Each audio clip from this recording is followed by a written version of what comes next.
Under a blood-red sky, a 100-meter-high steel wall is being devoured alive by a swarm of insects. Four-winged beetles blotted out the sky, and swarms of six-legged insects crawled all over the walls. For every piece shattered by a shell, more would surge in from behind.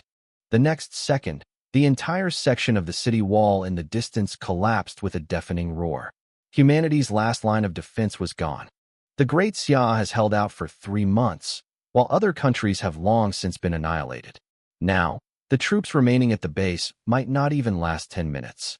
Xiao Yi stood in front of the command post, not fleeing. Behind him stood the Large Hadron Collider. It was the last machine in the world still operational, and humanity's last chance to send a message out. Since this universe is beyond saving, let's place our hopes on another. Xiao Yi ordered the wormhole project to be activated, pushing the collider's power to its limit. A blinding white light instantly engulfed the entire base. This enormous device ultimately transmitted only 512 kilobytes of information. That's not even enough to hold a single high-resolution photograph. Yet, it contained compressed information about the Zerg's weaknesses, technological pathways, war experience, and answers gained at the cost of countless human civilizations. The cannon fire gradually subsided. The swarm of insects had already stormed the command center. Xiao Yi stared at the collider gradually darkening, managing to utter only his last words. The last Xiao Yi, humanity, is in your hands. The next second, the swarm of insects completely engulfed him. Meanwhile, in another parallel universe, in the Great Zhou Kingdom, a young man also named Xiao Yi was riding a bicycle towards the Chu Capital University laboratory. He was just a graduate student being urged by his supervisor to pick up a package. Just minutes before, his biggest troubles were the progress of his experiments and his supervisor's threat to deduct his stipend. Until a bolt of lightning struck him precisely from the sky. Xiao Yi and his bike crashed to the ground. The next second, it felt as if a database had been forcibly crammed into his brain. The information entering his brain was only 512 kilobytes, yet it overwhelmed him, rendering him unable to think or even move his fingers. A few minutes later, the first batch of data was finally unlocked. Xiao Yi's expression changed instantly. The experiment was no longer necessary. The director's threat was also irrelevant. Because in 180 days, a swarm of interstellar insects from outer space would descend upon this world. By then, cities, armies, and nations will be completely devoured by the Zerg, just like that steel wall we just saw. Even more terrifying is that parallel universes, one after another, have already been destroyed by the Zerg. Whenever one world fails, Xiao Yi in that world will use the Large Hadron Collider to pass on the war experience to his next self. The world Xiao Yi inhabits is humanity's last chance. Once this world is breached, humanity will be completely wiped out from all parallel universes. Xiao Yi couldn't help but curse. Why him again? The answer quickly came to mind. There was some kind of quantum connection between Xiao Yi and different universes. Only he could receive this information. Everyone else was still going to work, eating, and living their lives as usual. But he had been forcibly pushed to the forefront of all humanity by countless dead versions of himself. This 512 kilobytes file is no ordinary file. It's an extremely compressed database of apocalyptic warfare. Unlocking even a few dozen bytes can reveal a vast amount of data. It records the characteristics of the Zerg, the reasons for their defeat, their technological paths, and the lessons learned from the destruction of countless worlds. The first task assigned to Xiao Yi by the database was neither manufacturing weapons nor building a shelter. Instead, it was to meet a mysterious old man from the Great Zhou Kingdom within 10 hours. That old man was the founder of the Great Zhou's Golden Age. Let alone Xiao Yi being just an ordinary graduate student. Even if the president of Chu University were to intervene, he might not be qualified to meet with him alone. However, the uncompressed information clearly stated that the old man would be staying at the Chu Du Hotel tonight. This was Xiao Yi's only possible chance to get close to him. Besides this, a strange string of information appeared in his mind. 103, 207, 307, 301, 305, and 2 completely incomprehensible characters. Guixiong. The numbers at the beginning look like room numbers. But the order is ridiculously messed up. 301 is deep in the corridor, 307 is near the elevator, and 305 is sandwiched in between. Following this order means going back and forth between different floors. But Xiao Yi dared not ignore it. Every character in those 512 kilobytes was selected from countless lives in another world. Since these room numbers were preserved, it meant that there was once a Xiao Yi who successfully met the old man using this route. With only 10 hours remaining before the hotel was officially sealed off, Xiao Yi immediately scrambled to his feet and rode his bicycle towards the Chu-Du Hotel. While it appeared to be just an unassuming complex of buildings, it was actually the highest-level reception area in the Guizhou Kingdom. Without sufficient status, ordinary people can't even get through the gate. Fortunately, Xiao Yi had been here many times before. The girl he was pursuing, Chu Xiao, worked as a waitress there. When he wasn't on important assignments, he often went in to see her, and the security guards at the gate basically all knew him. But as soon as he reached the entrance, he was stopped by security guard Xiao He. Xiao He told him that the hotel had a special reception today, and no unauthorized personnel were allowed to enter. Xiao Yi casually inquired about the reception time. Hearing that the official lockdown would begin at night, he immediately pulled out a pack of Yunyan cigarettes and stuffed it into Xiao He's hand. Xiao Yi never smoked. These cigarettes were what he usually prepared in advance before entering the house. Xiao He had just taken the cigarette, still a little hesitant. Xiao Yi had already pushed his bicycle over the railing, smiling and indicating that he would only go in to say one sentence and leave quickly. He rushed to the VIP building, not even bothering to lock his car, and ran straight into the staff lounge. But Chu Xiao wasn't there. Only a female colleague sat by the window, looking at him with a mixture of pity and embarrassment. It was already 10 a.m. Chu Xiao should have been at work long ago, but she hadn't shown up yet. Xiao Yi walked to the window and soon saw a BMW parked in front of the hotel. Chu Xiao got out of the passenger seat. Just as Xiao Yi was about to call her, a tall, handsome young man stepped out of the driver's seat. He was dressed head to toe in designer brands, clearly a wealthy young master. The man walked up to Chu Xiao, casually patted her, and whispered a few words in her ear. Instead of pulling away, Chu Xiao giggled, wrapped her arms around his neck, and kissed him. Xiao Yi stood by the window, not saying a word. His colleague, unable to bear it any longer, whispered to him that Chu Xiao had always treated him as a backup plan. She only thought of Xiao Yi when she was alone or had no one to give her gifts. A few minutes ago, Xiao Yi might have rushed downstairs to confront her.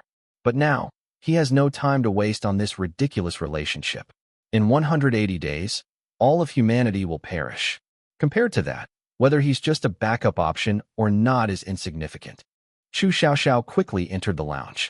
Upon seeing Xiao Yi, she was visibly flustered, clearly not expecting him to be there. Xiao Yi didn't mention the man downstairs. He pulled Chu Xiao aside and asked if any important VIPs were checking in today. Chu Xiao gave him a wary look, admitted that she did have an important reception duty, and then immediately urged him to leave. Xiao Yi told her that he had to see that VIP. Chu Xiao was stunned for a moment, then looked at him as if she had heard a joke. She countered by asking Xiao Yi if he knew the other person's identity. How could someone like that be someone he could just meet whenever he wanted? Xiao Yi didn't argue. He raised his hand and pointed to the group portrait of the founding heroes on the wall of the lounge. His fingertip landed precisely on the old man in the center right of the image. I know who's coming tonight. Xiao Yi stared at Chu Xiao, his tone utterly joking. Help me see him. Chu Xiao turned to look at the portrait, her face instantly turning pale. She finally realized that Xiao Yi wasn't just casually inquiring about VIPs. He genuinely knew the identity of tonight's guests. Are you crazy? She whispered, her voice trembling slightly. Do you know who he is? Get out of here right now, or I'll call security. Xiao Yi told her that he had something to do with the lives of countless people, and he absolutely had to see the old man tonight. Chu Xiao, however, slapped his hand away forcefully. If you want to die, don't drag me down with you. Do you think you can just see someone like that whenever you want? Let's go now. Looking at her expression, Xiao Yi knew that this path was completely closed. He had pursued Chu Xiao for so long, and only now did he truly understand that he wasn't even a friend in her heart. He was just a cheap, obedient, and disposable backup option. But he didn't press the matter further. Since Chu Xiao refused to help, He had to decipher the room number himself. Just as Xiao Yi stepped out of the lounge, he heard Chu Xiao talking to her colleagues behind him. A colleague reminded her that Xiao Yi might have already seen the BMW downstairs. Chu Xiao, however, didn't care. What difference would it make if a useless spare tire saw it? Xiao Yi paused for a moment, then continued forward. He didn't look back, because from the moment he received the 512 kilobytes message, he and Chu Xiao were no longer from the same world. She was still concerned with luxury cars, designer brands, and rich kids.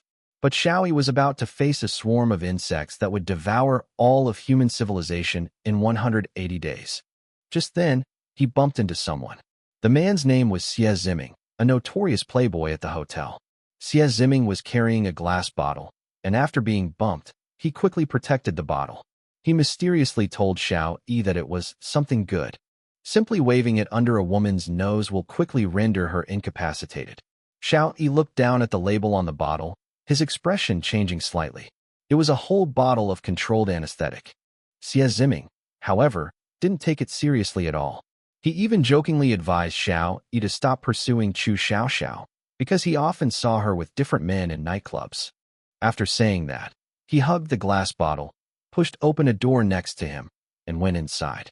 Before the door closed, Xiao Yi looked up at the door number. He froze on the spot.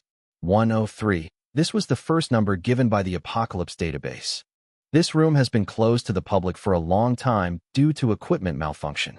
Why did Xie Ziming enter this room? What is hidden in room 103? Xiao Yi slowly walked to the door. Only at this moment did he finally realize that the seemingly chaotic string of room numbers was not a coincidence at all. Just as Xiao Yi was about to push open the door to room 103, the sound of an engine suddenly came from outside the hotel. Several military vehicles drove through the gate. Fully armed soldiers quickly disembarked and took control of all entrances and exits. The hotel needed to be sealed off in advance. Xiao Yi had no time to hesitate.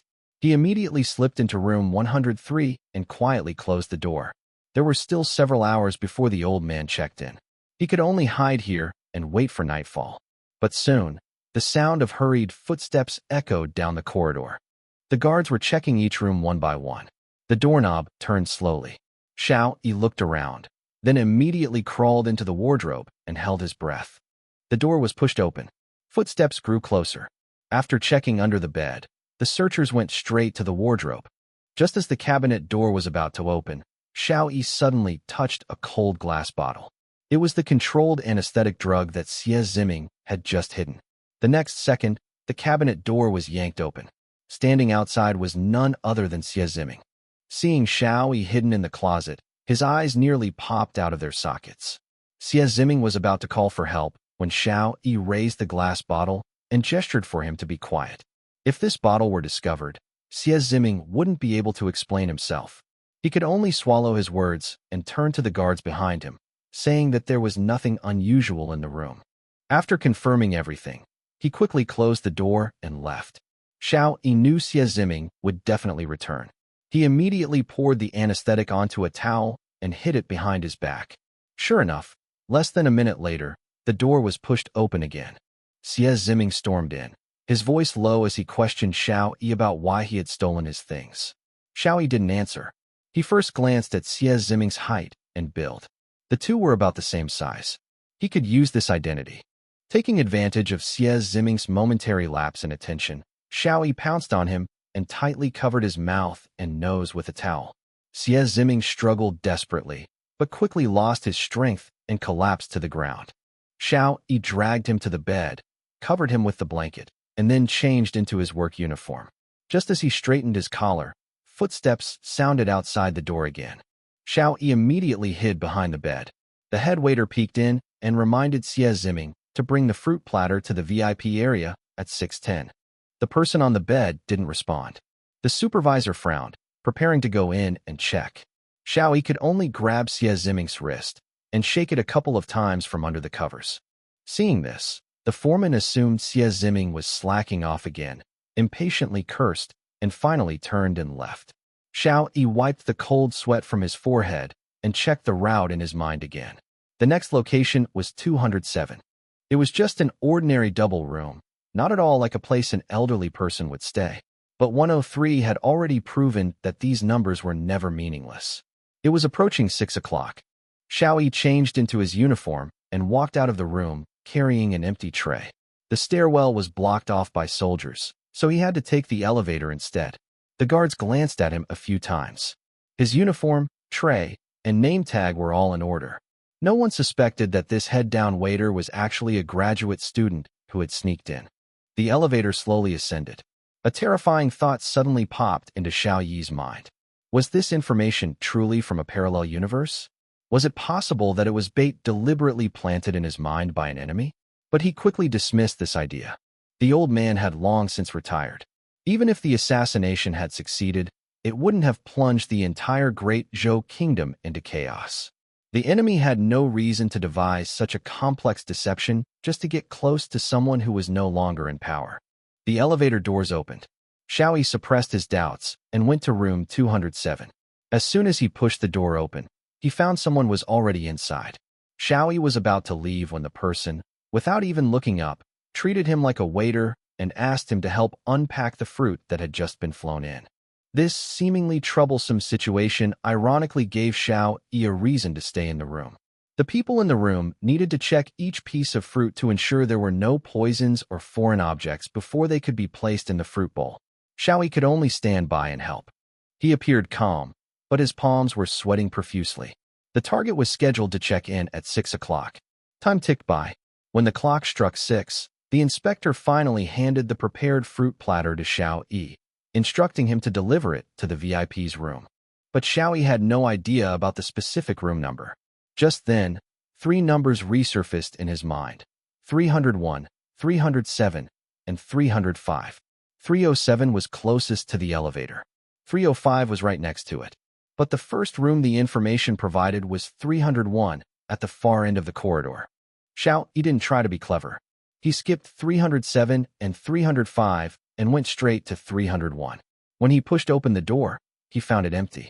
Just as Xiao Yi was wondering if he had misunderstood, footsteps suddenly came from room 302 across the hall. He immediately slipped into room 301 and quietly closed the door. The next second, Chu Xiaoxiao followed 2 soldiers out of room 302.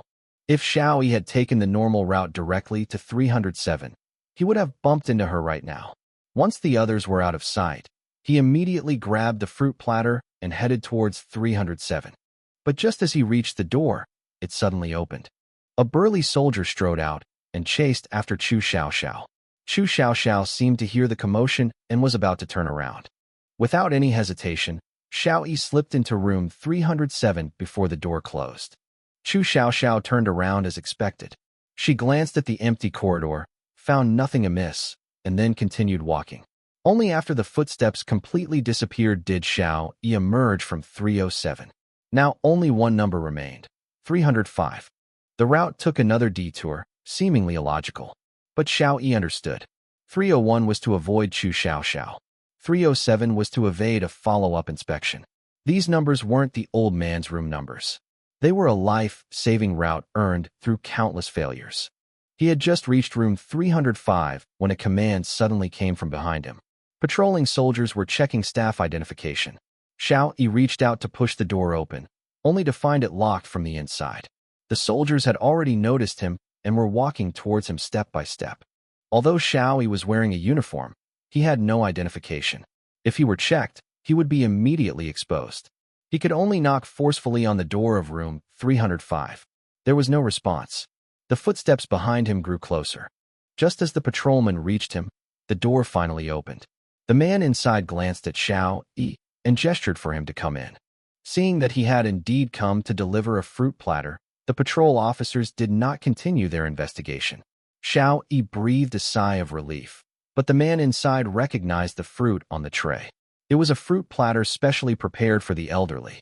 Xiao Yi had no choice but to lie on the spot, saying that the old man wanted the nearby staff to try the fruit that had just been delivered. The man didn't suspect anything, casually took one, and then pointed to the end of the corridor. "The commander is over there. Keep sending more over." Xiao Yi finally realized what was going on. Someone of the old man's status wouldn't stay in a regular room. There was only one top-tier suite along the entire corridor. That was the real destination. Xiao Yi carried the fruit platter to the suite door. But just as he raised his hand to knock, Chu Xiao turned back from the other side. She recognized Xiao Yi at a glance. Xiao Yi. Chu Xiao's expression changed drastically. Two soldiers immediately rushed towards him. Xiao Yi had no way out. Before the soldiers could grab him, he forcefully knocked on the door. Just as the two men were about to press their hands down on him, an old and calm voice came from inside the room. "Come in." Xiao Yi immediately pushed the door open and entered. An old man sat in the center of the room. His appearance was exactly the same as the portraits of the founding heroes on the wall. Xiao Yi finally saw his target. He quickly put down the fruit plate and directly admitted that he was not a waiter. 180 days from now, humanity will face a catastrophe that could wipe out civilization. Before he could finish speaking, the door was suddenly flung open. Several soldiers instantly pinned Xiao Yi to the ground. His hands were tied behind his back, and his face was pressed firmly against the carpet. He worked tirelessly all day, getting past rooms, guards, and layers of checks. But at the very last step, he couldn't utter a single complete sentence. Just as the soldier was about to cover his mouth, the last two words suddenly flashed into Xiao Yi's mind. "Gui Xiang." This wasn't a route. It was a real key. Xiao Yi shouted with all his might. "Gui Xiang sent me." The next second, he was dragged out the door by soldiers. If those two words had no effect, he would have no chance to explain. 180 days later, humanity could only await its demise. Just as Xiao Yi was in utter despair, the old man finally spoke. "Let him go." Everyone paused. The burly soldier immediately searched Xiao Yi's entire body. After confirming that he was unarmed, they brought him back to the old man. The old man stared at Xiao Yi. His gaze was suffocatingly calm. After a moment, he ordered everyone to leave the room. The burly soldier tried to dissuade him. The old man merely glanced at him. The soldier immediately shut up and left with all his guards. The door closed slowly. Only Xiao Yi and the old man remained in the room. The old man didn't ask about the insect swarm, nor did he press for details about the so-called human catastrophe. He simply asked calmly, "What did you say last?" Xiao Yi answered immediately, "Gui Xiang sent me." Upon hearing this name, the old man's eyes finally changed. For the first time, a clear emotional fluctuation appeared on his usually calm face. He remained silent for a long time before looking at Xiao Yi again. "Now, you can explain in detail." Xiao Yi didn't dare waste any time. He told the old man directly that in 180 days, the star insect swarm would descend from the universe. If the Great Zhou Kingdom did not prepare in advance, its cities, armies, and entire civilization would be utterly torn apart by the swarm of insects. He then spoke of parallel universes, recounting how one human world after another had already perished. The story goes that in the final moments of his life, Xiao Yi used the Large Hadron Collider to create a wormhole, transmitting a war database of only 512 kilobytes into his mind. The whole thing was so absurd it sounded like a madman's fantasy. Even Xiao Yi himself found it hard to believe. A normal person would just think he was mentally unstable. But the old man didn't interrupt him at all. After Xiao Yi finished speaking, the old man calmly uttered only two words, "I believe you." Xiao Yi was stunned. The old man then asked, "What should we do?" At this moment, the pressure of all humanity truly weighed on Xiao Yi's shoulders. Yet, he calmed down completely. He demanded an immediate mobilization of the nation's top scientists and engineering experts for a high-level symposium. Simultaneously, he initiated a nationwide mobilization. With the remaining 180 days, construct a 100-meter-high, 10,000-mile-long steel wall surrounding the core area of the Great Zhou Kingdom. This is no ordinary project. It requires mobilizing the entire nation's steel, energy, transportation, machinery, and manpower. Any hesitation will cause the plan to fail completely. The old man silently tapped the back of his hand. After a moment, he made a decisive decision. "You will personally explain to the expert group at 2 o'clock tomorrow afternoon." With that, he pressed the call button on the table. The burly soldier immediately entered the room. His name was Zhao Taizhu, and he was in charge of the hotel's security. But the moment he stood still, the old man announced his demotion. No matter how important the message Xiao Yi brought was, his successful breach of the security perimeter meant the security system had failed. A failure is a failure. Zhao Taizhu offered no explanation. He stood at attention to accept the punishment and then received new orders.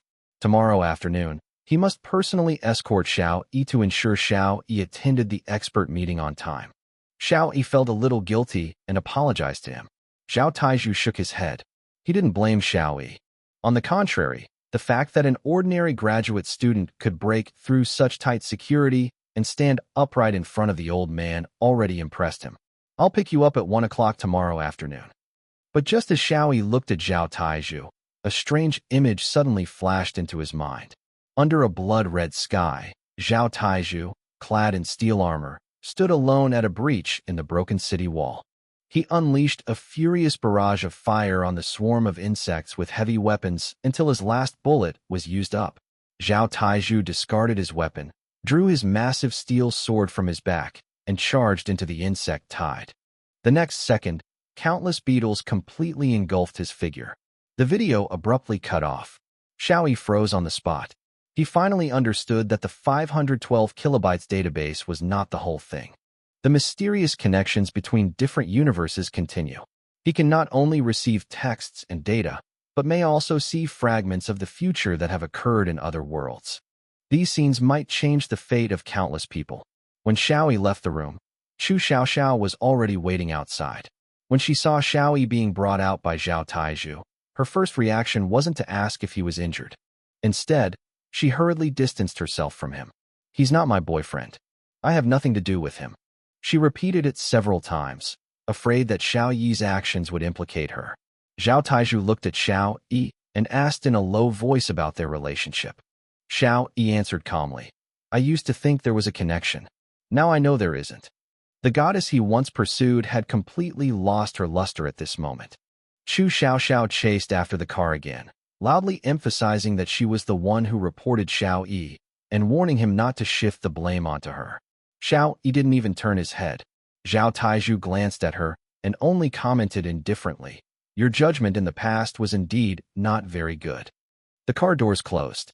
The vehicle drove directly away from the hotel. Late at night, Xiao Yi returned to his school dormitory. He stood by the window, looking at the myriad lights of the city. The streets were still bustling. People were still eating, shopping, and dating. No one knew that the apocalypse was approaching. From this moment on, the 180-day countdown officially began. The failures of other parallel worlds have proven that, faced with annihilation, many nations still quarrel, shirk responsibility, and engage in internal strife. They waste their last moments for personal gain. But the Great Zhou Kingdom is different. Once an order is given, the nation's industry, resources, and manpower can quickly unite as one. They had no other choice. They had to build a 100-meter-high, 10,000-mile-long steel wall before the insect swarm arrived, turning the core area of the Great Zhou Kingdom into humanity's last fortress. Xiao Yi spent the entire night preparing his speech for the next day. Those attending the meeting were all top experts whose names were written into textbooks. Some had received the world's highest scientific awards. Some had led the most important projects of the Great Zhou Kingdom.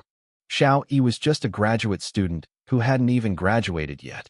He had to convince these people that parallel universes, one after another, had been destroyed. Any misunderstanding could slow down the entire plan. He didn't get a chance to sleep for a short while until dawn. Only 179 days remained in the countdown. Early in the morning, the phone rang suddenly. The lab director launched into a tirade, berating Xiao Yi for not collecting data or retrieving the package. The caller even threatened him with his graduation certificate, ordering him to return to the lab immediately. In the past, Xiao Yi could only endure it. But now, human civilization only has 179 days left.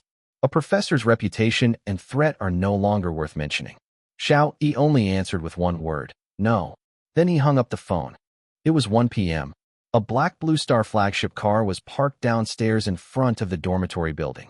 Zhao Taizhu, dressed in a crisp uniform, stood beside the car waiting. This kind of vehicle wasn't something money could buy. It represented the true special status of the Great Zhou Kingdom.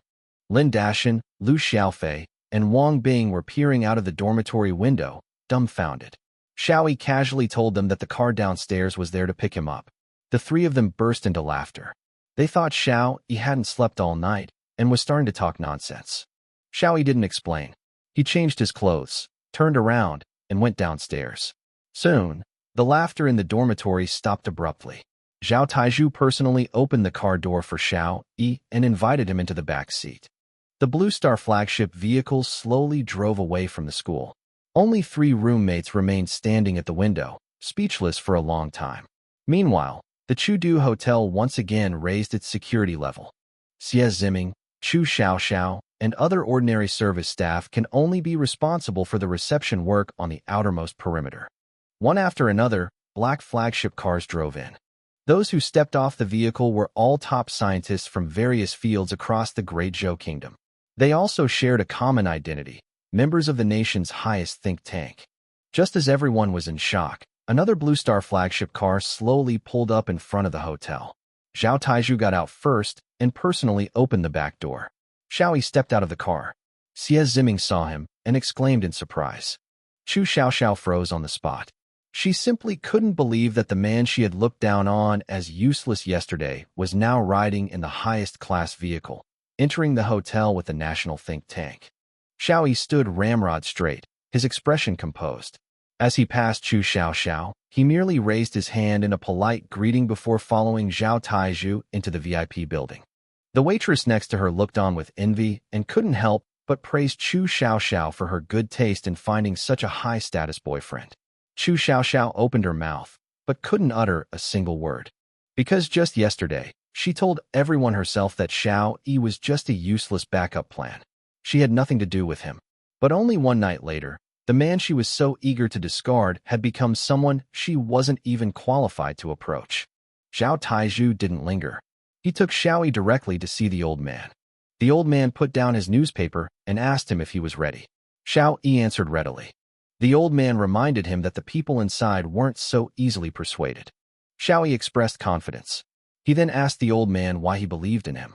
The old man did not answer directly, only telling him to persuade the others first and reminding him that he could only tell the truth.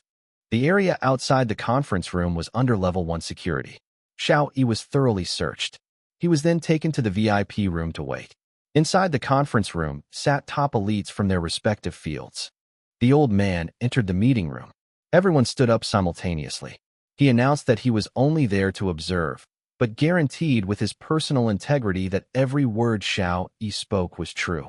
The conference room fell silent instantly. Zhao Taizhu entered the VIP room and informed Xiao Yi that the meeting was beginning. Xiao Yi took a deep breath and pushed open the door to the conference room. Meanwhile, news of the emergency meeting alarmed many countries. A frantic investigation ensued, but no leads were found. A sense of impending doom began to spread through intelligence systems in various countries. In the conference hall, Xiao Yi faced top domestic experts. He briefly suppressed his nervousness and began to speak from yesterday morning. That 512K message had suddenly flooded into his mind without warning. He spoke of parallel universes, of knowledge beyond his time, and of newly discovered clues. Initially, many experts remained skeptical, but the content grew increasingly technical. Soon, hushed discussions filled the room. Qian Linson spoke first. He was a world-class quantum expert, yet even he couldn't verify parallel universes because this theory was still in the hypothesis stage. He demanded that Xiao Yi provide evidence. Xiao Yi glanced at the wall clock, then took out the prepared materials. Several major events would occur in the next 8 hours. The first was in 5 minutes. The dormant volcano of Mount Gulao would erupt. Geologists immediately dismissed the claim. There was nothing unusual about Mount Gulao. It was an extinct volcano. How could it suddenly erupt? Xiao Yi didn't argue. He simply continued with the second warning. About 10 minutes later, the Ross ice shelf in Antarctica will collapse again. An iceberg larger than the capital city will soon break off from the ice shelf. However, the Antarctic Research Station had not previously detected any signs of this. It all sounded like nonsense. But Xiao Yi remained calm. Qian Linson asked everyone to look at the documents first. The documents weren't long, but they were filled with crucial data, and they were incredibly professional. Qian Linson quickly discovered that the 7th entry, concerning asteroid 52768, was extremely precise, so refined that it couldn't be shortened. He immediately pressed Xiao Yi for his specific area of expertise. Xiao Yi answered calmly. He studied biology. Qian Linsen's gaze sharpened. How could a biology student possibly possess intelligence that even professionals struggle to compile? Xiao Yi didn't hide anything. All the information came from 512 kilobytes of compressed data in his mind. Just before yesterday, he had never even heard of asteroid 52768. Qian Linsen pressed for more information. Suddenly, the conference room door opened. Staff rushed in. Signs of activity were appearing on Mount Gulao. A high-altitude drone had already captured images of smoke from the volcanic eruption. The entire venue fell silent instantly. The warning that would be given 5 minutes later had actually come true. Those who had been questioning things just moments before all changed their expressions. Xiao Yi's words were no longer just speculation. Qian Linsen's voice turned completely somber. He demanded that Xiao Yi reveal the whole truth. Xiao Yi straightened his body. 179 days later, the alien space beetles would launch a massive invasion of Earth. If humanity is completely unprepared, they could conquer the entire world in just 3 days. In other parallel universes, the longest-lasting universe, Universe 2, only held out for 3 months. Just yesterday, the steel walls of the second universe were finally breached by the beetles. Someone immediately asked if this meant they could only hold out for a maximum of 3 months. Xiao Yi shook his head directly. There's a 180-day time difference between the second universe and them.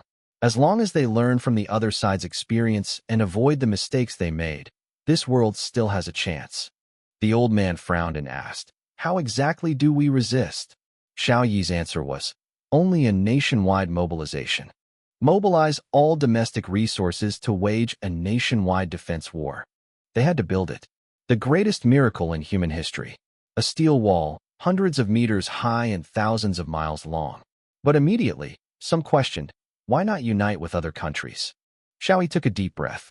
Because their philosophies were completely different, having other countries join would only waste precious time on arguments, self-interest, and internal strife. Saving the world could only rely on the Great Zhou. Some remain concerned. The Great Zhou is still developing, and some of its technologies lag behind the West. Without international cooperation, such a massive project may be difficult to complete. Xiao Yi gave the result directly. After the second universe was invaded, all other countries fell within 3 days. Only the people of Great Zhou, through a nationwide mobilization, held off the beetles for 3 months. Therefore, the most important first point in that message is, when the star beetles attack, only a nationwide mobilization can truly save the nation. All other options have failed. Just then, a second piece of news arrived. The Ross Ice Shelf in Antarctica had fractured, covering an area of 16,000 square kilometers. Xiao Yi's second warning had been accurately confirmed. Qian Linsen abruptly stood up. He immediately proposed gathering the top experts from various fields to form a special advisory group. They would then dedicate themselves to studying how to deal with the impending arrival of the star beetles. The old man looked at everyone present, seeking their opinions. Feng Weizheng, a leading figure in the scientific community, believed that immediate planning was necessary. Once the news was fully confirmed, it would be a catastrophe for all humanity. He volunteered to lead the team. This scientist, one of the earliest Nobel laureates, though advanced in years, was still prepared to personally take on the responsibility. He then looked at Xiao Yi and invited him to be his assistant. Xiao Yi agreed without the slightest hesitation. Feng Wei immediately pressed for details. What's the first step? Xiao Yi replied in a deep voice. There is still much to be done. He will draw up a detailed plan as soon as possible. But the most crucial step? Preparations must begin now. A month and a half later, a supreme mobilization order was issued to the entire nation. The moment the words Supreme Mobilization Order appeared, everyone in the meeting room fell silent. They knew this meant the country was entering a state of emergency. Once issued, all national resources had to be mobilized. There was no turning back. Xiao Yi didn't stop and continued to explain the next steps of the plan. The first task was to identify 8 key individuals and form a decryption team to crack the 512K of information stored in his mind. This data had been compressed to its limit to save space. The initial portion could be decrypted automatically, but subsequent content lacked the necessary keys, and required continuous decryption by the expert team. The second matter is to recall talented individuals from the Great Zhou Kingdom who are overseas. Xiao Yi stated that it is voluntary for ordinary people to return, but those elites who possess core technologies must be brought back with all efforts. The most important person among them is Yi Wanqing. She possesses the core technology of the Large Hadron Collider, but according to the information in Xiao Yi's mind, she will soon encounter danger. Her cruise ship was scheduled to be attacked by pirates on its return journey. Qian Linsen immediately pressed for her location. Xiao Yi replied that Yi Wanqing's cruise ship had just arrived at Devil's Bay. International experts immediately raised objections. Devil's Bay is in a sensitive location, and sending troops directly to rescue it could trigger an international conflict. Xiao Yi, however, suggested that civilian resources could be mobilized. Meanwhile, he also had a detailed list in his hand. The old man did not make a decision immediately, but asked the expert team to conduct simulations first and then provide a solution. The meeting continued. An astronomy expert suddenly raised a crucial question. Where did these celestial beetles come from? Because current observations show no anomalies in the universe. Xiao Yi answered in a deep voice. They most likely came from asteroid 52768. The experts immediately reviewed the data. That asteroid 628 kilometers from Earth. Xiao Yi nodded. According to its normal orbit, it would indeed pass by there. But the next sentence changed everyone's expression. 2 hours later, the asteroid will change its orbit, passing by Earth at a distance of 100 kilometers. Research from other parallel universes suggests that the celestial beetle used it to approach Earth. Qian Linsen frowned. They had been monitoring the asteroid, but hadn't detected anything unusual. Xiao Yi explained that the star beetles didn't invade via spaceship. They used a seeding method. They used the asteroid to approach Earth and disperse the seeds of their alien beasts. These seeds will hide and grow, expanding into a terrifying swarm that devours life across the globe in just over 100 days. Fang Weijing immediately asked, "Now that we know, can we eliminate them beforehand?" Xiao Yi shook his head. Because by the time humans discover them, it will be too late to stop them. Some suggested looking at other parallel universes, finding the original lair, and then destroying it with nuclear weapons. But Xiao Yi offered a worse answer. Every universe has a different origin. Some questioned this, asking, shouldn't parallel universes be the same? Qian Linsen explained, if parallel universes exist, the general direction might be the same, but the details are full of randomness. Like eating today, he might choose braised crucian carp, while his counterpart in another universe might choose braised pork. The outcome is never certain until it's revealed. Therefore, the location of the celestial beetle's arrival cannot be predicted in advance. Xiao Yi stated that the only thing humans can do is monitor abnormalities in animals worldwide and try to find the origin point as early as possible. Fang Wei saw hope. If a search was possible, why issue a supreme mobilization order? Xiao Yi remained silent for a moment. Because people in other universes had also found the origin point. They even used nuclear weapons to attack it. But in the end, it only delayed the disaster by 7 days. The meeting fell silent again. Qian Linsen uttered the key point. An interstellar invasion cannot have only one preparation point. Some have raised an even more terrifying question. If the origin point appears inside the steel walls of the future, wouldn't humanity be trapping itself? Xiao Yi immediately explained. The data shows that only one origin point can exist at a time. Only when the current origin point is destroyed will a new origin point appear. This attack method is exclusive. Just like human embryos, in most cases there is only one. Twins are a very small probability. Qian Linsen pressed on. If we search normally, how long does it take to find an origin point? Xiao Yi gave a cold answer. If it's not found within 10 days, there's basically no chance after that. Once it fully erupts, humanity will be unable to withstand it. Fang Weizheng immediately inquired about the star beetle data. Xiao Yi replied that the data already existed, but it had not yet been deciphered.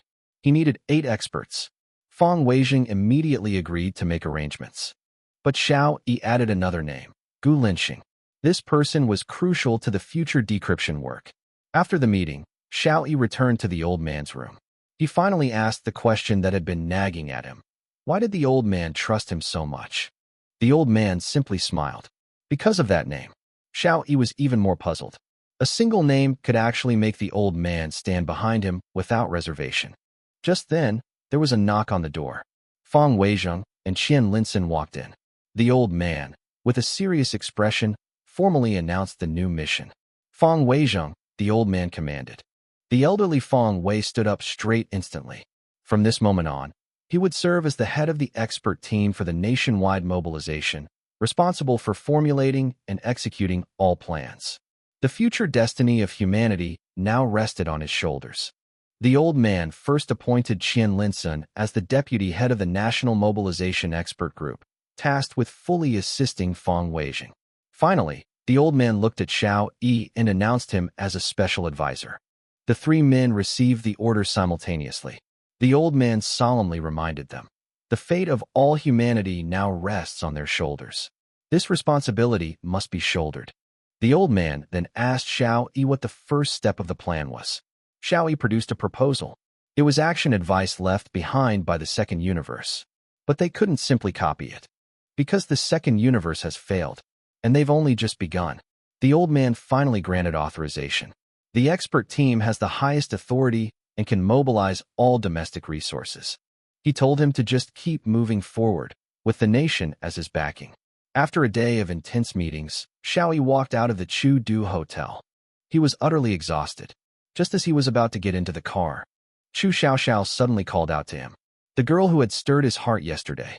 She was still beautiful, but Xiao Yi felt nothing for her anymore. He finally saw it clearly. What he had liked in the past was merely appearance. Yesterday's Xiao Yi had pursued her humbly. Today's Xiao Yi had completely changed. Chu Xiaoxiao looked at the Blue Star vehicle.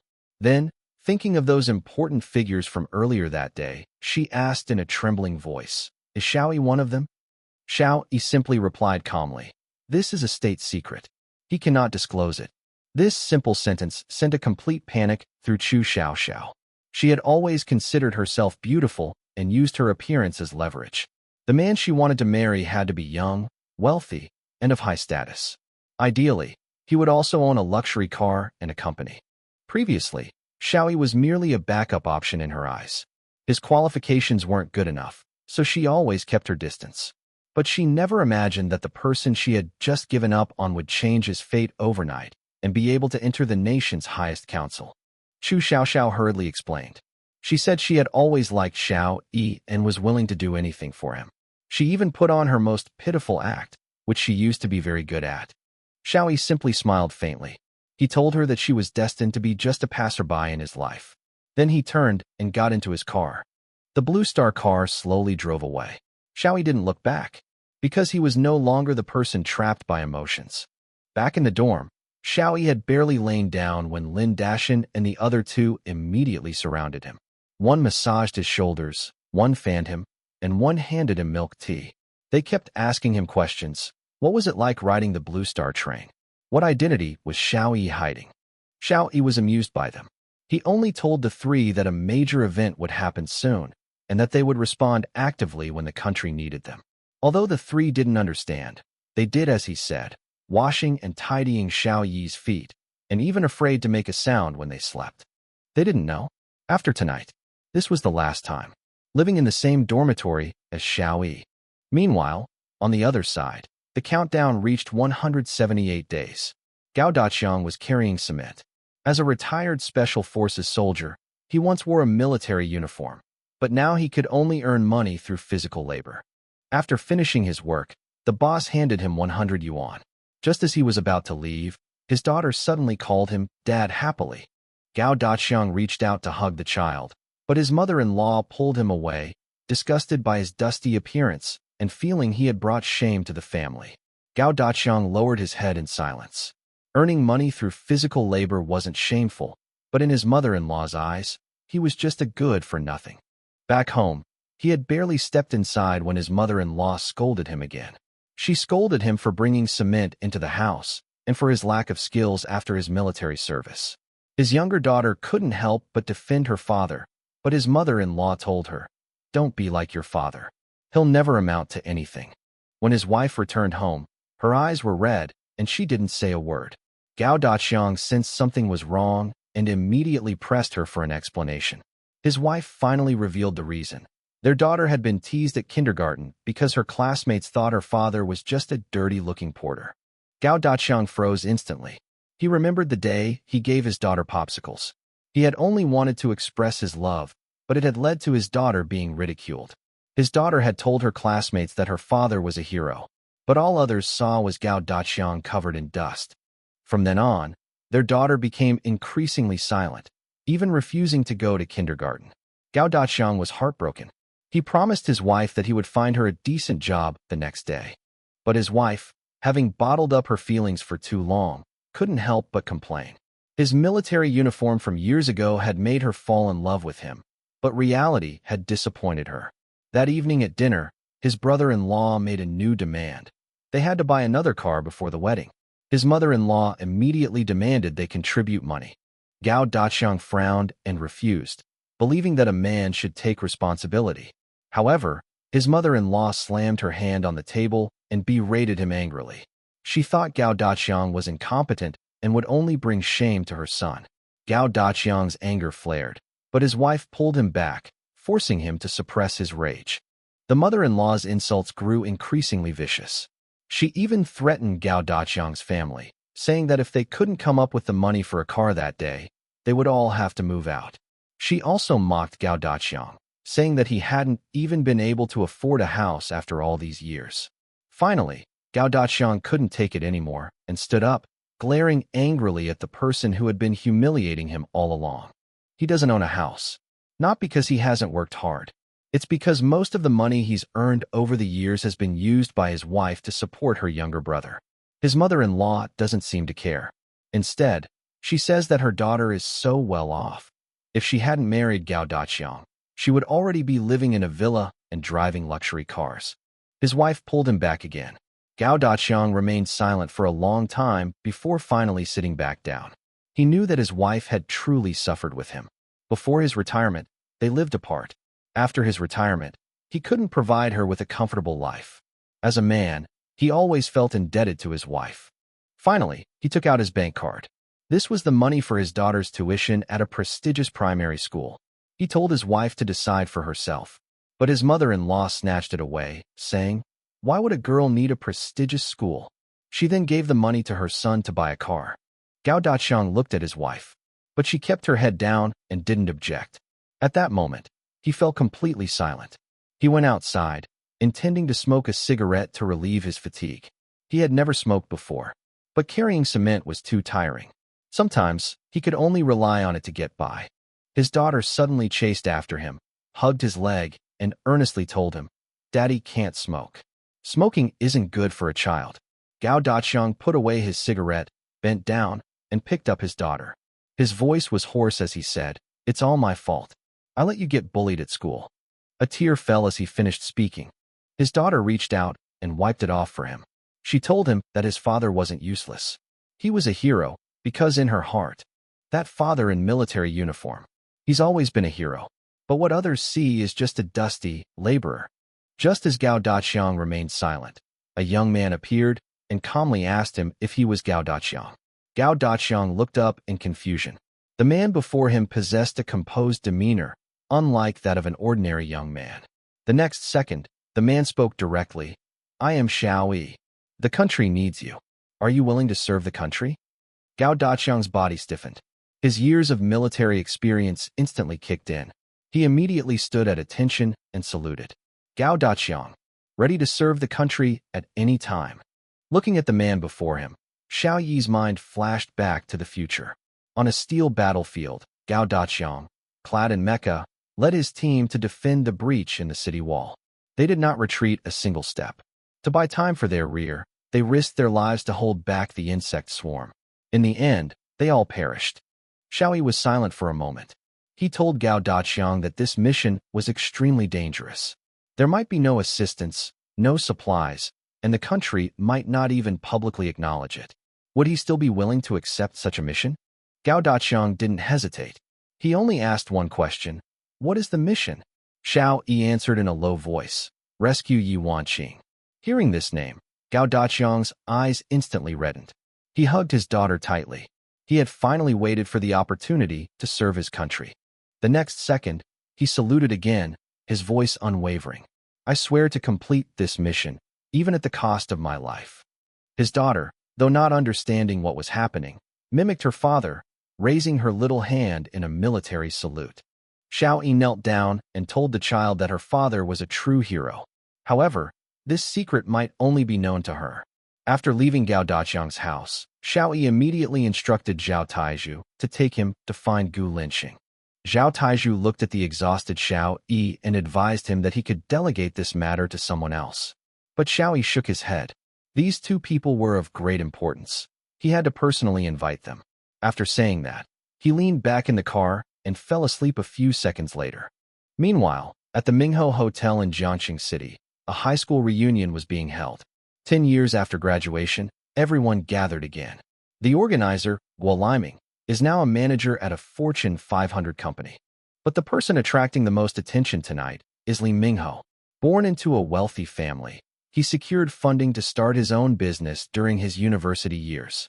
Later, he successfully listed his food delivery app on the stock exchange, amassing a fortune of several billion yuan. At the banquet, everyone surrounded him. He had already reached the pinnacle of his life. And tonight, they were waiting for someone else. Gu Linxing, the top student back then, the genius who got into Tsinghua University. Some people mocked him. Despite having the highest level of education, he now stays at home all day. He's like a loser. Upon hearing the name, Li Mingho smiled. Years ago, Gu Linxing had said that he would only rely on his family and would never be as successful as him. 10 years later, he finally wanted to see how this genius would be defeated by reality. Meanwhile, in a suburban neighborhood, Gu Linxing sat in front of his computer, frantically typing away.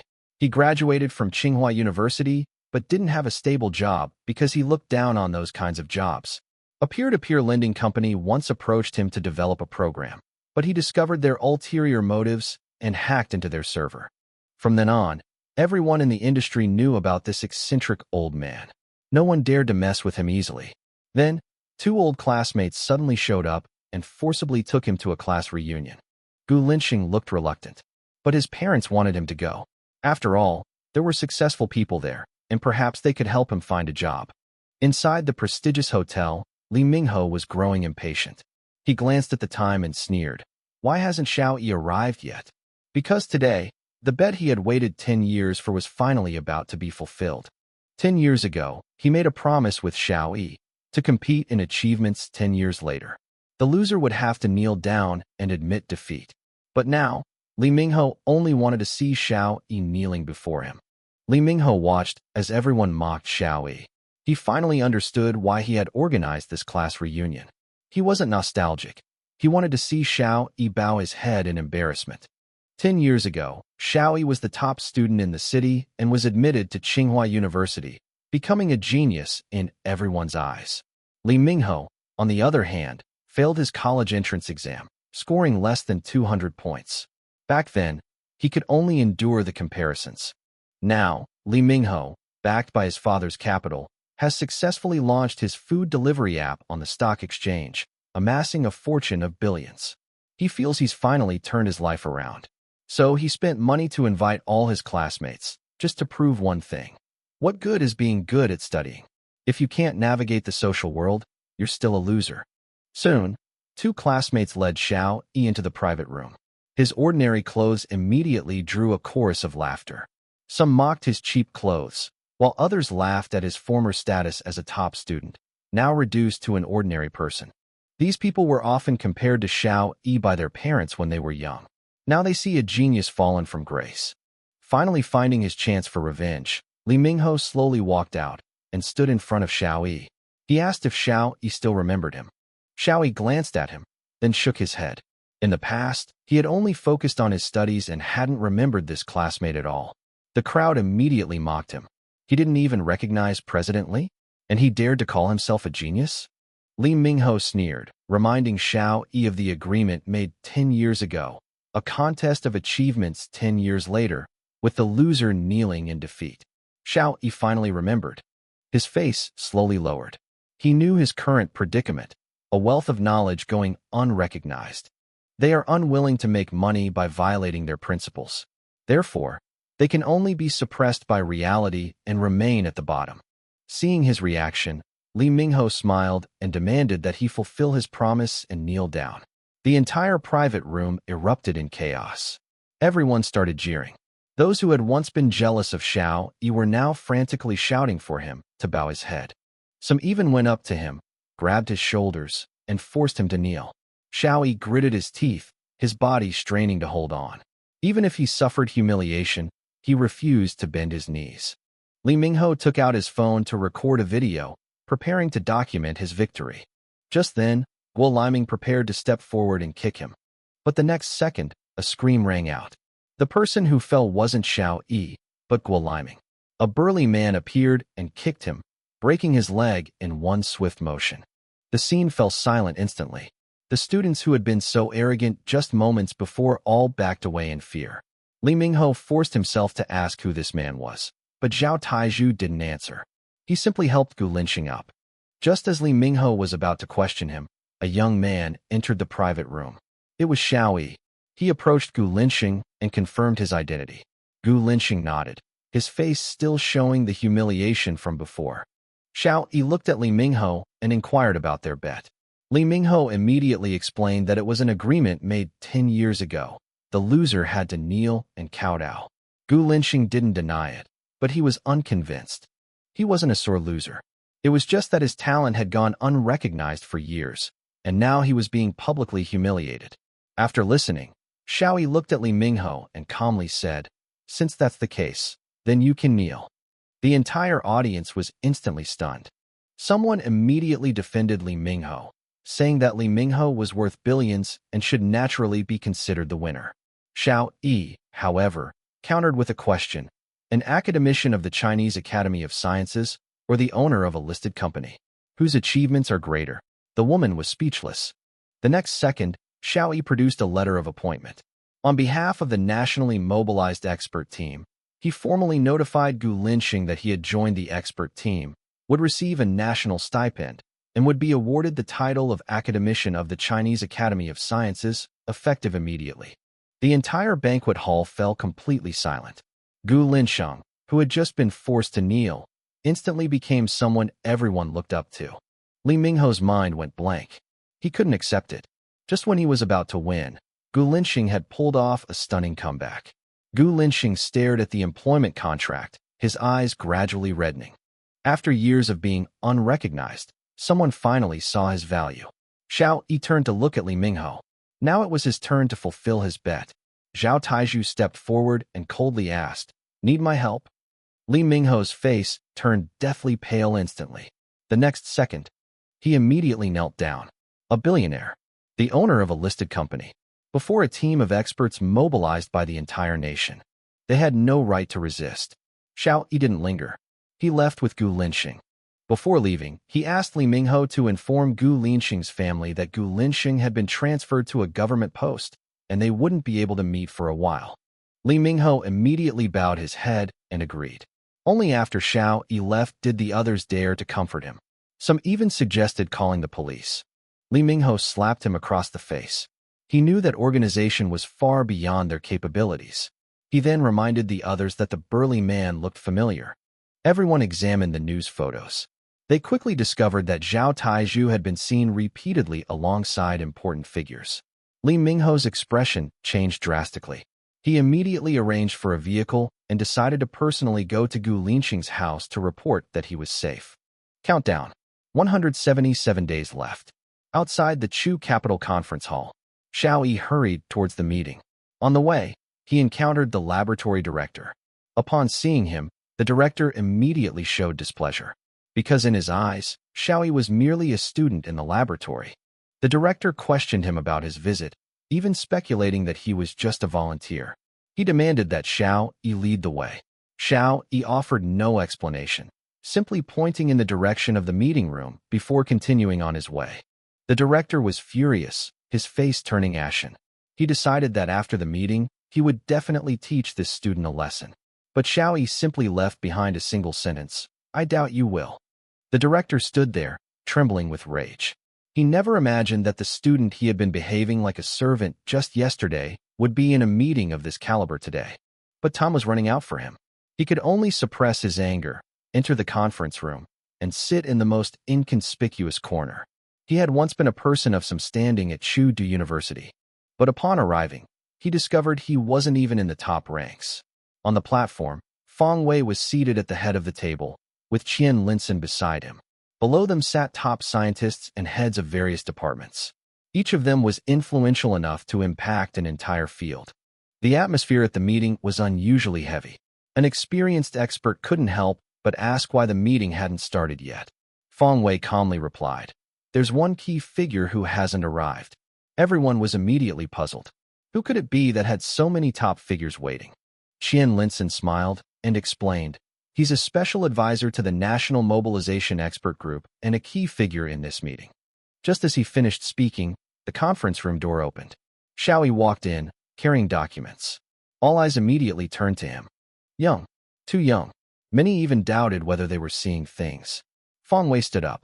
He formally introduced, "This is Xiao Yi, the special advisor to the expert team." A murmur rippled through the conference room. Many people present had never heard of the name before. Only the lab director in the corner remained completely frozen. Just minutes ago, he was preparing to fire Xiao Yi. But now, Xiao Yi was sitting in the third position. He didn't even know if he was still qualified to stay. Feng Weizheng ignored the shock of the crowd and directly announced the structure of the expert group. He would be the head of the group. Qian Linsun was appointed deputy head of the delegation. Xiao Yi was appointed special advisor. He then asked Xiao Yi to propose the first step of the plan. Xiao Yi stood up. His first words shocked everyone. The first issue: relocate the capital. The meeting room erupted in chaos. Relocate the capital? This wasn't just moving a few offices.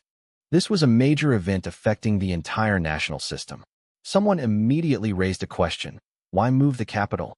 Feng Weizheng immediately lowered his voice. You don't need to discuss the reasons. What we need now is a solution. Xiao Yi looked at the heads of each department and asked how long it would take to move their departments to Chu capital. The education department answered first, at least 5 years. Xiao Yi shook his head immediately. Too slow. The second person in charge gave 4.5 years. Still not enough. The third person in charge stood up. He said that if all procedures were abandoned, it could be completed in 1 year. The entire room was shocked. But Xiao Yi still shook his head. Not enough. The man froze. Finally, he gritted his teeth and said, if we're given full authority, 1 month. The relocation can be completed in 1 month. Everyone was shocked. It sounded impossible. Xiao Yi asked his name. The man replied, Xiao Darren. Xiao Yi looked at him and recounted his story. He had once been just a primary school teacher. Later, he created the Qiu's reading method, transforming an ordinary school into a top-tier one. He then joined the research department and was promoted rapidly, often without regard to seniority. His name was already listed in the 512K database. Xiao Yi asked directly, do you dare to make a pledge? Complete the Ministry of Education's relocation in 1 month. Xiao Darren answered without hesitation, I dare. Xiao Yi nodded. He then announced that Xiao Darren would be appointed to head the education department. The original top 2 officials were all dismissed. The 2 men angrily questioned, on what grounds? Xiao Yi simply replied calmly, in peacetime, you might be qualified. But these are extraordinary times. What's needed is speed and execution. 2 soldiers escorted them directly away from the meeting. In the observation room, the old man watched this scene and couldn't help but laugh. That kid, decisive and ruthless. Xiao Taiju sighed as well. How come I've never heard of Xiao Yi before? The old man said. Times create heroes. If there hadn't been this disaster, Xiao Yi might just be an ordinary researcher. But now, humanity needs him to step forward. The meeting continued. Departments began submitting their plans. Those with conservative ideas were replaced. More young, capable individuals were promoted. Finally, in as little as 1 month, or as long as 3 months, all departments completed their relocation plans. The meeting took a short break. A waiter brought in boxed lunches. It was the first time the experts had eaten such simple meals at a meeting of this level. But no one complained, because they knew the real challenge was just beginning. Xiao Yi stood up again. Switched to large screen. A map of the Great Zhou dynasty appears. The central marker indicates the capital of Chu. The second topic. Around the new capital. Build a steel city wall that is 10,000 miles long and 100 meters high. Moment. The entire conference hall fell silent. Everyone stopped holding their lunchboxes. Steel city walls. Modern warfare era. What's the point of building something like this? But Xiao Yi did not explain. He simply continued speaking. With the capital of Chu as the center. A radius of 800 kilometers. Build a steel city wall that is 100 meters wide and 10,000 miles long. Then, he looked toward the construction department. How long will it take? Everyone finally understood. Xiao Yi wasn't just casually discussing it. He was genuinely preparing to start work immediately. Fu Daqiang, the head of the Ministry of Construction, stood up and gave a direct answer. A project of this scale would take at least 20 years. Xiao Yi asked, if all conditions are met, how quickly can it be completed? Fu Daqiang laughed. He said he needed 100 million workers. But that was simply impossible. Xiao Yi answered calmly. I'll give it to you. Fu Daqiang shook his head. He said he needed skilled workers, not temporary newcomers. Training, materials, preparation. All in all, it will take at least 5 years. Xiao Yi gave a direct deadline. 3 months. 4 months at most. Fu Daqiang burst out laughing on the spot. He believed that Xiao Yi completely misunderstood engineering.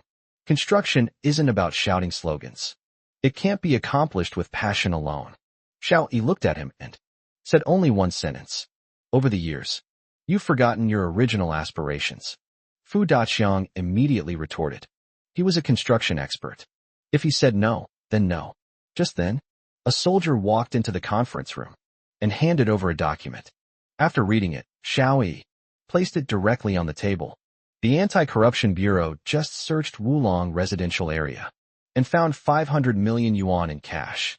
The owner of the house was Fu Daqiang's wife's mother. Cash of 100 million and 150 million were found in 2 other residences, respectively. Fu Daqiang's face turned deathly pale instantly. He was so arrogant just a moment ago, but now he can't utter a single word. 2 soldiers immediately stepped forward and led him away from the conference room. The entire hall fell silent instantly. Xiao Yi asked again, where is Shenlin? A 40-year-old man immediately stood up. Xiao Yi asked him if the project could be completed in 3 or 4 months. Shenlin did not answer. He took out a calculator and began calculating frantically. The entire conference room was quiet as everyone waited. A few minutes later, Shenlin looked up. But he needs 2 conditions. 300 million workers. Unlimited supply of materials. Within 4 months, a 150-meter high, 10,000-mile-long steel wall can be completed. This answer shocked everyone. 300 million workers. How could it possibly be found? Construction experts explain that the total number of construction workers nationwide is only slightly over 50 million. 300 million.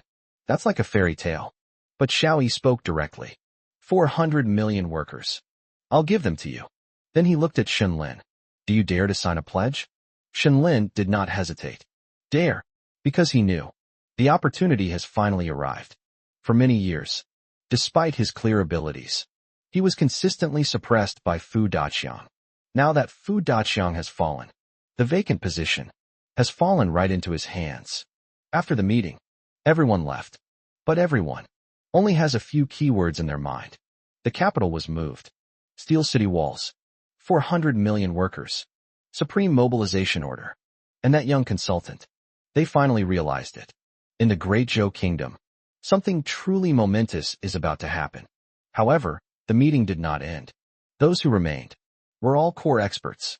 This includes leaders from fields such as finance, agriculture, and materials. Feng Wei was looking at Xiao Yi. Let him explain the next steps. Xiao Yi nodded. The most important issue now. Within 4 months, ensure the supply of steel wall materials. The large screen lights up. A map of the Great Zhou Kingdom has appeared. The capital of Chu became a red dot. Then, a huge area with a radius of 800 kilometers unfolded. That is the future defense line. The area is visible to everyone. Everyone gasped in shock. This is no ordinary project. An unprecedented construction project in human history. Xiao Yi said. Only the Great Zhou Kingdom could accomplish something of this scale. Because of the real advantage. It's not about technology. It's about execution. Fang Weijing nodded as well. Over the years, the Great Zhou Kingdom has created countless miracles. The same disaster. It might take 6 months to recover overseas. The mobilization of the entire population in the Great Zhou dynasty often only requires a very short time. Efficiency. That is its biggest advantage. But Xiao Yi quickly reminded him.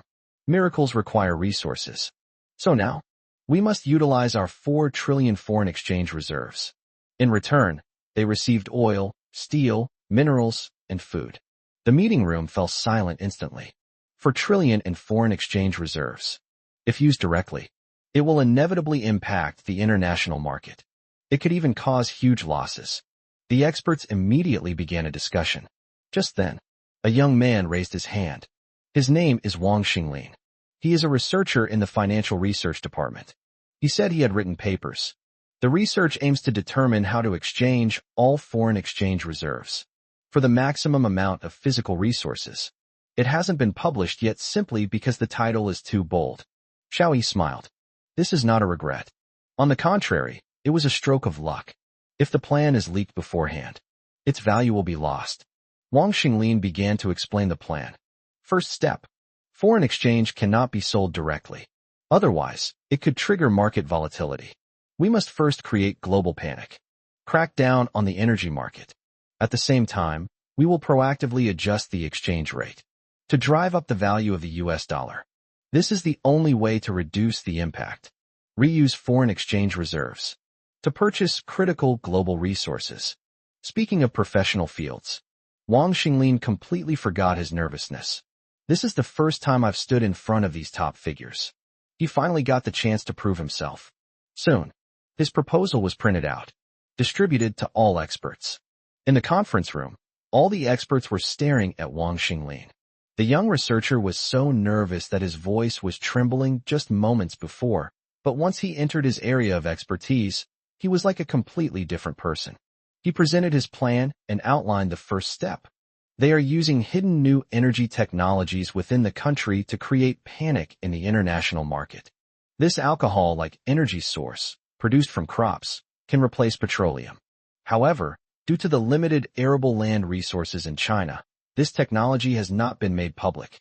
If some information is released now, international oil prices will inevitably plummet. At that time, the Great Zhou Kingdom will be able to purchase large quantities of crude oil at the lowest price. An international trade expert immediately added, the procurement cannot be conducted openly. It must be done secretly through a global network of agents. Once the oil tanker leaves port, the fate of the crude oil will be in the hands of the Great Zhou Kingdom. Soon, an oil reserve plan was finalized. Subsequently, Wang Xinglin proposed a steel procurement plan. If some infrastructure projects are temporarily suspended and steel demand is controlled, global steel prices will definitely fall. At that time, we will use our foreign exchange reserves to exchange for large quantities of steel and minerals. After listening, Fang Weijing asked directly, what is the probability of success? Wang Xinglin took a deep breath. 80%. This answer surprised everyone. With the starry sky armored beast about to descend, 80% is enough to make a desperate attempt. Xiao Yi immediately pressed, how long will it take to finish? Wang Xinglin replied, 1 month. Because speed is the most important factor in financial warfare. A month from now, other countries will surely discover the true purpose of the Great Zhou Kingdom. Therefore, resource reserves must be completed before they can react. Fang Weijing made the decision on the spot to establish a joint action group for finance, energy, materials, and shipping. Code name, Hurricane Team. Wang Xinglin served as the group leader. Xiao Yi continued to participate in all operations. Next, they went to the conference room for agricultural experts. Xiao Yi went straight to the biggest question. In the future, everyone will be confined to the steel wall protection zone. So, what about food for 2 billion people? All eyes were on Professor Yuan Ping, who was 90 years old. The old man spoke slowly. They have been researching for many years and have already found the answer. The latest genetically modified rice can grow year-round. It can be planted in dry land, paddy fields, and even saline alkali land. If the rooftops of buildings are used to expand arable land, it would be enough to feed 2 billion people within an 800-kilometer radius. Xiao Yi finally breathed a sigh of relief. But he had no time to rest, because there are more important tasks ahead. The countdown has begun. Only 176 days remain. On the other side, Gao Daqiang was packing his luggage. His wife stood in the doorway, unable to believe he was leaving again. Gao Daqiang didn't explain much, only saying that his friend needed his help. The wife completely snapped. She told Gao Daqiang that if he left today, he should not come back. They even filed for divorce. Gao Daqiang remained silent for a long time. In the end, he only said one word. Good. But what he didn't say was, as long as I can come back alive. At night, a Kunlong seaplane streaks across the sky. Inside the cabin, 6 team members are inspecting equipment. They have only one task. Scientist Yi Wanqing was rescued. This is an operation that cannot be made public. There were no reinforcements, no support. Because the sea area where Yi Wanqing is located is a complex region with many powerful forces, any official action could trigger an international conflict. Therefore, they can only rely on themselves. Gao Daqiang looked at his team members and finally confirmed the action plan. Landing on the sea surface. Arrived at the uninhabited island. Approaching the cruise ship underwater. Turn off the power. Enter the detention area. Take the target away. If you encounter any obstacles, resolve them directly. Soon, the plane landed on the sea. The 6 people disappeared into the darkness. At this point, the pirates on the cruise ship were completely unaware. The next second, the entire ship lost power instantly. The backup system also failed to boot. The pirate leader checked the surveillance footage and found that Yi Wanqing was still imprisoned there. He sneered. The Great Zhou Kingdom will not take risks for one person. But he didn't know. The real danger is already upon us. 2 pirates went to investigate. Inside the room, Yi Wanqing continued to read quietly. She didn't seem like a prisoner. She seemed more like someone waiting for something. After the 2 pirates left, Gao Daqiang climbed overboard into the room. When Yi Wanqing saw him, she only said one sentence softly. You're here. Gao Daqiang immediately explained the situation. They want to take her back to China. But Yi Wanqing shook her head. Because a new tracker was implanted in her arm. Once it's removed, the pirates will discover it within 3 seconds. After the examination, Gao Daqiang's expression changed instantly. This tracker cannot be safely removed at all. So he made a decision. Transfer the tracker to yourself. He cut open his arm and buried the tracker in the wound. Yi Wanqing was shocked. Do you know what the consequences of this will be? Gao Daqiang just looked at her. The Great Zhou Kingdom needs you. But Yi Wanqing still refused. She was unwilling to trade one person's life for her own escape. Until Gao Daqiang uttered a coded message. Operation Mob 1 has begun. Yi Wanqing was stunned for a moment. She understood. This represents the highest level of national summons. No matter the cost, we must go back. She finally agreed to leave.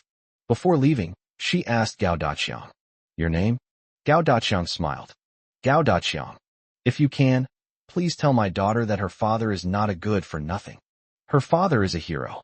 The next second, Yi Wanqing was taken away by her teammates. Gao Daqiang stayed, waiting for the pirates to discover them. On the other side, Xiao Yi sat in Yi Wanqing's original seat. He picked up the red wine and gently raised the glass towards the surveillance camera. A dozen minutes later, power has been restored to the cruise ship. The pirates checked the location. The red dot is still there. They had just breathed a sigh of relief. But then they suddenly discovered that there was another man in the surveillance footage. The man sat in the room, sipping red wine leisurely. The pirate leader's face instantly changed color. Where is that woman? All surveillance footage was retrieved. But Yi Wanqing has already disappeared. They finally understood. I was scammed. The enraged pirates stormed into the room. But all they saw was Xiao Yi sitting there. He raised his glass. He said calmly, the weather is nice. Want a drink? At the same time, the real Yi Wanqing has successfully boarded the speedboat. We left the sea under the cover of night. 1 hour later, the Kunlong seaplane takes off. The Great Zhou Kingdom's warplanes quickly provided escort. Several foreign fighter jets attempted to intercept. However, the Dazhou fighter jets issued a warning directly. This is international waters. We are bringing our own scientists back to China. Anyone who obstructs our path will be killed without exception. The other party ultimately had no choice but to back down. Soon, the news spread throughout the country.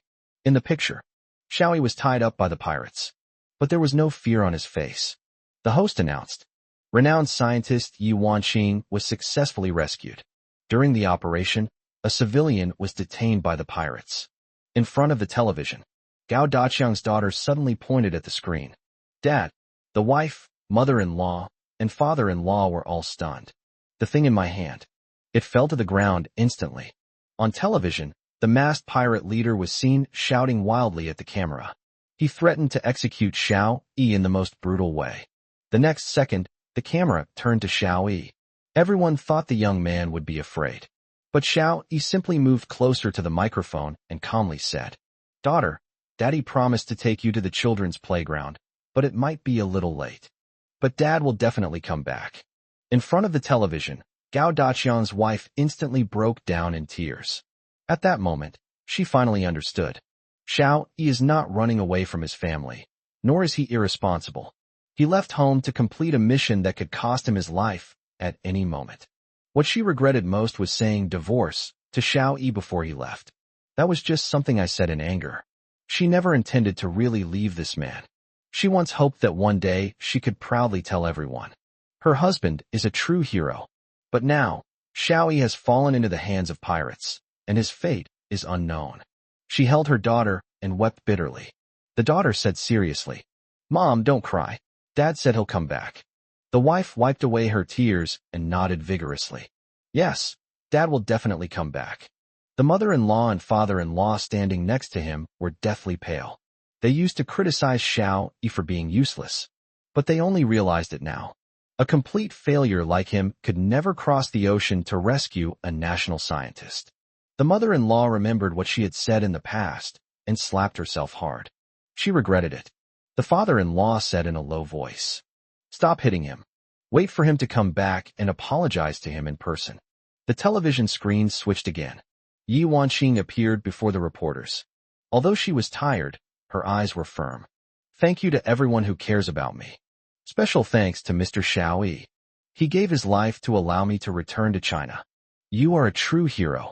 After hearing this, the daughter excitedly hugged her mother.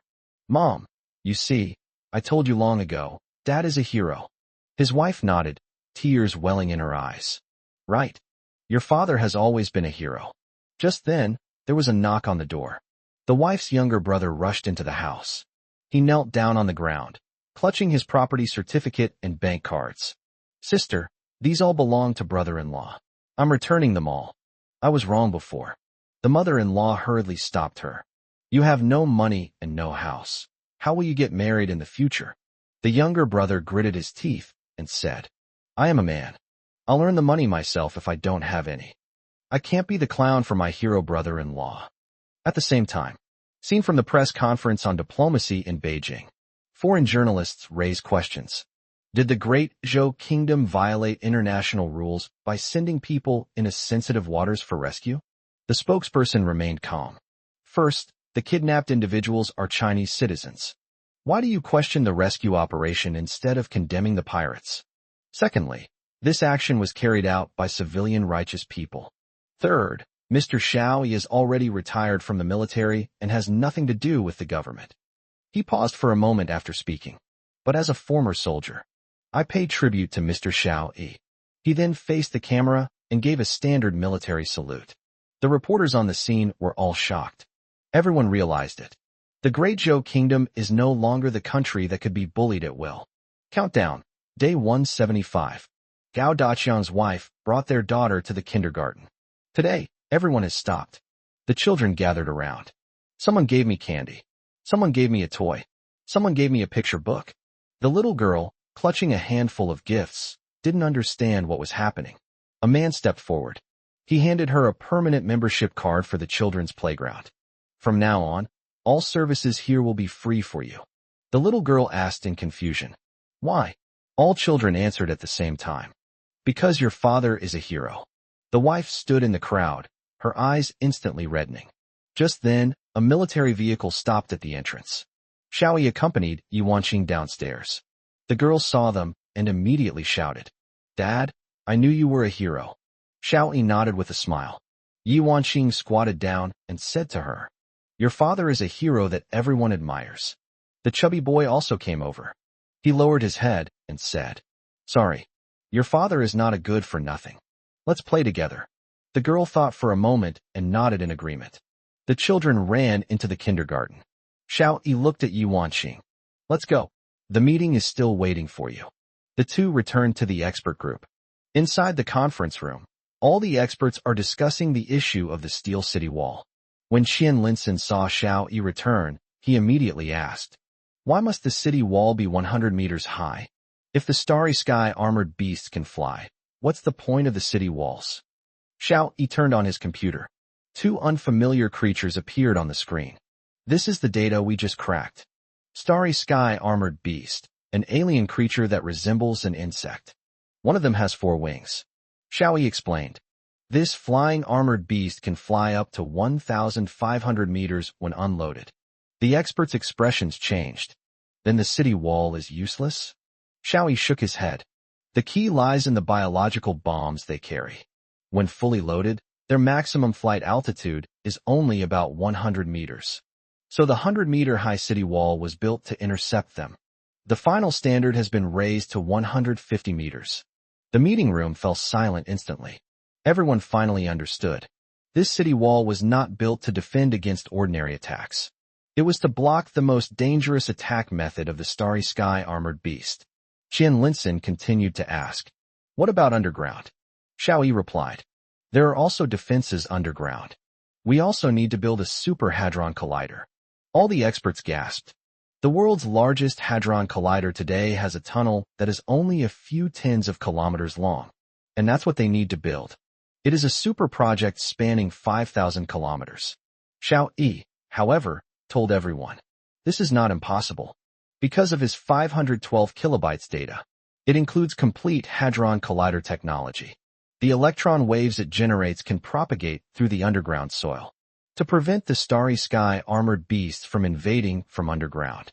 More importantly, this underground tunnel can also serve as the foundation structure for the Steel City Wall. The experts in the conference room finally saw a glimmer of hope. Xiao Yi looked at everyone. Most of the data has been deciphered. At most 2 days, the Large Hadron Collider project can now be officially launched. After hearing this, everyone felt a sense of relief. At this moment, an expert, who was looking down at his phone, suddenly laughed out loud. The internet is in an uproar. Western netizens are besieging our great Zhou kingdom. But when have our netizens ever suffered a loss? They've already verbally defeated the other side, making them run away in a sorry state. Xiao Yi smiled faintly.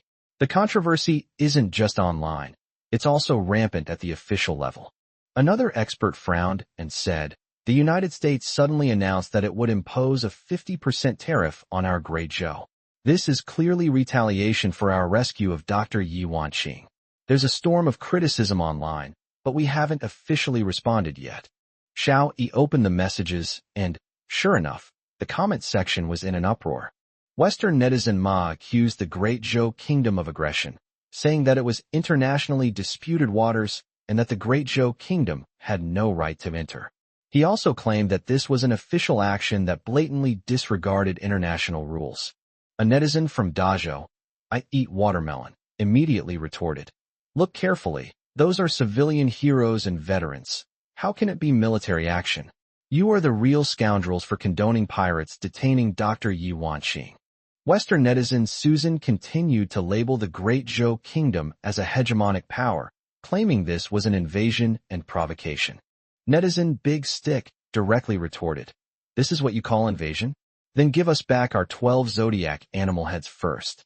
Don't forget, the United States and the land of fallen leaves were originally indigenous countries. The land beneath your feet was stolen with blood." Western netizen Tom disagreed, saying that we shouldn't bring up the past. Only the strong have the right to speak, and strength represents everything. Netizen Dabing immediately chimed in. So you don't care if I'm from the military or civilian? That's power. Come on, I'll take on all 8 of you by myself. Xiao Yi shook his head. The wisdom of the onlookers was indeed boundless, especially the united netizens of Great Zhou, whose fighting power was always outrageous. In any online game, once players from Great Zhou entered on a large scale, players from other countries basically couldn't expect to have a good time. He put away his phone and said to everyone, "The higher-ups will naturally handle the tariff issue. Let's focus on our own work first. You guys keep pushing forward. I'll go check on the situation." After saying that, Xiao Yi turned and left, went to the third floor of the Chu Du Hotel, and knocked on the old man's door. Just then, Chu Xiaoxiao pushed her service cart past, and saw Xiao Yi standing there. Regret flashed in her eyes once more. If she hadn't been so short-sighted back then, she would now be the girlfriend of the most sought-after man in the Great Zhou Kingdom. She could see that Xiao Yi's current status was extremely special, so special that he could freely visit the elderly, and even the highest leader, with just a phone call. She didn't know what had happened to Xiao Yi, but she knew one thing for sure. Xiao Yi was no longer someone she could reach. Xiao Yi also saw her, and simply smiled gently. But this smile didn't make Chu Xiaoxiao happy at all. It wasn't a smile of affection, but rather a polite smile befitting a regular waitress. She'd seen Xiao Yi smile like that at other waitresses before. This shows that in Xiao Yi's eyes, she no longer had any connection with him. She was just a stranger. In just 5 days, he had completely erased her from his life. Chu Xiaoxiao felt a pang of bitterness in her heart. Life is sometimes like this. One choice can lead to a lifetime of regret. She had been searching for a wealthy husband for over 20 years, only to lose him the very night before she was about to finally have him. An old man's voice came from inside the room. "Come in." Xiao Yi pushed open the door and entered. Chu Xiaoxiao hadn't been mistaken. He had indeed treated her like an ordinary waitress. Those past entanglements felt like a thing of the past to him. Upon entering, Xiao Yi discovered that the old man wasn't alone in the room. A young woman in her late 20s was sitting beside him, with short, neat hair, sharp eyes, and a confident, resolute air. The girl looked Xiao Yi up and down, her tone tinged with hostility. "You're Xiao Yi?" Xiao Yi didn't understand why she was so hostile, so he just nodded. "Yes, that's me." The girl sat back down, glanced at him a few more times, as if ready to find fault at any moment. "He's not that great, just average." The old man patted the chair next to him and said with a smile, "Xiao Yi, don't mind her. I've spoiled her. This is my great-granddaughter, Yao Yao. What do you think about other countries continuing to attack us?" Xiao Yi thought for a moment and said, "The most important thing now is to race against time. We must concentrate on advancing this grand project. The presence of those countries will only slow us down. So if they try to cause trouble, we'll just have one word: endure." Upon hearing this, Yao Yao's eyes almost blazed with fire. "Turtle, you've disappointed me so much." Xiao Yi found it amusing to himself. This girl was too impulsive, but this era did indeed need passionate young people. Overly cautious people could sometimes be a stumbling block. The old man did not interrupt, but instead said seriously, "Tell me in detail." Xiao Yi continued, "First, the issue of tariffs. Many people hope we will retaliate, but that's precisely what we need right now. Our situation is quite unique." Yao Yao immediately interjected coldly, "Traitor." Xiao Yi ignored her and looked only at the old man. "Not only will we not retaliate, but we will also lower our own tariff thresholds, because we will need to import a lot of goods next. Don't forget, we still have 4 trillion in foreign exchange reserves that we haven't used yet." Yao Yao glared at him and added, "Kowtowing to imperialism." Xiao Yi smiled. This girl was quite interesting. She commented on everything he said. Seeing that the old man was listening attentively, he continued, "The second step is that since they've raised tariffs, we'll ban exports. Anyway, we were going to close all export ports anyway and bring everything back to the country. We can use this as an excuse to announce our decision to the outside world." He then softened his tone, saying, "I believe the U.S. president's expression must be quite interesting when he hears this news. He'll probably be very disappointed, like he's punched a cotton ball." Yao Yao bluntly commented, "Feudalism, isolationism." The old woman didn't respond to her question, but continued to look at Xiao Yi, asking, "So, what do you think should be done about Yi Wanqing's matter?" After a moment of contemplation, Xiao Yi gave his judgment. We must insist that this was done by righteous civilians. Gao Daqiang and the others may suffer injustice, but for the sake of the country, I believe they are willing to endure it. Yao Yao's face darkened, and she glared at him fiercely, cold-blooded. Xiao Yi was not affected by her. Instead, his tone became even more steady, but the warning must also be issued. If the pirates continue to run rampant and the countries with jurisdiction continue to play dead, Great Zhou will take real official action. If necessary, even if it leads to war, we will not back down. Yao Yao was speechless. She had thought Xiao Yi was not very brave, but she didn't expect him to be so ruthless, even bringing up the word war directly. Xiao Yi continued. Finally, we issued a summons. We said that the international situation was severe and summoned all students, overseas staff, embassy personnel, and all citizens of the Great Zhou Kingdom to return to the country within 1 month. He paused for half a second, then continued. The country will cover all expenses for their return home this time. At the same time, we are warning everyone that if they don't return within a month, the Great Zhou will close its borders. Then, they will never be able to come back. We want to use Yi Wanqing's incident to maximize its impact. Yao Yao fell completely silent. The old man was also quiet for a moment before slowly speaking. We will take your thoughts into consideration. Now that we've finished discussing official business, I have a personal matter that I need your help with. A rare look of embarrassment crossed the old man's face. In that instant, he no longer resembled a helmsman standing on high, but rather an ordinary old man driven to desperation by the younger generation in his family. Xiao Yi's expression relaxed a bit. Please go ahead. The old man pointed helplessly at Yao Yao. My great-granddaughter has been pestering me every day to ask about this big event ever since she found out. I can't tell her the details. That would be against the rules. So, I'm entrusting her to you. You can decide what to do with her. Xiao Yi turned his head and looked Yao Yao up and down. Yao Yao immediately glared at him, as if she was about to explode. Xiao Yi simply smiled faintly. Perfect. I need a deputy. If you're interested, come help me. If not, then forget it. Yao Yao rolled her eyes. Deputy? How old are you? You don't even have a formal position. Why would you need a deputy? Besides, being a deputy is so embarrassing, like being a secretary. She muttered to herself while shaking the old man's arm affectionately. The old man just smiled and didn't say anything, clearly not intending to stand up for her. Xiao Yi stood up, his tone calm. As my deputy, you'll be the first to know everything. Think it over and report to my office tomorrow. After 9 o'clock tomorrow morning, this position will be yours. After saying that, he turned and left, leaving Yao Yao, who was seething with anger, and the old man who remained silent with a smile. Yao Yao shouted at his retreating figure.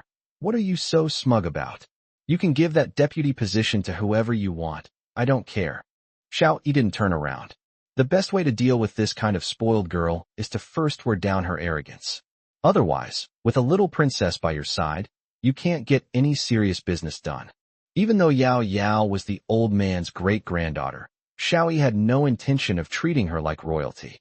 If she actually came, he would only treat her as an ordinary subordinate.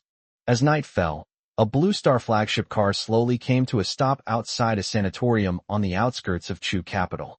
After getting out of the car, Xiao Yi briefly greeted the sentry and quickly walked into the lobby. This was his third visit here today.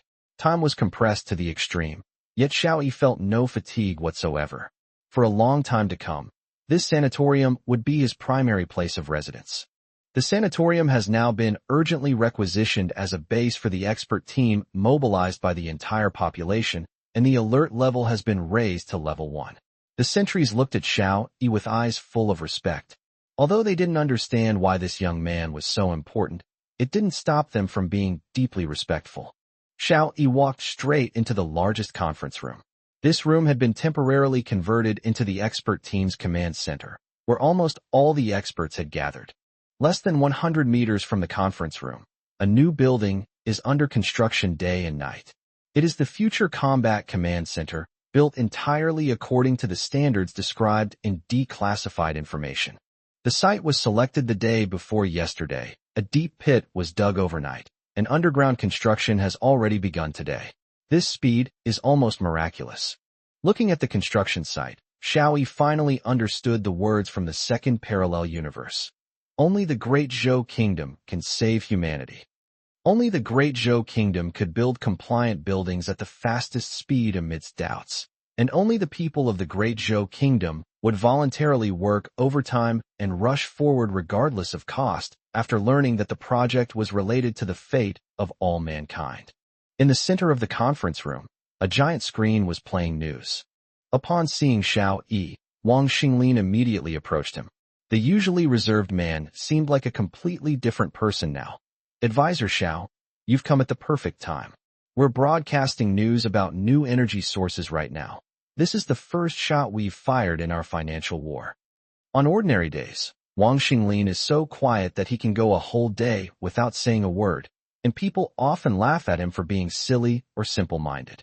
But once he enters his professional field, he seems to be ignited, and his thinking is so fast that most people can't keep up. Standing beside him was Sikong Bei, a financial expert who frequently appeared on television. 20 years ago, the world was shaken by a financial tsunami. It was Sikong Bei who led the team to stop the financial giants led by Si Luo, safeguarding the development achievements of the Great Zhou over the past few decades, and also thwarting their attempt to disrupt the Great Zhou's financial market. Xiao Yi extended his hand. So you are Mr. Sikong. I've heard so much about you. Sikong Bei grasped his hand, his expression noticeably tense. The impending financial war was far more ferocious, dangerous, and challenging than the one 20 years prior.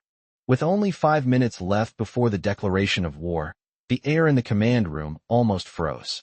Wang Xinglin's financial model is already in place, but to truly bring it to the global market, it still needs a veteran trader like Sikong Bei to steer it. Sikong Bei's hair was completely white, but his eyes were as sharp as they had been back then. He stared at the screen and said in a low voice, "This is a major operation." Xiao Yi patted him and Wang Xinglin on the shoulder, his tone steady. A person lives a lifetime. How can they be content without fighting a battle like this at least once? I believe you can do it well. Sikong Bei bent slightly and spoke into the microphone. Attention all groups, the first battle is about to begin. Everyone, proceed with the preparations as planned. For this battle, Wang Xinglin and his team hadn't slept for 3 days and 3 nights. But he wasn't sleepy at all. Instead, he was as excited as a new recruit going into battle. He looked at Xiao Yi and Sikong Bei, his voice trembling with excitement. Advisor Xiao, Teacher Sikong, don't worry. We've simulated this countless times. As long as we follow the plan, we're sure to win this battle. Xiao Yi didn't say much, he just looked at the TV. At 7 p.m. sharp, the news started on time. The host's voice came through. My country has officially developed a new energy source that can replace oil, and will begin mass production within 6 months. Please see the details below. The moment he finished speaking, Sikong Bei's entire demeanor changed. He ordered in a deep voice, start shorting the 6-month crude oil futures contracts. Follow up with the 3-month contracts, and sell off large quantities of the 1-year contracts. The financial team sprang into action immediately, sending a series of instructions into the market. Though the battle was fought without visible smoke, it was quieter and more dangerous than a real battlefield. News continues. The new energy source will utilize crops to produce clean fuels, with lower costs and higher efficiency than oil. The project has passed acceptance testing and has been officially approved.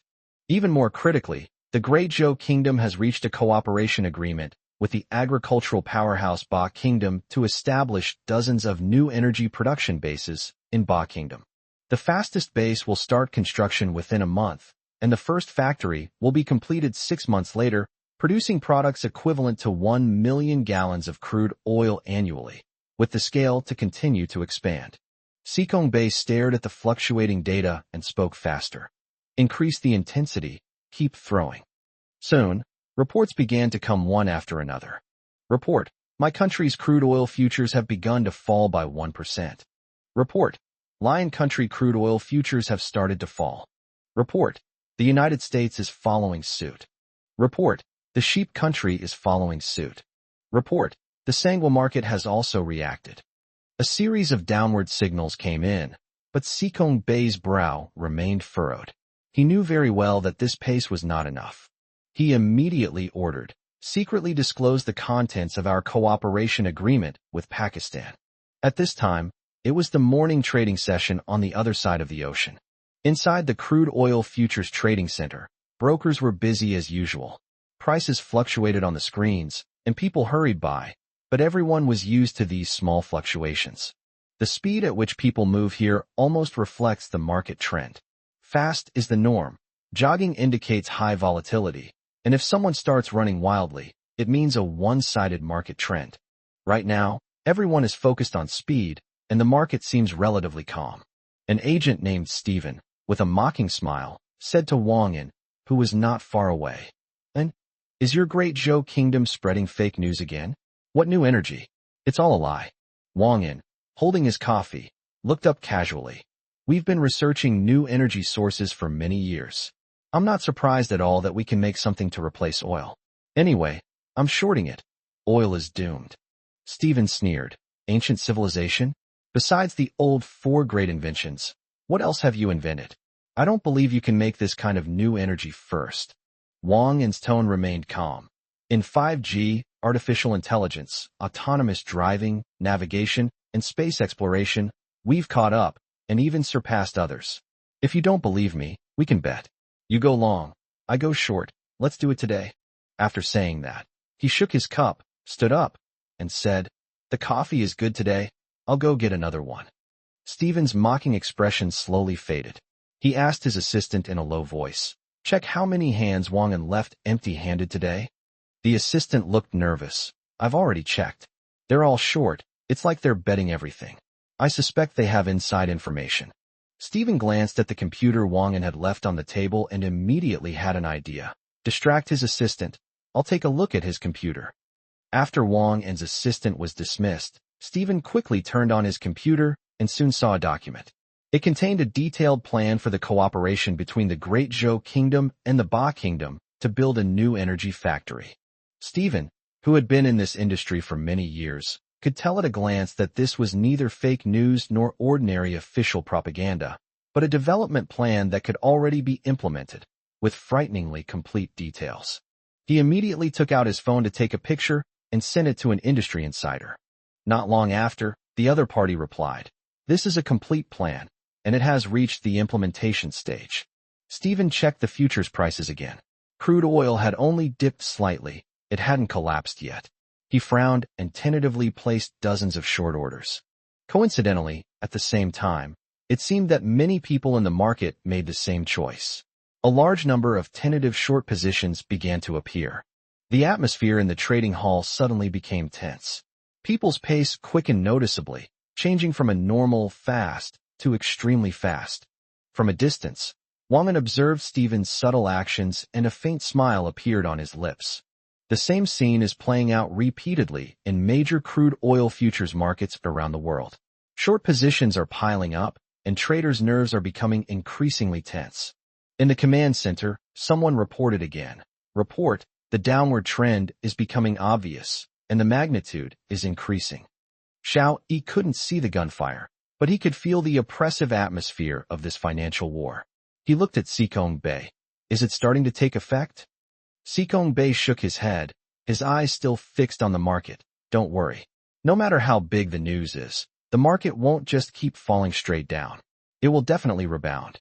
As soon as the television news aired, the head of the oil organization stepped forward to state that the new energy sources of the Great Zhou Kingdom could not replace oil in the short term, and that oil would remain the mainstream global energy source for the next few years, or even decades. As soon as the news broke, the crude oil futures market rebounded immediately, and prices began to rise. Stephen had been hesitant about adding to his short position, but seeing the market rebound, he finally wiped the cold sweat from his forehead. He quickly dialed an acquaintance's number to confirm whether the plan was real or fake, but the line was constantly busy. The tense atmosphere in the trading hall eased somewhat. The crowd, which had been almost running, noticeably slowed down. Stephen breathed a sigh of relief, preparing to close his short position first, make a small profit, and then go long to take advantage of the oil price rebound to make another killing. Just then, the call finally connected. The voice on the other end was urgent. "Don't buy, short sell immediately. I just looked at it carefully. That plan is 100% real. Oil is going to be finished. Stephen felt a chill run down his spine. His heart, which had just settled, was gripped by fear again. He dared not hesitate any longer and immediately went short with all his funds. But as soon as he posted the price of crude oil had already fallen, and the order was never filled. Stephen's expression changed. He knew that large funds had entered the market. He placed all his orders at the current price, and no matter what price they were sold at, as long as he could get on board, he could make a killing in this wave. Meanwhile, Wang Yin, back in his seat, received a phone call. After listening, he reported in a low voice, "The news has been leaked, and the market is now moving in the expected direction. However, I have a question. Doesn't this just mean Stephen and his team are making a fortune for nothing?" Laughter came through the phone. "Let them make their money. In another 6 months, that money will be useless anyway. Wang Yin, finish all your work and return to China immediately. The motherland needs you." Wang Yin's eyes lit up, and he couldn't help but smile. "Finally, I can go back to China? That's great." He hung up the phone and closed his laptop. As one of the core members of the financial team, he had a vague feeling that the world was sliding into madness, and that in times like these, only his homeland was truly safe. The fact that the higher authorities would mobilize such a large-scale financial operation must indicate that the country is brewing a momentous undertaking. Wang Yin certainly didn't want to miss out. Little did he know that the scale of this operation far exceeded his wildest imagination. Inside the trading hall, the atmosphere exploded once again. If the previous moments were like a warm-up before the race, then now, the starting gun has fired. Everyone has gone from a brisk pace to a full-on sprint. Even the cleaners who had worked in the trading hall for over a decade could tell that this was no ordinary market movement, but a terrifying one-sided market trend. Reports came in rapidly. Global crude oil futures have begun to plummet, with a drop of more than 10%, and it's still continuing. Lion crude oil futures plummet. U.S. crude oil futures plummet. Sangwa crude oil futures showed resistance to the decline. In the command center, Sikong Bei's expression finally softened a little, but his eyes remained sharp. He ordered in a deep voice, "Notify our traders to remain vigilant." He glanced at the time, 8:30 p.m. The past hour and a half had felt like an eternity, yet looking back, it seemed like just a blink of an eye. Wang Xinglin pulled up the computer model, compared it with the data, and said, "The current market trend is completely consistent with our modeling results." Sikong Bei nodded. "We can launch the second attack now." After they finished speaking, their gazes fell on Xiao Yi at the same time. Xiao Yi simply shrugged. "I'm just an advisor. You're the ones in charge. The authority is in your hands. Go ahead and do it. If there are any consequences, I'll take responsibility."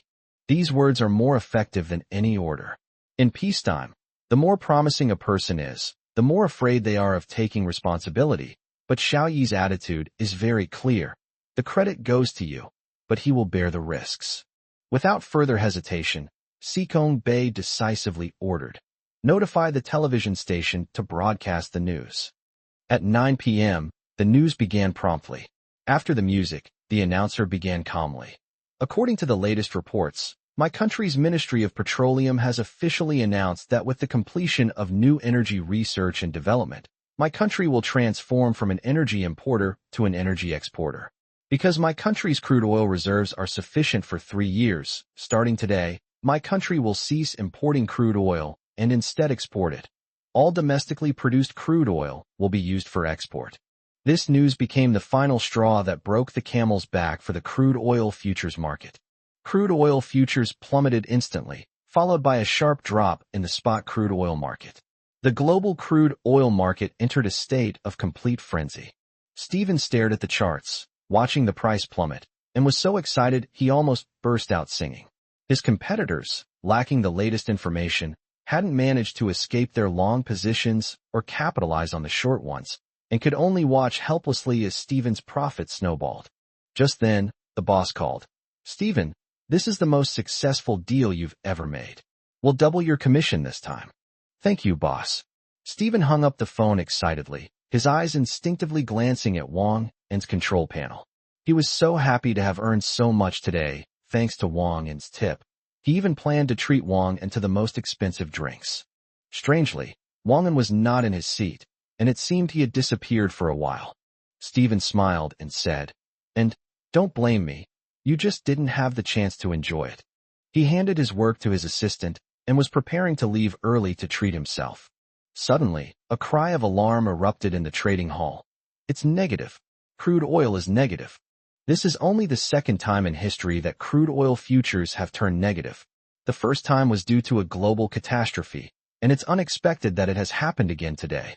Stephen immediately stopped in his tracks, his eyes gleaming, and turned around laughing. Close the position. Close the position now. Negative crude oil prices mean that not only is the oil worthless, but sellers also have to pay others to buy it. Such an opportunity is extremely rare. In the command center, Sikong Bay issued the final order. The crude oil futures contracts expiring this month do not need to be closed out. We need to take delivery. Other contracts can be closed out to reduce the number of long positions that would lead to suicide, since they don't have many months left to live. As for the spot market, notify agents in various regions to collect the goods quickly. Wang Xinglin simultaneously issued an order. Contact all available shipping companies and prepare to transport the oil back to China. We have won a resounding victory in the first battle of finance. Cheers erupted in the command center. Everyone was hugging and high-fiving, the tension that had been building for so long finally dissipating. The Hurricane team had won its first battle in finance, but this was only the first step in a long journey, and also the most difficult one. Xiao Yi also high-fived everyone in celebration, a rare look of excitement on his face. There were still many tough battles to come, but this victory was certainly something for everyone to breathe a sigh of relief. He picked up the internal phone and reported directly to the old man. "Report, the first battle in finance has been won." On the other end of the phone, the old man's voice remained calm. "Xiao Yi, after everyone has celebrated, let's sit down and summarize." One sentence sent a jolt through Xiao Yi's heart. He then realized that he was still too inexperienced. The old man was reminding him that those who truly go far must not be arrogant in victory or discouraged in defeat. No matter how great the victory, one cannot just be happy. One must carefully review every step of the way. Xiao Yi suppressed his emotions and turned to look at Wang Xinglin and Sikong Bei. "After the celebration, everyone will have a meeting. We'll summarize this operation, analyze the follow-up plans carefully, and see if there's anything that needs improvement." Wang Xinglin and Sikong Bei also instantly regained their senses. That's right, it's far from time to relax. Winning the first battle only means they're qualified to continue. Countless challenges lie ahead. Wang Xinglin immediately raised his voice. "Meeting. Go over the follow-up details again." The crowd, which had been cheering, quickly returned to their posts. In front of the screens and beside piles of documents, everyone got back into focus. Xiao Yi watched this scene, then turned and left the command center. He still had to go to the decryption task force, where important work awaited his cooperation. As soon as he entered, Gu Linxing pushed up his glasses and handed him a document. "Advisor Xiao, according to the information we declassified, the next step is to develop a mecha combat simulation device and assemble 1 billion mecha warriors. The problem is, the documents only contain mecha design blueprints, not any simulation device details." When Gu Linxing said this, his eyes were filled with both doubt and excitement. Since being brought here by Xiao Yi, he felt for the first time that he had a purpose in life. His previously seemingly useless decryption abilities had become a real force capable of changing the course of events.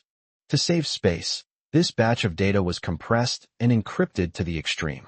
A single byte of information can be repeatedly accessed and interpreted in different ways to reveal completely different content. Just like the cards on a casino table remain fixed, but different players can combine their cards to form different hand patterns. Experts like Gu Linxing are responsible for dissecting these hidden combinations bit by bit. Despite being only 512K, it contained a terrifyingly large amount of information. Gu Linxing was completely stunned when he first saw it. It wasn't an ordinary password, but a puzzle so ingenious it was almost an art form. For him, that is the meaning of his existence. Therefore, he held Xiao Yi in high esteem. It was Xiao Yi who brought him to the battlefield that truly belonged to him. Xiao Yi flipped through the documents and quickly noticed a special name.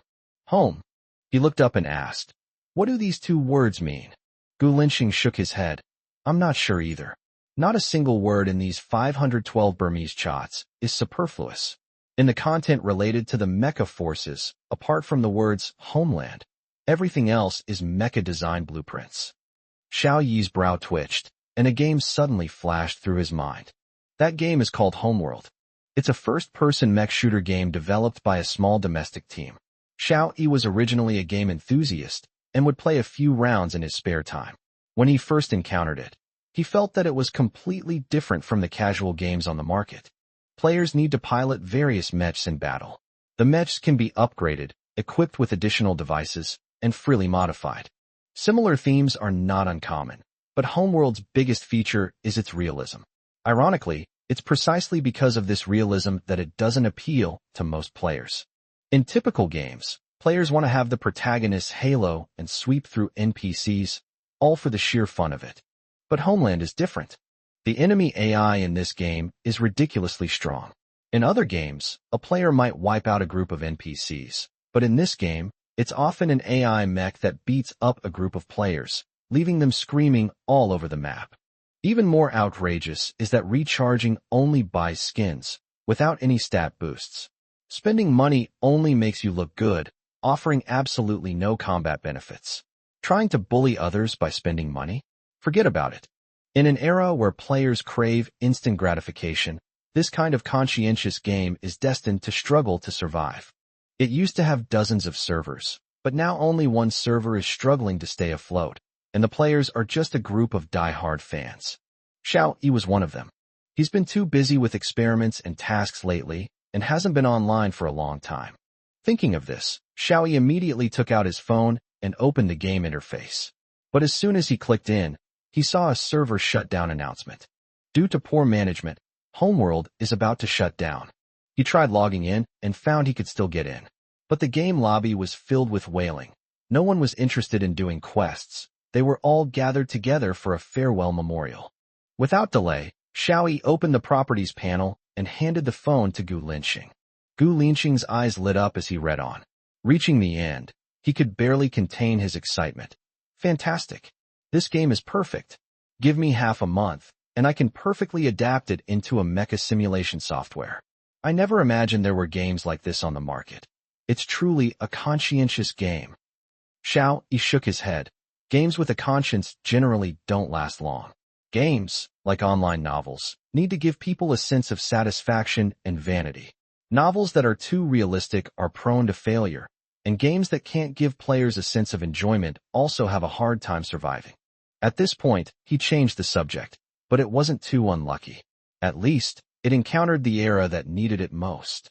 Gu Linxing breathed a sigh of relief and handed the second decryption list to Xiao Yi.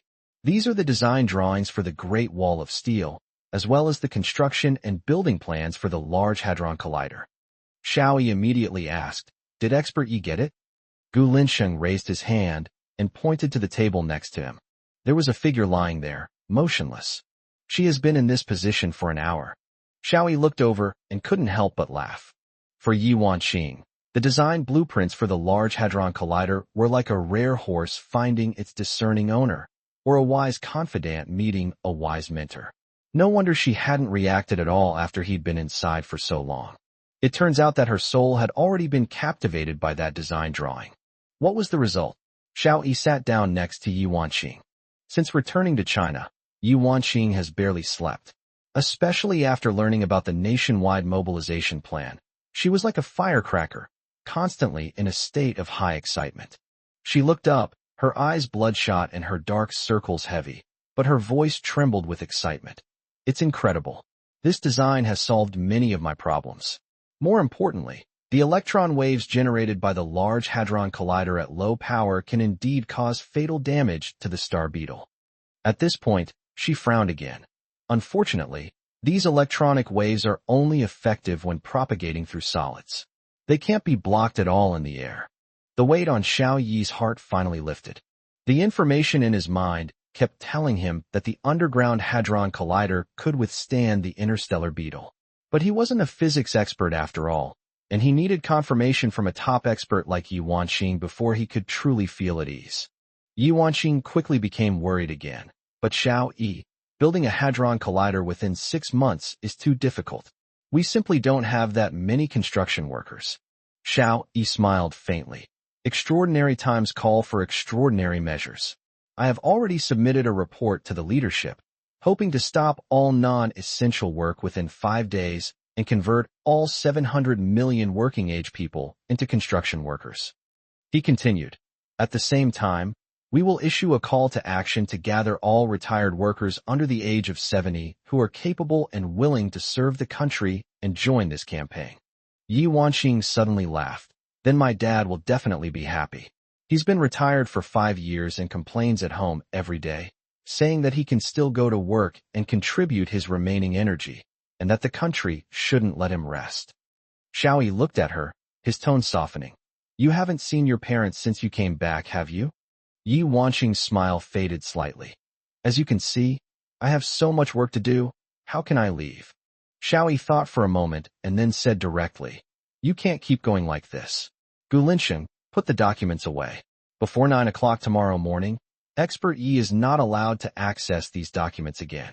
Yi Wanxing immediately panicked, but she couldn't argue with Xiao Yi at all and could only watch helplessly as the security personnel took the documents away and locked them in the cabinet. Xiao Yi stood up and gave her a slightly mischievous smile. Sister Yi, take a rest. Sharpening your axe won't delay your work.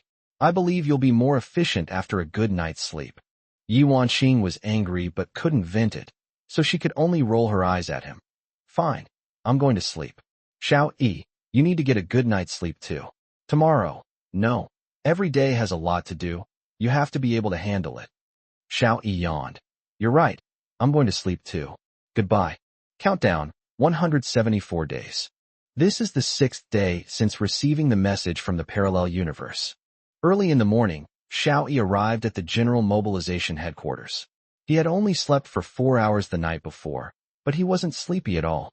He used to be able to sleep for 8 hours, but he would still feel exhausted when he woke up.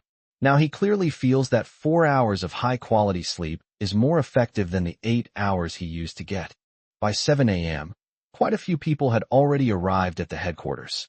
Fang Weijing and Qian Linsun, the commander and deputy commander, were also at their posts early. Fang Wei saw him and immediately waved. Xiao Yi, you've come at the right time. Based on the observations from the reconnaissance satellites, we've identified several possible origin points. Come and take a look.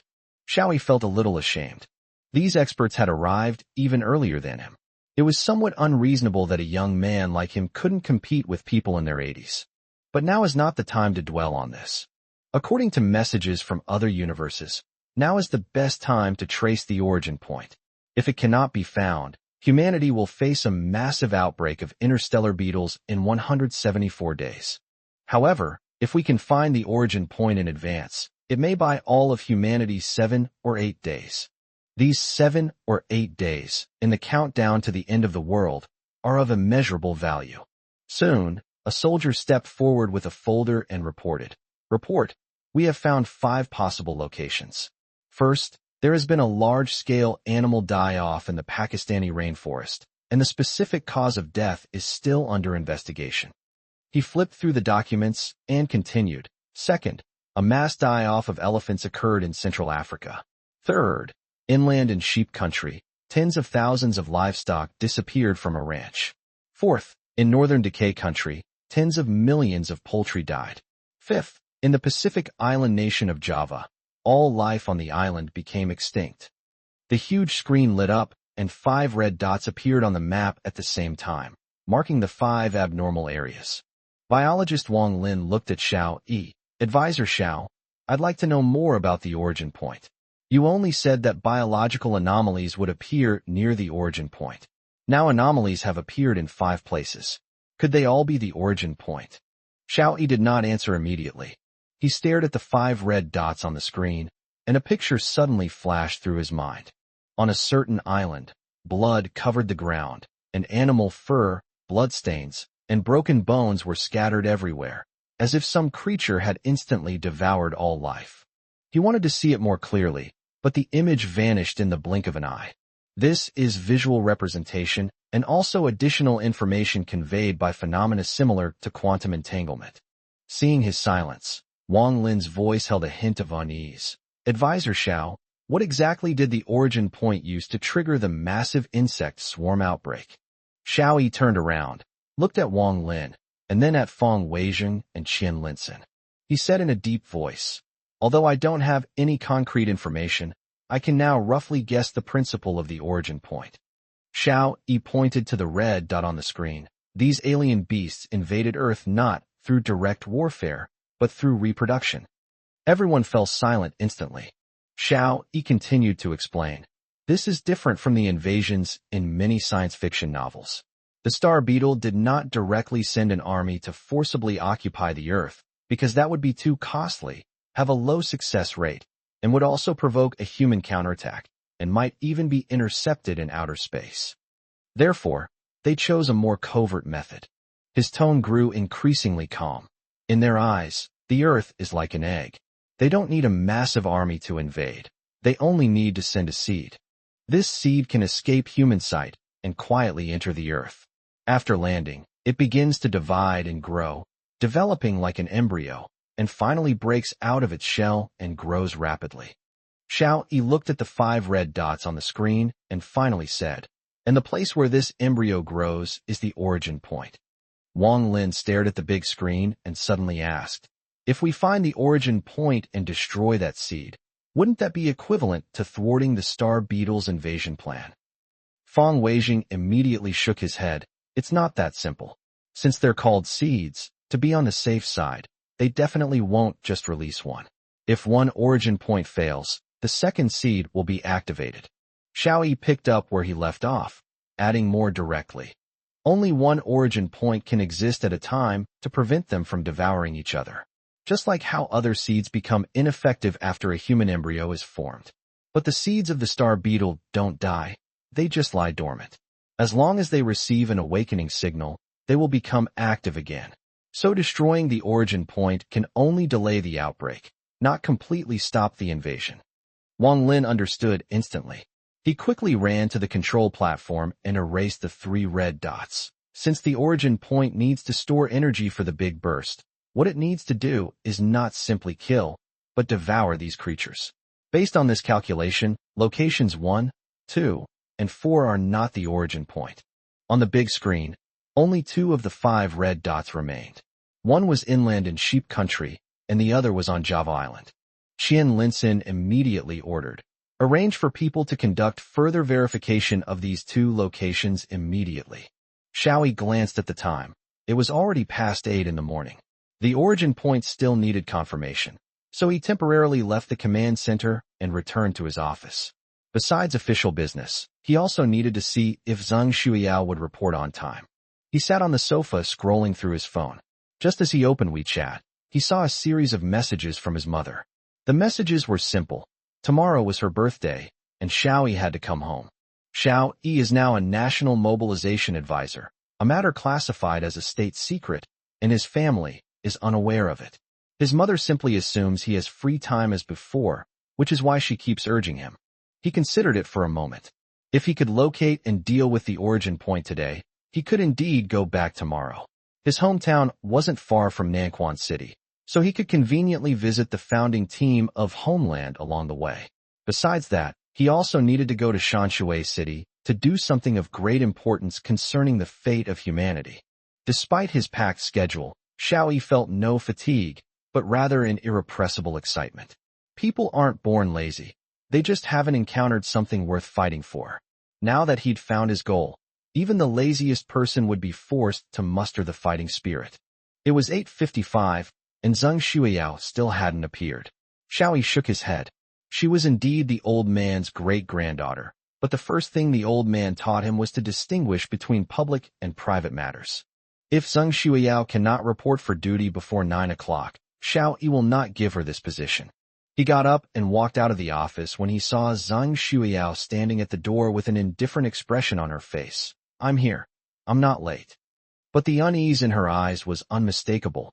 She clearly still cared about the job. Xiao Yi glanced at his phone. 8:58. 2 minutes left. Get ready immediately. Come with me to the command center at 9 o'clock. Zheng Shuiyao panicked. 2 minutes? How can I have that much time? I still need to change clothes, put on makeup, and... Xiao Yi said seriously. You have 1 minute and 48 seconds left. He wanted to give her a hard time. Zheng Shuiyao came from an extraordinary background. Even if her elders didn't spoil her, outsiders would inevitably fawn over her. Making her understand discipline now would make her easier to manage later. Zheng Shuiyao screamed and rushed into Xiao Yi's office. Without thinking twice, she took off her coat and changed into the work clothes that had been prepared in advance. Xiao Yi glanced at her subconsciously. He had to admit, she was a true soldier.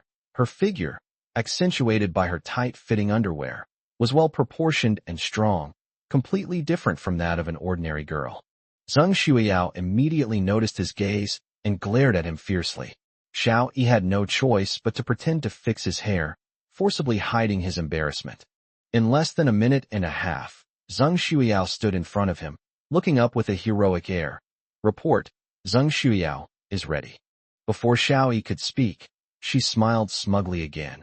Your scheme failed, didn't it? Now you have no reason to kick me out, right? Xiao Yi was speechless for a moment.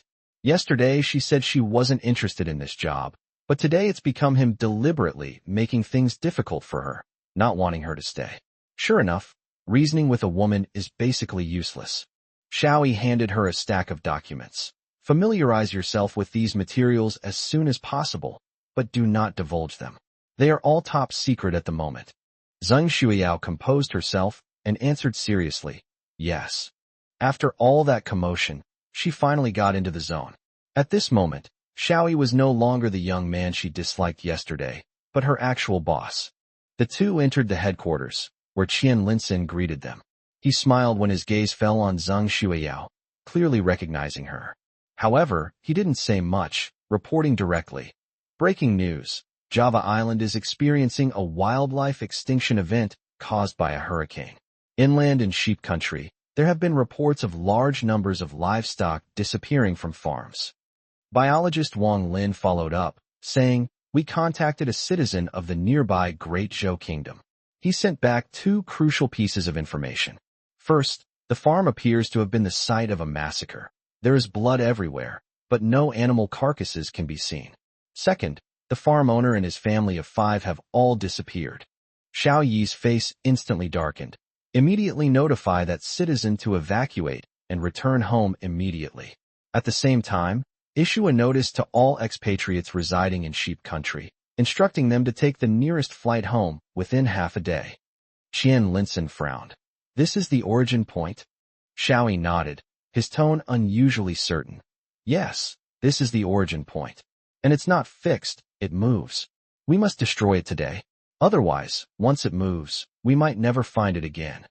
Qian Linsen immediately ordered the decryption team to send over the data on the origin point. Yao Yao was about to go find someone when she realized she had no idea where the decryption team was. The next second, the large screen suddenly lit up, and all the data about the origin point popped up. Qian Linsen stared at the screen, his expression growing increasingly grim. He told Xiao Yi that to destroy the origin point, a bomb with a range of 10 kilometers must be detonated at the discovery location, and the explosive force must penetrate at least 1 kilometer underground to wipe out all life there. Upon hearing this, Yao Yao became excited and blurted out, "Isn't that a nuclear bomb? Even a small one would do." Qian Linsen sighed. Detonating a nuclear bomb in the interior of sheep country was no ordinary military operation. It could potentially trigger a nuclear war. The conference room fell silent instantly. All the experts understood that this was not a technical issue, but an international one. If war broke out, all of the Great Zhou Kingdom's war preparations would be disrupted, and no one could afford the consequences. Xiao Yi was silent for a moment, then turned to Yao Yao and said, "Call Zhao Taizhu here." Yao Yao immediately agreed and left. Not long after, the burly Zhao Taizhu appeared at the conference room door, and all eyes fell on him. Xiao Yi briefly explained the origin point, the need for nuclear explosion, and the international risks. Finally, he said that the expert team could not come up with a good solution, but time was of the essence, and the origin point had to be bombed today. After listening, Zhao Taizhu glanced at the group of experts who looked worried, and suddenly burst into laughter. Feng Wei frowned and reminded him, "Big guy, this is a serious matter." Zhao Taizhu scratched his head and said that this group of scholars looked too much like scholars rebelling, which will not succeed in 3 years. Everyone was taken aback and immediately pressed him for a solution. Zhao Taizhu waved his hand dismissively and replied, "For things like this, just do it. Then find some excuse to appease the sheep country. Offer compensation and an apology, and the matter will be over." A stunned silence fell over the conference room. This was a nuclear bomb, not a firecracker. How could it be spoken of so casually? Zhao Taizhu insisted it was that simple. However, his face quickly darkened, because this method wasn't his invention. It was something other countries had used against the Great Zhou Kingdom. In the past, when the Great Zhou Kingdom was backward, those countries could easily create incidents, fabricate reasons that even a child wouldn't believe, pay some money, apologize, and that would be the end of it. Zhao Taizhu slammed his hand on the table, his voice deep and resonant. "Now we have the strength. We don't usually do this, but in extraordinary times, we must use extraordinary measures." Xiao Yi, Feng Weizheng, and Qian Linsin exchanged glances. Feng Weizheng gritted his teeth and made a decision, immediately submitting the action plan to his superiors, with Zhao Taizhu handling the specific execution. Zhao Taizhu straightened up abruptly and solemnly guaranteed, "I will definitely not fail in my mission." Soon, the Great Zhou Kingdom notified neighboring countries such as the Sheep Kingdom and the Kangaroo Kingdom that a fighter jet had lost contact during training and was carrying a lightest nuclear bomb. The Great Zhou Kingdom was currently searching for it in the nearby waters and hoped for assistance from other countries. Unsurprisingly, the Great Zhou Kingdom's request was rejected. However, shortly after, new information emerged. The missing fighter jet had crashed inland in the Sheep Kingdom, its nuclear bomb unfortunately detonating. Fortunately, the area was sparsely populated, resulting in no casualties, and the explosion's power was limited, affecting only a 10-kilometer radius. Subsequently, the Great Zhou Kingdom dispatched a large aftermath team, publicly stating that it would assess the impact of the plane crash and discuss compensation and aftermath with the Sheep Kingdom in a frank manner. After issuing a series of protest statements, the Sheep Kingdom also agreed to consult with the aftermath team, and the two sides began friendly communication. The expert team was stunned by the results. Zhao Taizhu was right. The problem they feared could ignite a world war had actually been solved. The scholar's rebellion failed after 3 years because he had too many concerns. Sometimes, the more you think about something, the harder it becomes. Taking action, on the contrary, often leads to success. Having resolved this major problem, Xiao Yi finally breathed a sigh of relief. More importantly, the destruction of the origin point delayed the outbreak of the star beetles by 7 or 8 days. For the Great Zhou Kingdom, which was racing against time, those 7 or 8 days were enough to change many things. Qian Linsin immediately notified the cleanup team to enter the nuclear explosion site as soon as possible for investigation, focusing on finding fragments or remains of the starry sky beetle. In the evening, the team, wearing hazmat suits, transmitted a video from the scene. On the large screen, the explosion ruins were gradually zoomed in. Xiao Yi and the experts watched the footage carefully and saw that the collapsed ground revealed a large number of underground pits, which intersected with each other, like a huge underground maze. Biologist Wang Lin looked grim and said in a low voice, "So the origin point is underground. No wonder it's been so difficult to find." He sighed again, thinking that if they had more detailed information about the origin point, the research would be much easier. Xiao Yi shook his head, indicating that based on the information currently being declassified, other parallel universes also know little about the origin point. However, Gulinxing had just told him that another batch of data about the star beetle had been declassified, which might allow them to deduce some information about the origin point from the beetle itself. The information was quickly transmitted to the conference room. The more Wang Lin read, the more serious his expression became, and the other biology experts also looked grim. After a brief, hushed discussion, Wang Lin looked up his tone extremely grave. He pointed out that the star beetle possesses an extremely sophisticated digestive system and an incredibly wide diet, capable of devouring almost any living organism. Even more astonishing is its efficiency in utilizing its food, which is as high as 99%. Wang Lin frowned deeply. He explained that while the human digestive system is quite sophisticated, the food utilization rate is usually only 10% to 20%. In other words, most of what people eat is not actually absorbed, but is excreted from the body. Wang Lin's face had turned pale. He stared at the test data, his voice becoming low and somber. These alien creatures have an astonishingly high food utilization rate of 99%. They waste almost nothing they eat. A small portion is converted into energy for movement, similar to humans, accounting for only 10% to 20%. The vast majority of the rest is stored in their bodies, and once it accumulates to a certain level, it directly splits into a second alien creature. Wang Linyue said that the atmosphere in the meeting room became increasingly oppressive. In other words, as long as they keep eating, they can keep dividing. At their rate, they could devour all the life on Earth in a month, and then turn all of those life forms into new ones of the same kind. Everyone fell silent. Wang Lin continued. Only ordinary lower-level creatures have a high food conversion rate, but these monsters not only have an absurdly high conversion rate, but they also possess advanced intelligence. What's even more terrifying is that they even eat the corpses of their own kind. As long as there are corpses on the battlefield, they can continue to replenish themselves, and their numerical advantage will almost never be broken. Xiao Yi's heart sank. He had long known that the starry sky beetle was terrifying, but it wasn't until he heard these figures that he truly felt a chill. Its immense destructive power, near-perfect food conversion rate, and the fact that it didn't need to mate, it could simply devour anything to create embryos and multiply into countless new beetles. This means their survival logic is simple to the point of being cruel. Eat, divide, eat again, divide again, until they have devoured every living thing on Earth. No wonder other parallel universes are heading towards destruction. Such monsters should hardly exist.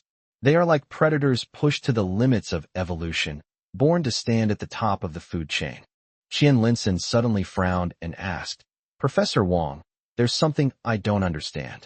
Since they can devour the Earth in a month, why is it predicted that they won't erupt until 180 days after arriving on Earth? Wang Lin immediately explained that without human intervention, they would indeed only need a month. However, they didn't immediately expose themselves, most likely because their numbers weren't yet sufficient. When their numbers are small, humans can quickly eliminate them with weapons. So, for the first 150 days, they have been hiding, accumulating, and reproducing. By the time the outbreak truly occurred, the numbers had become so large that humanity was unable to handle them. A picture suddenly flashed through Xiao Yi's mind. Countless star beasts surged up the city walls like a black tide. As soon as one wave was shattered, another surged forward. The 100-meter-high steel walls trembled under the impact, and finally collapsed with a deafening roar under the dense barrage of attacks. A sharp, needle-like pain pierced his mind, and Xiao Yi abruptly raised his hand to cover his forehead. Yao Yao, who was standing next to him, immediately frowned and looked at him. Are you not feeling well? Xiao Yi shook his head, suppressing the pain. It's nothing. I just received some more messages. His emotions sank completely. What he had just witnessed wasn't an ordinary hallucination, but a scene seen by his dying self in the second universe. There, humanity ultimately failed to stop the cosmic beetles and was destined for extinction. Xiao Yi stood up, gave a brief greeting, and turned to leave the conference room. After taking a few steps, he turned back to Yao Yao. I'm going home tomorrow. You can stay here and listen more, learn more. Yao Yao rolled her eyes at him and said, I'm your adjutant. Wherever you go, I'll go. Xiao Yi shook his head slightly. It seemed Yao Yao had truly gotten into character. What she had seen today had finally made her confront the crisis humanity was about to face. All right, tomorrow, Chudu Hotel, let's go together. After Xiao Yi finished speaking, he walked towards his residence, and Yao Yao followed closely behind. He felt exhausted, not physically, but overwhelmed by a sense of powerlessness that surged up after seeing the ruins of the future, making it hard to breathe. Xiao Yi is temporarily staying at the Chu-Du Hotel, which is not far from the headquarters. He will move there once the new command building is completed. He walked in silence into the night. All the parallel universes had failed. All of humanity's efforts had failed to stop the celestial beetles. Now it was his turn. Could he really lead this world to survive? 6 days ago, he was just an ordinary graduate student in a university lab. But now, he has been thrust before all of humanity, becoming the so-called hope. The heavy burden of saving all of humanity has suddenly fallen on his shoulders, and he doesn't even know if he can bear it. Yao caught up and saw that Xiao Yi, who had been so energetic during the day, now looked exhausted. She couldn't help but ask, "Xiao Yi, what are you thinking about?" Xiao Yi forced a smile. "It's nothing." Yao pouted. "If you're not satisfied with my work, you can just say so. Don't worry about my status." Xiao Yi was taken aback, then smiled wryly. "No, it has nothing to do with you. It's just that the pressure is too great." Yao laughed instead. "So you feel pressure too? I thought you were mature beyond your years and arrogant." Xiao Yi was stunned. "Is this all you think of me?" "Yes." Yao raised her chin. "You're so young, and you've already become an advisor to the all-out mobilization expert team. My great-grandfather even said that you might lead all of humanity to fight against the star beasts. But I don't see it at all." Xiao Yi was stunned again. It turned out that the old man valued him so much, believing he truly had the potential to lead humanity. The old man's insight was always sharp. He shouldn't have been overwhelmed by fear first. Xiao Yi took a deep breath, his eyes slowly regaining their clarity. He looked at Yao. "Thank you, and thank you, great-grandpa. You've done a good job, keep it up." After saying that, he waved to Yao and turned to walk towards the dormitory building. Yao stood there, watching his retreating figure, somewhat confused. How could Xiao Yi, who had just been so worried, suddenly revert to the spirited person he was during the day? Right in front of the Chu-Du Hotel, Chu Xiao and a young man stepped out of a BMW. The two had been holding hands, but when Chu Xiao saw Xiao Yi approaching, she subconsciously let go of his hand, her gaze following him until he entered the dormitory building. The young man's face darkened slightly, and his tone was clearly displeased. Xiao, who is this man?" Xiao Yi immediately understood why Chu Xiao had suddenly let go of his hand. She saw the young man ahead. He had an arrogant demeanor and could freely enter and leave the Chu-Du Hotel. He was clearly no ordinary person. Just then, Xie Ziming, who was acting nonchalant, happened to pass by the gate. Hearing their conversation, he immediately chimed in. "That's Chu Xiao's ex-boyfriend." The young man frowned and pressed. "Anyone who can get in and out of here is extraordinary. What exactly is his identity?" Xie Ziming, as if the fire wasn't big enough, laughed and said, "You guessed right. He is indeed no ordinary person. He is someone who can stand on equal footing with Professor Fang Weijing and Professor Qian Linsen." Upon hearing this, the young man's expression immediately changed. To him, Chu Xiao was nothing more than prey. He was only willing to play with her for a while longer because she had given him her virginity and was beautiful. But his father had warned him long ago that it was okay to have affairs, but he should never get involved with people he couldn't afford to offend, especially people with powerful connections. Getting involved with them even once could bring misfortune to the whole family. Qian Linsen is one of the nation's top scientists, and Fang Weijing is a towering figure in the scientific community. How could he dare to offend two people who are on equal footing with him? Not to mention him, even his father wouldn't dare. Xiao Yi might just say one word, and their family would go bankrupt. Taking that risk for a woman is simply not worth it, even if she just gave him her virginity. The young man became increasingly flustered and stammered. I'm leaving. Don't contact me or see me again. Just pretend nothing happened." After saying that, he hurriedly opened the car door, started the BMW, and drove off. In his panic, the car slammed against the railing, and he didn't even dare to stop. In just a few seconds, the BMW sped out of sight and disappeared completely. Chu Xiao stood there, completely dumbfounded. Xie Ziming whistled cheerfully and walked past her smugly. He was ready to tell Xiao Yi about it immediately. The news sounded very satisfying. He used to look down on Xiao Yi. Although Xiao Yi was a graduate student with good academic achievements, he had no car, no connections, and no status. He was just an ordinary young man, at most with a decent personality. But after Xiao Yi became the chief consultant of the expert group overnight, Xie Ziming's attitude completely changed. He would tell everyone he met that he had long seen that Xiao Yi was destined for greatness and would rise to prominence sooner or later. After saying it so many times, he even started to believe it himself, as if he and Xiao Yi had an exceptionally close relationship. Looking at Chu Xiaoxiao again, he couldn't help but feel sarcastic. She'd been dumped by a man with just a few words today. Xie Ziming felt immense satisfaction. He deliberately mocked loudly. "Blind woman, you don't want such a great man, but insist on chasing after a scumbag. Women are always so stupid." After saying that, he walked towards the dormitory building where Xiao Yi lived. Behind her, Chu Xiaoxiao completely broke down. Just a few nights ago, she thought she had traded her body, which she had guarded for over 20 years, for a rich husband. Now she realizes how incredibly stupid she was. She lost her body, and her wealthy husband ran away. Even worse, she also personally lost Xiao Yi, a backup option who was a million times better than her wealthy husband. All her scheming turned out to be a joke.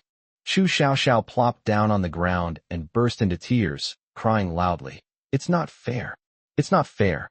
All I wanted was to live a good life. Why did this happen?" The crying quickly attracted a crowd of onlookers. Yao Yao happened to be passing by and saw a girl with heavy makeup who was still pretty sitting on the ground crying. She immediately went over to comfort her. "Miss, why are you crying?" Chu Xiaoxiao looked up and instantly recognized her as the girl who had been following Xiao Yi earlier. A thought flashed through her mind, and she immediately came up with an idea. She continued to cry pitifully, saying, "My boyfriend, he's become a big shot now, and he doesn't want me anymore. What should I do? I don't want to live anymore." Upon hearing this, Yao Yao's temper flared up immediately. "Who's your boyfriend? I'll teach him a lesson. You scumbag." Chu Xiaoxiao sobbed. "You can't afford to offend him. His name is Xiao Yi." Yao Yao was stunned for a moment, then patted her chest and assured her, "Don't cry. There's no one I can't teach a lesson. So what if it's Consultant Xiao? I'll make him apologize to you just the same." Chu Xiaoxiao continued to feign tears, "But he's a big shot." Yao Yao glared towards the dormitory building and snorted coldly. "No one is important in front of me. Don't worry, I'll beat him to a pulp." Chu Xiaoxiao quickly grabbed her arm and said softly, "Don't hurt him, it will break my heart. Just teach him a lesson a little. As long as he wants me, I'll be satisfied." Yao Yao helped her up, wiped away her tears, rolled up her sleeves, and said, "Don't worry, I'll make him kneel on the ground and beg for mercy." A big shot? Haven't I seen plenty of big shots? At this moment, Xiao Yi was unaware that he was being targeted. He was packing his bags to go home. He didn't plan to stay long this time, at most one day, and had to be back the day after tomorrow. Because tomorrow, the second battle of the financial war would begin. This is a steel war, which is more difficult than the oil war.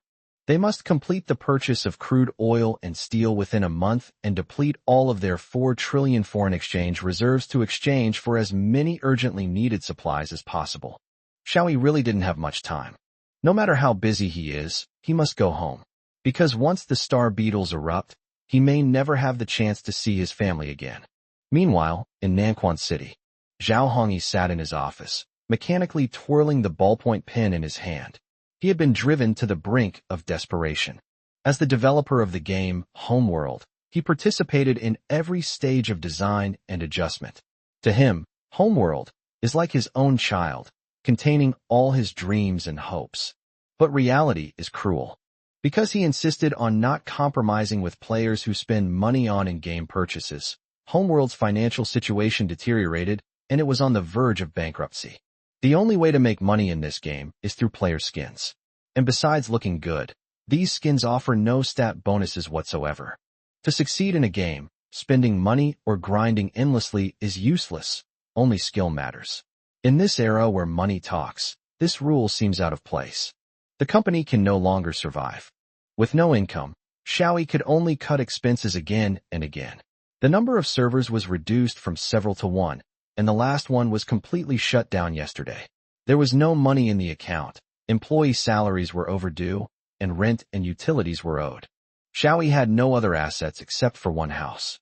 He could admit defeat, but he would never renege on his debts. The company had gone bankrupt, and the employees' money had to be repaid. But the house was marital property, and he had to discuss it with his wife, Xiao Yi. Xiao Yi sighed and dialed her number. At this moment, in the most luxurious five-star hotel in Nanquan City, Xiao Yi, dressed in a low-cut evening gown, was practically displaying her most valuable asset. She was holding a wine glass and clinking glasses with a man in a suit. The phone lit up, and the caller ID showed Xiao Yi. Disgust flashed in Xiao Yuxuan's eyes immediately. She pressed the mute button, her face returning to a charming smile as she continued to look at the man opposite her. The man's name is Sun Xiang, and he was also an investor in the Homeland company back then. His gaze swept over Xiao Yuxuan, his smile undisguised. Yuxuan, for your sake, I might consider buying your company. However, Xiao Yuxuan bent down obediently, her voice sweet enough to be cloying. But what? Tell me. As long as you ask, I'll agree. She came tonight with a specific purpose in mind. Back then, Xiao Yuxuan was young and believed that talent was more important than money, and love was more romantic than material possessions. Two men in the Homeland company were interested in her. One was the founder and developer, Xiao Yi, and the other was Sun Xiang. At that time, she chose Xiao Yi, who was full of ideals. Sun Xiang withdrew his investment and left in anger because of differences in ideals. But now, she is no longer the innocent girl she once was. Homeland only has two paths left. Either it goes bankrupt and she gets nothing, or it gets acquired, someone takes over the debts, and she gets the money. So she takes the initiative to approach Sun Xiang, and is even prepared to dump her boring and unsuccessful husband as long as Sun Xiang still thinks highly of her. Sun Xiang smirked. The problem is, your stubborn mule doesn't want to sell. He was acutely aware of Homeworld's value. With investment and a paid subscription model, the game had every chance to revive its popularity. But Xiao Yi vehemently disagreed. In Xiao Yi's eyes, Homeworld was his child, his ideal, and it couldn't be tainted by capital. Sun Xiang was still trying to get Xiao Yi to talk, but Xiao Yuxuan delivered herself to his door. Xiao Yuxuan snorted and gave a flirtatious wink. I'm the one who calls the shots in this house. And whatever other requests you have, I can consider them. Sun Xiang smiled and pushed a glass of wine towards him. It's simple. If you drink this glass, I'll agree to buy it. Xiao Yuxuan said coquettishly, You're so naughty. You know I can't drink alcohol. I get drunk easily. What if I get drunk and get kidnapped by bad guys? Sun Xiang chuckled sinisterly. What are you afraid of? You're drunk. I'll just get you a room at the hotel. Xiao Yuxuan chuckled. You bad boy. You'd better keep your word. If I drink it, you have to buy the company. After saying that, she tilted her head back and drank the wine in one gulp, then leaned into Sun Xiang's arms, saying softly, I'm drunk. What should I do? Sun Xiang laughed and helped her up, heading outside. Xiao Yuxuan stopped pretending and clung to him, rubbing against him constantly, her posture practically screaming urgency. As night deepened, Xiao Yuxuan was no longer drunk. She got up to take a shower, while Sun Xiang lay alone on the bed, watching her back with a look of utter indifference in his eyes. The girl who used to be so innocent is now willing to do anything to get him to acquire her company. But Sun Xiang found it boring. The most exciting part is always the process of conquest. Once you actually get what you want, it becomes rather dull. He planned to play along with her for one more day, and after acquiring Homeland tomorrow, he would find some excuse to dump her. After showering, Xiao Yuxuan came out wrapped in a bath towel and said with a charming smile, Sun Xiang, I'll be waiting for you at the company tomorrow. You must come. I'll thank you properly. I'm going back now. I'll get him to agree to sell the company. She got home at 3 a.m. Xiao Yi was still awake. Hearing the door open, he immediately came out. Why are you so late? Xiao Yuxuan shifted her body slightly and casually replied, Shopping with my best friend. Xiao Yi wasn't in the mood to press further. He just wanted to get rid of the debt as soon as possible, so he said, Yu Xian, the company is closing tomorrow. Employee salaries, rent, and utilities will cost over $1 million. We're out of money. Do you think we could sell the house to pay off the debt? Xiao Yuxuan exploded instantly. She pointed at Xiao Yi and cursed. Xiao Yi, look at who you are now. I must have been incredibly unlucky to marry you. How could I have been so blind to choose you? Look at Sun Xiang. He's now the CEO of an investment company with assets exceeding 100 million. And you want to sell your house to pay off debts? Let me tell you, no way. Xiao Yi frowned. I don't want it to be like this either. But the company is going out of business, and I can't keep owing money to my employees. Xia Yuxuan sneered. You're a coward, but I haven't been idle. Let me tell you, I contacted Sun Xiang, and he agreed to buy the company. He'll take on all the debts, and we can even get some money. Xiao Yi was startled and stared at her, asking, You were just with Sun Xiang? Xia Yuxuan felt somewhat uneasy. After all, this was her first time cheating, and she still felt guilty. But when she thought of what Sun Xiang had said that he hoped she would continue to be the boss's wife after buying the company, she felt it was a promise. It's the perfect time to shake off Xiao Yi. She forced herself to say, yes, he agreed to pay 2 million to buy the company. Xiao Yi knew Sun Xiang all too well. A lone man and woman were out until 3 a.m. Sun Xiang was obsessed with Xia Yuxuan's looks, and Xia Yuxuan was even asking him for a favor. Even a fool knows what just happened. What Zhao Hongyi cared about most wasn't the house, but the company's last shred of dignity. He said coldly, Homeland is not for sale, especially not to Sun Xiang. Xia Yuxuan exploded on the spot, pointing at him and shouting, You won't sell? I don't agree to sell the house either. If you're so capable, go borrow the money yourself. Let's see how you go to the company tomorrow and how you face those old employees. Zhao Hongyi felt a pang in his chest. He was heartbroken that the company was going to collapse, but what he truly couldn't let go of were the long-time employees who had fought alongside him all this way. After the company's situation worsened, many people voluntarily took pay cuts, and even when they didn't receive their salaries for the last 3 months, no one complained. Programmer Lao Wang's child was diagnosed with leukemia and urgently needed money, but he didn't ask Lao Wang for a single word. Lao Wang worked during the day and did part-time jobs at night, only sleeping 2 or 3 hours a day. Sometimes he would even doze off while riding his bicycle. Xiaoling, the accountant, even used all the money she had saved for buying a house to pay for the company's account. Zhao Hongyi had to repay this money. If he didn't, he wouldn't even respect himself. He gritted his teeth and said, Xia Yuxuan, if you agree, we'll get a divorce. The house will be split in 2. I'll get what's rightfully mine, and I'll pay off my debts. Xia Yuxuan sneered, grabbed a vase from the table, and smashed it on the ground. Fine. You dare to mention divorce to me? No way. If you want money, sell the company to Sun Xiang. Otherwise, figure it out yourself. It has nothing to do with me. She became increasingly aggressive. Divorce, huh? I couldn't be happier. Sun Xiang said he'd marry me immediately if I broke up with you. Zhao Hongyi, I'm bringing Sun Xiang to the company tomorrow. Let's see if you'll sell yourself. With those words out, she slammed the door shut and left. Zhao Hongyi stood there, as if seeing his wife of many years for the first time. She was far more shallow and greedy than he had imagined. The lights outside were bright, but he only had a few hours left. The company was about to close, and he still didn't know how to pay off his debts or how to pay salaries. Homeworld was his life's work, and he absolutely wouldn't allow it to fall into Sun Xiang's hands.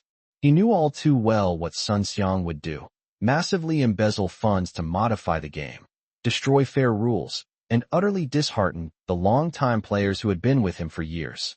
He had originally planned his final arrangements to put Homeworld on a public server and make it a free private game, at least to give veteran players some closure. But without money, it was all just wishful thinking. Countdown, 173 days. Xiao Yi woke up feeling much better. After washing up and going downstairs, he saw Yao Yao standing in front of the car with her arms crossed. Her first words were, How did it go? Did you apologize to Xiao Xiao? Xiao Yi glanced at her and said calmly, Mind your place. You are my adjutant, responsible for handling official business, not meddling in my personal affairs. Yao Yao immediately pouted and uttered 2 words, Scumbag. Zhao Taizhu, who was standing next to her, turned around and grinned. Are you talking about that girl named Xiao Xiao? Yao Yao nodded, her tone very serious. That's right. Xiao Yi started a relationship with her and then abandoned her. Now that he's successful, he doesn't want her anymore. Zhao Taizhu couldn't help but burst into laughter. The Xiao Yi you're talking about is completely different from the one I saw. Xiao Yi raised his hand to interrupt the topic and turned to ask Zhao Taizhu, Brother Zhao, why did you come along too? Zhao Tieju's smile faded. Your position is too important now. The old man instructed me not to let you suffer any harm, or else I will be held responsible. Xiao Yi nodded and then gave instructions. My family doesn't know my identity yet. After we enter the county, I'll take a taxi, and you can follow me from a distance. Yao, you're in charge of contacting the expert team. Call me if there are any major issues, and let the commander and deputy commander decide on general matters. Yao stood at attention and replied, Yes, scumbag. Xiao Yi smiled helplessly. He didn't know how he suddenly acquired this title, nor did he know what Chu Xiao had said to Yao. But none of these things mattered to him. Compared to the threat to humanity, emotional entanglements are trivial. 7 days ago, he was still Chu Xiao's backup plan. Now, the two have nothing to do with each other, and there's no way he could be distracted anymore. Yingqing City, a county-level city with a total population of 1 million and an urban population of only 200,000, is Xiao Yi's hometown and the place where his parents live. Xiao Yi got off Xiao Tieju's Blue Star car early and took a taxi home. He didn't want his parents to know his current identity because they would definitely ask for details. But those details were state secrets. Telling them would be leaking information, while keeping them would seem unfilial. The best way was to keep it a secret for now. As soon as the taxi stopped, Xiao Yi saw his mother standing at the door looking out. The moment she saw him, she pulled him outside, urging, Come on, hurry up, we'll miss it if we're late. Xiao Yi looked bewildered, not knowing where his mother was taking him, and could only follow her out of the residential area. A car was parked outside the residential area, driven by Xiao Yi's cousin, Dedong. He drove for a bureau-level leader in Yingqing City. His salary wasn't high, but he was well paid and often got kickbacks. Because his boss had real power, he always acted arrogantly in front of his relatives. Dedong frowned impatiently as soon as he saw her. Why are you so slow, auntie? People are getting impatient. Xiao Yi's mother quickly smiled apologetically. Dedong, didn't he just get back? Come on, there's still time. After the car started moving, Dedong glanced at Xiao Yi in the rearview mirror, his tone laced with superiority. Xiao Yi, still in that lab at Chuda University? Is it worth it? The pay is low, the work is tiring, and there's no chance of advancement. With your qualifications, come back to the county town, and your cousin will guarantee you a good job. Xiao Yi's mother quickly chimed in. That's right. I've been trying to persuade him to come back. He shouldn't pursue a master's degree either. The more you study, the dumber you become. Dedong listened with even more pride and said while turning the steering wheel, In today's society, you rely on connections. What's the use of studying? Look at me. I didn't even finish vocational high school, but I'm doing very well now. There's even a PhD student in my company who bows and salutes me when he sees me.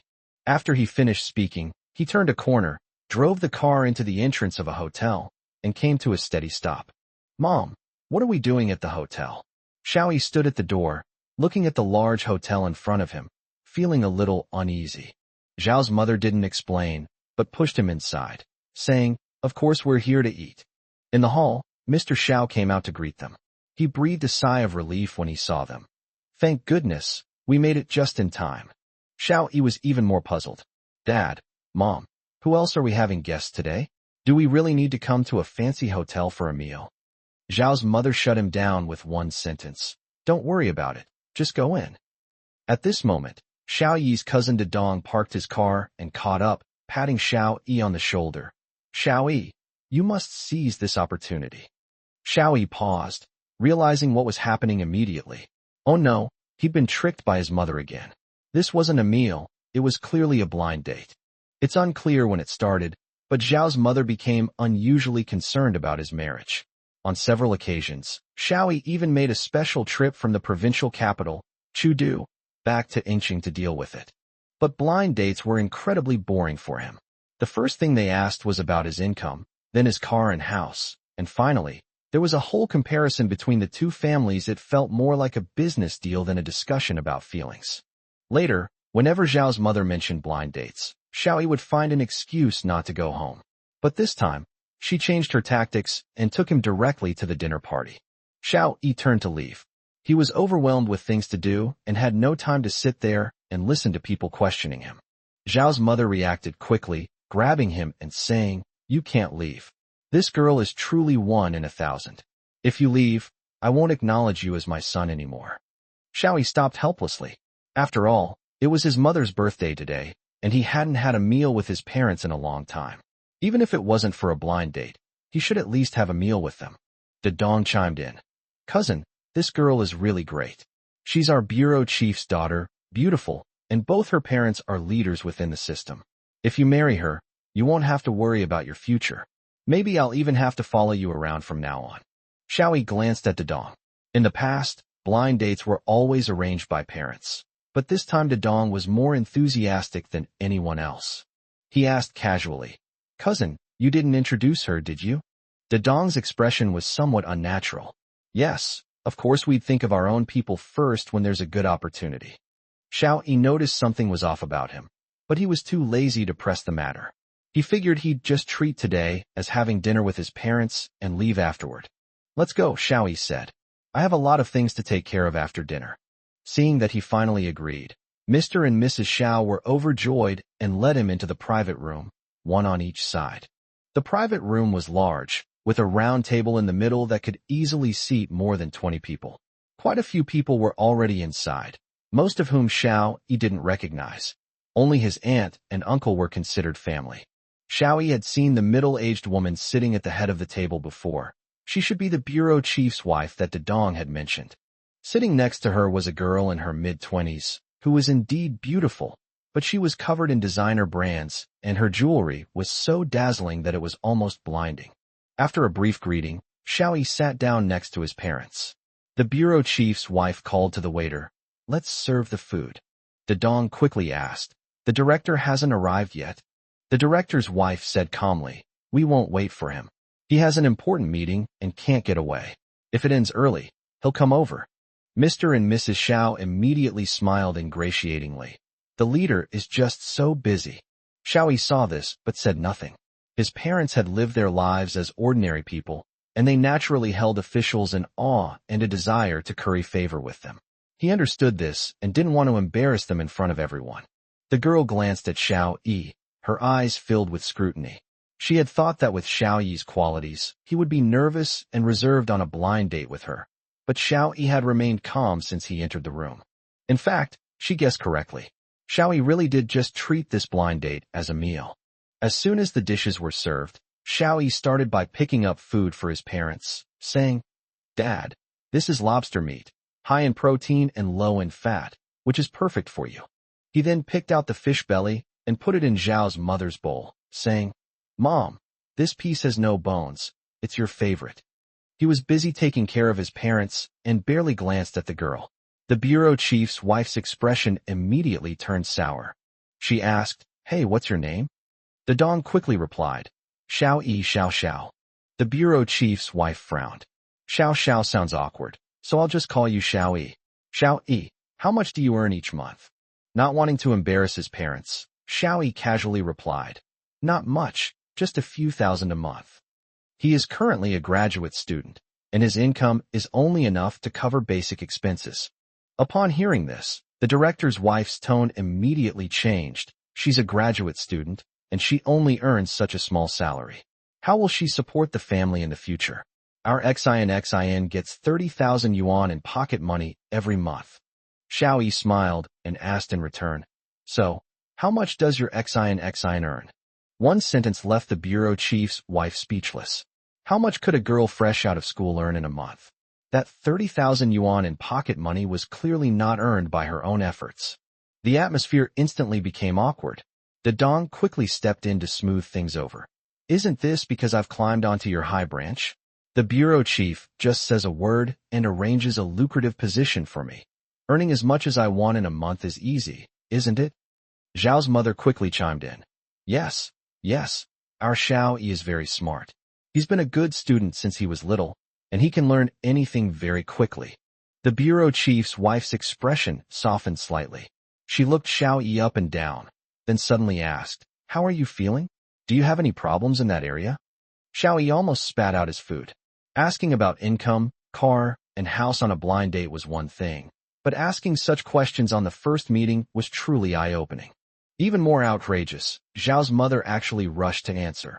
No problem. definitely no problem. Xiao Yi looked at his mother, his expression somewhat stiff. His mother never usually talked to him about relationships, but today, for this blind date, she was even answering this kind of question for him. The man next to the girl spoke up at this moment. He was probably her uncle. Xiao Yi, right? What kind of car do you drive? Do you own a house in the provincial capital? Xiao Yi had already figured out the routine of blind dates, so he simply explained everything at once to avoid them continuing to interrogate him. He put down his chopsticks and said calmly, "No car, no house, no watch. I don't like carrying bags. All my clothes and shoes are made in China." Xiao Yi knew very well that once he said these words, the arrogance of the other side would be extinguished.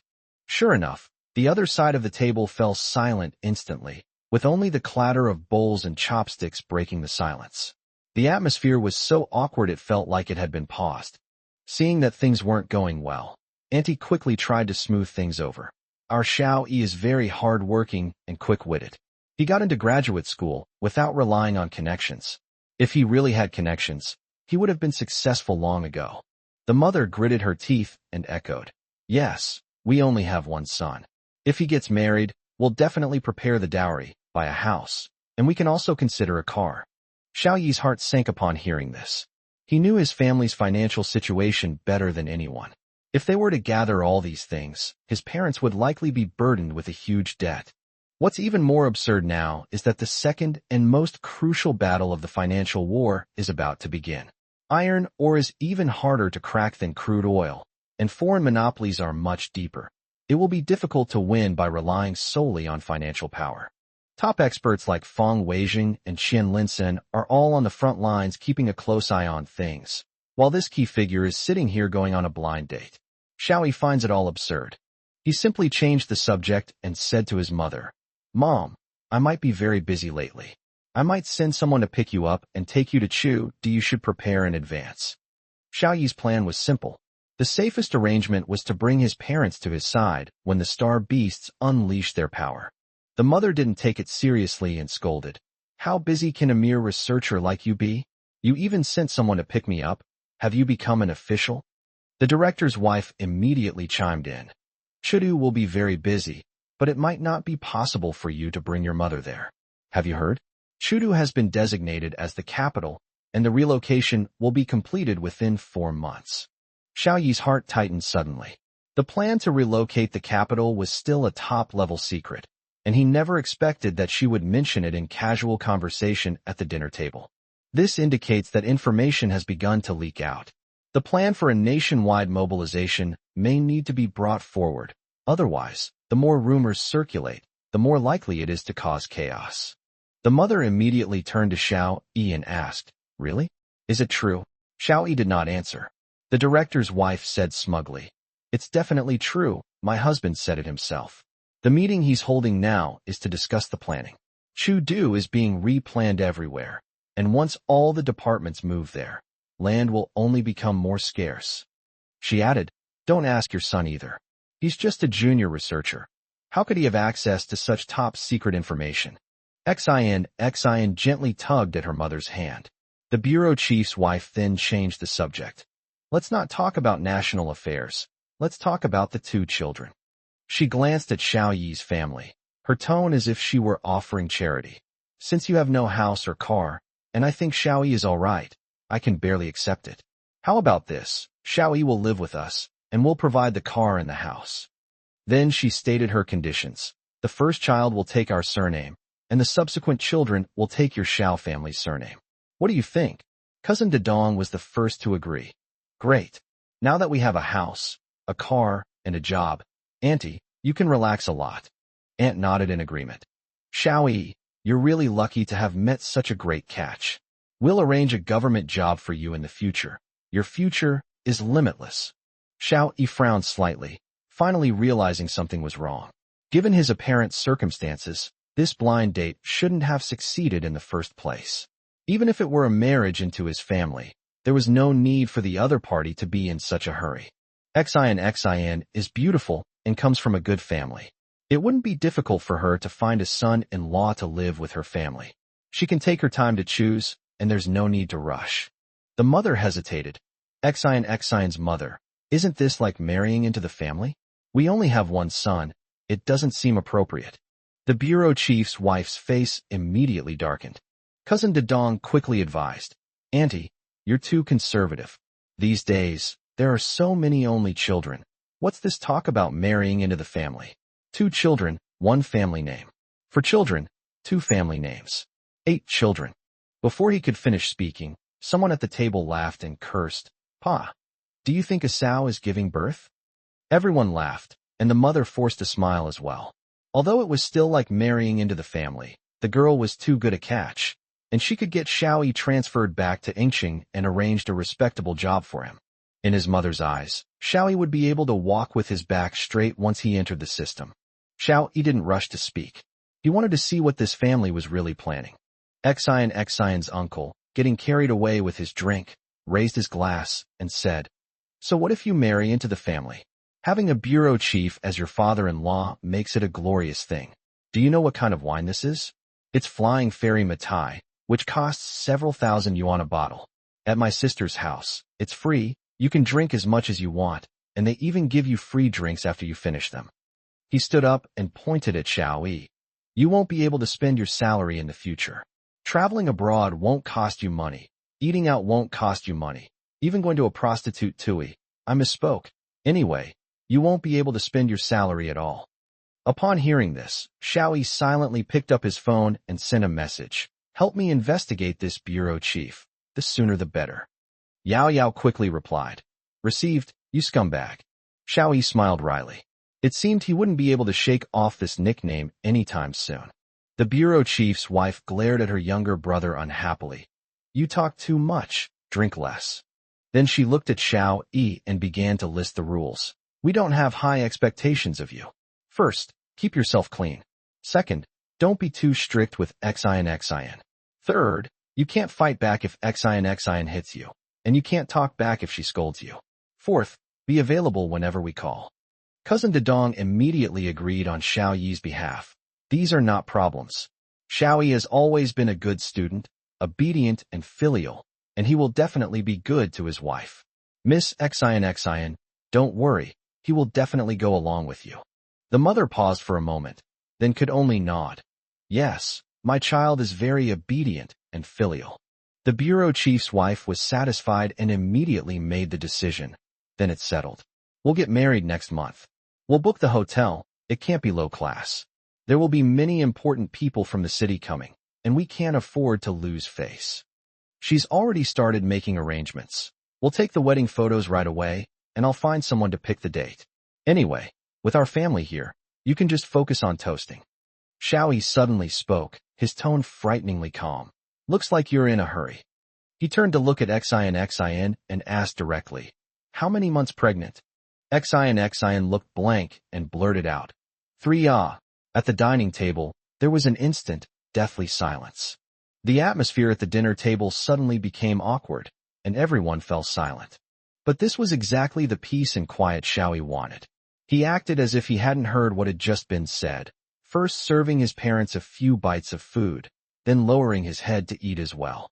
He still had to rush to Nanquan City later, and he didn't want to travel on an empty stomach.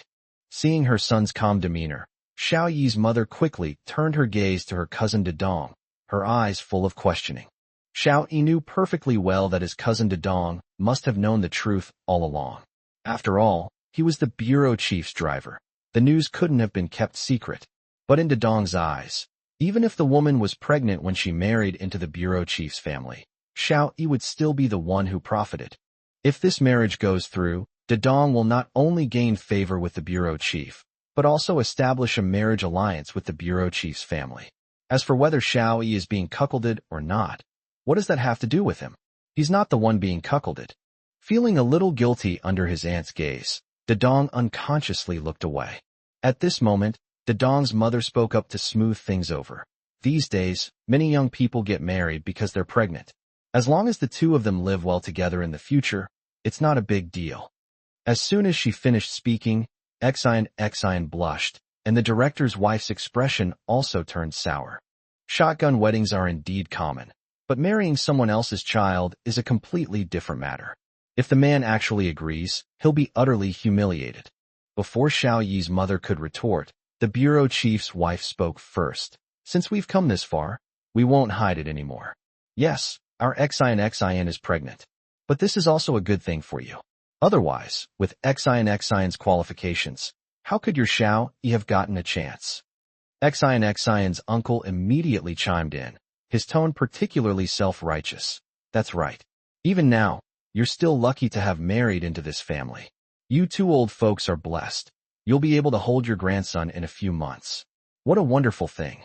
Xiao Yi almost spat out his food. This uncle is quite a talent to be able to describe such an outrageous thing in such a refreshing and unconventional way. A relative Xiao Yi couldn't even remember the connection to chimed in. These kinds of things happen a lot these days. Old Li next door, his wife was with him for 10 years, and their son was already 4 or 5 years old. Later, it turned out the child was Old Wang next door. Old Wang paid him 200,000 yuan in compensation, and Old Li still raised the child like his own. He got a son and money. Isn't that great? Another relative immediately nodded. That's right. Who hasn't made mistakes? The child didn't do anything wrong. If you raise him from a young age, and you're close to him, he'll be close to you in the future, almost like a biological child. Xiao Yi's mother finally couldn't hold back any longer. Can your own child be the same as someone else's? The bureau chief's wife's face darkened, and she immediately adopted a condescending attitude. Mrs. Xiao Yi, let me make one thing clear first. This child must be raised as our own from now on. Our bureau chief's family cannot afford to lose face, and this news must not be leaked. It would be best if, from now on, everyone treated this child as Xiao Yi's. She paused, then said in a condescending tone, we'll compromise too. Tonight, Xin and Xiao Yi will share a room. After that, we'll say the child was conceived tonight, and no one should mention it again. Xiao Yi almost choked. He kept his head down eating, but his ears were constantly listening, wanting to see just how shameless these people could be. Now it seems he underestimated them. Even though it was clearly her daughter who was pregnant with another man's child, the bureau chief's wife spoke as if Xiao Yi had gotten a huge advantage, as if Xiao Yi was the one in the wrong. Xin's uncle quickly agreed. Yes, let's not talk about that anymore. Let's talk about the wedding instead. The bureau chief's wife looked up and continued to offer her terms. Our family can contribute a little more, giving you 2 million. In addition, our bureau chief will speak to your unit and promote you if possible, or find you an easier, higher-paying position if not. You don't have to be too serious about work. You can go whenever you want, or stay home if you don't want to. Xiao Yi's mother's face grew increasingly grim. She turned to look at Xiao Yi's father, who shook his head. Xiao Yi's mother stood up, her tone firm. We cannot accept this. We'll treat you to this meal. We are not worthy of your family. Xiao Yi nodded inwardly. His mother still had backbone. She didn't push her son into a pit of fire for money or connections. The bureau chief's wife's face darkened instantly. She looked at Xiao Yi, only to find him still eating and enjoying it immensely. Thinking he had been swayed by the offer, she immediately said, You 2 elders should respect the child's own wishes. Xiao Yi, make your decision. Don't worry, our family will take care of your future. Xiao Yi then put down his chopsticks, wiped his mouth, and calmly asked, I just want to ask one question. Who is the father of the child? Why doesn't he marry her? The dinner table fell silent again. Actually, everyone wants to know the answer to this question. Xiao Yi could also tell that, apart from the bureau chief's wife and Xin, most of the other relatives didn't know who the child's biological father was either. The bureau chief's wife frowned. Why are you asking this? Knowing this won't be good for your future life. Xiao Yi grinned. I need to know who my competitors are, right? He had already realized that the child's father was no ordinary person.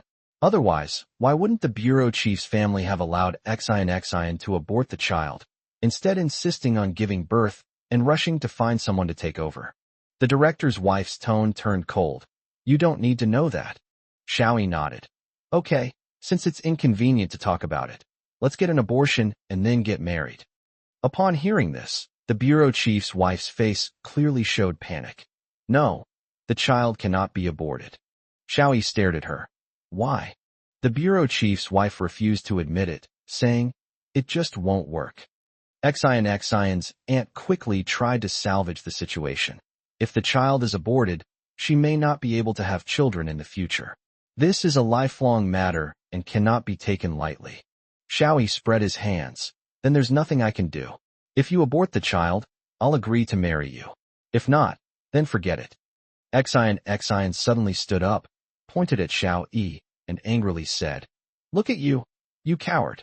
If I really aborted the child, would I still want you? Letting you be the father of the child is an honor for you.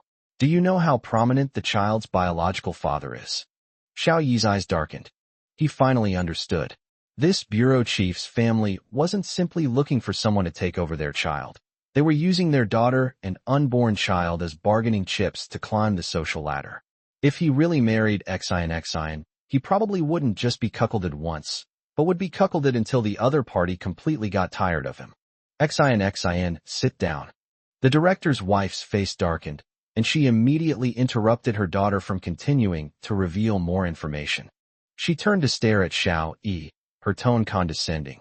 "There are plenty of people who want to be our son-in-law, but I don't even consider them. Giving you a chance is a favor." Xian's uncle chimed in. "Xiao Yi, you're already in your mid-20s, you have no money, no car, no status, and no connections. Now such a good path is laid out before you. A simple nod could save you decades of struggle. What more could you possibly want?" The Dong's cousin tried his best to matchmake them, saying, "Brother, raise the child as your own, and he will treat you like his own father in the future. You've really climbed the social ladder. Others would beg for this." Auntie, not one to shy away from stirring things up, turned to Xiao Yi's mother and advised, "Sister, you ended up like this because you married poorly back then. You can't even help your child with a house and a car. Once you're married, you'll be related to the bureau chief by marriage, and you'll have face wherever you go." My uncle chimed in. "What does it matter whether a child is yours or not these days? Money is everything. I don't have an unmarried son, otherwise you wouldn't have a chance." Xiao Yi's mother finally couldn't hold back and retorted coldly, "Then let the Dong get a divorce, and then go and climb the social ladder." After saying that, she stood up, grabbed Xiao Yi, and was about to leave, saying, "Come on, I can't eat this meal." Before Xiao Yi could speak, a cough came from outside the door. A man strode in, putting on airs and speaking arrogantly. "Oh, I'm not late, am I?" Everyone in the private room stood up instantly, and greetings rose and fell. "Hello, director." "Hello, brother-in-law." Xiao Yi remained seated. However, his parents, who always held officials in high esteem, instinctively stood up. The bureau chief immediately spotted Xiao Yi, the only seated person, and his face darkened. He walked to the head seat, glanced at Xiao Yi, and asked, "You're that guy?" Cousin Dedong quickly chimed in. "Xiao Yi." The bureau chief nodded, as if the matter was already settled. "Oh, Xiao Yi, has it been agreed upon? When is the wedding scheduled?" The bureau chief's wife quickly leaned close to his ear and whispered a few words. The bureau chief's face soon turned ugly. He stopped beating around the bush and went straight for the kill. "Xiao Yi, you probably don't know the extent of my connections in Yingqing. You could say it's a matter of those who obey me prosper, those who defy me perish. If you agree to marry me, everything will be fine." Xiao Yi's parents were rendered speechless by his imposing manner. Xiao Yi, however, simply smiled faintly. "What if you don't agree?" The bureau chief sneered. "You know too much. Today, you have no choice but to agree." Xiao Yi crossed his arms. "Oh, what will happen if I don't agree?" The bureau chief's tone was icy. "Your parents will lose their jobs soon. You're studying in the provincial capital, and I have ways to make your life miserable, even get you expelled from school. From now on, your whole family is going to be in trouble." Dedong's cousin's expression changed, and he quickly advised, "Xiao Yi, the director isn't joking. He really has that ability. As long as you marry Xian, you can do whatever you want in the future." Xiao Yi didn't look at him, but stared at the bureau chief. "I'd like to see how you're going to make my parents lose their jobs." The bureau chief frowned, immediately pulled out his phone and dialed a number. "Have you thought this through? Once this call goes through, your parents will lose their jobs, and they won't be able to find work again. They'll also face difficulties everywhere they go." Xiao Yi's eyes turned completely cold. If this kind of person truly possessed such power, then he was a complete scoundrel. Threatening him with his family had crossed his bottom line. He calmly said, "Is that so? Let me tell you, if you really make my parents lose their jobs, everyone involved in this line will be fired and held legally accountable." The bureau chief didn't take it seriously at all. He said a few words on the phone and hung up casually. Afterwards, he acted as if nothing had happened, picked up his glass and clinked glasses with others, completely ignoring Xiao Yi's family. Not long after, Xiao Yi's parents' phones rang one after the other. They answered the calls nervously, and their expressions changed when they hung up. The bureau chief's threat had actually come true. The bureau chief smiled smugly. "How about that? Do I have the ability? Young man, being impulsive is fine, but being headstrong is not. If you back out now, I can just say one word, and it will all be as if nothing happened. No one will dare to spread this news." He paused, then offered his terms. "I guarantee you'll become a section-level cadre within a month, and I'll also give you a villa and 10 million in cash." The bureau chief glanced at his daughter, then at Xiao Yi. "We all understand men. If you're unhappy, I can arrange for you to have a mistress. That's the bottom line." The next second, his face suddenly hardened. "If you still don't agree, then prepare to go begging on the streets." The speed at which he turned on her mother startled her so much that she almost dropped her chopsticks. She looked at Xiao Yi with worry, not for herself, but for her son's future. Xiao Yi gently patted his mother's hand and smiled as he spoke. "Very good. Now I'm also telling you that you and all the connections you just used will be suspended from your duties pending investigation. And according to my prediction, you'll likely all go to jail." The bureau chief laughed as if he had heard a joke. "I have the power to do whatever I want in Angqing. What can you, a graduate student, do to deal with me?" Xiao Yi picked up his phone and said only one sentence into the caller ID. "Did you hear that?" An angry female voice came from the other end of the phone. "I heard you. It's been arranged." Then she hung up. The bureau chief frowned and stared at him. "Who did you call?" Xiao Yi shrugged. "You're not high enough to know." The bureau chief laughed wildly again. "You think you can scare me with just a random phone call? No way. Even if reporters come, I can handle it. I have powerful connections. Even the mayor can't do anything about me." Xiao Yi ignored him and turned to his cousin Dedong. "Cousin, I don't blame you for what happened today, but someone will take you to investigate later. If you don't want to spend your days in jail, tell me everything you know. This is my advice to you out of consideration for our family, so don't take it lightly." Dedong's cousin was stunned on the spot. Xiao Yi's expression was too serious. He didn't seem to be joking at all. The two had known each other since childhood, and he knew very well that Xiao Yi would never speak carelessly about something he wasn't sure about. The problem is, this person in front of him is the bureau chief. What gives Xiao Yi, a graduate student, the right to say he can touch him? The atmosphere in the private room instantly became awkward. All the relatives froze, no one daring to move. The bureau chief's wife and Xian were also dumbfounded, completely unexpected that Xiao Yi would dare to say something like this. The bureau chief laughed instead. He leaned back in his chair, took out a cigarette, and said coldly, "Arrogant? I'd like to see who dares to mess with me." But as soon as he picked up the lighter, his hand froze in midair, unable to reach his mouth. Because someone walked in through the door.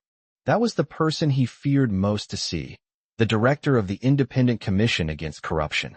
The other person's face was cold and hard, and although his voice wasn't loud, it sounded like a heavy hammer slamming onto the table. "I can touch you." The bureau chief shuddered, stood up abruptly, rushed over, and said in a low voice, "Old Ma, don't listen to this kid's nonsense."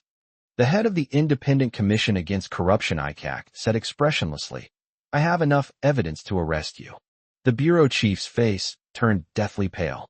But the next second, he remembered the father of the child in Xian's belly, and immediately regained some confidence, gritting his teeth and threatening in a low voice, "Old Ma, you can't afford to mess with this.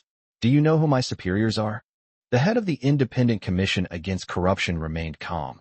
"I estimate that he won't be able to keep this up for much longer." The bureau chief panicked, but dared not let anyone else hear him. So he could only lower his voice and say, "My superior is the district boss.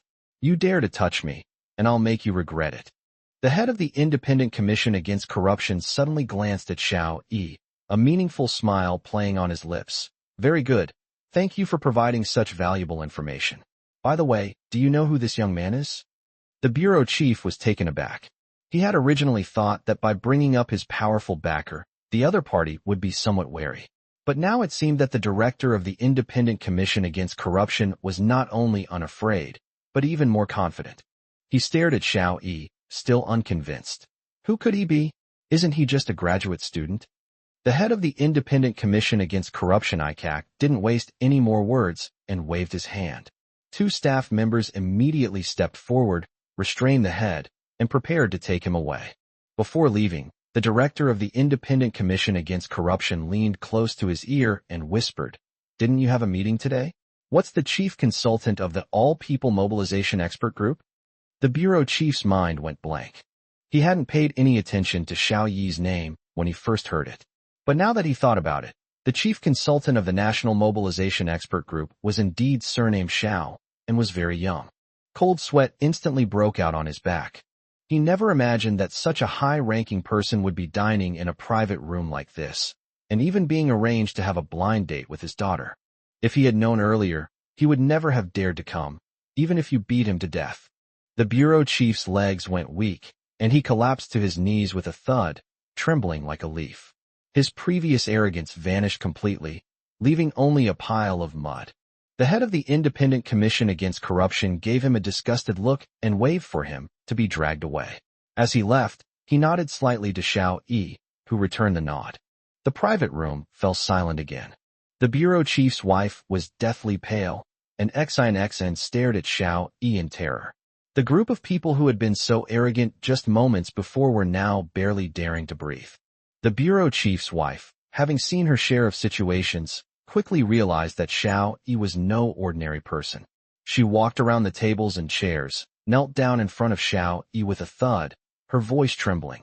Xiao Yi, please let us go. We'll do anything you want." After saying that, she pulled XINXIN over and made her daughter kneel down as well, saying urgently, "Don't you think my daughter is pretty good? If you like her, have her be your lover. Get rid of the baby in your belly right away. My daughter is very skilled and knows how to please people." Xiao Yi was stunned. What kind of parents are these? They actually used their own daughter as a bargaining chip to give away. Just then, a clear yet angry female voice rang out. "Get out." A lithe figure rushed towards Xiao Yi, kicking the bureau chief's wife flying. It was Yao, hands on her hips, glaring at everyone. "Who are you? So disgusting. If you dare try to seduce Xiao Yi with your daughter again, I'll break your legs." She was dashing and spirited, but her temper was anything but restrained. Her domineering and arrogant nature was written all over her face. Then, Yao scanned the private room and said, "And you, if you're not part of Xiao Yi's family, all of you get out." Upon hearing this, no one else dared to linger and quickly slunk away. Xiao Yi's mother was still a little dazed and asked in a low voice, "Who is this young lady?" Xiao Yi's father tugged at her hand and said with a smile, "Is that even a question? It must be my son's girlfriend. Otherwise, why would she throw such a tantrum?" Yao blushed instantly. She had only come to help Xiao Yi out of a tight spot, but she hadn't expected to be mistaken for his girlfriend. Before she could explain, Xiao Yi spoke to his parents. "Mom and Dad, I have important things to do. You don't need to go to work for now, just stay home. I'll arrange for someone to pick you up and take you to Chengdu in a few days. Just bring a few clothes, nothing else. It's better to keep things simple during this special time." After saying that, Xiao Yi got up and left. Seeing that Yao was still being held by her mother's hand, he casually remarked, "Let's go. Or do you want to stay here and become my daughter-in-law?" Yao's face flushed red. Just as she was about to retort, Xiao Yi had already walked out of the private room. She could only awkwardly smile and pull her hand away from Xiao Yi's mother's. "Auntie, I'm not his girlfriend." Xiao Yi's mother laughed even more happily. "I didn't expect my son to be so domineering. He doesn't even try to win over such a beautiful girlfriend, and he even dares to yell at you. Don't worry, when I see him, I'll definitely teach him a lesson." Yao hurriedly waved her hands. "I really didn't." Xiao Yi's mother didn't give him a chance at all. "Don't be afraid of him. He's soft-hearted. He's probably just all bark and no bite." Having always been pampered, Yao had never experienced such a misunderstanding before, and her face turned bright red. Knowing that explaining would only make things worse, she could only turn and run to catch up with Xiao Yi. Watching Yao Yao chase after him, Xiao Yi's mother beamed with joy. We worried for nothing for our son. He has such a beautiful and obedient girlfriend. We should have known better than to come on this blind date and suffer so much for nothing. Xiao Yi's father also laughed. This kid has a girlfriend, but doesn't say so. But Xiao Yi's mother suddenly stared at him, her tone serious. Where does Xiao Yi get that chauvinistic attitude? How can you be so mean to that girl? Xiao Yi's father immediately shrugged. Anyway, it didn't come from me. Inside the car, Yao Yao angrily opened the door, sat down, and glared at Xiao Yi without saying a word. She kindly helped Xiao Yi out of a predicament, but Xiao Yi's parents misunderstood her as this scumbag's girlfriend, the kind of girlfriend who gets bullied. She just couldn't swallow this insult. The atmosphere in the car was a bit strange. Zhao Taizhu chuckled as he looked at the back row. Miss Yao Yao, what's wrong? Did things not go smoothly? Yao Yao rolled her eyes at Xiao Yi, then glared at Zhao Taizhu, and stubbornly said, with me in charge, there's nothing I can't handle. She stopped mid-sentence. She couldn't explain why she had suddenly jumped in and stirred things up. Xiao Yi closed his eyes and directly ordered, go to Nanquan City. After saying that, he seemed to remember something and turned to look at Yao Yao. Why did you jump out? Yao Yao huffed in a huff.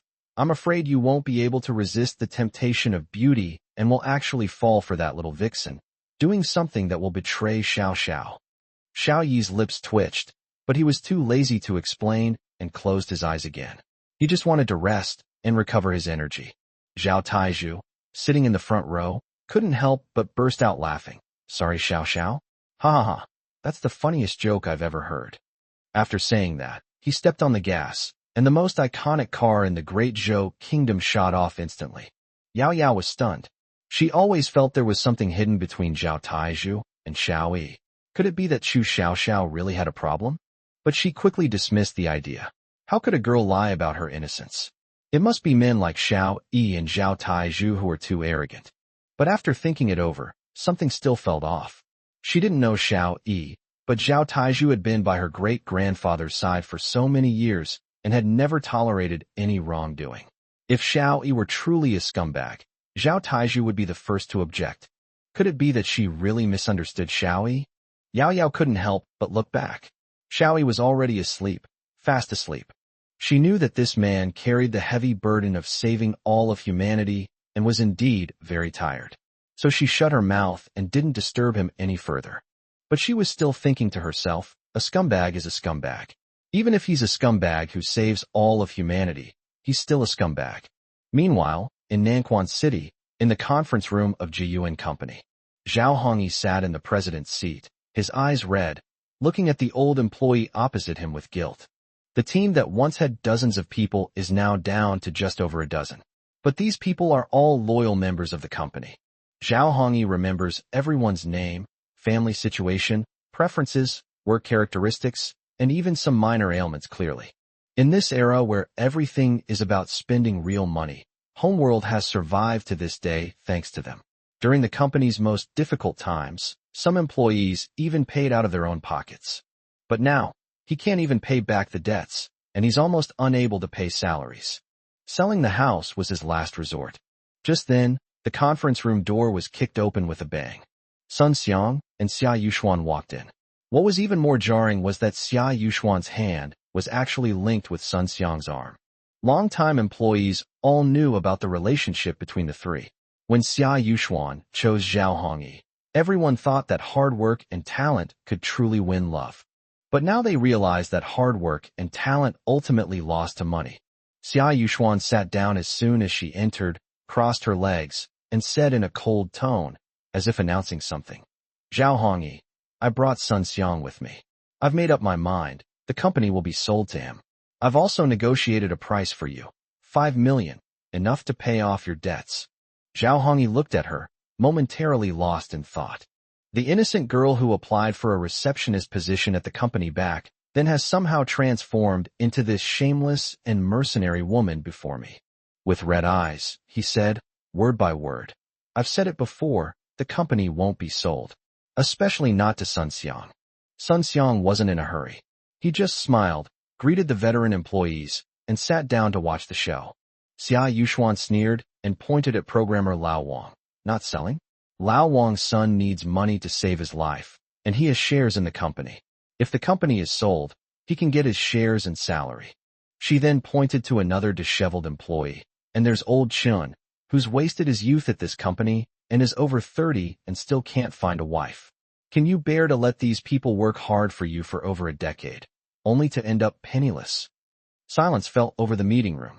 The employees were emotionally on Xiao Yi's side, but they were also ordinary people. After persisting for so many years, they always wanted to save some money for their families and themselves. Seeing that no one objected, Xiao Yushuan's tone became even firmer. Also, don't even think about selling the house. I own half of that house, and I don't agree to it. You can't sell it even if you go to court. Xiao Yi clenched his fists, his voice hoarse. Homeland is my child. I won't sell it. I tolerated you cheating on me. But don't even think about selling my child. Xiao Yushuan slammed her hand on the table. Fine. If you won't sell, I will. We're not divorced, so half of your shares belong to me. You own 60%, so I own 30%. The remaining 40% is held by the long-term employees. As long as half of the employees agree, I can sell. Sun Xiang tutored her all night last night. Even if Xiao Yi refused to agree, she had ways to force him to.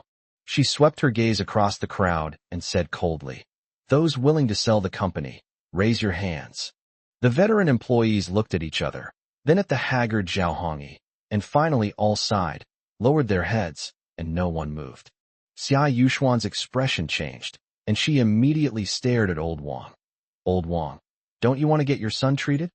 Old Wang lowered his head even further, not uttering a single word. He needed the money, but Homeland was also the culmination of over a decade of his hard work, and he was unwilling to sell it just like that. Xiao Yushuan pressed Old Chun further. Old Chun, don't you want to find a wife? Old Chun held his head in his hands, silent as a stone. Xiao Yushuan became extremely anxious, her voice shrill. If we don't sell, we'll all die? I don't agree to sell the house, and the company will go bankrupt without money. Homeland will also be mortgaged and auctioned off, and it will only be sold at a bargain price. This statement finally shook the veteran employees, and a sense of oppressive unease began to fill the meeting room. Even so, no one raised their hand. Xiao Yushuan could only turn her head and look at Sun Xiang with pleading eyes. Sun Xiang smiled slightly. As long as Xiao Yushuan insisted on selling, he was confident he could secure the acquisition today. Chapter 41. No money, only the bowing to reality.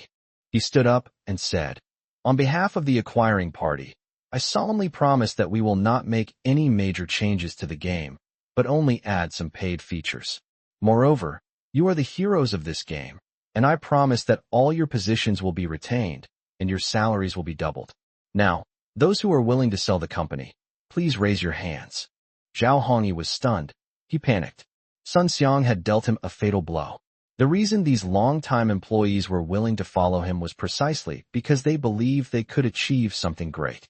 Sun Xiang's promise had given these long-time employees a possibility of success. Sure enough, some people started to waver.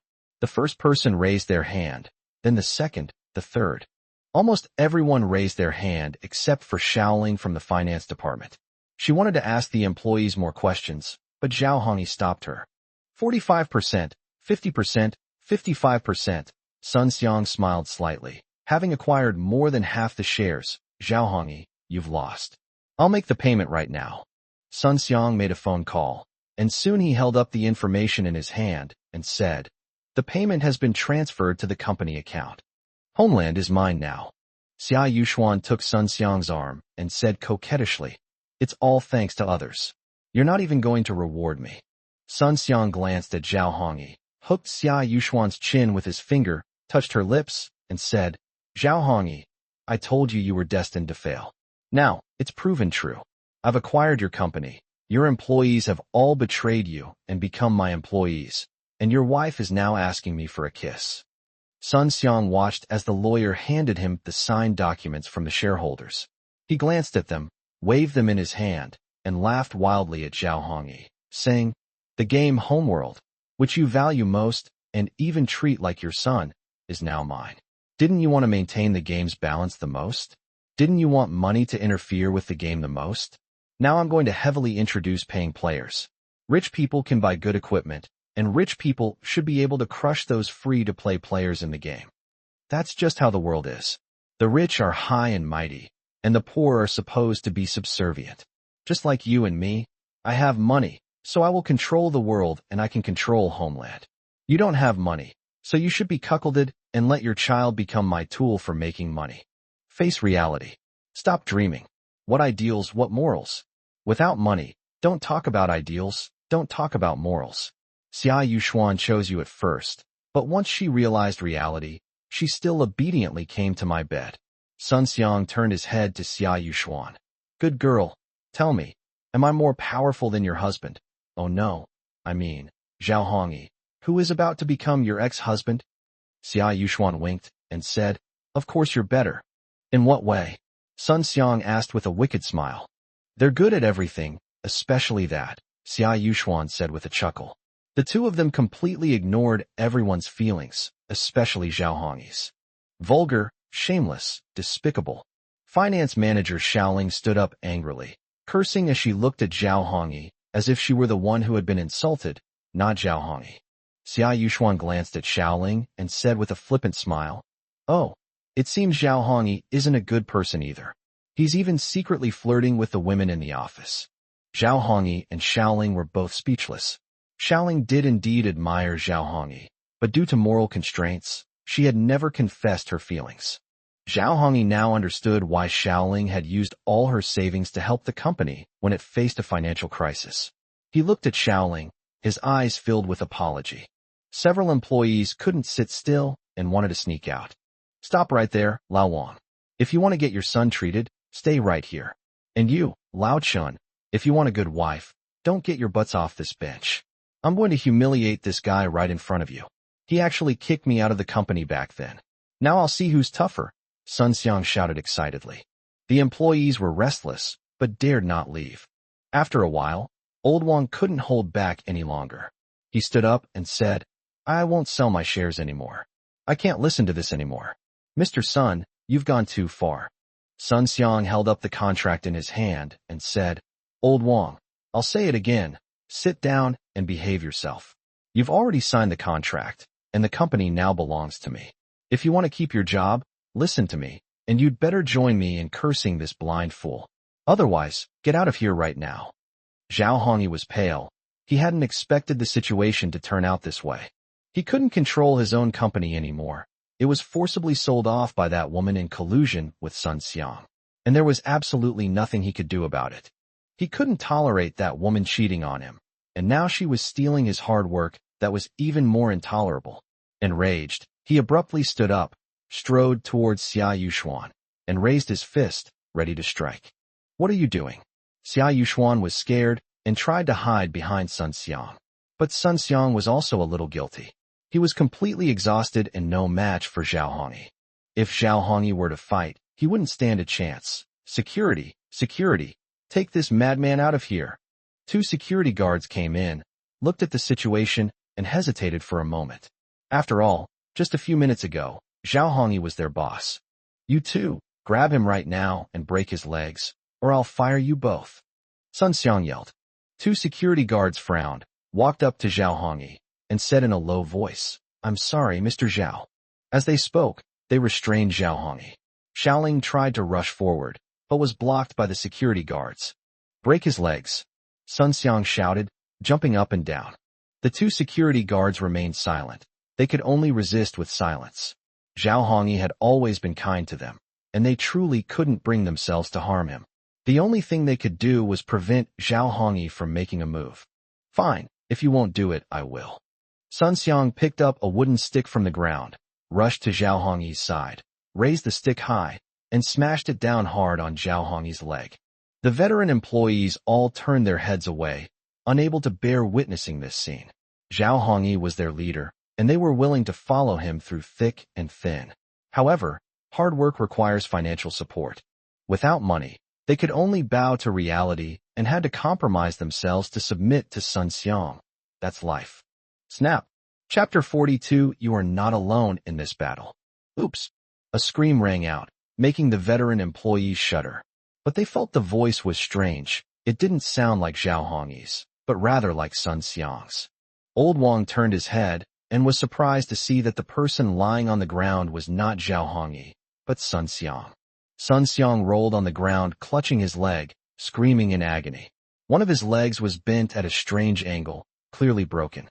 Xiaoling removed her hands from her eyes and was pleasantly surprised to see that Xiao Yi was completely unharmed. The screams had all come from Sun Xiang. She immediately rushed to Xiao Yi's side, checked his leg, and only felt completely relieved after confirming that there were no problems. Everyone else turned around, looking at the scene before them in surprise. Even Xiao Yi, the person involved, was stunned. He initially thought his leg was broken, but he didn't feel any pain in his foot. He opened his eyes and saw Sun Xiang lying on the ground, the stick lying far away to the side. Did Sun Xiang smash himself up and break his leg? That's too bizarre. However, he soon discovered that this was not the case. Sun Xiang had obviously been broken by someone else, and this person looked frightening. The burly Zhao Taizhu withdrew his foot, coldly looked at Sun Xiang rolling on the ground, and said, "How dare you commit violence in broad daylight?" When the two security guards saw Zhao Taizhu's fierce appearance, they quickly let go of him. Xiao Yi walked over and asked Xiao Yi, who was still in shock. "Xiao Yi?" "Yes, that's me." Xiao Yi replied somewhat uneasily. "Oh, all right. I'd like to talk to you about acquiring your game Homeworld," Xiao Yi said with a smile, glancing at Sun Xiang, who was still rolling on the ground. Xiao Yi sighed. "Our company has just been acquired. Homeland is no longer mine." "Who acquired it?" Xiao Yi asked. Xiao Yi pointed to Sun Xiang lying on the ground, and then recounted what had happened. "You actually committed violence. We will not cooperate with you." Xia Yuxuan realized what was happening, quickly helped Sun Xiang up from the ground, and glared at Xiao Yi. She dared not glare at Zhao Taizhu, because just one glance from his murderous eyes was enough to make her tremble all over. Sun Xiang had recovered. He clutched his broken leg and said, "Homeland is mine. Don't even think about taking it from me. No matter how much money you offer, I won't sell it. In addition, I'm going to sue you for assault and send you to jail." Xiao Yi smiled slightly, patted Xiao Yi on the shoulder, and said, "Xiao Yi, on behalf of the National Mobilization Expert Group, I formally invite you to join the National Mobilization Team." "You?" Xiao Yi glanced around at the veteran employees and said with a faint smile, "And your technical backbone will also join this team to strengthen and improve the Homeland game, making it a key national planning project and getting people all over the country into the game within a month." Xiao Yi was stunned. Just moments ago, he felt like the world was ending, but in the blink of an eye, he was experiencing the most glorious moment of his life. He had heard of the National Mobilization Expert Group, knowing it was the most mysterious and authoritative team in the Great Zhou Kingdom, but he never imagined he would be fortunate enough to become a member of it. He said, trembling, "Has the country finally seen my efforts? Is the country also paying attention to my game? Is this true?" The veteran employees all stood up, staring intently at Xiao Yi, eager to know the answer. They never dreamed that the country would pay attention to their game and their efforts. This was an honor they could hardly achieve in their entire lives, and it suddenly arrived just when everyone thought they were about to lose the game.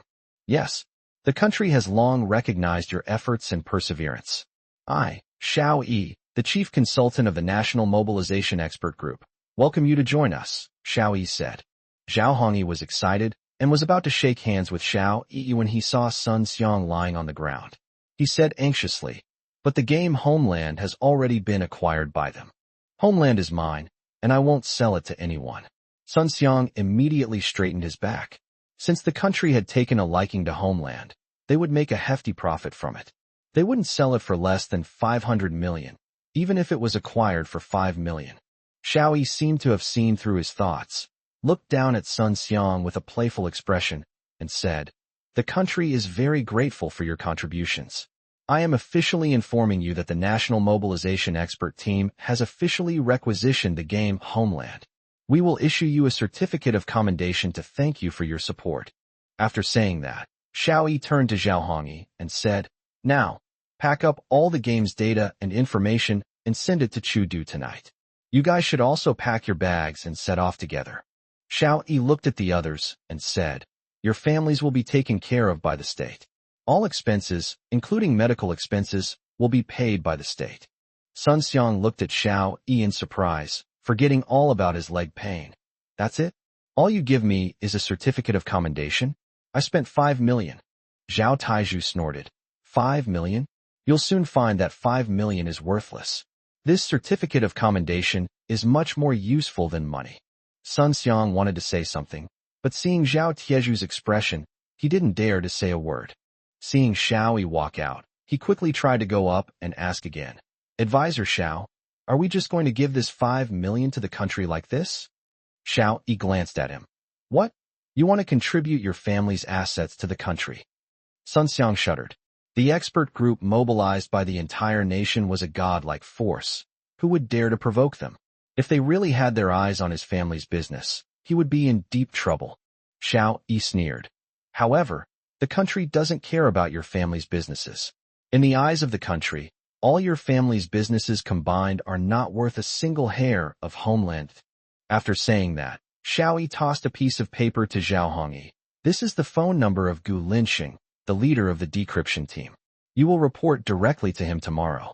Remember, the rise and fall of the nation rests on you and your core team members. You will determine the fate of all mankind.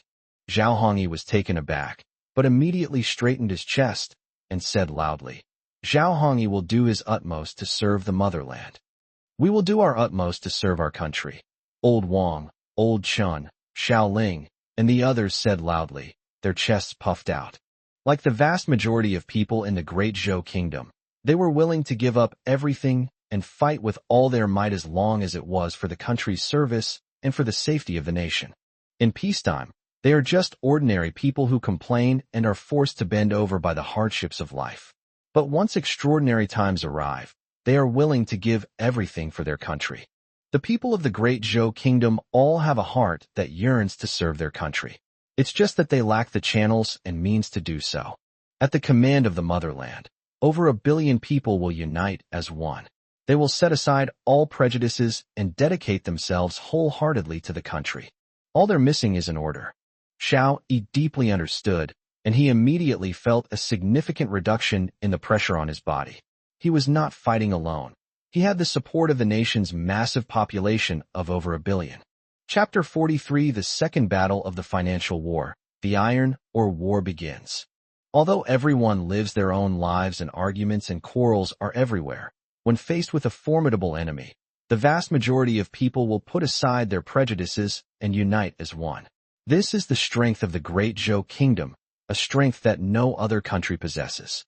Xiao Yi recalled what his counterpart in the second parallel universe had repeatedly emphasized to his present self. The only way to save all of humanity is to rely on the people of the Great Zhou Kingdom. Only then did he truly understand the meaning behind it. After Xiao Yi and the others left, the people in the room quickly got busy, packing up various items, sealing the server, and saving all the data. Everyone forgot about Sun Xiang and Xia Yuxuan's existence. Sun Xiang stood up, limping on one leg. He looked blankly at the busy people and knew that all was lost. His 5 million yuan had truly gone down the drain. Xia Yuxuan rushed to help him, but Sun Xiang shoved her away. Get lost. Do you think I'm really interested in you? You slut. I just want to use you to take over this company. I feel disgusted just looking at you. Xia Yuxuan was completely stunned when she saw Sun Xiang leave. Xiao Ling, the accountant, shoved Xia Yuxuan hard while carrying a pile of documents, and said fiercely, Good dog, don't block the way. The car departed from Nanquan City, detoured through Shanshui City to pick up the 2 elderly people, and then began its return journey.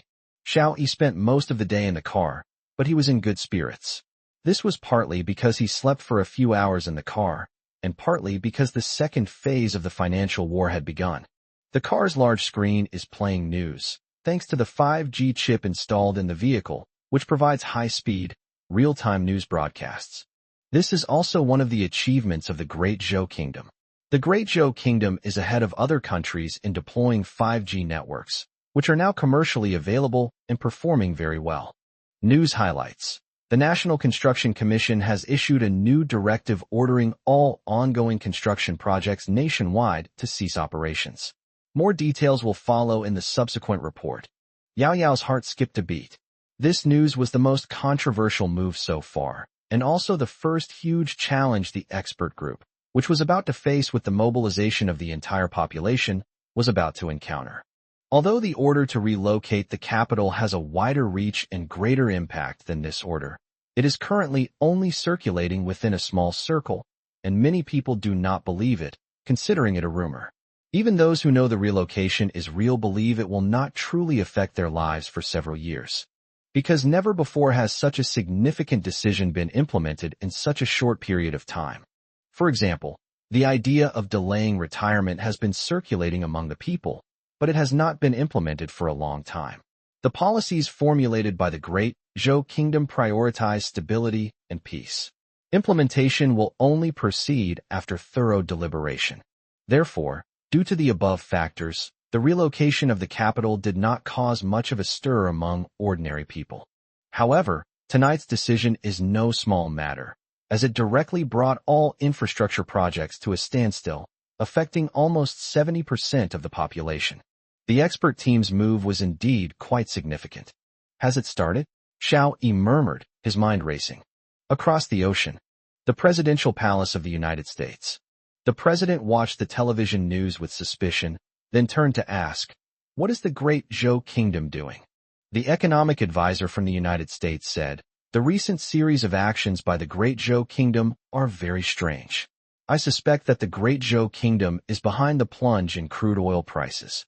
The timing of the news that crushed the oil market is too coincidental. Therefore, I have a feeling that there is something wrong with this action."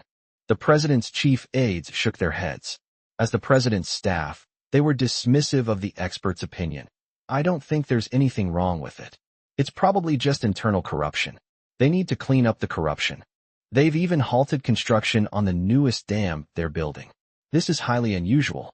I suspect they're trying to repeat the oil story by targeting iron ore. Their goal is to acquire large quantities of iron ore at low prices," said the U.S. economic advisor. It must be said that the economic advisors of the United States have a very sharp eye and immediately saw the essence of the problem. You're overthinking it. Using the power of a nation to suppress iron ore is unprecedented. The Great Zhou Kingdom doesn't have that kind of guts, the president's chief aide said dismissively. The president nodded.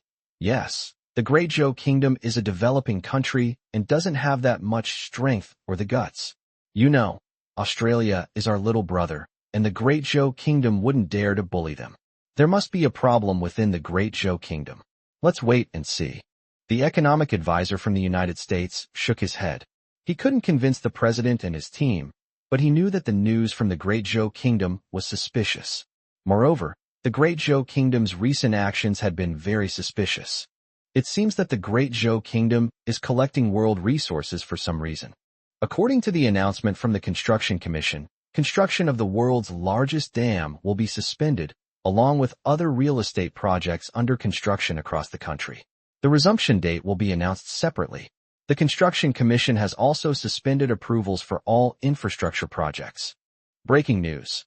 The Ministry of Railway Construction has issued an announcement suspending all high-speed rail projects nationwide, and all high-speed rail projects that have already been approved have been canceled. This includes all ongoing rail projects in various provinces and cities, which have also been halted. At the same time, the approval of new projects has been suspended. Breaking news. All highway projects nationwide have been suspended. Breaking news. Steel companies across the country will be undergoing a week-long shutdown for maintenance. Breaking news. The Great Zhou Kingdom will suspend iron ore mining. A series of bombshell announcements shocked people all over the world. No one knew what had happened. Why did the Great Zhou Kingdom, known for its infrastructure prowess, suddenly suspend all infrastructure projects? What exactly happened? The headquarters of the Bikobi Company in the Kingdom of Kangaroo held an emergency meeting to discuss and analyze the actions of the Great Zhou Kingdom. There's no way around it. The Great Zhou Kingdom accounts for 65% of the world's iron ore imports. If the Great Zhou Kingdom were to reduce its iron ore imports, it would have a comprehensive impact on BGI genomics. iron ore prices could very well plummet. In the past, the Great Zhou Kingdom had no say in iron ore. Even with such a high import volume, the pricing power was in the hands of others. The steel production enterprises of the Great Zhou Kingdom are being strangled by the Kangaroo Kingdom's Bike and the Football Kingdom's Saltwater Valley. If foreign exchange reserves were rashly used to purchase the iron ore needed to build the Great Wall of China, it would certainly lead to price increases from these two large corporations, and these increases would be limitless. No amount of foreign exchange reserves could satisfy these two corporations, nor could they procure enough iron ore. In order to procure a large quantity of iron ore in the shortest possible time, the Hurricane team, under a nationwide mobilization, adopted extreme measures to cause the price of iron ore to plummet and then purchase it through agents around the world. This battle is very dangerous and much more difficult than buying crude oil. Chapter 44 The Second Battle of the Financial War. Financial tycoon Soslo makes his move. If the infrastructure construction in the Great Zhou Kingdom comes to a complete standstill, we won't be able to sell the iron ore we produce. This is not a good sign. You know, we're already overflowing with iron ore in all our warehouses. We were planning to make a fortune while the Great Zhou Kingdom's economy was booming, but now it's all over. Jack, you're in charge of the Great Zhou Kingdom's market. What do you say? A blonde, blue-eyed man said nervously. Jack is a white man in his 50s who is the head of the Asian region for BOC International. He also has another identity, a secret agent of the Great Zhou Kingdom. The only reason he was willing to become the agent of the Great Zhou Kingdom was that after his retirement, the Great Zhou Kingdom would agree to grant him and his family Great Zhou Kingdom citizenship. With foresight, he knew long ago that the future center of the world would be the Great Zhou Kingdom. Becoming a citizen of the Great Zhou Kingdom would be his wisest choice, and also the wisest choice for his descendants. I suspect that, just like with oil, the Great Zhou Kingdom has found a substitute for steel. Therefore, I suggest that we sell off the stockpiled iron ore as soon as possible before the market reacts, Jack said. Yes, the market won't react that quickly. We received a lot of orders recently, including some from the Great Zhou Kingdom. We didn't sell then because we wanted to wait until the price increased. Now we can fulfill those orders first, someone chimed in. Some people objected, and the entire meeting room became chaotic. The president frowned and tapped the blackboard. Once the conference room quieted down, he said, "We can't just wait around. Let's finish the orders we have now, and then keep a close eye on the Great Zhou Kingdom's movements to see what they're up to." Things are moving in a positive direction. As soon as Xiao Yi entered the headquarters, he heard cheers. The first step has been successfully completed. All the purchase agreements we submitted earlier have been successfully fulfilled. Xiao Yi breathed a slight sigh of relief. Since Bike Company had voluntarily fulfilled the order, it meant that there had been internal turmoil within their organization. Things would then proceed more smoothly. Vale has also started fulfilling orders, just like BOC International, Wang Xinglin said excitedly. I feel that this battle will be easier than the oil war. Before Xiao Yi even entered the room, he heard Sikong Bei calmly say, "This is just the beginning." They were caught off guard and unprepared, so it's normal for them to make mistakes in judgment. It's hard to say what will happen next. Xiao Yi went inside and took a look around, then turned and went to the decryption team next door. As soon as he entered, he saw Yi Wanqing slumped over the table, reading documents. Xiao Yi closed the document and said, "Sister Yi, come with me." Yi Wanqing looked up at Xiao Yi with a puzzled expression and asked, "I've had enough sleep, a full 8 hours. I'm not sleepy at all, and I feel great." Without saying much, Xiao Yi led Yi Wanqing to the reception room. "Qing'er." A familiar voice rang out, and Yi Wanqing was stunned. "Dad, Mom, what brings you here?" Yi Wanqing rushed over with great joy and hugged the two elderly people tightly. "Consultant Xiao brought us here. He said you didn't have time to visit us, so he brought us over," Yi Wanqing's mother said. Xiao Yi said, "I went to Nanquan City today and stopped by your parents' house on the way. In these extraordinary times, it's better to be with family." After saying that, Xiao Yi closed the door and walked out. Since being rescued, Yi Wanqing only made a phone call to her parents to let them know she was safe before burying herself in piles of documents. Xiao Yi knew she must be very worried about her family, and once the highest mobilization order was issued, She would have even less time to visit her parents. Xiao Yi took the two elderly people over and let them live together. As a special advisor to the expert group mobilized by the whole nation, Xiao Yi's primary task is to ensure that these experts can devote themselves wholeheartedly to their work.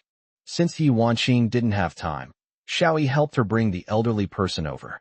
This seemingly small act of picking someone up was crucial to Yi Wanqing's work efficiency and, more importantly, to the safety of humanity.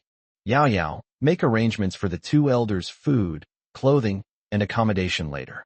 They need at least a 2-bedroom apartment so the three of them can live together, Xiao Yi said. Housing is now becoming scarce in Chu. Various government departments across the country do not have time to build new office buildings, so they are looking for existing housing to use as offices and accommodations, which has led to a housing shortage. Given Yi Wanqing's status, she should live in a larger house, but given the extraordinary circumstances, I believe Yi Wanqing wouldn't mind. They say only scumbags are this attentive, Yao Yao said to Xiao Yi. She hadn't expected that Xiao Yi, who seemed so chauvinistic, would be so attentive, even concerned about the personal lives of the experts on the advisory team. But then again, this seemed to be one of the scumbags' forte. Before Xiao Yi could say anything, a cheer erupted from the command center. Xiao Yi quickly ran over to see what had happened. Xiao Yi, you've come at the perfect time. Global crude oil prices have already fallen below $10, and they're still falling. Just received news that we've already bought more than half of the crude oil and are now preparing to transport it back to China. This is 10 days ahead of our original plan. Even if crude oil prices rebound sharply later, we can still complete the entire mission before the price increases, Wang Xinglin said excitedly. Xiao Yi breathed a sigh of relief. The two most important resources, crude oil and iron ore, were no longer a concern. Once the iron ore procurement was completed, the nationwide infrastructure construction could begin. At that time, they could announce the news of the alien armored beasts to the world.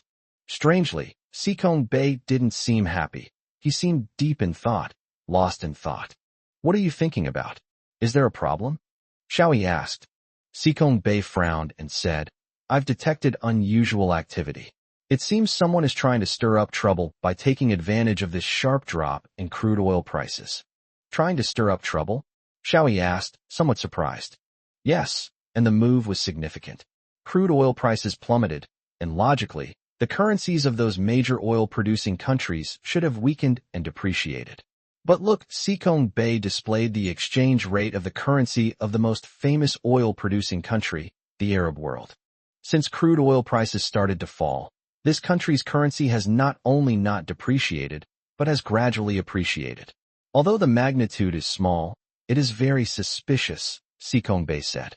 This country's crude oil exports account for more than 80% of its total output value, making it a country heavily dependent on oil. Logically, a sharp drop in oil prices should have caused this country's currency to depreciate, at least by more than 20%. But now, look at this. Every time the price drops, large buy orders appear, directly driving the currency up, Sikong Bei said. Xiao Yi raised an eyebrow. It seems the Soslos have made their move. Chapter 45 The Second Battle of the Financial War, Turmoil and Upheaval.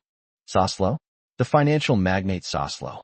Yao Yao had already arranged accommodation for Yi Wanqing's parents and rushed over. It must be said that, apart from being a bit arrogant, this girl was quite efficient. Who else could it be but them? Sikong Bei kept typing on the keyboard, observing the data. Soslo, one of the world's most notorious financial magnates, rose to fame in South Asia at the end of the last century. Taking advantage of the financial bubble, he ravaged the entire region. He originally intended to plunder the Great Zhou Kingdom, but was severely punished by the Great Zhou and forced to back down. 10 years later, taking advantage of the global financial crisis, he once again wreaked havoc across the world. His atomic foundation was even more infamous. Wherever he appeared, fear and unease would follow. With the recent global oil price crash, those atomic funds that smelled blood certainly wouldn't sit idly by. Soros and his ilk definitely stepped in. That's not right. If they wanted to destroy the Arab currency, why would they help buy Arab currency to prevent it from falling? Yao Yao's identity was special. Although she hadn't studied finance, she still had some knowledge of these things. Sikong Bey sneered. They are gathering strength and preparing weapons. How can they short the Arab currency without bullets?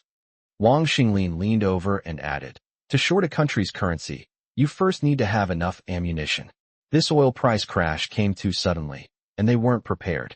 So now they're taking advantage of the financial turmoil to buy up large amounts of Arab currency, just so they can short it once they have enough. I still don't quite understand. It seems like they're trying to rescue the market. At least they haven't let the caliphate's currency start to plummet right now, Yao Yao asked. Sikong Bey sighed. If the price were to fall now, it would only drop by about 20% or 30% before stabilizing. The Arab world would then take the opportunity to introduce a series of measures to recover some of the losses, preventing a panic sell-off, and thus avoiding a financial crisis. However, the Saslow's goal is to create another oil crisis, plunging oil-producing countries and even many other countries around the world into another economic crisis. This is a chain reaction. The Saslows want to push down the first domino, and then the rest will fall one after another. They can then make a fortune from it. Wang Xinglin shook his head. Forget it. Anyway, people won't be worried about this issue anymore in 6 months. Sikong Bey shook his head and said, we still have half of our crude oil orders to complete, and I'm worried that Saslow and his ilk will affect our plans. Suddenly, a commotion broke out in the hall.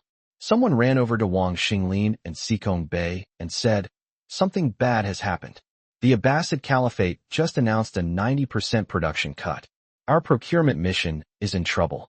Sikong Bey and Wang Xinglin exchanged a glance, both somewhat uneasy. Xiao Yi frowned and looked at the large screen, where a news report read, the Arab world has unilaterally announced a 90% reduction in oil production and has suggested that other countries take corresponding measures.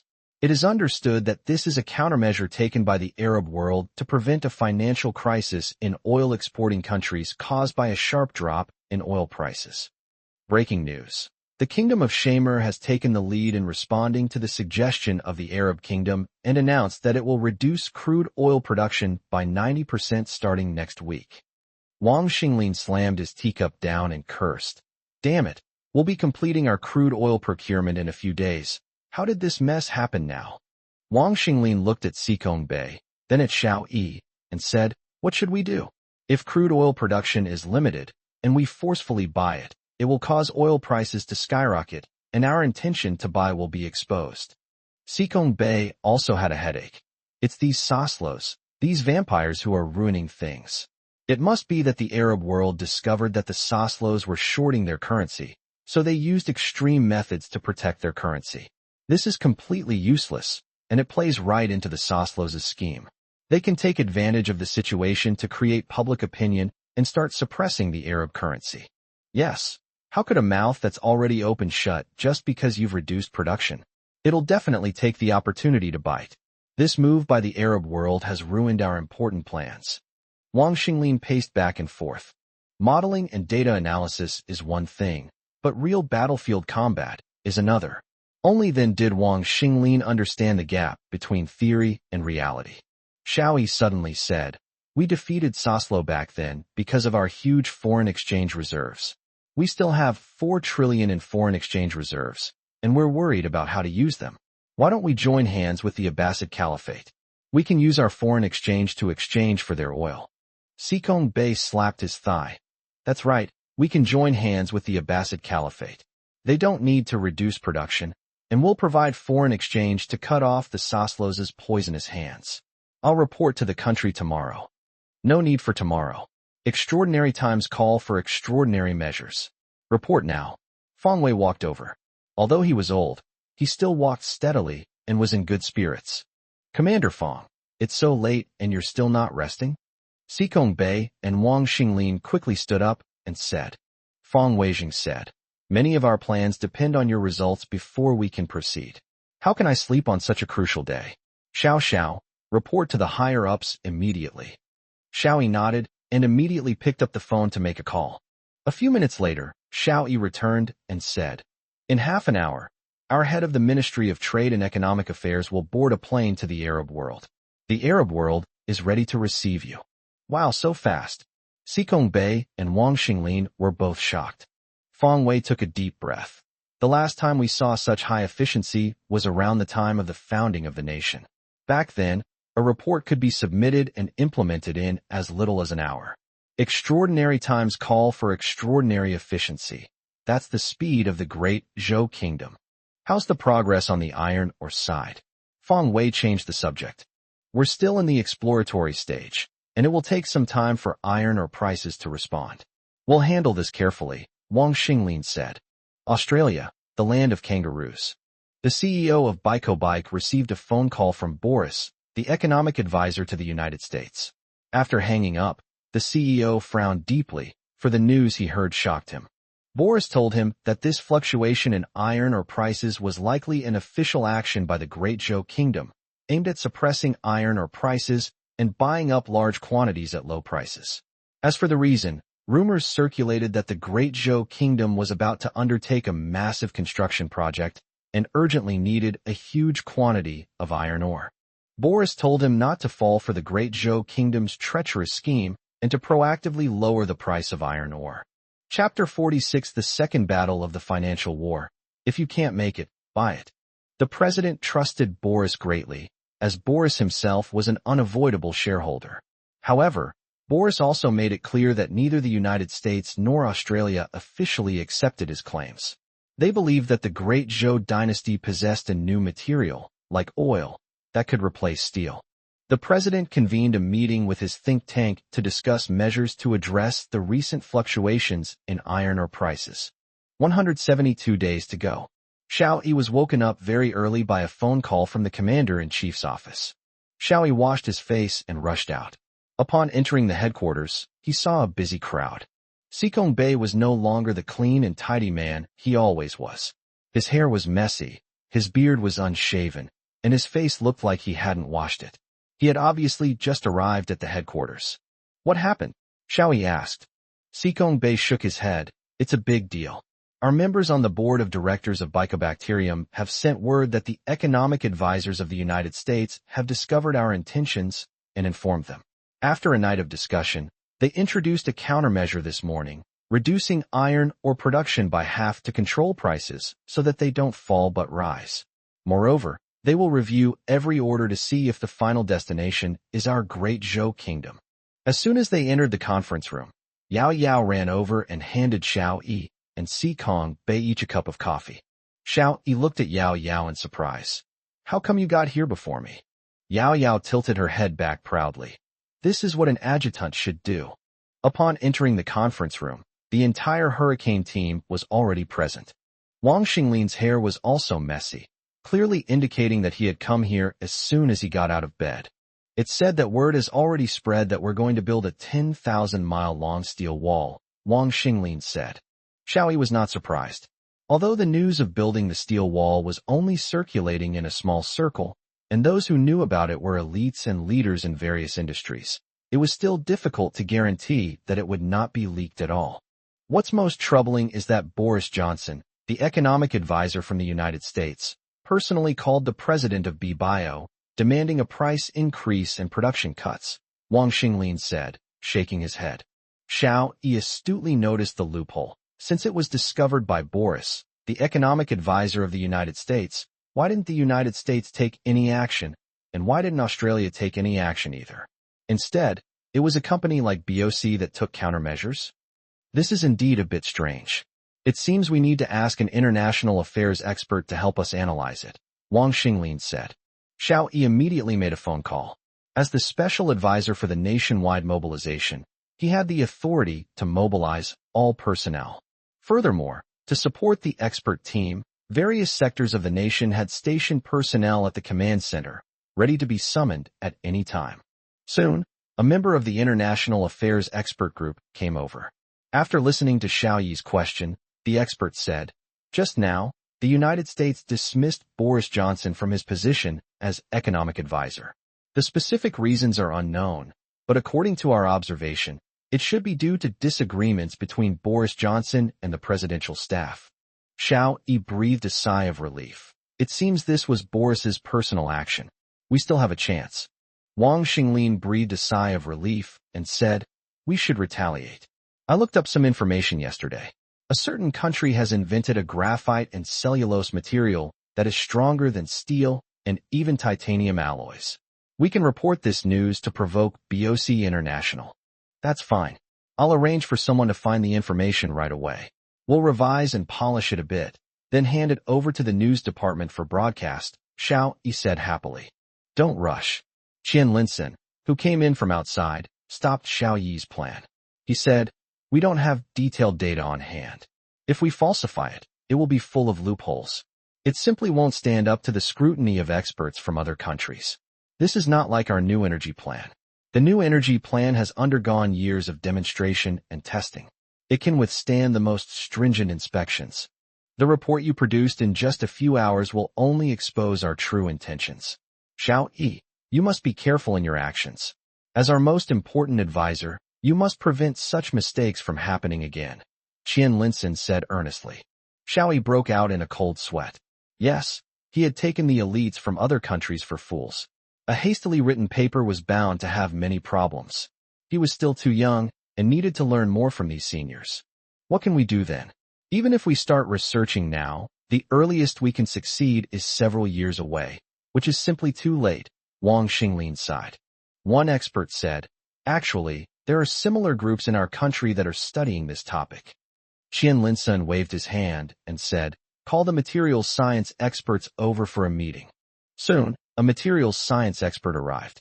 After listening to everyone's introduction, he pondered for a long time before saying, this plan may not work.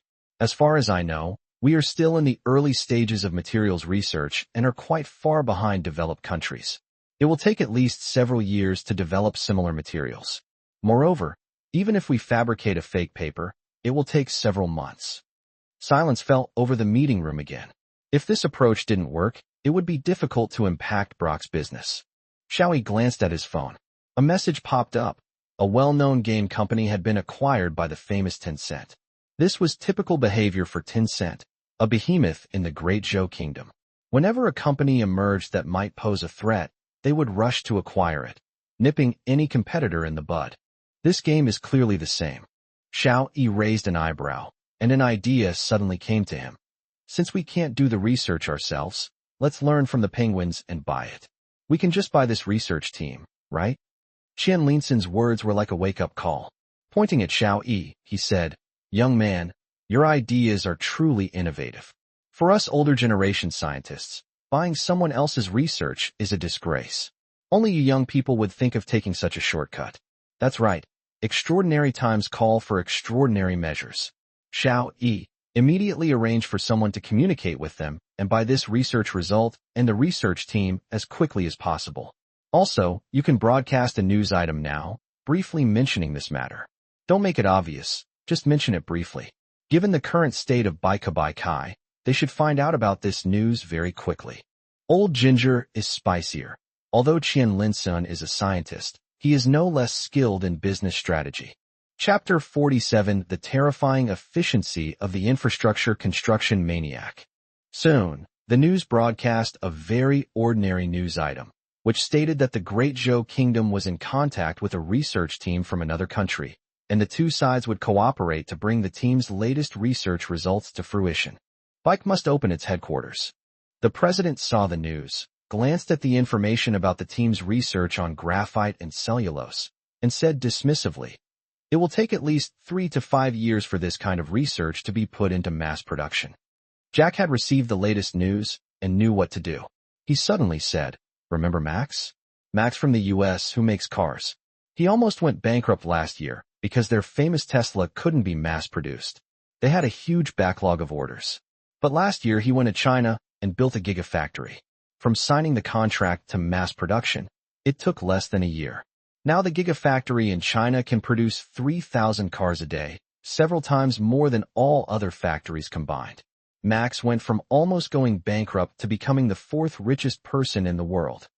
The Great Zhou Kingdom is a land of miracles.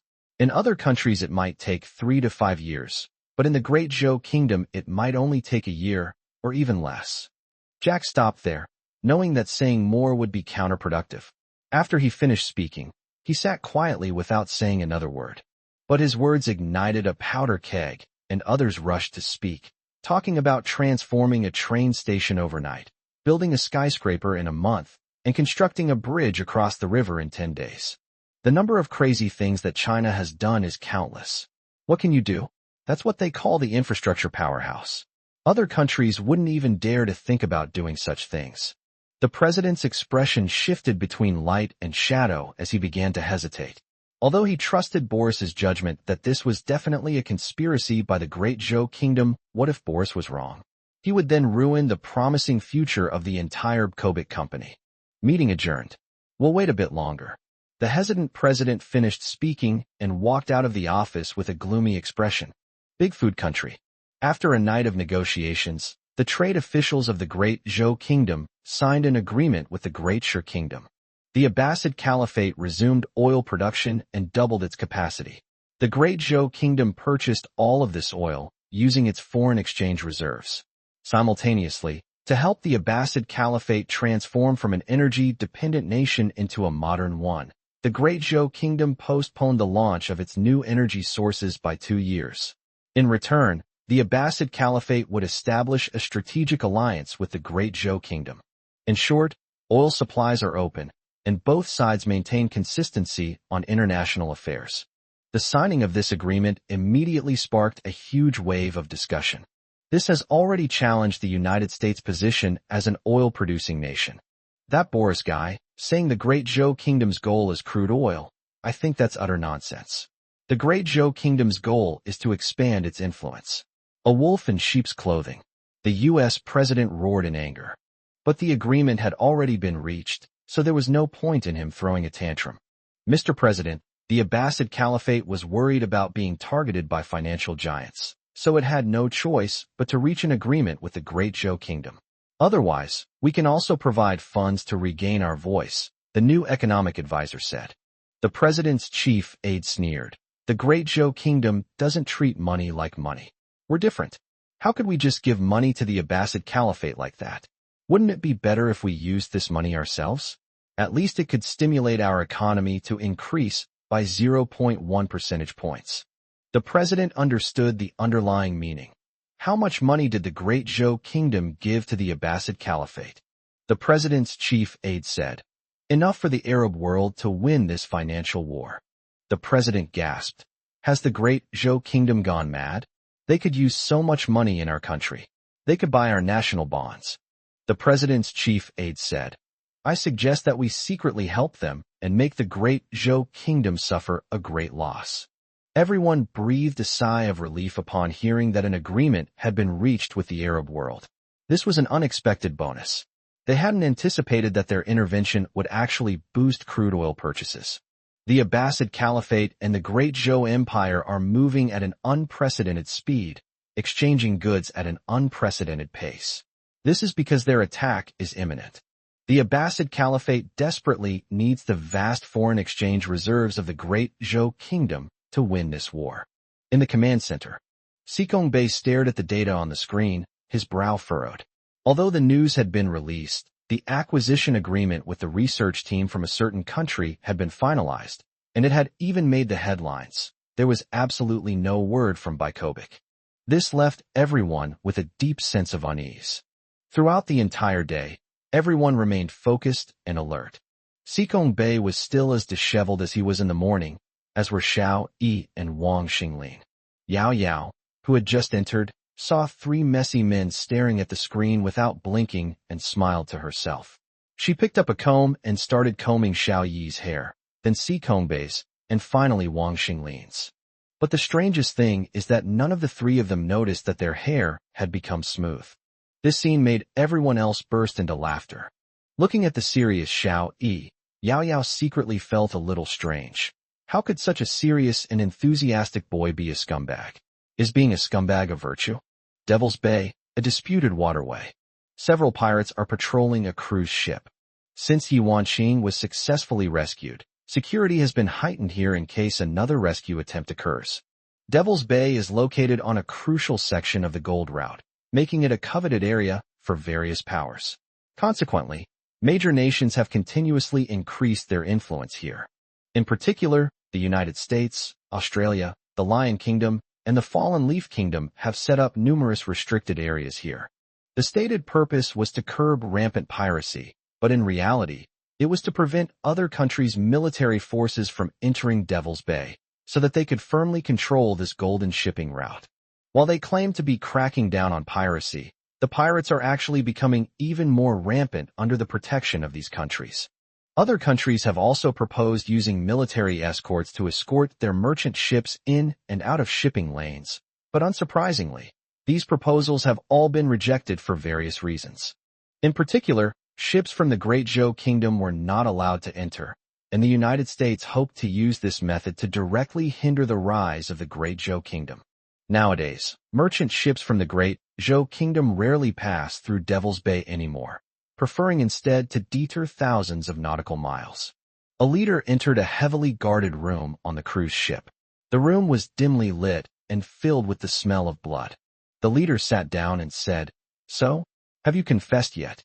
A shirtless executioner with blood on his hands shook his head and said, "What a tough guy. I've tried every trick in the book, but I still couldn't pry out a single useful piece of information." Chapter 48 Pirates in a Dilemma. The leader looked at the man hanging on the iron chain. The man was tall, but covered in blood, with almost no good flesh on his body. The executioner grabbed the man by the hair, revealing his face, which was none other than Gao Daqiang, who had been detained. Gao Daqiang was so exhausted from the torture that he had no strength left, but when he saw the leader, he still managed to force a smile. "I'm not afraid of death. Let me tell you, if I die, none of you will survive. The people of the Great Zhou Kingdom will kill you all, leaving no one alive." The translator relayed the message to the leader, who spat fiercely. "Want to die? Fine.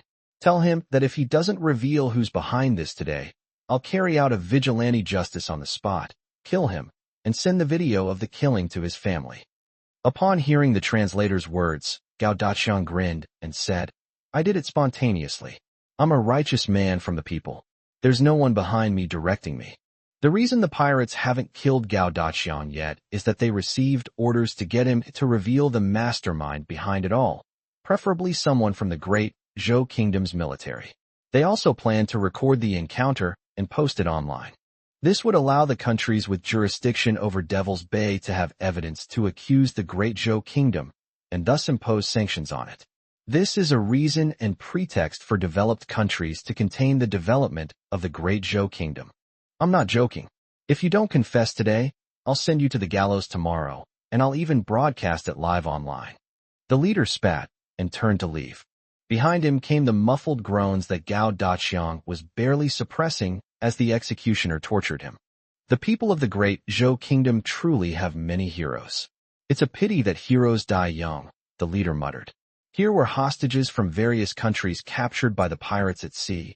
Some were used to exchange for ransom, while others were used to imprison sensitive figures under orders.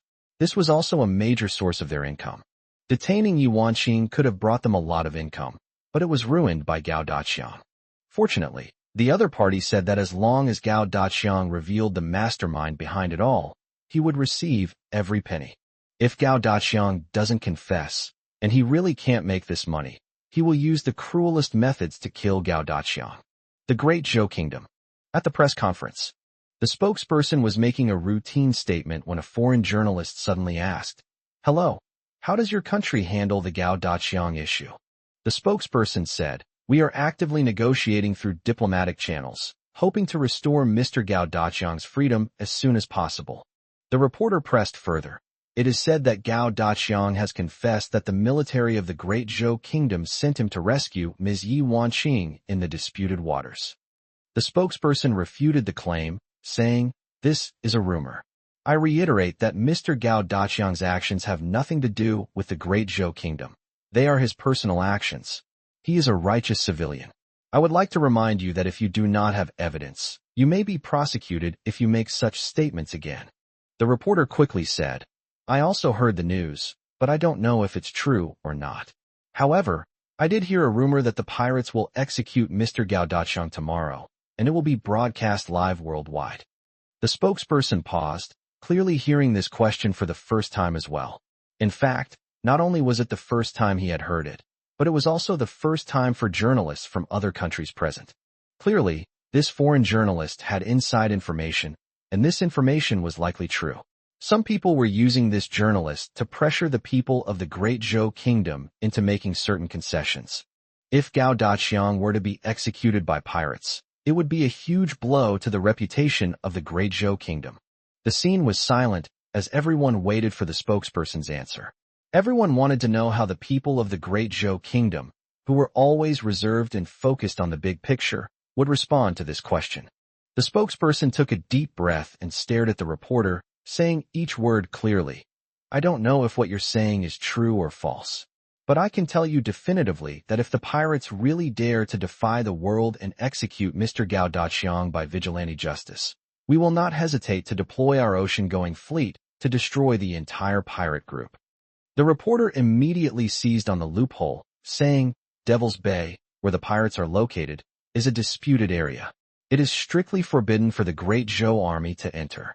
If the Great Zhou Ocean Fleet enters the disputed area without authorization, it will violate international law. The spokesperson stated sternly, if international law cannot uphold justice and maintain peace, we are not hesitant to take action to correct it. I once again warn the pirates of Devil's Bay that if you dare to use vigilante justice against our citizens, your end is near. The scene erupted in uproar. This was a declaration never before made by the Great Zhou Kingdom. It was also an unprecedentedly strong statement. Clearly, killing Gao Daqiang had crossed the Great Zhou Kingdom's line. The Great Zhou Kingdom is pursuing a hegemonic path, which contradicts your claim of maintaining peace, another reporter asked. The spokesperson calmly stated, there is an old saying in the Great Zhou Kingdom, we will not attack unless we are attacked. However, if anyone dares to kill a citizen of the Great Zhou Kingdom, we will punish them no matter how far away they are. Our purpose is not to interfere in other countries. We only seek to protect the personal safety of our citizens. I reiterate that the Great Zhou Kingdom is not a hegemonic power, but we will not be bullied either. The pirate captain, who was watching TV, was so startled by the news report that he dropped his cigarette. The Great Zhou Kingdom has always given people a gentle and refined impression. It has never been so tough or resolute before. The Great Zhou Kingdom's policy is peaceful coexistence and common prosperity. This strong statement is truly rare. He understood perfectly well that if the people of the Great Zhou Kingdom could say it, they could certainly do it too. If Gao Daqiang is really killed tomorrow, their stronghold might be wiped out by the Great Zhou Kingdom. He harbored some resentment towards the countries he traded with. He had just prepared to reveal his plan to execute Gao Daqiang when the other party leaked it to the Great Zhou Kingdom through a reporter. This is not a good sign. The leader felt restless and uneasy. The other side definitely wants him to kill Gao Daqiang, thus forcing the Great Zhou Kingdom into a corner. Either the Great Zhou Kingdom breaks its promise, tolerates the attack, and becomes a laughingstock, or the Great Zhou Kingdom launches an attack and destroys their pirate stronghold, giving other countries an excuse to sanction the Great Zhou Kingdom. However, this excuse came at the cost of his own life and that of his brothers. He wouldn't be foolish enough to accept it. After thinking for a moment, the leader made a phone call. Quickly release him and find the best doctor to treat his injuries. Then contact the people of the Great Zhou Kingdom, give them some ransom, and we'll release him. He wouldn't dare challenge the bottom line of the Great Zhou people. Chapter 49, Let's Escalate the War. Upon seeing the spokesperson's resolute statement on television, cheers erupted in the command center, especially from Yi Wanqing, who nearly collapsed upon hearing the news that Gao Daqiang was to be executed. Hearing the spokesperson's strong response, she finally felt a little relieved.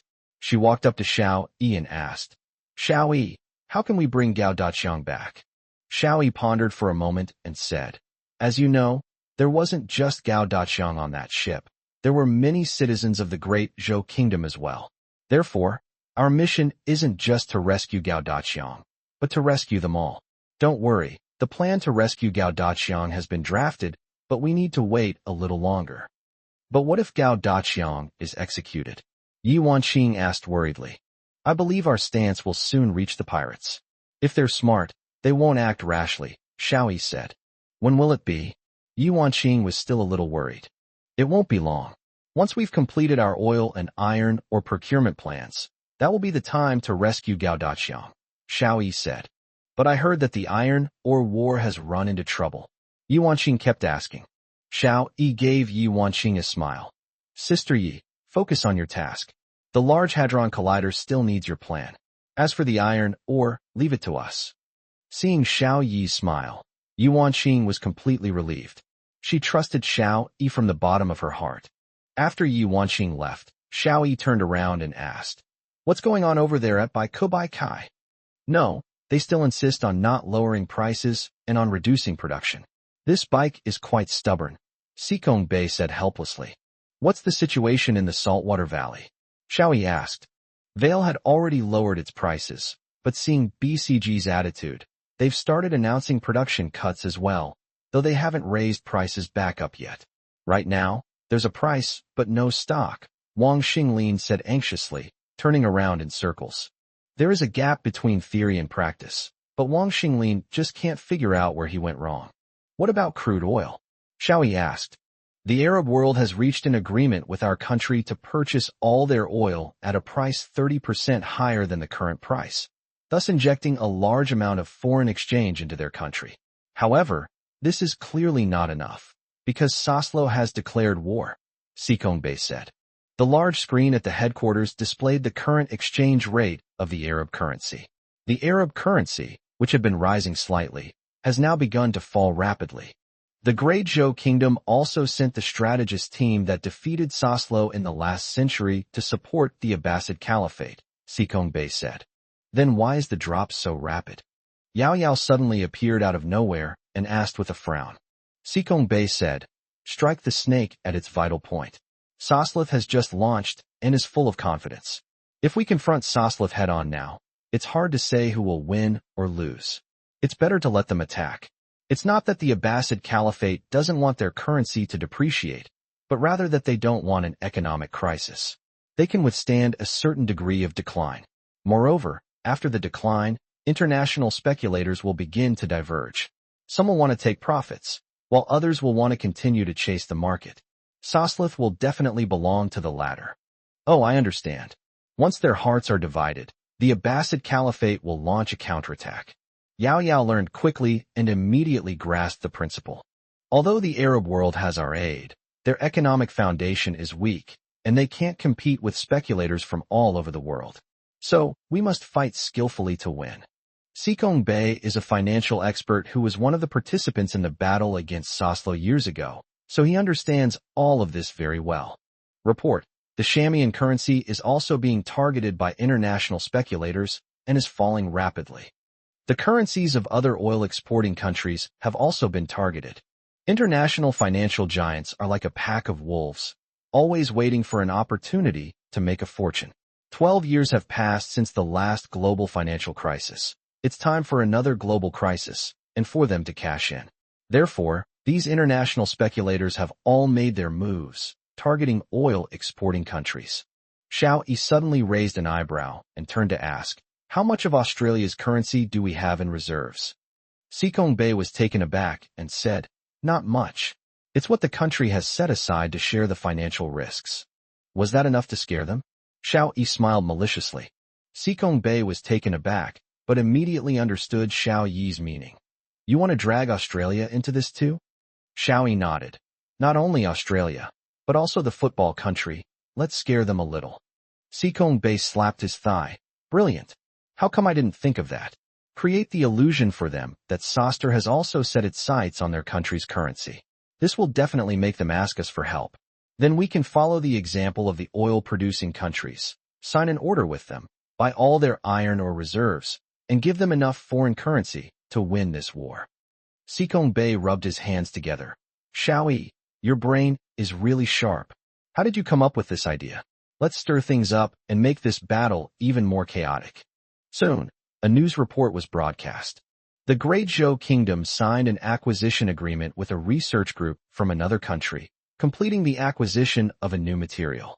They are preparing to accelerate the process from laboratory research to mass production of this steel-eligible material. Reportedly, significant progress has been made in the quantitative analysis of the new material. The site selection for the new material plant has been finalized, and construction is expected to be completed within 3 months. Mass production and market launch of the new material are anticipated within 6 months. Following this news, the currencies of Australia and the football country were targeted by unidentified funds and plummeted. In the blink of an eye, Australia's currency has depreciated significantly. Australia, the land of kangaroos. The president slammed down the phone.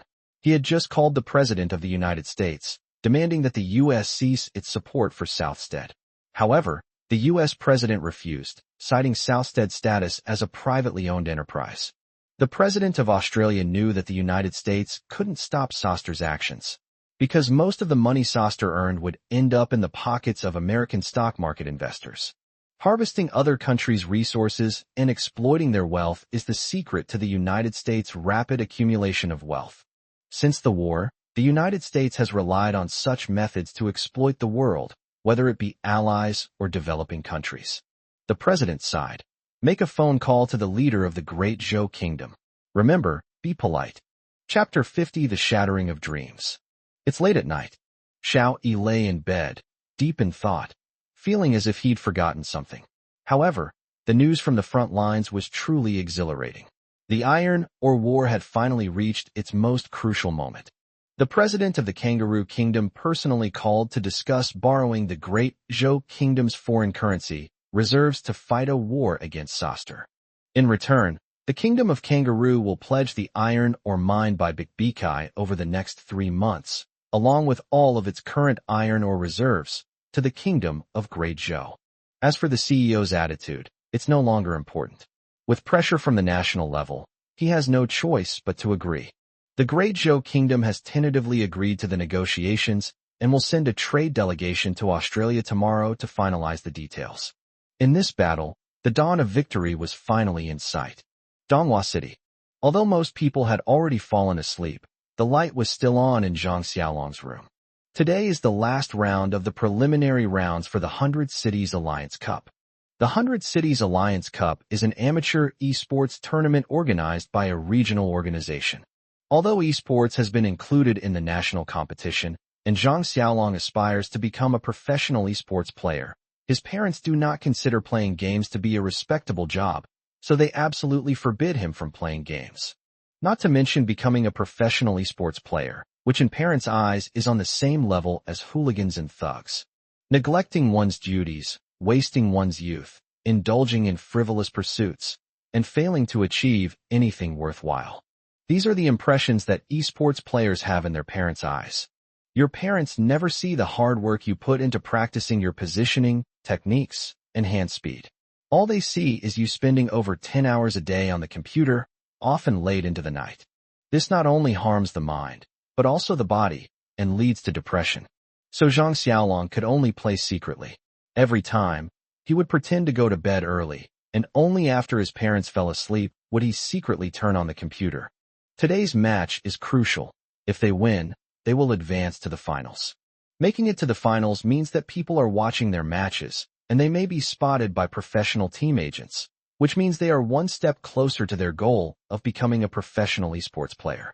The battle has reached a fever pitch, and the 5 of them are working together, steadily moving towards victory.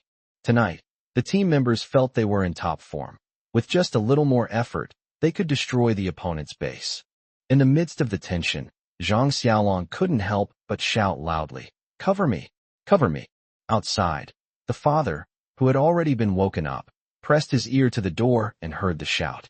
He suddenly pushed the door open, rushed over, and turned off the computer. "You brat, secretly playing games in the middle of the night. If you studied this hard, you could get into any university. I think you're just wasting your time on frivolous things."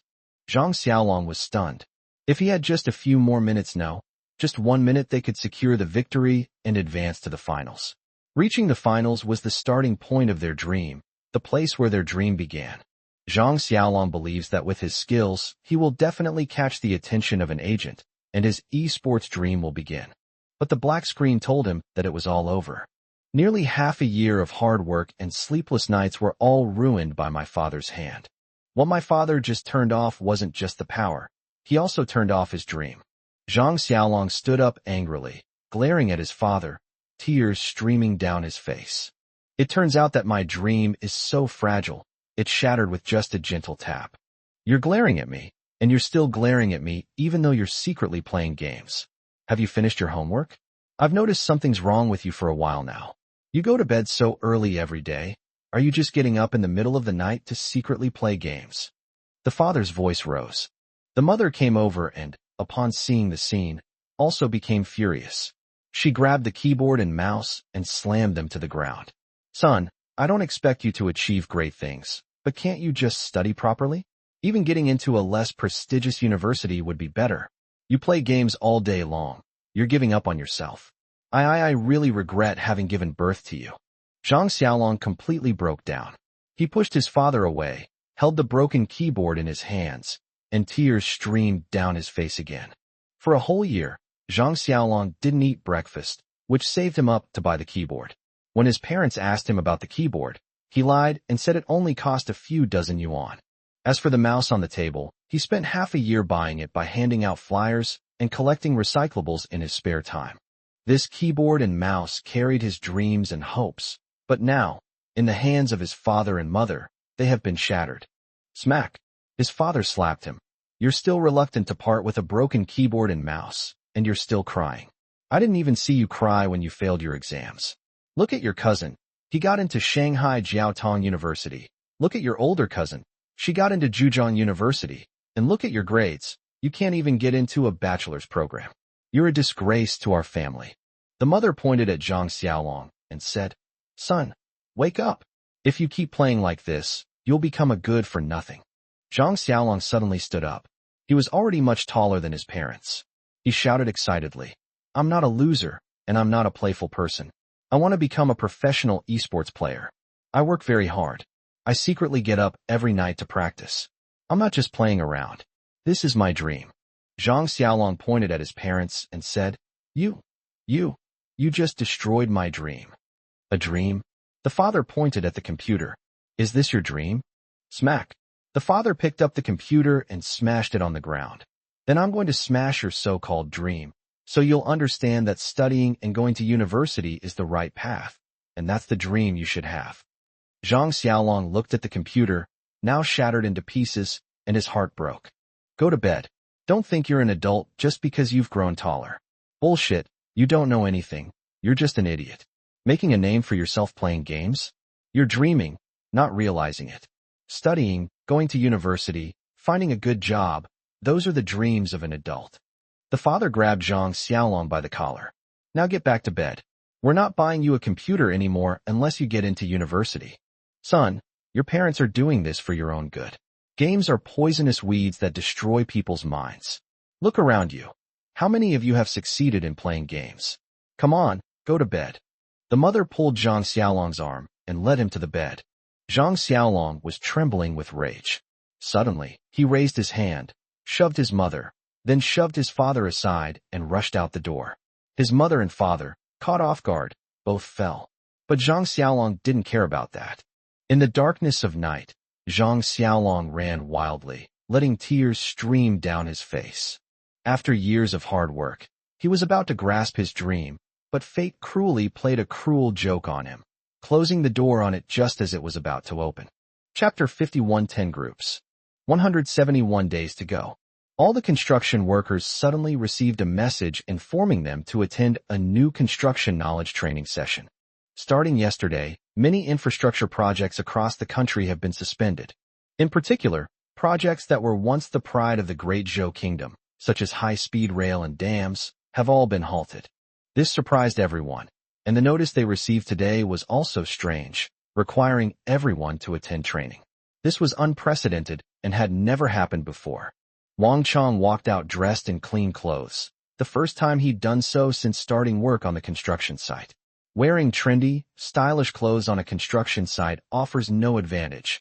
No girl will look at you, because there are no young women there, let alone girls striking up a conversation with you. Therefore, Wang Chong usually wears work clothes, and they are tattered and worn. They only wear trendy clothes to go shopping on their days off. But the girls on the street have an innate ability to distinguish between different social classes. No matter what trendy clothes Wang Chong buys, These girls can easily recognize him as a construction worker whenever he goes out. Construction workers are considered inferior by girls. They don't even want to look at them. After graduation, Wang Chong did many jobs. He worked as a white-collar worker in an office, where he was constantly mistreated and the salary was ridiculously low. He only worked in sales for a month before quitting. He couldn't handle the social niceties of being two-faced, nor was he used to being subservient. He did jobs like handing out flyers, driving a taxi, and working as a supermarket cashier, but he didn't like any of them. Finally, he arrived at the construction site. Here, you earn your living on your own. No one needs to curry favor with you. You get paid for whatever you do. You're not afraid of anyone, not even the king of heaven himself. The money isn't bad either. He earns over 10,000 yuan a month. But the only downside is that he's not popular with girls, and not many girls respect his job. Some people have tried to set him up on blind dates, but when they asked about his job, nothing came of it. Wang Chong is almost 30 years old, and his romantic experience is still a complete blank. Xiangzi, we're attending a class today, and I heard it's paid class. We're too old to understand, so you'll have to teach us, right? Old Chun, a fellow worker, walked over and patted Wang Chong on the shoulder. Wang Chong smiled and said, "No problem, Uncle Chun. If I can do it, you definitely can too." Construction workers are generally older, and learning new skills is a major challenge for them. Young people like Wang Chong are rare. Wang Chong was happy to help them. "Xiangzi, you're dressed so smartly. Are you planning to pick up girls?" a co-worker joked. Wang Chong shook his head. "What city girl would want us?" A group of people walked into the Marriott Hotel. The Marriott Hotel is one of the best hotels in the area, and this training is quite unusual. Not only is it paid training, but it's also being held in the most luxurious Marriott hotel. This has never happened before.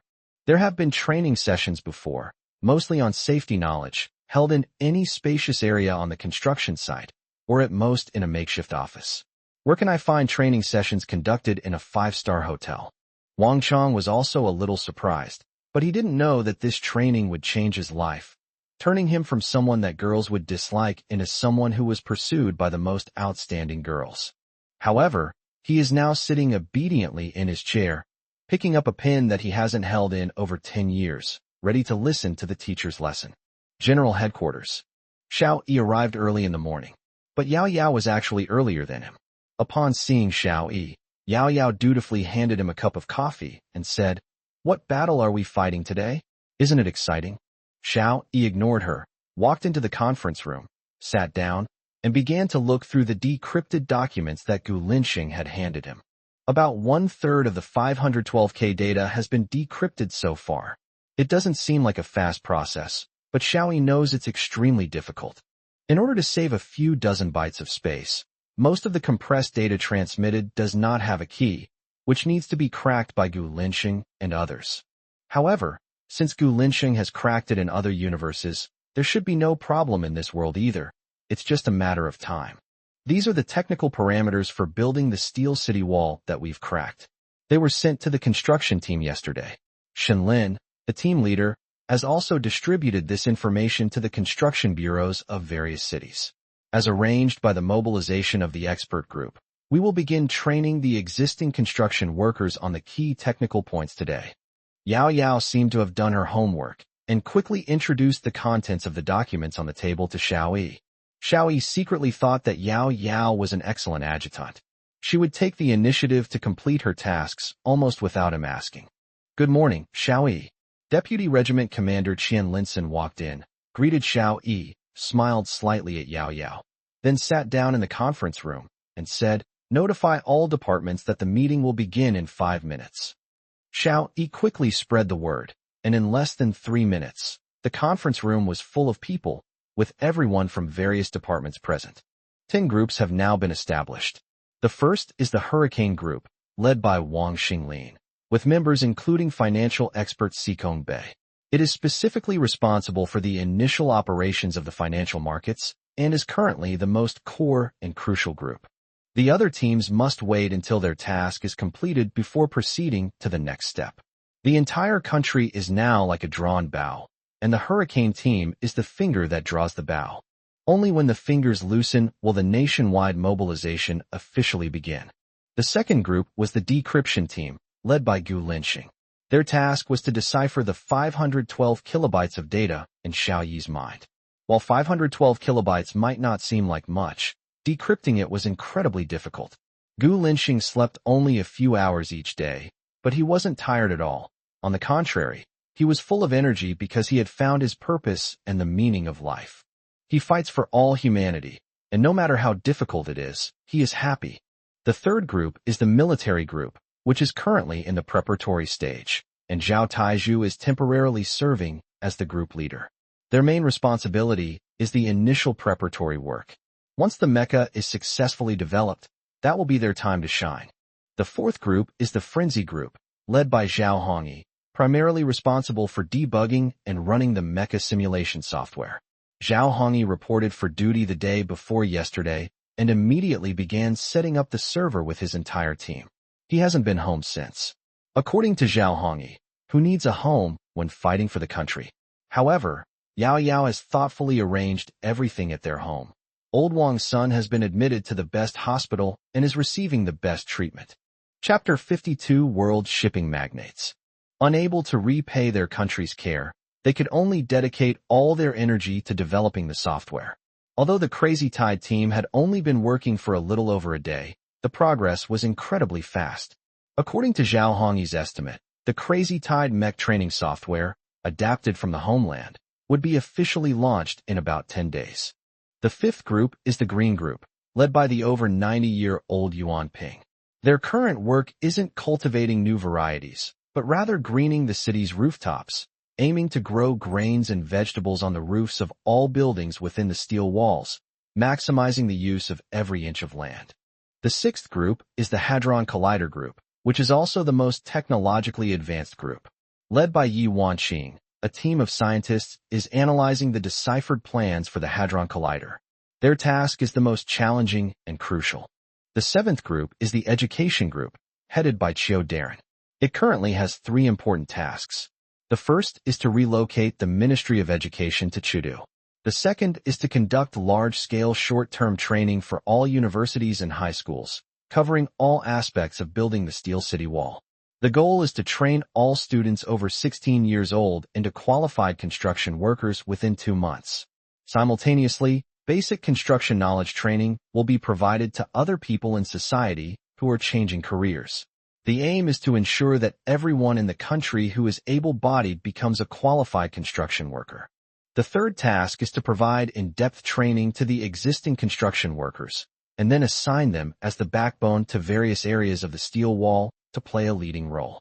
The training Wang Chong is currently undertaking is this very training. The eighth group is the Relocation Group, headed by Xiao Yi, and is responsible for relocating the capital. All relocation work must be completed within 3 months. The ninth group is the Origin Group, led by biologist Wang Lin, responsible for finding the origin point. They have successfully located the first origin point, buying humanity 8 to 10 days. However, if they fail to find the origin point within the next 10 days, this group's task will shift to data analysis of the alien armored beasts. The 10th group is the most important, the Construction Group, led by Shen Lin. They bear 2 crucial responsibilities. First, to construct a 150-meter-high, 10,000-mile-long steel wall within 4 months. Once completed, it will form a human habitation zone with a radius of 800 kilometers, centered on the Chu capital, providing humanity with the strongest possible barrier against the interstellar beasts. Another important task is to build a 10,000-mile-long Hadron Collider beneath the steel wall, based on the construction drawings provided by the Hadron Group. It can be said that the construction team, led by Shen Lin, is related to the safety of all mankind. If the construction team fails to complete its mission, humanity will soon be wiped out. However, this task is indeed extremely difficult. Such a massive project and such a tight construction schedule present a severe test. Keep in mind that in the second parallel universe, the steel walls they built were less than a third of the way long. But everyone was confident because the Great Zhou Kingdom was known as the infrastructure maniac, and there was no building that could stump the people of the Great Zhou Kingdom. More action teams will be formed later. The final decision will depend on the progress. Now all the leaders of the 10 groups have arrived, and Fang Weijing and Qian Linsen have also come. A meeting that will determine the fate of the Great Zhou Kingdom has begun. The first to report was Wang Xinglin from the Hurricane team. He stood up and said, "Our operation is progressing very smoothly and is likely to be completed ahead of schedule. However, we have also encountered a problem. We don't have enough transport ships. BK has already signed an agreement with us, and the iron are piled up at the docks and yards now belongs to our Great Zhou Kingdom. As long as we have enough transport ships, we can bring the iron ore back at any time.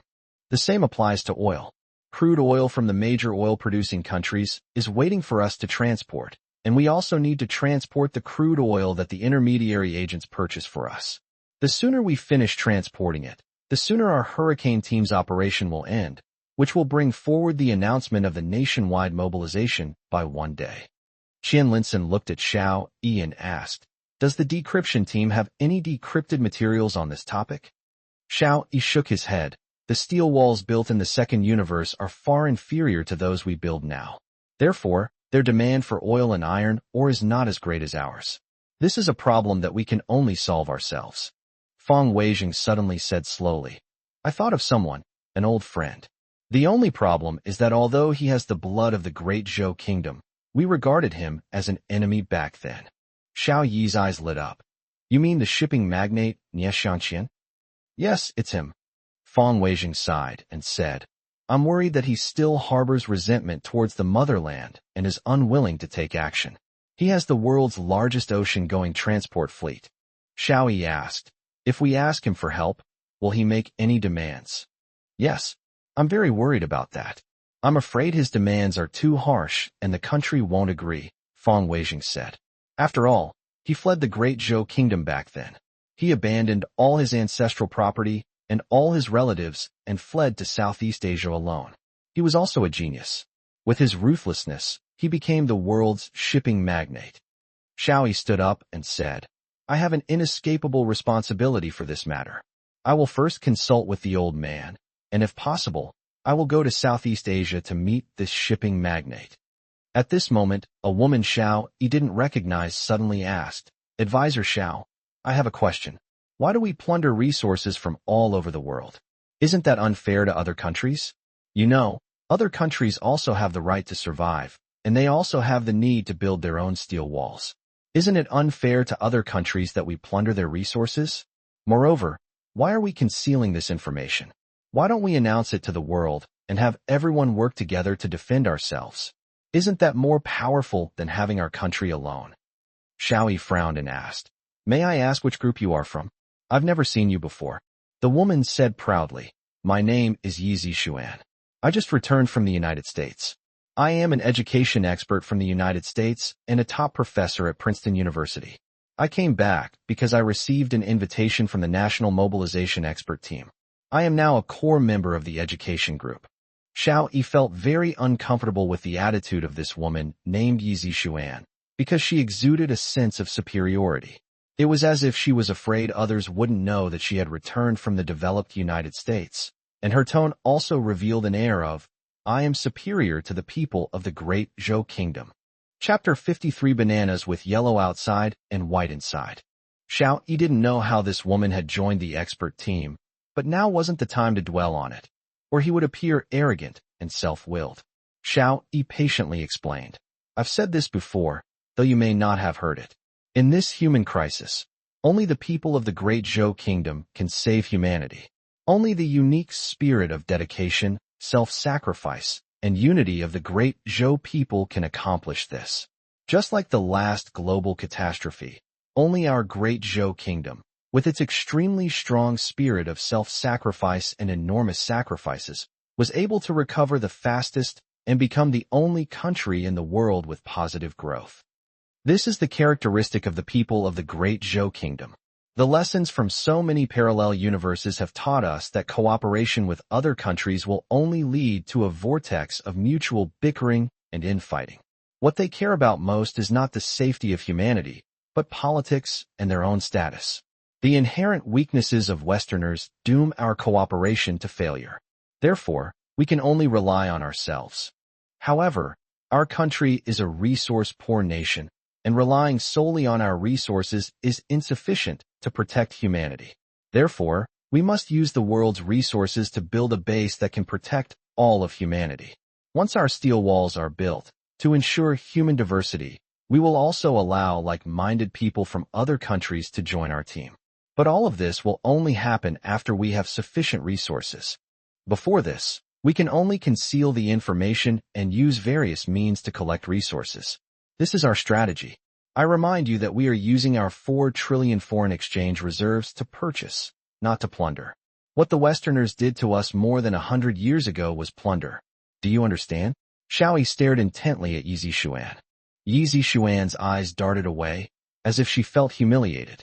After all, she was a well-known expert who had been famous for a long time, but now she was being criticized in public by a young man, which made her lose face. She suddenly stood up and said, "That's just sophistry. What era are we living in?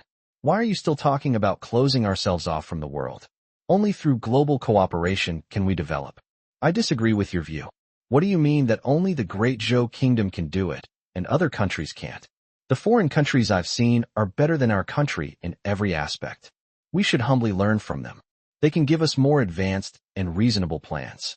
We should let the United States take the lead, and we should assist them. That way, the base we build will be more scientific. We can't be like our foolish ancestors who closed themselves off from the world." Feng Wei's expression hardened, and Qian Linsun frowned. Everyone in the conference room couldn't help but frown as well. Xiao Yi sneered, looked at Xiao Darren, and asked, "Who recruited her into the education team?" Xiao Darren said somewhat ashamedly, "It was my mistake. I didn't know she had become a banana. It was my oversight." Yi Zixuan immediately retorted, "Who's the banana? I'm just telling the truth. You've been staying in China for too long, and your thinking has become rigid. You should go abroad and see for yourselves. We need to be open-minded and embrace advanced things from abroad." Xiao Yi waved his hand at Zhao Taizhu and said, "Lock her up until the general mobilization order is issued, then rush back to the United States. Don't let her leak the news. Doesn't she think the United States is humanity's hope? Then let's grant her wish." Yi Zixuan immediately jumped up. "Xiao Yi, who do you think you are? You're just a greenhorn, yet you dare to be so disrespectful to me. As soon as I return to the United States, I will expose your atrocities to all the major media outlets." Xiao Yi ignored her, and Zhao Taizhu used a grappling move to knock the woman down, cover her mouth, and drag her away. "Xiao Darren, you've received a demerit. I hope you'll perform exceptionally well in your future work so that this punishment can be lifted," Feng Weijing said. Xiao Darren wiped the sweat from his brow and said, "I'm sorry. It's because I didn't do my job carefully enough." Feng Wei waved his hand. "You've just taken office. It's normal that you're not familiar with people yet.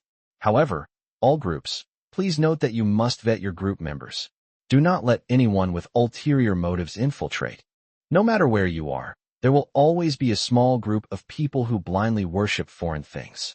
We should learn from the advanced things in foreign countries, but we should not blindly accept them wholesale.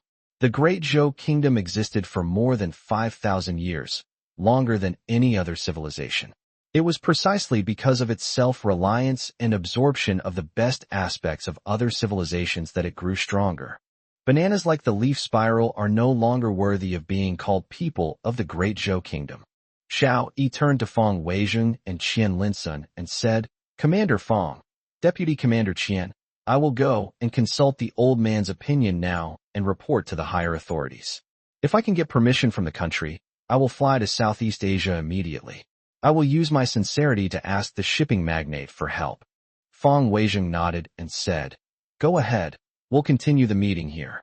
You can stay on the online platform as well." "Yes."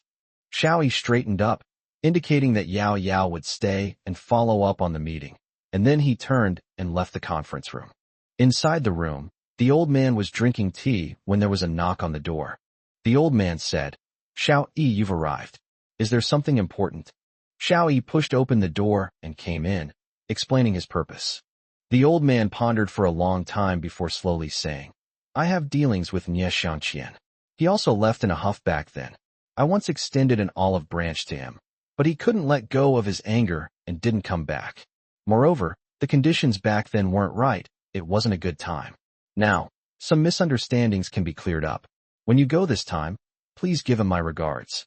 The old man picked up the phone, dialed a number, and said, send the item in safe number 1 to the airport and give it to consultant Xiao Yi.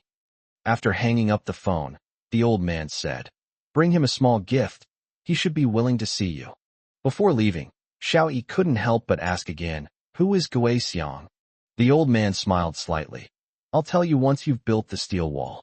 On the plane bound for Southeast Asia, Xiao Yi was resting with his eyes closed. He was supposed to take a private jet, but because Chu Du was extremely busy lately, with important figures and experts from all walks of life gathering there, taking a private jet would involve a wait, so taking a regular plane would be faster. A middle-aged man in his 40s or 50s walked over, looked at the seats, and woke Xiao Yi up, asking, young man, let's make a deal. I see you seem to want to rest. Can I sit by the window? I'd like to enjoy the view. Xiao Yi smiled slightly, stood up, and changed seats. He wasn't actually resting. The sounds from the conference room were still coming through his earpiece, and he was carefully listening to the work reports from each group. Chapter 54 Superb Service on the Plane. The middle-aged man thanked them and sat down by the window, taking out his phone to take pictures of the scenery outside. He was clearly excited, as it was his first time flying first class. A pretty flight attendant in her early 20s ran from economy class to first class and grabbed another, more mature flight attendant, saying, Sister Xia, is there a first-class passenger who was arranged to come in at the last minute today? Xia glanced at the flight attendant named Mu Shui with amusement and said, what do you want to do? Hee, Sister Xia, you're the best. Leave the first-class service to me this time. I promise to provide excellent service, Mu Shui said with a playful smile. Xia shook her head. This Mu Shui had a very good appearance and was fluent in several languages, but the biggest problem was that her purpose for working was impure.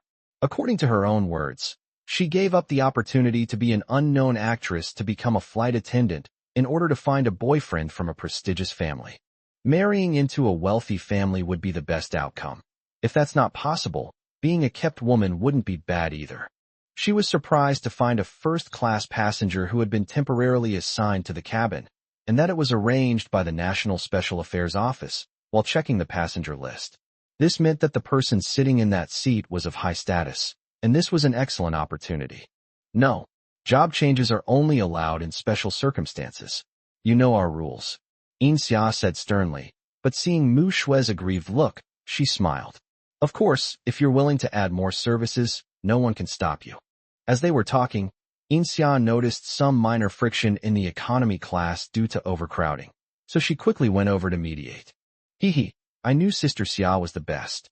Mu Shui immediately took a blanket, walked over to Xiao Yi, squatted down next to him, and said to the middle-aged man, Sir, would you like a blanket? The middle-aged man was clearly flattered. No, I'm not cold. I actually feel a bit hot. Then I'll turn the air conditioning up a bit for you. Mu Shui turned her body to the side and pressed herself against the man to adjust the switch. The middle-aged man leaned back as much as possible, but the wonderful scent of perfume still wafted to his nose. The fragrance wasn't strong, but it was incredibly persistent, leaving a lasting impression on him. Sir, would you like some coffee? We have Italian coffee, and it's hand-drip coffee. Would you like a cup? Mu Shui was still half squatting, raising her eyes with endless charm, looking at the middle-aged man with an irresistible gaze. Being looked at like that by a beautiful and charming girl, the middle-aged man's soul seemed to fly away. Xiao Yi glanced at the flight attendant with a strange look. He found it odd that there was hand-drip coffee on the plane. This flight was quite luxurious. Would you like a drink? It's free, right? The middle-aged man asked hesitantly. Sir, you're so funny. You're our most honored guest. It's my pleasure to serve you. There's no way I'd charge you.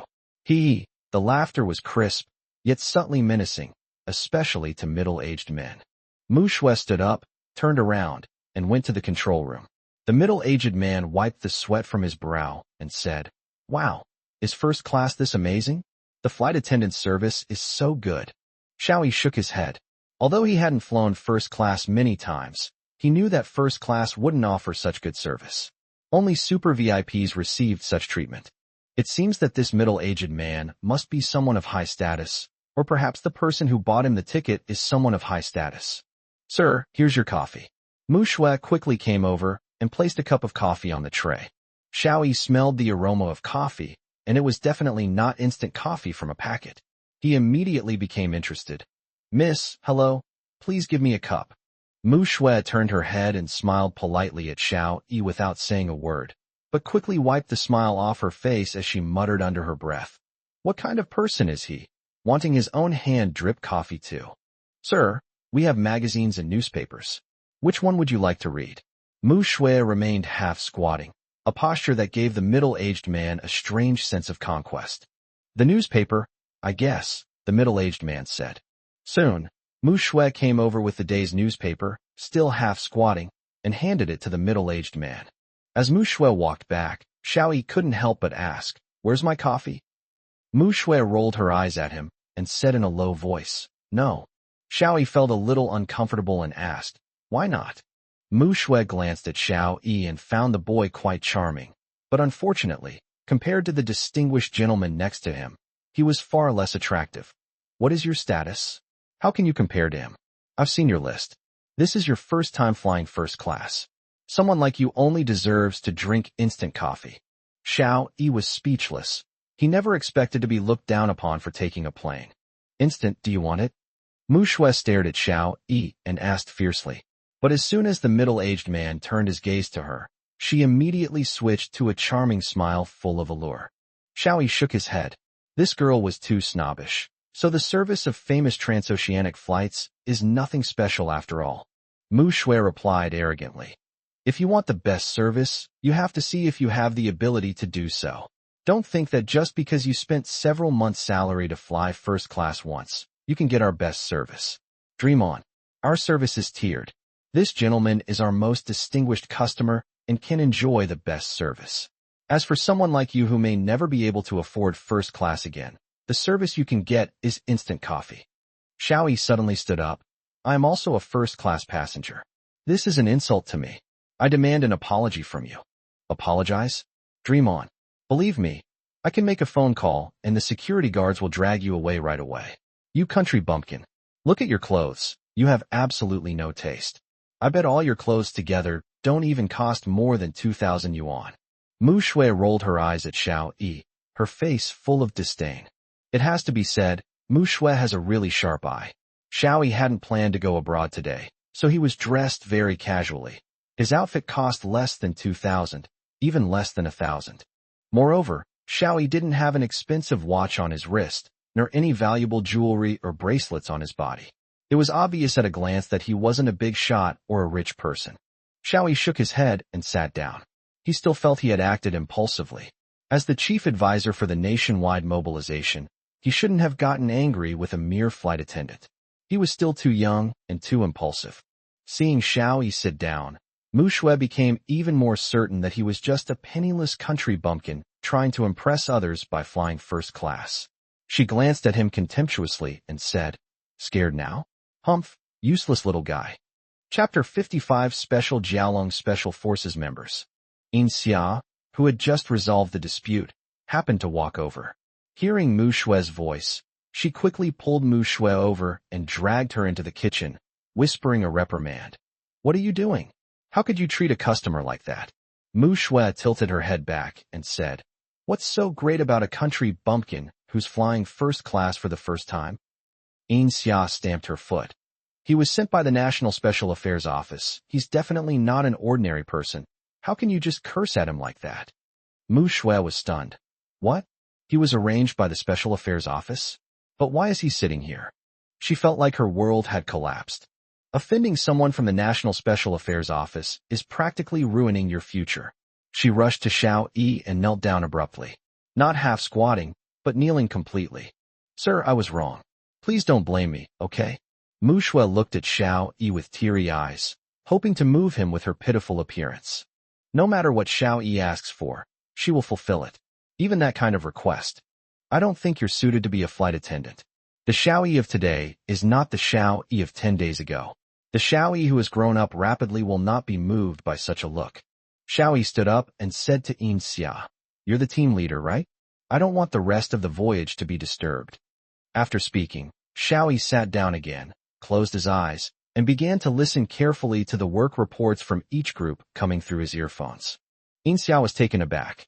She was a worldly person who had received many national-level officials, but she had never seen anyone with such an imposing presence as the man in front of her. Even those who have been in officialdom for many years do not exert such a strong sense of pressure on her when they speak or act. How could someone so young have such a strong sense of pressure? Xia pulled Mu Shui up and arranged for her to move to the back of the plane, strictly forbidding her from approaching the first-class cabin again. Conference room of the general headquarters. Yi Wanqing, the leader of the Hadron Group, is reporting, "Our biggest challenge at present is scientific theory. We haven't made any breakthroughs yet. Many of the theories we've deciphered haven't been scientifically verified. And this verification process takes a very long time, at least a year, and some may take more than 10 or even several decades. There simply isn't enough time. But if our theories aren't verified, and if they're wrong, all our work will have been wasted. We can't bear that responsibility." Yao Yao raised her hand and said, "Since it's declassified information, we can just follow it. I believe it's been verified in other universes." Qian Linson raised his eyes and said, "That's not necessarily true. According to the currently declassified information, when each universe transmits a message, it is only about 180 days ahead of the previous universe. The time difference between each universe should be 180 days. So this theory should actually be researched within the next 180 days. Obviously, it is impossible to verify it." Yi Wanqing nodded and said, "That's what I'm worried about too. Other leading technologies can be verified and improved through layers of cosmic transmission. It's like a craft being passed down from generation to generation. Once someone learns it, they might have their own insights, and then they'll incorporate all of that and pass it on to the next generation. The same applies to other technologies. For example, the construction of steel walls may start as a wall encircling a small city and later become a massive wall. These technologies and experiences can be accumulated step by step. But the advanced theories of the Large Hadron Collider cannot be verified. If they are not verified, they may be wrong somewhere. If we wait until we discover the error in practice and then try to overturn the theory, it will be too late." Qian Linson said, "Leave this problem to me. There are a lot of people studying quantum physics in universities and research institutions across our country. There are also many similar research institutes around the world. Scientists are not as concerned about nationality as politicians are. They are more concerned about the scientific theory itself. Science transcends national boundaries. I believe that as long as this theory is published, a large number of scientists will definitely come to verify it. Professor Yi, break down the various theories that need to be verified into smaller topics, and I will send them out simultaneously, inviting scientists from all over the world to participate in the verification. I believe that we will have results in 3 months at most," Qian Linson said. Yi Wanqing breathed a sigh of relief. "Deputy Commander Qian, that's great. Your suggestion is so timely. I'll go and prepare right away." Qian Linson smiled slightly and turned to look at Wang Lin. Wang Lin stood up and said, "Our on-site exploration experts in Sheep Country found some tissue samples that may be remnants of the Starry Sky armored beast, but Sheep Country refused to let us bring them back. This is a tricky problem. If we can study this sample carefully, we might be able to find the essence of the origin point." An international affairs expert stated, "That's unrealistic right now. Our great Zhou kingdom has developed rapidly in recent years, threatening the international standing of these developed countries. They are now joining forces to suppress us. Although Sheep Country is an agricultural country, it is heavily dependent on Western countries. Therefore, we cannot obtain samples from these organizations through diplomatic means." Zhao Taizhu slammed his hand on the table. "Don't be polite with them at a time like this. Isn't this thing still in our hands?" Wang Lin nodded. "Yes, but I'm being closely monitored by them." Zhao Taizhu said, "Then leave it to our military team. Don't worry, we'll complete the mission. It's time for the Jiaolong Special Forces to have a real battle." Everyone was startled. The Jiaolong Special Forces were the most mysterious maritime special forces. Almost no information about them existed. Only legends circulated. Zhao Tieju's words undoubtedly confirmed the existence of this team. An hour later, the Kunlong seaplane took off again, this time heading south. On board were 3 men. No one would have guessed that these three seemingly ordinary men were actually elite members of the renowned Jiaolong Special Forces. The captain, in particular, looked like a harmless fat man with smiling eyes that made people feel friendly. No one would know that such a person was actually a member of the most mysterious team in the Great Zhou Kingdom. Special forces are divided into two types. One type consists of highly skilled and capable individuals like Gao Daqiang, who are responsible for tasks such as assaults, raids, and rescues that require facing danger head-on. However, there is another type of talent that has been overlooked. Those who need to conceal their whereabouts and act like ordinary people when carrying out missions. Chapter 56: A love story that began with a pair of chopsticks. The latter is more demanding and requires higher standards than the former. It not only requires mastery of the firearms shooting, combat, and driving skills required for the first type, but also fluency in at least 3 languages and a thorough understanding of the customs and traditions of those countries. The 3 men's mission was to bring back tissue samples from the remains of the Starry Sky armored beast from the Sheep Kingdom. The expert team, mobilized by the entire population, conducted the meetings with such extreme efficiency. No matter what the problem was, as soon as it was raised, everyone immediately provided solutions and methods, which were then quickly implemented. This is the speed at which the Great Zhou Kingdom mobilizes its entire population. Donghua City. Zhang Xiaolong knocked on the door of his teammate and friend Yu Dazhuang's house. Upon seeing Zhang Xiaolong outside the door, Yu Dazhuang's mother's face immediately darkened. "What are you doing here? Dazhuang has gone to school. Don't come looking for Dazhuang again. It's one thing for your grades to drop, but don't drag my Dazhuang down with you." Zhang Xiaolong knew Yu Dazhuang's mother was lying. It was a day off, and no one was supposed to go to school. But he remained silent, preparing to leave, when Yu Dazhuang's voice came from inside the house. "Mom, who is it?" Yu Dazhuang's mother blocked the door and shouted inside. "There's no one here, just a good-for-nothing. Let me tell you, you better study properly and don't hang out with those hooligans. You're good for nothing. You're always doing nothing but playing games. You're not only bad at studying, but you're also dragging other people's kids down with you. Get out of here, you're not welcome in our house." The last few sentences were spoken very softly, specifically to Zhang Xiaolong. Zhang Xiaolong turned and left. This was the 3rd place he had been turned away from. In the eyes of other parents, Zhang Xiaolong is a bad kid, a bad influence on their children. Their children have been corrupted by him. Now they play video games all day and don't study properly. Their grades have all dropped. Zhang Xiaolong is the culprit.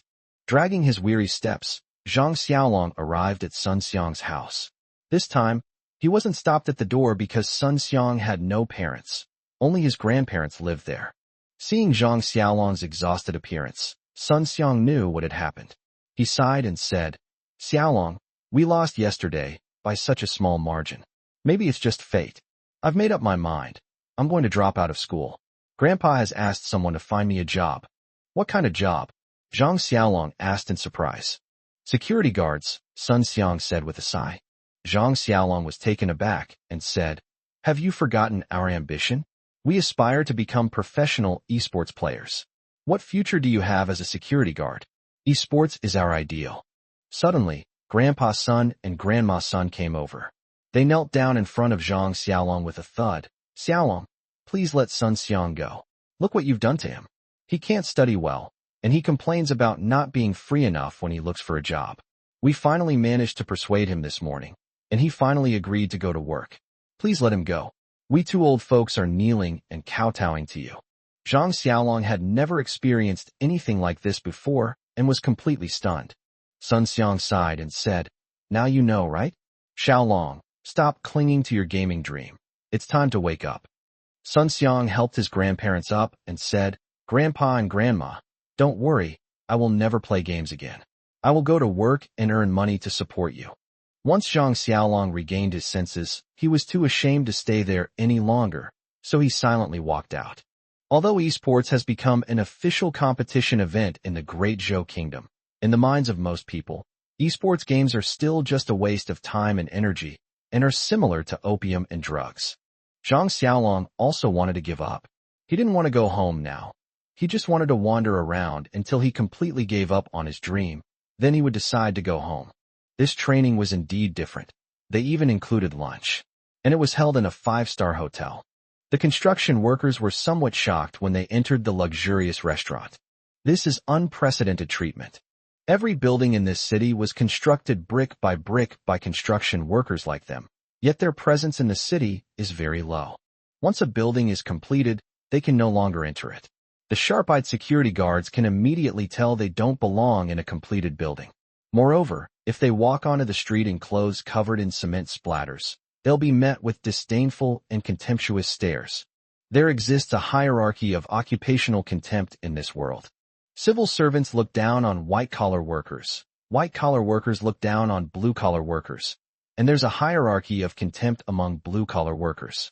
Waiters look down on factory workers. Factory workers look down on security guards. And security guards look down on construction workers. Perhaps the only ones on the same level as construction workers are sanitation workers. Below construction workers and sanitation workers, only beggars are considered to be. This is reality. Wang Chang once went to a 5-star hotel dressed in brand new clothes. However, the worldly wise waiters easily saw through his identity as a construction worker, serving him food as if it were charity. And when they made requests, they were ignored. The meal was incredibly frustrating. The waiters were the same as always. Their faces were as tense as if they were going to their execution, their eyes filled with undisguised contempt. It was as if serving them was a disgrace. Wang Chang noticed that there were no chopsticks on his seat, so he quickly raised his hand to ask the waiter for a pair. However, as the waiters walked past him, none of them paid any attention to him. Wang Chang also felt somewhat inferior. If it were a street food stall, he would have slammed his fist on the table and knocked on the bench, but in this luxurious 5-star hotel, he felt a little guilty. Just as he was debating whether to grab the food with his hands, a voice as beautiful as heavenly music rang in his ears. "Sir, what do you need?" When Wang Chang looked, he saw that it was a beautiful girl dressed in a black business suit. She was obviously not an ordinary waitress, but a manager. Wang Chang glanced at her name tag, and one name was etched deeply into his mind: Zhong Qianju. Even after the chopsticks were handed to him, Wang Chang was still a little dizzy. His mind was filled with Zhong Qianju's gentle and kind smile. He felt like he was in love. However, this was destined to be just a one-sided love. Why should a construction worker like him pursue such a wonderful girl? He felt nothing about the meal, even though his co-workers praised the food at the 5-star hotel. The only time he could stop thinking about this girl was when he was in class. He can only stop himself from having random thoughts by focusing all his attention on studying. Dinner was also at a 5-star hotel. This time, he deliberately dropped his chopsticks and then raised his hand again. Chapter 57: Homesickness, Longing for China, and Endless Yearning. The waiters continued to ignore him, but Wang Chang wasn't angry at all. He only raised his hand for one person. Sure enough, Zhong Qianju gracefully approached Wang Chang again and softly asked, "Sir, what do you need?" "A pair of chopsticks," Wang Chang murmured. Zhong Qianju smiled and agreed, then drifted away. Wang Chang still felt nothing during the meal. Nanyang Airport. A girl with exceptional poise stepped out of a Blue Star flagship car, then leaned against the door, looking down at the passing crowd with an air of innate arrogance. As Xiao Yi walked out of the airport, he immediately saw the Blue Star car and was somewhat taken aback, almost thinking he was still in China. The Blue Star car uses elements of the Great Zhou Kingdom's national emblem as its logo, making it the only car allowed to use national elements. A car that has created countless miracles. The Blue Star car was the first domestically produced sedan after the founding of the Great Zhou Kingdom. In an era when it was blockaded by almost all developed countries, it was a vehicle completed entirely through the hard work of the older generation. It carries many proud memories for the people of the Great Zhou Kingdom. The current Blue Star car still maintains its all-domestic characteristics. From top to bottom, not a single part is produced abroad. This car may not match the performance of other top luxury cars, but in terms of symbolic value, it is more precious than any other car. The most expensive car in the world can be bought by anyone with money and power. However, the Blue Star flagship car is absolutely unavailable for purchase.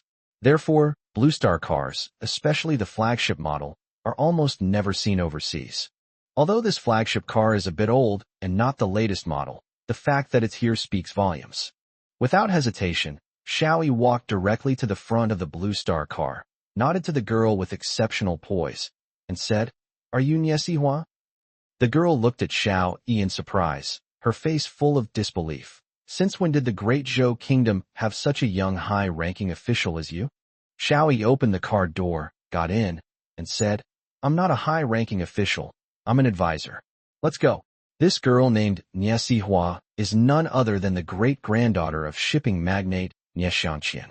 She is currently the vice president of operations at Dahua Shipping Group. This is the liaison sent by Nie Xiangqian to greet her. "Hey, come out." Niesihua took off her sunglasses, revealing her exquisite face, but her big eyes glared fiercely at Xiao Yi. Xiao Yi was completely confused. "What's wrong?" "Sit in the passenger seat."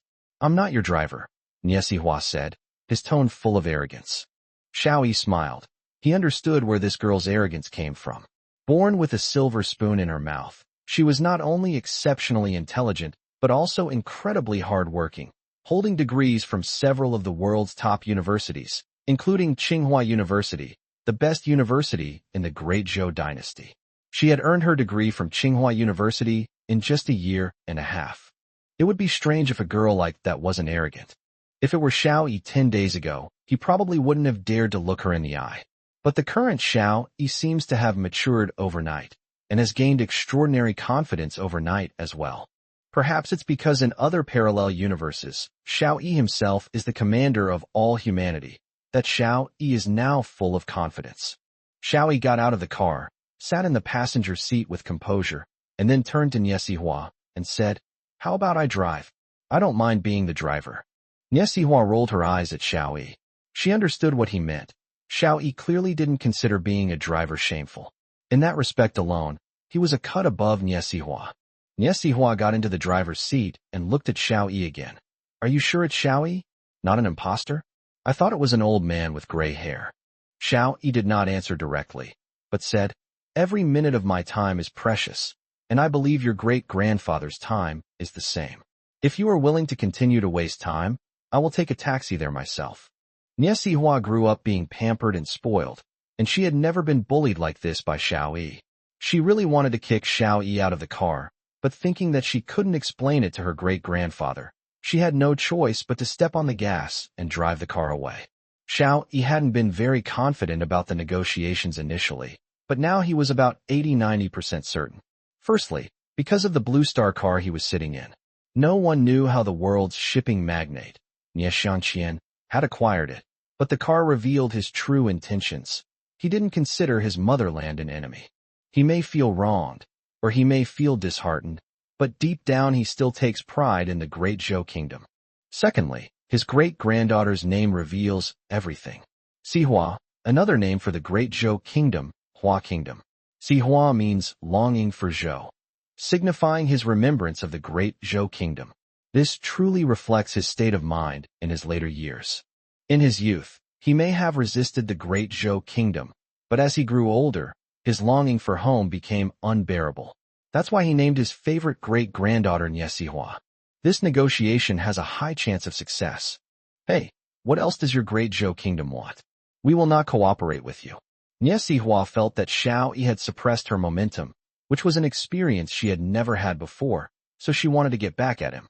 Throughout her life, only her great-grandfather could command her presence, but he adored her and doted on her, so he rarely showed his domineering side. Only today, when she was unwilling to come pick him up, did her great-grandfather show a bit of his power, and she immediately surrendered, personally driving her Blue Star car to pick up Xiao Yi. Unexpectedly, the young man she met also had such a strong presence, which made her feel very frustrated. Xiao Yi glanced at Niesihua, pondered for a moment, and said, "I'm not here to negotiate. I'm here to take Elder Nie home." Caught off guard, Niesihua felt as if her heart had been struck, her nose stung, and tears almost welled up in her eyes. Although her great-grandfather outwardly resisted the Great Zhou Kingdom, she, as his great-granddaughter, knew very well how much he longed to return to it. He was only in his 20s when he left his hometown, and in the blink of an eye, he is almost 100 years old. In countless dreams, my great-grandfather would wake up crying, and the first thing he would say upon waking was, "I dreamed that the great Zhou kingdom came to take me back to my country." However, his strong sense of pride made him unwilling to return in such a disgraceful manner. If he were to return, he would do so openly and gloriously. However, it was just a matter of missing that one crucial opportunity, and this dream remained unfulfilled. Nie Sihua slammed on the brakes, glaring angrily at Xiao Yi through her tearful eyes. "You made me cry. It's all your fault." Xiao Yi seemed completely unsurprised. He sighed and said, "Yes, I'm too late. But thankfully it's not too late." Although his speech was somewhat incoherent and illogical, Nie Sihua understood it. Chapter 58, I've come to take you home. Amidst the exotic architecture of Southeast Asian countries, a house in the classical style of the great Zhou dynasty suddenly appeared. It occupied a large area and was quite different from the local houses, whether tropical or westernized, making it unique. This is the residence of shipping magnate Nie Xiangqian. The Blue Star car slowly drove into the courtyard, and several middle-aged men emerged. They all had faces of great Zhou descent. Not one was of mixed race, neither South Asian nor Western. It was clear at a glance that the people here were 100% pure Great Zhou citizens. The men all had a hint of hostility in their eyes, staring fiercely at Xiao Yi. They clearly knew the purpose of Xiao Yi's trip. Xiao Yi got out of the car, glanced around at the group of people, and calmly accepted their stares. "We're from the Great Zhou Kingdom. Let me tell you, we will not cooperate with the Great Zhou Kingdom," said one of the leading men. Xiao Yi looked up. "Are you Mr. Nie Xiangqian?" The man shook his head. "No, that's my grandfather." Xiao Yi smiled calmly. "So, I'm not here to talk business with you." Xiao Yi turned to Nie Sihua, who had gotten out of the driver's seat, and asked, "Where is your great-grandfather? I don't have time for pointless probing." Nie Sihua rolled her eyes at the middle-aged man and said, "Second uncle, this guy isn't buying your act." Then, she turned to Xiao Yi and nodded. "Come with me." On the opposite side of the street, an old man stood at the window watching this scene, a smile playing on his lips. "I didn't expect the Great Zhou Kingdom to send such a young man. However, his aura is quite strong." An elderly man with gray hair, older than the one who spoke, looked around and said in a frail voice, "What do you think they've come here for?" This elderly man is none other than Nie Xiangqian, the world-renowned shipping magnate. The one who just spoke was his eldest son, Nie Huaxing, the current de facto leader of the family conglomerate. Supporting him is his second son, Nie Huaqiang, the group's number 2. Nie Xiangqian no longer directly manages the company. He is more of a spiritual leader. What else can they do? They see our family has become successful, and they're trying to win us over. It's the same old trick. We won't fall for it. Who knows what might happen if we really cooperate with the Great Zhou Kingdom? We might end up losing all our family's assets," Nie Huaqiang said. Nie Huaxing said, "The Great Zhou Kingdom of today is not the Great Zhou Kingdom of 40 years ago. The Great Zhou Kingdom of today is more open and more transparent." "Humph. Even if things become clear, can they clear my father's name?" Nie Huaqiang said. Xiao Yi and Nie Sihua walked quickly, and there was already a knock on the door. "Come in," said Mr. Nie Xiangqian in his aged voice, which trembled slightly. However, those who were not from the family would not have noticed. Both Nie Huaqiang and Nie Huaxing glanced at Mr. Nie in surprise, clearly knowing that Mr. Nie was looking forward to this meeting, which was why he seemed a little nervous.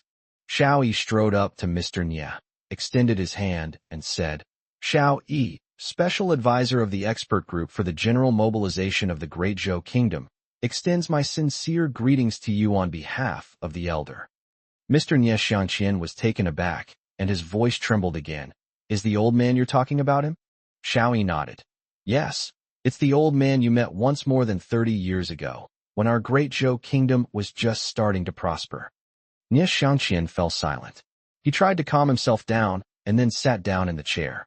"Tell me, what tricks does your Great Zhou Kingdom have up its sleeve this time?" Nie Huaqiang said impatiently. "This is a negotiation technique creating a feeling of unwillingness to negotiate, which makes the other party unconsciously feel guilty and lower their standards." He was confident that dealing with a little brat should be a piece of cake. Xiao Yi looked up and turned to Nie Sihua, asking, "And who is this?" Nie Sihua said, "This is my second grandfather." This is my grandfather. Xiao Yi quickly stood up again, extended his hand, and said, so it's Nia Huaxing and Nia Huaqiang, these two South Asian twin stars. My apologies for not recognizing you. The general rule is that when shaking hands, the elder extends their hand first, and the younger person extends their hand last. This is a matter of etiquette. However, there is another situation where the leader reaches out first, and the subordinate reaches out later. Xiao Yi extended his hand first, a gesture of superiority intended to project an aura of higher status. He had sensed Nia Huaqiang's hostility and wanted to inflict a setback on him. No matter where they are, the people of the Great Zhou may lose in negotiations, but they cannot lose in spirit. Nia Huaqiang was stunned for a moment, but somehow he actually reached out his hand, clearly overwhelmed by Xiao Yi's imposing aura. After shaking hands with the two elderly men, Xiao Yi immediately said, Elder Nia, I have come here to take care of something very important. Based on his observations and analysis of the names, buildings, and vehicles, Xiao Yi has determined that although the shipping magnate Mr. Nia Xiangqian is a citizen of Southeast Asia, he still has the heart of a child. Therefore, he is even more confident about this trip. Here they come. Nia Huaqiang muttered under his breath, but his voice was loud enough for Xiao Yi to hear. Nia Sihua glared at Xiao Yi, wanting to see what tricks he would pull.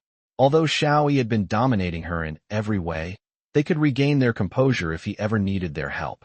Xiao Yi, however, seemed not to have heard him and said, Elder Nia, I'm here to take you home.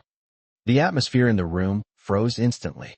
Even though Nia Sihua had heard of it once before, she was still somewhat shocked to hear Xiao Yi say it so seriously, because this was something no one had ever mentioned before. Old Nia was the first to react, and he shook his head. Home? This is my home.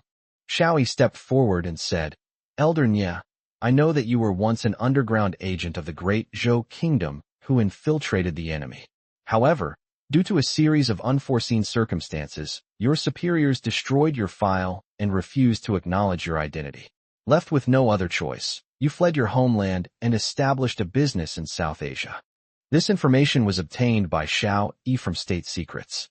Back then, Mr. Nia was an operative working behind enemy lines, but because he offended his contact, the contact destroyed his files and refused to acknowledge his identity.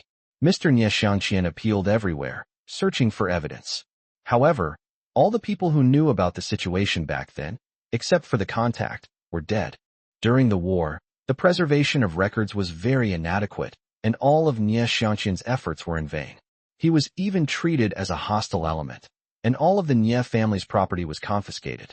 Humiliated, Nia Xiangqian fled to Southeast Asia overnight. Through his own efforts, he eventually achieved great success, becoming a renowned shipping magnate. Later, the government sent people to communicate and negotiate with him several times, but the results were unsatisfactory. No one could help him clear his name or seek justice. The reason was the lack of evidence. All these efforts were ultimately in vain. What good is it if you know? Can you overturn my old man's case and clear his name? Nia Huaqiang said disdainfully. Xiao Yi stood up, took a deep breath, and said, I can. Today, I represent the country to formally apologize to Mr. Nia Xiangqian, restore Mr. Nia Xiangqian's citizenship of the Great Zhou Kingdom, and posthumously award Mr. Nia Xiangqian a Great Zhou Kingdom Hero Medal. Xiao Yi said sincerely, Elder Nia, you can go home now. The room fell silent. Everyone was stunned. The actions of the Great Zhou Kingdom had undoubtedly taken them by surprise. It was simply impossible. How could a nation act in such a way for an individual? I don't accept it. The old man's answer was even more unexpected. Chapter 59 Abandon all cargo. Set sail immediately. Bonus chapter. Nia Huaxing was stunned, and Nia Sihua was so anxious she was jumping up and down. She knew very well how much her great-grandfather longed to return to his homeland. On television, whenever there was information about the Great Zhou Kingdom, her great-grandfather would watch it with utmost care. Moreover, this becomes more pronounced with age. Returning to his motherland had become almost his only wish. But now, his great-grandfather had flatly rejected Xiao Yi's suggestion, which puzzled Nia Sihua. Nia Huaqiang snorted and said, You can kick us out whenever you want, or send us back whenever you want. You're not taking us seriously at all. Xiao Yi ignored Nia Huaqiang. Within the Nye family, Nye Huaqiang was the most hostile towards the Great Zhou Kingdom. However, Xiao Yi didn't harbor any animosity towards Nye Huaqiang. His reaction was simply a normal one, considering that the elder Nye Xiangqian had been forced to flee the Great Zhou Kingdom years ago. Xiao Yi had anticipated the old man's reaction. He didn't say much, but instead opened the file box he always carried with him, took out a stack of documents, and handed them to old Master Nye. I understand what Elder Nye is thinking. What Elder Nye needs is to return to China openly and honorably, not a reward-based return home specially approved by someone or some organization, Xiao Yi said solemnly. Therefore, I have brought some very important information for you. The elderly Nye Xiangqian hesitated before taking the document and handing it to Xiang Huasheng, who was standing next to him. Before Xiang Huasheng could even look through it, Xiao Yi continued. This is an interrogation record of a man named Zhang Shenong. It was taken 50 years ago. Old man Nye Xiangqian's body began to tremble. His originally cloudy eyes suddenly became bright and spirited, and he did not look like a frail old man at all. Zhang Shenong. The old man stood up shakily, clearly very excited. Yes, Zhang Shenong. Your contact when you were working underground. He was arrested for corruption in the last century, and that's how this interrogation record came about. For historical reasons, this record was never made public and was buried in the archives. 30 years ago, after meeting you, the old man arranged for people to search for all the information about you. Finally, 25 years ago, they found this information. But for some reason, this information was not made public. Instead, the old man locked it in a filing cabinet as top secret. Upon hearing Xiao Yi's words, even the usually composed elder Nye began to tremble, a tear welling up in his eye. He was clearly extremely agitated. The old man told me that I must hand these documents to you in person and tell you that the motherland has never forgotten you.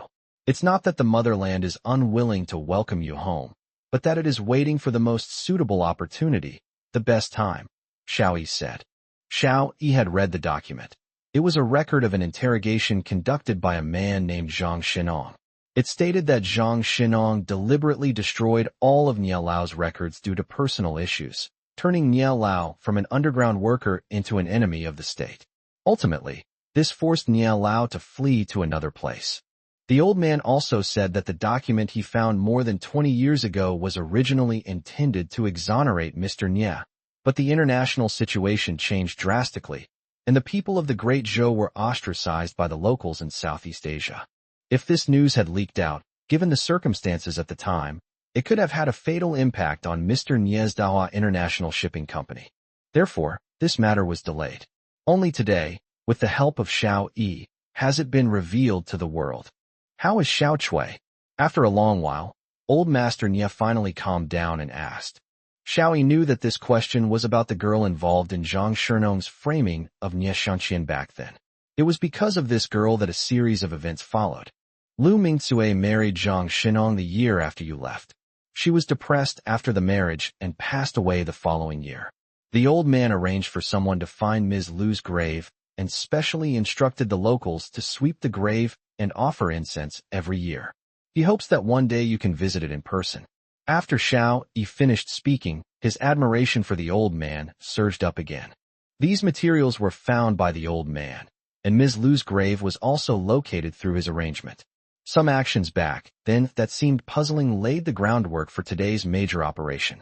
Some things may not yield immediate results, but they should still be done. Perhaps one day, they will bring significant rewards. This was yet another lesson the old man had taught Xiao Yi. Old man Nye Xiangqian put on his reading glasses and read through the document word by word, then checked the signature again before finally looking up and saying, "That's right. It's Zhang Shenong's signature. Where is Zhang Shenong?" Xiao Yi replied. Because of corruption, the amount involved was huge, and the impact was extremely negative. The verdict has already been handed down. Old man Nye Xiangqian slammed his fist on the table and shouted, "Good. That's gratifying. Young man, do you need my help to transport oil and iron, and is it urgent?" Xiao Yi was shocked. He couldn't understand how the old man knew his purpose. "I'm very curious. What exactly happened to our motherland that requires such a large-scale operation?" Elder Nye pressed. Xiao Yi looked around, his gaze sweeping over Nye Huasheng. Nie Huaqiang, and Nie Sihua, before he hesitated, as if he wanted to say something but then stopped. The old man understood, and he waved his hand, saying, "You all go out." Nie Huaxing and Nie Huaqiang were taken aback. This was unprecedented. Even the most confidential matters were never kept from them by their father. Nie Sihua glared fiercely at Xiao Yi, clearly believing that Xiao Yi was trying to sow discord between her great-grandfather and them. However, old Master Nie insisted, "Everyone get out. State secrets are not to be known even by one's own son. This is a discipline ingrained in my bones." The three of them then walked out helplessly. Seeing that no one was around, Xiao Yi solemnly said, "Humanity is about to face annihilation. In order to save ourselves, we, the people of Great Zhou, must transport large quantities of oil and iron ore back to our country within a month, the sooner the better. Only in this way will humanity have any hope." Xiao Yi stood up and said apologetically, "Because this is a state secret, I can only tell you this much.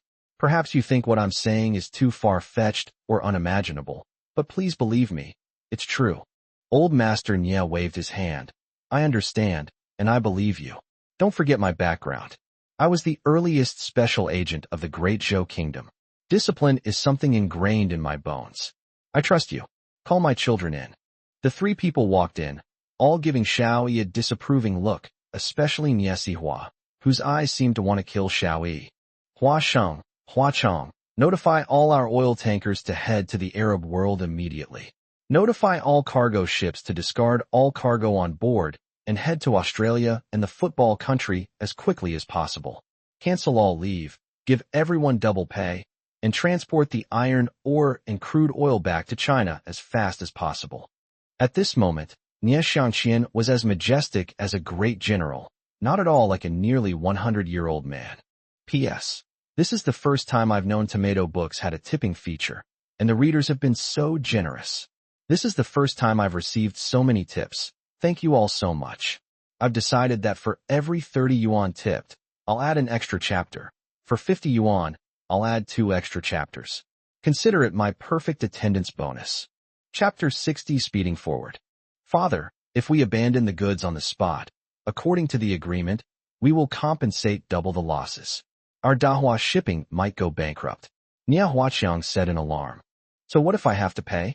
What does it matter if I give my entire fortune to the country?" The old man said calmly. "Why is that?" Nie Huaqiang also found it unbelievable. If it were about serving one's country and sending empty ships to transport goods for the Great Zhou Kingdom, that wouldn't be so unusual. But to send all the ships there and unload all the cargo on them was rather absurd. The compensation alone amounts to an astronomical sum. Is all of this just to demonstrate loyalty to the Great Zhou Kingdom? Stop dawdling, hurry up. I need to hear that all the ships are assembled and ready by 3 p.m. Old man Nie Xiangqian suddenly burst out with imposing manner, instantly suppressing Nie Huaxing and Nie Huaqiang, who dared not disobey. The two hurriedly left, leaving only Nie Sihua, Nie Xiangqian, and Xiao Yi in the room. Nie Xiangqian suddenly frowned and said, "Xiao Yi, there's a problem. Please speak. You should know a little about shipping routes. The fastest way for an oil tanker to leave the Arab world is through Devil's Bay and then to our country. Normally, my ship wouldn't be bothered by pirates. But," the old man said with a frown, "our ship serves the Great Zhou Kingdom, and this news can't be kept secret. Those pirates secretly supported by Western powers won't be so polite to us and will definitely intercept our oil tankers. It's basically impossible to expect other countries to send troops to escort us. But taking a detour would waste a lot of time. This is a difficult problem," sighed the old man, Nie Xiangqian. Xiao Yi suddenly took a deep breath and said, "Then let's go to Devil's Bay." "But our sailors can't deal with pirates," Nie Sihua said dejectedly. She now had a lot of resentment toward Xiao Yi.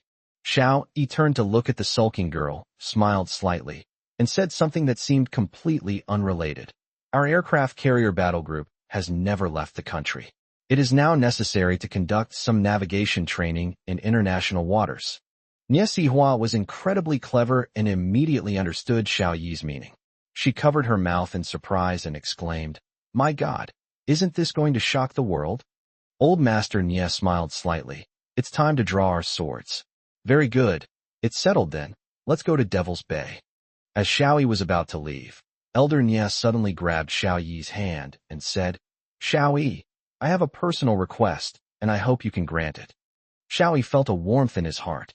Old Master Nya did not use his request as a bargaining chip, but directly agreed to his request. On the contrary, he made a request to him in a private capacity. Just like that respected old man, he clearly distinguished between public and private matters. But did he also want Nya Sihua to be his adjutant? As it turned out, Xiao Yi was overthinking things. I'd like to ask how many citizenship slots my motherland has granted me. Old Nya asked. Xiao Yi said, Elder Nya, all those related to you by blood, as well as their relatives and partners, can change their citizenship to that of the great Zhou kingdom. After a moment of contemplation, Old Master Nya said, I still have a group of old brothers and employees, all of whom are people from the great Zhou kingdom who have been scattered across the land. They all have a pure heart, you see. Xiao Yi reached out and grasped Elder Nya's hand, saying, Elder Nya, once the general mobilization order of the great Zhou kingdom is officially issued, you can bring all your brothers home. Your family will welcome you. Can you really make that decision? Nya Sihua rolled her eyes at Xiao Yi, somewhat unconvinced. She knew that changing nationality was an extremely complicated process, especially changing it to the great Zhou kingdom. Let alone dozens or hundreds of people, even just one person could be incredibly time-consuming and exhausting. Which country has the hardest citizenship to obtain in the world? It's the great Zhou kingdom, of course. Some say obtaining citizenship in the great Zhou kingdom is harder than climbing to heaven. This young man, roughly my age, dares to guarantee he's processed so many citizenship applications clearly. He's boasting. Old Master Nya trusted Xiao Yi completely and said, Since Advisor Xiao has agreed, then I am relieved. At this moment, Nya Huaxing and Nya Huaqiang hurriedly walked over and said, Father, the arrangements have been made. Everyone is on standby. Old Master Nya nodded and said, Pass the word down that all ships should operate at full speed and must complete all transportation tasks within a week. Nya Huaxing was startled. Father, are you all right? It takes at least 15 days for an oil tanker to travel from the Arab world to the South China Sea, and that's assuming clear weather. Old Master Nya smiled and said, That's under normal circumstances. What I need now is under extraordinary circumstances. Not the maximum speed, but speeding. Nya Huaxing said with concern, If we speed the whole way, the ship's engine may be ruined after one trip. Old Master Nya said boldly, So what if they're all scrapped? I'm willing to serve my country. Enough talk. Give the order immediately. I want all the ships fully loaded with cargo to enter the South China Sea within a week. Xiao Yi said in a low voice, Elder Nya, actually, there's no need to be so extreme. We have a month to transport the goods. And according to the normal schedule, it only takes 15 days, which is enough to complete the transportation task. Old Nya looked up at Xiao Yi, a smug smile playing on his lips. Xiao Yi, you're still too young. You used agents to buy crude oil all over the world, and then used financial warfare to swallow up Australia's iron ore. Do you think those Western countries wouldn't notice these moves? Xiao Yi was stunned again. His supposedly flawless scheme had been seen through by Elder Nya. Of course, if you hadn't come today, I wouldn't have figured it out yet, and I would have pondered it for a few more days. But the Western countries will figure it out sooner or later. In no more than 10 days, they will discover our motives, and at that time our ships will be intercepted. The plan will fall through. Old Master Nya waved his hand heavily. Speed is of the essence in war. We must act quickly and decisively, and transport the goods into the inland sea before the Westerners can react. Only then will we be truly safe. Xiao Yi wiped the sweat from his brow. Luckily, he had come today. Otherwise, the promising situation in the financial war would have been ruined by the transportation link. Don't feel sorry for those ships. It's the end of the world. What use are those ships now? What use is a fortune? Old Master Nya said energetically, as if he had become decades younger and was back to his former glory as a powerful figure in the business world. A strange sight suddenly appeared on the Azure Sea. Countless ships pushed their cargo into the sea or abandoned it on the dock, then sailed empty to the south or west at high speed. Chapter 61, The First Controversy. This scene has occurred across various oceans, with the total value of the abandoned cargo reaching an astronomical figure. General Headquarters. A newcomer arrived at the headquarters, though he was actually in his 50s or 60s. He was the newly appointed leader of the military task force, named Gu Shouqing. Zhao Taizhu became the deputy leader, assisting Gu Shouqing in completing the military team's mission. Zhao Taizhu knocked on the office door and called out, "Report." "Come in." Gu Shouqing slowly raised his head and glanced at Zhao Taizhu. He was very dissatisfied with Zhao Taizhu's work, especially his role in causing a plane crash and detonating a nuclear bomb. In his view, this was absolutely intolerable. However, he has just taken office, and it is impossible for him to change what he has done before. Reporting to the team leader, the head and deputy head of the expert team for the nationwide mobilization are waiting for you in the conference room, Zhao Taizhu said. Gu Shouqing said calmly, "I understand." Seeing that Zhao Taizhu hadn't left yet, he frowned, looked up, and asked, "What? Is there something else?" Zhao Taizhu stood as straight as a javelin. "I'm waiting for you." Gu Shouqing was furious. "I don't need you to teach me how to do things. Go, I'll be there." Zhao Taizhu then turned around helplessly and returned to the conference room. Fang Weijing and Qian Linsen were both a little surprised to see Zhao Taizhu come in alone. With the efficiency of a nationwide mobilization, actions were almost always taken immediately after an order was issued. Especially since the meetings involving both the regimental commander and deputy commander were undoubtedly the most urgent, it was surprising that the newly appointed military team leader did not arrive at the meeting immediately. "Where is team leader Gu?" Qian Linsen asked. Zhao Taizhu shook his head. "He said he'd be here right away." Fang Weijing nodded and said, "Let's wait 3 minutes. 3 minutes should be enough." But 3 minutes passed, and Gu Shouqing still did not appear. Fang Wei frowned and said, "Let's begin. Zhang Xueyao, you will chair the meeting." Yao Yao stood up and said, "We received a message from advisor Xiao that shipping magnate Nie Xiangqian has agreed to fully support our operation. At the same time, cargo ships of Dahua shipping around the world have begun to abandon their cargo and rush to 3 regions: the Arab world and nearby oil-producing countries, the Beak Bike Cargo Yard in the southern Australia, and the Saltwater Valley Cargo Yard in the football country." Fang Weijing and Qian Linsen nodded secretly. They had to admire the shipping magnate Nie Xiangqian's audacity. He had actually made such a shocking move, abandoning the customer's cargo and turning the ship around directly. It took immense courage and boldness to do that. However, according to advisor Zhao's suggestion, in order to save time, the oil tanker departing from the Arab world will pass through Devil's Bay. To ensure the safety of the oil tanker, advisor Xiao proposed to send a 3-carrier escort team and to combine the going home plan with this escort mission.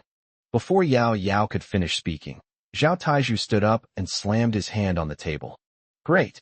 I've been waiting anxiously. Gao Daqiang, I'll personally pick you up and take you home." The going home plan is a military rescue operation to free Gao Daqiang and a group of citizens of the Great Zhou Kingdom who have been held captive by pirates.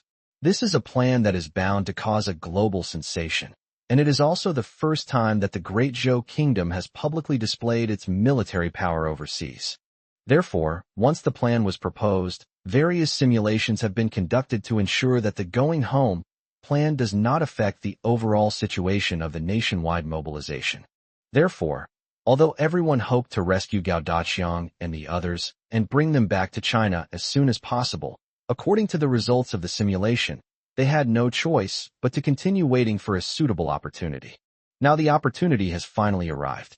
With the aircraft carrier escorting the ships, they will enter Devil's Bay, a region with significant international controversy, which will inevitably cause some friction. That will be the best time to implement the homecoming plan. Qian Linsen looked at Fang Weijing and asked hesitantly, "Should we submit a report for such a massive plan as deploying an aircraft carrier?" Fang Wei shook his head. "I used to think that Xiao Yi, as an advisor, would only have the role of learning from us.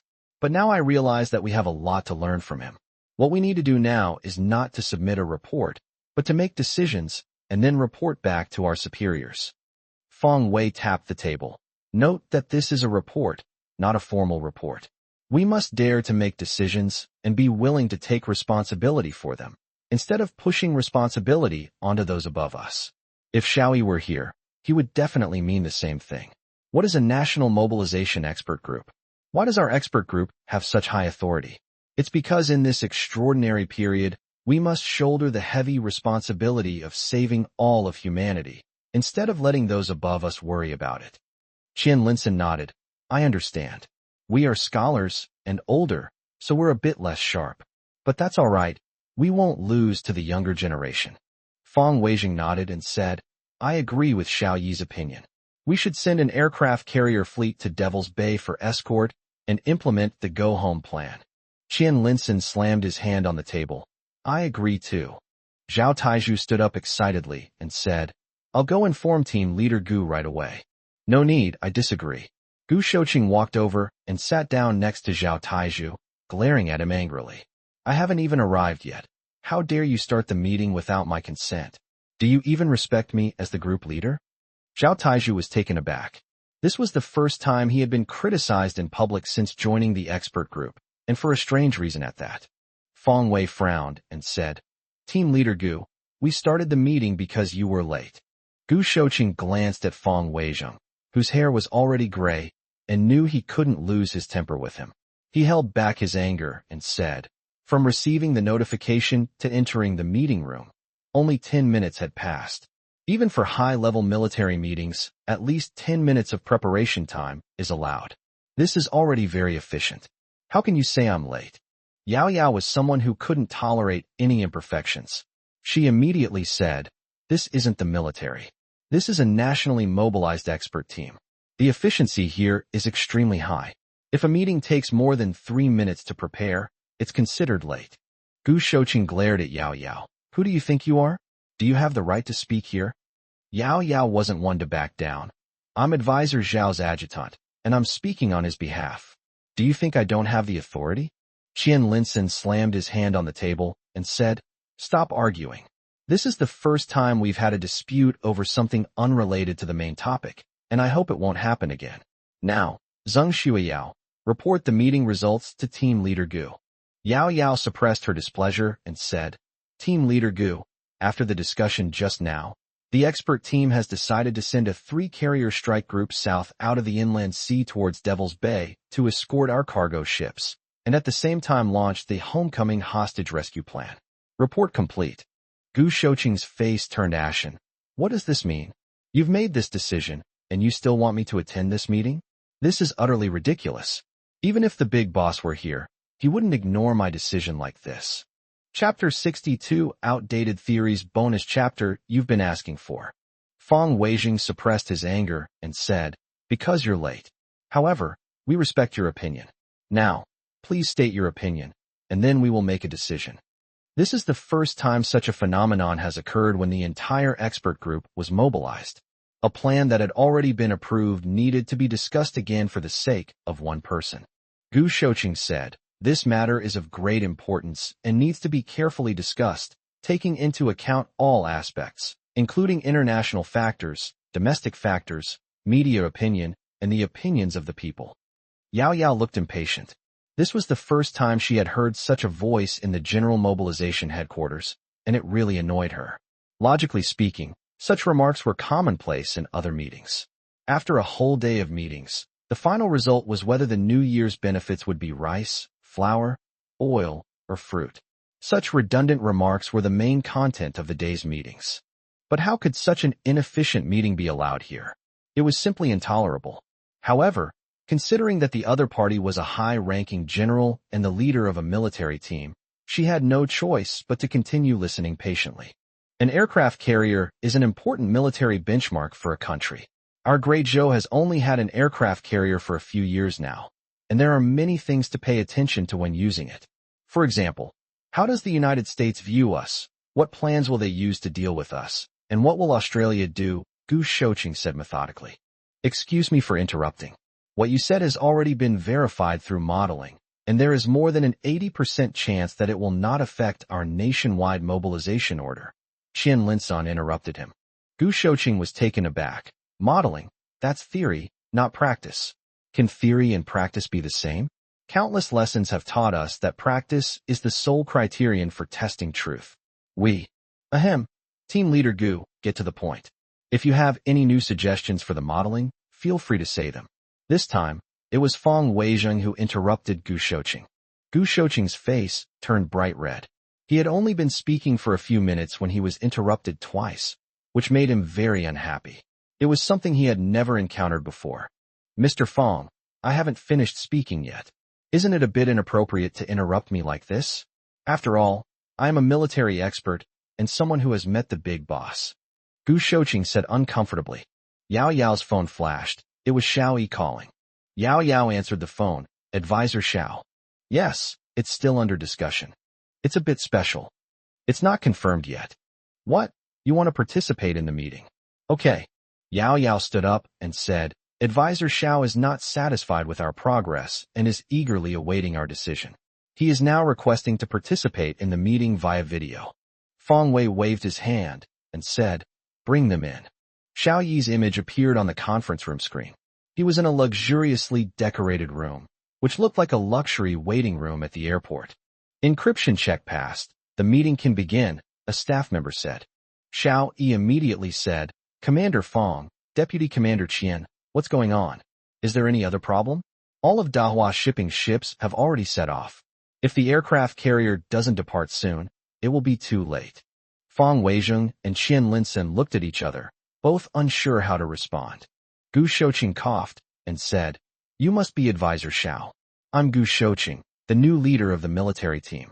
We're currently discussing the possible scenarios of the aircraft carrier going to sea. Gu Shouqing actually disapproved of Xiao Yi's behavior.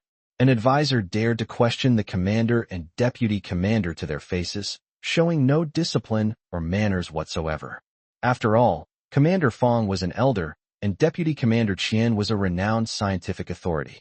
This Xiao Yi showed absolutely no respect, jumping straight into questions. He deserves a good talking to.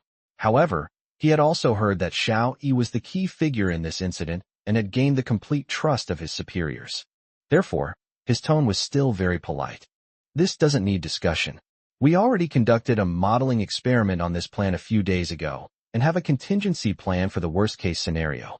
Time is of the essence, so please raise any questions you may have, and we will resolve them immediately, Xiao Yi said. Gu Shouqing was taken aback. He immediately said, Advisor Xiao, sending an aircraft carrier to sea is a major undertaking. We need to consider all aspects. What if there are any loopholes? Who will be responsible? What if? I'll take care of it. Any other questions? Xiao Yi interrupted him directly. Gu Shouqing felt as if he had swallowed a fly, having been interrupted once again. Moreover, Xiao Yi's answer caught him off guard. In typical meetings, as soon as the words "who is in charge" are uttered, the meeting immediately falls into silence and deadlock, followed by a renewed discussion and a redetermination of the plan. If a decision cannot be reached, it is discussed again at the next meeting. Even the highly efficient military operates in the same way. No one dares to give a quick answer, and no one dares to take responsibility. However, Xiao Yi completely deviated from the expected approach, shutting down Gu Shouqing's words with a simple, I'll take responsibility. Can you bear this responsibility? Gu Shouqing couldn't hold back any longer, disregarding Xiao Yi's identity. I am a special advisor to the National Mobilization Expert Group. The National Mobilization Expert Group has all the power to transfer personnel and take action. I am capable of bearing this responsibility, Xiao Yi said. Yao Yao silently exclaimed in her heart, handsome. However, Xiao Yi, who is so handsome, is a bit of a jerk. That's the only flaw. Gu Shouqing was choked again. He didn't know what to say for a moment. His usual way of speaking had been interrupted several times. He could talk for an hour without stopping, but now he couldn't say a single word. Do you have any other questions? Xiao Yi asked directly, completely disregarding his feelings. Gu Shouqing was speechless. Then pretend you don't exist. Yao Yao, draft the document, have everyone sign it, and I'll be responsible for submitting it to the higher-ups, Xiao Yi said. Yes. Yao Yao stood up and glared at Gu Shouqing triumphantly. Gu Shouqing felt ignored. Before he could even voice his opinion, the decision had already been made. This showed that they didn't take him seriously at all. I won't sign. Gu Shouqing finally snapped. He was a veteran military expert, and he wasn't about to be suppressed by Xiao Yi's domineering manner. Then please give your opinions and suggestions. Xiao Yi remained patient and asked calmly. An aircraft carrier entering international waters is a major event, and major events must be handled with caution. We must consider all aspects of the situation, Gu Shouqing said. P.S. Thanks to all the readers' support, I'm going to add more chapters. Payments will be settled at 8 p.m. every night. Over 30 likes will get one chapter. Over 50 will get two. Any more than that won't work. My energy is limited. Anyway, that's all. Whether you tip or not, everyone who likes is a good friend. Chapter 63 The Call of the Motherland. Xiao Yi interrupted him again. Get to the point.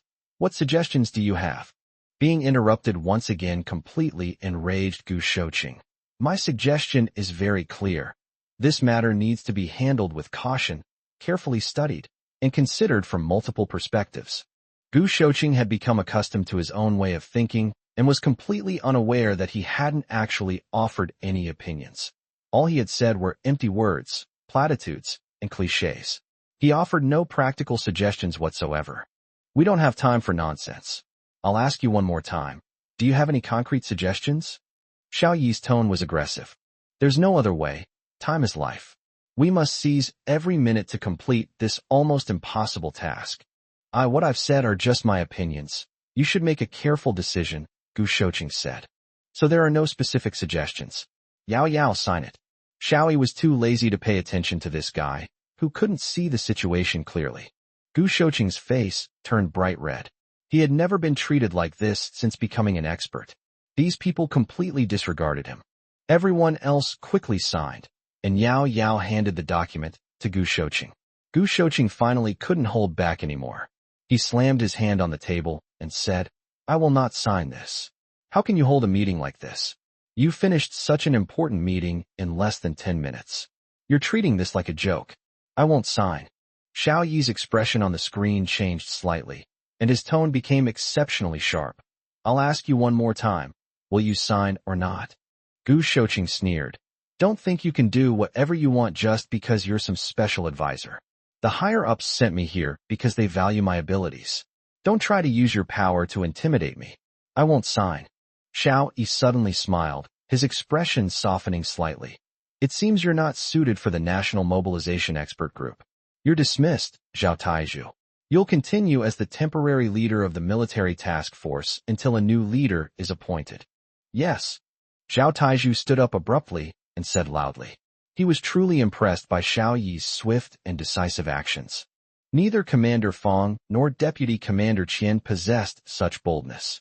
As scholars, they had too many concerns when doing things, making them less decisive and prudent than Xiao Yi. Xiao Yi, you don't have that right, Gu Shouqing said. Xiao Yi seemed too lazy to even glance at him, but simply made a gesture to Yao, who immediately pressed the alarm. Xiao Yi then turned to Gu Shouqing and said, I have that right. The National Mobilization Expert Team has all the authority to make personnel changes, as I believe you are aware of. I suggest you reflect on this carefully. These are extraordinary times, and it's time for your mindset to change. Before Gu Shouqing could say anything more, 2 guards entered and stood in front of him, saying, You are no longer a member of the National Mobilization Expert Group. Please leave the headquarters within 3 minutes. Gu Shouqing slammed his cup down. 3 minutes again? Who are you trying to fool? You can hold a meeting in 3 minutes and decide on such an important matter in 3 minutes? Do you think you're superheroes? The 2 guards suddenly hardened their expressions and said, Second warning, please leave this place. Gu Shouqing glanced at the guards' expressions and realized they weren't joking. They meant it. Panicked, he quickly returned to his office under their escort, grabbed his belongings, and was let out. Stepping out of the command center, he checked his watch. It really had been 3 minutes. The efficiency of this nationwide mobilization of expert teams was terrifyingly high. 3 minutes later, the 3 aircraft carriers of the Great Zhou Kingdom, which were patrolling in the South China Sea, suddenly sounded their horns. The 3 carriers turned around and headed south from their respective locations. 3 hours later, the massive 3-carrier battle group, consisting of the 3 carriers, a dozen destroyers, and dozens of frigates, sailed out of the Great Zhou Kingdom's waters and officially entered the high seas. This was an unprecedented feat, an unprecedented moment. A helicopter in the air captured the scene and transmitted it back to China. A news story that shocked the nation and even the world was broadcast on the news program. For the first time, the naval power that the Great Zhou Kingdom had been building up for decades has been unleashed. The three-carrier strike group officially began its high seas patrol. The destination, the Indian Ocean. Aerial footage shows 3 aircraft carriers advancing in a triangular formation, surrounded by a densely packed escort fleet. The scene is magnificent. Donghai City. An elderly man, well past 60, was watering flowers. He was Luo Yaoyong, unknown to outsiders but renowned in the naval field, the commander-in-chief of the Great Zhou Kingdom's 1st and 2nd aircraft carriers. It can be said that he is involved with every single screw on the aircraft carrier. Unfortunately, upon reaching retirement age, he was never able to fulfill his initial wish, to personally command the aircraft carrier into international waters and participate in actual operations. Suddenly, a news report came on TV. The Great Zhou Kingdom's 3rd aircraft carrier fleet had entered international waters for its first joint patrol. On the screen, listening to majestic music and seeing scenes that could only be seen in dreams, Luo Yaoyong suddenly stood up, his eyes filled with tears, and gave a trembling military salute. This is the culmination of generations of hard work and dedication. Now, we finally see the Great Zhou Empire's aircraft carriers forming a 3-carrier fleet to carry out missions. This is a historic breakthrough and the dream of countless people who have devoted themselves to the cause of coastal defense. This moment has finally come true. Happiness came too suddenly, but it really did come. Seeing this scene, Luo Yaoyong felt a surge of emotion. This was truly a death without regrets. Of course, if one could personally participate in this operation, it would be an unforgettable moment, a moment to be proud of for a lifetime. Unfortunately, he is already retired. The aircraft carrier is not for him. The phone suddenly rang. Luo Yaoyong glanced at the number. It was unfamiliar, but the digits were unusually few. Luo Yaoyong knew this was a call from a national-level authority. He answered the phone with excitement. This is Luo Yaoyong. Xiao Luo, have you seen the news? An old man's voice came through the phone, both familiar and unfamiliar. It's familiar because that voice is etched into my bones. It's strange because I haven't heard it for a very, very long time. And, in this world, there will only be one person who calls him Xiao Luo. I saw it, old leader, Luo Yaoyong said excitedly. Is Lian Pa still able to eat? Even though he is old? The old man suddenly asked. Luo Yaoyong was taken aback, but immediately became excited and said in a loud voice, an old steed in its stall may still aspire to gallop 1,000 miles. A hearty laugh came from the phone. Okay, get ready, someone's coming to pick you up soon. Yes, sir. Luo Yaoyong saluted again, his heart pounding with excitement. Needless to say, the country's summons at this time must be related to the aircraft carrier. He had been waiting for this moment his whole life, and now it had finally come. The aircraft carrier of the Great Zhou Kingdom, here I come. Chapter 64 Online Discussion. His wife, seeing his expression, knew what had happened. However, this kind of thing only ever happened before he retired. He'd be on vacation at home, and then a phone call would send him off that very night, rushing to his destination. But now that they're retired, there are still moments like this. However, she still quietly packed her things and said, eat less oily food, drink more goji berry tea. Try not to stay up late. Luo Yaoyong smiled apologetically. I'm sorry to trouble you.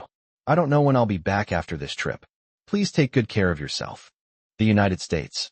The President of the United States stared at the documents on the table, his brows furrowed deeply. Dahua International Shipping Group has abandoned all its cargo? What's going on? The President of the United States put down one document and picked up another. Holy crap! The Great Zhou Kingdom's 3-carrier strike group has sailed out of the inland waters and entered the high seas. What is the Great Zhou Kingdom up to? The President of the United States suddenly stood up, staring at the document in disbelief. The Great Zhou Kingdom, a weak and developing nation that has always been able to swallow its anger and at most grumble when attacked, has now actually sailed its ships into international waters. What kind of move is this? Mr. President, there's no need to rush. Since acquiring 3 aircraft carriers, the Great Zhou Kingdom has never conducted joint training exercises. Moreover, they've never ventured outside their territories. This time, they're probably just testing our reaction. Hee hee, I suggest we send our nuclear-powered aircraft carrier for a close encounter, demonstrating our superior strength, said the U.S. military advisor. The Great Zhou Kingdom has been making quite a few moves lately. It's time to teach them a lesson. Do as you say. Send out one of our carrier strike groups, and let them play around with us. Let them see what the difference is, said the President of the United States. The internet was abuzz with discussion. Netizen a salty fish. Long live the motherland. Long live the motherland. Long live the motherland. Netizen military bugle loudly commented. To be able to see an aircraft carrier set sail in my lifetime, even if I die, it would be worth it. Netizen Xiaotangdu. My goodness, a 3-carrier battle group, besides the United States. Only the Great Zhou dynasty can do that in the world. On the other side, Netizen Sadio. The Great Zhou Kingdom has been exposed, their ambitions have been exposed, and the world is no longer safe. Netizen Ruzi. The Great Zhou Kingdom has no right to enter international waters. Their aircraft carriers can only stay in inland waters and cannot venture out. This is the beginning of a major war. Netizen Koho. What? The Great Zhou Kingdom has aircraft carriers? And 3 of them? But it's useless for the Great Zhou Kingdom to have more aircraft carriers. My Tianzhu Kingdom only needs 1 aircraft carrier to sweep across the sea. Netizen Minbai. Upstairs, are you sure your aircraft carrier can still be launched? At the nighttime press conference. Faced with numerous questions from the media, the spokesperson simply stated, the Great Zhou Kingdom's fleet has the right to enter international waters. Furthermore, our Great Zhou Kingdom has always adhered to the principle of good neighborliness and will never proactively invade other countries. However, if anyone dares to invade our Great Zhou Kingdom, we reiterate our stance. No matter how far away, we will surely punish them. Devil's Bay? The pirate leader's hands trembled uncontrollably. Judging from the trajectory of the Great Zhou Kingdom's aircraft carrier, it seemed to be heading straight for Devil's Bay. Although those behind him had repeatedly reassured him that the Great Zhou Kingdom's fleet dared not enter the disputed waters of Devil's Bay, his intuition told him it was unreliable. But is it really necessary to use an aircraft carrier just to fight pirates? 1 gunboat would suffice, wouldn't it? And 3 aircraft carriers at that. That's practically the entire ocean-going strike force of the Great Zhou Kingdom. They're just a bunch of pirates with only light weapons. Is that really a good thing? Using a sledgehammer to crack a nut is an overreaction. You've only stepped on an ant. Is it really worth using an excavator and a sledgehammer? Tell them that if they don't send an aircraft carrier to protect us, we're quitting. I'll release all the hostages too. The pirate leader roared, pacing anxiously back and forth. 170 days to go. The newspapers were filled with articles about the 3-carrier strike group. Xiao Yi put down the newspaper and smiled slightly.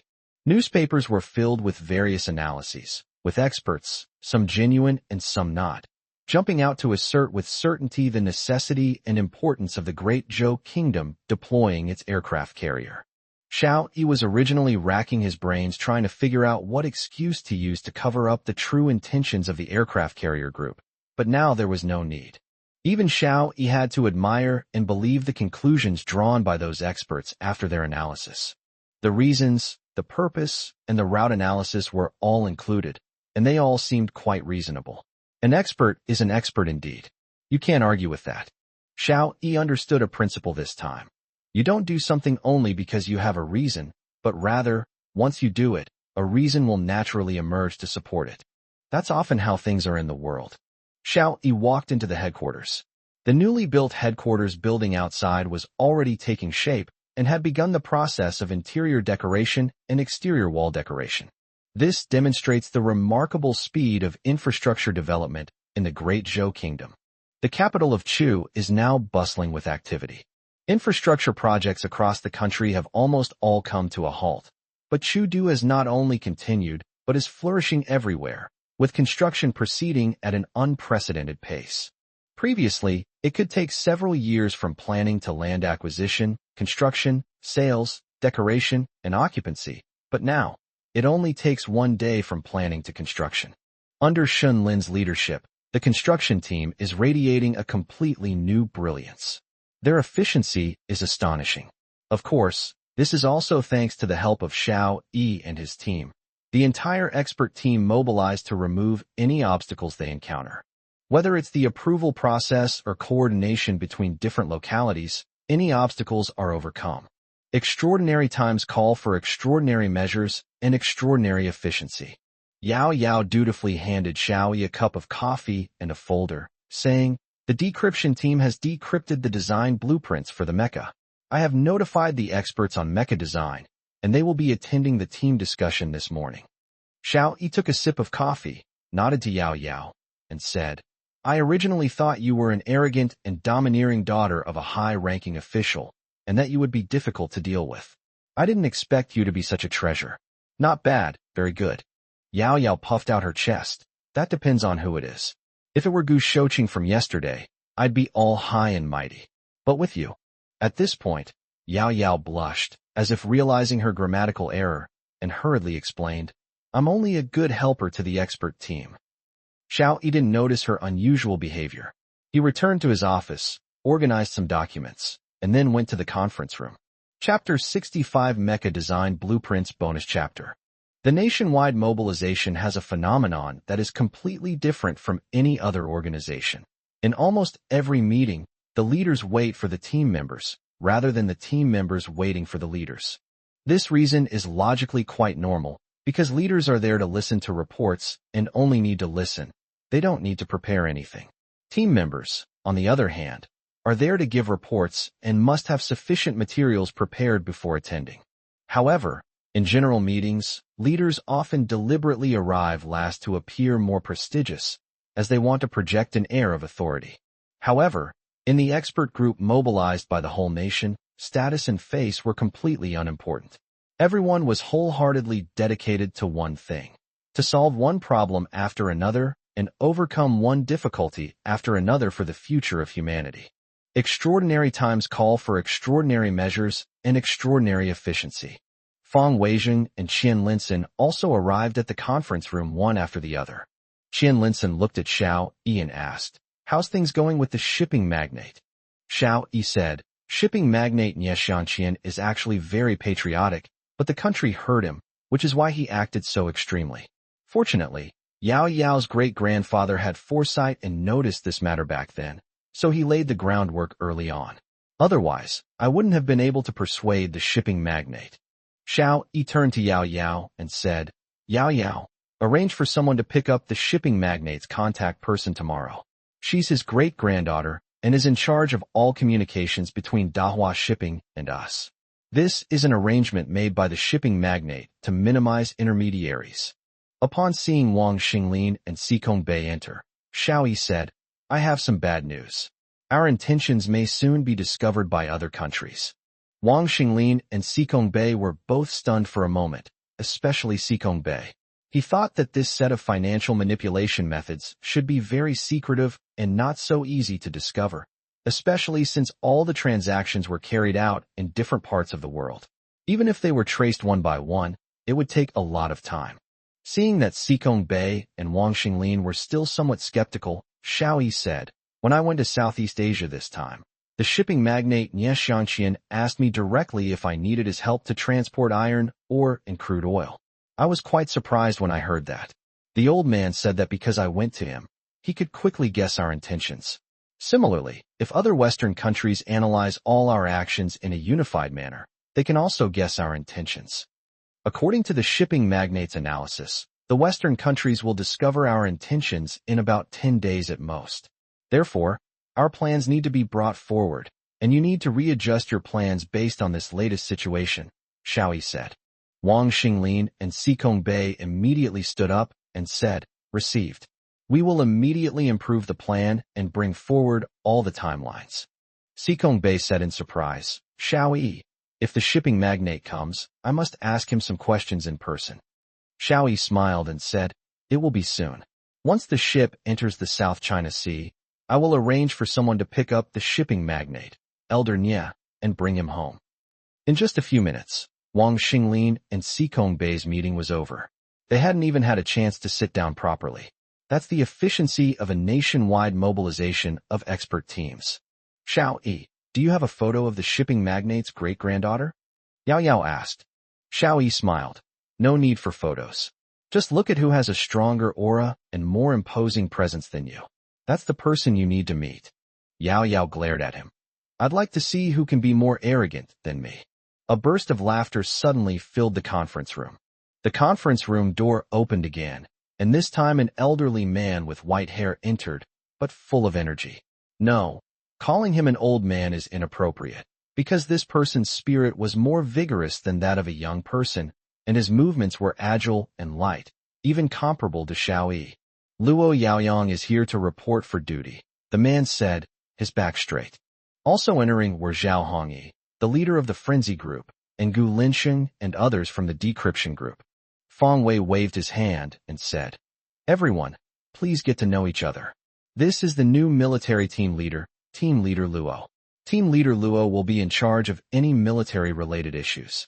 Zhao Taizhu, you will continue to serve as the deputy team leader and will also be responsible for the protection of advisor Xiao Yi. Feng Wei apologized to Luo Yaoyang, saying, Team Leader Luo, we're pressed for time, so we won't have a welcoming ceremony for you. Let's get straight to the point. If you have any questions, you can ask Zhao Taizhu. All right, let's begin the meeting. Luo Yaoyang was taken aback, not expecting the meeting to start so soon. It was clearly beyond his expectations. Even a live fire exercise wouldn't be this efficient. However, he liked it very much. Gu Linsheng turned on the screen and displayed a rendering, saying, This is a mecha image and detailed information deciphered from the declassified data, plus the images that flashed through Advisor Zhao's mind. This is a single-soldier humanoid mech, 2.8 meters tall, operated by a human and assisted by an artificial intelligence system. It has a rather sci-fi feel. This mech has a gyroscope to assist in balance, a hydraulic system to assist in walking, a mechanical arm, 2 types of weapons, plus a built-in rocket launcher, an automatic detection system, and each mech is also equipped with a standard military knife. The power system is a hybrid system that can use gasoline, diesel, natural gas, or batteries as power sources. There are also some optional parts, such as parachutes, oxygen cylinders, and so on. When equipped with such a mech, it can provide dozens of times the combat power, Gu Linsheng explained. Luo Yaoyang frowned and said, 2 weapons are too monotonous. They seem a bit inadequate for adapting to complex battlefields. Xiao Yi said, Team Leader Luo, you're right. In battles against humans or other mechs, our weaponry is indeed insufficient, and our adaptability is lacking. But, Xiao Yi switched the screen, and a hand-drawn picture appeared, showing a 4-winged armored beast and a 6-legged starry sky armored beast. The 6-legged starry sky armored beast, in particular, was covered in thick armor, making it appear very sturdy. This is the final image Xiao Yi created by combining the images that flashed through his mind. It's already identical to the real starry sky armored beast. But our mechs aren't designed to fight humans, they're designed to fight these insects. So, we only need 2 weapons, one to penetrate armor and one to destroy it, Xiao Yi said. Luo Yaoyang suddenly realized, what are these 2 weapons?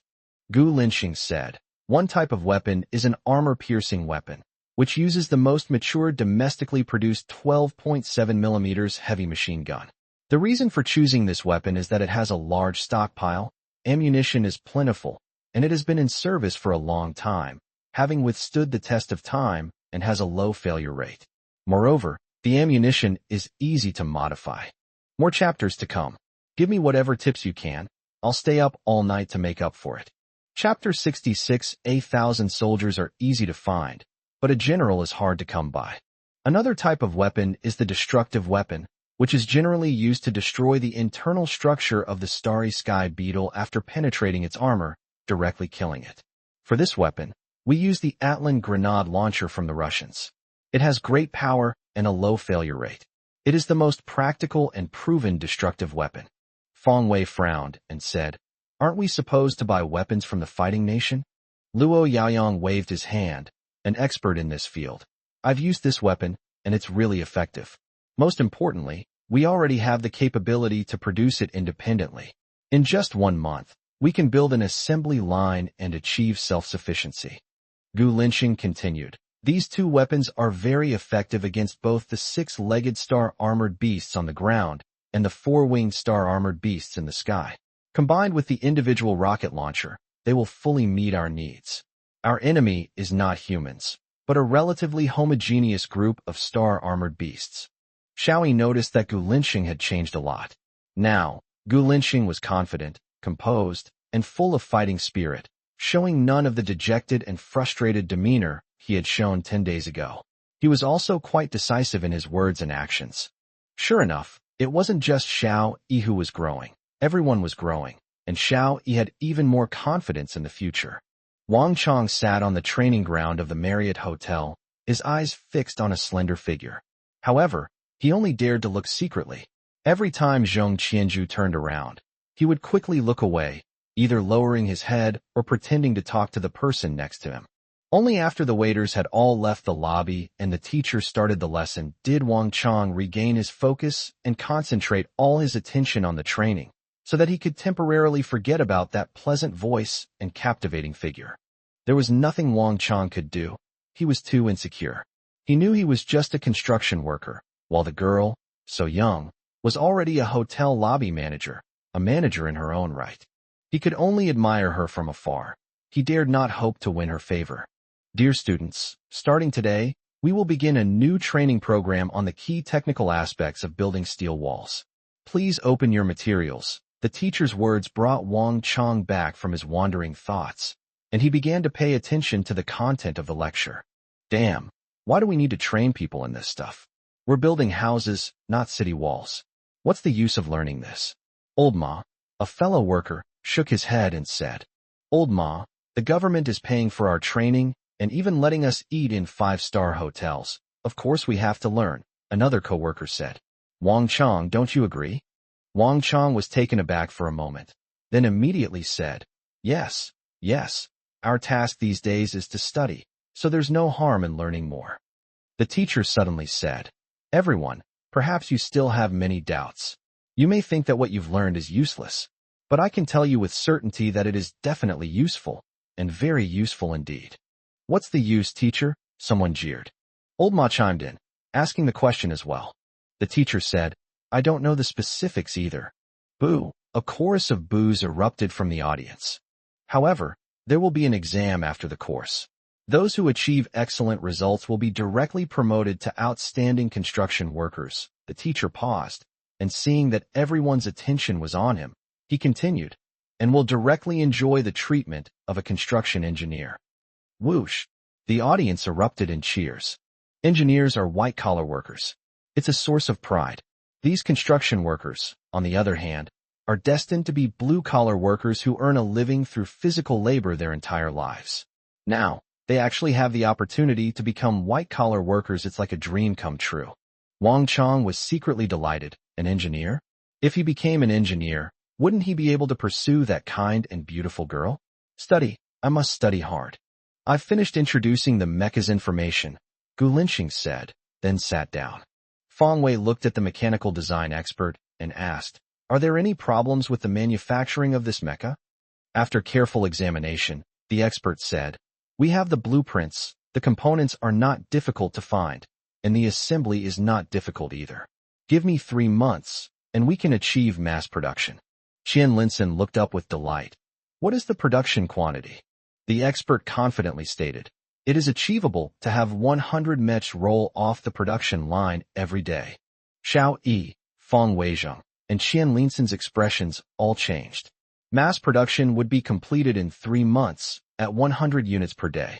There were still 3 months left, at most 100 days, meaning they could only produce a total of 10,000 Mechs. This is far from meeting the requirement of 1 billion Mechs. Even Luo Yaoyang, who had just arrived today, was frustrated. If we expand production, how much can we actually produce? The expert said, If all conditions are met, we can expand the scale tenfold. If we go into mass production, we estimate it will be around 900 aircraft. Yao Yao couldn't help but ask, If it's 10 times, isn't that 1,000 aircraft? The expert shook his head. Large-scale production doesn't mean that the more factories you have, the more you can increase production exponentially. This involves management efficiency. Generally speaking, once the scale reaches a certain level, further expansion will result in lower management efficiency. The expert drew a curve and said, Production efficiency is like this curve: small scale, low efficiency. At a certain scale, efficiency reaches its peak. And as the scale increases further, efficiency decreases. An expert wrote down a figure. If we forcibly expand to a 100-fold scale, efficiency will drop to its lowest point. At that point, further expansion will not effectively increase output, but will instead reduce it. Moreover, there will be serious waste of resources, and quality will also decline significantly. It's like a city. When the population is small, it can't achieve large-scale development, and the per capita output is not high. The larger the population, the higher the per capita output. But when a city becomes too bloated, the per capita output will actually decrease.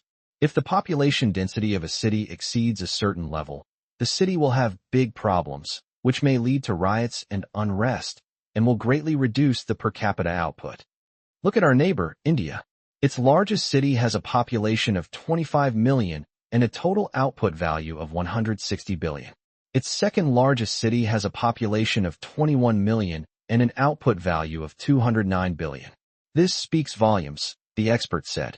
Xiao Yi suddenly said, but the largest city in Japan has a population of 37 million and an output value of 947.2 billion, far exceeding that of India.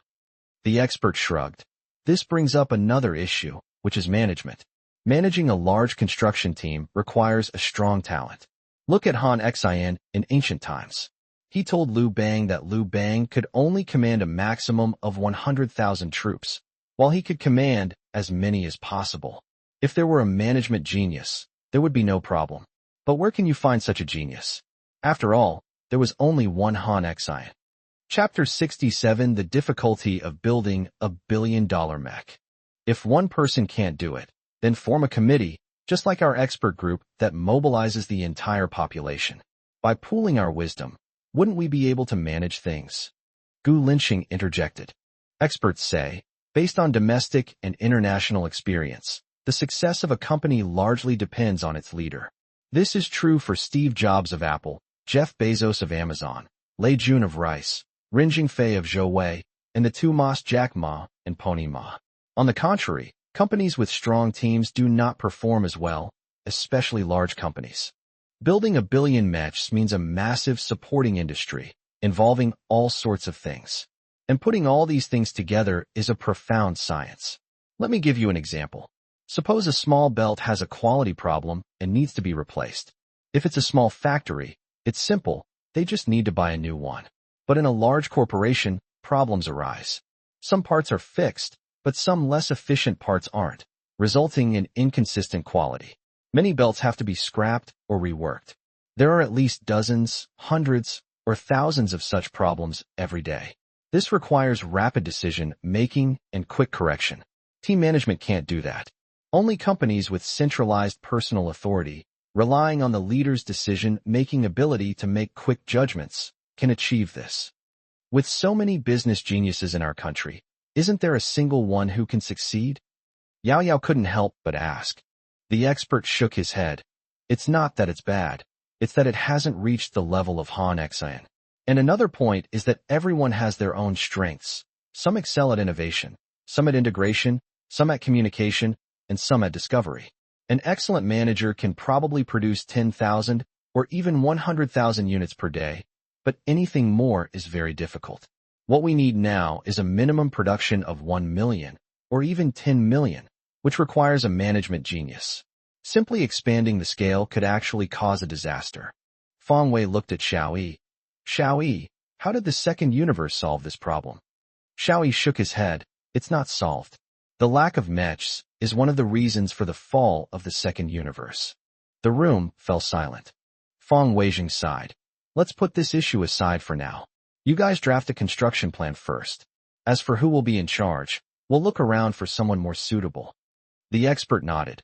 We will produce a construction plan as quickly as possible. After speaking, the expert left with the documents. The meeting continued. Team leader Zhao, all the mecha data has been decompressed. Tell me your plan, Feng Weijing said. Zhao Hongyi attended few meetings, but he was still extremely excited.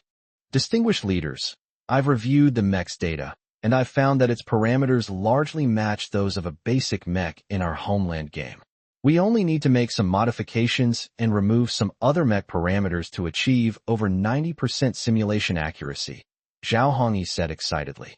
Feng Wei looked at Xiao Yi, because Xiao Yi had played this game before and was the most knowledgeable about the mecha simulation software. Xiao Yi said, "First, don't call them leaders. We're all colleagues here for the same goal, so don't feel awkward. Second, 90% simulation isn't enough. Our mechs go into battle almost without any break-in or adaptation time from production to delivery to everyone. Mechs are humanity's only means of mobility to defend against alien beasts.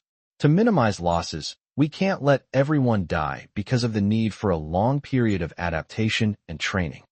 What we need is for them to be able to quickly adapt to the battlefield within an hour or two. Therefore, we need to achieve at least 95% simulation accuracy. This is the problem you urgently need to overcome. Any questions?" Xiao Yi pressed. Xiao Yi tensed up. He had thought that since he rarely attended meetings, the expert group would be more lenient with him. He didn't expect Xiao Yi to hit him right off the bat and not give him any face at all. However, this only fueled Xiao Yi's fighting spirit. "No problem. Even if I don't sleep every day, I will overcome this challenge." Xiao Yi nodded. "What kind of help do you need?" Xiao Yi said, "I need several real mechs. I also need a few operators, and I need data on the Starry Sky armored beasts." Xiao Yi said, "The experts have already said that the prototype mecha can be made in about 10 days. We can provide you with 2 sets for data verification. For the operators, please contact Yao Yao. We are recruiting excellent operators nationwide. As for the data of the Starry Sky armored beast, Gu Linxing, you can tell us." Gu Linxing said, "We are currently deciphering a lot of data, mainly data about the Steel City Wall. Data about the Starry Sky armored beast's movements is a bit lower on our agenda. When do you need this data?" Xiao Yi said, "Once we have the data, we need to debug it in the game, which will take about 10 days. After 10 days, once we receive the mech, we can seamlessly integrate and launch the product as soon as possible. So, in 2 days at most, we will need the data for the Starry Sky mech." Gu Linxing frowned and turned to look at Xiao Yi. After all, the data on the steel wall was the most important. The Starry Sky armored beast was only useful during a major power surge. Therefore, deciphering it was a lower priority. Xiao Yi glanced at Qian Linsen. After all, Qian Linsen was a leading figure in this field. Qian Linsen said, "We can put that aside for now and decipher the Starry Sky armored beast's data first. Because, according to Professor Ye's arrangement, we are currently verifying the deciphered theoretical knowledge of the Large Hadron Collider. Only after the verification results are available will we verify the data of the steel wall. A 2-day delay is not a big problem." Gu Linxing then looked at Xiao Yi and said, "The data on the Starry Sky armored beast isn't much, nor is it complicated. I'll definitely give it to you in 2 days." Xiao Yi then excitedly said, "Then there's no problem. We'll complete the preparations for launching the mech simulator in half a month." Luo Yaoyang suddenly interjected, "I just arrived today and don't know much about this project, but I want to say that we need more than just the launch of a mech simulator. This isn't a game. It's not about people figuring things out, clearing levels, and increasing gameplay. What we need is for everyone to quickly master the operation methods and combat skills of the mechs. Shouldn't you just publish the key technical points and operating techniques directly, using the most effective means to help everyone quickly master the control of the mechs?" Chapter 68 Mech Operation Guide Bonus Chapter 1. Xiao Yi clapped his hands. Team Leader Luo's suggestion is excellent. Yes, we need to quickly master the operation of the mechs. Therefore, you should not only release simulation software, but also operation guides. It would be best to establish a reward system, allowing everyone to start from the most basic mech movements, and then gradually improve until reaching the highest difficulty. Xiao Yi clapped his hands and said, "Yes, we can also create a leaderboard and establish a system of honors to increase everyone's interest in learning." Xiao Yi said, "Is there any problem with launching a mech simulation system with complete operation guides within a month?" Xiao Yi frowned and thought. Designing the simulator was not difficult, but finding the best way to control the mech based on the data was very difficult. When a game is released, it takes tens or hundreds of thousands of players a long time to figure out a set of so-called operation strategies. This is not a walkthrough guide where you can beat the game by simply following a script. This has no script. It must be discovered entirely through actual gameplay. Therefore, finding a suitable operator is very important. No one was in a hurry. They just waited quietly. After a while, Xiao Yi slammed his hand on the table. I guarantee to complete the mission. Even if I don't sleep for a month, I will definitely complete it. Marriott Hotel. As soon as Wang Chong raised his hand, a pair of chopsticks were handed to him. Wang Chong looked up unexpectedly and saw a pretty face with no expression, but with a hint of a smile in her eyes. Wang Chong subconsciously said, "Thank you." But the girl seemed not to hear her and walked away briskly. When dinner time came, Wang Chong was conflicted. Should he raise his hand again? Wang Chong was still hesitating even after everyone else had started eating. Is it really okay to bother people by raising your hand like this? I didn't care. I still raised my hand, just to see her one last time. Thinking of this, Wang Chong raised his hand again. This time, the girl took a little while to come over and handed Wang Chong a pair of chopsticks. But Wang Chong shamefully lowered his head, not daring to look at her. Only after Zhong Qianzhu turned and left did he dare to steal a glance at her back. It's so beautiful. It's perfect from every angle, Wang Chong thought to himself with a sigh. Chengdu Airport. Yao crossed her arms and watched the crowd emerging from the airport. She refused to believe that anyone could have a stronger aura than her. Xiao Yi had said they were about the same age. Such a young girl. Could someone have a stronger aura than her? It's out of the question. But she quickly identified her target. A tall, slender girl with a confident stride and imposing presence walked out. Needless to say, Yao was certain that this was the person in question, and that this person must be Nie Sihua, the great-granddaughter of the shipping magnate. Although Yao admired her for her imposing presence, she was absolutely unwilling to accept that she was stronger than herself. Miss Nie, I am Xiao Yi's adjutant, here to pick you up. Yao puffed out her chest and said proudly. She couldn't lose face. Nie Sihua glanced at her, clearly displeased. Where's Xiao Yi? Why didn't he come to pick me up? Yao said haughtily. Consultant Xiao is very busy and doesn't have time, so he arranged for me to pick you up. Let's go. Nie Sihua looked at Yao, feeling very uncomfortable.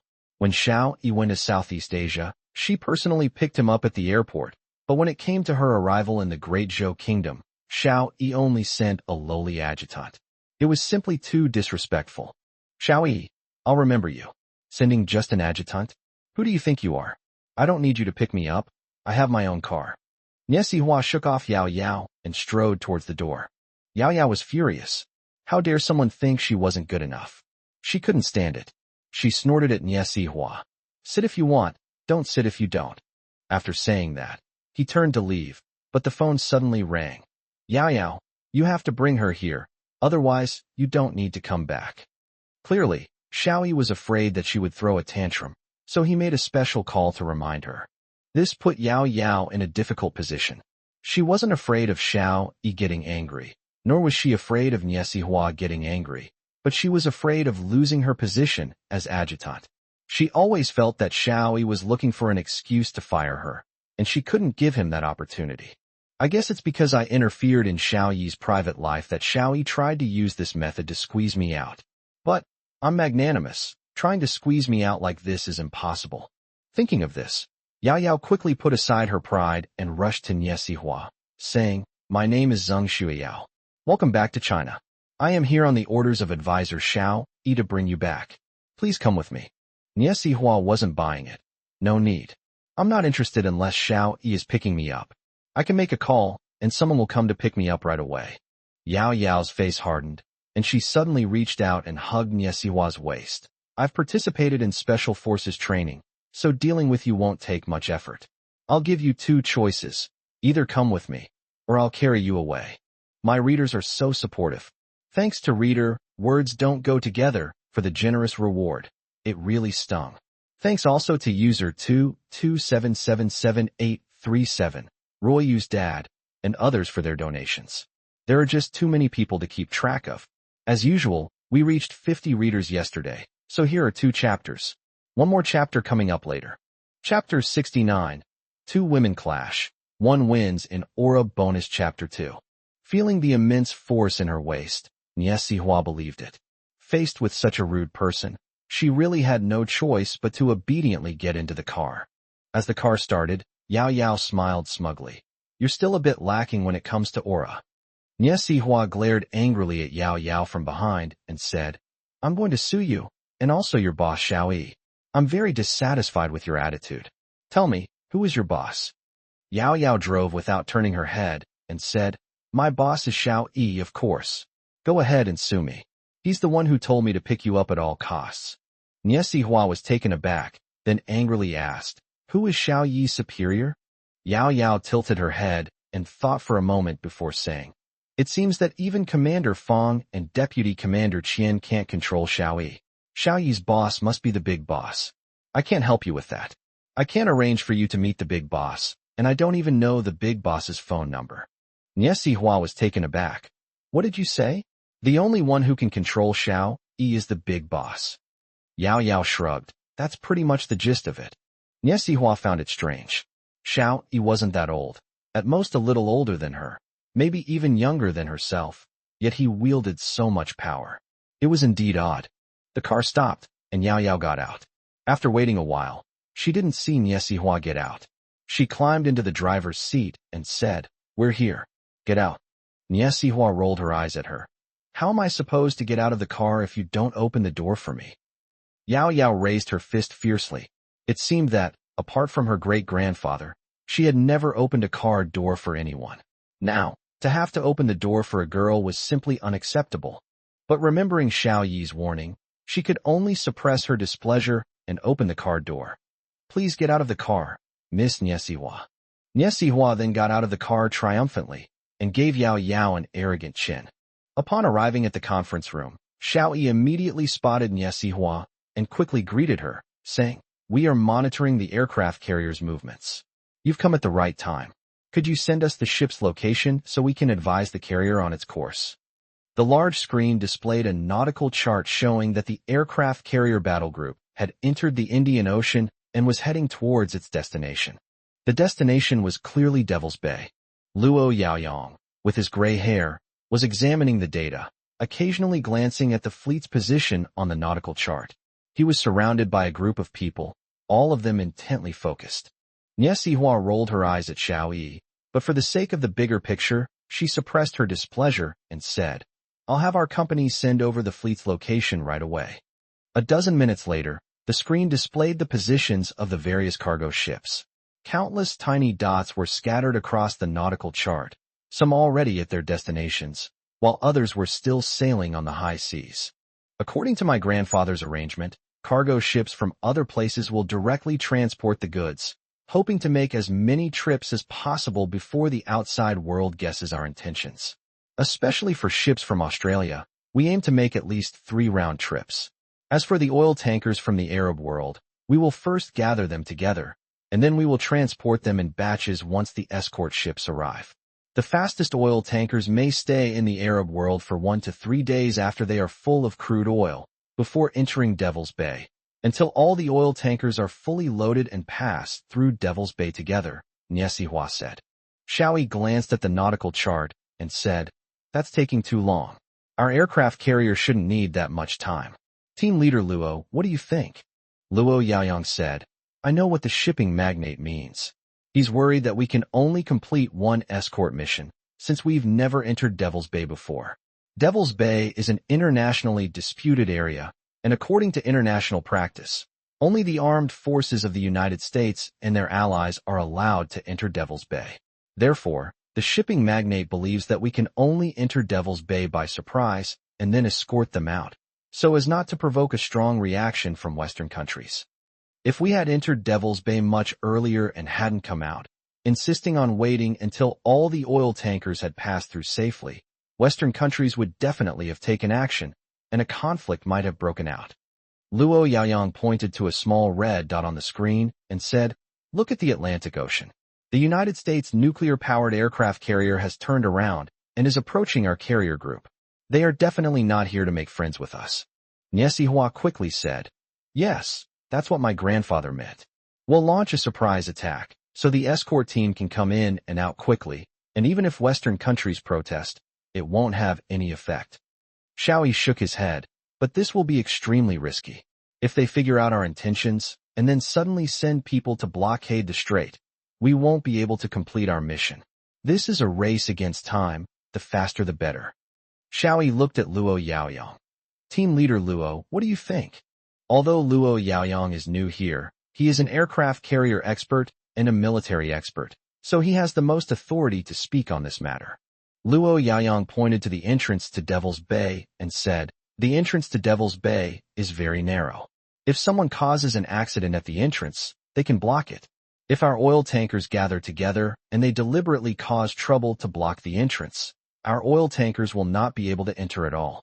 Moreover, the cost of causing an accident is very low. They don't even need to show their faces. They just need to arrange for pirates to do some minor tricks. Thanks to reader Luo Yin for the continuous donations, and also to readers Aoli Lily, Yu Yen, user 34652521, user 36895786, Ingzhua, and others for their donations. Thank you for your support. That's all for now. Here's the second bonus chapter. Bring on the rewards. Forget about that damn perfect attendance bonus. Just keep writing. Chapter 70, let's see who has a harder head. We must act quickly and not give them the opportunity or time to cause an accident. Therefore, we cannot wait until all the tankers gather together to pass through Devil's Bay, Luo Yaoyang said. Xiao Yi asked, you mean, our fleet should go directly into Devil's Bay for escort? Luo Yaoyang nodded, yes. And I have an even more ruthless way. Go on, Xiao Yi said, intrigued. Zhao Taizhu, however, seemed to have thought of something, and he looked at Luo Yaoyang excitedly. Only Niesihua was somewhat puzzled as to why they were so excited. Luo Yaoyang clenched his fist tightly. According to our plan, we will begin the return home plan to rescue the hostages after the escort mission is completed. However, I suggest that we implement the return home plan ahead of schedule and wipe out the pirates' stronghold with lightning speed, cutting off the West's Black Hand. That way, even if the Westerners want to cause some trouble, they can't rely on the pirates to do anything. They will have to take matters into their own hands. In this way, they will be at a moral disadvantage, and we can take the opportunity to launch a counterattack in a grand manner. At this point, Luo Yaoyang revealed a childlike, embarrassed smile.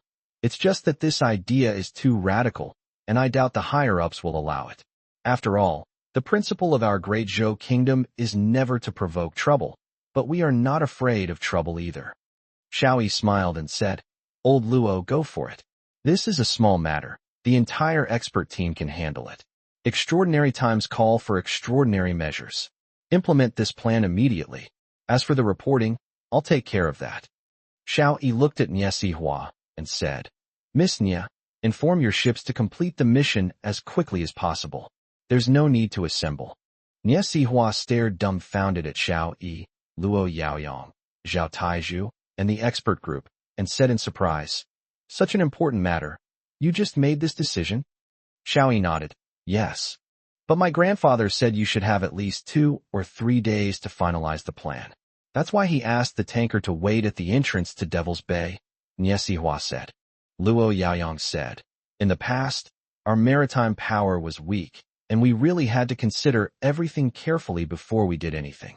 But now, we are qualified to do our own thing, and we are qualified to fight back against other countries' interference in our affairs.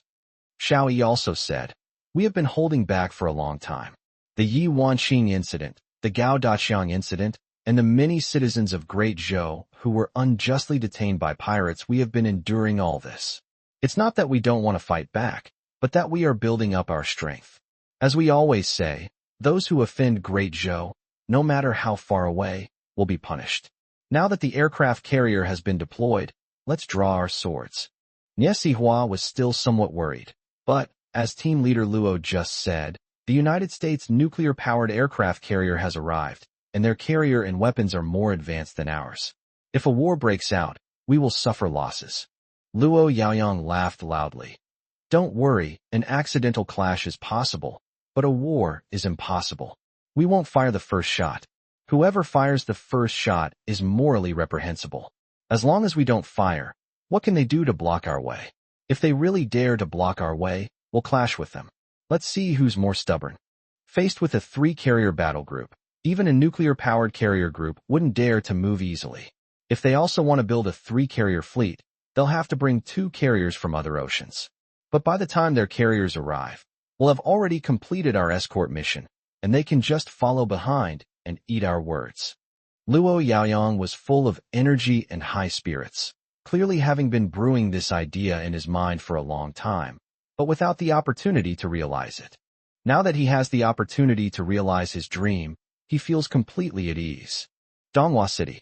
Zhang Xiaolong was so hungry he was seeing stars. He stared at the steamed buns at a shop for a long time, but couldn't afford a single penny. He had run out of money on his phone and had no cash on him. Here you go. Eat this and then go home. His father suddenly appeared, waving several steamed buns in front of Zhang Xiaolong. Zhang Xiaolong turned his head away, not wanting to take it. But the aroma of the steamed buns made his mouth water. Eat up. As you eat, Dad will tell you a story. The father stuffed the steamed bun into Zhang Xiaolong's hand, squatted down next to him, and said, "When I was in middle school, I fell in love with playing football. Every day, whether in class or after class, all I could think about was football. At that time, the Great Zhou Kingdom had never made it into the World Cup. I made a vow then and there to lead the Great Zhou Kingdom into the World Cup." Zhang Xiaolong listened to his father's words while unconsciously eating a steamed bun. This was the first time his usually stern father had told his own story. During that time, my grades dropped drastically. When my homeroom teacher found out I had joined the school team, he forced me to quit. When your grandparents found out, they beat me severely and threw away my beloved soccer ball. At that time, I was just like you are now, running away from home and wandering around for a few days. During that time, I did odd jobs and collected scraps, experienced the hardships of life, and understood my parents' expectations. Chapter 71 Father's Wish. Which parent doesn't want their child to follow the right path?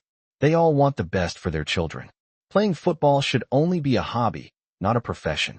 Playing football is a waste of time and energy. Just like playing video games now, it's a waste of time and energy. It won't do you any good for your future life. So, after experiencing hardships outside, I understood this principle. I went back home, and from then on, playing football became my interest and hobby. I played it occasionally. Studying was my way out, the father said. Zhang Xiaolong stopped what he was doing, turned to look at his father, and asked, "But you didn't get into university?" The father was a little embarrassed. "Maybe I'm not cut out for studying. That's why I'm pinning my hopes on you." Zhang Xiaolong stared at his father and said, "Do you regret it? Maybe you could have achieved something great in football? Maybe you could have led the Great Zhou Kingdom to the World Cup? And even if you hadn't succeeded, how much worse would your life have been? Are you really willing to give up on your dreams so easily?" The father's face turned bright red, and his hands clenched tightly. Zhang Xiaolong stood up and said excitedly, "You can compromise with life, but I can't. I want to fight for my dreams, even if I get hurt. At least when I'm your age, I can tell my son that I fought and worked hard for my ideals. I can proudly tell my son that I have no regrets." Smack! The father slapped Zhang Xiaolong hard across the face, and Zhang Xiaolong trembled all over, clearly provoked by Zhang Xiaolong's words. Zhang Xiaolong slammed the steamed bun in his hand to the ground and cried, "I won't give up on my dream as easily as you. I won't be a coward. Even if I have to wander the streets, I will pursue my dream." After saying that, Zhang Xiaolong turned and ran, crying as he ran. Although he said he would stick to his dream, he felt in his heart that he couldn't hold on any longer.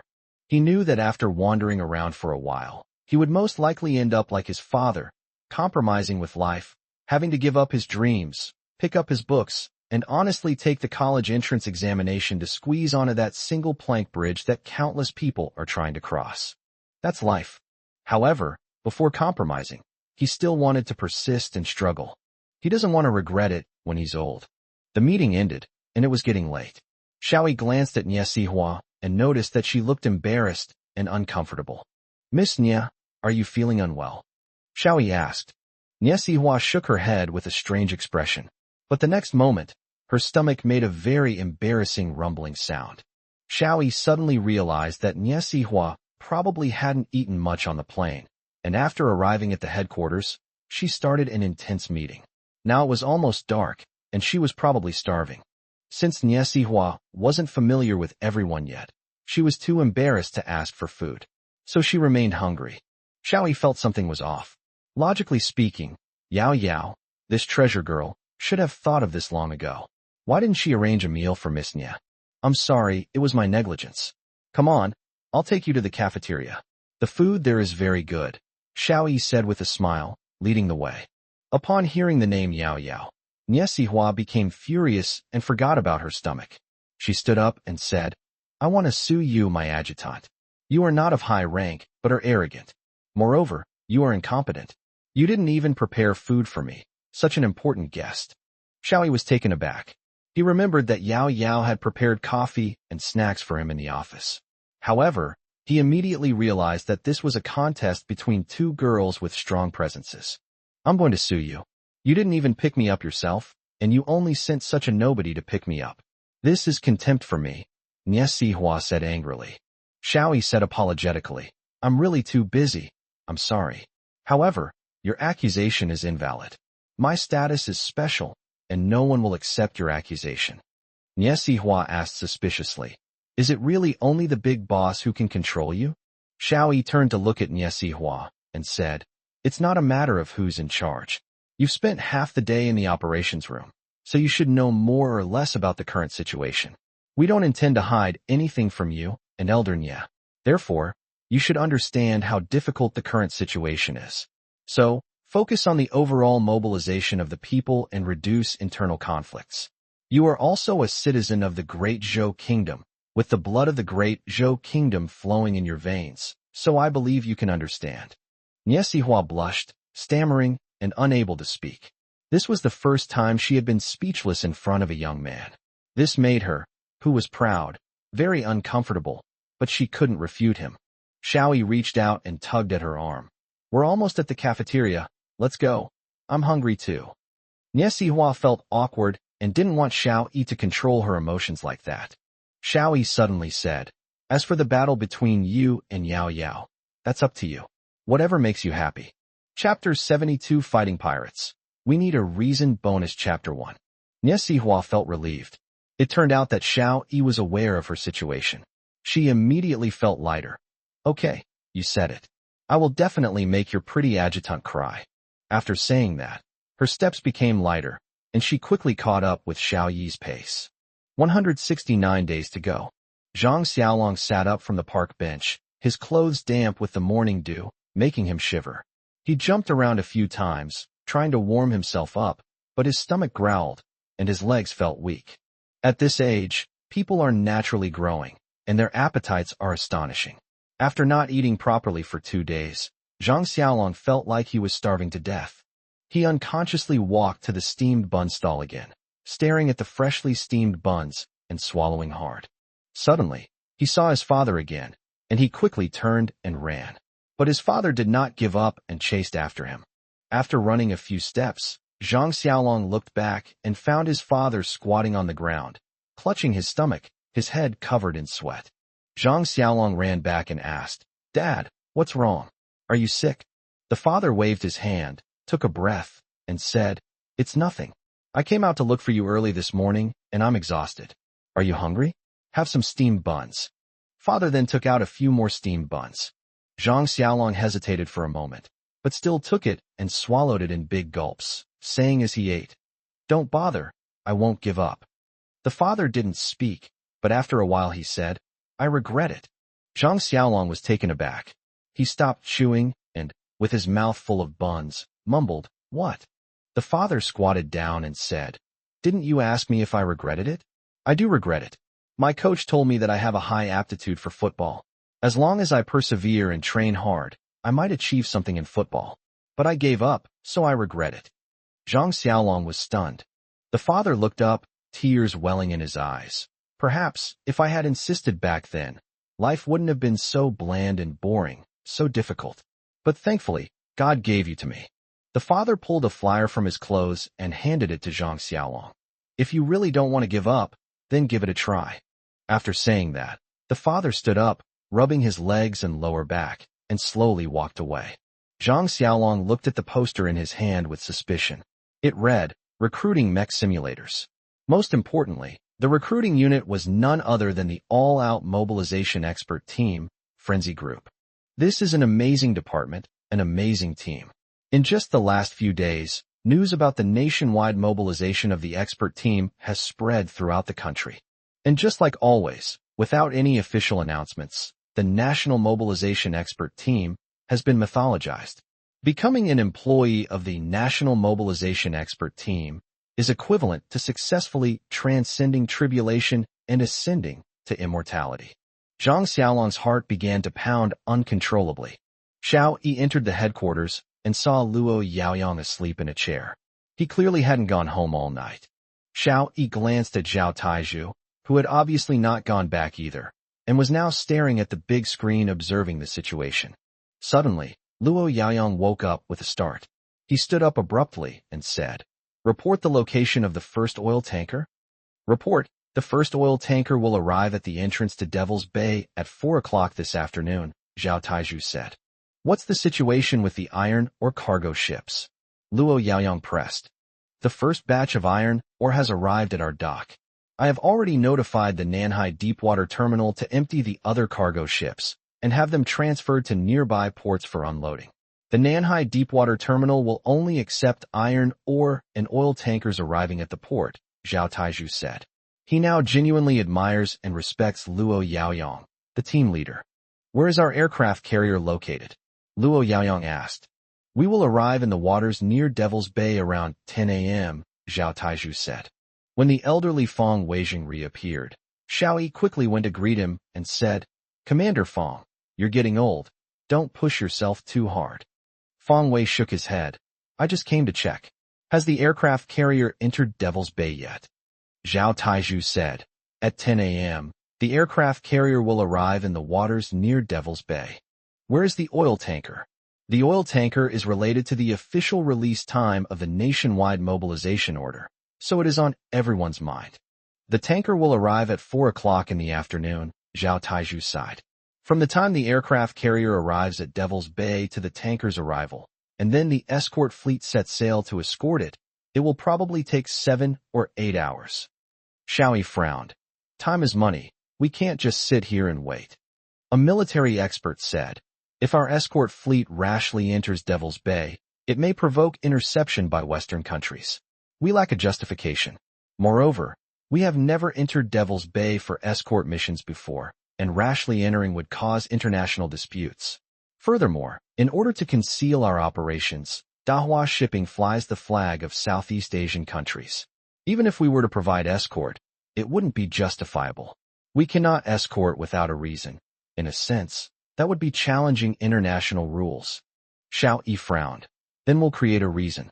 Zhao Taizhu, can you do that? Thanks to reader Du Jiezhong Dusso for the reward, and thanks to Wu Square Root for the Little Whip reward. By the way, I really can't type your name. Thanks to users 40722007, 43757026, and 901242440, and all my good friends for the rewards. One more slap, coming soon. Chapter 73 The Reason was prepared over a decade ago. Bonus Chapter 2. Before Zhao Taizhu could speak, Luo Yaoyang burst into laughter. Xiao Yi, your attitude is just what I like. I was just about to ask you for authorization. I've already arranged for an ordinary small cargo ship loaded with gold bars to be waiting at the entrance to Devil's Bay. It's flying the flag of our great Zhou Kingdom. As long as I get authorization from the mobilization expert team, I'll order this ship to enter Devil's Bay and act as bait. Moreover, I've already leaked the news that the ship is full of gold bars to the pirates. Fong Wei chuckled. Team leader Luo, you old fox. This cargo ship laden with gold bars entered Devil's Bay, and under normal circumstances, pirates would certainly not let it pass. This scheme to lure the pirates out was indeed cunning. Luo Yaoyang smiled slightly, which was taken as tacit agreement. Xiao Yi asked, what if the pirates don't fall for it? After all, our aircraft carrier is waiting outside, and the pirates are probably scared out of their wits. Zhao Taizhu also looked at Luo Yaoyang with concern. Luo Yaoyang smiled confidently. You don't know? We've been eyeing the Devil's Bay pirates for a long time. More than 10 years ago, we prepared a plan and even planted our spies within the pirate ranks. As long as the signal is given, no matter how the pirate leader tries to stop us, the pirates will rush out to plunder.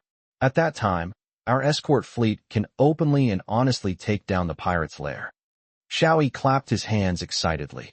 Team leader Luo, you are in charge of the military team. You are responsible for military operations. You don't need my authorization. If anything goes wrong, I'll take the blame. Yes, this old man still has some influence. Even if you cause a huge disaster, I can still keep you safe. Go for it. Feng Wei patted Luo Yaoyang on the shoulder. Luo Yaoyang felt a surge of excitement. This feeling was truly wonderful. When things went wrong, someone would take the blame for you. When you achieved something, someone would promote it. This was what a national expert team should be, like, a team capable of shouldering the heavy responsibilities of the nation. Yes. Luo Yaoyang turned around and issued the order. Notify the fox hunting squad, which is lurking in Pirate Bay, to begin the operation. Devil's Bay? A cargo ship flying the flag of the Great Zhou Kingdom entered Devil's Bay and sped forward, clearly out of fear of the pirates there. On the contrary, the crew members appeared relaxed, clearly confident. Although this was pirate territory and the ship was loaded with an astonishing amount of gold, they didn't care at all, because, in the end, they were just food for the pirates. On the top deck of a seized cruise ship, in the most luxurious room, the pirate leader was anxiously browsing online news when a pirate captain approached and said, "Boss, breaking news. A cargo ship has entered Devil's Bay and is about to enter our territory. They say it's loaded with gold, a real gold mine. Their ship is very fast. We need to pursue them as quickly as possible." The pirate leader clapped his hands angrily. Damn, finally some good news. I'll personally hijack the ship and vent my anger. Picking up his weapon, he hurried a few steps, then suddenly stopped and asked, "What country's cargo ship is this?" The leader said, "The flag flying is that of the Great Zhou Kingdom." The leader froze for a moment. Then, realizing what had happened, he slapped his subordinate hard across the face. "You blind fool. The Great Zhou Kingdom's 3 aircraft carriers are waiting outside Devil's Bay. You want to hijack a Great Zhou Kingdom ship? You've got a death wish. Immediately issue the order. No one is allowed to go to sea. Anyone who dares to disobey will be killed without mercy." The leader was somewhat unwilling. "Boss, the Great Zhou's aircraft carriers don't dare to come in. According to Western news, the Great Zhou's carrier fleet is currently turning south. They don't dare to come in. Besides, the ships are full of gold, which is hard currency that can be used directly." Smack! The leader slapped the chief again. "You blind fool, if you want to die, don't drag me down with you.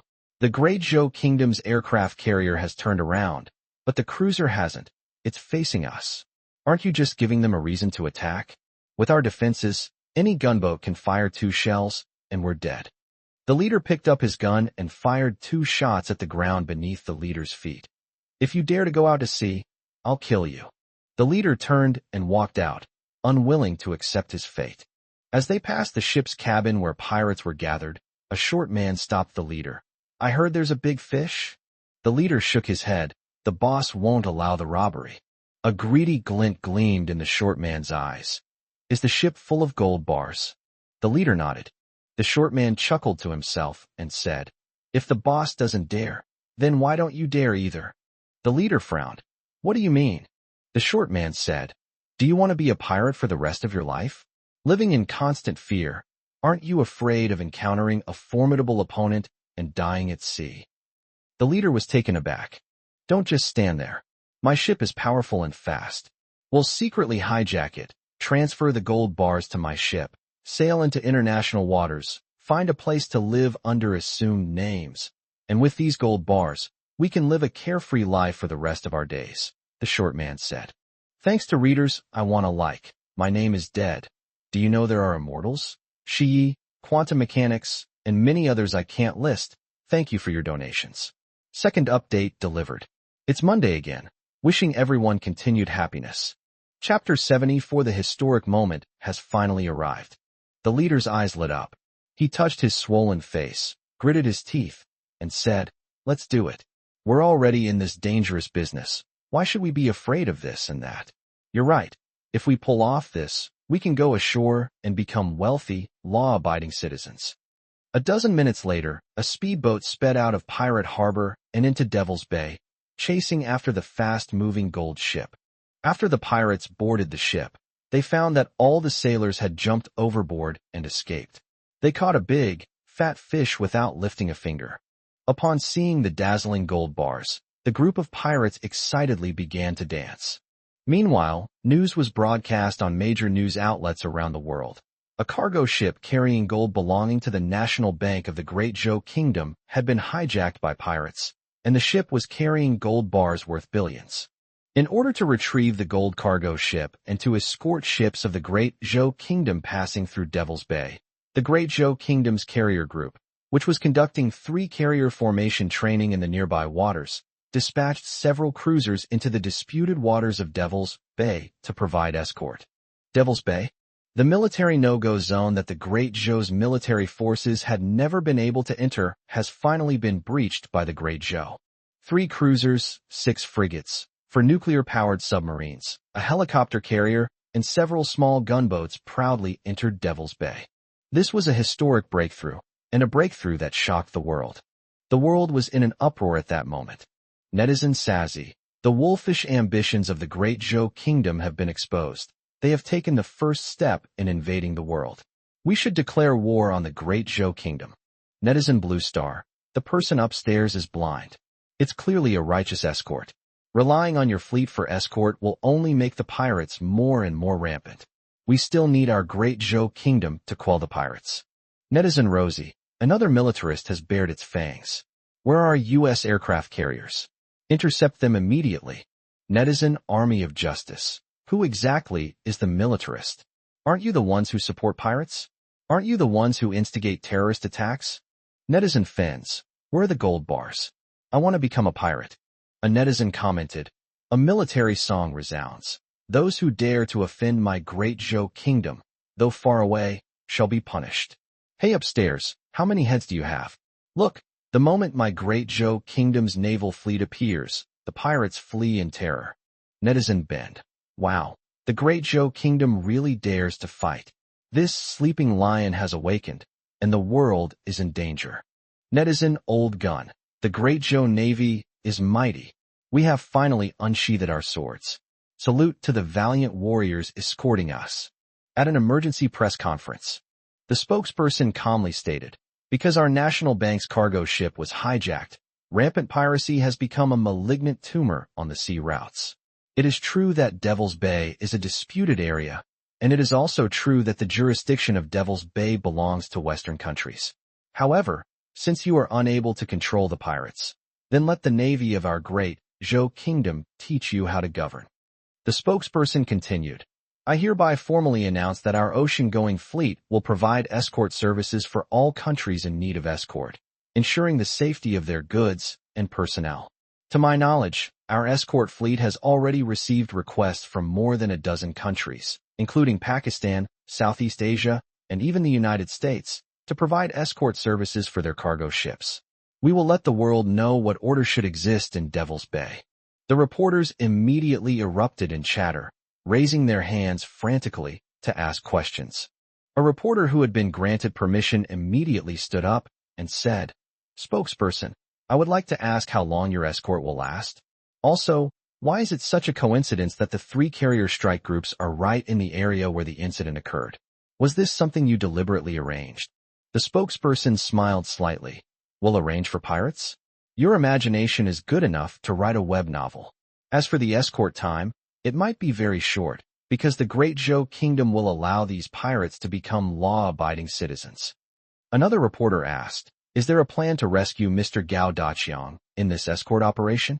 The spokesperson glanced down at the information board in his hand, then suddenly looked up with a smile.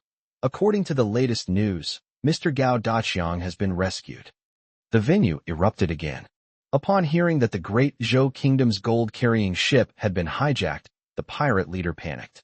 Then, hearing that the Great Zhou Kingdom's escort fleet had entered Devil's Bay, he immediately fled with his valuables. In his escape, he released all the hostages awaiting ransom. When the Special Forces members, filled with the determination to brave the hail of bullets, entered the cruise ship, they were not met with a pirate counterattack, but with a big hug from the overjoyed hostages. The escort fleet was not idle. Small gunboats swept through the entire Devil's Bay, destroying all the speedboats the pirates were traveling on. At the same time, the cannons on the cruisers fired shells at the pirate base, destroying it completely. Devil's Bay will no longer be Devil's Bay. It will be a year and a half before the pirates can run rampant again. However, by then, this place must have fallen and become a base for the Starry Sky beasts. Chapter 75 Gao Daqiang is back. These pirates will probably all die inside the bellies of these star-shaped beasts. Public opinion on the internet has reversed. Originally, it was a battle between netizens from the Great Zhou Kingdom and netizens from all over the world. However, upon hearing the news of the rescue of hostages from various countries, especially since most of these hostages were citizens of countries with poor relations with the United States and other Western nations, netizens from various countries began to spontaneously praise the Great Zhou Kingdom. Netizen Kamahin: I used to have no good feelings towards the Great Zhou Kingdom, but I have to say, when our hostages were rescued, the Great Zhou Kingdom did a great job. Netizen Smita: Sam, weren't you supposed to protect us? Why are the hostages being rescued by the Great Zhou Kingdom? Netizen Dashin: Wow, so it turns out pirates aren't impossible to eradicate. It's just that Western countries aren't doing anything. United States, you owe the world peace. The United States. The president, without looking up from the documents, asked the U.S. military advisor, what is the Great Zhou doing? Are they trying to start a war? Where are our aircraft carriers? The military advisor said, the Great Zhou Kingdom has no intention of staying in Devil's Bay. Their aircraft carrier is still outside Devil's Bay, in international waters, and shows signs of returning. I estimate that they will return within 7 days after completing their training objectives. Our first nuclear-powered aircraft carrier has arrived and is monitoring the movements of the Great Zhou Kingdom's carrier group. The president looked at his chief advisor. Why is the Great Zhou Kingdom providing escort services in Devil's Bay? Do we have any reason to drive them out? The chief advisor said, of course there are reasons to drive them out. However, they are currently searching for the lost gold freighter, and we cannot drive them out until they are found. Moreover, the pirates have been emptied, and we have lost contact with our key contacts. It will take at least several months to organize another group of pirates to blockade Devil's Bay. The chief advisor laid it out. During this period, we will be unable to contain the Great Zhou Kingdom's maritime routes. Their economic development will proceed at an even faster pace. Is the Great Zhou Kingdom really escorting ships from other countries? The president asked again. Yes, cargo ships from more than 30 countries have already requested escort from the Great Zhou Kingdom, and all have received a clear response. In particular, several supertankers from the Nanyang Kingdom have already begun to pass through Devil's Bay, the chief advisor said. However, I always feel that the Great Zhou Kingdom has other motives. Notify our fleet to drive the Great Zhou Kingdom out of Devil's Bay, and we will help them find the lost cargo ships. The president slammed his hand on the table. No matter what conspiracy the Great Zhou Kingdom has, we cannot let them succeed. The rise of a powerful Great Zhou Kingdom means that our position is unstable. Taking all means to suppress their development is our ultimate goal. The chief consultant wiped the sweat from his brow and muttered, I'm just afraid we won't be able to control it. What did you say? The president roared. The chief advisor quickly said, the president is right.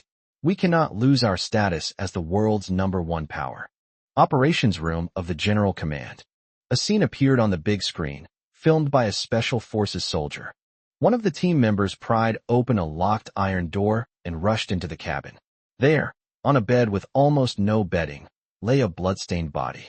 He was still burly, but noticeably thinner, and his body was covered in injuries. His leg, in particular, was broken. This was Gao Daqiang. Although the pirates stopped asking Gao Daqiang about him a couple of days ago, Gao Daqiang, lacking medical care, is now suffering from inflamed wounds all over his body and has a high fever. Upon seeing the Special Forces soldiers rushing in, Gao Daqiang, his face covered in blood, woke up from his unconsciousness. He vaguely recognized that his comrades had come to rescue him. He grinned and raised his hand. However, His wrist bone is broken, and he can't straighten his hand no matter what he does. A teammate, with tears in his eyes, helped him straighten his hand. His face twitched, and he turned pale. Clearly, the effort to straighten his wrist had caused him severe pain. But he insisted on finishing the salute. Then his head lolled to the side, and he collapsed again. This is news footage, with the announcer's trembling voice reporting. The civilian hero Gao Daqiang has been successfully rescued. Despite enduring severe torture, he persevered with unwavering will until his rescue. Gao Daqiang has now been transferred to a medical rescue ship of our Great Zhou for treatment. It is reported that Mr. Gao Daqiang's vital signs are stable and he is out of danger. Xiao Yi breathed a heavy sigh of relief. Gao Daqiang had been saved after all. The information in his mind indicated that in the second universe, Gao Daqiang was only rescued after the Supreme Mobilization Order was issued and after intense negotiations between the Great Zhou Kingdom and foreign powers. However, Gao Daqiang remained bedridden for several months before he could get out of bed, and during his power surge, his strength was far from its peak. It was also for this reason that he was trapped in an operation surrounded by starry sky armored beasts and never returned. At least in this universe, Gao Daqiang's fate has been changed. Chapter 76 Fighting. The Great Zhou Kingdom has never been afraid of anyone. Bonus chapter. At Gao Daqiang's home, Gao Daqiang's wife was both happy and heartbroken. Tears streamed down her face, and she sobbed uncontrollably. A pair of small hands reached out and wiped away the tears on her face, saying, "Mommy, Daddy is a hero. Heroes are tortured, but Daddy can endure it." The wife was both amused and exasperated. It seemed her daughter had been brainwashed by TV dramas. But that was fine too, as it meant she wouldn't worry so much about her father. The mother-in-law and father-in-law were also in tears. Fortunately, there was still a chance to make up for their mistakes. Yi Wanqing was also in tears, but they were tears of joy. Gao Daqiang's rescue completely lifted her heart. She was determined to work hard and prove to Gao Daqiang that she had not let him down. Countless strangers silently shed tears upon seeing this news. These weren't tears of sadness, but tears of joy. The rescue of Gao Daqiang was like a thread that connected the hearts of most people in the Great Zhou Kingdom, bringing them joy and pride. General Headquarters. It was already dark. Report. The first oil tanker has left Devil's Bay and will arrive in the South China Sea in 2 days. The report came from the front. Zhao Taizhu clenched his fist and said excitedly, "Great. That's it. That's what I call awesome." Luo Yaoyang smiled and said, "Notify the carrier group to prepare for the provocation from the U.S. aircraft carrier. Remember, do not fire. If necessary, engage in physical contact." Zhao Taizhu immediately replied, "Yes." Fang Weizheng had already returned home because he couldn't handle the mental strain. Qian Linsen was assisting Yi Wanqing in analyzing and verifying the deciphered theories, and Xiao Yi was in charge of everything else. Xiao Yi didn't really know much about military matters, so he asked curiously, "What does physical contact mean?" Zhao Taizhu quickly replied, "Currently, our aircraft carrier and the U.S. aircraft carrier are in a standoff. Whoever fires first will bear the responsibility of being a historical sinner and will be at a moral disadvantage. Therefore, neither we nor the U.S. will fire. When the standoff reaches its most intense point, friction will occur. Aircraft in the sky can get infinitely close to each other to see who backs down first. The same goes for ships. It's a matter of who is more stubborn. Possibly. Let's ram them, even if they're like stepchildren, and see whose ship is tougher. If one can't win, then two will do. With the efficiency of the Great Zhou Kingdom, we can ram them, tow them back for repairs, and in 3 to 5 months, they'll be good ships again. They won't be able to repair them in 3 to 5 years. We can afford to pay for it. They can't," Zhao Taizhu said aggressively. "Or, let's have a fight. When it comes to fighting, we've never been afraid of anyone." Zhao Taizhu, getting more and more excited as he spoke, rolled up his sleeves. Luo Yaoyang shook his head. "It's not as exaggerated as he makes it out to be. Anyway, in short, we can't show any weakness. It's all international waters, and everyone has the right to pass. If anyone dares to block our way, then we'll see who has the stronger ship." Luo Yaoyang's words were no less domineering than Zhao Tieju's. The entrance to the Marriott Hotel. Zhong Qianzhu walked out of the hotel after get off work. The night breeze was cool, and it was already quite late. Because the training tasks are now at a high level, the training sessions will continue until 9 o'clock every day. By the time they finished tidying up the venue, it was basically this time. Zhong Qianzhu waited for several minutes, but didn't get a taxi. Since her place wasn't far away, she decided to ride a shared bicycle back. After riding for a few minutes, a few thugs on motorcycles came towards them. Seeing that Zhong Qianzhu was alone, the thugs started whistling at her from a distance. As they passed each other, the thugs realized that the girl on the bicycle was actually a stunning beauty. They exchanged glances, then immediately turned around and chased after Zhong Qianzhu. The area was relatively secluded, with few pedestrians on the road. Zhong Qianzhu panicked and pedaled frantically, but a bicycle was no match for a motorcycle. Several thugs immediately blocked Zhong Qianzhu's path. "What do you want?" "I'm calling the police." Zhong Qianzhu picked up the phone and started dialing a number. A short man quickly snatched the phone and tossed it to the leader of his group. The leader, with long hair, tossed his hair in what he thought was a dashing manner and smiled at Zhong Qianzhu. "We're not bad people. We just want to be friends with you." There were 1 or 2 people on the street, but they immediately moved away when they saw this. Zhong Qianzhu trembled with fear. She never expected to encounter hooligans here. The leader with long hair walked over and reached out to grab Zhong Qianzhu's hand. Zhong Qianzhu yelled and kicked hard, hitting the long-haired man's leg. The long-haired man immediately flew into a rage. "You little wench, how dare you kick me? I'll show you how to torture you to death." Longhair rushed up and grabbed at Zhong Qianzhu. Zhong Qianzhu screamed and turned to run, but someone blocked her way. The long-haired man took the opportunity to hug Zhong Qianzhu from behind, covering her mouth with one hand and holding her waist with the other, dragging her forcefully into a secluded alley. Chapter 77: Unexpected Happiness. Zhong Qianzhu struggled desperately, kicking and flailing her legs and grabbing at everything with her hands. But she was too weak, and it was all in vain. Another thug chuckled evilly, grabbed Zhong Qianzhu's leg, and carried her into the alley. Zhong Qianzhu was in despair. She couldn't even handle one thug.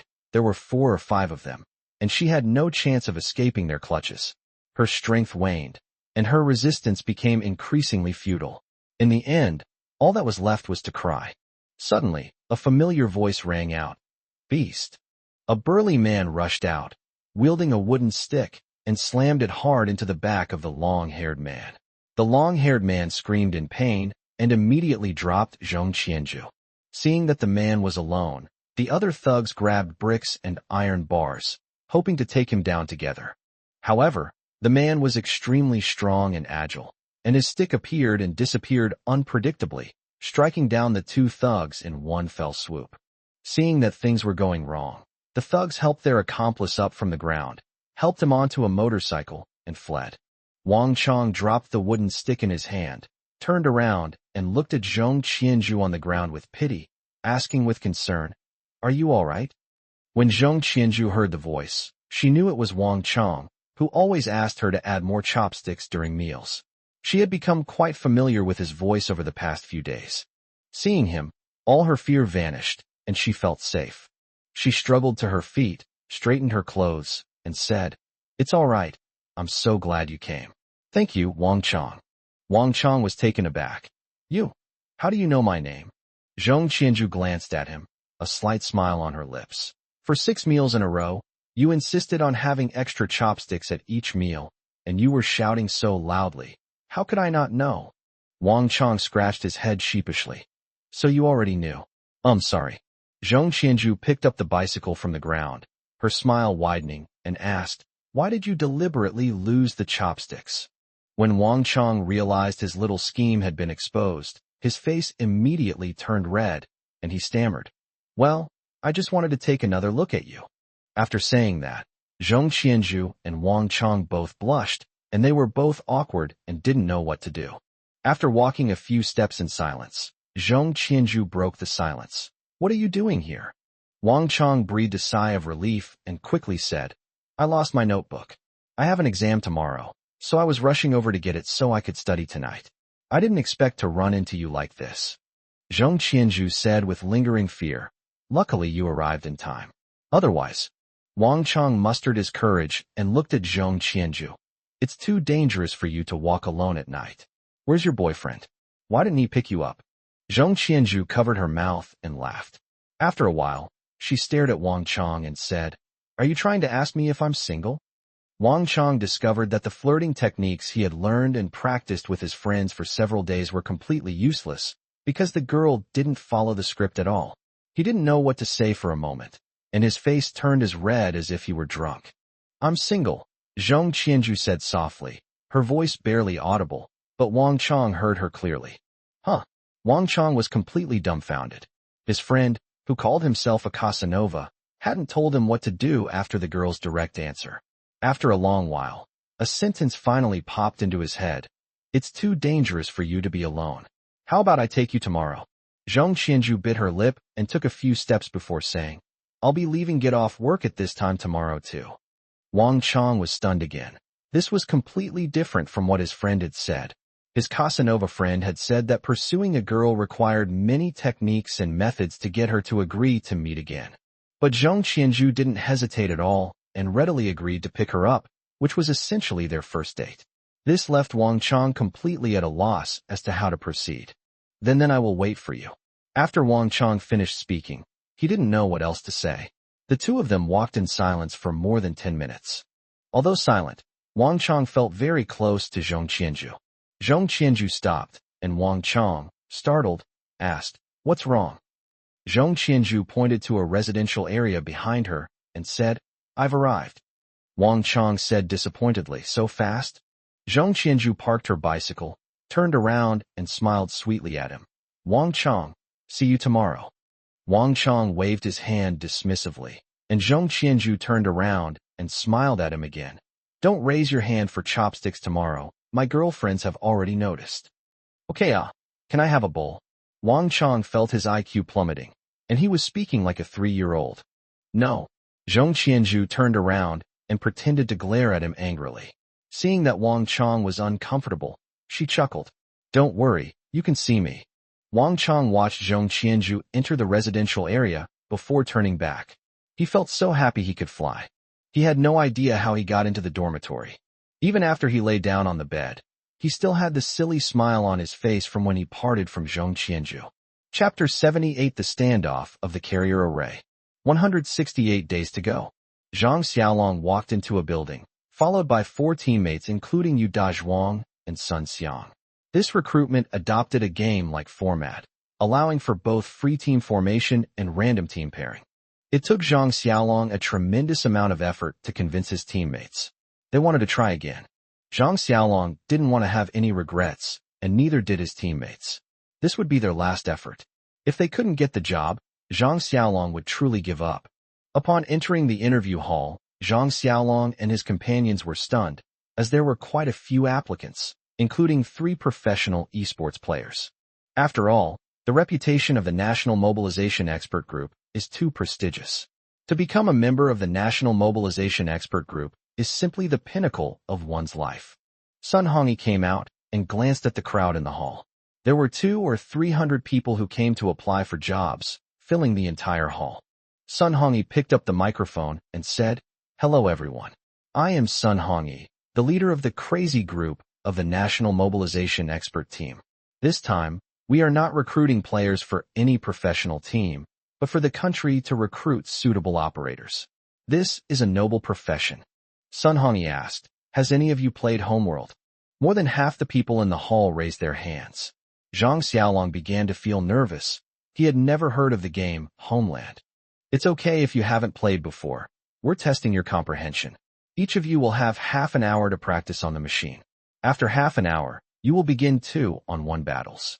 The winners will advance to the next round, the losers will fight another round, and the losers will be eliminated.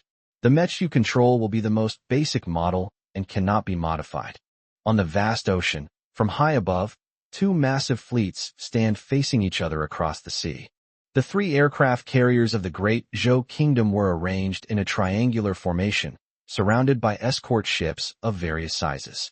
In particular, the high bridge of the nuclear-powered submarine that emerged from the water gave it a great sense of intimidation. This is not war, but a show of force. Although the United States is ahead of the Great Zhou in many aspects, the Great Zhou is catching up at an astonishing pace. The morale of the Great Zhou people is particularly high, and their numbers far exceed those of the opposing aircraft carrier group. Like two tigers facing each other across a mountain, they stand silently in confrontation, each silently asserting their power. Looking at the images on the big screen, Xiao Yi asked, "Will this continue indefinitely?" Luo Yaoyang shook his head. "Of course not. This is just the first step. Then there will be small-scale testing, and there might be friction." Luo Yaoyang pointed to the sky. "The next step is to probe with aircraft. They will send planes to approach our team, and we will intercept their planes in the air. In short, we will not make the first move, but we will respond to whatever moves they make." Xiao Yi smiled slightly and said, "Having a military expert like you is a blessing for our Great Zhou Kingdom. Team Leader Luo, I'm leaving this to you. We don't understand it, and it might even hinder your operations. Just go ahead and do it. We'll support you from behind." Luo Yaoyang turned to face Xiao Yi and looked at him for a good 10 seconds before saying, "Xiao Yi, it is a blessing for the Great Zhou Kingdom to have you. It is my honor to fight alongside you." An elderly soldier with gray hair gave Xiao Yi a standard military salute. Xiao Yi didn't say any insincere pleasantries. Luo Yaoyang understood his thoughts perfectly. There was no need for such insincere pleasantries among the experts. They should only say what they wanted to say and what they needed to say. This was the style and efficiency that an expert team should have. For the Great Zhou, for humanity, let's fight together. After saying this, Xiao Yi turned and walked out. Xiao Yi entered Gu Linxing's decryption team. Xiao Yi had 512K of data in his mind, which didn't seem like much, but transferring it from his mind to the computer was a massive undertaking. This also took Xiao Yi a lot of time. Therefore, what Xiao Yi needs is a team leader like Luo Yaoyang who can work independently and fully understand Xiao Yi's intentions. Fortunately, most of the group leaders in the expert group are quite competent, especially the Qiangzi group led by Yi Wanqing, the decryption group led by Gu Linxing, and the hurricane group led by Wang Xinglin. As for the other groups, Xiao Yi hasn't had much contact with them, and they are still in the process of getting to know each other. But judging from the current situation, they are also performing well. Xiao Yi sat in front of the computer and began transferring data according to the system that Gu Linxing had optimized for him. No one else could help with this. Xiao Yi had to type out the code one line at a time. Sometimes when Xiao Yi is tired, he will also use voice to communicate. An hour later, Xiao Yi took a breath, having already completed another 20K outputs. Xiao Yi's speed was increasing, and his skills were becoming more proficient. It must be said that Gu Linxing was a genius in both decryption and programming. It was his self-created programming software that allowed Xiao Yi's efficiency to improve time and time again. Chapter 80 Osmium Alloy Bonus Chapter. I only need 100K more to completely output the data in my head. However, some things are not transmitted in the form of data, so I can't input them, Xiao Yi said, rubbing his temples. Gu Linxing said, "That's why you have to serve as an advisor to the all-people mobilization expert team. Only you can conduct a comprehensive analysis based on your information." All right, we've finished collecting all the data on the Starry Sky Armored Beast's actions, and we should be able to transmit all the data to the Frenzy team tonight. Gu Linxing's expression suddenly became somewhat strange. However, there is a big problem. Are you sure that the Mech's bullets can penetrate the Starry Sky Armored Beast's outer armor? Xiao Yi closed his eyes and recalled for a moment.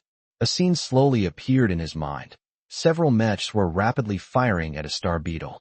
Bullet holes appeared on the six-legged beetle's carapace, and green blood flowed out. A grenade was precisely fired through the hole formed by the bullet holes, and then exploded inside the six-legged armored beast's body. The arrogant six-legged Starry Sky armored beast collapsed with a crash and died. Xiao Yi opened his eyes and said, "I'm sure I can kill him."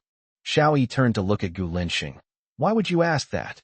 Gu Linxing handed Xiao Yi a document and said, "According to the information on the star beetles that we have deciphered, in addition to the four-winged flying star beasts that can fly, the carapaces of the heavily armored six-legged star beetles on the ground are extremely sturdy." Xiao Yi frowned. "How sturdy is it?" Gu Linxing's expression was somewhat strange. The hardness of the carapace in the important parts is almost on par with that of diamonds. Xiao Yi was taken aback. In his understanding, diamond was the hardest substance.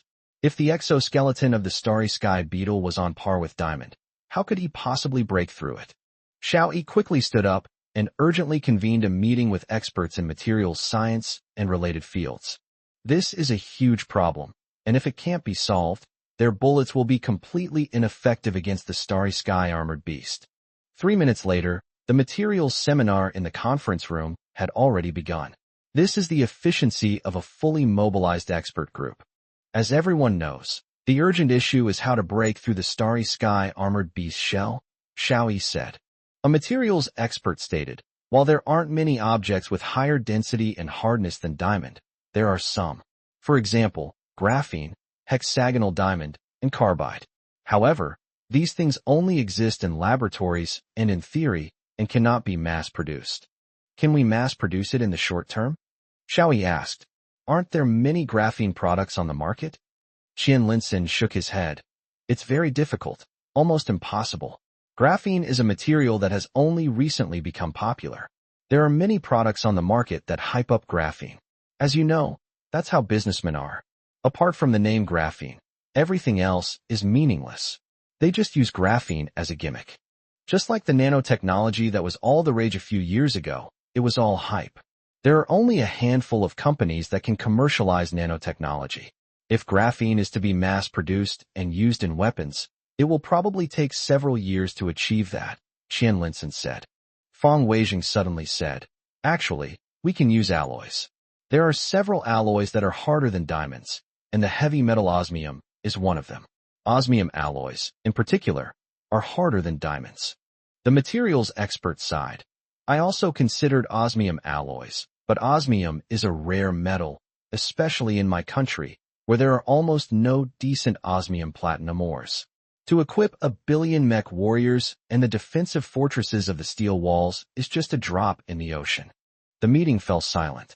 Suddenly, Xiao Yi glanced at Gu Linxing and said, I remember there was some information about osmium or in one of the first documents that were deciphered. Gu Linxing quickly flipped through the documents in his hand, and soon he found the information. It was extremely limited, containing only one character and a string of characters. Osmium, 113.3, 40.2. Xiao Yi looked at a mining expert and asked, Excuse me, do you understand what this means? A mining expert said, based on reasoning, this should be a geographical location, specifically latitude and longitude.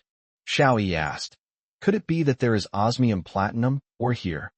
A geography expert said, if this were latitude and longitude, this place would be near a northern coal city. But this latitude and longitude covers a very wide area, roughly several hundred square kilometers. The mining expert added, actually, osmium resources are widely distributed, but we can't mine them. Moreover, the mining is extremely difficult and costly, making it simply not worthwhile. Xiao Yi asked, what do you mean?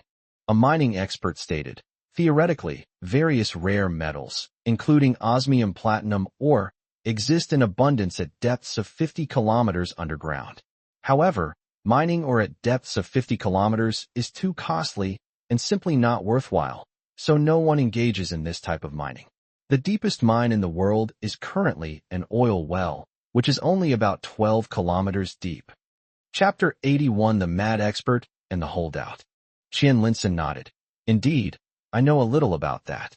The deepest trench is only 11 kilometers. To dig out osmium platinum ore from such a place would be too difficult and time-consuming. Xiao Yi said, the people of the second universe have already done it.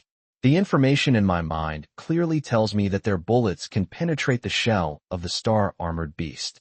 Therefore, we need to study this geographical location carefully and find a feasible way to mine underground minerals.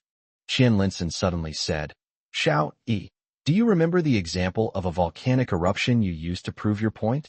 The memory immediately surfaced in Xiao Yi's mind. The eruption of the Ge Lao mountain volcano. The geography expert clapped his hands. That's right, Ge Lao mountain is exactly within this latitude and longitude range. Xiao Yi suddenly realized, I understand now. It's obvious that other universes are reminding us to make use of the eruption of the Lao mountain volcano. The experts present fell into deep thought, but they simply couldn't figure out how to use a volcano to mine mineral deposits tens of kilometers underground. The mining expert pondered for a moment and said, "Deputy Commander Qian, Consultant Xiao, I've thought of someone. This person is very knowledgeable about volcanoes and once published a paper saying that it's possible to detonate volcanoes to cool down the ever-warming Earth. However, this idea is too radical, and this person is ridiculed as a madman." "Who is he?" Xiao Yi asked. "Tell him to come over." The mining expert shook his head with difficulty. "This man is arrogant and conceited. Although he's struggling financially, he won't come if we want him to. We have to go and invite him, and—" The mining expert looked at Qian Linsen and Xiao Yi. "One of you two must go, otherwise he won't come at all." Xiao Yi immediately stood up and said to Yao Yao, "Arrange a helicopter. I'll go there." The mining expert immediately said, "Consultant Xiao, you need to be prepared. This person is a madman." Beneath a golden wheat field, a disheveled old man is holding a handful of soil and smelling it, making it seem like a remote farm. However, looking around, one finds that just 100 meters away are skyscrapers and a bustling metropolis. From an aerial view, one can see this incongruous scene amidst the bustling modern metropolis. The dilapidated wooden houses and golden crops stand in stark contrast to the surrounding modern city. This place used to be a popular spot for online influencers, but someone actually used this prime land to grow worthless crops, which was a complete waste. If this entire area were relocated, it would be worth at least tens of millions, or even more. However, the owner here is clearly a stubborn old man, a holdout, and a willful fellow, insisting on using this land, worth tens of millions, to farm. This is where Xiao Yi is coming to, and it's also the residence of that mad expert Lu Dingwen name provided by reader Hongfeng. 40 years ago, this place was the site of a research institute. At that time, Lu Dingwen, a young geography graduate student, built a thatched house next to the institute. According to the policies of those years, the house and the yard he occupied were his private property. The research institute later moved away, but Lu Dingwen stayed and continued to live there. 30 years ago, someone came with a thick stack of money to persuade him to move, but he refused. Later real estate developers offered increasingly higher and higher prices, but to no avail. Even when someone offered him a large farm in the suburbs plus a large sum of money in exchange, he refused. Lu Dingwen loves the land. Even if he only eats steamed buns to fill his stomach every day, he would still want to own a piece of land of his own. And it's just the land he is right now. His favorite thing to do every day is to squat down, scoop up a handful of fragrant soil, and smell it. A tremendous roar echoed through the air, but Lu Dingwen remained unmoved. Nothing could interrupt his passion, not even the sky falling. Besides, as a scientist, he certainly knew the sky wouldn't fall. A helicopter landed, crushing a lot of the golden crops on the ground. Lu Dingwen flew into a rage. He picked up the shovel on the ground and rushed forward, ready to fight this iron contraption that had ruined his hard work. Seeing Lu Dingwen running over aggressively, Zhao Taizhu easily subdued him with a simple gesture. Xiao Yi got off the helicopter and walked to a place away from the noise. He said to the furious Lu Dingwen, "Don't feel sorry for your crops. They're about to be abandoned by their owner." Lu Dingwen glared at Xiao Yi. "Who are you?" Xiao Yi said, "I am Xiao Yi, special advisor to the National Mobilization Expert Group." Lu Dingwen fell silent immediately. He angrily threw down the shovel, pointed at Xiao Yi, and said, "Your so-called expert team is worthless. Because you're missing, right?" Xiao Yi said calmly. Chapter 82: The Crazy Idea of Detonating a Volcano.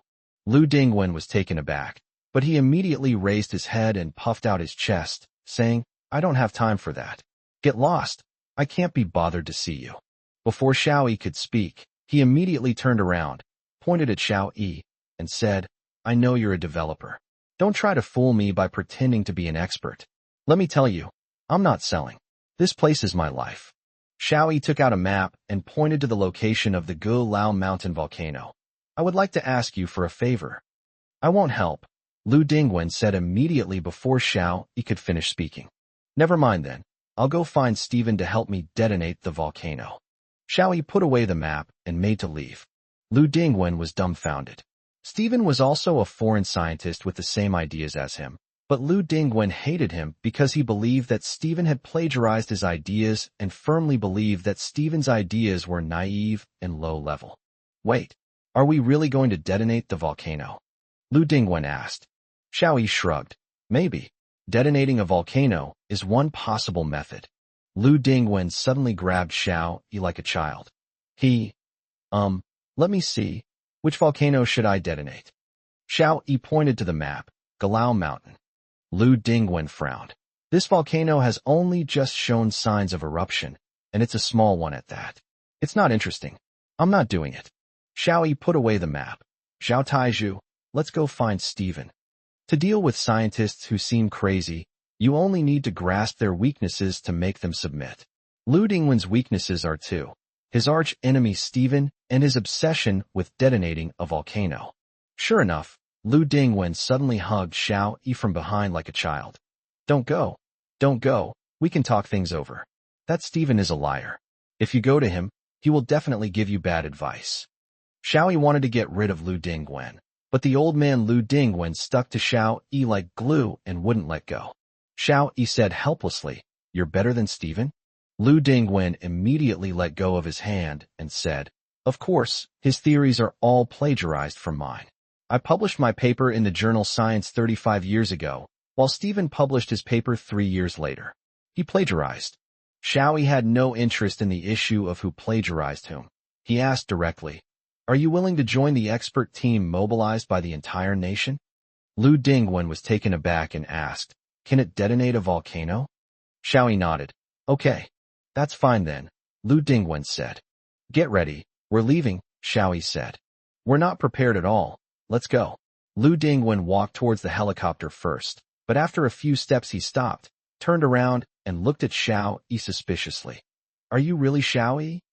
Xiao Yi took out his ID card and handed it to Lu Dingwen. Lu Dingwen waved his hand. "I don't care about this. This thing can be faked. Tell me, is the starry sky armored beast hermaphroditic or dioecious?" Xiao Yi was startled. It seemed there was a flaw in the secrecy. But thinking about it, it made sense. Such an important matter, involving such a large group of people, was bound to be leaked. Therefore, the time for issuing the highest mobilization order for the entire population should be brought forward as early as possible. It's neither hermaphroditic nor dioecious. It's more like it reproduces through cell division, Xiao Yi said. Lu Dingwen nodded in satisfaction. "Just as I guessed. Let's go. Hurry up. Stop dawdling like a woman." Lu Dingwen was not young, but he was very agile and managed to jog a few steps to get close to the helicopter. Xiao Yi and Zhao Taizhu exchanged a smile. It's often said that scientists have high IQs but low EQs, and it seems that's true. This Lu Dingwen's EQ is about the same as a child's. That's why he's seen as crazy by ordinary people. Only a madman like that would give up a fortune and willingly choose to live with the land. A few hours later, the helicopter landed. Lu Dingwen, with his hair disheveled, jumped off the helicopter and urged Xiao Yi, "Hurry up, hurry up. A young man like you is so slow and indecisive. You can't even keep up with an old man like me." Xiao Yi shook his head and led Lu Dingwen into the conference room. Experts from various fields had already gathered there, waiting for their arrival. Lu Dingwen plopped down in Xiao Yi's seat, slammed his hand on the table, and said, hurry up, don't delay me from detonating the volcano." Qian Linsen smiled and extended his hand. "I am Qian Linsen." Lu Dingwen was taken aback. He glanced at Qian Linsen and said, "You're not bad." That simple phrase, "you're not bad," was already the highest praise he could give someone. The others present didn't even register in Lu Dingwen's attention. Qian Linsen smiled and withdrew his hand, saying, "Let me briefly explain the situation. We need a large amount of osmium to make osmium alloys, which are used for coatings on bullets and other weapons. However, osmium platinum ore on the ground is very scarce, especially in our Great Zhou Kingdom, where it is almost extremely rare." Lu Dingwen clapped his hands. "I understand. It's because there's a large amount of osmium metal in the mantle. You want me to collect the osmium metal by detonating a volcano, right? Chapter 83, Detonating Kilimanjaro. Xiao Yi nodded. I wonder if you can do it. I can't do it. Lu Dingwen unexpectedly rejected it outright. Xiao Yi was somewhat surprised. Igniting a volcano had always been Lu Dingwen's dream, but now that he had the opportunity, he hesitated. Why? Lu Dingwen slammed his fist on the table and said, Xiao Yi, you're a fraud. Your idea of triggering a volcano is completely pointless. You want to trigger a volcano, but you're afraid of causing a natural disaster, and you still want to continuously harvest osmium metal, so you'll definitely control the intensity of the eruption. Therefore, it's meaningless. The conference room fell silent. The experts had truly witnessed what a mad scientist was like, someone who did things entirely out of interest. Qian Linsen looked at Xiao Yi, then spread his hands, indicating that he was powerless to do anything about this guy. Xiao Yi said, Do you want to detonate Kilimanjaro? These words immediately caught Lu Dingwen's attention. You can make me detonate Kilimanjaro? Lu Dingwen clearly didn't believe it. Yes. However, Mount Kilimanjaro is too powerful and could easily cause a global catastrophe. Are you confident you can control the intensity of the eruption? Xiao Yi asked. Lu Dingwen shook his head. And what about the Yellowstone volcano? Even if I agreed to let you detonate it, you wouldn't dare, would you? Xiao Yi said. Lu Dingwen shrank his neck. Yellowstone volcano is the most dangerous volcano in the world. If it were to erupt, it could cause drastic changes in the Earth's climate and could potentially lead to another ice age. Therefore, even someone as mad as Lu Dingwen wouldn't dare to have such a thought. This would be an act that would harm all of humanity. So, let's start with smaller volcanoes. If we can control the eruption of Mount Galao, then we can control the eruption of Mount Kilimanjaro, and further, we can control the eruption of Mount Yellowstone. In this way, we can change the natural climate through human control and avoid another ice age, Xiao Yi said. Lu Dingwen fell silent, clearly convinced by Xiao Yi. Do you have a way to control the volcanic eruption of Mount Galao and bring in a large amount of osmium metal, or? Xiao Yi asked. Lu Dingwen suddenly fell silent, and after a long while he said, This is quite different from my thesis. My idea was simpler. We only needed to open up the channel for the volcanic eruption to trigger it. But this time, we need the eruption to bring a large amount of minerals. So, we not only need to open up the channel, but also to deeply compress and bring the minerals from the semi-fluid mantle asthenosphere to the surface. Lu Dingwen said, The Earth is like a half-cooked egg. The thin outer shell is like the crust, which is the ground we are standing on. The half-cooked protein in the middle is the mantle. The mantle is rich in minerals, and at a depth of tens of kilometers, it is a semi-fluid asthenosphere that can flow. This allows us to apply external pressure and continuously squeeze these minerals to the surface through volcanic eruptions. If we're just coating the bullets with osmium alloy, the amount of osmium required isn't high. So, we only need the volcano to erupt continuously for half a month to obtain enough minerals. However, I need more data to analyze and then create a more precise detonation plan, Lu Dingwen said. Xiao Yi asked with concern, How much time will it take? Time is a matter of destiny. The sooner you start preparing, the sooner you can be ready. I can analyze the plan in 3 days, then start operating, and make adjustments based on the collected data. It will take a month to officially detonate the volcano and continuously supply minerals. However, I need to have the equipment and manpower to mobilize. And don't bother me with any permits or instructions, Lu Dingwen said. When Lu Dingwen is in working mode, he is a meticulous and thoughtful scientist, but once he leaves that mode, he becomes a fussy and unreasonable child. Xiao Yi looked at Yao Yao and said, Yao Yao, you will be in charge of handling Lu Dingwen's matter. Remember, from now on, we can start preparing for the relocation of personnel and the collection of supplies. Yes, Yao Yao agreed. Xiao Yi added, Don't be afraid of making mistakes. Be bold and try. Give Mr. Lu Dingwen enough support. If anything goes wrong, I'll take responsibility. If anything goes wrong, I'll take responsibility. This is Xiao Yi's consistent code of conduct.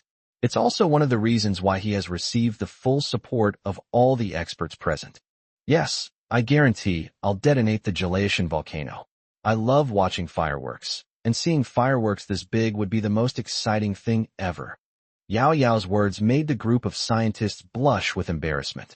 To Yao Yao, something as significant as detonating a volcano was just an adventurous game of setting off fireworks. This girl is incredibly oblivious. Marriott Hotel. During lunch, Wang Chong was on edge, craning his neck to look around, hoping to catch a glimpse of the figure he wanted to see. But I can't find it no matter what I do. The food was already on the table, but I still couldn't see it. Urged on by the people at the next table, he reluctantly picked up his chopsticks and ate a few bites, but the food tasted completely bland. With a slight noise, a box of chewing gum appeared next to Wang Chong. Wang Chong turned around abruptly and saw Zhong Qianzhu walking past him, giving him a sweet smile. Wang Chong suddenly remembered an advertising slogan, "Your extra gum." Chapter 80 for your extra. Wang Chong watched Zhong Qianzhu leave, completely distracted. He had even forgotten how to eat with chopsticks.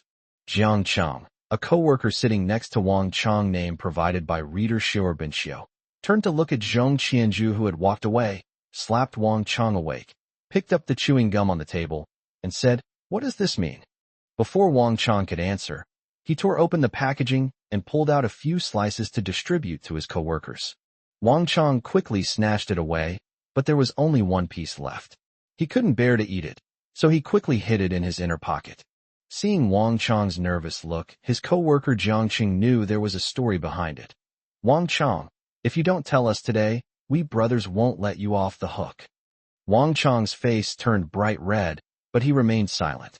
Jiang Qing suddenly stood up and said, "Fine, if you won't tell me, I have a way. I think this lobby manager is quite friendly. I'll just go ask her." Wang Chong quickly pulled him down and whispered, "Stop messing around. Keep your voice down. I'm only talking to you." Wang Chong then gave a brief account of what happened yesterday, but the happiness on her face was impossible to hide. Jiang Chong was a seasoned player in the dating scene. He looked at the girl in the distance again, then at Wang Chong, and said, "Wang Chong, we're friends. To be honest, I don't have a good feeling about this." Wang Chong remained silent. Jiang Chong said, "Look at you. You're just a construction worker who makes a living by physical strength. And look at the number of young people in construction. There are hardly any in the whole hall.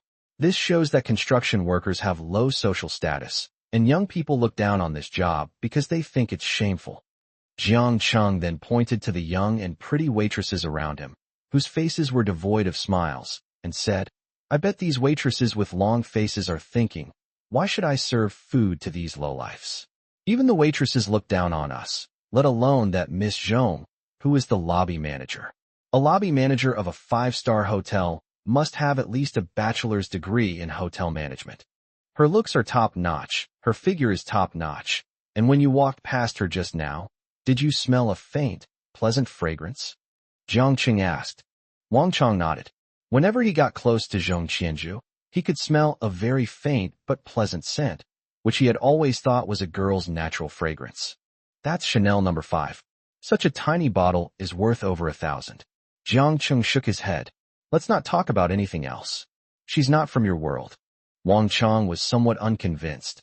"I think she's interested in me too." Jiang Chong took a sip of tea, nodded, and said, "You're right. She might be interested in you. But what does that mean? Are you dating someone you're looking for marriage?" Wang Chong nodded. He was getting on in years and naturally hoped to find a partner he could spend his life with. But is that what she really thinks?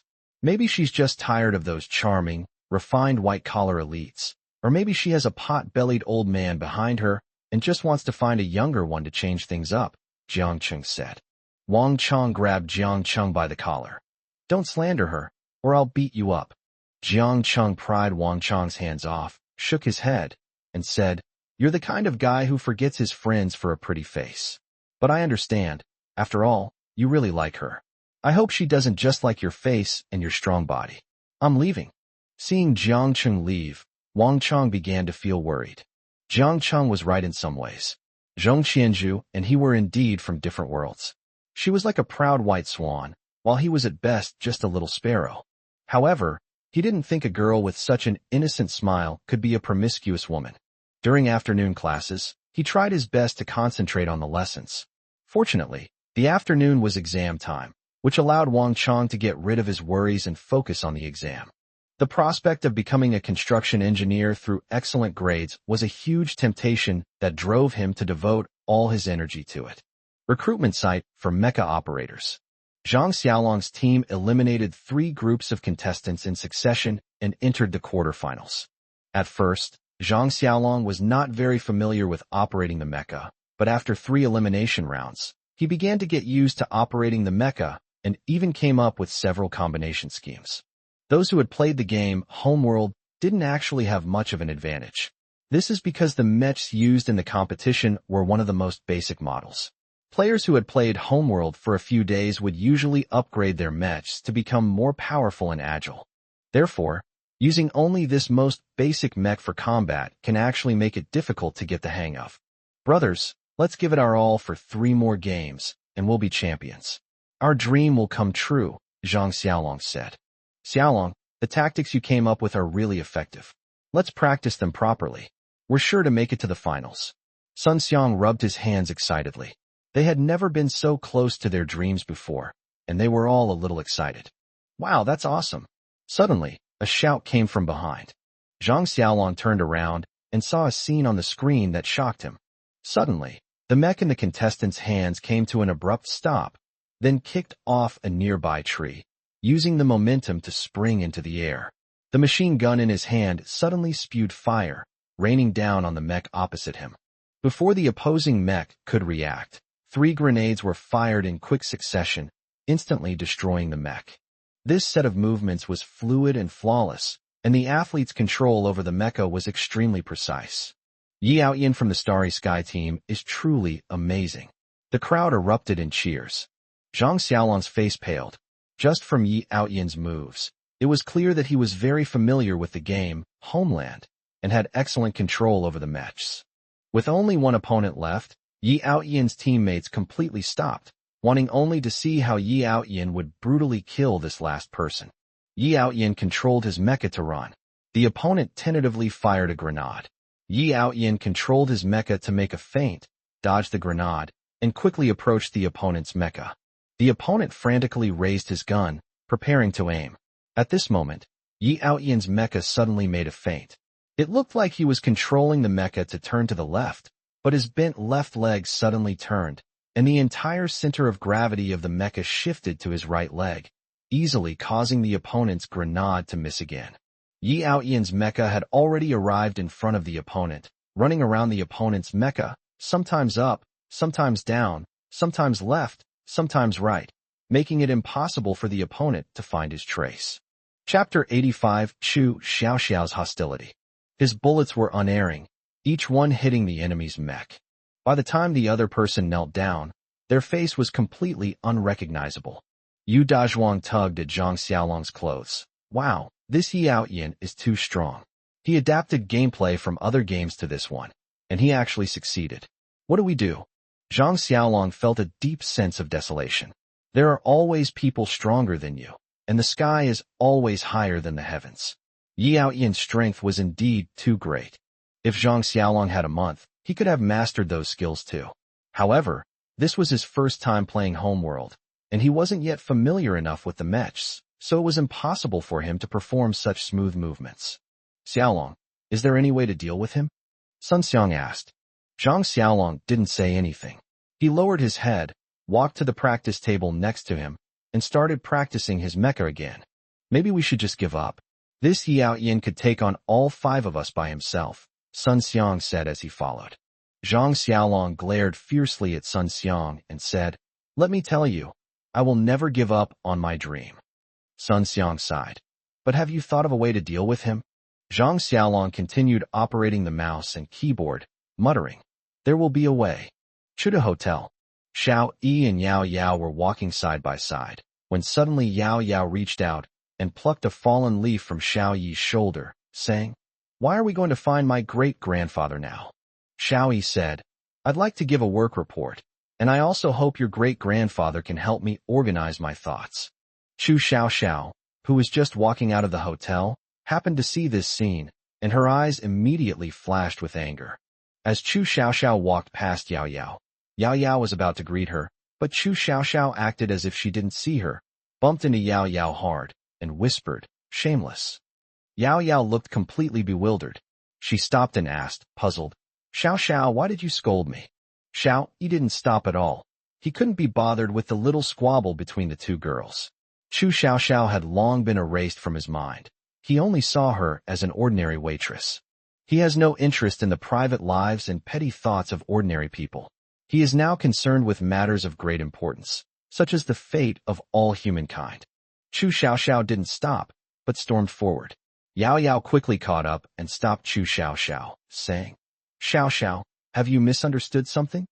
Chu Xiaoxiao stopped and looked at Yao Yao with resentment, saying, "Xiao Yi abandoned me. I thought you were kindly helping me get justice, but looking at how intimate you two were just now, it's obvious you're a scoundrel who took advantage of my vulnerability. Have you hooked up with Xiao Yi?"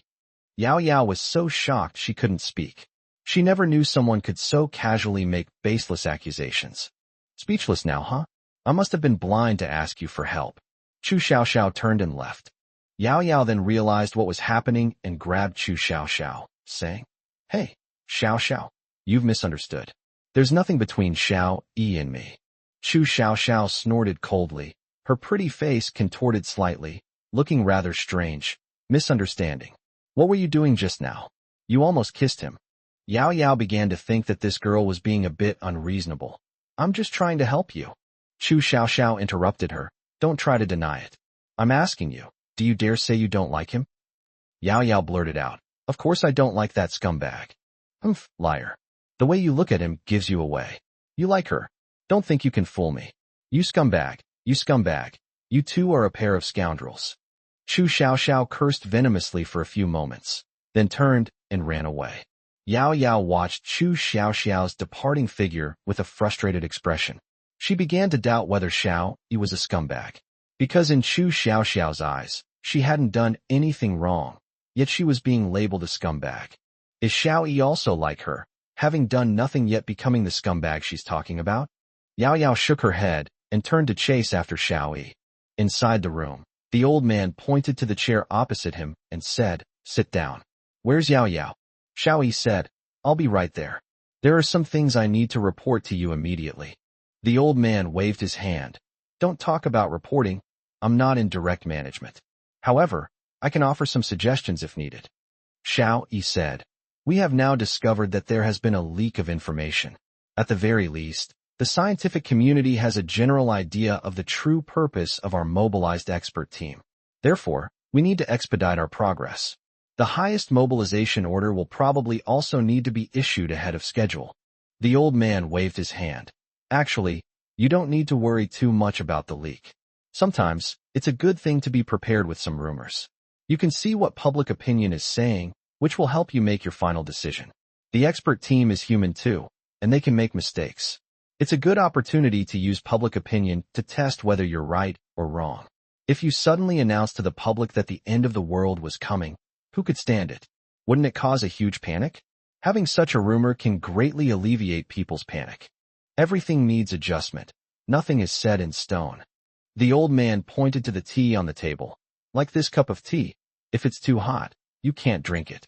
If it's cold, it's not good. What do? If it's too hot, let it cool down. If it's too cold, add some hot water. Adjust it repeatedly until it reaches the perfect temperature. Then you can drink it all in one gulp." The same goes for the specific release time. There are no plans that are set in stone. Xiao Yi felt greatly inspired. Every meeting with the elderly was always very beneficial. The saying, "Having an elder in the family is like having a treasure," is truly accurate. Yao Yao pushed the door open and came in, only to find that Xiao Yi had already stood up and was about to leave. She had no choice but to quickly say goodbye to her great-grandfather and then prepare to leave with Xiao Yi. The old man smiled with satisfaction. "Xiao Yi, not bad. You've tamed this little devil of mine into a sensible person." Before Xiao Yi could speak, Yao Yao jumped up and said defiantly, "Who's disciplining whom?" Neither man paid any attention to Yao Yao's dissatisfaction. The old man turned and went into the room, while Xiao Yi strode forward. Yao Yao looked annoyed and had no choice but to catch up with Xiao Yi, saying as they walked, "Xiao Yi, What exactly is your relationship with that Chu Xiao Xiao? Xiao Yi said calmly. Would you believe me if I said it's okay? I don't believe it. What girl would use her innocence as an excuse? Yao Yao said. Xiao Yi didn't slow down at all. Then why are you asking me? Yao Yao stopped in her tracks, pondering the meaning of Xiao Yi's words. She was increasingly skeptical of Chu Xiaoxiao's explanation. How could Xiao Yi, a man with a heart for the world, possibly be a scumbag? Chapter 87 More glorious than IG. It was getting late. The selection process has reached its most crucial stage. Zhang Xiaolong's team finally made it to the finals, where his opponent was Yi Outyin from the Starry Sky team. Xiaolong, have you thought of any solutions? That Yi Outyin is too strong, and he's a professional player, and his teammates are all professional players. We probably can't beat him, Sun Xiang said dejectedly. Zhang Xiaolong gritted his teeth. At this point, let's not talk about not being able to win. Even if we can't win, we have to give it our all. Seeing Zhang Xiaolong's team approach, Yi Outyin raised his chin and said disdainfully, a bunch of amateur kids, do they really think esports is so easy to make a living? Compared to professional players, your little schemes are nothing. His teammates laughed and said, the gap between amateur and professional players is as deep and wide as the ocean. Today, our brother Yi will show you what a professional player is like. Zhang Xiaolong glared with bloodshot eyes and said defiantly, so what if you played a few more days than us? Give me 6 months, and I can play just as well as you. Haha. You wouldn't be able to learn it in 6 months or 10 years, Yi Outyin said dismissively. Zhao Hongyi walked in, glanced at the two teams locked in a tense standoff, and smiled slightly. Now that we've reached the final stage, we'll no longer be playing with a mouse and keyboard, but with a real gamepad. Zhao Hongyi led 2 teams into the laboratory, where rows of computers and a group of programmers working diligently revealed the tense working atmosphere. Zhang Xiaolong asked in surprise, is this the Crazy Tide Team studio? Everyone looks so serious about their work. Zhao Hongyi smiled slightly and said, the game Homeland has been selected by the country as a national strategic project. If you are selected, you will no longer be fighting for a particular team or for yourselves, but for the Great Zhou Kingdom. Your names will also be recorded in history. Perhaps you don't understand what I'm saying now, but you will know in another month. Yi Outyin said excitedly. Will it go down in history, just like the IG team? When IG won the World Championship, it was a glorious moment for esports in the Great Zhou dynasty, and the proudest moment for countless esports enthusiasts. If they could reach that level, they would have died for it. Winning a championship like the IG team is not only Yi Outyin's dream, but also the biggest dream of people like Zhang Xiaolong. They'll stay up all night queuing just to get an autograph from an Instagram member. That's the allure of idols, and the status they hold in their hearts. But Zhao Hongyi just smiled and said casually, 6 months later, you'll find that your idols will be proud of you. They'll all become your fans, and they'll queue for 3 days straight to get your autographs. Yi Outyin was dumbfounded, and Zhang Xiaolong was even more excited. As the leader of the Frenzy Squad, Zhao Hongyi would never lie to them. Zhang Xiaolong's heart began to pound. He wants to win the championship and become a man who will go down in history. Entering a huge room, Zhang Xiaolong and his teammates were dumbfounded. They then realized that they would not be fighting on the computer anymore. They would actually be fighting inside the Mechs. There were 10 Mechs standing in the room, which looked very similar to the Mechs on the computer. These are 10 Mechs prepared temporarily based on game data. Although they don't meet the requirements of a completely realistic simulation, you can use them as is, since the simulation accuracy can reach 90%. This will make it easier for you to operate them in actual combat, Zhao Hongyi said. Wow, this is still usable. I think it's super cool. Yu Dazhuang rushed into a mecha, fastened the seat belt as required, and began to operate it. Because this is a simulation of a real mech, we know everyone needs some time to adapt, so we'll give you 1 hour. The final will be a best of 3 series. The winner will receive a simulator operator qualification, Zhao Hongyi said. Zhang Xiaolong took a deep breath, walked to the side of the mecha, and reached out to touch it. The heavy feel of the mecha gave people a completely different feeling. Ouch! A scream drew everyone's attention. When they turned around, they saw that Yu Dazhuang's mecha was hanging upside down, feet in the air and head down. This is a real mecha simulation device. It's completely realistic.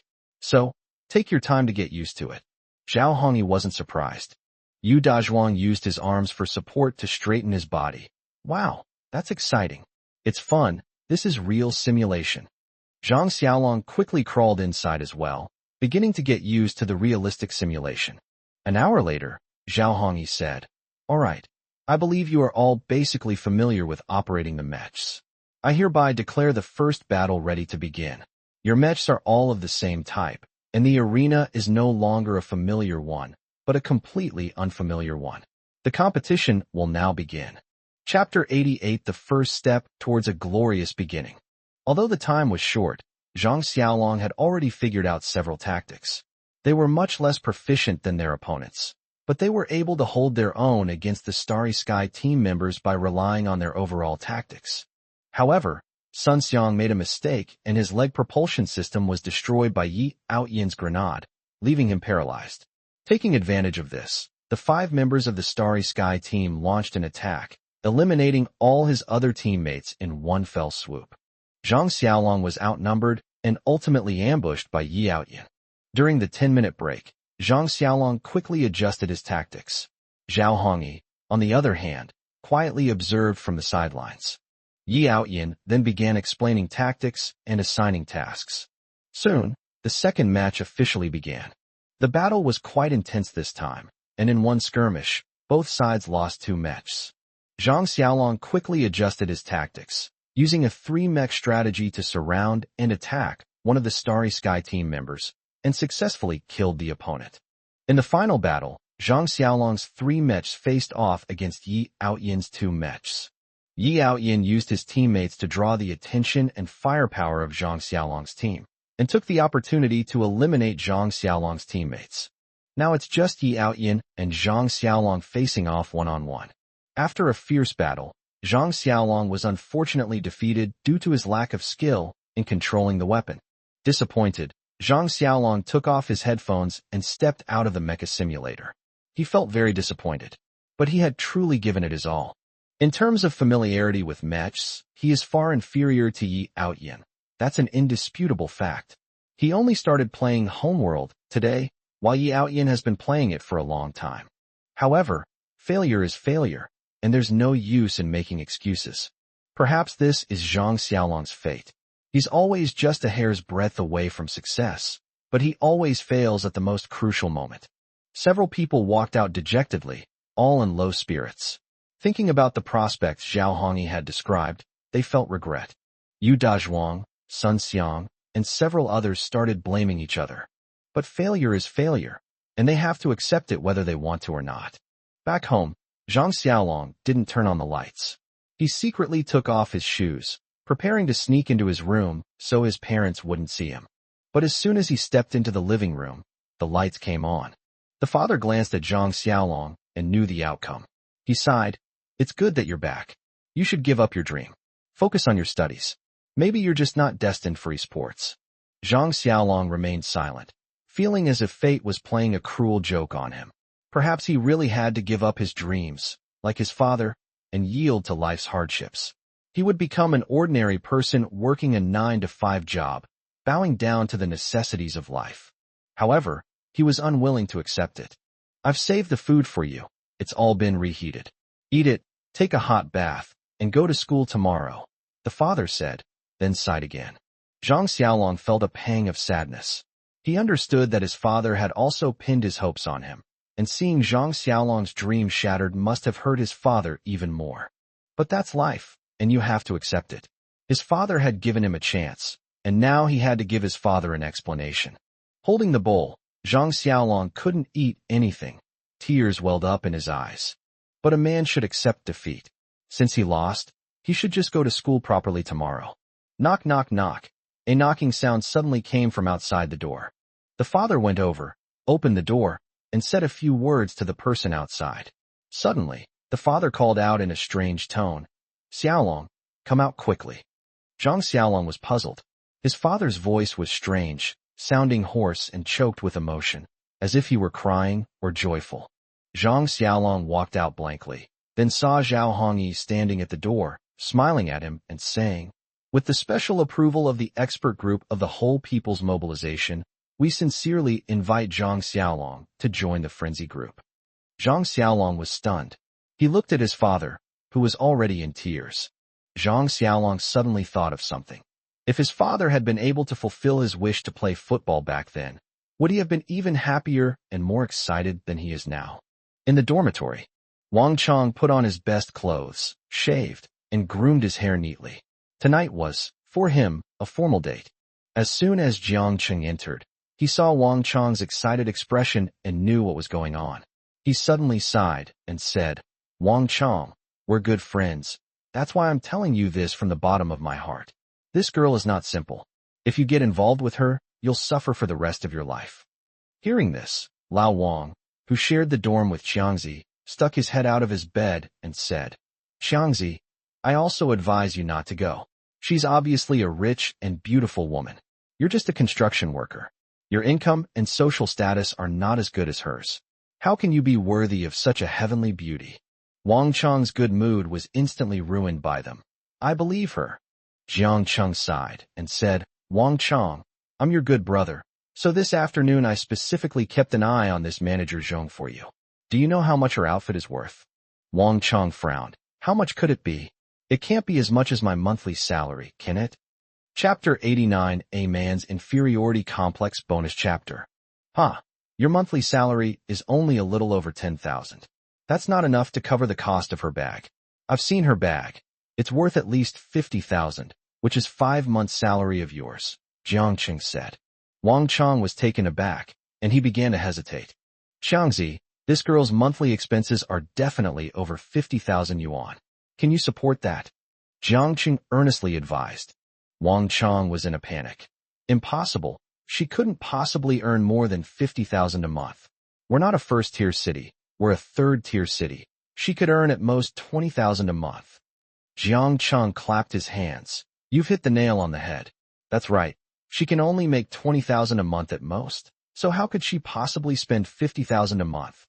Think about it. Think about it carefully." Wang Chong took a deep breath. "I believe she is not a snobbish girl. I believe she is a good girl." After saying that, Wang Chong walked out without looking back. Jiang Cheng's persistent voice came from behind. "Wang Chong, look at yourself. Do you even have 500 yuan? How can you compare to him? You're not from the same world. In the end, you'll be the one who suffers. You're not good enough for him." This last sentence pierced Wang Chong's heart. He began to doubt himself. Yes, he also felt unworthy. When Zhong Qianzhu smiled at him yesterday, he felt as if a princess was smiling at a silly boy like him. She was so perfect, while I was just a construction worker. He walked in a daze to the entrance of the Marriott Hotel, and when he looked up, he saw the beautiful figure who was eagerly waiting for him. Zhong Qianzhu was standing at the hotel entrance, looking around, clearly waiting for someone. This time, Wang Chong took a closer look at Zhong Qianzhu's clothes. They were indeed very elegant, and clearly not cheap. Most importantly, the bag she was carrying had a prominent designer logo that indicated its exceptional value. You definitely can't get a bag from this brand for less than 50,000 yuan. Jiang Cheng seemed to be right. He and she were from completely different worlds. Time ticked by, and Zhong Qianzhu grew anxious, but she continued to wait patiently. More than 10 minutes had passed since the agreed time, but Wang Chong still didn't dare to take a step out. He paced back and forth at the corner, struggling with his decision about whether or not to go over there. How can a man keep a girl waiting? Even if he's a toad, if he doesn't even have the courage to try and eat a swan, is he still a toad? With this in mind, Wang Chong finally decided to take the plunge. He was going to see Zhong Qianzhu, even if she looked down on him. This was a man's promise. He took a few steps forward and raised his hand to wave at Zhong Qianzhu. A luxury car pulled up and stopped in front of Zhong Qianzhu. The door opened, and a middle-aged man stepped out. He was clearly a man of high status and wealth. The man walked up to Zhong Qianzhu and put his arm around her shoulder. Wang Chong could clearly hear the sound of his heart breaking. Sure enough, he had been too sentimental. The other person wasn't waiting for him at all. Such luxury cars and such men are what a girl like Zhong Qianzhu should have. He was just dreaming. She might really only see him as a diversion in her life. Just as Jiang Cheng said, he'd seen too many elite white-collar workers and mature tycoons, so he just wanted to change things up with a strong man like him. The middle-aged man led Zhong Qianzhu to the car, opened the door, and gestured for her to get in. Zhong Qianzhu raised her head, as if searching for something, and looked in the direction where Wang Chong was. Wang Chong felt a pang of sadness and quickly turned around. As it turns out, he was a fool. He was just overthinking things. He bent down, hurriedly turned into the alley, and disappeared. "What are you looking at?" the middle-aged man asked from the driver's seat. Zhong Qianzhu shook her head and said, "It seems like I saw a familiar face, but I can't see her now." Zhong Qianzhu looked around again, and when she could not see the person she was waiting for, she had no choice but to get into the car. "What? Waiting for someone?" the middle-aged man asked. "Who else can I wait for but you?" Zhong Qianzhu said reproachfully, but her eyes still wandered around unwillingly.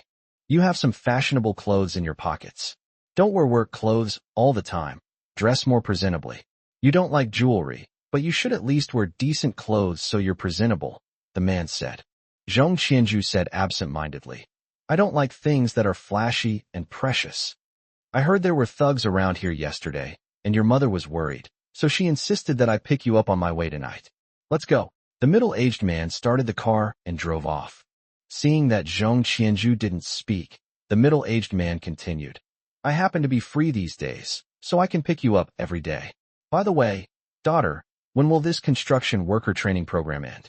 Your mother is worried about you working overtime every day." Zhong Qianzhu sighed and said softly, "It will be over tomorrow." The man turned to look at Zhong Qianzhu. "You're acting strange today. It's good that it's over. Then you won't have to work overtime." Zhong Qianzhu gazed wistfully out the window, her eyes filled with melancholy. 167 days to go.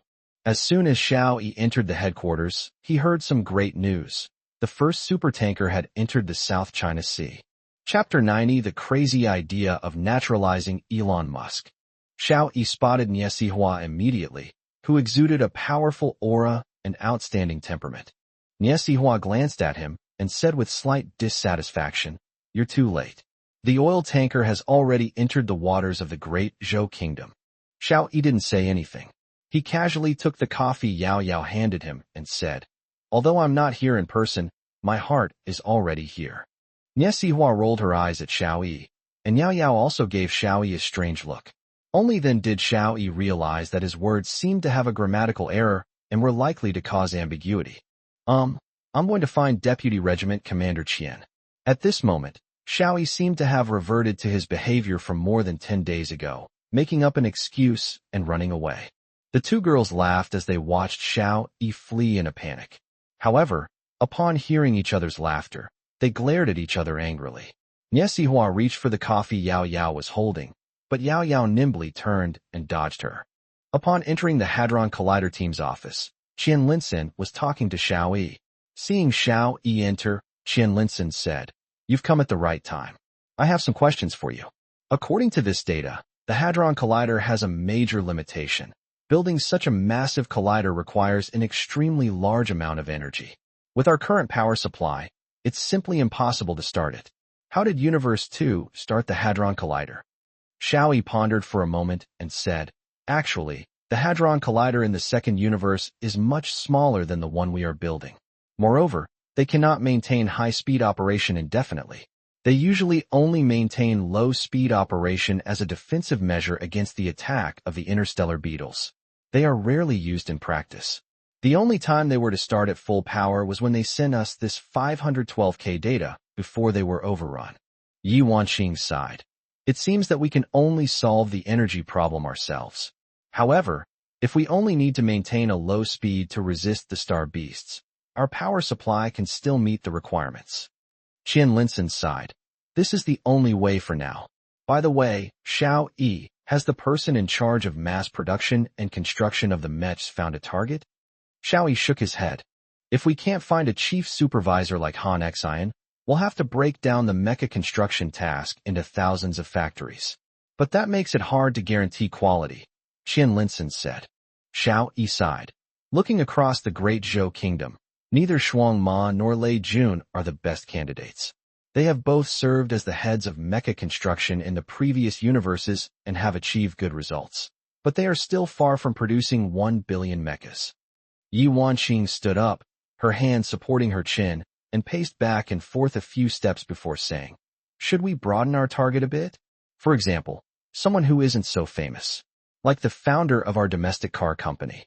Xiao Yi's eyes suddenly lit up, and he slapped his thigh, saying, "That's right. We can broaden our goals and set our sights higher. Your suggestion is excellent and timely. I've thought of someone who might be able to accomplish this arduous task." "Who?" Qian Linson and Yi Wanqing asked in surprise. "This person single-handedly wiped out the entire U.S. Aviation Administration. He's an absolute genius," Xiao Yi said. Qian Linson was taken aback. "You mean Iron Man from the United States?" "Yes, a madman with extremely strong integration capabilities. His private airline destroyed the United States Aviation Agency, and the total market value of a new car company he leads has exceeded the combined market value of several century-old traditional car companies in just over a decade. He also has a massive Mars colonization plan, which is not just a pipe dream, but is being implemented.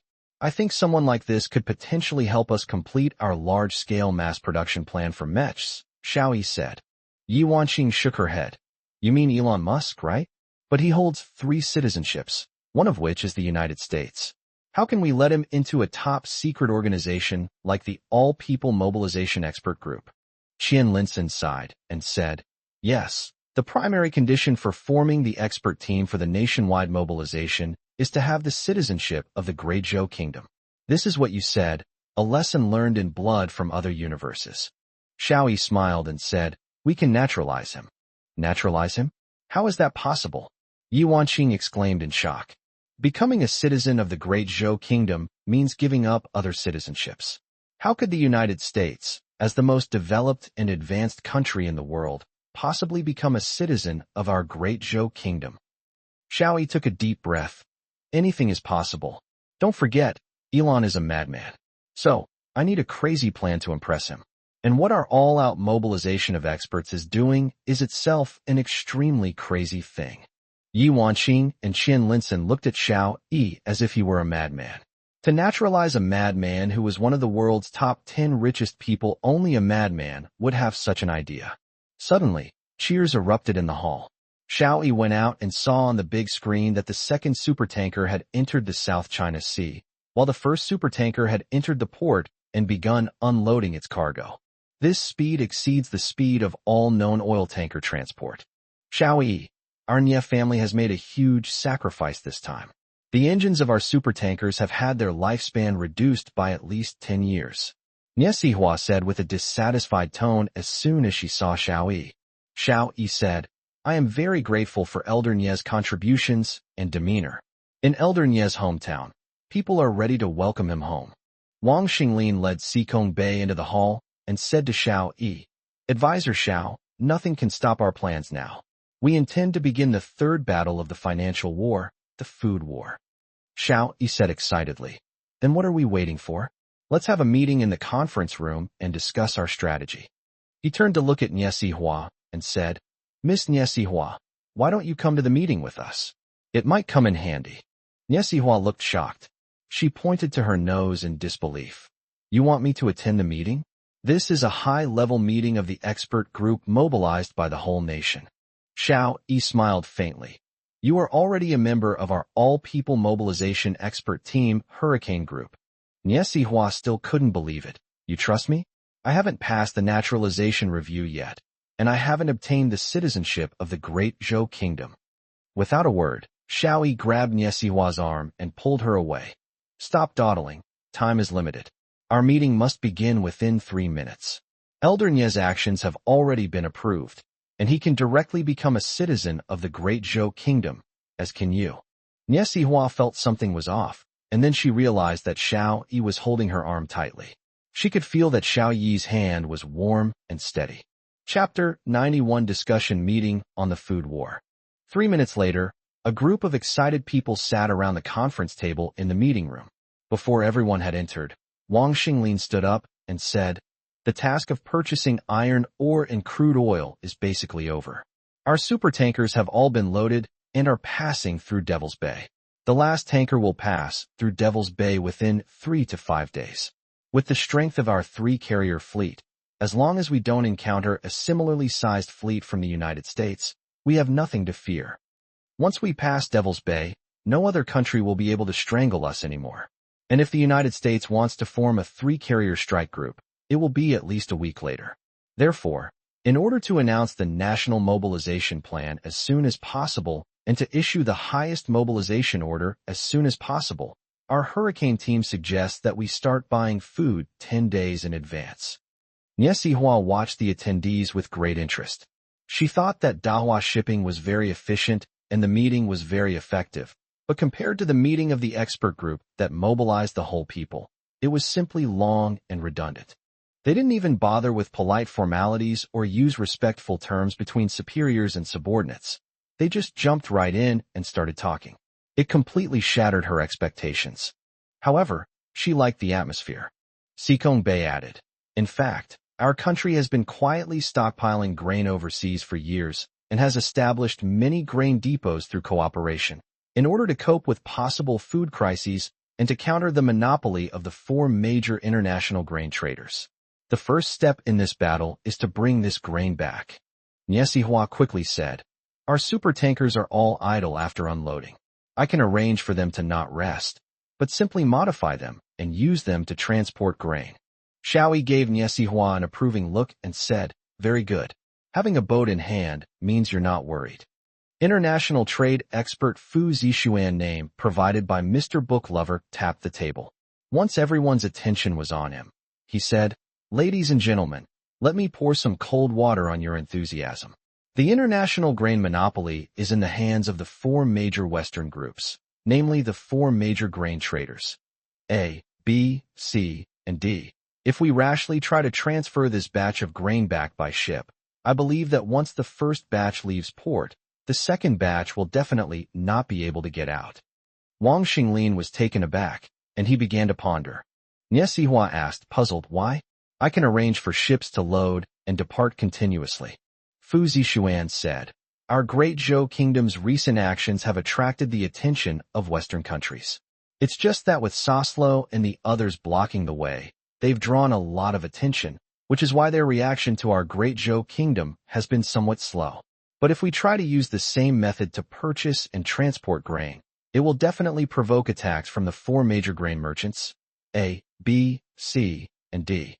Fu Zixuan stood up and said, "News about our plan to build a 10,000-mile-long steel wall has already leaked out. They just haven't seen our official statement, so they're still half believing and half doubting. But if we make a small move regarding the food supply, they'll immediately know our intentions." Yao Yao retorted defiantly, "So what if we know? That grain is ours. We're hauling our own grain. Who can stop us?" Fu Zixuan shook his head. "Don't oversimplify things. Let's do some analysis. What will the 4 major grain merchants do once they discover our intentions?" Yao Yao fell silent. Although she was spoiled and willful, she wasn't unreasonable. She understood the principle of not speaking if you don't understand. Xiao Yi said, "They will do what they did during the Great Cataclysm, create the illusion of food panic, trigger a global food crisis, and drive up food prices." Wang Xinglin finally spoke, saying, "Raising grain prices isn't scary. After all, we have ample foreign exchange reserves. What's truly terrifying is the aftermath. After the last major catastrophe, grain prices skyrocketed, and a grain-buying crisis erupted all over the world except for our great Zhou kingdom. Major grain-producing countries also closed their ports and banned grain exports, which further exacerbated the food panic. At that time, we couldn't buy grain even with money." Niesihua said, "Is there a problem with us transporting our own food?" Fu Zixuan nodded. "There's a problem. Countries will ban grain from leaving ports in countries. Even if we have ships, we can't transport it out." Xiao Yi looked at Fu Zixuan and asked, "Mr. Fu, do you have any ideas?" Fu Zixuan sighed. "There's no good solution. However, we can adjust the order of priority. Currently, the major grain exporting countries are India, Vietnam, Siam, and South India. These are the South Asian countries. Among them, India and Vietnam have trade relations with us, but there are also frictions. Siam and South India, on the other hand, have closer relations with us. Fu Zixuan walked to the large screen and pulled up a map of South Asia. We can concentrate our ships to transport grain to the granaries of these two countries at the same time, and have them leave port simultaneously. We need to get the grain out to sea before they can react and blockade our coastlines. As for Siam, we can act later, which will allow us to transport as much grain as possible. Sikong Bey suddenly interjected. We can also use some financial tools. Let's short grain in the futures markets of these countries and drive down grain prices. Xiao Yi chuckled. Expert Sikong, your vision is too narrow. If you're going to do something, do it on a bigger scale. Last time, we impersonated Soslo to short sell Australia's currency. This time, we can do it again, using Soslo's name to short sell South Asian currencies. Remember 20 years ago, Soslo ravaged South Asia, setting its economy back by almost a decade. This time, we'll be even more aggressive. There's an old saying in the Great Zhou dynasty, once bitten, twice shy. I believe that if we do this, shorting their currencies, it will definitely throw South Asia into chaos. We can use the chaos to transport grain out, while simultaneously buying in large quantities. They'll be thanking us profusely. Sikong Bey scratched his head. Xiao Yi, you're even more cunning than I thought, but I like it. Ha ha. Ha ha. A burst of laughter came from the conference room. Nie Sihua glanced at Xiao Yi, and she finally understood why this young man had an even stronger aura than her. It was because he was too confident. At lunchtime, Zhong Qianzhu couldn't find Wang Chong at his usual spot, and she searched the entire restaurant without success. She really wanted to ask him if something had happened to him yesterday. Halfway through the meal, she still hadn't seen Wang Chong. Finally, she couldn't hold back any longer and quickly walked up to Jiang Chong, asking, "Excuse me, where did Wang Chong, who was sitting here yesterday, go? If you like it, give it a thumbs up. If you're rich, give it a reward. As usual, 1 extra chapter for every 30 likes, 2 chapters for every 50 likes. Chapter 92, The Real Man Returns." Jiang Chong looked at Zhong Qianzhu with some surprise. He realized that his judgment seemed to be wrong. This girl really seemed to like Wang Chong. This morning, Wang Chong was sent to Chudu for training because of his excellent grades. It was a rush, and he didn't even have time to go back and collect his clothes. Zhong Qianzhu's expression became noticeably melancholy. He didn't have any problems last night, did he? Jiang Chong sighed inwardly. It seemed that Wang Chong had really listened to him and hadn't gone to see the girl off. It's nothing, I was just tired. I fell asleep as soon as I got back, Jiang Chong lied. Zhong Qianzhu turned and left, feeling uneasy. She knew that she and Wang Chong had almost no chance of ever seeing each other again. Zhang Xiaolong walked into the Storm Team office with excitement. Today was different from yesterday. Yesterday he entered as an outsider, but today he entered as the host. Yi Outyin glanced at Zhang Xiaolong, his eyes full of provocation. What are you doing here? Zhang Xiaolong didn't speak. Zhao Hongyi walked in and said, You're here. Quickly change into your combat suits. From today onwards, you and Yi Outyin will be our main mecha simulation trainers. Your mission is arduous, and you may not be able to go home for several months. However, you will definitely feel proud of your work. Zhao Hongyi's eyes suddenly became extremely firm. Because you are working for all of humanity. Every action you take, every plan and strategy you devise will become the operational guide for 1 billion mech warriors. Are you ready? Yi Outyin and Zhang Xiaolong were stunned. Only then did they vaguely realize that what Zhao Hongyi had said yesterday was true. If they succeeded, all the top players on the IG team would become their fans. You have now officially become members of the Frenzy team under the all-out mobilization expert group. Like the other members, you also shoulder the hope of saving all of humanity. So, for humanity, for your families, for this world, strive on, young people. Zhao Hongyi is not good at public speaking, but when faced with great responsibilities, he doesn't need any speaking skills. He can move everyone by simply expressing his emotions. Yi Outyin and Zhang Xiaolong unconsciously straightened their backs, and their bodies, which were not particularly strong, suddenly gained tremendous energy. Each of you will lead 2 team members. Yi Outyin will be in Group A, and Zhang Xiaolong will be in Group B.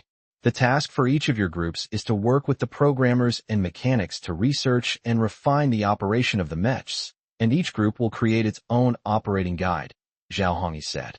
Zhang Xiaolong raised his hand. Are we having a mecha battle? Xiao Yi shook his head, his gaze shifting to a painting on the wall depicting two ugly and ferocious armored beasts. The target of our research is the source of human disaster in the next 100 days, or so the starry sky armored beasts. In the conference room of the headquarters, the meeting was continuing. The plan for grain procurement was being refined when Yao Yao suddenly walked quickly to Xiao Yi and whispered a few words in his ear. Xiao Yi suddenly stood up and said, "Everyone, there's something I have to do. You can continue the meeting. Once you've decided on a plan, execute it immediately. I'll take responsibility if anything goes wrong." The chaotic meeting room fell silent for a second or two. Qian Linson suddenly asked, "He's back?" Xiao Yi nodded.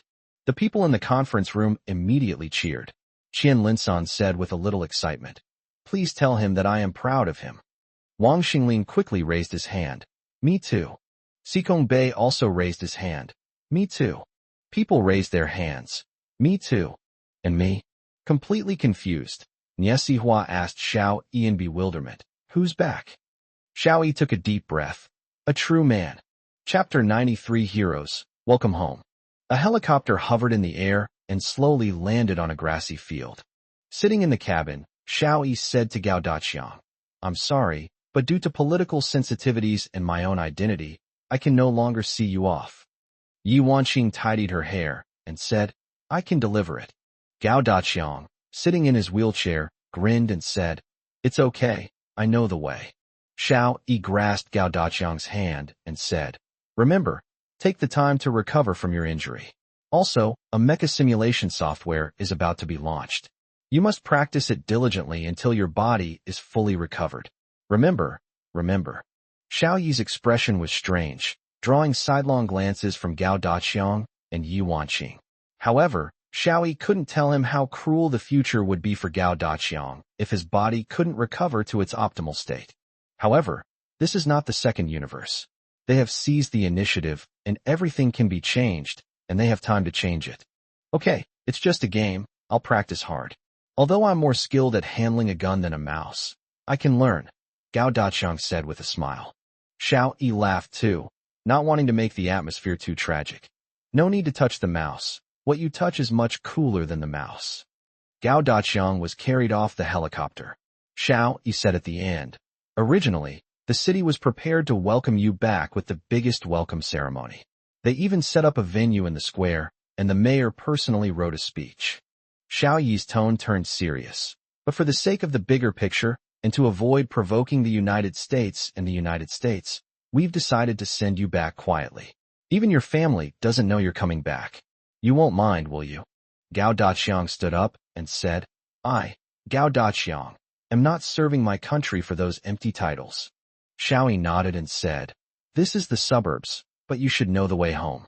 Let Professor Yi push you back." Yi Wanqing smiled and said, "Stop being so fussy. This is the first time I've seen you ramble on like a woman." Gao Daqiang couldn't help but laugh. "That's what I was thinking too. Consultant Xiao is actually acting like a woman. Ha ha ha." Yi Wanqing pushed her wheelchair slowly along the suburban road, surrounded by greenery that stretched all the way to the city in the distance. However, there is something different in the green, as if some other colors are hidden in it, but it is too far away to see clearly. "Sigh, I'm a little scared to go back," Gao Daqiang suddenly said. "Why?" Yi Wanqing asked curiously. "I said when I left that I would divorce my wife when I got back," Gao Daqiang sighed. "But I don't want to divorce her." Yi Wanqing shook her head. "No, I've met your wife. She's not an unreasonable person." Gao Daqiang sighed.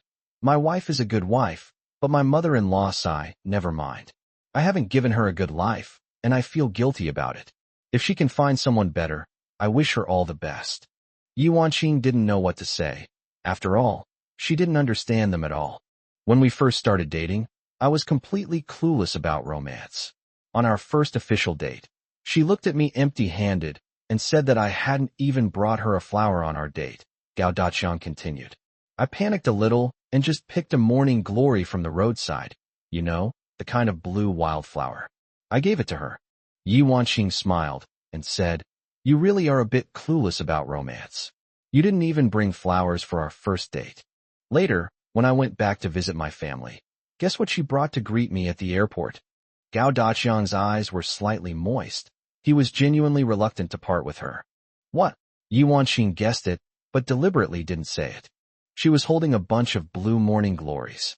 I still remember the way people looked at her. Gao Daqiang pretended to touch his hair, secretly wiping away the tears that were about to fall. They all treated her like a fool. Such a beautiful girl, yet she was holding a bunch of worthless wildflowers' blue morning glories. Yi Wanqing laughed. That scene, the morning glories indeed. Suddenly, Yi Wanqing was speechless, because she recognized what color was mixed in with that green. It was blue, the blue of a morning glory. Every tree near the city is entwined with a blue morning glory. Not only on the trees, but also under the eaves of every house, a blue morning glory hangs. Upon entering the city, blue morning glories are everywhere, on roadside railings, traffic light poles, shop signs, every roadside tree, and even on the wrists of passers-by. Yi Wanqing couldn't help but burst into tears. Even a fool would know what this meant. It was the flower language of Gao Daqiang's wife welcoming Gao Daqiang home. The entire city joined in welcoming Gao Daqiang home. They expressed their heartfelt gratitude for the hero's return in the most sincere way. The state couldn't give Gao Daqiang the welcoming ceremony he deserved, but the people spontaneously organized an unprecedented welcoming ceremony. All the morning glories seemed to be saying to Gao Daqiang, "Hero, welcome home." Chapter 94: The Command to Move. Bonus chapter. The United States. Two young men of Zhou dynasty descent were walking through an Ivy League university. One was named Yi Jusi, names provided by a reader nicknamed Yuzi, and the other was named Tong Tianyu. Both were doctoral students in nuclear physics. Yi Jusi tentatively said, "I received a call from my motherland yesterday." Tong Tianyu turned his head and said, "I received it too. How boring. What era are we living in? They're still doing this kind of thing. What moving one plan? Isn't it just a way to trick us into going back?"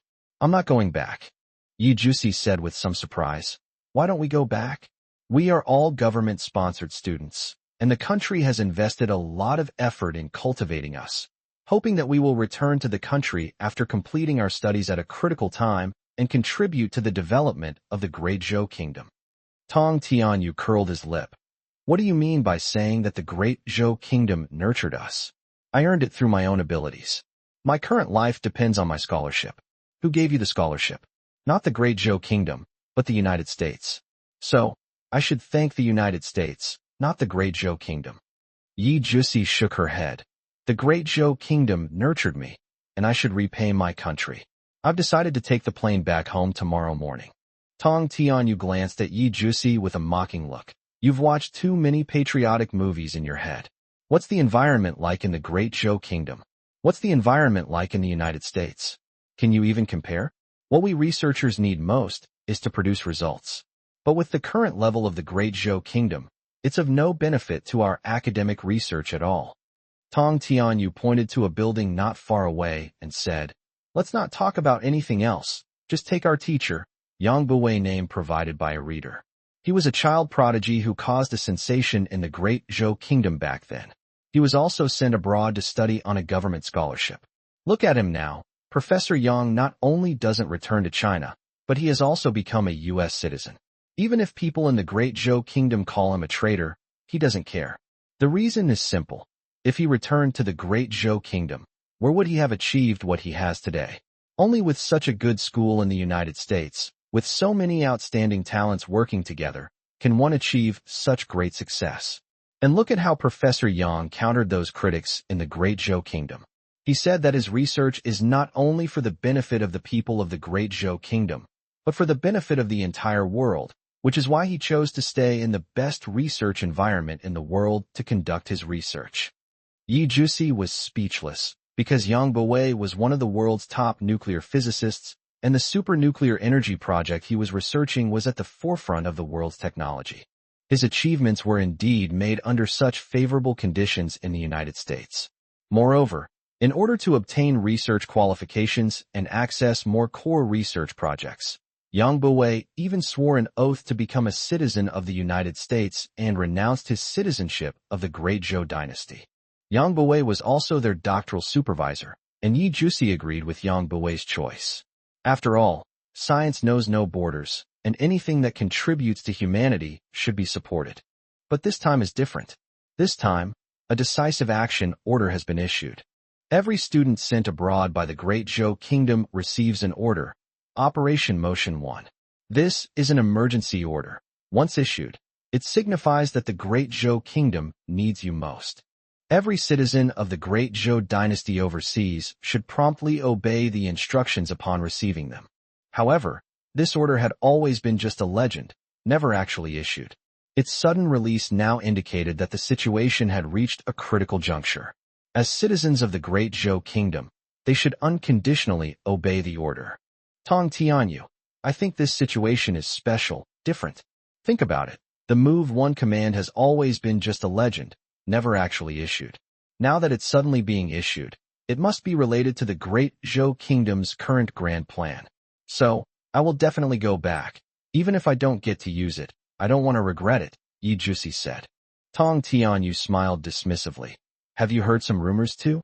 Heh, I think this is just a tactic by the Great Zhou Kingdom to lure us back. I advise you not to go back. Yi Jusi shook her head. I also advise you to go back. Tong Tianyu clapped his hands. Let's stop arguing. I think Professor Yang has also received this instruction. After all, he was also a government-sponsored student studying abroad back then. Let's see what Professor Yang has to say. Yi Jusi didn't want to agree, but she couldn't refuse. She felt that Professor Yang would definitely stay in the United States and not return, because he was no longer a citizen of the Great Zhou dynasty, but a true American, and had even received a special medal from the United States. It was said that he had a very high probability of winning this year's Nobel Prize. How could someone like that possibly give up such generous treatment to return to their home country? Upon entering the laboratory, Yi Jusi did not see Professor Yang Buwei, which seemed somewhat strange. Because, under normal circumstances, as long as Professor Yang Buwei is not on a business trip, he will definitely be busy in the laboratory. He often says, life is short and cannot be wasted. Seeing Yang Buwei reminded Yi Jusi of a widely circulated inspirational article. People who are more talented than you work harder than you. So what right do you have not to work hard? Although it's boring, motivational, and useless, that's exactly the kind of person Yang Buwei is. Born a child prodigy, yet he works so hard. Not long after, Professor Yang Buwei strode in. He was not old, not even 50, but his achievements had already attracted worldwide attention. For the first time ever, he wasn't wearing his lab coat, but a suit instead. He walked in, looked around at the doctoral students who were working, and said, "Everyone, put down what you're doing and listen to me." People looked at Yang Buwei with surprise, feeling that he was different from usual. "Thank you all for your companionship over the years, and thank you for your contributions. I want to say sorry, I'm about to leave," Yang Buwei said. The doctoral students were in an uproar because the news was so sudden. Yi Jusi was taken aback. She immediately understood that Professor Yang had also received orders to return home, abandoning everything. This stirred Yi Jusi's emotions. This was the kind of person the people of the Great Zhou should be like. No matter if you hold a high position, wield great power, or possess billions in assets, at the command of the motherland, you will immediately abandon everything and turn to embrace the motherland. This is the true nature of the people of the Great Zhou Kingdom. Yi Jusi rushed over quickly, and Tong Tianyu rushed over with her. "Professor Yang, how can you just leave like this? The scientific research environment in Great Zhou is still far behind that of the United States," Tong Tianyu asked, puzzled. Yang Buwei stopped and turned to look at Tong Tianyu, saying, "The Dongyao command is the most sacred command deeply ingrained in the hearts of every descendant of the Great Zhou Kingdom. The Great Zhou Kingdom will not issue this command lightly. But once it is issued, it means that the motherland needs us the most. We have the blood of the Great Zhou flowing in our veins, so of course we must stand on the side of the motherland at the most critical moment, even if I am now a citizen of the United States." Chapter 95: The Contest Between Aircraft Carriers. Tong Tianyu's face turned pale and then purple. He wanted to say something, but due to Professor Yang Buwei's reputation, he couldn't say anything. "Go back. If you don't go back after receiving the order, You will have no place in the Great Zhou Kingdom in the future, Yi Jusi said. Tong Tianyou's face was very ugly. He said indignantly, "The Great Zhou Kingdom isn't that petty. I'm just a doctoral student." Yang Buwei stopped and turned to face Tong Tianyou, saying, "You're right. The Great Zhou Kingdom isn't that stingy. But if you really don't go back, you'll regret it." After saying that, Professor Yang Buwei smiled enigmatically, turned and left. "I'm going back to pack my luggage. See you at the airport tomorrow. I heard that the Great Zhou Kingdom has prepared a special plane." Yi Jusi sensed something amiss and quickly went over to ask, "Is the rumor true? Is the Great Zhou Kingdom planning an unprecedented large-scale operation?" Tong Tianyou also leaned over to listen. Yang Buwei smiled and said, "I don't know the specifics, but there is indeed a large-scale operation. I received information that the Great Zhou Kingdom will close its borders in a month. By then, it will be too late to return home." Tong Tianyou was still unwilling to give up. "But Professor Yang, are you just going to give up all these years of research results like this? This is your life's work. According to the rules of the United States and the laboratory, this result cannot be brought back to China. This is the result of a lifetime of effort, and you're just going to give it up like this?" Yang Buwei tapped his head. "It's all in my head." In Devil's Bay, the United States aircraft carrier finally couldn't hold back any longer. One of its cruisers began to accelerate and head towards the Great Zhou's aircraft carrier group. In the command center, Luo Yaoyang received a report from the front. He looked at the nautical chart and frowned. The cruiser's intention was very clear. They wanted to break into the third layer of defense of the Great Zhou Kingdom's aircraft carrier. Aircraft carriers have 3 layers of defense: long range, medium range, and short range. The third layer, the innermost layer, is also the area that poses the greatest threat to the carrier. Once the third layer of defense is breached, the carrier is like a giant target exposed to the enemy's guns, putting it at a significant disadvantage. The cruiser's objective was to penetrate the third layer of defense of the Great Zhou Kingdom's aircraft carrier group and pose a significant threat to the Great Zhou Kingdom's aircraft carriers. This is tantamount to having the other side choking us, forcing us to obey.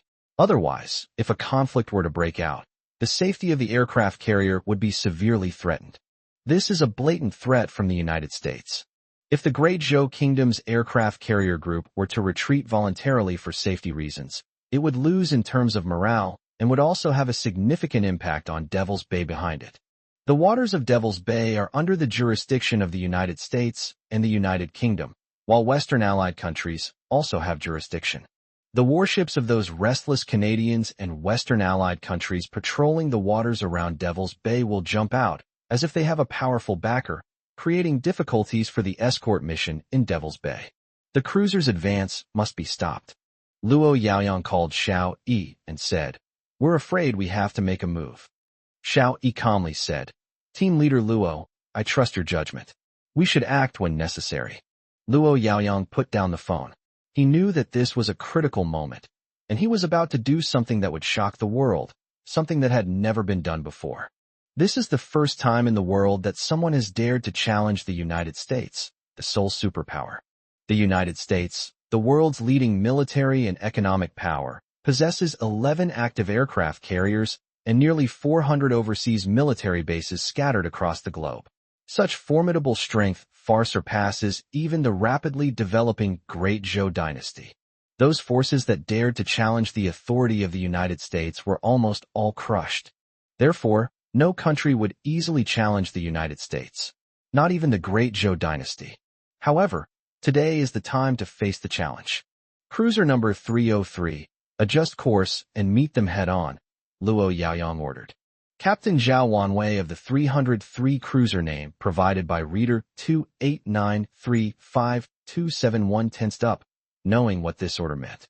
Since joining the Navy, he has accumulated countless merits, gradually rising from a lowly private to a cruiser captain. His hair has turned gray. He has dedicated his youth to the military. The cruiser beneath his feet is a testament to his growth. He served on this cruiser for over 20 years before becoming its captain.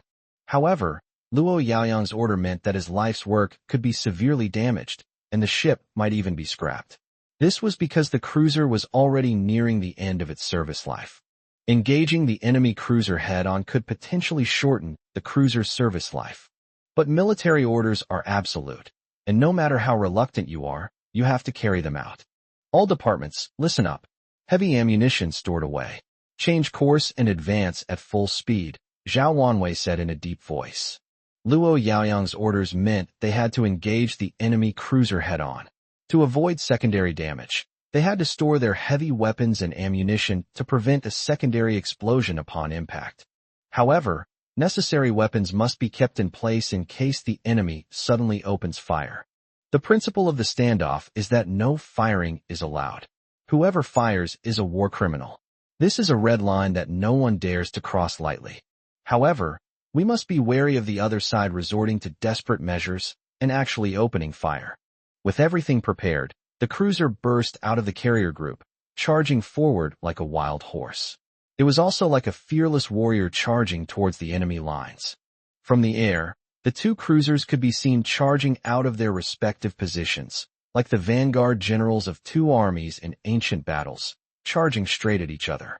Attention all personnel, prepare for impact. This is our moment to shine, Zhao Wanwei said excitedly, his heart pounding with emotion. This cruiser was his lifeblood, the driving force behind his lifelong struggle. He had accompanied this ship on numerous missions. It had also undergone several major overhauls, and he personally inspected each one during repairs. He knew this ship better than he knew his own son. But now he has to make a major sacrifice, and he can't help but be excited. The sailors were also very excited. This was their home, where they had lived and worked day and night. However, it was time for this home to contribute to the greater nation of Zhou. No matter how reluctant they were to leave, they had to. The cruisers of both sides formed a straight line and headed straight at each other.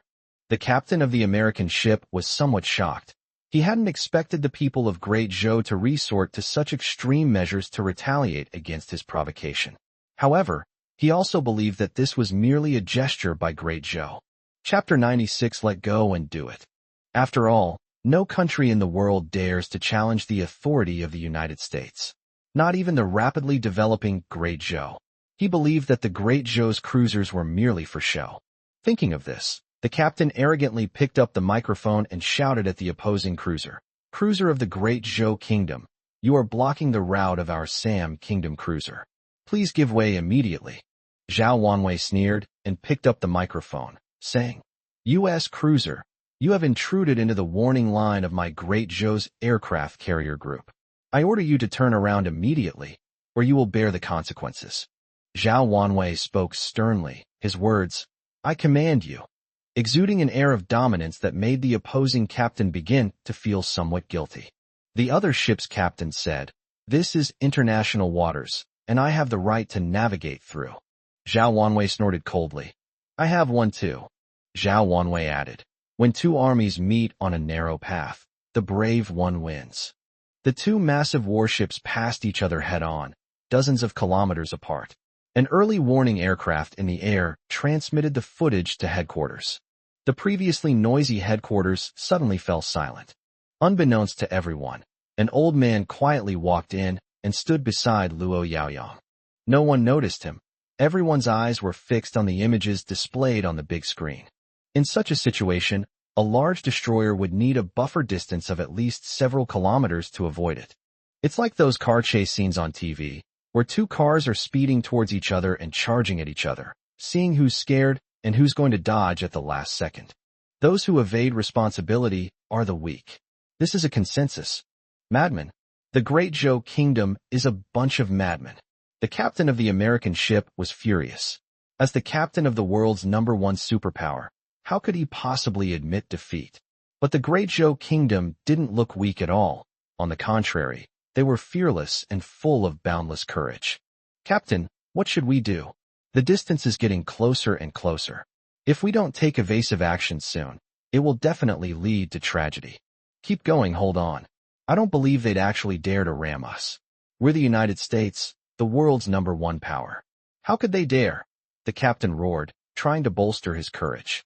On the other side, Zhao Wanwei said in a deep voice, reporting to the commander-in-chief. Our ship is about to collide with the enemy. Please give instructions. Luo Yaoyang's heart skipped a beat. A collision between two such massive ships would inevitably result in tragedy, and possibly even death. This was something no one wanted to see.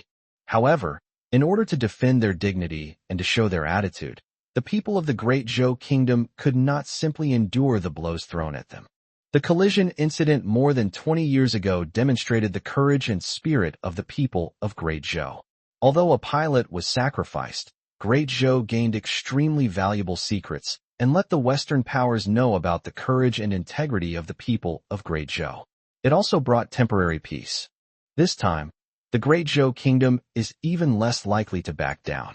The United States seems to have forgotten the plane collision incident more than 20 years ago. It's time to teach them a lesson. However, Luo Yaoyang bore a heavy responsibility. If the consequences were severe, he, who had only been the team leader for 2 days, would have to resign. Moreover, given his age, there might be no possibility of him being reinstated. However, he still insisted. This was his bottom line. An old hand patted his shoulder. It's like a mantis trying to stop a chariot, don't worry. Luo Yaoyang was startled. He immediately turned around and saluted. Hello, sir/madam. Go ahead and do it, the old man said. Luo Yaoyang stood at attention and saluted again, his heart filled with gratitude and respect. The old man was relieving his stress. Although the old man no longer held any position, his words carried great weight. He was trying to ease Luo Yaoyang's burden. Luo Yaoyang picked up the microphone and calmly said, stick to the original plan and drive the unidentified ships out of the defensive perimeter. Yes. Zhao Wanwei's tone was firm, without the slightest hesitation. Maintain course, maintain speed. After issuing the command, Zhao Wanwei put down the microphone. He touched the cold hull of the ship and said emotionally, Old buddy, this time, you're probably really retiring. Don't feel lonely, I'll retire with you. Now, let's stand our last shift together. As the two sides drew closer, they could clearly see the anxious face of the other captain through binoculars. The American captain panicked and quickly reported, General, the Great Zhou has gone mad. They haven't slowed down at all. They're going to ram us. What do we do now? Now I'm delegating power to you. You'll be in charge of the entire fleet. The opposing leader irresponsibly shifted the blame. The U.S. ship's captain gritted his teeth and shouted, We'll veer off course 1 degree and avoid a direct collision with them. But the news that came through filled him with despair. Report to the captain, the other side has also changed course. At the current speed, a direct collision will occur in 10 minutes. Madmen, why don't they hide? The captain shouted, jumping up and down. He has ordered a 1 degree yaw, so that if the oncoming aircraft yaws to the opposite side by 1 degree, they will not collide, but will only pass each other. However, the ships of the Great Zhou Kingdom clearly did not have this idea. Captain, they won't dodge, and they won't stop. They're going to drive us out, the second-in-command shouted. The only way to avoid a collision is for us to turn around and get away from their aircraft carrier. Seeing that the Great Zhou Kingdom cruiser hadn't slowed down at all, the captain finally broke down. Turn around. Full rudder, turn around now. We're not playing with these lunatics. The American cruiser began to turn sharply, and the entire ship tilted. The captain almost fell over. Captain, the American cruiser has turned around. What should we do? The second-in-command asked. Zhao Wanwei snorted coldly. Stealing comes at a price. Maintain speed, maintain direction, and keep going. Seeing that the Great Zhou cruiser still hadn't slowed down or changed course, and was still charging straight towards them, the American captain completely broke down. Because their cruisers are now in an extremely dangerous situation. They have turned around, and their hulls are sideways relative to the cruisers of the Great Zhou Kingdom. The Great Zhou Kingdom maintained its straight course. If this continued, the bow of the Great Zhou Kingdom's ship would cut into the hull of the United States like a sharp knife, directly slicing the United States cruiser in two. This would cause a massive accident. This collision wouldn't just result in damage. It would split the U.S. cruiser in two and cause it to sink. Chapter 97 When Paths Meet, the Brave Win. Moreover, if it were to collide with the ammunition compartment, it would trigger a chain of explosions, and very few people on board would likely survive. Should we notify our ship to change course? Yao Yao asked nervously. Although she desperately wanted to ram it, ideally sinking the American cruiser, her reason told her that actually capsizing the American ship would cause serious trouble. Being an angry young man is fine, but when it comes to actually taking action, one should consider the bigger picture. That's Yao Yao's thought. Luo Yaoyang's expression remained solemn, revealing neither nervousness nor excitement. He slowly said, "Leave everything to Captain Zhao Wanwei." Zhao Wanwei stared at the opposing ship, only to see that the cruiser had completely turned sideways, like a giant target, utterly powerless to resist. If we ram them now, our own cruiser might be damaged, but the extent of the damage would be far less than the losses suffered by the enemy. The other party's panic and hasty adjustments put them at a disadvantage. This is the principle of, when two armies meet on a narrow path, the brave shall prevail. This time, the brave one was still the great Zhou kingdom. The cowardly American cruiser became a lamb to the slaughter. "Captain, a collision is imminent in 1 minute," the navigator reported. The entire ship fell silent as everyone prepared for the impending violent impact. The crew members on board held tightly to anything they could secure to avoid being thrown out in the event of a collision. The crew of the opposing cruiser were even more panicked. Located in the middle section, where a collision was most likely, some crew members grabbed life rings and began jumping into the sea. Many more rushed frantically to the bow and stern, believing those to be the safest spots. Some people had already lowered the lifeboats and were preparing to escape. The entire ship was in chaos. At this moment, Zhao Wanwei spoke up. "Turn 15 degrees to the right and ram their stern thrusters. Let them experience a moment of terror." The massive cruiser began to turn, but still aimed at the stern of the American cruiser. Those crew members who had run to the stern quickly turned around again and ran to the bow. Boom! Squeak! After the impact, a screeching sound of metal scraping rang out. The U.S. cruiser almost capsized, but fortunately, with a thrust, it righted itself. The sailors on the ship fell one after another, and some of those who were close by fell directly into the sea. However, since they were all wearing life jackets and life rings, none of them were in any danger. The U.S. cruiser lost most of its power, and the stern power unit was completely destroyed. The cruisers of the Great Zhou Kingdom, which had been fitted with rams, suffered almost no losses. Even the crew members were prepared for a collision, and no one fell. With a screeching sound of metal scraping against metal, the Great Zhou Kingdom's cruiser brushed past and sailed forward. The captain of the American ship scrambled to his feet, picked up the microphone to protest, but the voice coming through the loudspeaker made him back down. "Warning, withdraw from the restricted area immediately, or it will be considered a provocation." The captain completely broke down. "Madmen, a bunch of madmen. I will definitely report this to the country, and our country will definitely impose the most severe sanctions on you." But he didn't dare to pick up the microphone and say these things. He only dared to vent them secretly. Dropping a few lifeboats, the cruiser used its remaining power to turn around and head back to port. Luo Yaoyang breathed a sigh of relief. Although a collision had occurred, it was much easier than sinking the entire cruiser. In this confrontation, the Great Zhou Kingdom had won a great victory. It is believed that they will not dare to make any rash moves until the United States amasses more aircraft carriers. By the time their aircraft carriers arrive, the escort mission will be basically over. Let the U.S. carrier group follow behind the Great Zhou carrier group and eat our asses. Niesihua, still shaken, said, "I never imagined transporting oil would be so dangerous. This is something I didn't expect. No wonder my great-grandfather insisted that all the ships speed up." The old man looked at Niesihua and smiled slightly. "You're the great-granddaughter of the shipping magnate? You're really quite beautiful. Prettier than my Yao Yao." Yao Yao got angry. "Great-grandpa, how is she prettier than me?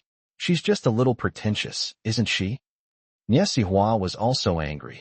"What do you mean by pretentious? This is called femininity, womanly charm. Do you understand, you tomboy?" The two girls were immediately on the verge of a fight, and the atmosphere suddenly shifted from tense to relaxed and fun. The old man shook his head, then shook his head at Qian Linson. "These two are probably difficult to deal with." Qian Linson chuckled. "I can't handle it. Only Xiao Yi could make these two temporarily stop fighting." That night, A news report was broadcast that a USS Sam cruiser had suffered engine damage and was being transported back to the shipyard. Aside from that, nothing more was said, and this dramatic standoff was thus downplayed and forgotten. After all, the United States was afraid of losing face, and the Great Zhou Kingdom did not want to affect the overall situation. 166 days to go. Sam's Airport. A large passenger plane belonging to Great China Airlines was parked quietly, almost full of people. Chapter 98: The Man Who Sold His Soul. These people all have one thing in common. They all have yellow skin and black hair. This is a flight specially dispatched by the Great Zhou Kingdom to welcome back students and scholars. Most people on the plane were excited and cheerful, but there were also a few dozen people who looked uneasy and reluctant. Tong Tianyu was one of them. Another person boarded the plane, looking relaxed and smiling. Many people recognized him and greeted him. "Professor Yang, you're back in China too?" Professor Yang Buwei nodded and said, "I'm going back to China, just like you." Tong Tianyu suddenly stood up, walked closer to Professor Yang, and asked in a low voice, "Professor Yang, are you really willing to give up those research results?" Yang Buwei's expression remained unchanged. "I said, it's all in my mind. There's no question of giving up or not giving up." Tong Tianyu shook his head in disbelief. "Impossible. How could your brain possibly hold so much data? You must have secretly sent it back to China, right?" Yang Buwei suddenly stood up. "Tong Tianyu, what exactly do you mean?" Tong Tianyu quickly smiled apologetically and said, "It's nothing. I was just worried that I wouldn't be able to bring these documents back, which would be such a waste." Yang Buwei suppressed his anger and said, "You should worry about your own affairs."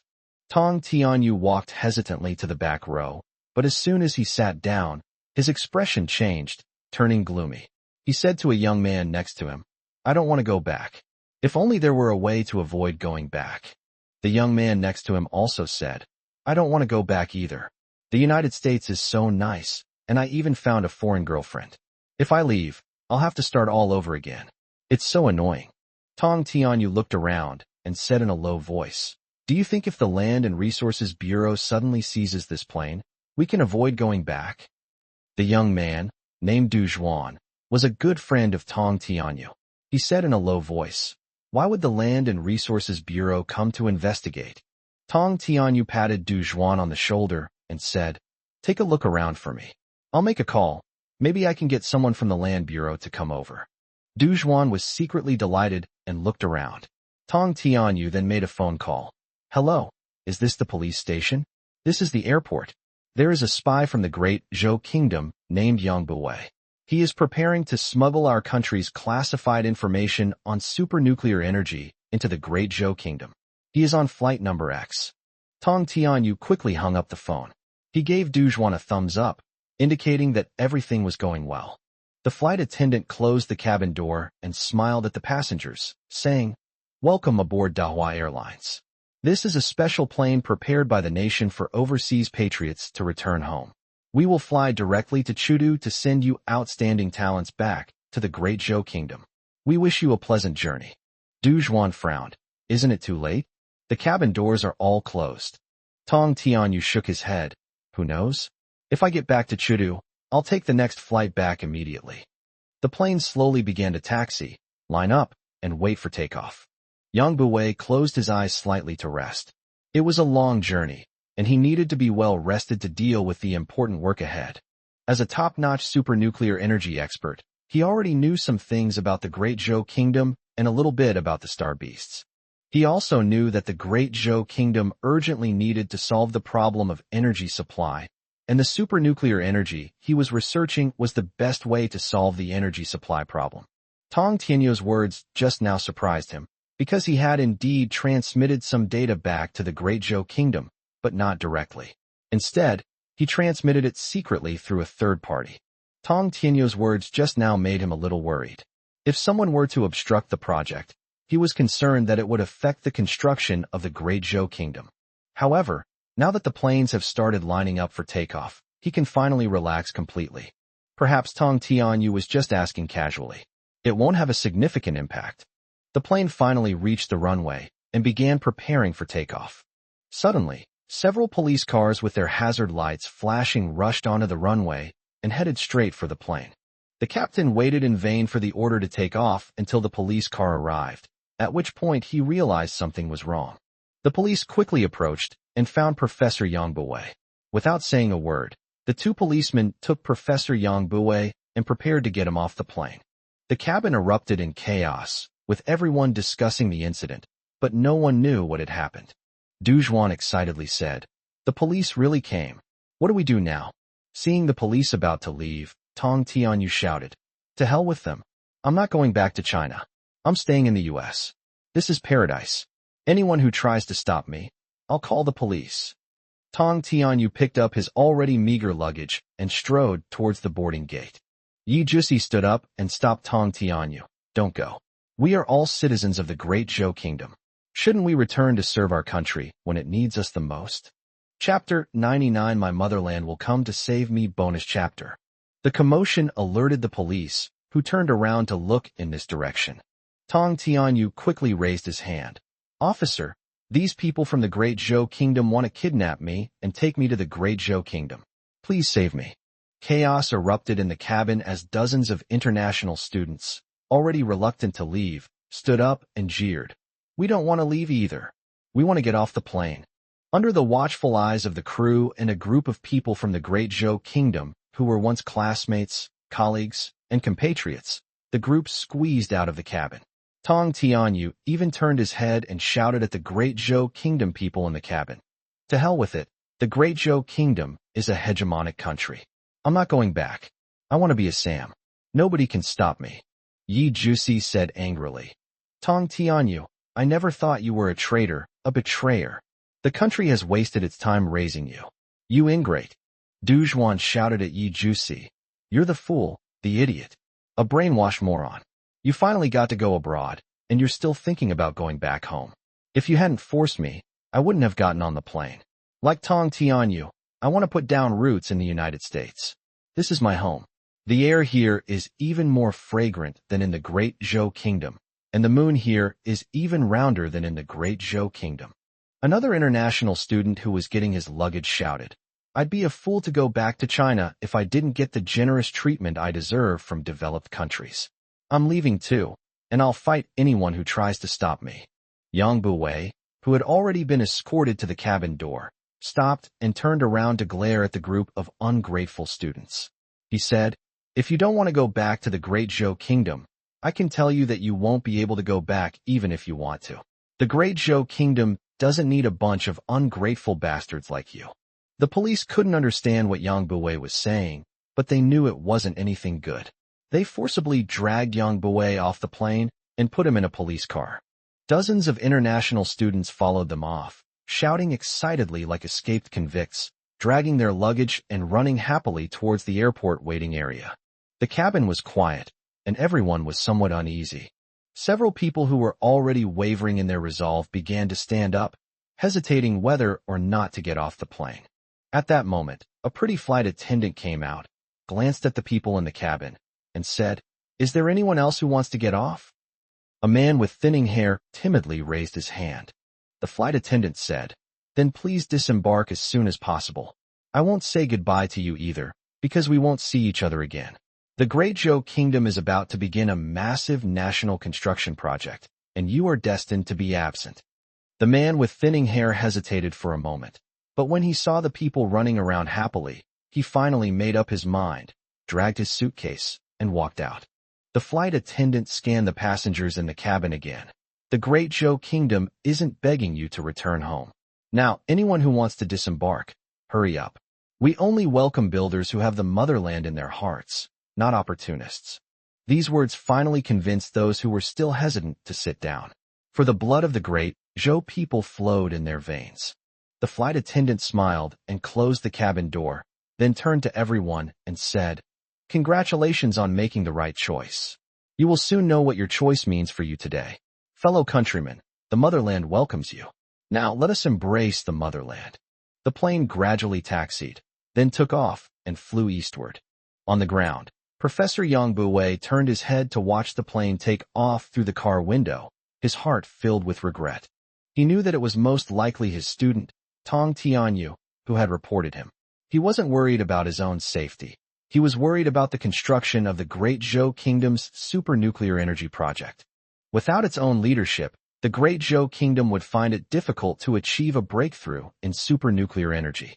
His biggest regret is that he cannot dedicate his research on super-nuclear energy to his motherland. However, the motherland should not stand idly by and should try to save itself. Thinking of this, Yang Buwei regained his spirits. It would definitely happen. The Great Zhou Kingdom would surely come to his rescue. The Great Zhou Kingdom's energy problem urgently needed his help to overcome. A piece of news ignited the morning news. Financial magnate George Soros has struck again, this time targeting the South Asian countries that have brought him enormous returns. Overnight, offshore currency markets in various countries plummeted, and exchange rates also fell rapidly when trading opened this morning. Although this scene is very different from what happened 20 years ago, the nervous South Asian countries still responded quickly. There was no way around it. The financial crisis of 20 years ago had stung the nerves of all countries, and no country could afford to see its economy regress by another 10 years. At this time, the Great Zhou Kingdom, which had always advocated peaceful development, extended an olive branch to various countries, offering to support South Asian nations with its vast foreign exchange reserves. Unlike other countries, the Great Zhou Kingdom did not make unreasonable demands. It did not ask for political participation, nor did it even request participation in the real economy of these countries. The Great Zhou Kingdom simply asked for products in exchange. Chapter 100: The Special Deputy Captain of the Jiaolong Special Forces. What are the largest export products of South Asian countries? They are, of course, food, rubber, agricultural products, and minerals. This is a welcome outcome for South Asian countries. Not only did South Asian countries have ample foreign exchange reserves to cope with Sosro's surprise attack, but they also found buyers for their large stockpiles of goods, and at considerable prices.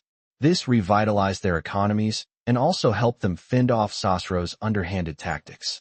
It was truly a win-win situation. Countries around the world have regarded this deal as one of their most important political achievements. This is a win-win situation. The Great Zhou Kingdom won the grain war without shedding a drop of blood. The rest depends on the transportation capabilities of Dahua Shipping. Command Center. Sikongbei looked at the agreements being signed with the highest efficiency and waved his hand fiercely. Damn, if Xiao Yi were in finance, there would be no way for Soslo and his ilk to survive.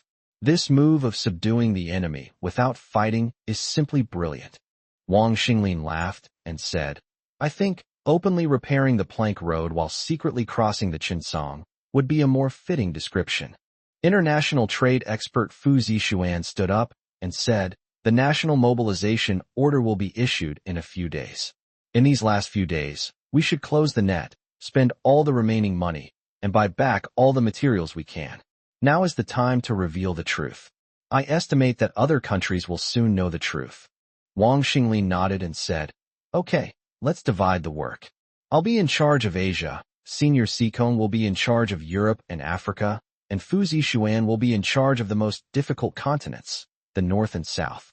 We'll buy all the useful supplies. Aren't you going to take care of the southern islands? Fu Zixuan asked. Forget it. What else is there besides iron ore? Wool and milk? It doesn't matter. Any of you can just pick some up while you're at it, Wang Xinglin said. What are we dividing up? Is there anything good? Xiao Yi walked in excitedly. Gu Linxing brought good news. The data on the star beasts had been completely decrypted and handed over to the Frenzy team. The Crazy Tide team is currently building a model based on the data, and the software is expected to undergo internal testing in 5 days. It will then be launched for trial operation in 10 days. The era of everyone using Mechs is coming. Haha, we're dividing up the world. Do you want to join in? We'll give you South Island. Wang Xinglin joked. You can buy as many kangaroos and sheep as you want. If you're interested, you can train the kangaroos to box with the sheep. The bookish Wang Xinglin has become much more cheerful. Confidence and a strong sense of accomplishment have led to his transformation. Boys grow up amidst major upheavals. Men who grow up in a sheltered, peaceful environment, no matter how old they get, are still boys. This human crisis will likely cause countless boys to grow into men overnight. Yao walked over and handed Xiao Yi a cup of coffee. Biologist Wang Lin is looking for you. He says he has important news. Xiao Yi nodded. He had already guessed something. There must be news from the Sheep Kingdom. Entering the biological work group, Wang Lin pushed up his glasses and hurried over. The Star Beast organization samples have arrived. So fast, Xiao Yi was surprised. He only knew that the task of retrieving the tissue samples was assigned to the Jiaolong Special Forces, but he didn't expect that they would get the tissue samples so quickly. Yes, it was delivered directly this morning, and the delivery person is still here, Wang Lin said. Xiao Yi looked in the direction Wang Lin pointed and saw a chubby middle-aged man with a harmless and kind smile. He looked friendly and ordinary, like someone you could see anywhere. After saying that, Wang Lin left in a hurry. He was now eager to study the tissue samples he had obtained from the origin point, as this was related to the fate of humanity. Upon seeing Xiao Yi, the middle-aged man immediately extended his hand and said with a smile, "Zhao Shi, Deputy Captain of the Jiaolong Special Forces." Name provided by reader Shi. Xiao Yi was taken aback. He really hadn't expected that the famous captain of the Jiaolong Special Forces would be such an unremarkable middle-aged man. Xiao Yi could also see that Zhao Shi was obviously waiting for him here, and with a purpose. Xiao Yi looked around and said, "Go to my office." Zhao Shi shook her head. "I need absolute secrecy, and I need to remain inconspicuous. I'll just say one sentence here and leave." Xiao Yi looked around and saw that only Yao was by his side. He nodded, indicating that Zhao Shi could speak. According to the latest news, Professor Yang Bue has been detained by the United States. The specifics are still unclear. However, we have received orders from the highest levels of government to go and rescue Professor Yang Bue, Zhao Shi said. As he spoke, Zhao Shi's demeanor suddenly changed completely, becoming sharp and assertive, clearly demonstrating his high level of training. Xiao Yi was somewhat surprised, because usually any matter would be handled through a nationwide mobilization of the expert group.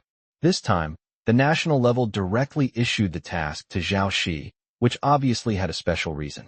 This operation is entirely in the hands of our Jiaolong Special Forces. It's best to avoid any involvement with the expert team mobilized by the entire population. That's why you didn't see me today. Zhao Shi handed a note to Xiao Yi. This is my special code. Whenever this code appears, it means we need to seek your help. We hope Advisor Xiao can cooperate.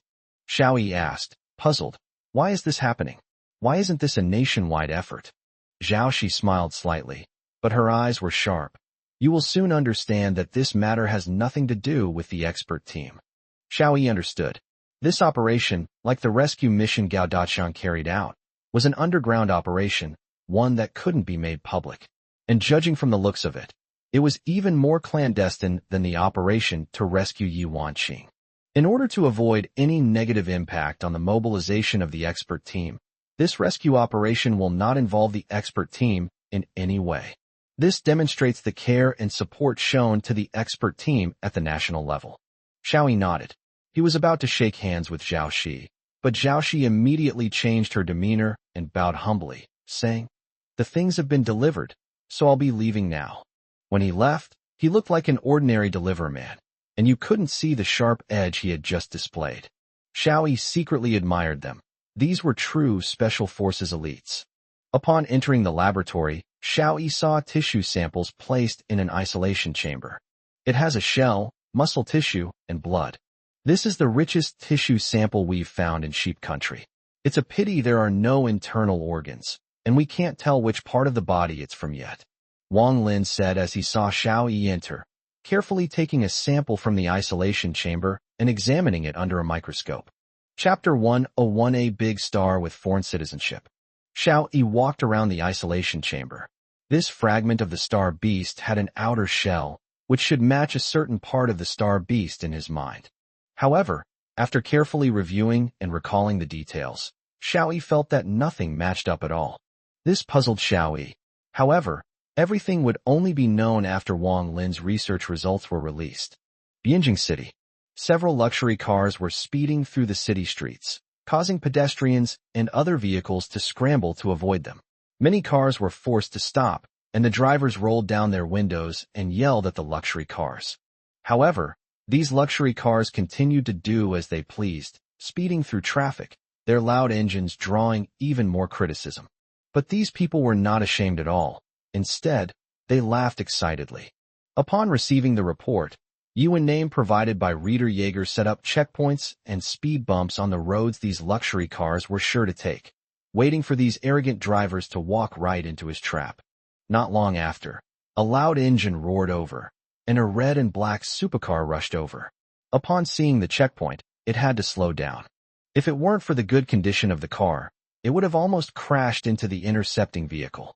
Seeing the situation was not good, the sports cars behind them all turned around and fled in the opposite direction, ignoring the oncoming traffic. Get out of the car. Yuan rushed to the supercar, pounded on the door, and gestured for the people inside to get out. A young face leaned out of the car window and shouted at Yuan and the other police officers. What are you filming for? Can you afford to pay for the damage if you break the photos? As they were talking, the young man got out of the car nonchalantly, and a girl dressed in rather revealing clothing also got out of the passenger seat. Yuan could tell at a glance that this was a rich kid and definitely had a powerful background. Otherwise, he wouldn't be so arrogant. However, Yuan despised people who were rich but didn't follow the rules. He grabbed the young man by the collar, subdued him, and handcuffed him. You are suspected of endangering public safety in a dangerous manner. I am now arresting you according to the law. Come with me to the police station. The young man struggled desperately. Do you know who I am? If I tell you, you'll be scared to death. Stop talking nonsense. Yuan shoved the young man and pushed him directly into the police car. Less than half an hour later, a middle-aged man wearing a hat and a mask walked into the police station accompanied by several people. Which of you is Yuan? Release my son immediately. The man walked in shouting loudly, and at the same time took off his hat and mask, revealing his face. Yuan was taken aback. He recognized the man. He was a very famous star. His starring television dramas and movies were sensational, and he was especially skilled at playing characters in period dramas, making him a household name. Under normal circumstances, Yuan might take out his phone, take a picture, and post it on his WeChat moments. But now they were at the police station, and he said in a deep voice, Mr. Zhang Qirong, I am Yuan. Who is your son? Because the other party was of high status, Yuan's tone became much more peaceful. Zhang Qirong turned to look at Yuan and snorted. Who do you think you are? Just because you have a peaked cap, you think you can do whatever you want? I'm warning you.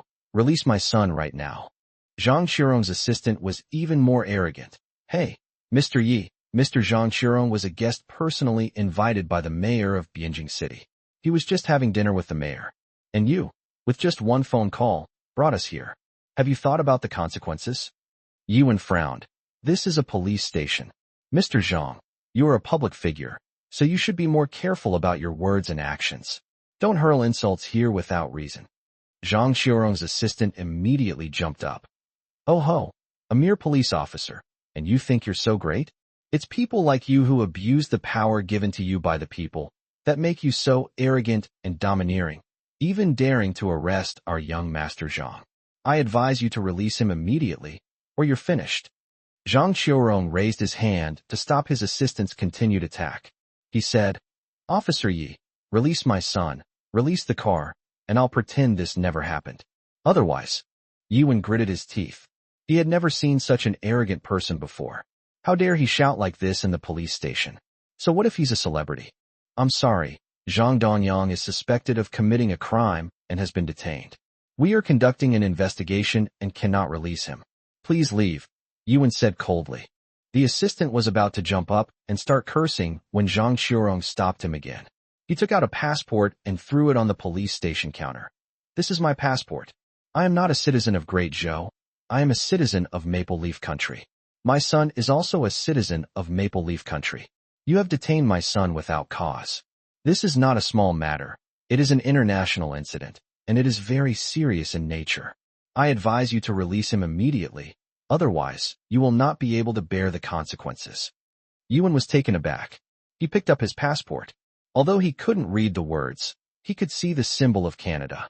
At this moment, another police officer came over, took out a passport and handed it to Yuan.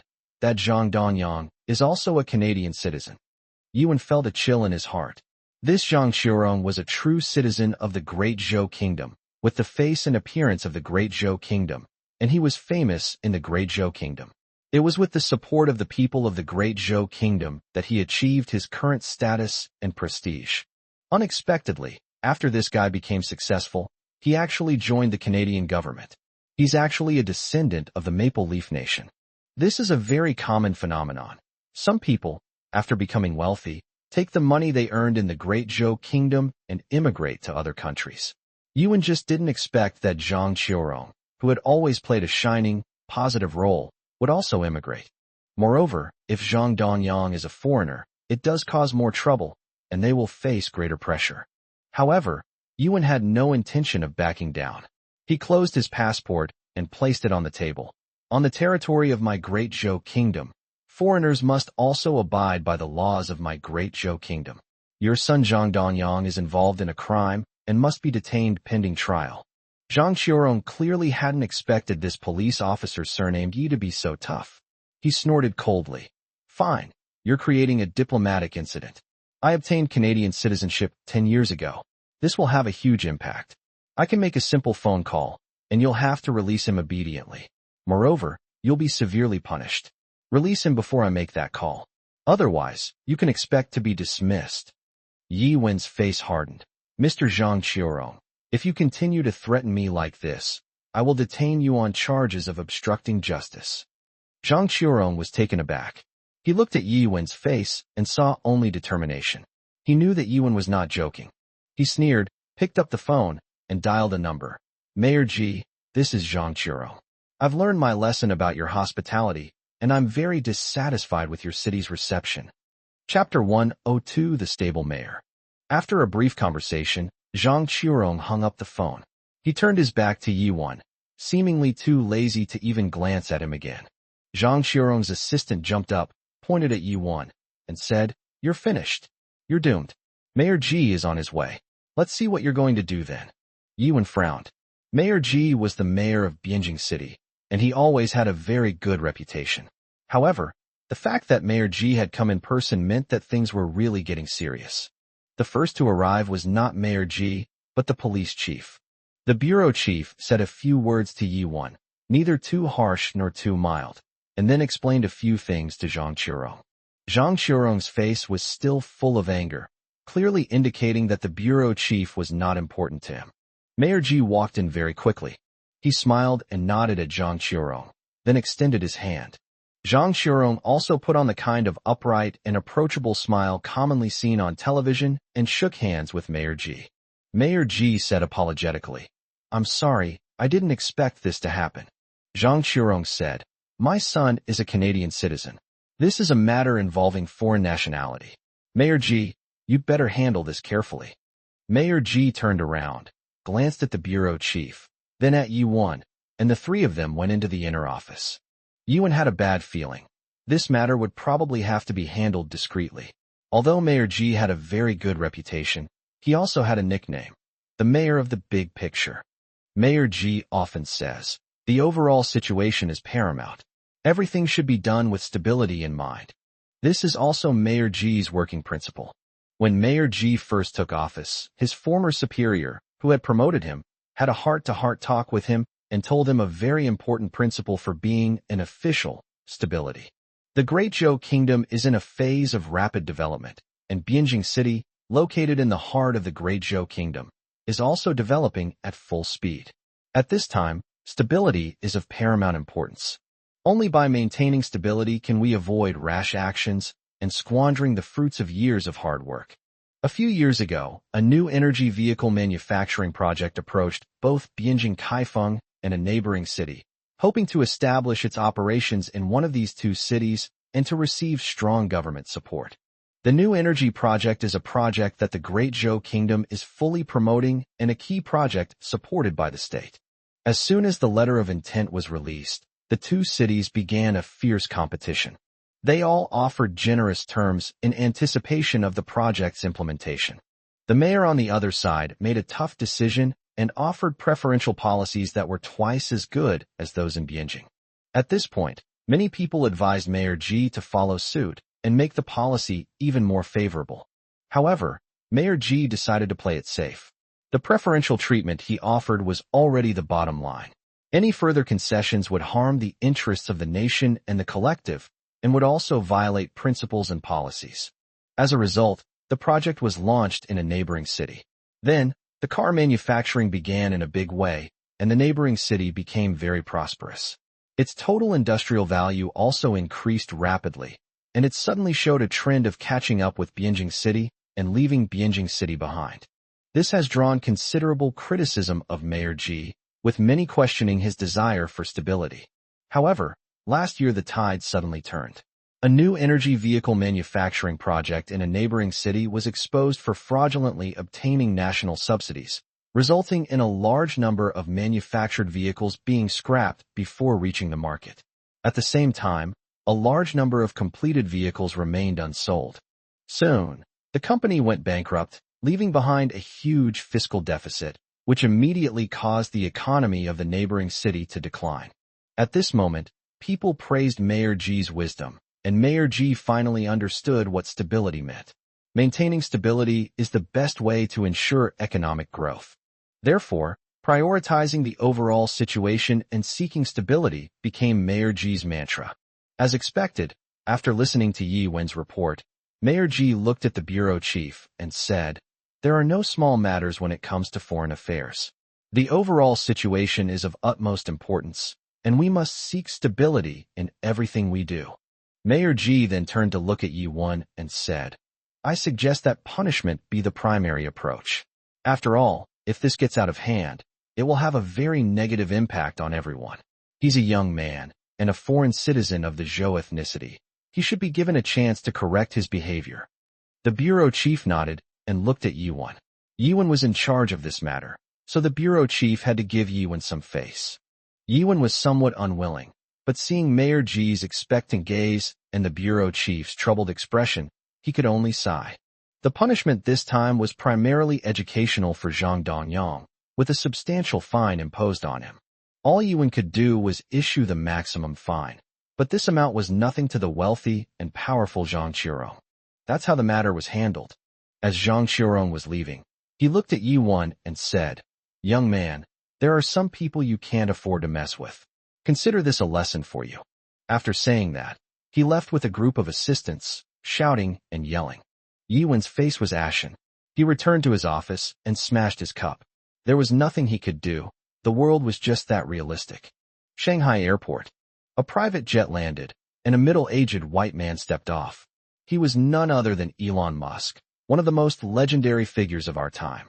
This time he came to inspect his super factory, because some unexpected events have recently occurred at the super factory, and a large number of workers are participating in government-organized training programs, which has greatly affected the production schedule.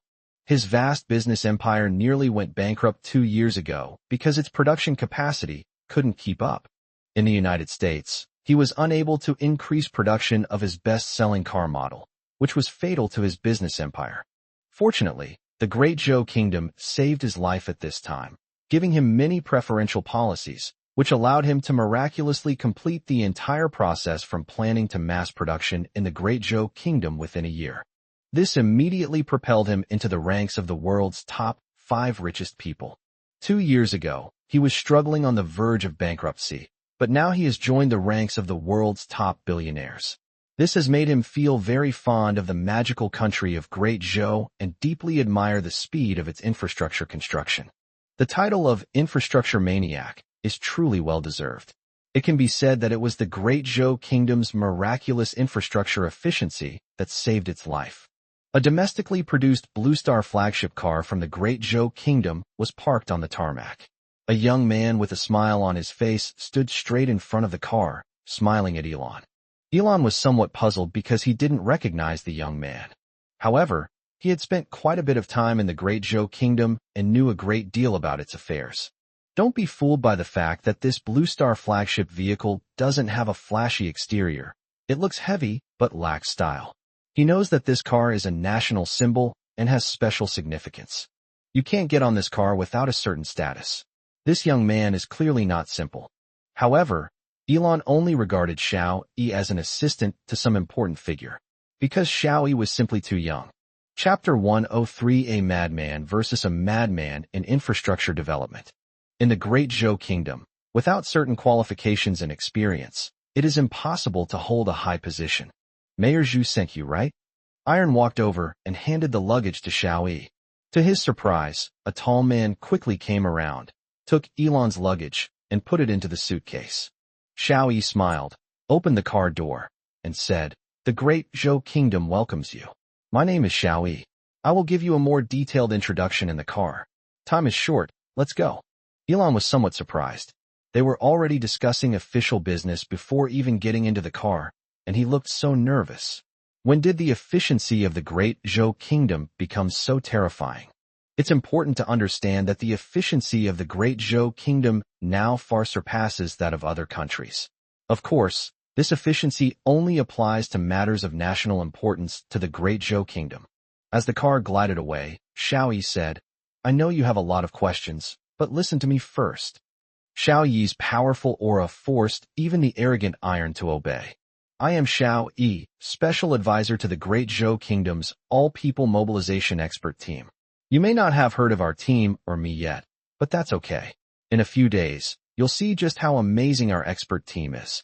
I've come to see you today for one purpose, to persuade you to become a citizen of the Great Zhou Kingdom," Xiao Yi said.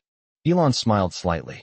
Many countries around the world wanted him to join, but he had no interest in any of them.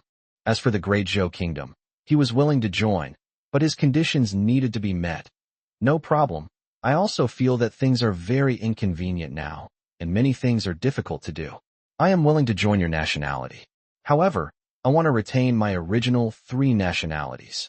Elon knew he had presented the other party with a difficult problem. The Great Zhou Kingdom had always been proud and independent, and never recognized any dual or multiple citizenships. As long as someone acquired the citizenship of another country, it meant that they automatically gave up their citizenship of the Great Zhou Kingdom. However, the citizenship of the Great Zhou Kingdom is one of the most difficult to obtain in the world. Many foreigners work hard and strive their entire lives in the Great Zhou Kingdom, yet they still cannot obtain the status of a Great Zhou citizen. Joining the Great Zhou Kingdom would bring many benefits to his factory, so Elon didn't mind having another nationality. However, this presented a challenge for the other party. Either he doesn't join, or the Great Zhou Kingdom will break the rules for him alone. Xiao Yi smiled faintly. "No, you will give up your other nationalities and become a citizen of the Great Zhou Kingdom." Elon waved his hand politely. "Then forget it." Xiao Yi said, "I know that your biggest dream is to establish a colony city on Mars and launch an interstellar travel project from Mars to Earth. What you are doing now is accumulating capital for this purpose." Elon glanced at Xiao Yi, knowing that the other party had done his homework. "That's right." Xiao Yi continued, "You've done a lot of work towards your goal. The first thing you did was significantly reduce aviation costs. I deeply admire that. According to NASA's budget, launching a heavy-lift rocket costs $400 million. Even in the more economical Zhou dynasty, launching a heavy-lift rocket costs $60 million. However, Elon Musk successfully launched a heavy-lift rocket carrying a new energy sports car to Mars this year, costing only a few million.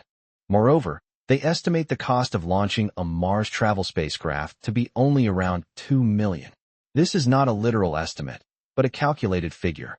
It costs more than 200 times less than the cost of launching a heavy rocket in the United States. This is revolutionary and the best proof of Elon's integration capabilities. Elon Musk was not a scientist, just as Steve Jobs, the father of the iPhone, was not an engineer or programmer. His greatest ability is resource integration, which is exactly the kind of talent the Great Zhou Kingdom needs most to build 1 billion Mechs. Your biggest problem right now isn't funding, technology, or even time. Xiao Yi turned to look at Elon. Your biggest difficulty is not having a sufficiently large scale. Xiao Yi took out a map with a circle marked on it, which was the construction site of the Steel City Wall. He pointed to the area in the circle and said, "We can provide you with a factory with a radius of 800 kilometers and an area of 2 million square kilometers to help you realize your dream. And you will become the leader of this massive construction base." Elon was taken aback. What did 2 million square kilometers mean? The world's third largest economy, Zon, was less than 400,000 square kilometers. What did a giant factory, more than 5 times the size of Zon, mean? If such a large factory really existed, colonizing Mars would be a piece of cake, and even leaving the solar system would be a piece of cake. The car arrived at the entrance of the new energy superfactory. Zhao Taizhu opened the car door, and at this moment Xiao Yi said, "The Great Zhou Kingdom is carrying out an unprecedented infrastructure construction project. You will soon learn about all of this from television. I can guarantee that everything you hear on television is true." Xiao Yi handed over a business card. "This is my phone number. Just a heads up, keep it safe. My invitation to you is valid for 1 month. After that, this position will go to someone else, maybe Cook, maybe Bezos, who knows." Under Elon's dumbfounded gaze, Zhao Taizhu took out a suitcase, handed it to Elon, closed the car door, got into the passenger seat, and just like that, left Elon at the gate of the super factory. It wasn't until a few security guards came over, somewhat suspiciously, to confirm if he was indeed their big boss, that Elon came to his senses. Damn, such an important position, and it's over in just a few minutes? This interview is way too casual. What is the Great Zhou Kingdom doing? Elon didn't believe Xiao Yi at all. The world didn't seem that crazy. For the Great Zhou Kingdom to actually dedicate its entire central region to building a massive factory was simply impossible. Although the Great Zhou Kingdom is a construction powerhouse, it is still just a demon, not a god or an immortal. A factory spanning 2 million square kilometers with a radius of 800 kilometers, only a madman would have such an idea. Elon thought he was crazy enough. In the tech world, he was known as a madman. But he felt that Xiao Yi was even crazier than him. If it weren't for the Blue Star flagship car and that bodyguard who looked like he was not to be trifled with, he would definitely have thought that Xiao Yi was a patient who had just escaped from a mental hospital. When he saw the management of the super factory come out to greet him, he shook his head, trying to forget about what had happened that day. However, he subconsciously stuffed Xiao Yi's phone number into his inner pocket. He had a gut feeling that this phone number was important. Chapter 104 Friends for Life. 165 days to go. A few news items, neither major nor minor, were broadcast, and the TV station did not deliberately exaggerate them, but they instantly ignited the national internet. Universities and high schools across the country have adjusted their curricula, converting more than half of their courses into architecture-related courses, and these are accelerated courses. The announcer's final statement shocked all the students. Starting next month, university students across the country will participate in engineering construction internships. This will be a compulsory course for graduation exams. Construction workers used to be the most discriminated against profession, unless they were engineers. But now the situation has suddenly changed. No matter what majors students study, now everyone is making construction their main profession. This has left everyone feeling bewildered and surprised. Looking at the heated discussions online, which were mostly one-sided condemnations, Lin Dashan cursed. "I came here to study bioengineering, not architecture. What the hell are you doing?" Lu Xiaofei said, "I heard that many students in our department are planning a strike. Should we go and join in the fun?" "Go, why wouldn't we go? We're the future pillars of the nation. How could we possibly go and study architecture, especially the most basic construction courses? Isn't that ridiculous? I don't like going to construction sites," Lin Dashan said dejectedly. "His ideas represent the views of the vast majority." "Okay, I'll sign up." Lu Xiaofei wrote his and Lin Dashan's names on the list of names to be added to the graduate student group. He looked at Wang Bing, who was looking at his phone, and asked, "Wang Bing, are you going?" Wang Bing looked up at his roommate Lu Xiaofei with some hesitation. "Fizi, do you think this is what Xiao Yi told us when he left to respond to the country's call and actively cooperate with the country's actions?" Lu Xiaofei was taken aback and immediately retracted the message. He already knew that Xiao Yi was now an advisor to the National Mobilization Expert Group, and his words must have a special meaning. Yes, Xiao Yi specifically said before he left that no matter what call the country issues, we should respond actively. Even if it's a strange call, we should follow it. I feel like this is what Xiao Yi was talking about. Lu Xiaofei also hesitated. Lin Dashan picked up the phone and said, "Let me ask Xiao Yi." Wang Bing shook his head. "Xiao Yi is a big shot now. Would he answer your call?" Lin Dashin was stunned for a moment, then immediately shook his head and said, "Don't you know who Xiao Yi is? We're brothers for life. He's not someone who forgets his roots." But Wang Bing still hesitated. He is in a high position now, and people can change. Lin Dashin hesitated, but Lu Xiaofei said resolutely, "Let's fight. At worst, he won't answer or will ignore us. What's the worst that can happen?" Lin Dashin then decided to dial the number. But just as he was about to press the button, the phone rang. It was an unfamiliar number. Lin Dashin answered the phone and heard a familiar voice. "Dashin, it's me." Lin Dashin jumped out of bed. He was sleeping on the top bunk, and his head hit the ceiling, making his head buzz. But his voice was still full of surprise. "Wow, Xiao Yi, it's you." Wang Bing and Lu Xiaofei quickly came over, and Lin Dashin pressed the speakerphone button. "Dashin, I have limited time, so I'll keep it short. You are both people with extremely strong learning abilities. This time, you must heed the country's call and choose the most difficult challenges to tackle. This concerns the overall situation, so that's all I can say." Wang Bing and Lu Xiaofei asked at the same time, "Is the country planning something big?" "Yes, it's a huge operation, bigger than you can imagine. Remember, actively responding to the nation's call is not only the nature of every citizen of the Great Zhou, but also a responsibility. Dashin, Fizi, Wang Bing, don't fall behind." After Xiao Yi finished speaking, he hung up the phone. It was clear that Xiao Yi was very busy.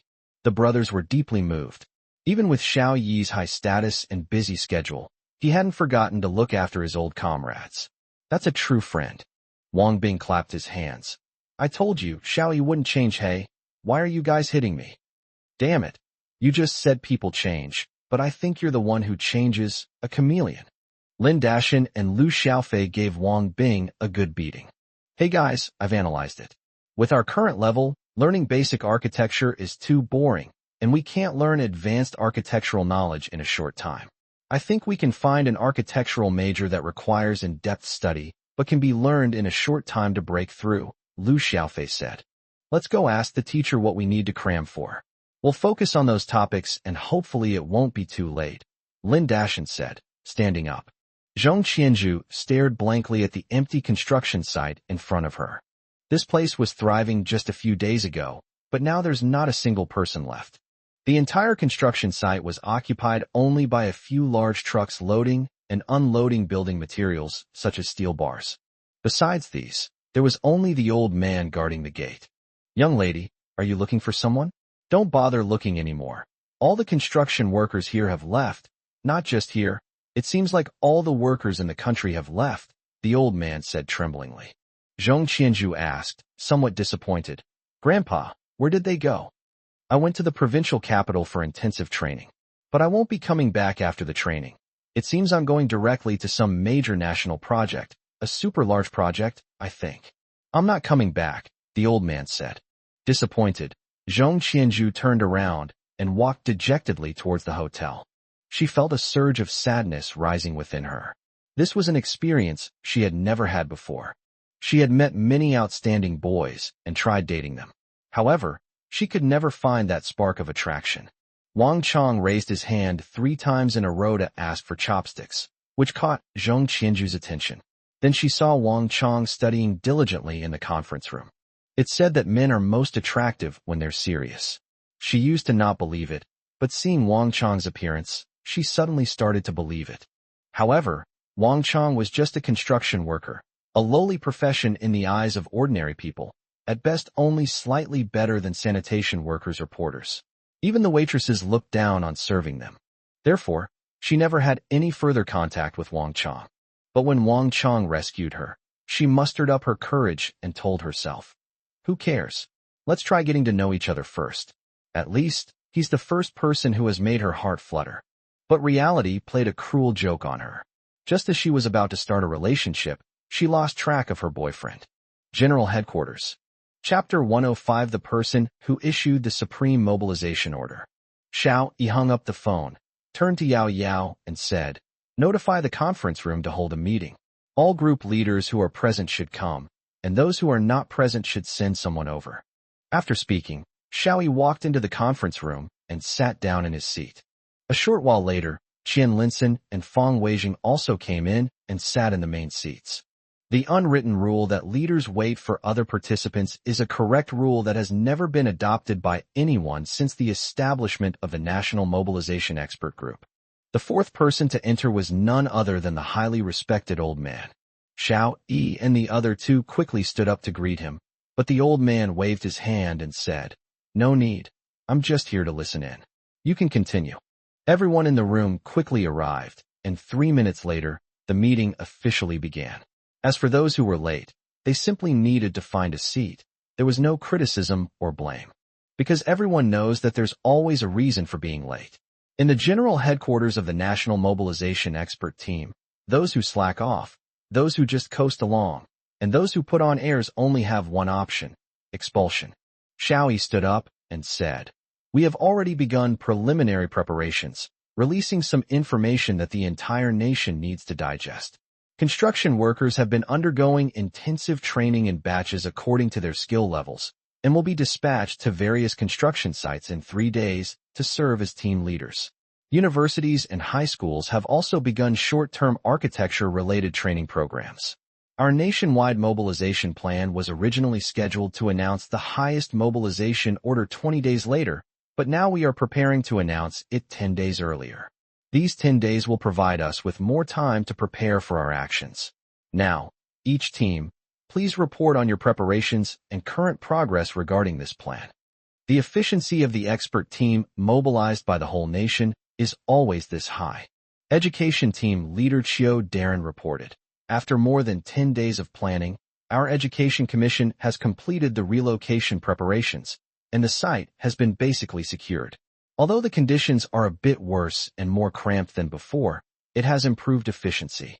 In the remaining 2 weeks, we will begin the relocation and ensure that the relocation task is completed within 1 month.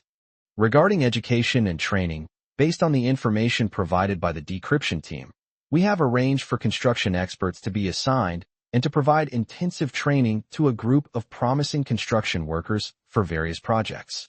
We have now formed a core construction task force of 1 million, who will be responsible for leading a group of novices in the construction. Regarding training for beginners, we have already started providing architecture-related knowledge training in universities and high schools, but alas, the results are not good, and students are very resistant," Xiao Darren said. Qian Linsen smiled slightly. "It's normal. Before the Great Cataclysm, people had a lot of negative impressions of doctors, such as the Putian medical system, refusing to treat patients in distress, doctor-patient disputes, overcharging, accepting bribes, and so on. The originally glorious and positive image of white-clad angels had been tarnished quite a bit. But when the Great Cataclysm came, the glorious deeds of those medical personnel were reported, and people's attitudes immediately changed. You see, the number of people applying for medical majors in college entrance examinations that year was twice as high as before. Everything changes when the nation needs it. They're resisting now simply because they don't understand. Once the supreme mobilization order is issued, none of this will be a problem," Qian Linsen said. "That's the difference between the people of the Great Zhou and people from other countries." Xiao Darren nodded and said, "Then I have no further questions." Wang Xinglin from the Hurricane team gave Nie Sihua a wink, signaling her to stand up and report. Nie Sihua was attending a meeting with so many people for the first time, and she was quite excited. She stood up and said, "I have good news. After our tireless emergency transport, the last supertanker has sailed out of Devil's Bay, and no one can stop our transport route anymore. Our first batch of unloaded tankers, after simple modifications, are now heading at full speed to South Asia to transport grain and other strategic materials. Even if we have to scrap all the ships, Dahua shipping will definitely complete all the missions." Xiao Yi glanced at Nie Sihua and smiled. "It seems Miss Nie has fully adapted to our pace." "Very good." Upon receiving Xiao Yi's praise, Nie Sihua blushed slightly. She found it strange that someone as proud as herself would care so much about the praise from a man who wasn't much older than her. Wang Xinglin added, "We are currently releasing large amounts of our foreign exchange reserves. The market hasn't reacted yet, but in another day or two, global capital markets will begin to decline, which will definitely disrupt the international financial order and trigger a financial crisis no less severe than that of 20 years ago. Currencies will depreciate sharply, and prices will skyrocket. Sikong Bei added, at that time, our great Zhou will become the target of the world, attracting attacks from countless countries. The online attacks will explode, and foreign netizens will condemn our great Zhou. Even domestically, it will likely cause a lot of abuse and confusion from netizens. Our nationally mobilized expert team will be the first to bear the brunt. Yes, moving the capital, halting all construction work, training workers, and requiring university students to change their majors will all draw misunderstandings and attacks from the public. Many people are already saying that we don't understand the industry and are meddling in our affairs, Qian Linson said. Xiao Yi sighed. Some things we have to bear. Even if people don't understand, we still have to do them. Even if we have to bear the infamy for a while, we have no choice but to accept it. The old man suddenly stood up and said, it is normal for those who achieve great things to be misunderstood. Emperor Yang of Sui is still reviled as a tyrant, but the Grand Canal he built brought prosperity to our great Zhou kingdom. I will issue this supreme mobilization order for the entire nation, and I will bear the infamy. Go ahead and do it. If the steel wall can help humanity continue to prosper, what does it matter if I bear this infamy for 1,000 years? Even if history does not give me a fair evaluation, I do not care. The meeting room suddenly fell silent. This was a rare moment of passionate fervor for the old man. He was deciding to gamble his entire life's reputation on this. Originally, this mobilization order was to be issued by Feng Weizheng, and at that time, some people who were unaware of the truth and did not understand would definitely curse Feng Weizheng. Feng Weizheng was also prepared to be stigmatized. Unexpectedly, the renowned old man volunteered to take on the heavy responsibility of issuing the mobilization order. Everyone was very grateful for this. Xiao Yi stood up and said, we will do the groundwork to ensure that the issuance of the Supreme Mobilization Order receives the support of all patriots. Chapter 106 The Storm is Coming. The United States. Presidential Palace. An aide handed the president a report, saying, according to the latest news, 30,000 people from the Great Zhou Kingdom returned home yesterday. They are not businessmen or tourists, but scholars and researchers who were studying, pursuing advanced studies, or exchanging ideas in other countries. The president put down the documents in his hand, stared at his staff, and was clearly displeased. The aide continued, according to information we received from their insiders, this is an operation codenamed Operation Motion. Once this operation is launched, all government personnel currently on assignment abroad will have to return to the Great Zhou Kingdom. The president slammed his fist on the table. Are the intelligence agencies eating shit? Such important intelligence. Couldn't they have discovered it sooner? The intelligence chief quickly said, we've known about this so-called Operation Motion 1 for a while. However, based on our previous assumptions, it was just a symbolic operation and wouldn't be implemented. Who knew? The intelligence chief wiped the sweat from his brow. They just suddenly launched this plan, without any warning. The president stood up angrily. What does the Great Zhou Kingdom want? Do they want to start a war?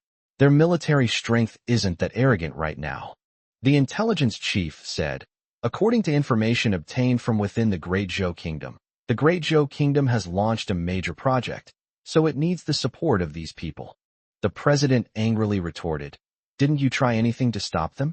You're masters of these petty tricks. The intelligence chief wiped his sweat again. We prevented one man from returning to China, and that man is Yang Buwei. The president was taken aback. Yang Buwei, the leader of the Super Nuclear Energy Research Project? The Yang Buwei who might win the Nobel Prize this year. Seeing the intelligence chief nod, the president breathed a sigh of relief. This man cannot be allowed to return to the Great Zhou Kingdom. The intelligence chief said, however, he is a U.S. citizen, and we don't have much evidence to detain him. Frame him with a spy charge. Isn't that what you're best at? The president said casually. This person has too much influence. If we detain him rashly without evidence, it will have a very bad impact on scientists of other ethnicities in our country. If it triggers a mass exodus of the scientific community, it will be a huge loss to our country, the intelligence chief said. The president stared at the director of intelligence. What are you planning to do? The intelligence chief said, detain him for now. We are collecting evidence of his data transfer. To minimize the impact, we are detaining him in a residential area, using a strict external detention method but a lenient internal one. The president frowned. What if the Great Zhou Kingdom sends special forces to rescue us? Just like that woman surnamed Yi. The intelligence chief shook his head. Impossible. The United States is not Devil's Bay. Their special forces can't get in at all. We keep an eye on the streets for any suspicious people. As soon as a new face appears, especially a face from the Great Zhou, they will be the first to be questioned by us. The president was slightly relieved. Have you figured out what the Great Zhou Kingdom is up to? The intelligence chief gave a strange smile. President, our analysis suggests that the people of Great Zhou are destroying their own future. They are undertaking a meaningless, massive project, building a 10,000-mile-long steel wall in preparation for closing the country off. Therefore, no matter how much we raise tariffs, they remain unmoved. Why build steel walls? The president asked. They say they believe aliens are coming. This steel wall was built to defend against them, the intelligence chief said. The air fell silent for a second or two, then burst into laughter. Ha ha ha, such an absurd reason. People of the Great Zhou Kingdom, interesting. I've always worried that this country would replace us as the world's superpower, but now it seems I was overthinking it. People of the Great Zhou Kingdom, you've brought this upon yourselves, ha ha ha. On a flight bound for the United States, sat two seemingly ordinary men. One was a slightly overweight, smiling man in his 40s. The other, a younger man, looked timid and inexperienced, clearly a novice traveling abroad for the first time. But no one knew that these were Xiao Yi, the deputy captain of the Jiaolong Special Forces, and Feng Shihong, an elite member name provided by reader Tianlong's Xingqian. Their mission was singular, to rescue Yangbu Wei. This is a difficult task, and the support we receive is very limited. We have to rely on ourselves for everything. Boss, do you have any plans? Feng Shihong asked. Xiao Yi's expression gradually darkened. Our plan is to have no plan at all, but one thing is certain. Even if it costs us our lives, we must complete the mission. Xiao Feng, be prepared. Feng Shihong still looked like he'd never seen anything like it, but his tone was actually very serious. This is our mission. I won't come back until we complete it. The United States. Lu Jian, name provided by a reader, picked up the iron wok and started stir-frying quickly. He had been in the United States for 20 years, and his heart had long since died. Now he was nothing more than a walking corpse. 20 years ago, Lu Jian, enraged, drew his knife and killed someone. He fled in panic, smuggling himself across the southern border to South Asia. With nowhere else to turn in South Asia, he went to the U.S. Embassy in South Asia and was sent to the U.S. under the pretext of political asylum. Initially, he was used by the United States as a propaganda figure against the Great Zhou Kingdom and was heavily publicized. As time went on, his usefulness diminished. The U.S. intelligence agencies lost interest in him, and he almost ended up begging on the streets. Finally, he found a job at the Zhou restaurant and became a chef. Although he had only served as a cook in a grassroots unit of the Great Zhou Kingdom, that was enough to qualify him to be a head chef. Many customers come and specifically request his dishes. However, Lu Jian longed to return to the Great Zhou Kingdom. Countless times he woke from his dreams, filled with regret for his foolish actions of the past. But he knew he could never go back. The Great Zhou Kingdom could never return because of his foolish actions. He missed every blade of grass and every tree in the Great Zhou Kingdom, as well as his elderly parents. Now, he has no relatives or friends in the United States, and is like a walking corpse. He had become numb to this kind of life. However, every night, the landscapes of his homeland would appear in his dreams, tormenting his nerves. He longed to return to the Great Zhou Kingdom, but he knew it was just a dream, an impossible dream. He deeply regretted that if he had been calmer the moment he picked up the knife, none of this would have happened. But how can one remain calm in such a situation? Chapter 107, The First Mech Debuts. The Great Zhou Kingdom. An elderly couple was watching television when a middle-aged man entered. He handed them 1,000 yuan and said, "This is a gift from me to you both. Please accept it." The elderly couple are Lu Jian's parents, while the middle-aged man is Lu Jian's comrade in arms, named Meng Wanli, provided by a book lover. "Xiao Meng, we can't possibly trouble you. Lu Jian's parents said. Meng Wanli stuffed the money into Lu Jian's parents' hands and said, Lu Jian and I are good brothers, so his parents are my parents. Please don't refuse. Lu Jian's father sighed. Oh, don't even mention that beast, that traitor who betrayed the country. I truly regret having given birth to this son. Meng Wanli shook his head and sighed. Alas, there were reasons back then. I guess Lu Jian had no choice. Let's not talk about it anymore. This money isn't much, just enough for your living expenses. Don't think it's too little. Actually, all this money came from Lu Jian. Lu Jian contacted him and asked him to take care of Lu Jian's parents. Although he also looked down on Lu Jian's actions, he and Lu Jian were sworn brothers who had risked their lives for each other back then, and taking care of Lu Jian's parents was also his responsibility. Once brothers, always brothers. That's what true friends are all about. Especially since they were brothers who had fought side by side.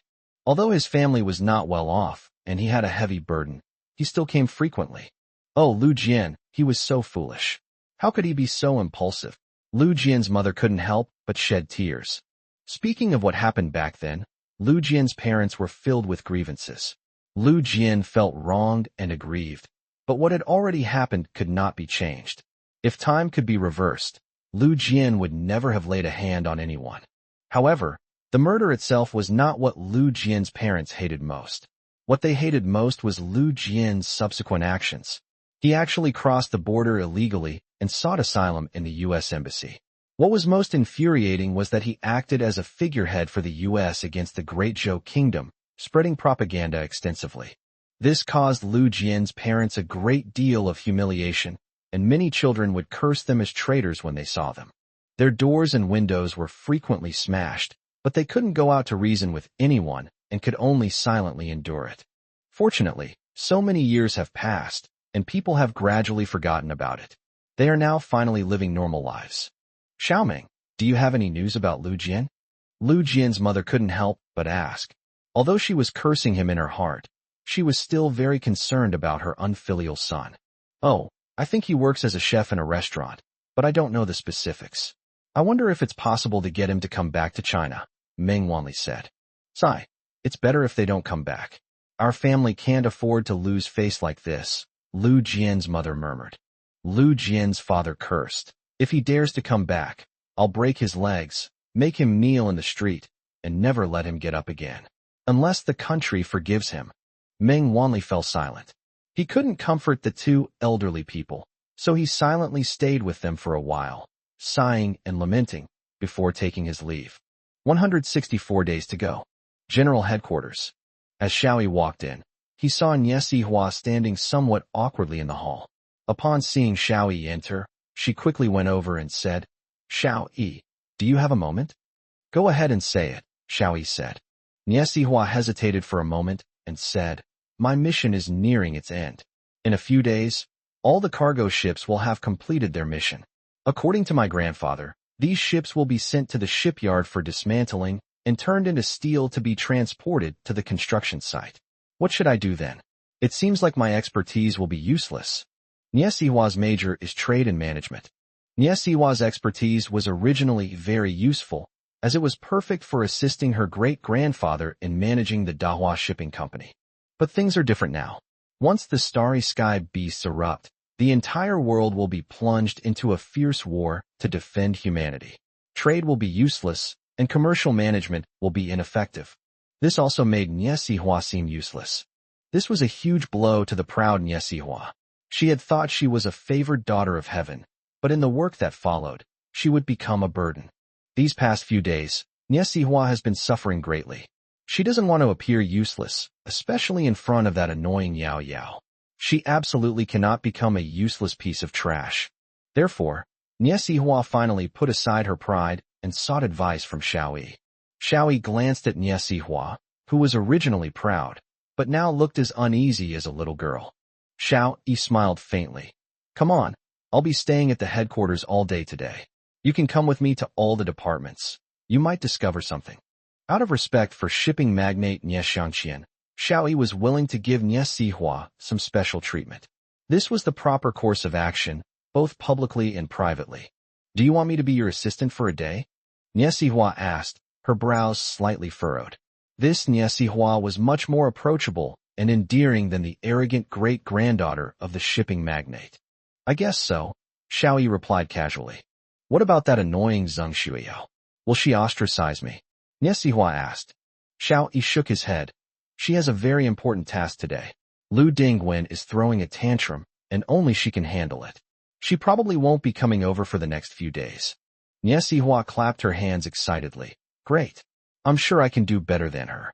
After saying that, he turned around and ran away. Xiao Yi scratched his head.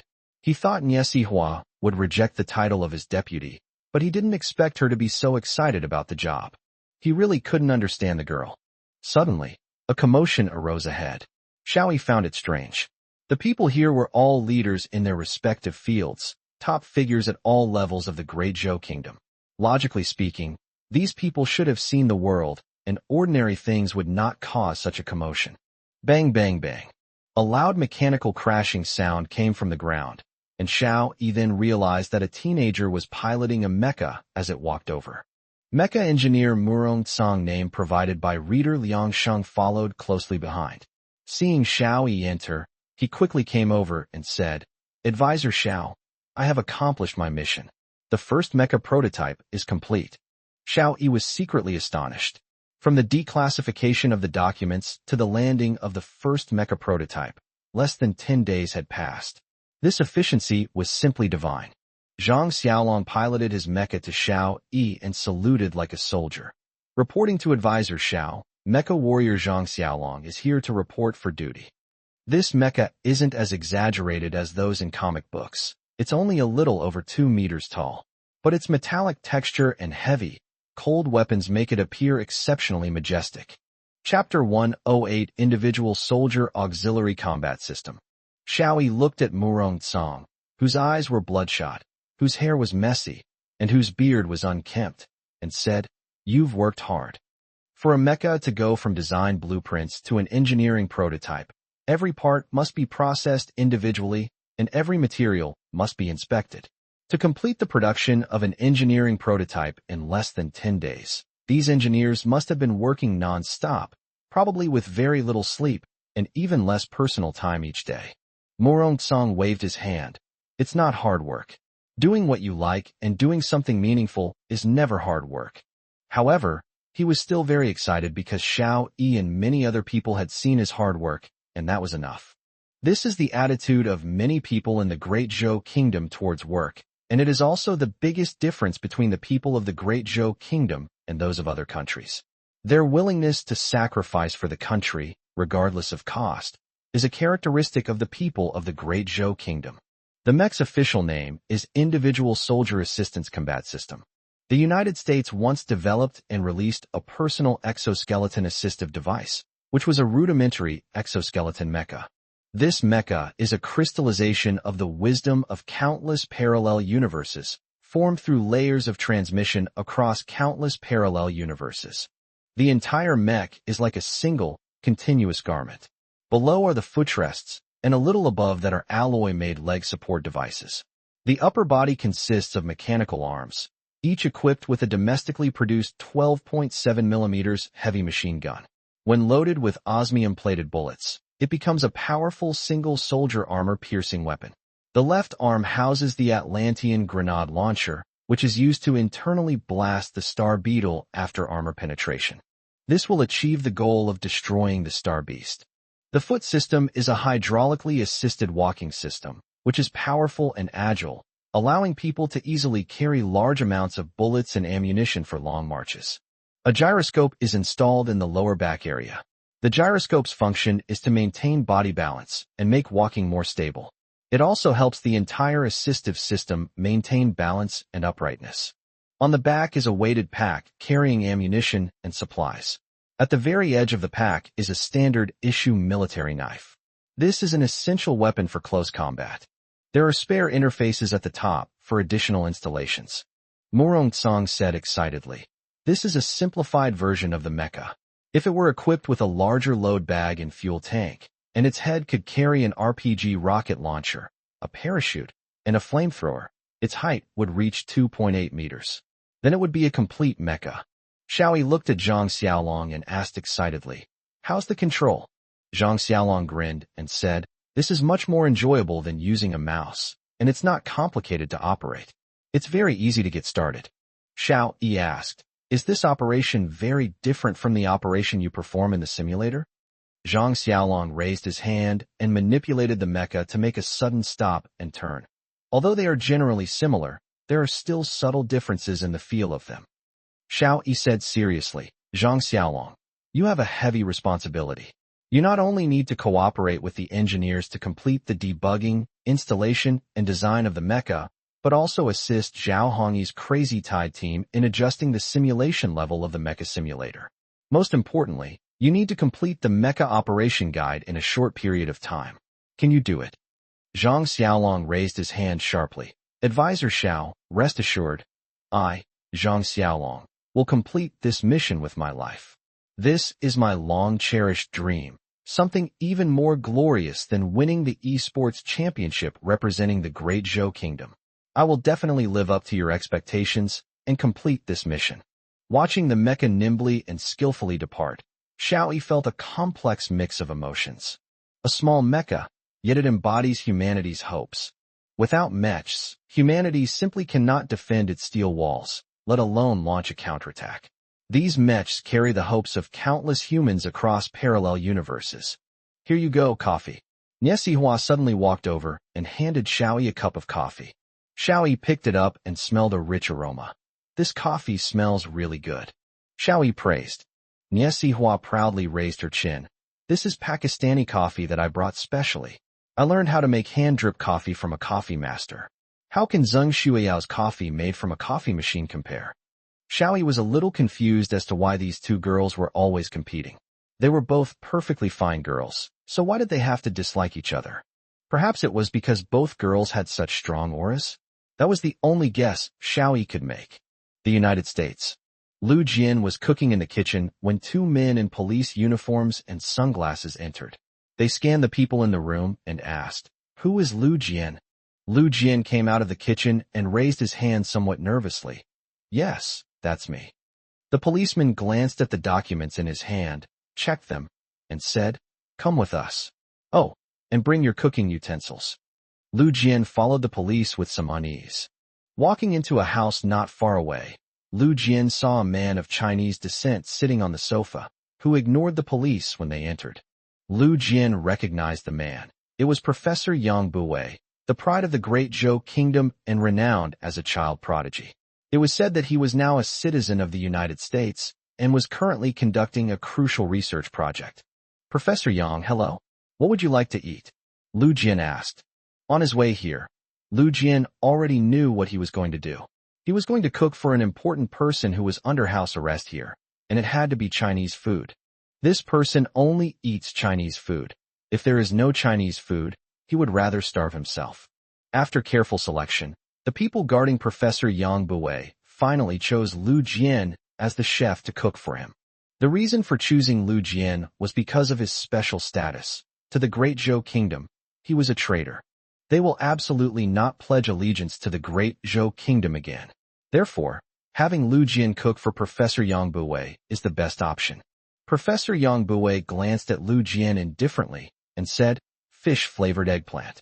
Lu Jian nodded and began to cook in the kitchen. After the police left, Professor Yang Buwei stood up, walked outside the kitchen, and suddenly said in his native language, "I think I've seen you before." Lu Jian shrank back in shame. What he feared most was being recognized by the people of the Great Zhou Kingdom. He was a man who had betrayed the Great Zhou Kingdom, and he had no face to see the elders of Jiangdong. "Your name is Jian, right?" Professor Yang Buwei said. Lu Jian stopped using the spatula in his hand. He hadn't expected that Professor Yang Buwei actually knew him. "No, you've mistaken me for someone else," Lu Jian said in Sam's Mandarin. Yang Buwei's tone became somewhat stern. "What? You don't even dare to speak in your mother tongue anymore." Lu Jian's body began to tremble. The oil in the pan was already hot, but he still didn't move. "That year, I had just become a citizen of the United States. To promote the superiority of the U.S. system, they even held a ceremony to issue citizenship certificates. You seem to have been there too. We received U.S. citizenship together on stage. Yang Buwei continued. Lu Jian remembered that when the United States held a ceremony to confer citizenship upon him, in order to increase its influence, it specially invited several other influential people to receive citizenship together. Professor Yang Buwei was one of them back then. I know something about your situation, and I know you have your reasons, right? Professor Yang Buwei asked. Lu Jian remained silent. I want to ask you something. Do you still have the blood of the great Zhou people flowing in your veins? Yang Buwei's words made Lu Jian tremble all over. Chapter 109 is the blood of the great Zhou people still flowing in your veins? Seeing Lu Jian trembling all over, oblivious to the fact that the oil in the pot was already smoking, Professor Yang Buwei knew he hadn't misjudged him. This man was Lu Jian, who, like himself, was labeled a traitor. When Yang Buwei announced that he had joined the United States, many people insulted his relatives in this way. What's worse, some people even dug up their family's ancestral graves. But none of this could stop Yang Buwei's progress. He decided to stay in the United States to learn the most advanced technologies and conduct the most promising research, with the aim of bringing back the most cutting-edge and core technologies to his country, just like his predecessors who resolutely returned to their home countries after completing their studies. Therefore, he was willing to endure stigma in order to stay in the United States and conduct his research.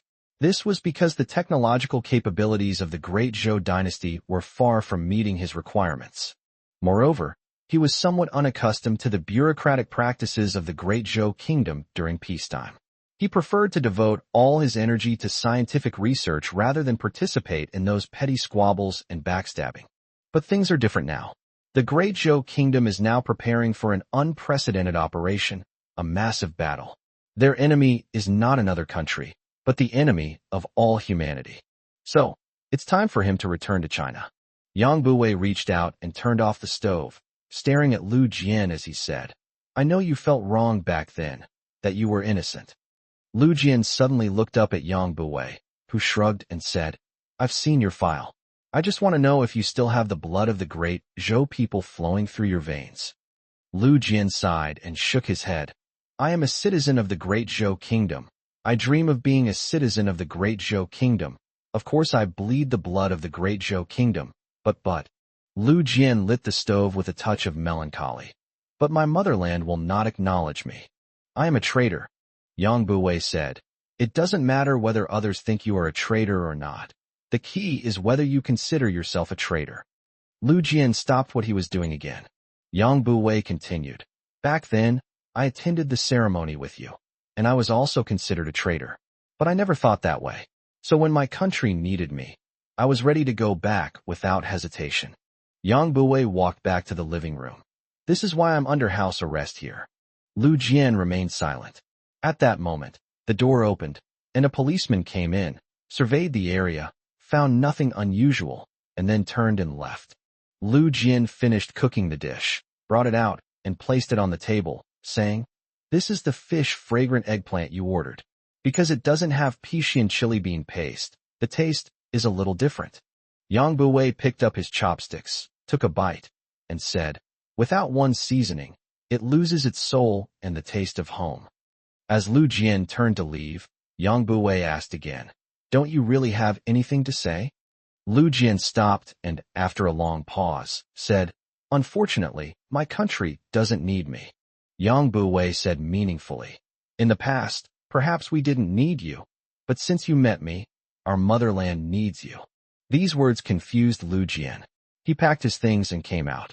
When he came out, Professor Yang Buwei didn't look at him again. After walking out, Lu Jian kept thinking about Professor Yang Buwei's words, and he was somewhat confused all day. When he finally had some free time in the afternoon, Lu Jian finally understood what Professor Yang Buwei meant, and his heart began to pound. Yes, the blood of the great Zhou people still flows in my veins. Although I have betrayed them before, I always want to return to my homeland. Upon meeting Yang Buwei realized that his country needed him. This was the message Yang Buwei gave himself. He knew what he had to do.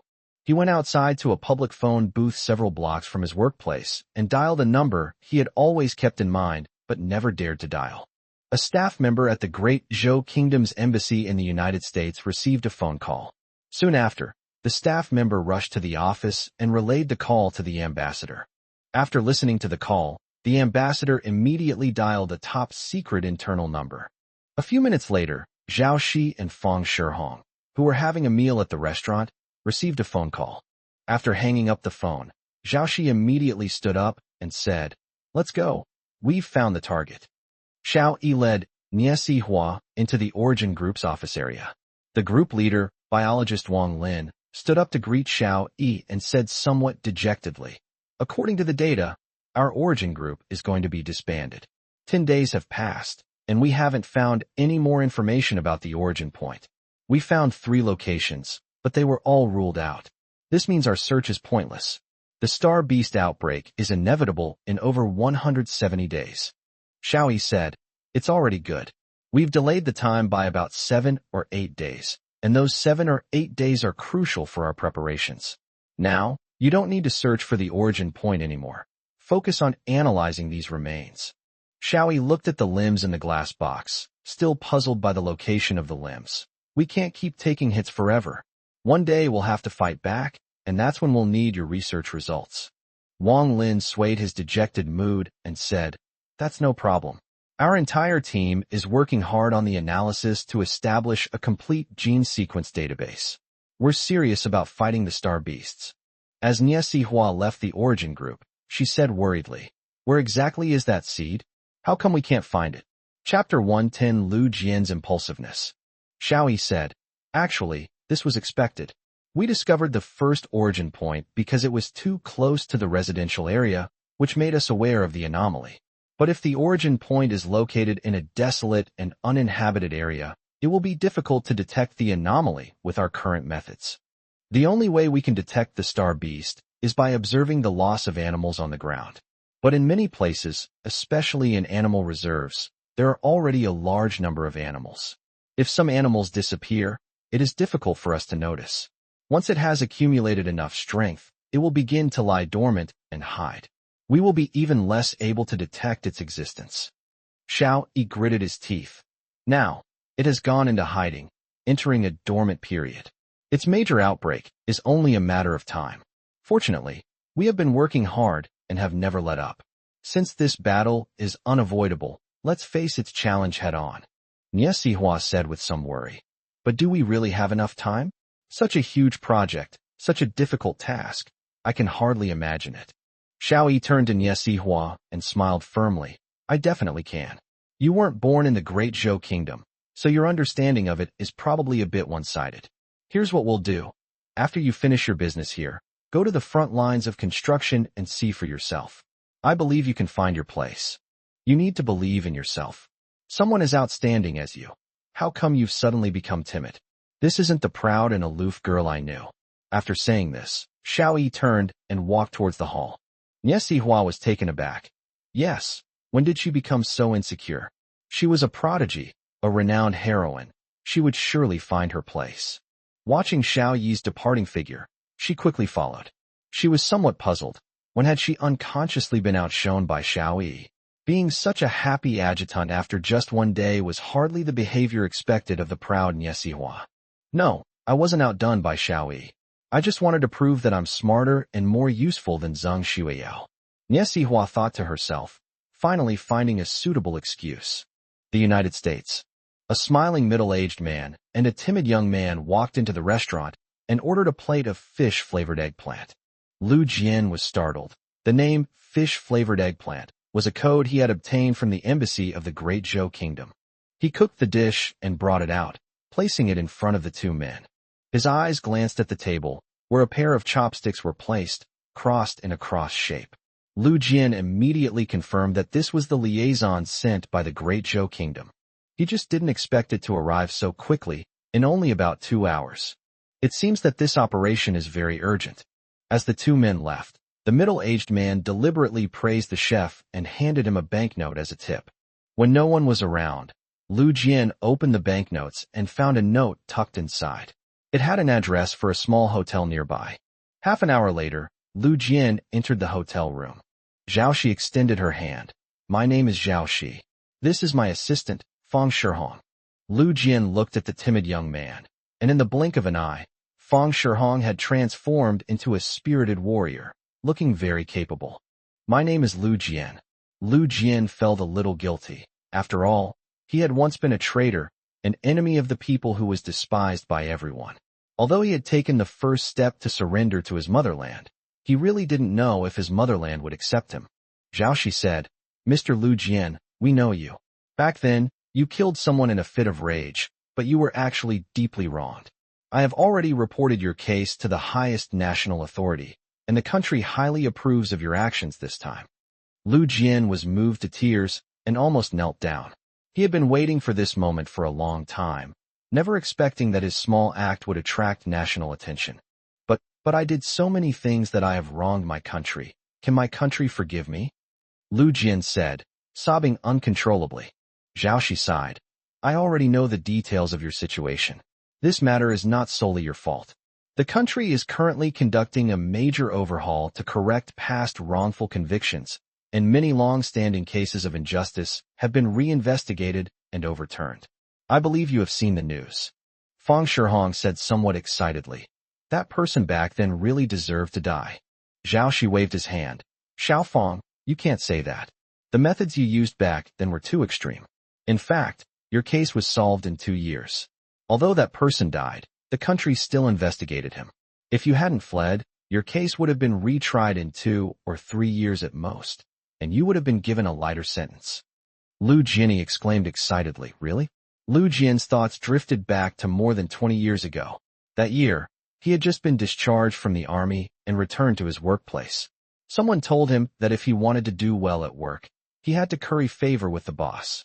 Lu Jian, however, was straightforward and couldn't handle the flattery and sycophancy. Before long, he was relegated to a less important group by his boss. This boss has powerful connections and a wide network of relationships. The entire county is his domain.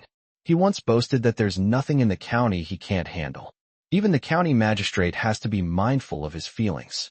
One day, Lu Jian was working overtime and rode his bike home late. When he turned into a small alley, he witnessed a disgusting scene.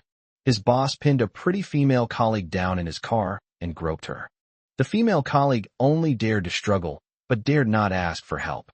Lu Jian was a man who couldn't tolerate any injustice. He immediately jumped out of the car, kicked the boss in the chest, and slapped him several times. The female colleague dialed the police. When the police arrived, Lu Jian's nightmare began. The boss turned the tables, saying that Lu Jian had tried to harass a female colleague, and when he tried to stop him, Lu Jian beat him up. What chilled Lu Jian the most was that the female colleague's story was consistent with the boss's, and Lu Jian was immediately arrested by the police and taken to the police station. Lu Jian later realized that the female colleague knew her boss was powerful and influential, and dared not offend him. So, she ended up helping her boss falsely accuse Lu Jian. Through the boss's machinations, Lu Jian was released after being detained for 6 months. After being released, he lost his job and was left with a tarnished record, making it even harder to find work. In the end, he could only find a job as a security guard. He went to the female colleague to demand an explanation, but she avoided his gaze and wouldn't speak to him at all. Chapter 1:11 The Motherland Forgives You. One day, he saw his boss walking out of the street with his arm around a female colleague, and he knew from the looks of it that the woman had been taken advantage of by his boss. He angrily beat up the two of them, but unsurprisingly, he was detained for a few more days before being released. Moreover, this time his actions thoroughly angered the boss, and the boss's real revenge came. Lu Jian's father was dismissed from his former workplace on trumped-up charges, while his mother was assigned to work as a cleaner. Moreover, the boss threatened that if Lu Jian didn't behave himself, his entire family would lose the right to beg for food. At this moment, Lu Jian realized the immense power of this boss. In this county, he was the local tyrant. The boss repeatedly made outrageous statements. There is no woman I can't have, and no opponent I can't take down. This view has gained widespread acceptance in the county. Lu Jian backed down, especially after his parents knelt before him, begging him not to provoke this guy anymore. Lu Jian dared not do anything again. He found a job as a cook at a construction site and worked honestly. But the boss obviously wouldn't let him off so easily. After he met a girl who was of average appearance, but a very nice person, the revenge finally came. Just before they were discussing marriage, the girl broke up with Lu Jian in tears because she had been bullied by her boss. She also dared not have any further contact with Lu Jian. Lu Jian couldn't hold back any longer. This time, he didn't hit her, but went to the police station to report the case. However, the police were unable to file a case because the woman refused to admit it. Lu Jian wrote a letter of denunciation to his boss's superior, but the letter ended up in his boss's hands. The boss took the letter and had someone give him a severe beating, and also had Lu Jian's parents fired from their current jobs again. The family's life fell into hardship. Lu Jian finally couldn't hold back any longer. He had lost hope in life and in justice. He decided to uphold justice through his actions. One night, after drinking half a gin of liquor, he took a knife and stabbed the hotel owner, who was embracing a girl, more than a dozen times at the hotel entrance. Then he fled and illegally crossed the border. Disillusioned with society, he impulsively went to the U.S. Embassy seeking asylum. The U.S. Embassy used his case as a political tool to pressure him into attacking the Great Zhou Kingdom. He did as instructed, and from that moment on, he became a traitor. Xiao Yi turned on her phone and pulled up a news article from more than 10 years ago. Lu Jian flipped through the news, and, sure enough, more than a decade ago, a corruption case had uncovered a lot of things, including the boss. Although the boss was dead, his vast fortune was confiscated, and all the cases related to him were overturned, and the wrongful convictions were overturned. The only case that hasn't been overturned is Lu Jian's case. To put it simply, justice may be delayed, but it will never be absent. Xiao Yi sighed. If you had more faith in your country, your life would be very different. Lu Jian shook his head. But I've done so many things that have wronged my country. I've smeared so much dirt on it. Will my country still forgive me? Xiao Yi said, people usually compare their motherland to a mother. Have you ever seen a mother not accept a child's apology? What you did today is right. Your actions today are enough for the motherland to open its arms and accept you. Real.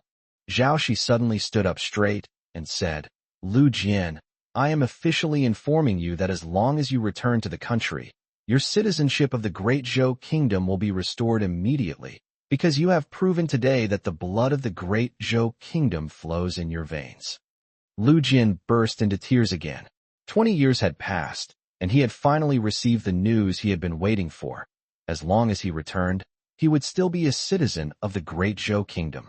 He suddenly extended his hand and said, Mr. Zhao, I don't want to go back like this.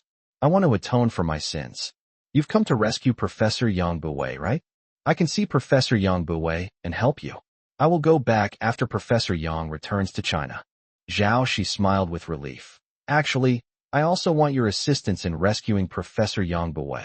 After all, you are more familiar with this place. That's right. I've been here for 20 years. I know all sorts of people, and I was once a soldier. I can help you, Lu Jian said excitedly. 163 days to go. The open sea surface outside Devil's Bay. The 3 carrier strike groups changed course and began their return journey. The U.S. aircraft carrier group in the distance could only be viewed from afar. No one dared to approach it again. In terms of sheer numbers, how could a single carrier group compare to the opposing 3 carrier groups? They simply didn't have enough ships to engage the Great Zhou people. Are these lunatics trying to escape? The U.S. aircraft carrier commander muttered angrily. The aircraft carrier group urgently dispatched from other sea areas is on its way and will arrive later today. At that time, their fleet size will exceed that of the 3 aircraft carrier groups of the Great Zhou Kingdom. At that time, if the people of the Great Zhou Kingdom still dared to collide with them, they wouldn't dare to. The shipyards of the Great Zhou Kingdom repair ships incredibly fast. While the shipyards of the United States are already among the world's leading shipyards in terms of repair speed, they are still several orders of magnitude behind the Great Zhou Kingdom. General, should we follow? His subordinate asked nervously. Follow, but keep your distance and avoid accidental firing, the commander said helplessly. The last supertanker sailed out of Devil's Bay, followed by the 3rd aircraft carrier group of the Great Zhou Kingdom, and behind the Great Zhou Kingdom's aircraft carrier group was another aircraft carrier group of the United States. Meanwhile, several hundred nautical miles away, 2 more carrier strike groups are also approaching this location. The captain of the supertanker looked at the satellite images and immediately laughed. Brothers, we've really made a name for ourselves this time. 6 aircraft carriers are escorting us. Awesome plus. General Headquarters. Niesihua knocked on Xiao Yi's office door, handed him a cup of coffee, and said, "The last oil tanker has sailed out of Devil's Bay." Xiao Yi suddenly stood up. "Great. We've finally waited for this day. Our highest mobilization order can finally be issued ahead of schedule. Come with me to see the old man. I want to tell him this news personally." Niesihua was startled. "Are you talking about that old man who founded the business?" Xiao Yi nodded. "Yes." Niesihua panicked a little. "Xiao Yi, do you think I need to touch up my makeup? Is my lipstick too red? Oh dear, am I dressed too informally?" Xiao Yi was immediately embarrassed. "Wow, are you really Niesihua? I seriously doubt you're an imposter. Let's go. The old lady doesn't care about these things. Besides, you're so beautiful. You look good even without makeup, don't worry." After saying that, Xiao Yi walked out of the office first, but Niesihua's face suddenly turned red. This was the first time Xiao Yi had said she was pretty, which gave her a strange feeling. She looked at Xiao Yi, only to find that he had already walked quite a distance. She exclaimed in surprise, and quickly followed. Her face was slightly flushed. Chapter 112 The Selfish People of the Great Zhou Kingdom. When Xiao Yi led Niesihua into the Chu Du Hotel, they happened to run into Chu Xiao, who was wearing a waitress uniform. Seeing that Xiao Yi was now with a girl who had a better temperament, more attractive appearance, and a better figure, Chu Xiao's face was full of resentment and venom. No one knows when it started, but Chu Xiao transformed herself from a gold-digging woman who abandoned Xiao Yi into a pitiful woman who was ruthlessly abandoned by Xiao Yi. She felt that Xiao Yi had wronged her. He was fickle and abandoned her to pursue a new lover. She looked at Xiao Yi with a face full of injustice, and even her gaze toward Niesihua became extremely vicious. As they passed each other, she said venomously, "Umph, another one. What a womanizer." Niesihua watched this scene in surprise. From the waiter's eyes, she felt as if Xiao Yi had abandoned the girl. However, due to her status, she was too embarrassed to ask. It wasn't until Xiao Yi knocked on the door that she put her mind at ease and prepared to see the old man. Although she had met the old man before, this was the first time she had paid him such a formal visit, so she couldn't help but feel a little excited. After all, he was a legendary figure. "Come in," came the old man's calm voice from inside the door. Xiao Yi walked in, bowed, and said, "This is Niesihua, the great-granddaughter of the shipping magnate." The old man smiled kindly. "We've met before." Xiao Yi turned to look at Niesihua with a puzzled expression. "You've already met. Why are you still so nervous?" Niesihua rolled her eyes at him. "This is my idol since I was a child, and also my great-grandfather's idol. Even if I see him 100 times again, I will still get nervous." "Hee, don't be nervous, sit down." The old man pointed to the chair opposite him. "Good news." Xiao Yi tilted his head at Niesihua, signaling for Niesihua to report on her work. Niesihua excitedly said, "Our Dahua Shipping's last supertanker has sailed out of Devil's Bay." The old man couldn't hide his joy and said, very good, very good. Only you could achieve this speed. This is more than 10 days faster than we expected. Xiao Yi, are you ready to issue the highest mobilization order?" Xiao Yi said, "Everything is ready. Nothing can stop us from issuing the highest mobilization order. We just need to wait for the right time. Once the supertankers enter the South China Sea, the grain transport is completed, the iron ore transported to the football country is completed, the large-scale purchase of various materials is completed, and the 4 trillion foreign exchange reserves are exhausted, then the highest mobilization order can be officially issued." On the surface, Xiao Yi and his group's actions seemed selfish. Because the people of the Great Zhou Kingdom concealed the most crucial information and frantically bought up global resources before issuing the supreme mobilization order. This was a selfish act solely for the benefit of the Great Zhou Kingdom. However, Xiao Yi knew that this was not selfishness, but rather a form of dedication and sacrifice. They were willing to be condemned by the whole world to quietly complete the purchase plan. This was precisely to save all of humanity. Given humanity's current capabilities, it's certainly impossible for everyone to complete the preparations for defending against the starry sky armored beasts. Moreover, Only by pooling the world's resources could it be possible to build a steel wall stretching for thousands of miles. Moreover, once the Great Zhou dynasty completes the construction of the 10,000-mile-long steel wall, it will try its best to accept diverse ethnic groups to enter. Moreover, if this news were announced in advance, it would not only fail to unite the world in completing the defense mission, but would instead plunge the world into endless open and covert struggles. Not only will other countries be unable to complete their defensive preparations, but even the Great Zhou Kingdom will be forced to scale down its steel walls due to resource scarcity. In the end, it will neither save the world nor the Great Zhou Kingdom. This has been verified countless times in countless parallel universes. Therefore, the first piece of information in Xiao Yi's mind was, the only way to save all mankind is to rely on the Great Zhou Kingdom. Therefore, even at the cost of sacrificing the interests of other countries, we must gather the resources of the world and complete this task, which is impossible to accomplish in any other universe, at the infrastructure speed of the Great Zhou people. All right, once all the resources are in place, I will personally issue the highest mobilization order. This is the last legacy I will leave for all mankind. The old man's tone was calm, but his determination was unwavering. As Nie Sihua left, her heart was filled with emotion. The old man was the person her great-grandfather respected most, someone she had thought she would never see again in her lifetime. But now they had met several times, and even had long talks. This made her very proud and honored. But after stepping outside and seeing Chu Xiaoxiao's resentful gaze again, Nie Sihua finally couldn't help but ask, "Xiao Yi, is this girl related to you?" "No," Xiao Yi said calmly. "Oh." Nie Sihua replied casually, and continued forward with Xiao Yi.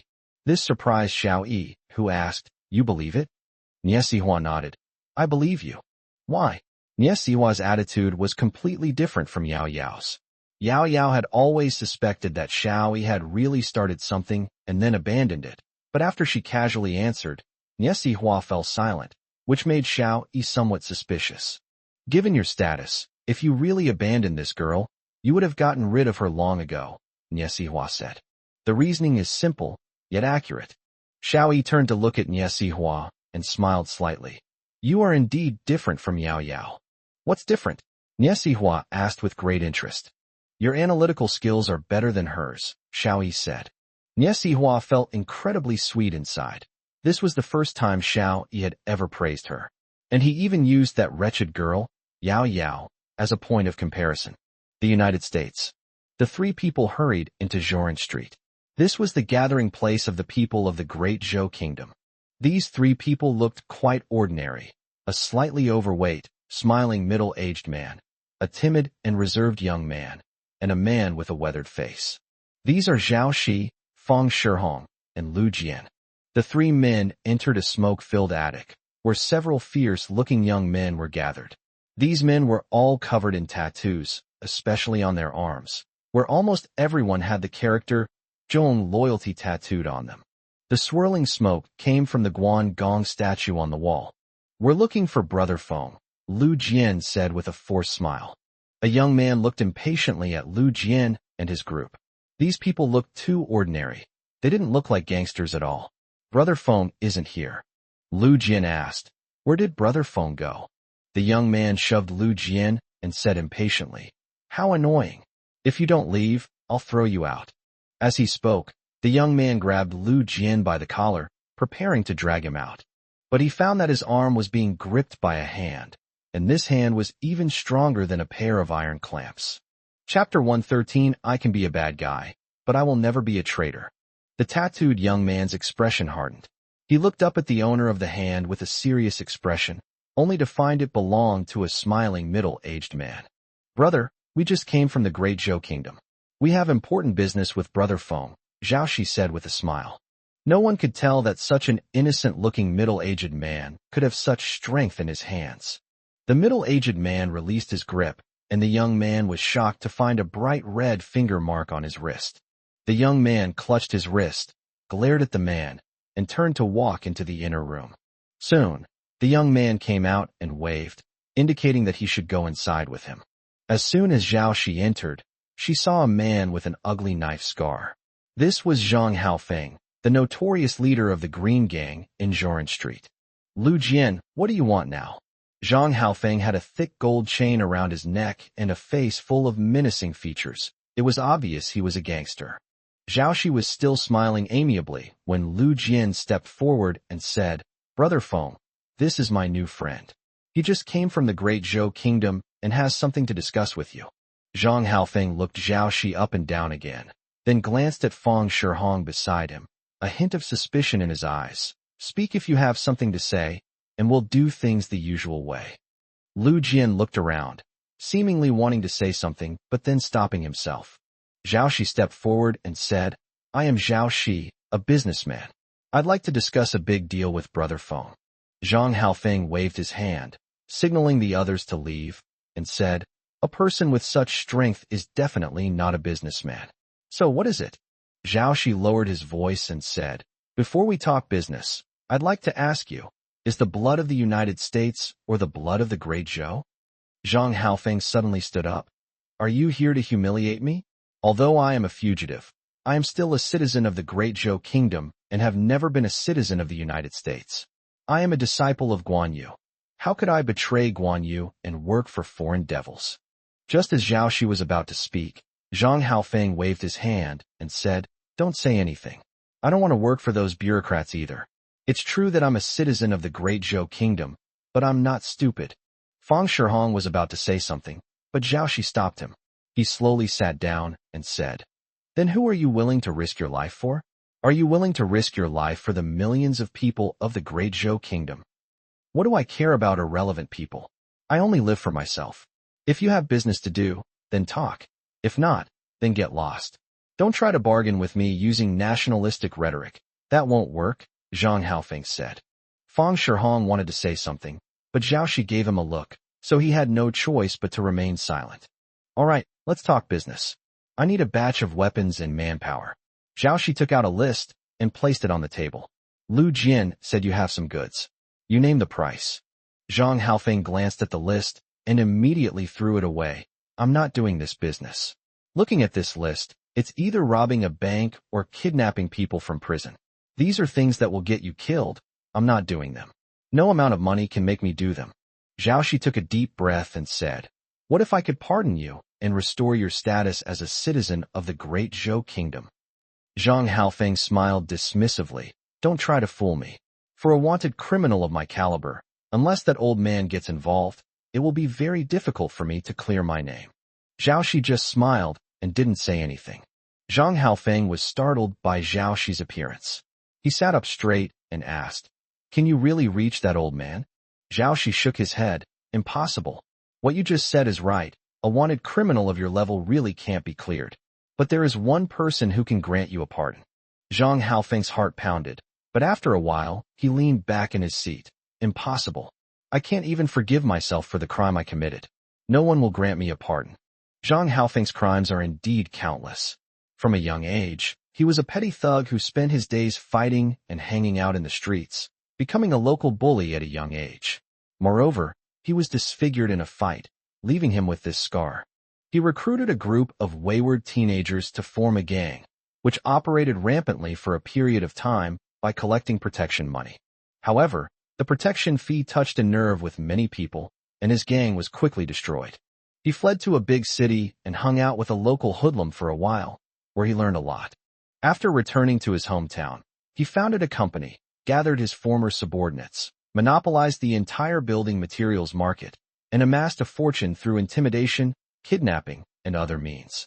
Later, he used money and women to bribe a group of local officials and became a local tyrant. He has committed countless acts of murder, kidnapping, threats, and fighting. The locals called him Old Scar. Children wouldn't even dare to cry at the mere mention of his name. Even adults trembled with fear at the mere mention of Old Scar.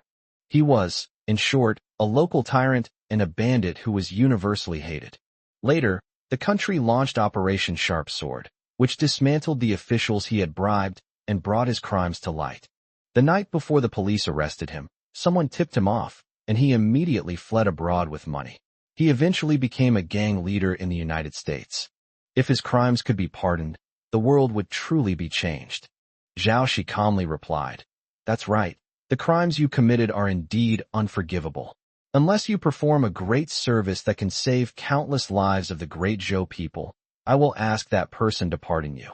Zhang Haofeng suddenly stood up. It's not the end of the world. How can I save so many people? I'd love to, but I don't have the chance. Xiao Yi said. Now, the opportunity has arrived. If you cooperate with us, what you do will be a great deed that will save all of humanity.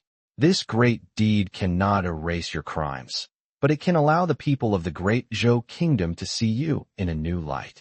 Are you willing to serve your country? Are you willing to serve your country? These words struck Zhang Haofeng like a thunderclap. He never imagined that he would have such an opportunity, a chance to serve his country. He thought he could only live with a sinful heart until he died. Although he was a bully, he never considered himself a traitor.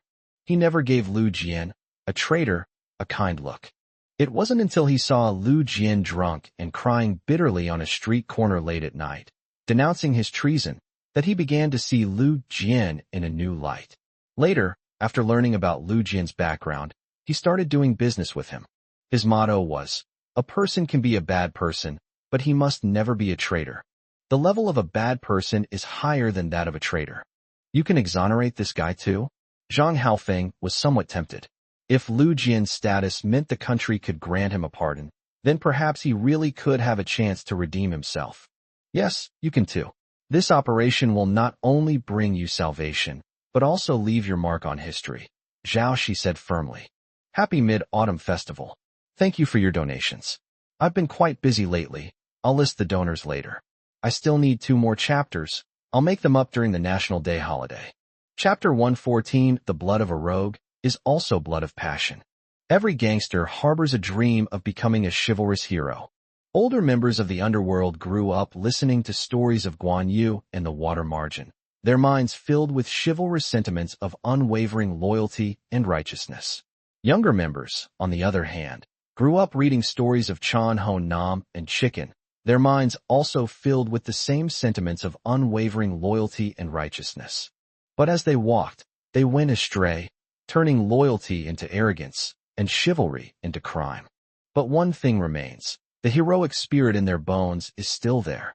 The spirit of the people of the great Zhou dynasty remains deep within them.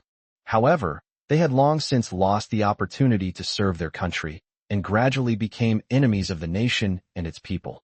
If they had the opportunity to serve their country and save the people, they would be willing to risk their lives. Even scoundrels have hot blood. What do you think? Zhang Haofeng's scarred face twitched, clearly very interested in Xiao Yi's suggestion. Xiao Yi said, Professor Yang Buwei is currently under house arrest 3 blocks away from here. He possesses super nuclear energy technology. And the great Zhou kingdom, no, all of humanity, needs his technology. This matter is urgent. Zhang Haofeng suddenly said. The great Zhou kingdom is making quite a few moves now. Is it preparing for war? He also had many channels to obtain information about the Great Zhou Kingdom, and the Great Zhou Kingdom's series of actions had long aroused speculation from the outside world. Xiao Yi said, It's not about preparing for war, but about defending the country. This is top secret, and I don't know the details very well, but I do know one thing. The Great Zhou Kingdom is carrying out a large-scale infrastructure project involving the entire population, and Professor Yang Buwei is the most crucial link in this project. Xiao Yi patted Lu Jian on the shoulder. Because of his news, the Great Zhou Kingdom is preparing to restore his identity. They are just waiting for this mission to be completed before officially welcoming him back to the country. Zhang Haofeng's eyebrows twitched. If Lu Jian's treasonous crimes could be forgiven, then Xiao Yi's claim that he could also be redeemed was clearly not a lie. All right, I'll do it. I was born a citizen of the Great Zhou Kingdom, and I will die a soul of the Great Zhou Kingdom. I don't have many requests. I just hope to return to the Great Zhou Kingdom and live out my life in peace, even if I'm just an ordinary person. As long as I can be buried on the land of the Great Zhou Kingdom, I will be content, Zhang Haofeng said. Is there a specific plan? Zhang Haofeng asked. Xiao Yi said, Due to sensitive reasons, we can only rely on the resources within the United States this time. The country will not provide us with any assistance. We need to solve everything ourselves. That's why I'm seeking your help. Xiao Yi took out a satellite map and spread it on the table, saying, "This area is heavily guarded on the outside, but loosely guarded on the inside. There are a lot of police forces deployed on the periphery. If we want to get into the core area to pick up the person, we need to disperse a large number of police forces. Therefore, we need to create a major case on the periphery to attract all the police forces in the vicinity and minimize the obstacles to our pickup." Xiao Yi pointed to a bank sign and said, "So, we've set our sights on this place. This bank is responsible for distributing wages to a large factory in the area, and Americans are used to paying wages in cash. The day after tomorrow is the day the company pays wages, and their bank will have tens of millions of dollars in cash ready." Lu Jian said, "We have already devised a plan to rob a bank. I need to find 3 to 5 people of Western ethnicity to plan the robbery, hold the people collecting their wages hostage, make a big scene, and draw away all the available police forces from the vicinity." Xiao Yi added, "At that point, we would use violent means to break through the police line and directly reach the area where Professor Yang Buwei was located to pick him up. As long as we get out of this block, we can take him away and sneak back into the country through secret channels." Zhang Haofeng slammed his hand on the table. "I can provide a list of these people. At the same time, I will cause several traffic accidents to block the important intersections. I'll give you a hand." Xiao Yi stood up and said, "Okay, when I return to China, I will make a request to someone to give you a new identity so that you can return to the Great Zhou Kingdom and start anew, living as an ordinary person." Xiao Yi walked in the night, the massive mecha moving silently across the grass. He was accompanied by several bodyguards, all of whom were wearing the same mechs. Suddenly, several 6-legged star-armored beasts rushed out from behind and pounced on them. One of them broke through the guards' defenses and came directly in front of Xiao Yi, its sharp claws aimed straight at him. Xiao Yi felt a surge of heat throughout his body, his nerves on high alert. He drew a standard military knife from his right mechanical arm and pulled out a plated alloy shield with his left hand, effortlessly executing the 3 standard moves ingrained in his bones. The first move involves stepping out half a step with the left leg, arching the body, and raising the shield above the head to block the attack of the 6-legged star-armored beast. The shield firmly blocked the massive impact of the 6-legged starry sky armored beast's attack, while its right leg was deeply embedded in the soil, supporting it and preventing it from retreating. Chapter 115 Standard 3 Forms. In the second move, Xiao Yi raised his right leg and took a big step forward, thrusting his standard military saber straight at the thinnest part of the carapace below the head of the starry sky, 6-legged armored beast. A large amount of green blood spurted out, and the air was immediately filled with a rusty smell. The third move involves following up with the left leg, using the left arm as a shield to block the frenzied attack of the spikes, and then slashing horizontally with the right hand using a standard military knife, shattering a large chunk of the armor. Then a grenade was fired into the breach, and then they retreated. The enormous 6-legged starry sky armored beast exploded and collapsed right before his eyes. In just a few seconds, the starry sky armored beasts were almost all killed or wounded, but one of its guards was also lost. Xiao Yi's heart suddenly turned cold. Under the cover of night, countless starry sky armored beasts, hearing the commotion, rapidly converged on this place, while these few people found themselves surrounded. Xiao Yi suddenly woke up with a start. Although it was a dream, it felt incredibly real. This wasn't a false dream, but a real event that occurred in another universe. Although he didn't know how his counterpart in that universe escaped, one thing made Xiao Yi incredibly excited, as if he had been injected with adrenaline. That's the standard 3-step method. This is a move ingrained in the very bones of mech warriors from other universes. It's also the best technique for fighting against alien beasts. In the dream, I faced a 6-legged starry sky armored beast head-on for the first time. However, I successfully killed one of the starry sky armored beasts using this standard 3-move technique. This information was transmitted into his brain through a mysterious quantum entanglement, and it had been transmitted across countless parallel universes. This information is extremely valuable. The standard 3 techniques are the best methods for ordinary mecha warriors to fight against the starry sky beasts. Because most mech warriors are ordinary people, they wear mechs for a very short time and have very little training time. A hasty engagement with the enemy could lead to death if one is not careful. Therefore, everyone needs to internalize these 3 standard techniques so that they won't underperform on the day. In his dream, Xiao Yi used these 3 standard techniques to annihilate the ugly reptile when he first faced the starry sky armored beast. He stood up and quickly walked to the frenzy group. After putting on the mecha, Xiao Yi felt it and found that it was exactly the same as the feeling of controlling the mecha in his dream. He said to Zhang Xiaolong and Zhao Hongyi, "Record my movements carefully. This is the simplest and most effective move to fight against the star beasts." After he finished speaking, he demonstrated it once. I wasn't quite familiar with it the first time, but by the second time it was already very standard. Zhang Xiaolong was completely in awe. He was still figuring out how to operate the mecha, but Xiao Yi's 3 moves had solved several of the problems that had been troubling him. "Advisor Xiao, you're amazing. Have you ever handled a mecha before?" Zhang Xiaolong asked excitedly. Xiao Yi stepped out of the mecha, smiled slightly, and said, "I've touched it in other universes." He patted Zhang Xiaolong on the shoulder. "Remember, this is called the standard 3 moves. It's a beginner's 3-move set. It's very effective against ordinary starry sky armored beasts. However, this is just the basic operation. More advanced operations will require you to refine them." At night, a news story once again ignited the entire world. The Great Zhou Kingdom, citing the need to build up its motherland, announced the recall of all Great Zhou citizens and students studying abroad. These were several world-shaking orders issued by the Great Zhou Kingdom, causing the entire world to begin to tremble. Historically, there have been instances of recalling overseas Chinese, but these generally occurred in localized areas and had limited impact.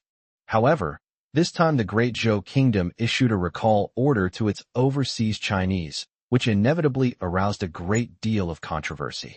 At the press conference, a reporter asked, "As far as I know, the Great Zhou Kingdom is undertaking a massive infrastructure project.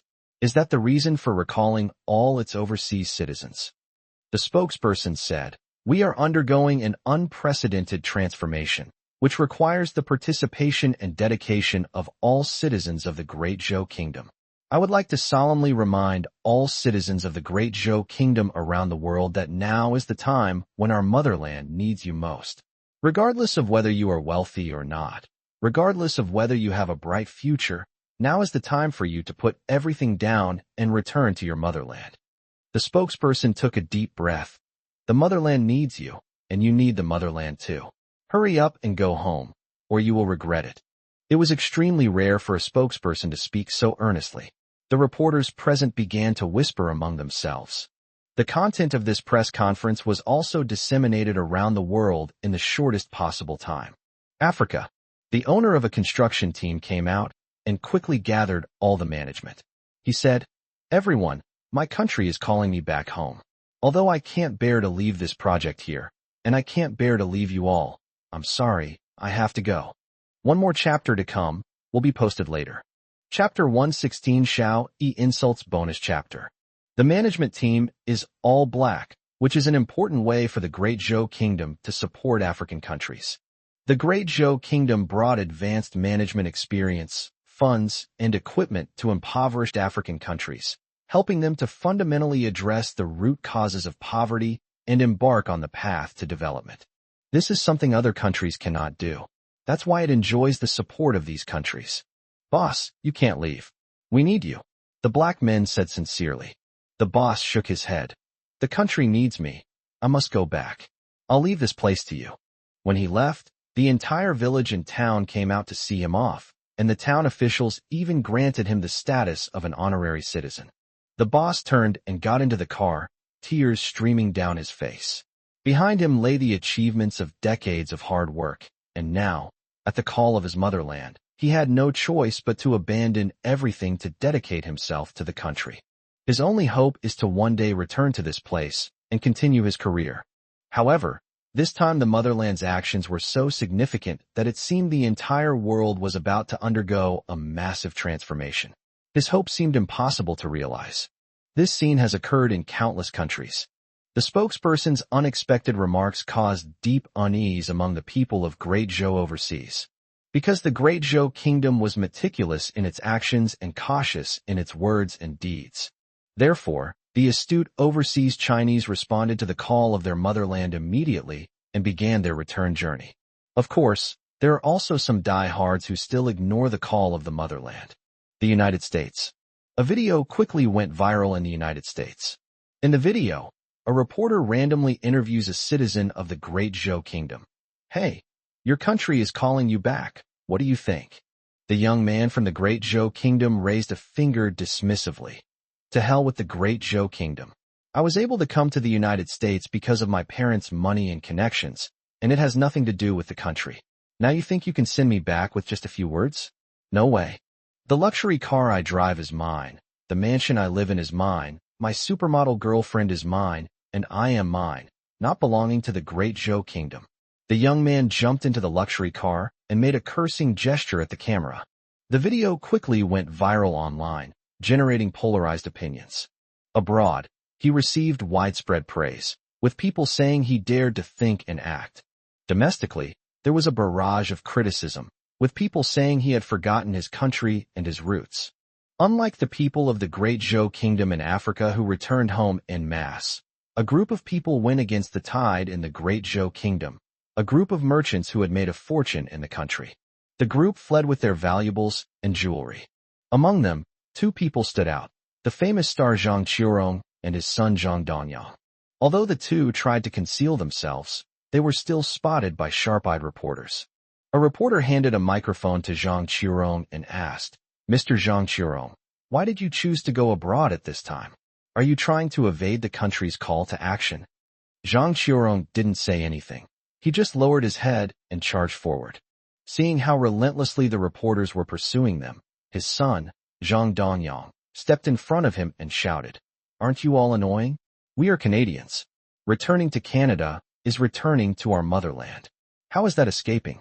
Zhang Qiurong pulled Zhang Danyang along, and the two hurriedly entered the VIP room. General Headquarters. The television news was showing footage of Zhang Qiurong and his entourage hurriedly entering the airport. Xiao Yi smiled and said, "People like this don't deserve to be citizens of my Great Zhou Kingdom. They should get lost as soon as possible." Manhwa said in surprise, "Xiao Yi, you can actually swear." Xiao Yi was taken aback. Is telling him to get lost a swear word? Besides, I'm a human being too. Why can't I swear? I'm a person with a temper too. This kind of trash, get the hell out of here. Manhwa smiled gently. This was the Xiao Yi she knew. He seemed more like a real person. Qian Linson said, "After a while, I estimate he will be crying, begging on his knees, and pleading to come back." Manhwa said dismissively, "We don't collect garbage." Ha ha, everyone laughed. Online, there was a barrage of criticism. Former fans turned against Zhang Qiurong, leaving comments on his Weibo, "Go back to your foreign father's house. The Great Zhou Kingdom doesn't want Zhou traitors. We strongly demand that all of this person's works be removed from online platforms, and that Zhang Qiurong be banned. Those who make money off the people of Zhou, while simultaneously siding with foreigners, are traitors to Zhou. Zhang Qiurong, there is no place for you in the Great Zhou Kingdom." Beijing City.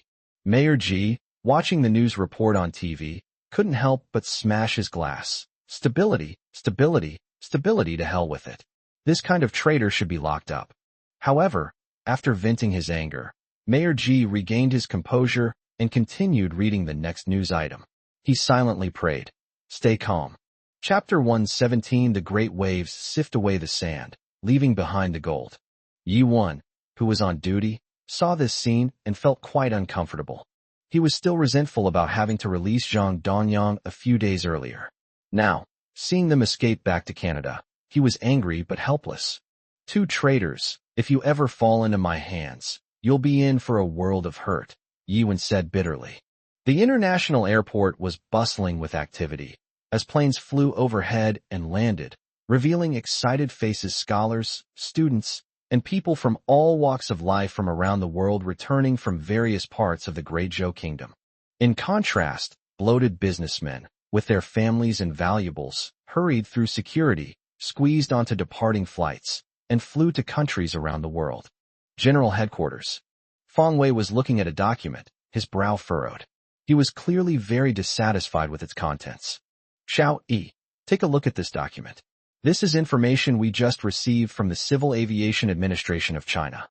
Feng Wei handed the document to Xiao Yi. Xiao Yi glanced at it. It was a list of personnel going abroad after the call to action was issued today. Looking at the names above, there are many familiar faces. These are many celebrities in the Great Zhou Kingdom, as well as bosses or managers of large enterprises and some very famous scholars. This data has been analyzed by the General Command's database, and much more information has been added, including the identities and positions of these individuals. 90% of those who went against the tide were successful business people and white-collar workers, as well as many family members and children of leaders at the district, county, and city levels. Xiao Yi also saw several famous people, one of whom was a very famous kung fu star who had become a citizen of Southeast Asia and was now flying back to Southeast Asia with his family. A prominent comedy star, along with his family, has also acquired Canadian citizenship and is currently on a transoceanic flight bound for Canada. A singer known as a veteran artist has now revealed his identity. His family became U.S. citizens 10 years ago and are currently flying to the U.S. A popular actress, known for her fairy-like beauty, fled the film set and boarded a plane back to the United States. In the business world, even more people are fleeing. They were all extremely wealthy people and worried that the massive actions of the Great Zhou Kingdom would endanger their assets, so they secretly boarded a flight to escape. These people took a large amount of money with them when they fled. Alas, these people owe their current success to the motherland, but after achieving fame and fortune, they have all immigrated overseas, and now they flee at the slightest sign of trouble. They have taken away a large amount of funds and wealth. This is a huge loss for us, Feng Wei said with deep concern. Moreover, this is only the first day. In the future, even more people will definitely try to escape. This will have a huge impact on our operation, Feng Weijing said. Xiao Yi put down the documents in his hand. Unlike Feng Wei, he was not worried at all. Instead, he smiled. Elder Feng, you are overthinking it. These people were never originally from our Great Zhou Kingdom, at least not in their hearts. Their escape is not a bad thing, but a good thing. It will make our people more united. Xiao Yi waved his hand, called Mechs in, and handed her the documents he was holding. Go find the people in the news team and have them leak these documents. Remember, not through official channels, but through rumors. Mechs asked, somewhat puzzled. Why not go through official channels? Wouldn't that have a greater impact? Xiao Yi smiled and said, some things have limited impact when released through official channels.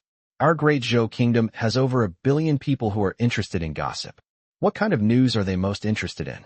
Of course, it's rumors. Feng Wei said with some concern. Won't this have a negative impact? Xiao Yi said to Feng Weijing. This call to action for overseas Chinese that we've issued will definitely cause a lot of controversy. There will be all sorts of opinions, both supporters and opponents. This isn't very beneficial to our operations. Therefore, we need to shift the focus and divert attention from the conflict. Xiao Yi pointed to the document. This is the best opportunity to divert attention. Moreover, doing so has another advantage, which is that it can unite the Chinese people to a greater extent. Because with a point of reference, the patriotic enthusiasm of the people will be further stimulated. Mechs rolled her eyes at Xiao Yi. I never expected you to have such a vicious mind. Mechs suddenly covered her mouth and laughed. However, this plan is quite satisfying.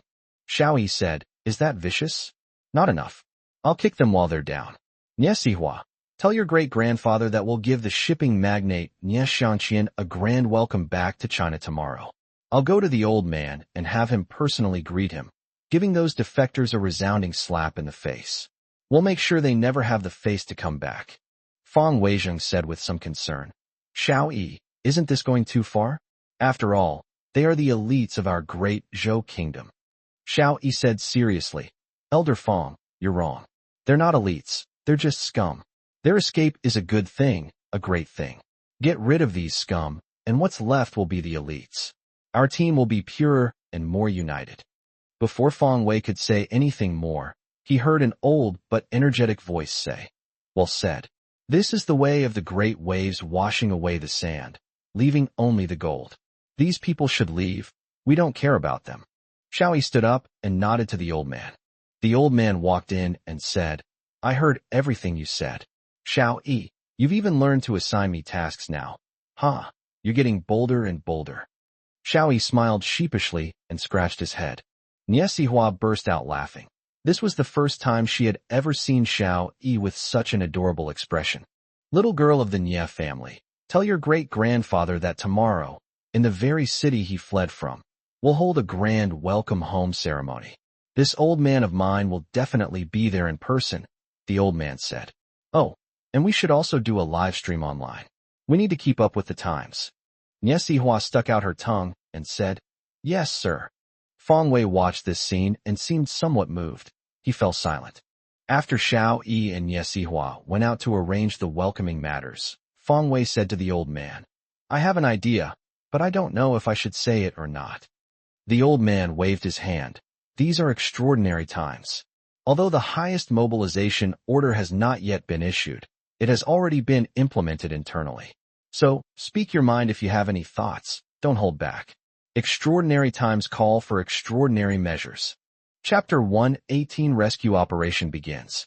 Feng Weizheng then said, Xiao Yi's performance has far exceeded my expectations. I originally thought he would need a long time to grow, but now I realize that he already has the demeanor of a leader. And I'm starting to feel like I'm holding him back. The old man nodded. That's right. This kid is really a treasure. It seems that the second universe has gone through countless tests to choose him as its recipient. Feng Weizheng said, That's what I wanted to say. In other universes, Xiao Yi is the chief commander, the supreme commander. I think I should hand over this position to Xiao Yi. The old man stood up, shook his head, and said, Our task is not to tell him what to do, but to protect him from the wind and rain. He has no qualifications or background now, and many people will not obey him. Therefore, we must be his strong support. When the time is right, we will hand over power to him. So, your task is nothing other than to bear the criticism and infamy of others for him. Feng Weizheng suddenly realized, You're absolutely right. How come I didn't think of that? I'm getting old, and my thinking, reaction, and courage can't compare to those of young people. However, I still have a reputation, which can help Xiao Yi keep things in check. The old man patted Feng Weizheng on the shoulder. Our role is to reduce the pressure on Xiao Yi, to let him dare to think and act, to let him do whatever he wants, and to remove all obstacles for him. Feng Wei stood up straight and said, Yes. 162 days to go. A message spread throughout the country through various channels. Information about fleeing celebrities and public figures has appeared on short video platforms, WeChat Moments, and Weibo. The public's voice was remarkably unified. The Zhang Qiurong incident had already sparked a lot of criticism against the celebrities who fled, and now seeing these celebrities fleeing en masse only fueled their anger. The general public, who were initially puzzled by the call to action for overseas Chinese, are now focusing all their attention on this matter. Moreover, these messages were not released all at once, but rather in a sequential manner. First, some minor celebrities and minor stars were exposed. Then, various big names were revealed to have fled, and finally, top superstars were exposed. What followed was the release of lists of children and relatives of officials who had fled, and the online focus shifted once again to the issue of officials' families immigrating. Amidst the chorus of criticism, a piece of positive news that shook the entire nation was released. World shipping magnate Nie Xianqian, along with his entire family of 35, all the cargo ships of Dahua Shipping, and hundreds of key members of Dahua Shipping, returned to China to officially become citizens of the Great Zhou Kingdom and proud citizens of the Great Zhou Kingdom. This event, marking the return of people to their hometowns, was broadcast live simultaneously on television and the internet. As the over 90-year-old Nie Xianqian received the gold-embossed certificate of citizenship of the Great Zhou Kingdom from the hands of another over 90-year-old, tears welled up in his eyes.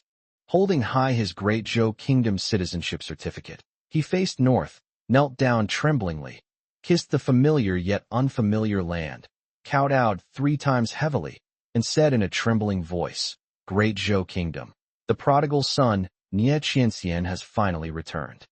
This scene moved countless people of the Great Zhou Kingdom. This scene stands in stark contrast to those who go against the tide and betray their country. The United States. Today is Friday, the day banks pay factory workers' wages. A fully armed armored truck drove into the bank. Half an hour later, the truck left, and the people who came to collect their wages began to line up to receive them. Lu Jian observed the scene from a truck parked not far away. After watching the armored truck leave, he turned to look at the men behind him and asked, "The time has come. Do you all understand your roles?" A bald, bearded man grinned. "Damn it. There really is that much money in the bank. How come I never noticed before? Otherwise, I would have robbed them long ago. My job is to swing the sledgehammer and smash the windows." A dark-skinned man with curly hair practiced drawing his gun repeatedly, saying as he did so, "My job is to rob money.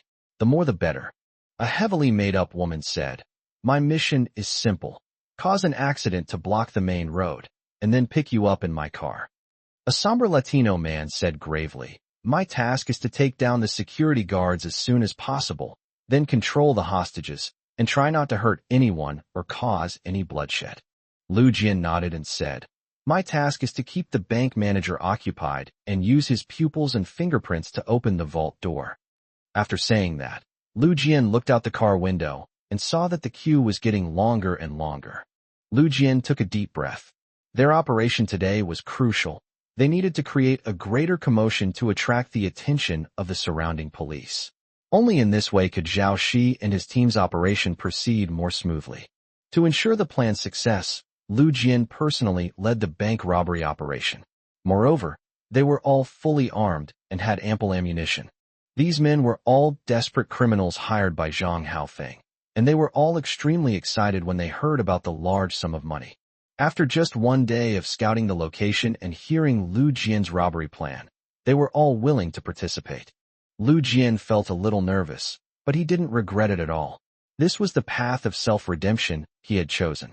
"Aoli, you can begin," Lu Jian said. The woman named Ollie got out of the car with a flirtatious gesture, swayed her body as she walked to the side of the road, and got into a car. She drove off and came to a sudden stop at the intersection. Ollie got out of the car, opened the hood, and looked conflicted. "There's a lot of traffic here, and soon a traffic jam formed."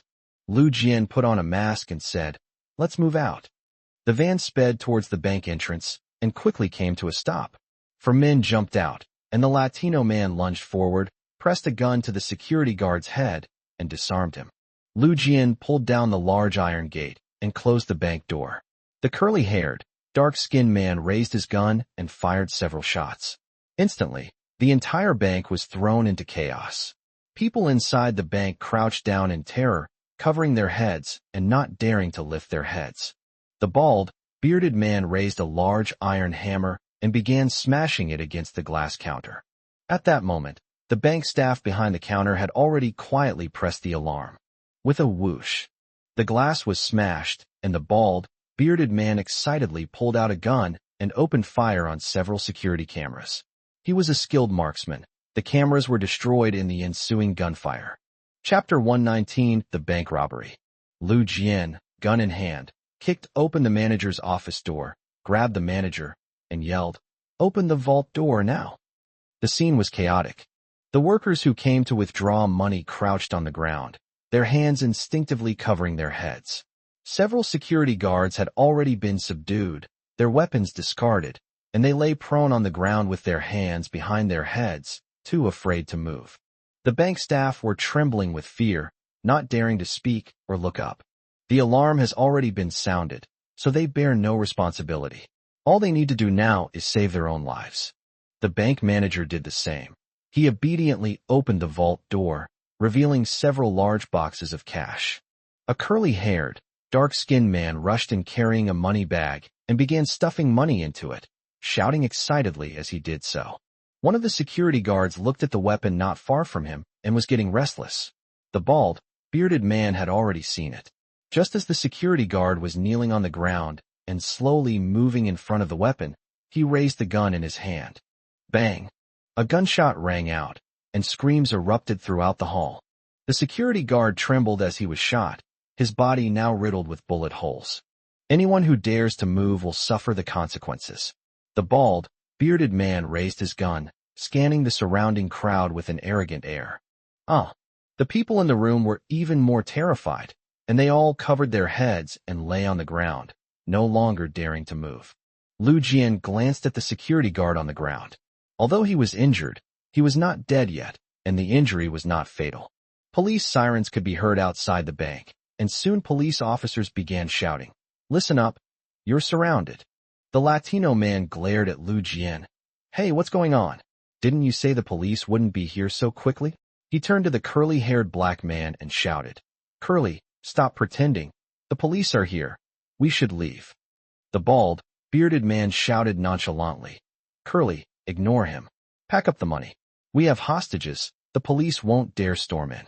Lu Jian peered out the window and said, "These are probably just 2 police officers on duty nearby. It's all right. Everyone hurry up. We can escape smoothly." Lu Jian's goal was to stall the police. If they retreated now, they would no longer be able to restrain the police. Inside a large RV, Xiao Yi looked at the monitor and said in a deep voice, "The operation has begun." Zhang Haofeng immediately picked up his phone and dialed a number. "Move out and block all the other intersections, leaving only this section of the street open." Various vehicles suddenly appeared near the bank, blocking the important intersection one after another. Some incidents involved minor collisions that led to arguments or even fights between the drivers. Some vehicles broke down and stalled, and some even caught fire. Another car crashed directly into a roadside utility pole, which fell to the ground and blocked the road, obstructing the path of all vehicles. The entire surrounding neighborhood was almost completely paralyzed. Xiao Yi gave Zhang Haofeng a thumbs up. Zhang Haofeng's influence was indeed impressive. Police station. The bureau chief frowned as he looked at the monitor. All the bank's security cameras had been destroyed. They could only see what was happening outside. This bank robbery appears to be quite tricky. The robbers acted swiftly and with a well-organized team. Furthermore, the large number of vehicles outside the bank caused a traffic jam, making it difficult for other police officers to arrive. He urgently needs more police support. He also mobilized a significant number of police officers from various districts, but these areas were quite far away, and it was rush hour, so they couldn't arrive in a short time. In addition, several traffic accidents had completely blocked the roads near the bank. However, in a nearby neighborhood, a large number of police officers were unable to come to the rescue due to other duties. This gave the bureau chief a real headache. Suddenly, the bank door opened, and a hooded man came out. He dragged someone out of the door, threw the person outside, and then made a throat-slitting gesture at the police. This person quickly slipped into the bank. The person lying on the ground was bleeding and was clearly injured. "Report, a hostage is injured and urgently needs an ambulance. We also urgently need reinforcements." This was a distress message from the police on the front lines. The bureau chief gritted his teeth. Now that there were injured people, the situation had immediately become serious. If a hostage-killing incident occurred, the situation would escalate even further. After some thought, the chief decided to send 4 or 5 police officers from a nearby neighborhood to provide reinforcements. "We must first control the situation and prevent it from escalating." Although these police officers have important duties, the need to draw on police resources from nearby neighborhoods is unavoidable given the current emergency. Xiao Yi looked at the images on the monitor and said, "Police have gone to provide backup." Looking out the car window, Fang Shihong saw that nearby police forces were rushing to the bank. "Only 3, Fang Shihong said with some disappointment after counting them. Chapter 1:20 Let's make a bigger fuss. There are at least 40 or 50 police officers in this area. Deploying only 4 or 5 officers will have a negligible impact." Xiao Yi frowned, picked up the microphone, and said, "Lu Jian, make a bigger commotion. We haven't deployed enough police officers." Lu Jian received Xiao Yi's message and frowned. Clearly, because of Professor Yang Buwei's special status, the police wouldn't easily mobilize the forces guarding him. Lu Jian checked the time. 7 minutes had passed. He glanced at the curly-haired black man in the vault. He had already stuffed most of the money into his pocket. As planned, Ollie would start the car in 3 minutes and drive to the police station to pick them up. That would conclude the mission.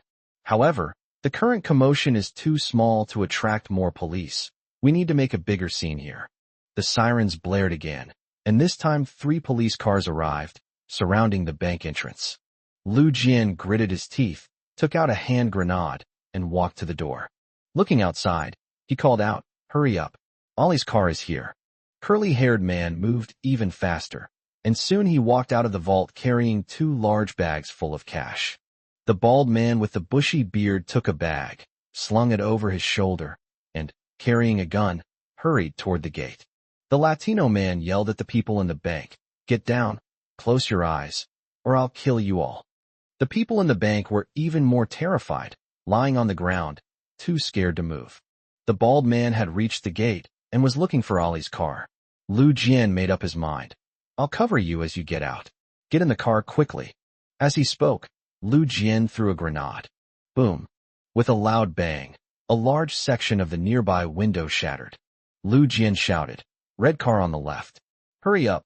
As he spoke, Lu Jian raised his gun and fired a burst of bullets. The police officers quickly took cover behind their patrol cars and returned fire.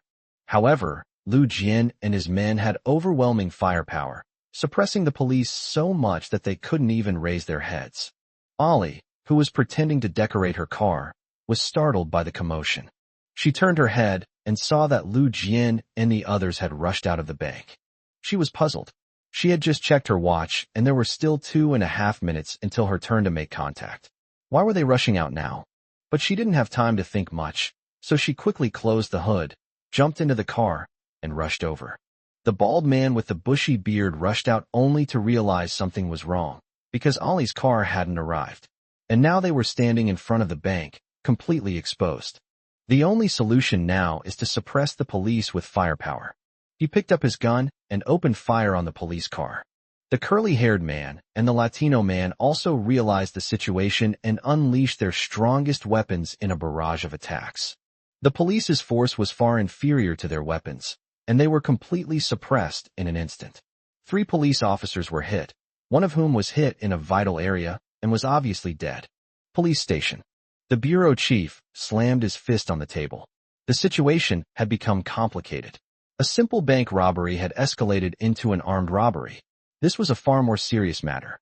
In particular, the police's firepower was too weak, and they were no match for the robbers. To hell with it. Quickly send 20 policemen over to provide backup. Remember, bring heavy weapons. Don't let these robbers escape, the chief said resolutely. Inside the RV, Fong Shihong excitedly said, 10 more vehicles and 20 police officers have been transferred. Xiao Yi sighed. It's still not enough. There are at least 20 more police officers here. The risk is too great. We can bear the risk, but Professor Yang cannot.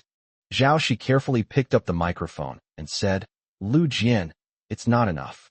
Lu Jian was stunned. Even after all this, it still wasn't enough. At that moment, the red car suddenly rushed to the bank entrance.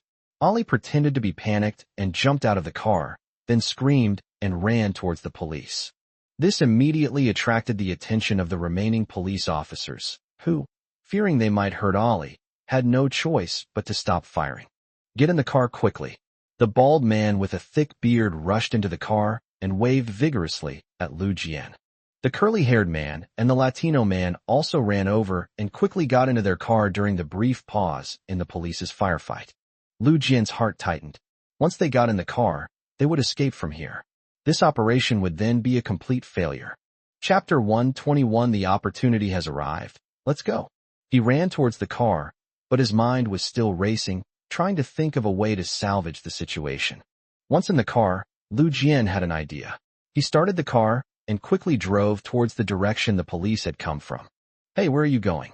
The police come from that side, the bald, bearded man yelled. Without turning his head, Lu Jian nervously drove on, saying, It's because this is the direction the police came from that the roads are clear. The other places are blocked now, we can't escape. The bald man thought there was some truth to it, but he remained cautiously on guard, gun in hand. They sped off for a while and encountered several police cars, all of which were chasing after them. However, they failed to notice the people in the cars that passed them, who were the very people they were looking for. When the police chief saw this on the monitor, he immediately started cursing and urgently ordered the police officers to turn around and give chase. Kid, you're really something. We've completely outmaneuvered these cops. Find a place to park. We're done, the bald man said. The Latino man patted his bag excitedly. So much money, enough for us to splurge. Lu Jian ignored him and continued driving, quickly arriving at the nearby neighborhood. This was where Professor Yang Buwei was being held. There was a roadblock set up by the police ahead, and 2 officers gestured for them to stop for inspection. "Oh no, police! What do we do?" Curly cried out in terror. Lu Jian did not slow down, but pulled out a grenade, pulled the fuse, and threw it directly. Boom! Another deafening roar followed, and Lu Jian drove off in his car. The police behind him realized what was happening and quickly opened fire. Not far behind, a large number of police cars were rushing towards them. Meanwhile, in a nearby RV, Xiao Yi looked out the window and frowned. He didn't know what Lu Jian was planning to do. The police officers who had been distracted have now returned, rendering the bank robbery attempt futile. "What is Lu Jian doing?" Feng Shihong asked anxiously. According to the original plan, Lu Jian ran in the opposite direction to draw the police away. This way, they could take advantage of the weakened police presence to drive the RV in and pick up Professor Yang Buwei. But now things are completely different. Lu Jian has actually drawn all the police forces to this area. Zhang Haofeng slapped his thigh. "Damn, this Lu Jian is unreliable. He turned against us at the crucial moment." Xiao Yi shook her head. "No, I trust Lu Jian." Inside the car, the bald man yelled, "Drive faster, get out of here." Curly looked back in terror. "There are so many police officers chasing us. Let's run." Lu Jian suddenly swerved the steering wheel, and the car, as if hit by a stray bullet, crashed out of control and into a glass shop window on the side of the road. "The tire's blown out. Get out of the car right now." Lu Jian pushed open the car door, grabbed his weapon, and rushed out. This is a shopping mall, and there were quite a few customers inside. They were all a bit surprised to see a car suddenly rush in. But when they saw that someone was wearing a hood and carrying a weapon, they were terrified and screamed in panic, scattering in all directions. "Curly, take control of the hostages. The rest of you, kill the police," Lu Jian shouted. The bald man picked up his weapon and opened fire wildly at the police who had arrived, while the curly-haired man forced the customers to lie down with a gun. The Latino man pulled out 2 grenades and threw them, destroying 2 police cars. The scene was extremely chaotic. Lu Jian took a deep breath. This was his plan. He moved the battleground directly to the shopping mall in this neighborhood, igniting the conflict and attracting nearby police forces. In the original plan, they were able to escape safely.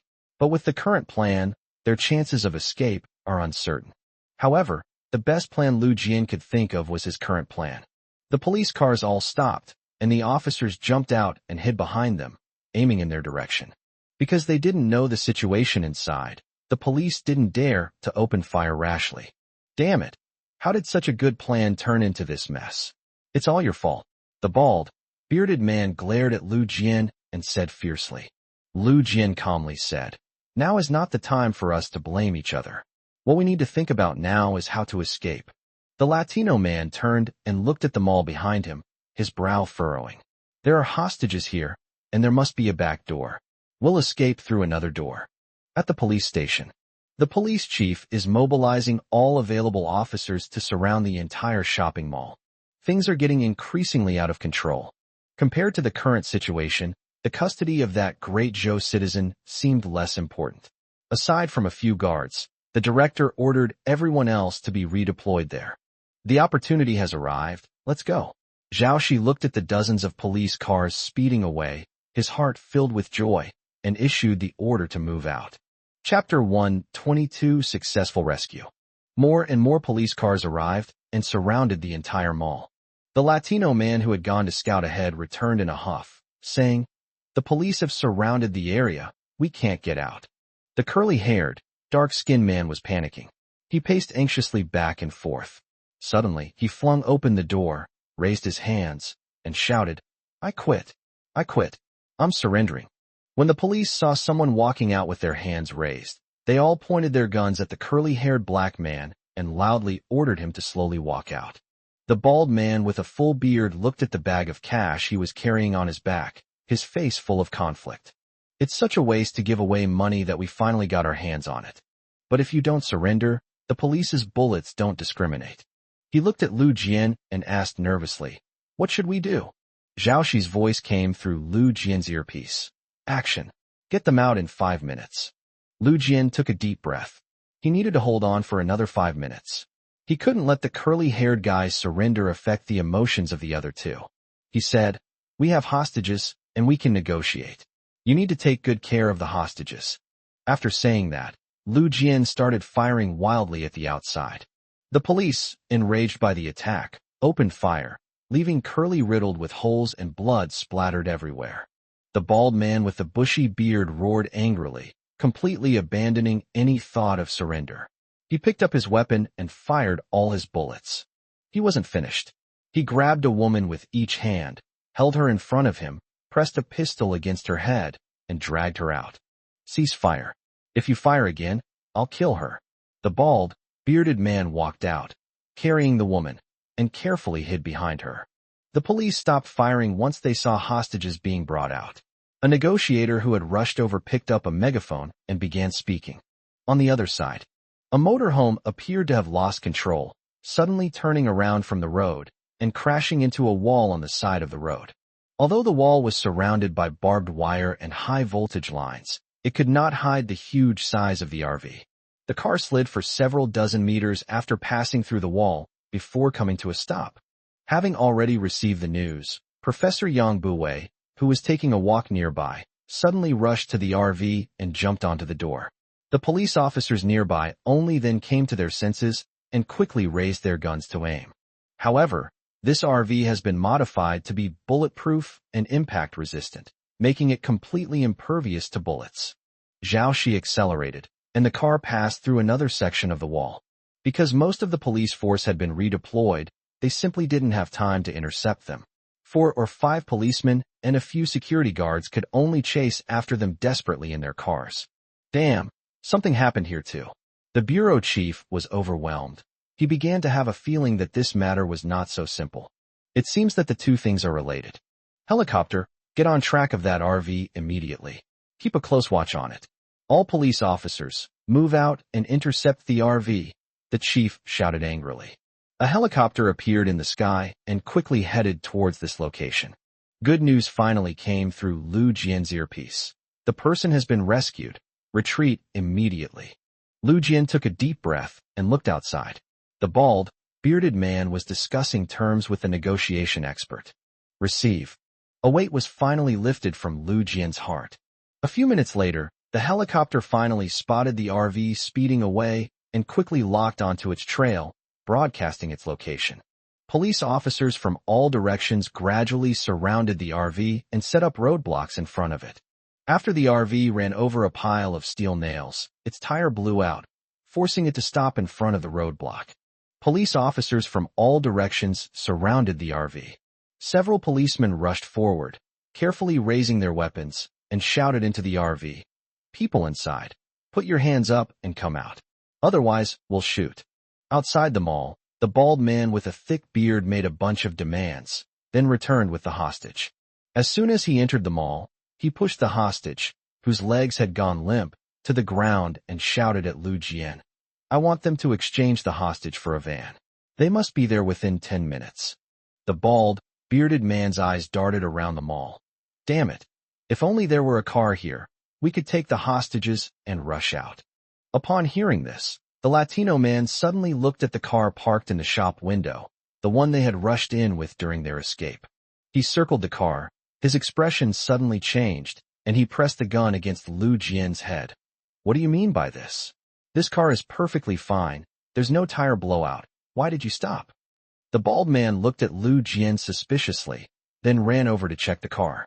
Still not giving up, he stepped on the tires to check the tire pressure. Sure enough, they were fine, with no signs of damage. Chapter 123 Death is a form of redemption. I've always suspected you're up to something. You definitely have ulterior motives. The bald, bearded man ran over, opened the car door, put the bag inside, and then put another bag inside as well. He started the car, and it started smoothly. He shouted excitedly, "Get in, take 2 hostages. We'll rush out and leave this guy to die here alone." The Latino man grabbed the 2 girls and shoved them into the car, then squeezed in himself. The car started and reversed out of the shop window. Lu Jian watched silently as they backed the car out, and suddenly felt a sense of peace. As long as Professor Yang Buwei can be rescued, his mission will be accomplished. On the other side, just as the police were about to force open the car door, the RV door suddenly opened, and a thin white man stepped out, covering his head with his hands, shouting in terror, "Don't shoot! Don't shoot! I'm unarmed!" Several burly police officers pounced on the white man and pinned him to the ground, while other officers rushed into the RV. But there was no one in the RV. The police chief, who had rushed over, grabbed the white man by the hair and yelled, "Where are they? Where are they?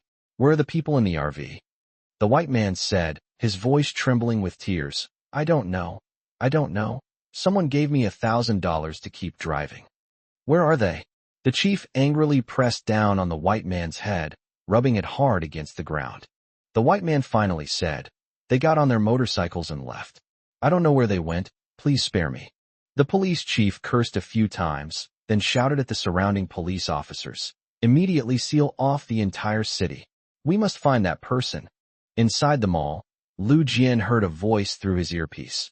"The person has been successfully rescued. Get out of here now." Lu Jian calmly said, "I can't get away." Xiao Yi's heart sank. He was powerless to help Lu Jian in his predicament. "This is a top-secret operation. Be careful to keep it confidential." Xiao Yi said this with a hardened heart. After a long silence, Lu Jian said, "With their methods, I, as a living person, cannot keep this a secret." Silence, a deathly silence. Xiao Yi, Feng Shihong, and Zhang Haofeng all fell silent. Everyone understood the unspoken meaning behind Lu Jian's words, but no one wanted to say it aloud. "Bring my ashes back to China. I'm afraid of being stranded alone in a foreign land. Also, I hope to be buried as a citizen of the great Zhou kingdom." Xiao Yi didn't mince words. She simply replied, "Your name will be recorded in the history of the great Zhou kingdom. I guarantee it. Thank you. I can die without regrets." After saying that, Lu Jian removed the headset, destroyed the chip inside, and burned it. This was the only thing that could potentially expose his identity. He slowly walked out with his hands raised high. "Put down your weapons and lie down." The police officers, as if facing a formidable enemy, all raised their guns and aimed. Beside him, the red car was searching for direction, trying to break through, but it was blocked by police cars on all sides and couldn't get out at all. Lu Jian suddenly pulled out a pistol from his waist and made a firing motion. The police opened fire, and Lu Jian was instantly hit by dozens of bullets, collapsing to the ground dead. But what puzzled the police was that when Lu Jian died, his face was full of smiles, and they were the smiles of relief. Upon seeing Lu Jian dead, the bald man and the Latino man completely broke down. They opened the car door, raised their hands and crawled out, then lay on the ground, too afraid to move. Inside a container on an ocean-going cargo ship, Yang Buwei, Xiao Yi, and Feng Shihong were hiding. After breaking through the wall, they turned the RV into a small alley, and the four of them got out. Zhang Haofeng handed the vehicle over to a white driver found by one of his men. They sped away from the city on 2 motorcycles and eventually boarded the ocean-going cargo ship bound for Southeast Asia through underground channels. Their destination was on the high seas, where a small seaplane was already waiting. Professor Yang Buwei paced back and forth, sighing as he said, "Was it really worth it to exchange someone else's life for mine?" Xiao Yi stood up, helped Professor Yang Buwei sit down, and said, "First of all, Lu Jian didn't just exchange your life, but the lives of all the people of the great Zhou kingdom. Secondly, Lu Jian's death is not death, but immortality. He has achieved a self-redemption. From now on, when people mention Lu Jian, they will not think of him as the traitor Lu Jian, but as the patriot Lu Jian, the hero Lu Jian. For him, this outcome may be more meaningful than his life. After all, if he were to return to China like this, he would have to endure countless criticisms and insults from people who didn't know the truth. But now, his death has silenced all those insults and criticisms. Lu Jian was a real man." Professor Yang Buwei sighed. "I understand what you're saying, but I still feel somewhat guilty. After all, Lu Jian's death was caused by me." Chapter 124, the nationwide infrastructure construction project, is about to be launched. Bonus chapter. The Presidential Palace of the United States. An aide handed over a report and said, "Yang Buwei has been rescued." The president was furious. How could such a thing happen in our world's #1 superpower? It must be the work of the great Zhou military. Investigate thoroughly and find the mastermind behind this. Once confirmed, I will join forces with Western countries to launch a comprehensive sanctions against the great Zhou. The president's chief advisor wiped the sweat from his brow. Your Excellency, judging from the current situation, it seems that the great Zhou kingdom is not afraid of any sanctions. Their current activities seem to indicate a tendency to close the country off. The president laughed. The world today is a diverse and multilateral world. Any country that wants to pursue unilateralism is turning back the clock of history. The chief advisor wiped his sweat again, wanting to say, aren't we just engaging in unilateralism by withdrawing from various international organizations? Are we turning back the clock on history? Tell the police that I need solid evidence by tomorrow, and I'm going to start sanctioning the Great Zhou Kingdom. We can't let a country like that catch up. We can't let the Great Zhou Kingdom take our position as the world's #1 power. The president said this and stormed off. General Headquarters. Yao rushed in with a document in her hand, handed it to Xiao Yi, and said, someone kidnapped Professor Yang Buwei. Did you direct this operation? I had no idea about it. Xiao Yi shook his head, because he was also completely unaware of the situation. He glanced through the files, which contained 2 seemingly unrelated cases. However, those in the know understood that these were definitely not 2 isolated cases. The bank robbery was just a prelude. The real purpose was to save Professor Yang Buwei. The face of that middle-aged man appeared in Xiao Yi's mind, a harmless face that seemed to make people feel friendly wherever they went. These are the real elite special forces soldiers. Who is this Lu Jian? Xiao Yi asked. Yao quickly said, I've already verified it. Lu Jian was a traitor. But the day before yesterday, Lu Jian told Professor Yang Buwei at the embassy his location. He should be a true citizen of the Great Zhou Kingdom. What about his family situation? Xiao Yi asked. Yao said, I'm arranging for people to investigate, and we should have news soon. Xiao Yi turned to look at Yao and said, you're wasting your talents as a deputy. How about I transfer you to lead a team on your own? Yao rolled her eyes at him. What? You think you can get rid of me after just a few days so that you can make room for that little vixen? No way, I'm not going anywhere. After saying that, Yao rolled her eyes, turned around, and left. Xiao Yi touched his nose, feeling that Yao's words were problematic. It was clearly just a deputy position, yet it was being made to sound like a battle between the wife and the mistress. Both girls were outstanding, so Xiao Yi had absolutely no interest in them. Having little experience in relationships, Xiao Yi instinctively kept his distance from such excellent girls, feeling they were from a different world and unworthy of his reach. Little did he know that Xiao Yi was now truly aloof and unapproachable, to the point that even outstanding girls like Yao and Ye Sihua dared not easily reveal their feelings. In the construction industry, everyone began to be mobilized on a large scale. A long procession of construction vehicles headed towards their assigned locations. If someone could observe the movements of these construction vehicles from the air, they would be astonished to find that their destination forms a massive circle centered on the capital of Chu. This circle has a diameter of 1,600 kilometers, encompassing the entire Central Plains, Jiangnan, and South China regions. Workers rushed to the area, knowing that a massive infrastructure project, drawing on national resources, would begin tomorrow. What's most exciting is that the 1,000th tunnel boring machine independently developed by the Great Zhou Kingdom has just rolled off the production line. Now, like the other tunnel boring machines, it is heading to this circle to start this grand project. Chapter 125, A Grand Project. 10 years ago, tunnel boring machines were products completely controlled by Western countries. However, 1,000 tunnel boring machines with completely independent intellectual property rights have now rolled off the production line. Moreover, at the request of a nationwide expert team, the tunnel boring machine production line is operating at full capacity. In the days to come, tunnel boring machines will continue to roll off the production line one after another and be quickly deployed to the front lines. This is the efficiency of the people of the Great Zhou Kingdom. Wang Chong, filled with trepidation and excitement, followed an engineering vehicle to the front line. After a week of intensive training, he has gained some understanding of the upcoming large-scale infrastructure project. This infrastructure project is different from previous ones. This time, it mainly consists of steel structure buildings, with reinforced concrete components between the steel structures to form a tall wall. He already knew that the wall was 150 meters high, equivalent to the height of a 50-story building. Moreover, its length is as long as 10,000 li, which is 5,000 kilometers. This is a true steel wall stretching for thousands of miles. The reason for adopting a construction method that primarily uses steel structures and supplements them with reinforced concrete components is mainly to facilitate partial replacement. Their job is to build individual city wall sections, each 150 meters high and 50 meters wide. These city wall sections are combined to form a closed loop, creating the long-lasting steel city wall.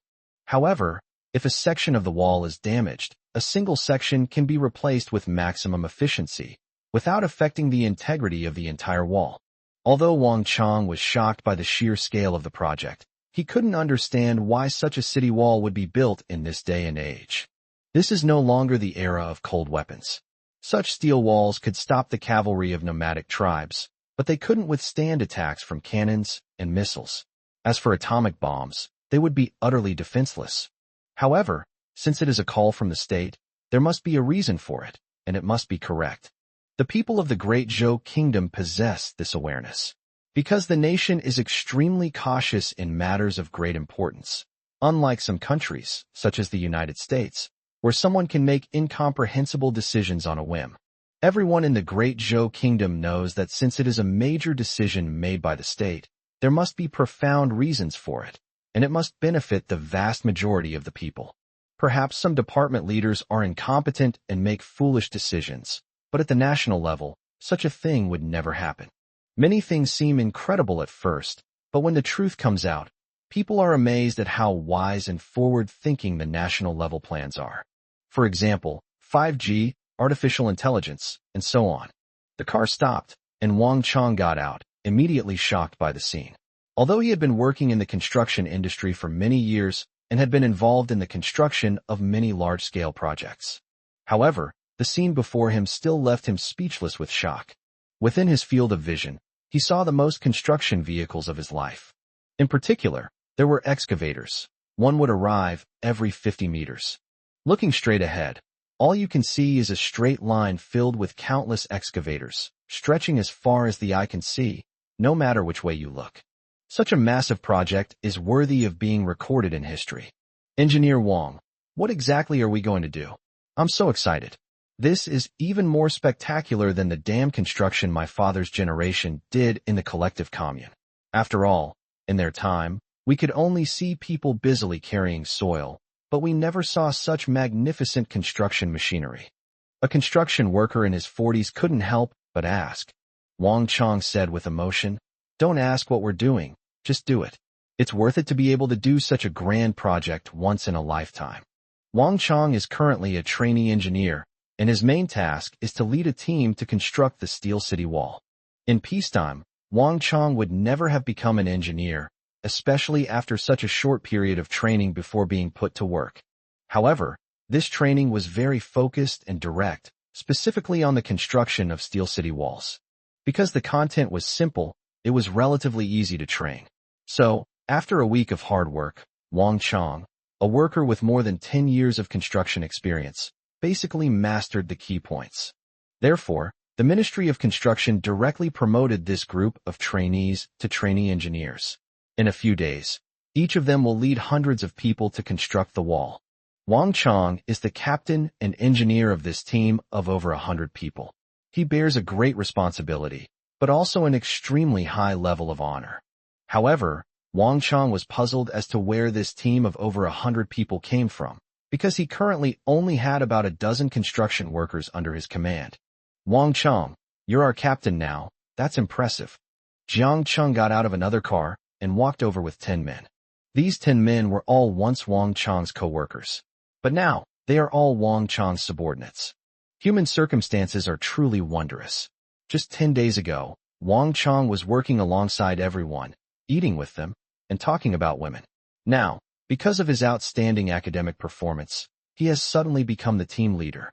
Wang Chong clapped hands with each of his old co-workers. These 10 men would be his capable assistants. As for the remaining 90, Wang Chong had no idea who they would be. After catching up, Jiang Cheng pulled Wang Chong aside and whispered, "Wang Chong, you didn't go to pick up Miss Zhong that night?" A pang of bitterness welled up in Wang Chong's heart. Sigh. She doesn't need me to pick her up anymore. You're right. She and I are from completely different worlds. We never had any interaction before, and we probably never will in the future. Jiang Cheng wanted to say something, but seeing Wang Chong's expression, he had no choice but to hold back. 161 days to go. The United States. After a night of interrogation and investigation, the police chief submitted a report to the president's chief advisor. The chief consultant glanced at the document and frowned. This interrogation report contains nothing of value. The captured Latino man and the bald, bearded man were fugitives from the United States and had no connection with the Great Zhou Kingdom. The curly-haired black man who was shot was also a typical American. As for Liu Jian, he was merely a propaganda weapon used by the United States to smear the Great Zhou Kingdom. He was a traitor who had long since betrayed the Great Zhou Kingdom. It seems impossible for such a person to have any connection with the special forces of the Great Zhou Kingdom. The only connection they have is that Liu Jian once cooked for Professor Yang Buwei. However, apart from that, there are no other useful clues. As for the skinny man driving the RV, he didn't provide any valuable clues. He only mentioned that the person who asked him to drive was a petty thug from Joran Street. Although the police chief and chief advisor firmly believed that the bank robbery was related to Professor Yang Buwei's rescue and that it was definitely the work of the Great Zhou Kingdom's special forces, without evidence, it was all in vain. Chapter 126 Analysis by the Chief Advisor. Should we show it to the president? The police chief asked. The chief advisor shook his head. The president is having a lot of headaches right now. He has one problem after another. He also contracted pneumonia yesterday and is currently hospitalized. It's best not to tell him reports that don't bring any good news. The chief advisor asked, should we continue to follow up on the investigation? See if there are any other suspicious leads. The police chief stated, according to the surveillance footage, another woman is still at large. However, this woman is also white, and we doubt she could provide any valuable leads. Another suspicious point is that there were several traffic accidents at intersections during the bank robbery, causing traffic congestion. These traffic accidents are all related to a gang leader from Joran Street. And the skinny man driving the RV is also connected to Joran Street. But we can't arrest him based on that alone. At most, we can only ask him to assist with the investigation. If he doesn't say anything, there's nothing we can do. The police chief said regretfully. The chief advisor waved his hand. Investigate first, and let me know as soon as there is progress. I feel that the Great Zhou State is acting very strangely. They are carrying out some major projects and making so many big moves. There must be a lot of secrets behind it. The police chief shrugged. That's not my job. That's the Bureau of Investigation's responsibility. Great Zhou Kingdom. The morning news on television is broadcasting. Viewers, as required by the Ministry of Construction, the entire national construction industry is assembling to begin a massive construction project. This is an unprecedented undertaking, the first of its kind in history. This project brings together 56 million construction workers, 2 million construction vehicles, 1,000 tunnel boring machines, and 10 million transport vehicles. It is understood that this is only the first phase of the project. More personnel and equipment will be deployed later. We will continue to follow the specific tasks and progress of this project. This news caused a nationwide uproar. All sorts of rumors are flying around. The news quickly became a trending topic online, sparking a lively discussion with various speculations. Netizen A. Wow. Is this some kind of great leap forward steel production campaign? Are we going to go back to that era again? Netizen B. That era wasn't bad either. At least people were more innocent. Netizen C. What do you mean by naive? That's called regression. I think this time they're using the whole country's resources to build a large-scale facility. It seems like they're building a hadron collider to study the secrets of the universe. Netizen Ding. The person upstairs is right. The largest radio telescope was built by us with the combined efforts of the entire nation. If we build the Large Hadron Collider this time, We will be at the forefront of the world in exploring the universe. Netizen Wu. I just want to ask, if no more houses are built, will house prices drop? Netizen 1. The person upstairs is overthinking it. Housing prices aren't important anymore. They're all relocating the capital. We're all going to have to relocate too. It seems like all 4 major first-tier cities are moving inland. Houses are worthless now. Sell them quickly. Netizen Gong. I feel like we need to defend against something.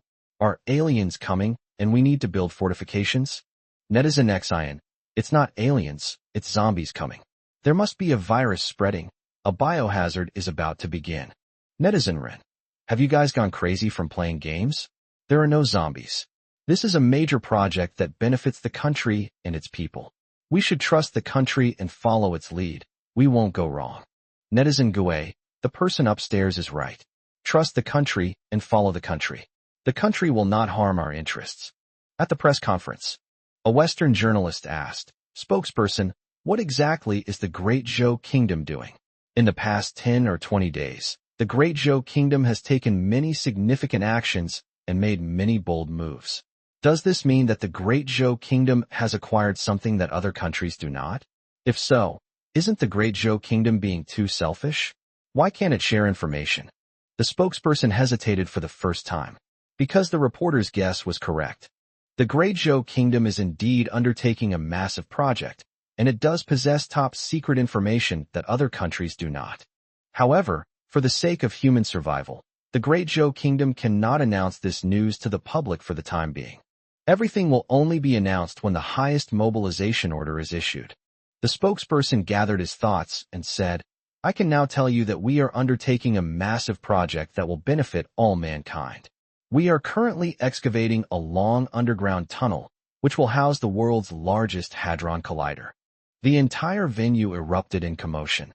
This was the first time news about the project had been released.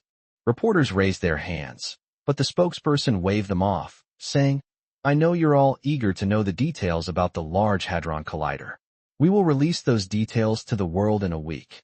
So please be patient. The United States. While receiving a medical examination, the president looked at the overwhelming news reports about the Great Zhou Kingdom building a Hadron Collider and beckoned his chief advisor over. But the chief advisor cautiously maintained his distance. This pneumonia was contagious. He dared not get too close to the president. Why does the Great Zhou Kingdom want to build a Hadron Collider now? The president asked. The chief advisor, appearing quite knowledgeable, stated, Based on my analysis, the people of the Great Zhou Kingdom have 2 reasons for doing this. First, their domestic economy has stagnated, with a very low growth rate recently. To stimulate the economy, they have undertaken such a massive project to boost economic growth. The president was taken aback. What is their economic growth rate? The chief advisor said, around 6%. The president then asked, and what about us? The chief advisor stammered for a moment before finally saying, we might have a negative year. However, we are a developed country, so growth is naturally slower. The president said, I feel like you're fooling me. Go on, what's the second reason? The chief advisor roused himself and said, the second reason is that the Great Zhou Kingdom wants to use the construction of the Large Hadron Collider to cripple us. The president was confused. What does their building of the Large Hadron Collider have to do with us? The chief advisor said, if they build the world's largest Hadron Collider, we, as the world's leading power, will naturally not want to fall behind. So we will build an even larger Hadron Collider. They want us to think and do that, and then cripple our economy. The president rolled his eyes at him. The Great Zhou Kingdom has built the world's longest high-speed railway, while we haven't even built a single kilometer of high-speed rail. Are they building high-speed rail to cripple our economy? Chapter 127 The Angry Crowd. A small county town. Lu Jian's parents went out to buy groceries. Boss, how much is bok choy per pound? Lu Jian's mother asked. 5 yuan. The shopkeeper's attitude was very unfriendly. A girl next to me said in surprise, didn't you just say it was 2 yuan? Why has the price gone up again? The shopkeeper curled his lip. It's 2 yuan to sell to others, but 5 yuan to sell to people like this. Lu Jian's father wanted to say something, but his mother quickly pulled him outside, intending to go to a stranger's vegetable vendor to buy some vegetables. Boss, did these 2 old people offend you? the girl asked curiously. The boss said dismissively, "They don't. But their son has offended not only me, but also you, and the entire Zhou kingdom." The girl suddenly realized. They are the parents of that traitor. The boss nodded.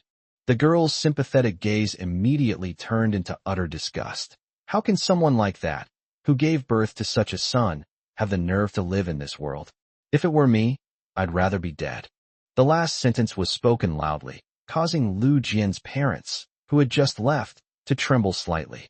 When a traitor comes into the family, the whole family suffers as a result. People of the great Zhou kingdom can be bad people, unscrupulous merchants, or delinquent youths, but they absolutely cannot be traitors. This is the bottom line. The girl felt that anyone who crossed the line should be condemned. Seemingly not satisfied, the girl quietly followed them with her phone, intending to secretly film the despicable parents. She was a live streamer, but didn't have many followers. She was constantly looking for a good story to gain more fans. Live streaming the humiliation of these traitors' parents would surely be a huge hit. Lu Jian's parents were already used to such disdain. In the past, they would secretly wipe away tears, and even be too ashamed to go out. But people still have to live, and even if they have to suffer humiliation, they still have to go out and accept the judgment of people's eyes and words. After being rejected again, they decided to go to a place further away where no one would recognize them to buy some vegetables. Once on the bus, a young boy offered them his seat. The girl rushed up, shouting while live streaming, "You actually gave up your seat to people like this? Do you know who they are? They are the parents of that traitor." Lu Jian was a celebrity in the county town. Almost every household had heard of him, and people regarded him as a disgrace to the county. Such a notorious traitor is actually from this county. He's brought shame upon the entire county. Moreover, it wasn't just the county town. Even neighboring counties and cities would look at them with disdain upon hearing their name. "So you're from that traitor's county town? You're from the same hometown as the traitor." This statement once made people from the county town who went out of town feel ashamed for a long time. Hearing the girl say that, the boy immediately sat down, staring at Lu Jian's parents with hostility. Not only the boy, but everyone on the bus stared at Lu Jian's parents with disdain in their eyes. The driver didn't drive. He just stayed there without saying a word. But his meaning was clear. He didn't want to take a passenger like that on the road. The people of the great Zhou kingdom cannot tolerate any injustice. Under the watchful eyes of everyone in the car, Lu Jian's parents finally couldn't bear the pressure and slowly got out of the car. The girl said to the camera, "This is so satisfying. This is what happens when you raise a traitorous son. You too. Why don't you just die already? I'll remember you. I'll never ride in the same car as you again," the boy shouted from outside the window to Lu Jian's parents. The people on the bus also burst into a commotion. More and more people are watching the girl's live stream, and they are leaving comments one after another. "Holy crap, I've finally seen a live traitor. Down with the traitor. That's strange. Shouldn't this kind of person be shot? He gave birth to a beast, and he still has the nerve to live. Host, please slap them for me. I heard that this traitor is doing very well in the United States. If I ever get the chance to go abroad, I'll definitely take him down. Down with the traitors." Chapter 128 is about martyrs, not traitors. Seeing the commotion, people from the roadside gathered around. Seeing Lu Jian's parents being condemned by the crowd stirred up long-held memories. They recalled how Lu Jian had denounced the ugly face of the great Zhou kingdom on television shortly after his escape. People began to talk loudly, surrounding Lu Jian's parents and blaming them. If it weren't for the fact that Lu Jian's parents were already old, some people might have even rushed up and attacked them. The situation is getting out of control. Suddenly, a Blue Star flagship car drove up. This type of vehicle is a symbol of the great Zhou kingdom and has special significance. Even the county head of a small town wouldn't be able to ride in a Blue Star flagship car of this caliber. In front of this car was an older version of the Blue Star car, with a license plate consisting of 5/8. Everyone could tell at a glance that it was the county magistrate's car. The two cars drove up to the front of the crowd under the watchful eyes of the people. The flagship car door opened, and two people stepped out. A middle-aged man who wasn't very old, but whose hair was already quite gray, and a young man with a straight back. The car at the front opened, and the county magistrate, whom everyone was very familiar with, stepped out. The crowd immediately fell silent. Judging from the county magistrate's obsequious manner, the person who got out of the flagship car behind him was clearly of a much higher status than the county magistrate. Professor Yang Bue quickly parted the crowd, walked to Lu Jian's parents, and said with tears in his eyes, "Are you Lu Jian's parents?" Lu Jian's parents lowered their heads in embarrassment. They were too ashamed to face anyone. They hadn't been besieged like this for years. Today was especially painful for them. Moreover, this incident alarmed the county, and they instinctively felt that it had brought shame to the county once again. "Look, the county magistrate is out dealing with this traitor's parents," the female anchor exclaimed excitedly. In the live stream, groups of fans typed subtitles to express their indignation. Yang Bue helped the two elderly people up, then turned to the county head and shouted angrily, "Is this how you treat the families of heroes?" The county magistrate was taken aback, the crowd was stunned, and even the female anchor shut her mouth. Lu Jian's mother shook her head. "We raised a disgraceful son. We have let down the country and our fellow villagers." The county magistrate nodded and said, Yes, they are the parents of the traitor Lu Jian." Xiao Yi was furious. He shouted, "No matter how serious the crime, no one should implicate their parents. Besides, Lu Jian is not an irredeemable villain. He is just a child who has gone astray. Now, he has proven his patriotism with his own blood." Xiao Yi took out a nationality certificate from his pocket and solemnly handed it to Lu Jian's parents. "You have raised an outstanding son. On behalf of the country, I hereby officially declare Lu Jian a citizen of the Great Zhou Kingdom and posthumously confer upon him the title of Hero and Martyr of the Great Zhou Kingdom." Xiao Yi turned around and glared angrily at the county magistrate and the group of people around him. "Anyone who dares to insult the family of a martyr shall be arrested for the crime of insulting a martyr." Looking at the bewildered crowd around him, Professor Yang Bue stepped forward and said, "My name is Yang Bue. I am a researcher who was rescued and brought back to China by martyr Lu Jian at the cost of his life. I can testify that Lu Jian deserves the title of martyr." A murmur rippled through the crowd, as some had heard of Professor Yang Bue. Since it was Professor Yang Bue who had proven it, it meant it was all true. Silence fell over the scene. The girl held up her phone to film, but couldn't utter a single word. She was filled with guilt. Suddenly, she remembered something, rushed to the vegetable stall, bought all the bok choy, ran back and handed it to Lu Jian's parents, saying apologetically, "I'm sorry. This is my apology." The people of the Great Zhou Kingdom had a simple mindset. If they made a mistake, they would correct it. Since the state has recognized Lu Jian's identity, they are wrong and must change their ways. When Lu Jian's parents returned home, their doorstep was piled high with all sorts of items, including vegetables, fruits, clothes, and shoes and socks. Even the damaged doors and windows were repaired.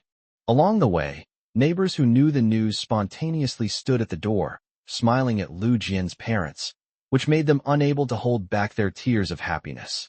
Although Lu Jian died, he died a worthy and glorious death. Although they were sad, they felt even more proud and honored. One more chapter will be posted later. Chapter 129. The mayor who tried to maintain stability couldn't stay calm anymore.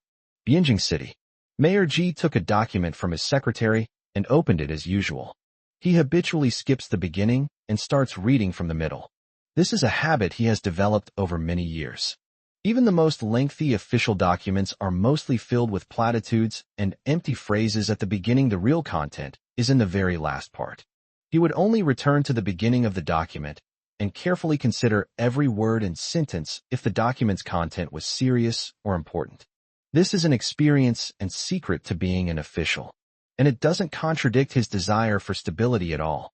But this time, when he saw the end of the document, he found himself completely baffled. He could only search upwards, trying to find the starting point of the specific content of this document. However, after searching all the way to the beginning, it was discovered that this official document was completely different from the previous ones, as it contained no platitudes or empty words. The first sentence of the document is, "At the suggestion of the expert group for the general mobilization of the people, the relocation team under the expert group for the general mobilization of the people shall issue in order to reduce the number of staff in each level of department by 50%. After reading the entire document, Mayor Ji was shocked. He knew that the country was undertaking a capital relocation plan and that the task was urgent. In addition to the Central Plains, Central China, South China, and North China regions, other cities will also begin to relocate inland. However, Bianjing Kaifeng is located in the Central Plains region and is not included in these relocations and inland migrations. Therefore, he did not have a strong sense of urgency. However, this official document greatly shocked him. It required all departments at all levels, from top to bottom, to immediately reduce their staff by half. This is a complete upheaval in officialdom. Moreover, the concise content of this document is very detailed and the objectives are very precise. Regardless of the department, all leaders at all levels except the top leader have been streamlined. Meanwhile, frontline staff have been reduced to half of the total workforce. It also stipulates that it is strictly forbidden for personnel streamlined by higher-level competent authorities to be transferred to lower-level departments, and it is also strictly forbidden for them to be transferred to the front line. This is a complete sweep of all the deputies. Take municipal departments as an example. Bianjing City has 1 mayor, 7 deputy mayors, plus a whole host of other positions such as office director, trade union, assistant government officials, and representatives of the People's Committee, totaling dozens of officials. Now they're demanding that only 1 mayor and 1 assistant be retained, with everything else streamlined and awaiting further instructions. These deputy mayors, who had worked so hard to climb the ranks, were all dismissed in an instant. On the contrary, the frontline employees who were directly involved in the work were all retained. The veins on Mayor G's head were bulging. This official document is completely inconsistent with his principle of seeking stability.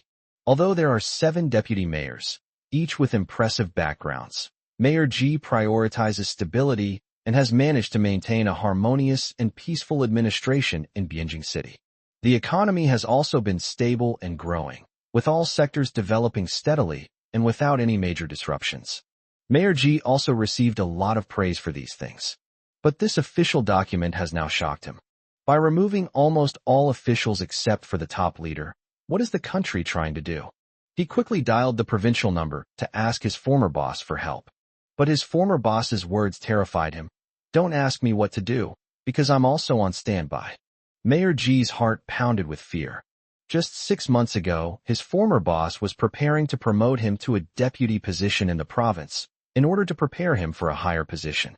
However, for some reason, they were unable to go. If I had gone to the provincial capital, wouldn't I have been dismissed and sent home to wait for my job? If even my old boss is being checked up on, how can I possibly escape it? But how can I play it safe with the contents of this official document? This is an absolutely revolutionary move. Mayor G felt uneasy. He looked at the date on the document. It was a week. He decided to wait and see to play it safe. Such a radical reform plan is likely to be withdrawn within a few days. This is Mayor G's experience. Taking too small a step in reform is certainly inappropriate, but taking too large a step is obviously also inappropriate. This official document is not just a matter of how big or small it is, but a matter of earth-shattering change. The government also prioritizes stability and is unlikely to cause such a large commotion. The government has cut half of its staff, and those cuts are all at the leadership level, while frontline employees are not being cut. This is extremely unusual. It definitely won't last long.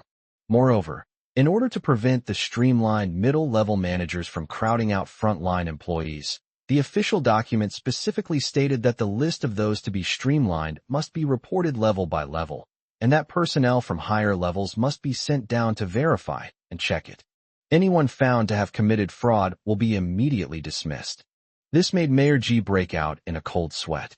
Is mobilizing a team of experts to act with such swift and decisive action?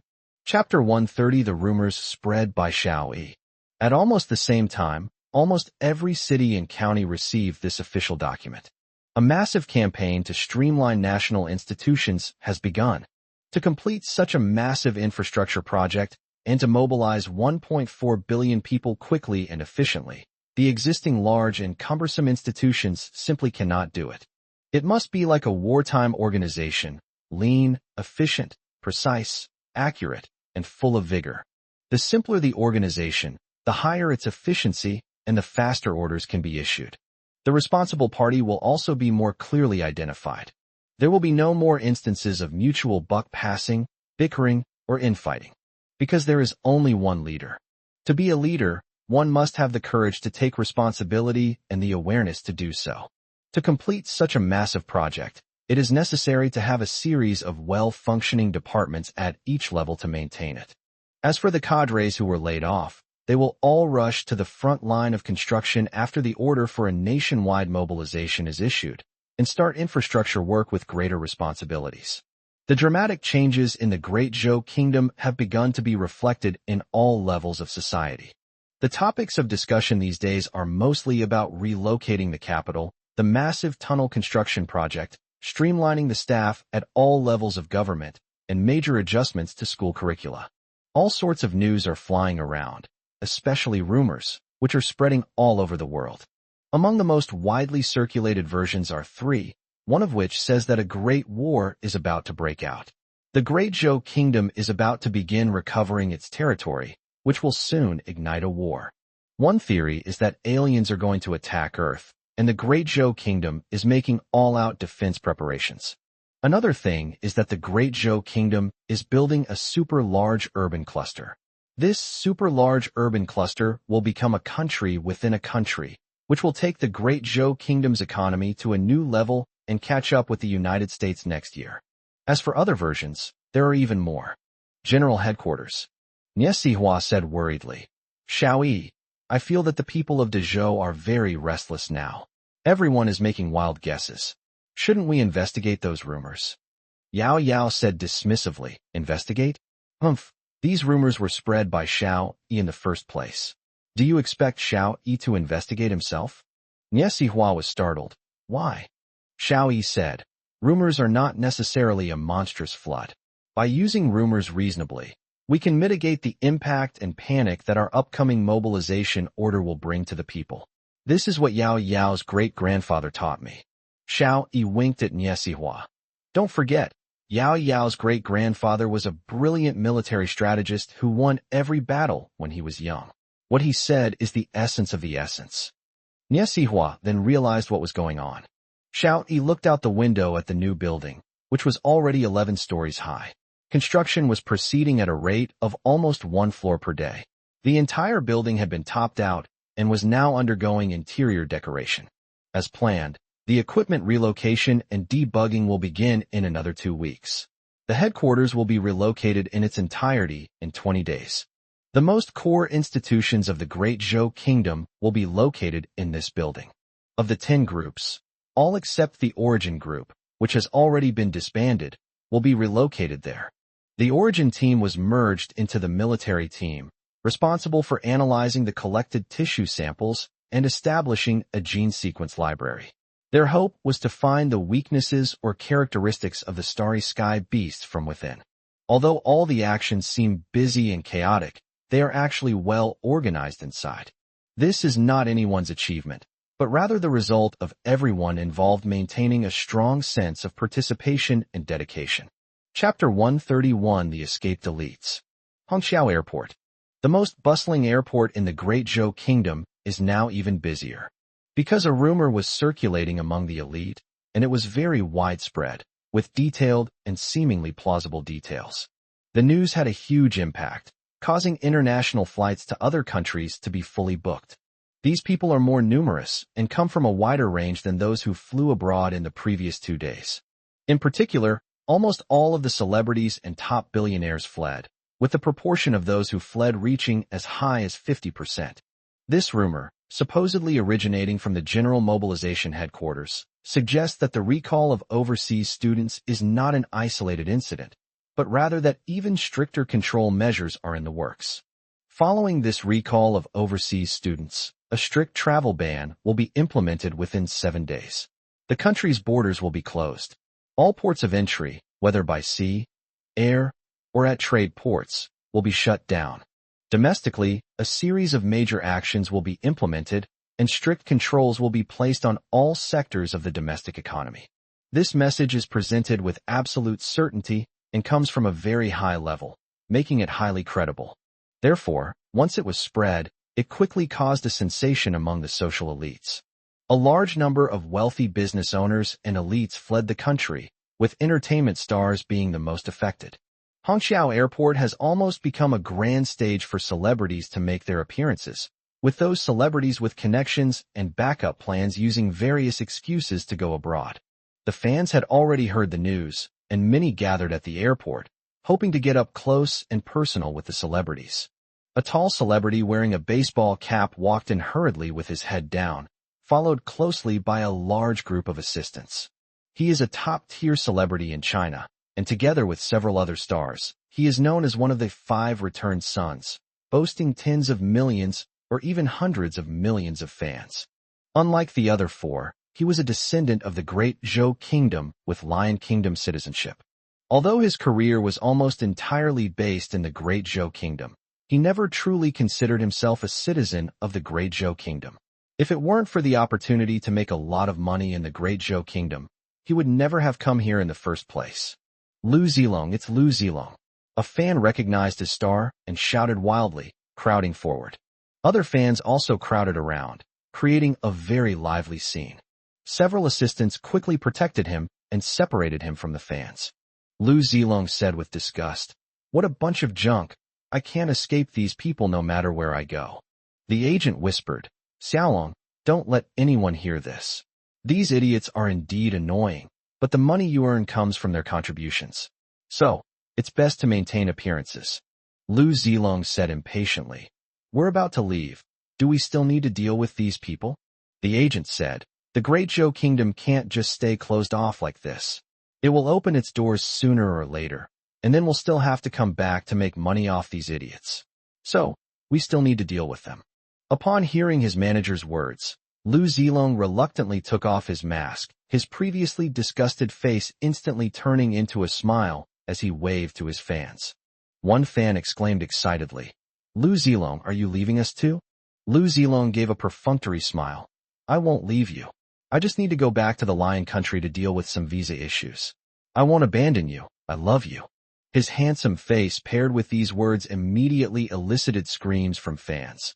"Lu Zilong, we love you. Lu Zilong, you must come back. Lu Zilong, don't forget about us. Lu Zilong, I love you." Fans expressed their feelings wildly. Lu Zilong turned his face away, looking disgusted, and said, "These idiots are so annoying. Let's think of a way to get rid of them quickly." The agent quickly said, "Don't worry, it's precisely because of these idiots that we can make so much money.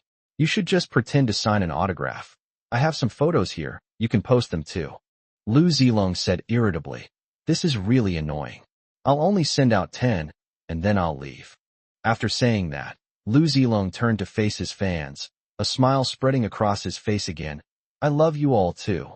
He took out autograph photos, ready to hand them out, when an entertainment reporter squeezed in and said, "Mr. Lu Zilong, as a citizen of the Lion Kingdom, do you not plan to return this time? Are you, like others, preparing to flee the Great Zhou Kingdom?" Lu Zilong frowned and said, "Although I am a citizen of the Lion Kingdom, I am a citizen of the Great Zhou Kingdom at heart." The reporter pressed further, "If that's the case, why don't you stay and weather this storm with the people of Great Zhou? Instead, why choose to flee Great Zhou at this time with those so-called social elites?" Lu Zilong couldn't answer. The reporter pressed further, "If you were asked to renounce your Lion Kingdom citizenship and join the Great Zhou Kingdom, would you be willing to stay?" Chapter 132. True elites are those who dedicate themselves to service. Lu Zilong was furious. "I am a citizen of the Lion Kingdom. How could I possibly join the Great Zhou Kingdom? The Lion Kingdom is a developed country." The reporter quickly caught up with him. "Are you not planning to come back?" The agent quickly tugged at Lu Zilong's sleeve, and Lu Zilong, no longer caring about handing out autograph photos, turned and left. The reporter continued to pursue them, asking, "Are you really going to abandon the Great Zhou Kingdom like this? How can you face your fans who love you?" Before Lu Zilong could speak, several fans grabbed the reporter's sleeve. "We can't allow unscrupulous reporters like you to damage our idol's image. He said he'll be back." The reporter was somewhat flustered. He was about to say something when he learned that Lu Zilong had already disposed of all his real estate and assets in the Great Zhou Kingdom yesterday, transferring all his assets out of the country. He had long been prepared never to return. But the fans wouldn't listen to him at all. Several young girls even started hitting the reporter, shouting as they fought, "You're not allowed to smear Lu Zilong. Get out, you unscrupulous reporter." The reporter was only able to escape when security guards arrived. Reporters and fans were disappointed to find that Lu Zilong had quietly slipped away during the argument. Headquarters. Niesihua handed Xiao Yi a document and pointed to the image of Lu Zilong on the television, saying, "In the past few days, a great many elites from all walks of life have fled, especially today, which has reached its peak. Tickets to the United States are not only no longer discounted, but the price has also increased by 50%, yet they are still extremely difficult to obtain. These people who have fled are all elites from all walks of life. Shouldn't we restrict them? If this continues, we will lose a lot of talent," Niesihua said worriedly. Xiao Yi smiled faintly. "Do you know? The exodus of these elites is all because of me. Yao Yao told you that I spread many of the rumors circulating in the market. Especially those rumors with high credibility, I spread them all." Seeing Niesihua's puzzled expression, Xiao Yi explained, "In peacetime, who is most likely to become an elite?" After thinking for a moment, Niesihua said, "It should be someone who dares to think and act, has ideas, and has the means." Xiao Yi nodded. "You're right about one thing. In peacetime, elites are people with means.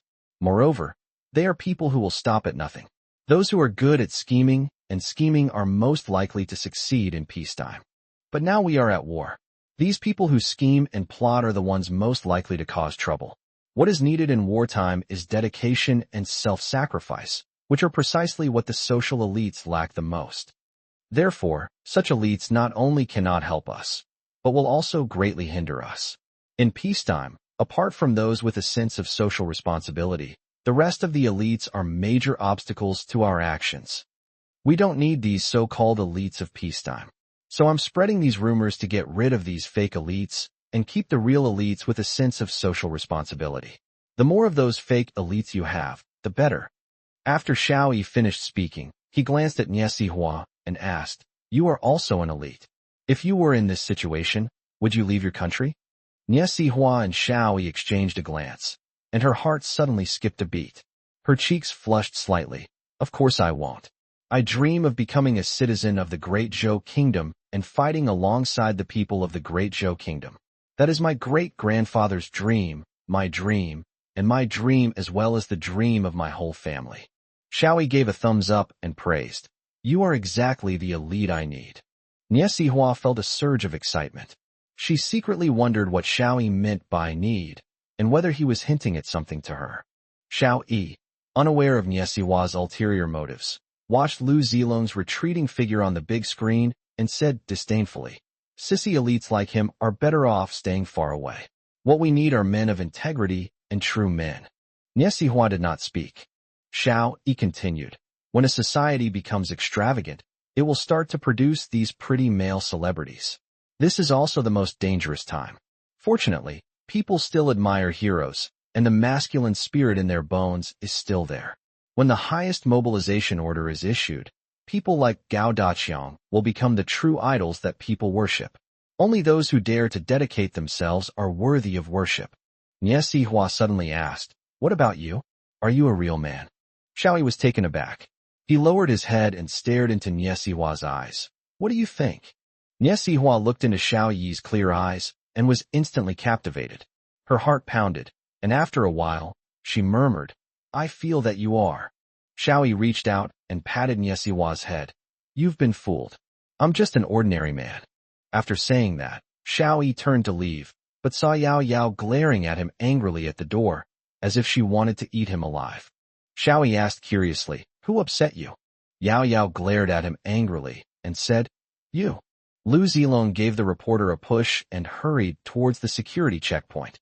Chapter 133, The Plan to Detonate the Volcano, is complete. Bonus chapter. Xiao Yi scratched his head, not understanding how he had angered the formidable Princess Yao Yao. He had no choice but to change the subject. "Is something the matter?" Yao Yao rolled her eyes at him and said, "Professor Lu wants you to go over there to explain the plan to detonate the volcano." Xiao Yi was overjoyed and walked straight out. This was a major concern that was troubling Xiao Yi. Detonating the Gulaoshan volcano and ejecting mineral deposits from the asthenosphere in the mantle to collect enough osmium metal would be a major event. Without osmium alloy bullets, all resistance would be futile. Some prototypes of osmium-plated warheads have been developed, and the results are excellent. However, given the current osmium reserves in the Great Zhou Kingdom, large-scale use is still a long way off. Therefore, it is necessary to extract as many rare minerals as possible from the Earth's crust. Only in this way can they be installed on a large scale within billions of mechs and countless city wall defensive turrets. Seeing Xiao Yi walk out, Yao Yao walked up to Niesihua, looking at her warily, and said, "Let me tell you, don't even think about taking my place. This adjutant position is mine. I'm just letting you take it temporarily." Niesihua tidied her hair in a very feminine way. "I am not Xiao Yi's adjutant. I am his assistant and confidant." Yao Yao glared at Niesihua. "Don't blame me for not reminding you. Xiao Yi is no good man. He's a scumbag. He has an ex-girlfriend who started a relationship and then abandoned him." Niesihua chuckled. "You're talking about that waiter, right? You're even more naive than I thought." He he he. Niesihua chuckled, bypassed Yao Yao, and quickly went to catch up with Xiao Yi. Yao Yao was a little annoyed. She seemed to hear a hint of contempt in Niesihua's laughter, but she didn't understand where Niesihua's contempt came from. She began to doubt her own judgment even more, that Chu Xiaoxiao probably really wasn't a good person, and that annoying Niesihua seemed to possess some information she didn't know. She turned around to look behind her and exclaimed in surprise, because she found that Xiao Yi and Niesihua had already left, so she followed them. Seeing Xiao Yi enter, Lu Dingwen clapped his hands excitedly and said, "You've come at the right time, kid. My plan has been designed and is now undergoing a simulation experiment." Lu Dingwen patted Gu Linxing on the shoulder and said, "Kid, take out the completed model data and show it to Xiao Yi." The work of the decryption team, led by Gu Linxing, has entered a critical moment, but Lu Dingwen insists on calling Gu Linxing to help him build a model of the volcano. Given Lu Dingwen's eccentric temperament, Gu Linxing obediently complied. After 3 days and 3 nights of design, Gu Linxing, sporting dark circles under his eyes, finally completed the model for triggering the volcano. He handed a stack of data to Xiao Yi. Xiao Yi looked at the data, but couldn't understand it at all. These are all professional geological data. How could someone who works in biological sciences possibly understand them? Yao Yao walked in quickly and said to Lu Dingwen, "Uncle Lu, how can Xiao Yi understand these things? He's not a geologist. Don't treat him like he's omnipotent. He's just an ordinary person. Show him the animation." Lu Dingwen suddenly realized, "I had forgotten about that. Okay, let's play the animation." An image appeared on the screen, and Lu Dingwen began to explain. "Our detonation plan consists of 3 steps. The first step is to open up the passage. In the animation, a plane dives vertically and then drops a munition. This is a specially made bomb that can travel down the current crater and, according to calculations, directly break through the obstruction of the Gulao mountain crater, creating an outlet for the volcano to erupt." Lu Dingwen switched the scene, this time showing hundreds of deep wells being drilled on the ground near the volcano. "We drilled a ring of wells, 8 kilometers deep, 5 kilometers from the Gulaoshan volcano, and then buried the lightest nuclear bomb in the well. We detonate nuclear bombs simultaneously, creating a downward shock. These shocks push the asthenosphere in the mantle toward the volcanic eruption channel. At the same time, we use depth charges again to detonate the volcano. In this way, the combined effect of the nuclear bombs will bring the rich mineral deposits in the semi-fluid asthenosphere to the surface with the volcanic eruption." Lu Dingwen said excitedly. Xiao Yi knew that the idea for these things had been around for a long time. The key was how to implement it. Therefore, using software to simulate data becomes extremely important. How will the simulation go? Lu Dingwen clapped his hands. "We've conducted hundreds of simulation experiments with a success rate of 90%. Now, all that's missing is the nuclear bomb. Can you get your hands on the lowest yield nuclear bombs, and several hundred of them?" Xiao Yi asked, "How much yield do you need?" Lu Dingwen said, "Because we need to precisely control the eruption speed of the volcano, the lower the yield, the better. If it can reach around 10 tons, That would be ideal. We can use a continuous detonation method to control the flow direction and speed of the semi-fluid asthenosphere. Too much of this asthenosphere will block the crater. Too little will prevent the eruption. Therefore, it must be precise and accurate. Chapter 134 How terrifying is the nuclear energy foundation of the Great Zhou Kingdom?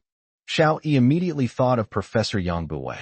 As a top expert in supernuclear energy, Professor Yang Buwei is the most qualified to speak on these matters. Xiao Yi looked up at Nie Sihua and said, "Go and invite Professor Yang Buwei over." Nie Sihua agreed and prepared to get up, but Yao Yao rushed out first and said, "I'll go and invite Professor Yang Buwei." Before Nie Sihua could react, Yao Yao had already run out. Nie Sihua was a little annoyed.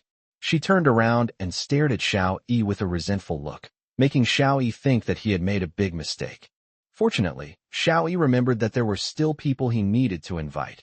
"Miss Nie, please help me invite Deputy Regiment Commander Qian Linson and nuclear bomb expert Professor Guo Changxing, name provided by a reader who is holding Chang'e, roasting the jade rabbit over here." Nie Sihua became excited. She stood up and walked gracefully out the door.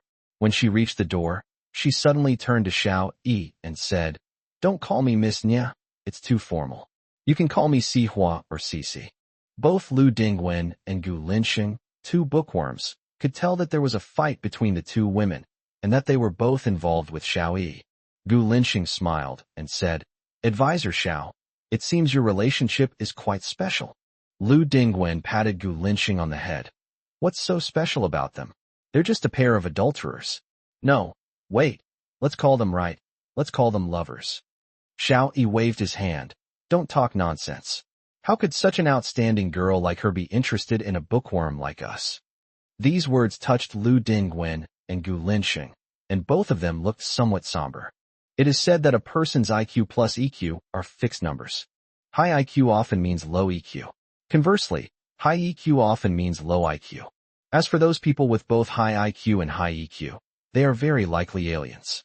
Gu Linxing and Lu Dingwen are both people with extremely high IQs, so their EQ is pitifully low. Their love life has been quite unsuccessful. Both of them are still single and have never had a complete romantic relationship. It's almost impossible to find a girlfriend as caring as the one in The Big Bang Theory, a show about scientists' lives produced in the United States. Xiao Yi's words touched a raw nerve. Scientists also need emotional lives, and they too need a passionate love affair. However, realizing this wish is too difficult. At best, one can only find a woman and make do for the rest of one's life. Qian Linson arrived the fastest, and as soon as he entered the room, he broke the awkward silence by saying, "Are we about to detonate a volcano?" This sentence immediately excited Lu Dingwen. That's how bookworms are. Once they get into their own topics, women, family, and carrying on the family line don't matter anymore. "Yeah, Lao Qian, do you want to see a volcano that can be controlled to erupt at will?" Professor Yang Buwei and Guo Changxing also came in. Hearing Lu Dingwen's words, they excitedly said, "We've always wanted to go see the erupting crater, but it's too dangerous, so we haven't been able to go. We scholars can think about it, but when it comes to actually doing it, we get scared." Lu Dingwen glanced at Yang Buwei and said angrily, "I heard you got U.S. citizenship. I wanted to go to the U.S. to find you and beat you up." Professor Yang Buwei didn't mind and sat down next to Lu Dingwen. "You love your country, and I love my country too. It's just that we love our country in different ways." Qian Linson said, "Professor Lu's actions are patriotic, while Professor Yang Buwei's are patriotic in a roundabout way. They are both patriotic and have the same goal." Lu Dingwen glared at Qian Linson. "You have no right to talk to me. If I didn't know he also had the heart of a loyal citizen of the Great Zhou Kingdom, I wouldn't bother talking to him at all." Qian Linson and Professor Yang Buwei exchanged a smile. They had long heard of Lu Dingwen's reputation as a madman and did not take his words seriously. Xiao Yi said, "Professor Guo, Professor Yang, you are both experts in nuclear energy. One studies nuclear bombs, and the other studies the utilization of nuclear energy. Now, to detonate a volcano, we need to exert external pressure from the crust into the asthenosphere in the mantle, compressing the mineral deposits in the asthenosphere of the mantle, and then ejecting them through the crater. This requires a minimum yield nuclear bomb to exert a sustained effect. Guo Changxing thought for a moment and said, "We have developed a nuclear bomb that can be continuously detonated, but the yield is quite large, several thousand tons. However, we can adjust it as much as possible, and the smallest yield can reach tens of tons. It just takes some time." "No, tens of tons is too much. It would be best if it were around 10 tons of equivalent," Lu Dingwen said. Guo Changxing frowned. The nuclear weapons research of the great Zhou people has always focused on large yield and large-scale projects. As for nuclear weapons with the smallest yield, they have indeed not studied them. Professor Yang Buwei said, "I have data on the smallest nuclear bomb in the United States, called the W-54 Special Nuclear Landmine. It can be buried deep underground and detonated remotely." Lu Dingwen immediately jumped up. "Yes, this is it. This is it. This is the best. Yang Buwei, give me tens of thousands to play with." Everyone was speechless. To casually mention tens of thousands of these things, Lu Dingwen was indeed a ruthless person. Guo Changxing casually replied, "As long as Professor Yang can provide detailed information, I'll give you 50,000 pills in 2 months. Xiao Yi asked in surprise, "Is it that amazing?" Guo Changxing smiled smugly. The Great Zhou Kingdom's foundation, especially its potential in nuclear mobilization, is far beyond what you can imagine. Professor Yang Buwei said with some concern, "However, this would cause enormous damage to the local environment, and nuclear contamination could last for decades, or even centuries. We might become sinners in history." Xiao Yi took a deep breath. "I will personally sign this order, and I will personally press the detonation button. I will take the blame for this sin. You just need to focus on your research. Group 362165705, or search for Infrastructure Error Group. Seeking administrators. Requirements. Available time. Genuine reader. Likes the book. Positive attitude. And those who have previously requested updates or given rewards will be given priority. Group joining code. Genuine reader. Chapter 135. My Great Zhou Kingdom will not hesitate to fight." Although Xiao Yi is also a researcher, he has not yet reached the level of a scientist. As a special advisor to the expert group mobilized by the whole nation, his task is to get the people in each group to abandon all distractions and focus on researching and implementing their ideas. As for the responsibility and consequences, he should bear them. Lu Dingwen slammed his hand on the table. "All right, it's settled then. Lao Gua, let's get a few thousand nuclear landmines in half a month, and then we'll all go to Galao Mountain to watch the fireworks." Guo Changxing nodded. "As long as we get the data, we'll get you 1,000 nuclear landmines in half a month." Suddenly, Zhao Taizhu walked over hurriedly and said, "Xiao Yi, something big has happened." "What is it?" Xiao Yi asked, somewhat surprised. Given Zhao Tieju's personality, only the approaching enemy forces would give him such a sense of urgency. Zhao Taizhu said, "Just now, we received intelligence from the front that a U.S. reconnaissance plane flew across the islands, attempting to spy on our territory. At the same time, a drone flew over our eastern sea area, trying to investigate the situation within our territory. Meanwhile, a spy satellite changed course and came over Chudu, presumably to film our operations." Qian Linson frowned and said, "The United States is trying to use this island as cover to probe the recent actions of our Great Zhou Kingdom. They are up to no good and have malicious intentions. They are testing our bottom line. Speaking of islands, they are a source of pain for the people of the Great Zhou Kingdom. Yet, a movement to secede from the Great Zhou Kingdom is erupting within its territory. This is all due to historical reasons. The people of the Great Zhou Kingdom are unable to govern this land. The United States is challenging our bottom line, Xiao Yi. We should fight back hard and drive this reconnaissance plane away," Zhao Taizhu said. Xiao Yi said, "By the time our plane arrives, the U.S. plane will probably have already left. The Star Beasts are coming. If they are friends, we should accept them. If they are not friends, we should draw a clear line. Therefore, we should make good use of this event to distinguish between friends and enemies." "How do we do it?" Zhao Taizhu asked, both nervous and excited, because he knew that any idea that Xiao Yi came up with would definitely be very popular. Xiao Yi smiled faintly. "I will make sure that no American planes can ever enter the airspace over the island again.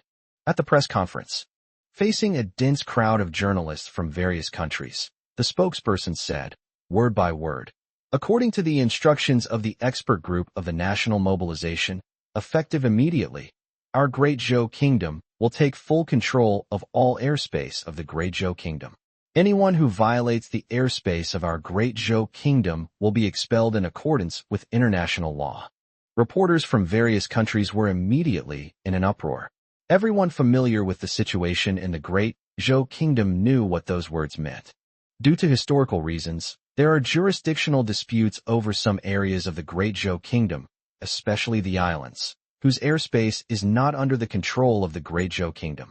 The spokesperson's simple statement just now has placed this disputed airspace under the jurisdiction of the Great Zhou Kingdom, which will inevitably lead to a confrontation between the United States and the Great Zhou Kingdom. This marks another escalation of tensions since the last aircraft carrier standoff. The astute reporters quickly reached out, eager to ask their questions. The spokesperson pointed to a blonde, blue-eyed female reporter who stood up and immediately launched into a series of questions. Spokesperson, does this mean that the airspace over the islands also belongs to the Great Zhou Kingdom? If the United States enters the airspace over the islands, how should the Great Zhou Kingdom handle it? If it forcibly expels them, will it cause friction or even a local war? The spokesperson stated righteously, first, the islands are an inseparable part of the Great Zhou Kingdom's territory. The airspace above the islands has always belonged to the Great Zhou Kingdom. It is only right and proper for the Great Zhou Kingdom to reclaim its airspace jurisdiction, and there is no room for argument. As for whether this will lead to a local war, that initiative is not in the hands of the Great Zhou Kingdom, but in the hands of other countries. If anyone dares to violate our territory and airspace, the Great Zhou Kingdom will not hesitate to fight. This statement was made with absolute certainty, especially the last sentence. My Great Zhou Kingdom is not afraid of war, which once again caused an uproar. The spokesperson added, here, I would like to announce another piece of news. According to the first official directive of the Great Zhou Kingdom's total mobilization, effective immediately, if any island resident wishes to formally become a citizen of the Great Zhou Kingdom, the Great Zhou Kingdom will fully open its doors to such matters and expedite all procedures to the fastest possible speed. The process will take 1 month. True patriots, it's time to consider returning to the embrace of your motherland. Don't hesitate. Hesitation now will lead to lifelong regret. The group of reporters erupted in another uproar. Because the first official order from the expert group that mobilized the entire population was so shocking. This is an attempt to forcibly separate the island's inhabitants by taking advantage of the escalating confrontation between the United States and the Great Zhou Kingdom. The goal is to bring the patriotic island residents into the Great Zhou Kingdom. Now that the patriots have all left, the next move of the people of the Great Zhou is quite intriguing. Giving up the island is clearly not an option. Ultimately, there is only one possibility: recapture by force. A reporter from an island suddenly stood up. Despicable. The people of the Great Zhou Kingdom are despicable. You are trying to forcibly split our island nation. I protest. The scene erupted in uproar. This was someone openly advocating for division. The spokesperson's face turned cold. Guards, arrest him and bring him to justice. Those who seek to split the motherland will be severely punished. One more chapter to come will be posted later. Chapter 136. The closed beta test of the full simulation Mechs simulator begins. Extra chapter for Reader Arctic. The scene was chaotic. Several police officers rushed up, subdued the reporter, and the situation returned to normal. The spokesperson coldly looked at the reporter being escorted away and said, anyone who attempts to split the Great Zhou Kingdom will not succeed. At night, Xiao Yi returned to his residence and was just about to lie down to rest when his phone suddenly received a message. You have been invited to participate in the internal test of the game, Hurricane. The internal test will start at 11 p.m. tonight. Xiao Yi suddenly sat up. The closed beta of Hurricane has finally begun, which means that the mecha simulation level has reached 90%, and the data of the Starry Sky Beast has been fully integrated into the program. This was a landmark day, marking the beginning of a true nationwide counterattack against the Star Beasts. Xiao Yi looked into the room, where a huge box had been brought in. Opening the box revealed a simulator resembling a mecha. Xiao Yi checked the time. It was already 10:50. In 10 minutes, the Hurricane software would be launched. Xiao Yi was determined to witness this epoch-making moment with his own eyes. Xiao Yi turned on his computer, connected to the internet, and then connected the emulator's data cable to the computer.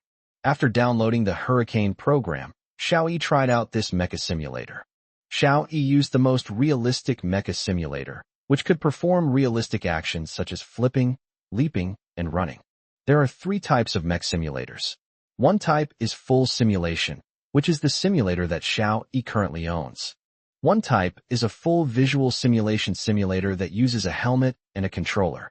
The third type is the mouse and keyboard combination mode, similar to that used in esports. Because full simulation simulators have very high requirements, complex manufacturing processes, and high costs, they are difficult to popularize in the short term. The second type of visual full simulation simulator is easier to popularize. It is also the main simulator that will be promoted later. As for esports simulators like mice and keyboards, they're just a transitional technology. They'll be useful for the first month, but will be completely replaced later on. When the time came, Xiao Yi logged into the Hurricane program and filled in his nickname and information as required.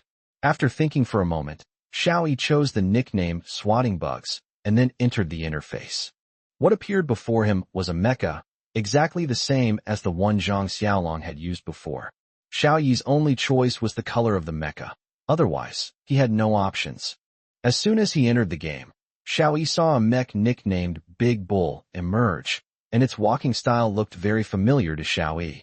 "Wow, you must be Zhao Taizhu," Xiao Yi said. Zhao Taizhu chuckled. "You must be Xiao Yi." The two looked at each other and burst into laughter. Before us lay the training ground, where training exercises included running, jumping, hurdling, squatting, crawling, standing shooting, and moving shooting. This fully simulated simulator works very well. With one jump, Xiao Yi felt himself soaring into the air, and the heavy impact upon landing gave him a great sense of mechanical control. Xiao Yi passed all the assessment items on his first try. He was already very familiar with the mecha in his mind. After only a short time getting familiar with it, Xiao Yi had already basically mastered the mecha. He made several jumps in succession, and then performed a difficult aerial shooting maneuver. After completing all the assessment items at the training ground, Xiao Yi said to Zhao Taizhu, who was still struggling to grasp the basics, "I'll go first." Stepping out of the training ground, we entered the arena. Opposite us stood an ugly, 6-legged starry sky armored beast. Upon seeing Xiao Yi appear, the 6-legged starry sky armored beast suddenly activated its attack and charged toward Xiao Yi. Just as Xiao Yi picked up his weapon, a thought suddenly struck him. After a moment's thought, he put the heavy machine gun away and drew his standard military knife. The starry sky armored beast suddenly pounced in front of Xiao Yi. Xiao Yi raised his shield with his left hand to block, supported himself with his right leg, and charged forward with his left leg. This is the first of the 3 standard techniques that are deeply ingrained in Xiao Yi's bones. Next came the second move. The right leg stepped forward, and the standard military saber thrust forward, piercing the soft rib area just below the face of the starry sky armored beast. The third move involves drawing the saber horizontally to break through the starry sky armored beast's defenses, then firing a grenade. Boom! The 6-legged starry sky armored beast crashed to the ground, twitched a few times, and died. Zhao Taizhu, who had just come out of the training ground, was dumbfounded. It took him a long time to say, "Xiao Yi, if all the starry sky armored beasts are this strong, I feel there's no need to build a 10,000-mile-long steel wall." Xiao Yi pointed to the arena. "Try it first, and then we'll see." Zhao Taizhu walked in with some doubt, and began to fight a 6-legged starry sky armored beast. Soon, Zhao Taizhu started yelling. Xiao Yi glanced at him and couldn't help but laugh. Unfortunately, Zhao Taizhu, who did not understand the standard 3 styles, was completely powerless against the agile starry sky armored beast. Even after firing all their bullets and grenades, they still couldn't break through the starry sky armored beast's shell. Having lost his fighting ability, Zhao Taizhu was cruelly dismembered by the starry sky armored beast. Today, I received a 666 reward from Arctic. This is the highest reward I've ever received, a testament to your support. This chapter is a special bonus for Arctic. As for the other bonus chapters, I'll make up for them later due to holiday commitments. Starting from the 10th, I'll resume my regular 7 a.m. updates. Those who want to join the group can now do so. Chapter 137 Elite Gathering. As Zhao Taizhu walked out of the respawn point, he saw Xiao Yi cleanly and efficiently destroy the Starry Sky armor beast once again. Zhao Taizhu looked at Xiao Yi as if he were a monster. Wow, are you a hidden swordsman? How are you so powerful? I couldn't defeat that armored beast no matter what I did, but you took it down so easily. Tell me, what's your secret? Xiao Yi demonstrated the standard 3 moves to Zhao Taizhu again, saying, "These are the standard 3 moves that embody countless efforts and experiences. As long as you master them, you can deal with ordinary Starry Sky armored beasts." No sooner had he finished speaking than Zhao Taizhu received a training assignment. Learn and master the standard 3 techniques. Upon completion, he would receive a medal as a reward. Xiao Yi looked at the key points of the standard 3 form movements and couldn't help but admire Zhang Xiaolong's comprehension and efficiency. He had already fully grasped the essence and key points of the standard 3 form movements and written them down in detail, making it a foolproof tutorial. By diligently practicing according to these key points, you can master the standard 3 moves, laying the foundation for future battles against the Starry Sky armored beast. Although Xiao Yi was very interested in the software, he still logged off before midnight, because an even more challenging task awaited him the next day. Tomorrow will be the 20th day since I received the message from the second universe, a crucial juncture. Therefore, it is necessary to convene another group discussion. Although Xiao Yi's mind was still excited, he forced himself to calm down and concentrate on falling asleep. 160 days to go. The headquarters was unusually lively today, because almost everyone from each group has arrived. This is the 20th day, and the expert team, mobilized by the entire nation, needs to summarize its recent work. Meanwhile, today also marks the first day that the Great Zhou Kingdom's Air Force has officially declared its sovereignty over the island's airspace. On this day, the Great Zhou Kingdom will arrange for 100 aircraft of various types to fly over the airspace above the island. There are 2 purposes for doing this. First, to force the fence-sitters on the island to quickly choose sides. The Great Zhou Kingdom will accept patriots from all the islands. However, it will absolutely reject separatists. Xiao Yi's plan was to use high-pressure tactics to force those hesitant individuals to make their final decision. Once the patriots are identified, the Great Zhou Kingdom will open its gates to welcome them. As for the separatists or fence-sitters, let them feed the insects. The Great Zhou Kingdom built its steel walls to save humanity, but absolutely not to save traitors with ulterior motives or those who seek to divide the country. Nor will it save those who are hostile to the Great Zhou Kingdom. The Great Zhou Kingdom is not a saint. It does not accept those who are not worthy of acceptance. The second objective is to send a message to the outside world that the Great Zhou Kingdom is no longer the Great Zhou Kingdom of the past, and that the Great Zhou Kingdom has the right to say no to those who are hostile to it. The Great Zhou Kingdom wants to demonstrate its strength to the entire world, laying a solid foundation for the upcoming announcement of the Supreme Mobilization Order. Once the Supreme Mobilization Order is issued, it will definitely cause a global upheaval and also stir up some petty people. Demonstrating the military strength and determination of the Great Zhou Kingdom is meant to deter these petty villains from making any rash moves. This will benefit the infrastructure construction projects currently underway in the Great Zhou Kingdom. Fang Weijing walked over. Although his hair was white, he was in good spirits. He was accompanied by Qian Linsen and Xiao Yi. After the commander and deputy commander took their seats, Xiao Yi sat down to Fang Weijing's right. Behind Xiao Yi sat Yao Yao. Nie Sihua originally wanted to sit behind Xiao Yi, but Yao Yao pushed her away, so she had no choice but to return to her seat in the Hurricane team. Soon, all 10 groups had arrived. Xiao Yi glanced at everyone. This room was a gathering of elites, almost a collection of the nation's top experts and leaders from various industries. Just as Xiao Yi was about to speak, the old man pushed open the door, smiled at everyone, and then sat down in the corner. Yao Yao wanted to say something, but the old man stopped her with a look. Nie Sihua obediently sat down next to the old man, poured him a cup of tea, and was greeted with an approving smile from the old man. Xiao Yi took a deep breath and said, "Now, the meeting officially begins. First, each department will report on its work progress. Each group will have 10 minutes to speak. The meeting will end in 2 hours. If there are any individual issues, we will hold a separate meeting to continue the discussion. Now, let's welcome the Hurricane Group." Wang Xinglin stood up triumphantly and said excitedly, "I am Wang Xinglin, the leader of the Hurricane Team. We have lived up to expectations. Our Hurricane Team has exceeded its procurement target. In 10 days, all the main supplies we procured will be shipped back to China. Meanwhile, we have 500 billion in foreign exchange reserves, which we plan to use in Japan and Korea. The main purpose is to customize a batch of fully realistic mecha simulators for the Storm Team. Hee. Well, this simulation software uses our Hurricane Team's name, so we should contribute more to it, shouldn't we?" Wang Xinglin has completely changed. After 20 days of training, his eloquence and expression skills are now quite good. A burst of laughter came from the conference room. Despite being a high-level meeting, the atmosphere was still quite relaxed. Only with such a positive and optimistic attitude can one achieve better and higher efficiency. Chapter 138 Group Work Report. Since the Hurricane Team's mission was nearing its end, their speaking time was very short. Wang Xinglin concluded by saying, "The Hurricane Team's operations are largely complete, so there are no longer any obstacles to issuing the highest mobilization order." A round of applause erupted in the conference room. The results of the Hurricane Team's operation were evident to all, and the applause was heartfelt.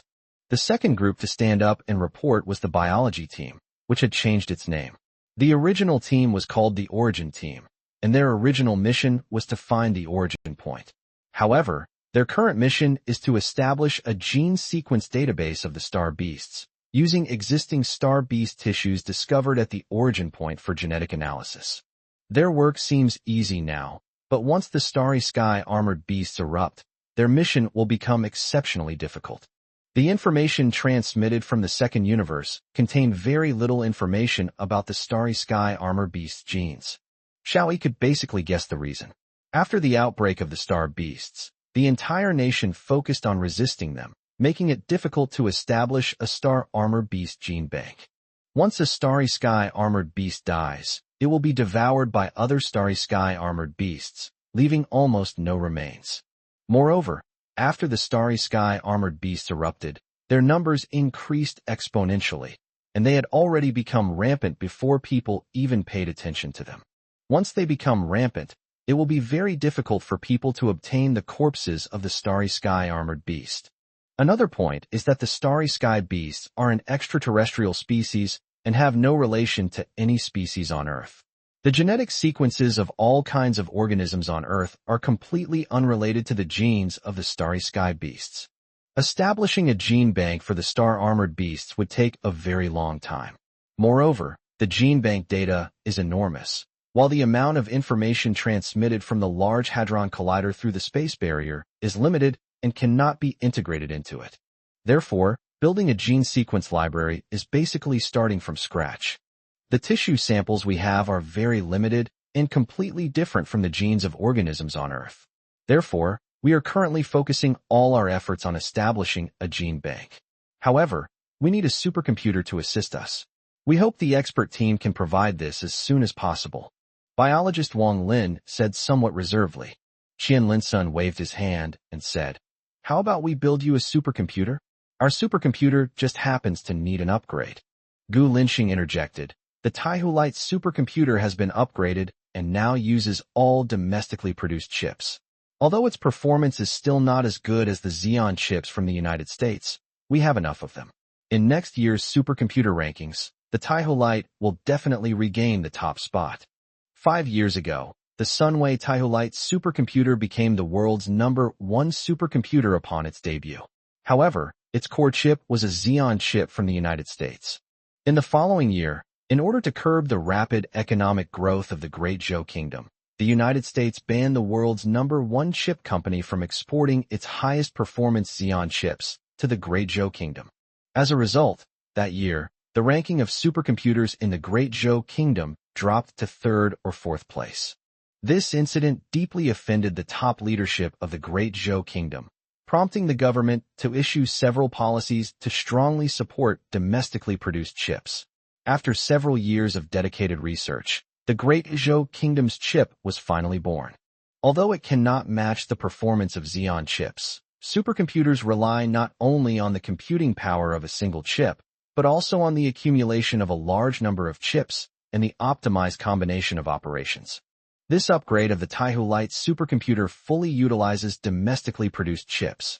If performance can't compete, then they'll crush it with sheer quantity. This is the way the people of the Great Zhou dynasty do things. First, the people of the Great Zhou Kingdom are determined to have it. Wang Lin frowned. Relocating the entire Taihu Lite project would be difficult and would take a considerable amount of time. Xiao Yi laughed. We can't move the supercomputer, but you can. The Taihu Lite is within the steel wall protection zone, and you don't have any heavy equipment, so moving it there will allow you to focus on your research. Wang Lin slapped his forehead. That's right. How could I forget that? Ha ha ha, I'm so forgetful. Laughter erupted again in the conference room. The third to report was the military team, currently led by Luo Yaoyang. Luo Yaoyang, who had just flown in from the aircraft carrier, was still in high spirits. He stood up and said, Our carrier group has completed its escort mission and is on its way back. We have now received orders to turn around and head towards the island waters to fully monitor the airspace of our Great Zhou Kingdom and will absolutely not allow any other country to arbitrarily enter our airspace. As for the mecha team, I'm currently making preparations. I will definitely assist the new team leader in completing the mission, Luo Yaoyang said. Chapter 139, The Hidden Worries of Forced Demolition. Xiao Yi raised an eyebrow, exchanged a glance with the old man, and then spoke privately with Feng Weizheng and Qian Linsen before saying, Team Leader Luo, there will be no new team leader.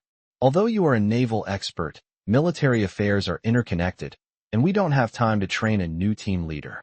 I hereby officially announce that you will continue to serve as the leader of the military team. You will begin to build 1 billion mecha warriors. This is an era of universal conscription, and you will be the leader. Overwhelmed with emotion, Luo Yaoyang stood up abruptly and declared, I, Luo Yaoyang, will certainly live up to the trust placed in me by the expert team. Xiao Yi suddenly sighed. After your carrier group completes this mission, almost all the ships will be dismantled and turned into steel. You need to lead the naval soldiers to transform into mecha warriors. Luo Yaoyang's expression suddenly darkened. The warships were the homes of the naval soldiers. Now, their homes were being torn down. How painful must the soldiers' hearts be? However painful it may be, we must persevere. Sacrificing our own families for the greater good is a sacrifice that the soldiers of the Great Zhou Kingdom have long been prepared for.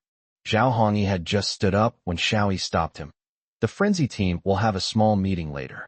We've all tried last night's test, and from what I can tell, the simulation accuracy is over 98%. It's almost impossible to tell the difference. However, we, the first batch of users, will definitely have some suggestions, so you can give your report during the meeting. Zhao Taizhu chuckled. I have a lot of opinions. You'd better be prepared. Zhao Hongyi crossed his arms and smiled. Great. It's good to have opinions. It would be a real problem if there were no opinions. 10 J-20 fighter jets approached the airspace over the island, prompting 2 aircraft to scramble from the island to intercept them. 22 planes collided in the airspace above the island. The pilot of the plane from the island said somewhat timidly, This is the airspace of the island. You have violated the airspace of the island. Please leave immediately. Please leave immediately. Lin Fan, the squadron leader of the Great Zhou Kingdom's Air Force name provided by a reader who loves reading and is a drama queen, said contemptuously, There is no island airspace here. This is the airspace of the Great Zhou Kingdom. If you love your country, you may accompany me. If you betray your country, I will kill you. 20 J-20 fighters quickly changed into attack formation. The island pilot immediately chickened out. He knew the J-20 was a 5th-generation fighter jet, while theirs was only a 3rd-generation aircraft, not even 4th generation. Faced with such a powerful Zhou dynasty military aircraft, he had no choice but to retreat. In particular, news from the ground indicated that the 3-carrier fleet of the Great Zhou Kingdom, which had just returned from escorting ships in Devil's Bay, was approaching and heading towards the island waters. All of this indicates that the Great Zhou Kingdom has been eyeing the islands covetously. He believed that with the strength of the Great Zhou Kingdom, all that was missing was an excuse to take over the island. He didn't want to become an excuse for the Great Zhou Kingdom to attack him. So, he wisely turned around and left. But little did he know that his wingman was even faster and had already changed course and flown back to his base. Little did they know that the Great Zhou Kingdom didn't really want to fight this time, because the Starry Sky armored beasts were about to arrive, and reclaiming the islands was currently meaningless. All they did was separate the islanders. Patriots, welcome them back home. Those who seek to divide, let them fend for themselves. General Headquarters. Professor Yuan Ping, the leader of the Green Group, stood up and slowly said, "Our Green Group is currently carrying out housing renovation and farmland planning. We have canceled the planting plans for a large number of cash crops and switched to planting staple grains. We are adding soil layers to the roofs of houses to transform them into urban vegetable gardens and orchards. Soilless cultivation technology is also being vigorously promoted. The only problem now is that some individuals' houses are not cooperating with our renovation, and we lack effective means to deal with these stubborn individuals. Yes, our relocation work has also encountered such difficulties," said Xiao Darren, the head of the education team. "We need a place to accommodate the Ministry of Education if we want to move it to Chengdu. We have our eye on a piece of land that we plan to convert into the Ministry of Education, but because of one or two holdout households, we have been unable to proceed." Xiao Yi slowly said, "Some holdouts are greedy by nature, but the vast majority of holdouts can distinguish right from wrong when faced with matters of principle. In 6 days, the highest mobilization order will be announced. At that time, I believe most holdouts will give in. So, do more work. If they still refuse to cooperate after the highest mobilization order is issued, then demolish their homes by force." Xiao Yi said decisively. Xiao Darren and Yuan Ping breathed a sigh of relief. "Advisor Xiao, this is the forced demolition you mentioned. Okay, then let's demolish it." Xiao Yi smiled and said, "Yes, that's what I said. People who don't know the bigger picture need to be taught a lesson. You can do whatever you want, and I'll take responsibility if anything goes wrong." Xiao Yi had no idea how much trouble these words would bring him. The next speaker was Yi Wanqing from the Hadron Collider team. Her opening remarks immediately piqued everyone's interest. Yi Wanqing brushed a strand of hair behind her ear and said, "The energy problem for the Hadron Collider can finally be solved." Chapter 140, The Big Bang of the Microcosm. Yi Wanqing said, "Thanks to Professor Yang Buwei, who just returned to China.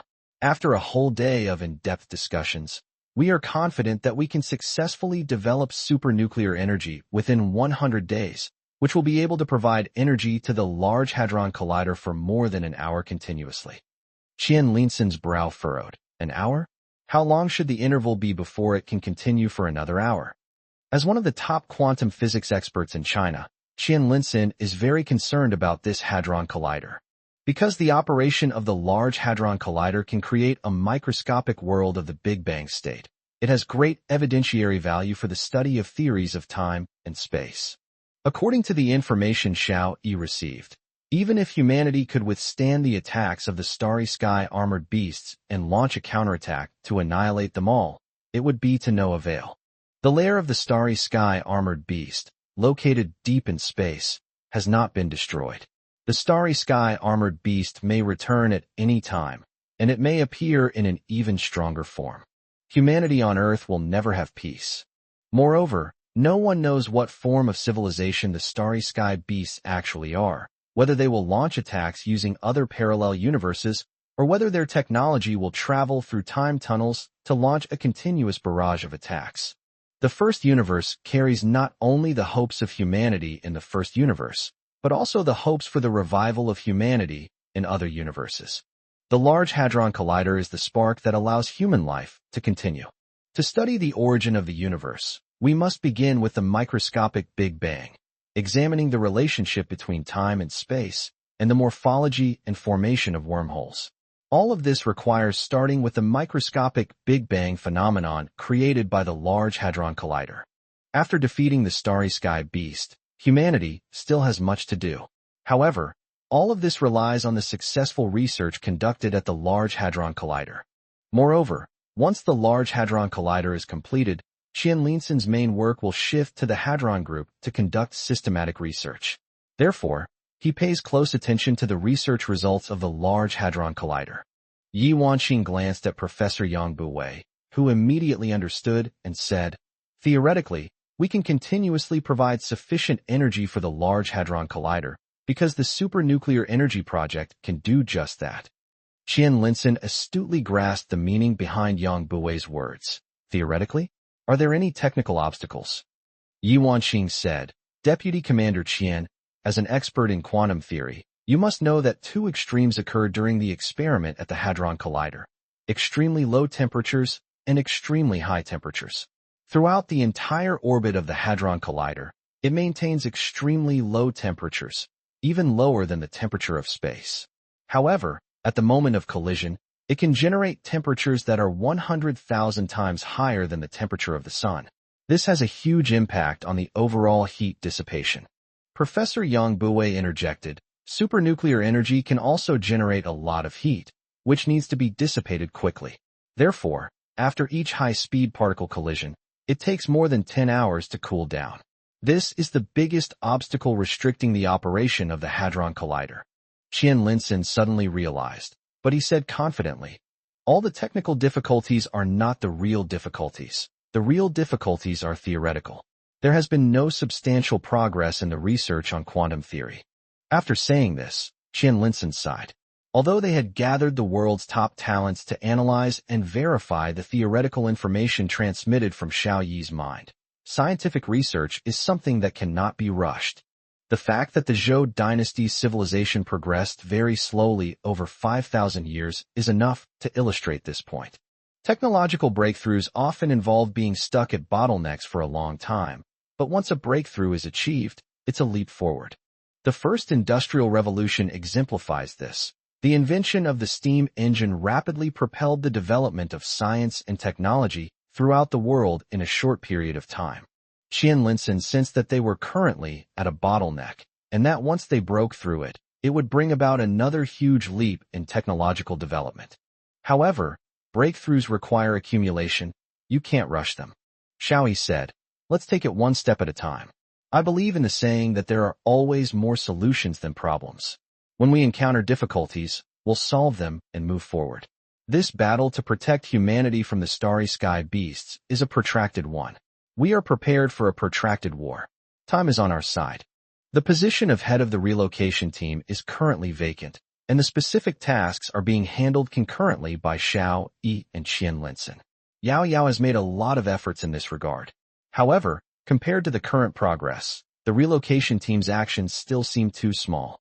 Fang Weijing said, "Xiao Yi, you should focus on the overall situation. I think we need to find someone to take over the relocation team." Qian Linsen asked, "Commander Fang, do you have a suitable candidate?" Fang Wei shook his head. "This person needs to have grassroots work experience, a broad perspective, the ability to coordinate and schedule, and the courage to act. At least half of Xiao Yi's courage is required." Xiao Yi was taken aback. He hadn't expected that he would be seen as so charismatic by Commander Fang Weijing. Zhao Taizhu sighed. "This is difficult. To be honest, I admire Xiao Yi's boldness. He dared to do things that I wouldn't even dare to think about." Chapter 141: The Self-Sacrifice of Chu Capital. Xiao Yi felt a little embarrassed by what was said, and Yi Wanqing smiled and said, "That's what youth is all about. You don't have so many worries." Xiao Yi coughed lightly. Let's get down to business. The author is looking for the name of a relocation team leader.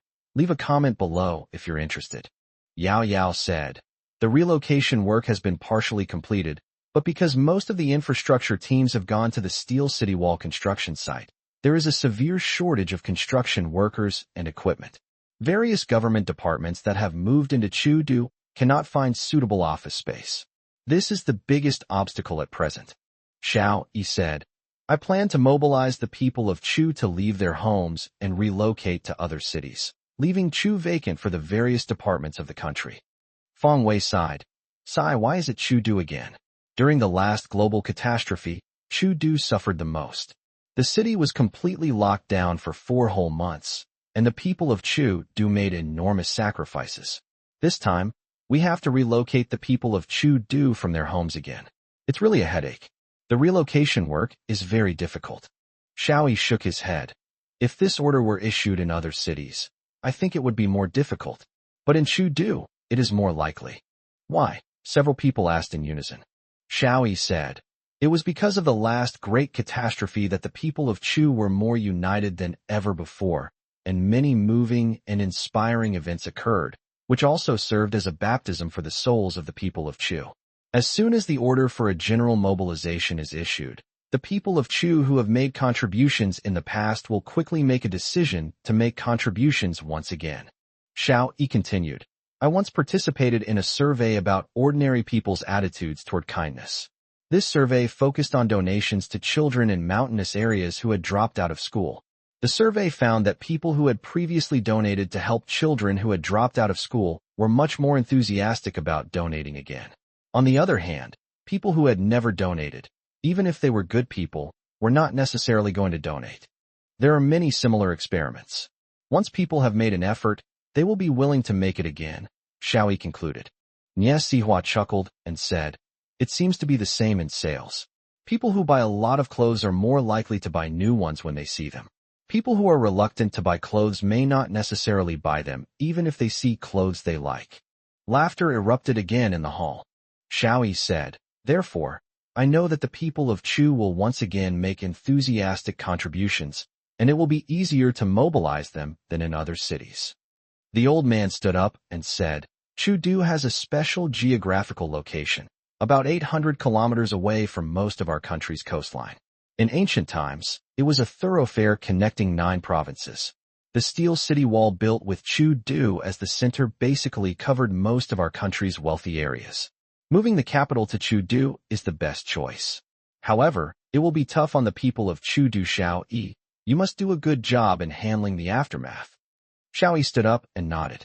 He had studied and worked in Chu-do, and had an affection for this city. Yao said, even if the people of Chu move out, we still lack construction workers because many buildings need to be renovated. Shenlin, the leader of the construction team, stood up and reported, our core team members are in place. Now all we need are the 500 million construction workers that consultant Xiao promised me. We urgently need construction workers. Xiao Yi smiled slightly. Don't rush, wait a few more days. After the highest mobilization order is issued, I will add 700 million workers nationwide. Wait a few more days. But Yao, you should issue a call to action first, calling on retired construction workers, as long as they can still contribute, to come back and get things done. Gu Linsheng, a member of the decryption team, said, our team has completed its basic work and is now working with the Frenzy team to run the Hurricane simulation software, while also assisting the biology team in building a supercomputer. Our work report is complete. This is the simplest statement so far. Xiao Yi suddenly remembered something and said, Gu Linsheng, you need to reanalyze all the data. I have a feeling that something hasn't been deciphered. It seems like we've overlooked something. Gu Linsheng nodded and sat down. The last to report was from the education group. Xiao Darren said, our architecture-related education has been going on for some time, but the results are not ideal. This is because most people are still quite resistant. Many people can't understand having a group of students from prestigious universities learn how to build houses and steel walls. Feng Wei waved his hand. That's all right.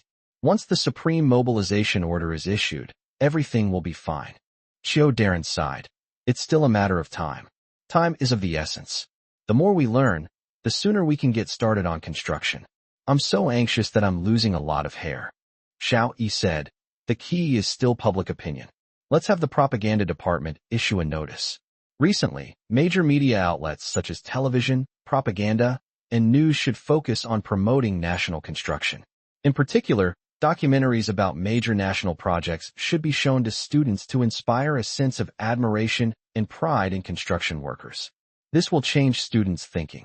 Chapter 142, The Era of Universal Conscription. Xiao Dai slapped his thigh. That's a good idea. I'll arrange it right away. The meeting ended early, and the members of each group hurriedly left. Only the members of the frenzy group waited for the start of the smaller meeting, where they would receive feedback from the first batch of testers. The capital of Chu.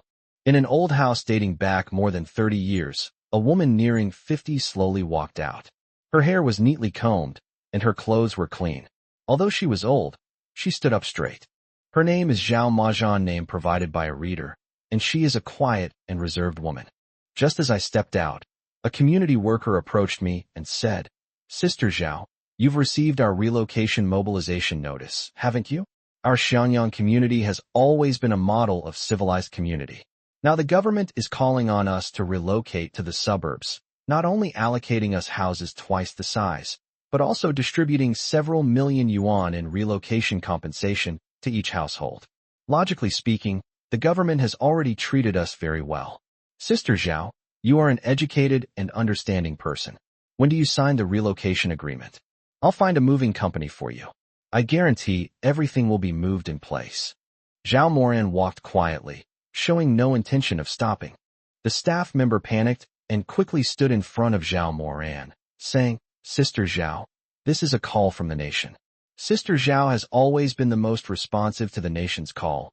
Why are you holding back this time?" Zhao Moran stopped and said quietly, "I'm not moving."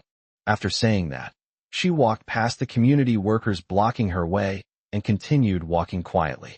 The staff member, Xiao Sun, was a recent college graduate. In his anxiety, he shouted at Zhao Moran, "Sister Zhao, if you don't move, you're not patriotic." Zhao Moran turned around, glanced at Xiao Sun quietly, and said softly, "I am a citizen of the Great Zhou Kingdom, and I love the Great Zhou Kingdom. However, I will not move." Xiao Sun wanted to say something more, but was stopped by her colleague. "Don't say anything. You don't know Zhao Moran well. She's known for being opinionated and having her own ideas. She's also a highly educated intellectual. If she says she won't move, there's no point in saying anything." Xiao Sun frowned and said, "Do you know what? The director just called me. The government has issued an order that those who refuse to relocate will be forcibly evicted. In serious cases, they might even be arrested for obstructing government affairs." Watching Zhao Moran's figure slowly walk away, her colleague shook his head and said, "Sister Zhao, even if it's a forced demolition, she won't change her mind." Xiao Sun asked curiously, "I feel that she is very knowledgeable and reasonable, so why is she so stubborn about this?" The colleague rested his chin on his hand, thought for a moment, and said, "It seems to be related to family, but I don't know the specifics. However, the director has been here for a long time, so he should know." Xiao Sun turned and left, saying, "I need to ask the director how such an elegant woman like Zhao Moran could be so stubborn." General Headquarters. The Frenzy Group meeting is in progress. Zhao Yi said, "The hurricane simulation software is currently undergoing closed beta testing, and we have only invited those who are aware of the project plan to participate in the testing. We urgently need everyone's feedback. We plan to conduct a semi-public test within 10 days and officially launch it within a month. We also require all manufacturers with production capacity to transform and immediately produce a large number of full simulation simulators. However, based on the current production capacity, we certainly cannot reach a volume of 1 billion. Tens of millions of units rolling off the production line will be the limit," Zhao Yi said regretfully. "Now, please give us your valuable opinions." Zhao Yi took out paper and pen, ready to take notes. Fang Weijing was the first to speak. He said, "This simulator brings back memories of my youth. It felt so powerful, fast, and I could do whatever I wanted. Is it really that easy to operate a mecha?" Xiao Yi said, "The initial design of this mecha was based on a walking aid for disabled people from a parallel universe. After being militarized, it became a personal combat assistance system. Therefore, from the very beginning of the design, human operation was fully considered." Fang Wei chuckled, "Don't underestimate me just because I'm old. I can still fight. I've decided, get me a custom-made mecha, and I'm going to kill some bugs too." Everyone laughed. Zhao Yi patted his chest and said, "No problem. I have a test mech here. You can try it out first." Zhao Yi turned his gaze to Xiao Yi. "Advisor Xiao, you have many questions, and I'm waiting to hear them." Zhao Taiju said, "I think it's fine. Wearing a mecha is really awesome. There's just one thing. Are the bugs really that hard to deal with? I practiced that standard 3-step technique for 2 whole hours and didn't succeed even once. Xiao Yi shook his head and said, for a soldier like you, of course it's no problem. But we need to train 1 billion mech warriors. Do you know what that means? It means that, except for the elderly, children, and the disabled, basically the entire nation will have to wear mechs to fight the war. Chapter 143 Selection of the Relocation Team Leader. It's not a problem for young men to practice the standard 3 moves and other instruction manuals. Just treat it like playing a game. But we also have many women and middle-aged and elderly men, many of whom have never played a game in their lives. Do you think it's feasible to ask them to do such tedious simulation training? Xiao Yi asked. Zhao Yi was startled. Their attention had been focused on improving the simulation of the Hurricane software, but they had neglected the user experience. This is also one of the reasons why their previous game, Homeworld, failed. They focused too much on the realism of the game and neglected the player's experience. Xiao Yi continued. Look at a simple game, Tetris. Such a simple game, yet it's so addictive. Why? Because of the reward system. Humans are animals that need rewards to sustain them. As for rewards, there doesn't need to be any actual reward. A ranking is enough. The ranking includes your own performance ranking, which encourages you to constantly challenge your own records. There is also a group ranking, which is a ranking among players. That's one aspect. Another suggestion is interaction. There was once a very boring game that swept the country. Most of you who are a little older have played it, stealing vegetables from a farm game. Such a low IQ game, yet it swept the country. Why? Because of the interaction between friends. We can learn from the advantages of online games, but we don't necessarily have to follow their rules. I suggest eliminating the name selection process, having everyone use their real names in the game, and turning the game into an online communication platform. Then, we can establish several rankings, including national, provincial, district, community, street, company, and friend rankings, etc., integrating mech operation into real life. Zhao Taizhu chuckled. From now on, when people meet, they won't ask you if you've eaten. They'll definitely ask you what your ranking is today. I've moved up 3 places again today. Zhao Yi wiped the sweat from his brow. This is indeed a major mistake on our part. We've been so focused on research that we've neglected the user experience. We'll work on improving the system right away, but, Zhao Yi said with some hesitation, the ranking system won't be online for a while. It'll probably be at least 2 months before it's available. The development workload isn't that heavy, but the data collection is very complicated. Xiao Yi smiled and said, don't just think about development. Why not use what's readily available? Zhao Yi was taken aback. Are you talking about Penguin? Isn't his price too high? Xiao Yi said calmly. Asking for a price? It's time to see if his heart is red or white. Feng Weizheng calmly said, having earned so much, it's time to give back to society.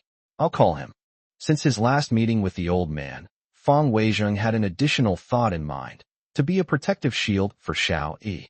He wanted to shoulder as much of the burden as possible on Xiao Yi's behalf, sharing the responsibility for anything that might jeopardize Xiao Yi's reputation.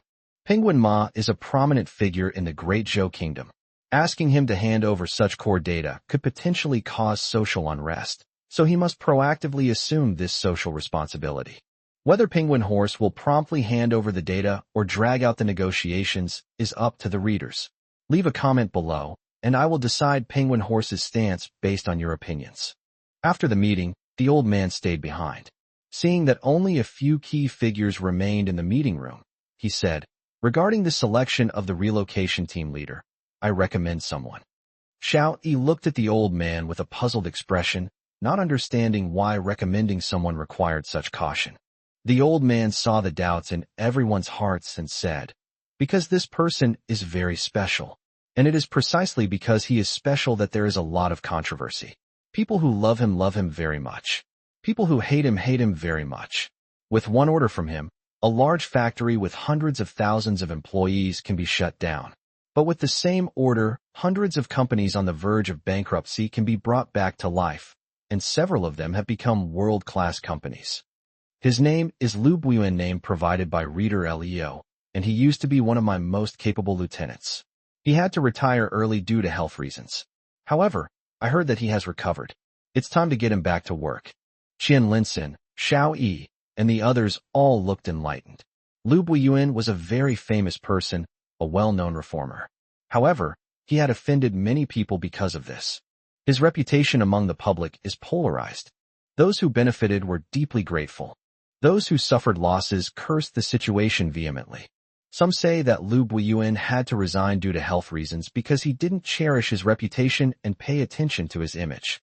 In the officialdom of the Great Zhou Kingdom, reputation is extremely important. Those who do not cherish their reputation are destined not to go far. Chapter 144: The Relocation Dilemma. However, being too protective of one's reputation can lead to timidity and reluctance. The strong-willed Lu Buiyuan couldn't learn the art of moderation, so in the end, he could only leave in disappointment. Whether he resigned due to health reasons or for other reasons, one thing is certain. This guy is a true man. I agree. Extraordinary times call for extraordinary people, Xiao Yi said. Feng Weijing agreed, saying, in peacetime, we need stability and seek peace. But now it's wartime, and what we need is decisiveness and courage. I'm glad to have found someone whose courage is no less than Xiao Yi's to take on this role. Qian Linsen also said, I've met this person once. I like him. The old man looked at Xiao Yi and said, the decision is yours. I'm just offering a suggestion. Also, Xiao Yi, it would be best if you went to invite them in person. Xiao Yi straightened his back. Yes. The old man suddenly smiled like a child. Don't blame me for not warning you. This guy is a real handful. You're likely to get a lecture from him. And when he gets angry, he'll yell at anyone. If you really invite him, be prepared to get yelled at any time. Feng Weizheng and Qian Linsen both laughed. We'd love to see Xiao Yi get scolded. It'll be quite a sight. Ha ha. Qian Linsen said, I find it hilarious now. Xiao Yi touched his nose and realized that he was actually quite unpopular. So many people were waiting to see him make a fool of himself. The capital of Chu, Xiangyang Community. Xiao Sun rushed into the director's office and shouted at Director Zhang Ming, name provided by reader Roshue Zongxioshan. Director Zhang, Zhao Majian just won't sign the agreement. What should we do? He picked up the teacup on the table and drank it all in one gulp. Zhang Ming patted the table helplessly. This is my water cup. Xiao Sun smiled sheepishly and pressed on. Why hasn't Zhao Moran moved out yet? Director Zhang Ming shook his head. He was a good-tempered person, a habit he had developed over many years of community work. Those who work in the community deal with mundane matters, trivialities, and all sorts of petty squabbles. Those with short tempers, or those who acted impulsively, gradually left, but he remained in this position for decades. This is the kind of work that only a mother-in-law or nanny can do. Someone once joked that even if his room caught fire, he would first use the fire to boil a pot of tea before leaving. Such a person might seem useless and incompetent in other positions, but in the community, they receive widespread praise. There was once a couple who frequently argued, disturbing the peace of their neighbors. Director Zhang Ming went to mediate, but he didn't force a resolution. Instead, he held up a stainless steel teacup, and after the man finished speaking, he would agree, saying, yes, yes, yes. After the woman finished crying, he would also agree, saying, yes, yes, yes. It wasn't until the two of them were tired of arguing that Director Zhang Ming finally said his first words, it's getting late, time to cook. The couple then felt embarrassed and started cooking. They even invited Director Zhang to stay for dinner, which he accepted and ate with them. From then on, whenever the couple argued again, Director Zhang Ming would still stand between them with his teacup in hand and ask, what are we having for dinner tonight? The couple smiled at each other, and their argument ceased. The people here are all familiar with him and consider him their best confidant. It can be said that Director Zhang Ming is very familiar with the situation of almost every family. But now, Director Zhang Ming put down his cup, sighed at Xiao Sun, and said, if you ask anyone else, I can definitely tell you the reason. The one at the small supermarket doesn't want to sign the agreement because she thinks the money is too little. After all, it's a storefront. The one on the top floor is like a stubborn mule. If you don't do what he wants, he won't move. The one in the bungalow is a holdout. He can't stand seeing others do well. He loves to do things that harm others without benefiting himself. These are all easy to talk to. I can persuade them. But this Xiao Moran, I have absolutely no idea why. Xiao Sun said suspiciously. Xiao Moran is a very learned person. How could she make such a mistake? This is to support national construction. Director Zhang filled the teacup with tea and said, the more learned a person is, the more thoughtful they are, and the less willing they are to share. You simply can't get anything out of her. Look at Xiao Moran, so quiet and elegant. When have you ever seen her say more than 2 words? She just nods, and that's it. Xiao Sun nodded. I also think she's different from others. Director, why don't you think she's married? I heard she's an old maid. Director Zhang Ming looked up and thought for a moment before saying, I remember she was a great beauty back then, and many people pursued her. But she was always aloof and proud. However, it seems she had a relationship once later. I think it was with a soldier, but I don't know after that. Chapter 145 The Story of Autumn Chill. Xiao Sun stood up.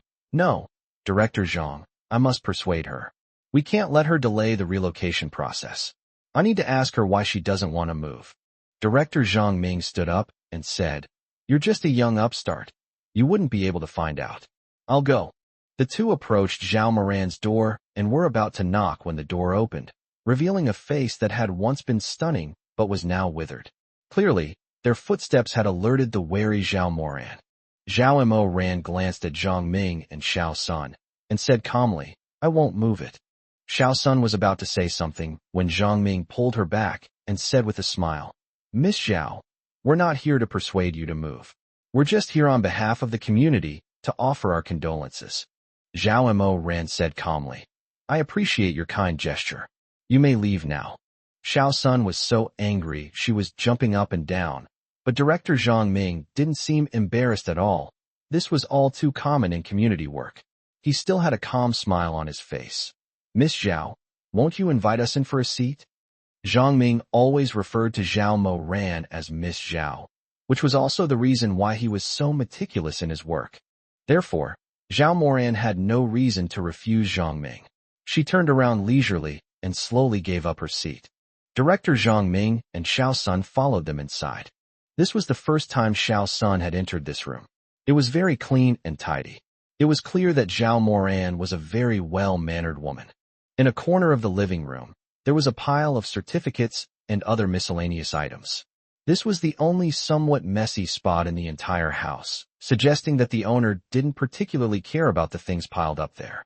Director Zhang Ming entered the room and sat down, smiling as he asked, Miss Xiao, if there's anything you're unhappy about, just tell me. You know me, Zhang Ming, I'll do my best to help you. Is it that you think there's a problem with the demolition compensation, or that you're not satisfied with the relocation site?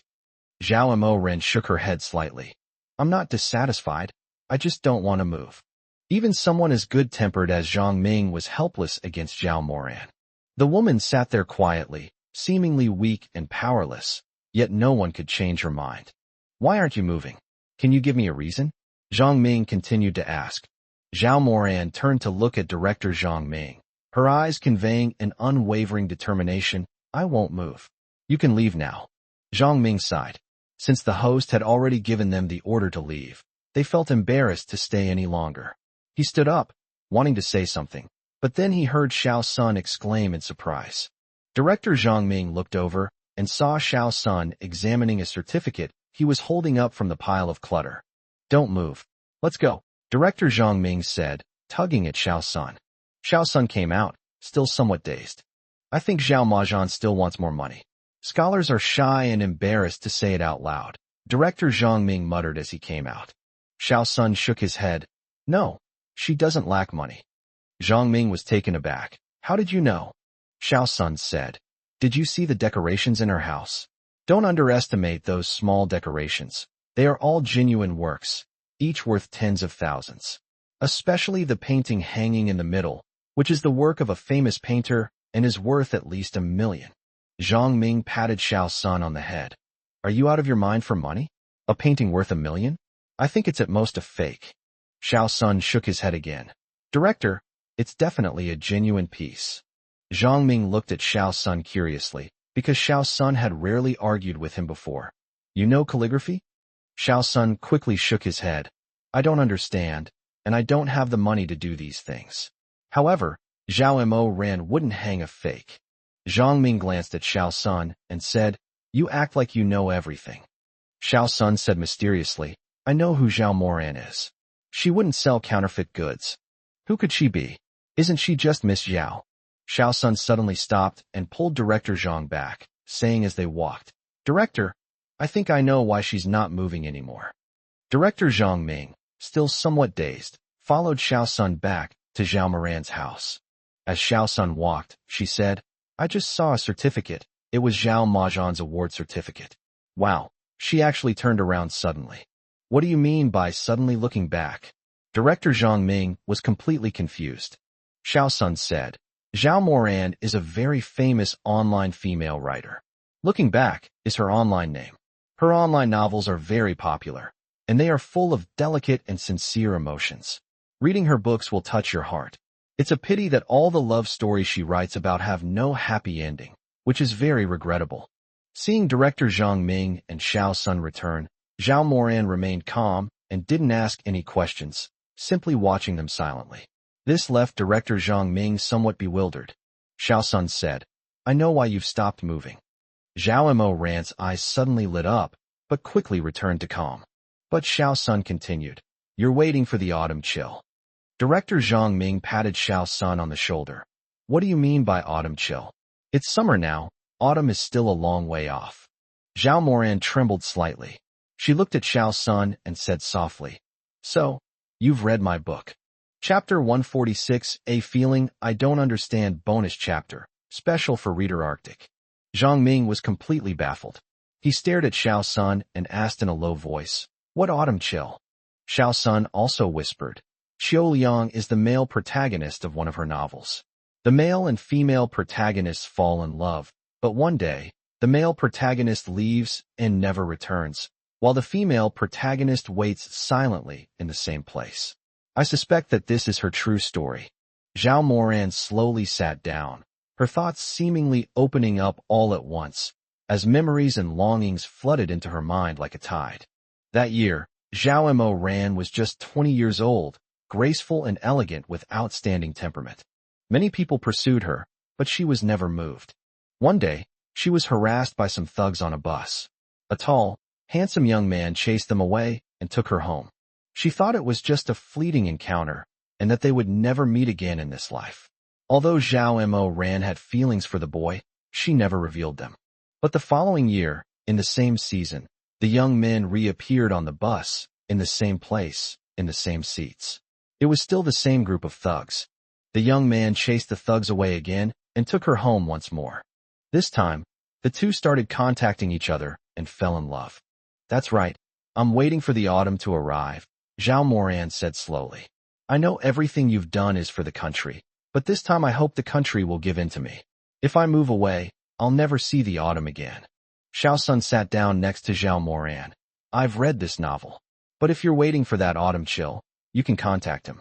With information so readily available these days, finding someone shouldn't be difficult, right?" Zhang Ming said, "I may not have any other skills, but I do have some connections when it comes to finding people. Tell me, what's his name? Where does he live? What's he from?" Zhao Moran sighed softly. "He never said his name, and I never asked. In my heart, I call him Xiao Yang, because that was the season I met him." Zhang Ming was taken aback. "What kind of relationship is it if you don't even know each other's names?" Zhao Moran said, "As long as our hearts are connected, names are not important." Zhang Ming shook his head.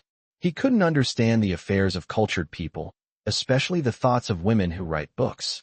More than 30 years ago, he said he was going on a mission and promised to come back next autumn. He told me to wait for him. He said he would propose to me. Zhao Moran's voice was full of emotion, which was very touching. At that moment, Xiao Sun and Zhang Ming forgot her age, as if the person sitting in front of them was a beautiful young girl with a heart full of spring. But more than 30 years have passed, and he hasn't come. I know he must have been delayed. He doesn't know my name, nor does he know how to contact me. The only thing he knows is where I live. I can't move. If I move, I'll never see him again, and I'll have lost him completely." Zhao Moran's tears flowed slowly down her face. "You can leave. I won't move." Zhang Ming shook his head. He had never met anyone so devoted and persistent. I think he's definitely moved on with his life and probably forgot about you a long time ago, Zhang Ming said. Although it wasn't a pleasant thing to say, he felt it was the most likely outcome. Xiao Moran shook her head firmly. No, you don't understand our feelings. No. The fact that she answered no to both questions in a row clearly showed that Xiao Moran was very confident about the autumn chill. How about I have someone draw your portrait and then search for it online? The internet is so advanced these days. Maybe we can find it? Zhang Ming said. Xiao Moran suddenly burst into tears, leaving Zhang Ming and Xiao Sun completely at a loss. After a while, Xiao Moran said through sobs, "It's been so long that I can't even remember what he looks like anymore. But whenever he appears, I can recognize him." Zhang Ming was utterly speechless. He truly didn't understand this kind of love. Love is just about daily life, having children, and the mundane things like food, oil, salt, soy sauce, vinegar, and sugar. How can it be so complicated? You can't remember someone's face, but the feelings remain. What kind of feeling is that? On their way back to the community, Director Zhang Ming and Xiao Sun couldn't help but sigh. Although they knew why Xiao Moran wouldn't relocate, there was nothing they could do. Where do you find a man who has been missing for over 30 years, whose name is unknown, whose phone number is missing, and whose appearance is even unknown? The Xianyang community, which has always been a model of civility, is about to be ruined by this inexplicable man from Qiuyang. This relocation task was extremely urgent, and they felt immense pressure. As soon as Zhang Ming entered the office, he received a phone call. His superiors demanded that everyone sign the agreement by the end of the day. Moreover, the relocation will only take 1 day, and most of the buildings will be demolished the day after tomorrow morning. A reader named Arctic gave me another reward, a master certification. I'm speechless. Although I've been incredibly busy these days, I'm still adding an extra chapter. Chapter 147, asking for your help in a personal capacity. News spread throughout the country that night schools, which had previously disappeared, had suddenly reopened overnight, and that the courses taught were about infrastructure. This training mission adopted the most distinctive method of the Great Zhou Kingdom setting targets. Each unit must assign half of its staff to participate in this night school training. The effectiveness and quantity of training will be linked to bonuses. For a time, people complained bitterly. No one understood why, in this day and age, such a one-size-fits-all training program was still being implemented. However, when it comes to bonuses, nothing is trivial. So although 99% of the trainees were forced to participate, the overall learning effect was still quite good. Moreover, the employees sent for training by companies are usually the most junior and the least important employees. They don't realize that because of this training, their status in the company is quickly reversed, and they are transformed from the least important people to the most important people. This is a change of times, which most people cannot perceive at all. Just like the rural to urban household registration conversion process, many people with rural household registrations spent a lot of money and pulled countless strings to change their registration to urban household registration. But seemingly overnight, urban household registration became worthless, while rural household registration became extremely valuable. There's no way for people to change their household registration back to rural. It's similar to the past when many so-called elites emigrated and acquired citizenship in other countries. But they soon discovered that Great Zhou citizenship was the most desirable. It became impossible for them to return to Great Zhou. Life is unpredictable. 159 days to go. On this day, the headquarters held a small meeting. The purpose of this meeting was to establish a global animal gene bank in Shenanjia district. According to the declassified information, the Starry Sky Armor Beast targets only animals, not plants and microorganisms.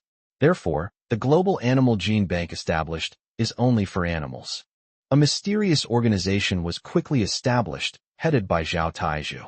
Its main task was to collect various animals and transport them to the newly established gene bank. The Global Animal Gene Bank is located in the Shinnong Primeval Forest. In order to preserve the animal's natural habitat, Zhao Taizhu and his colleagues have been busy capturing wild animals around the world.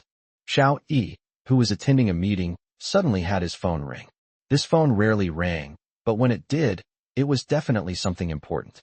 Xiao Yi stood up, went outside to answer the phone. This is Xiao Yi. Xiao Yi now speaks with confidence and composure, possessing the aura of a so-called superior. In reality, the so-called aura of a leader is nothing more than strong self-confidence. The aura of a person in a position is worthless when detached from their official duties. However, Xiao Yi was different. His confidence came from himself, not from his position. "You have a package to sign for." A familiar voice came from the phone. Xiao Yi felt relieved. This was a coded message from Zhao Shi, the deputy captain of the Jiaolong Special Forces. Zhao Shi and her team did an excellent job rescuing Professor Yang Buwei this time. However, because Zhao Shi's identity cannot be exposed, they can still only communicate by phone. "I promised Zhang Haofeng that I would accept him back into the Great Zhou nationality, change his name, and start over." Xiao Yi replied without hesitation. "No problem. He was on today's flight, and as far as I know, our special police are prepared to detain him as soon as he lands. Based on his crimes, he should be sentenced to death," Zhao Shi continued. Xiao Yi said, "The one who was detained was Zhang Haofeng. The one who was executed was Zhang Haofeng, and the one who was reborn was someone else." Zhao Shi was satisfied with Xiao Yi's answer. He concluded by saying, "Zhang Haofeng brought back an important item, Lu Jian's ashes. Lu Jian wished to be buried in the Great Zhou Kingdom, in his hometown." Xiao Yi took a deep breath. "I will arrange it." Xiao Yi paused for a moment, then slowly said, "Could you do me a favor?" "Speaking." Xiao Yi said, "I'm asking for your help as an ordinary person, not in my current capacity. Are you still willing?" "Please speak." Zhao Shi said firmly, "Help me kill Tong Tianyu and Du Zhuan." It was because of Tong Tianyu's fabricated acts of treason that Professor Yang Buwei fell into a predicament, and it was also because of Lu Jian's self-redemption. There was a moment of silence on the phone before Zhao Shi finally said, "In another 6 months, they'll be feeding them insects. Can't you wait?" Xiao Yi snorted coldly. "I can't wait. I want them both to die right now. This kind of person must die, and the sooner the better. Traitors should not be punished until they are old. That would defeat the purpose. The sooner traitors are dealt with, the more meaningful it is." Chapter 148. The mayor who tried to maintain stability couldn't stay calm anymore. Another silence fell, then Zhao Shi's voice slowly came through. "This will cause an international dispute. Don't you mind?" Xiao Yi said. "So, this is me asking for your help as an ordinary person." This time, Zhao Shi didn't wait. Instead, she said in a light tone, "I've started to like you. But you're too late. Just 2 hours ago, Tong Tianyu and Du Zhuan died from drug overdoses." Xiao Yi was taken aback, but the call ended. Xiao Yi secretly breathed a sigh of relief. He had just asked Zhao Shi for help in a personal capacity, which actually violated many taboos. Those who achieve great things must endure humiliation and bear heavy burdens. Weigh the pros and cons, know how to make choices, and know how to be patient. However, Xiao Yi was extremely unwilling to see such scum continue to live in the world. He was also a passionate young man. There were some things he simply couldn't tolerate. That's why he was willing to make a mistake and ask Zhao Shi for help. However, Zhao Shi killed the 2 scoundrels before he could. It also saved Xiao Yi from the possibility of making a mistake. Zhao Shi is indeed a rare talent. Xiao Yi summoned Zhao Taizhu, gave him a few instructions, and Zhao Taizhu hurriedly left. Zhao Taizhu was the most suitable person to handle this kind of matter. Xiao Yi then called Yao Yao out and said, "You are in charge of arranging a funeral for Lu Jian. It must be grand. Although the country cannot hold a funeral for him for the time being, I will not allow someone who sacrificed himself for the country to be buried in a shabby manner. I want to give him the most grand civilian funeral." Yao Yao nodded and quickly left. Xiao Yi walked back to the conference room. The discussion about establishing a global animal gene bank had been completed, and Wang Lin from the biology team hurriedly left with his team members. Qian Linson glanced at Xiao Yi and noticed that Xiao Yi seemed agitated, so he quickly asked, "What happened?" Xiao Yi said, "The ashes of Lu Jian, the former traitor and now a hero who saved lives, have returned." Qian Linson was silent for a moment before saying, "Xiao Yi, your identity is special, so you can't go to this funeral. If you want to go, I'll accompany you to the grave to pay your respects after the steel walls are built." Xiao Yi nodded and said, "I understand." Bianjing City. Mayor Ji looked at the documents in front of him with a troubled expression. The nationwide order to streamline government agencies was just issued not long ago, and now a new document has already arrived. This time, the document is even more outrageous, demanding the demolition of all shantytowns in the city and setting a time limit for relocation. The newly relocated residents will move into several newly developed, yet-to-be-sold residential buildings. Furthermore, the average living space per person will be strictly limited to 20 square meters.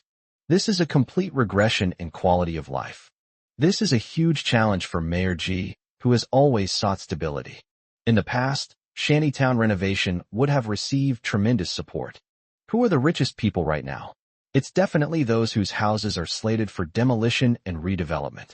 Demolition and relocation mean a large sum of cash and a replacement house. However, this demolition is different. First of all, the state will no longer allocate compensation, but will require the local government to resolve the issue. Secondly, the time frame is extremely short, only 1 week. Calculating the timeline, it turns out that it was only 2 days later than the requirement to streamline government agencies.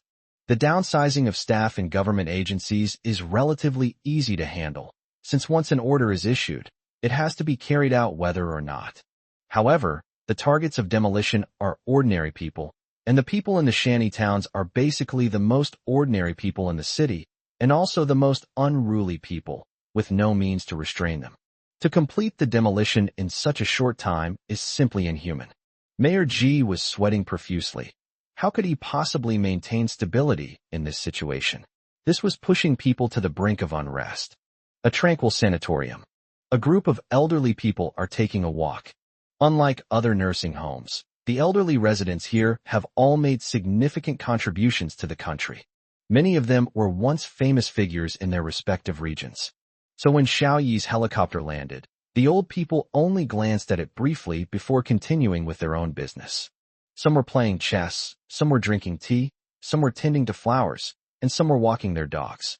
Especially when they saw that a young man was getting off the helicopter, the elderly people lost all interest in paying attention to him.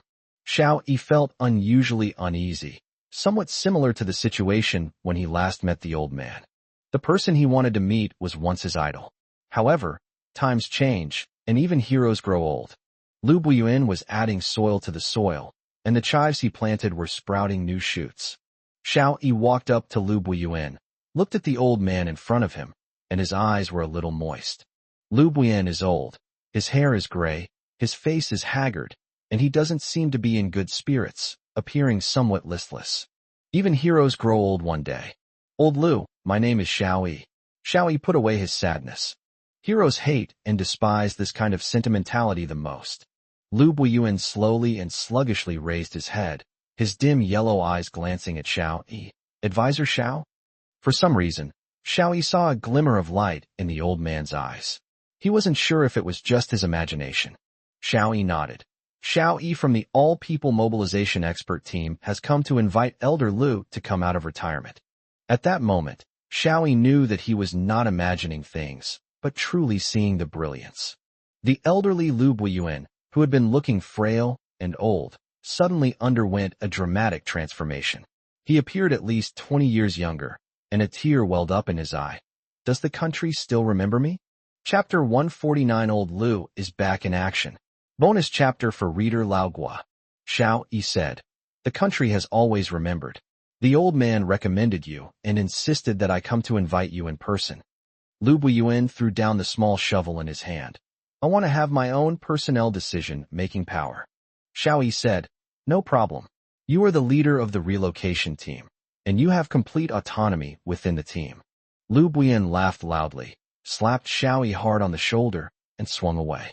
Seeing that Xiao Yi was still standing there dumbfounded, he shouted, Kid, what are you standing there for? Come on. Xiao Yi asked in surprise. You're just leaving like this? Aren't you taking anything with you? What are you bringing? Hurry up, I can't wait. Lu Buiyuan walked hurriedly, yelling at the helicopter pilot, start the plane now. If you're slow, I'll fire you. Xiao Yi was deeply moved. It turned out that what heroes feared wasn't old age, but rather retirement. Time does not destroy heroes, but old age does. Lu Buiyuan suddenly stopped, turned around and shouted at the group of old men. I'm coming out of the mountains. Anyone who can still cause trouble, or still wants to cause trouble, hurry up and come with me. The star beasts are coming. Let's kill them. A shocking scene unfolded. An elderly man who had been sitting in a wheelchair being pushed by a pretty nurse suddenly stood up, first walking unsteadily, then taking long strides, and finally, even jogging. An elderly man with white hair, who was walking his dog, suddenly kicked the puppy hard, and then turned around and followed. The two old men who were playing chess suddenly overturned the chessboard and rushed out, without even changing out of their pajamas. When the helicopter took off, it was packed with old men, a total of 9. The group of old men laughed heartily, a far cry from the frail, domineering figures Xiao Yi had initially perceived. They were now displaying an air of authority and command. In the afternoon, a news report was broadcast.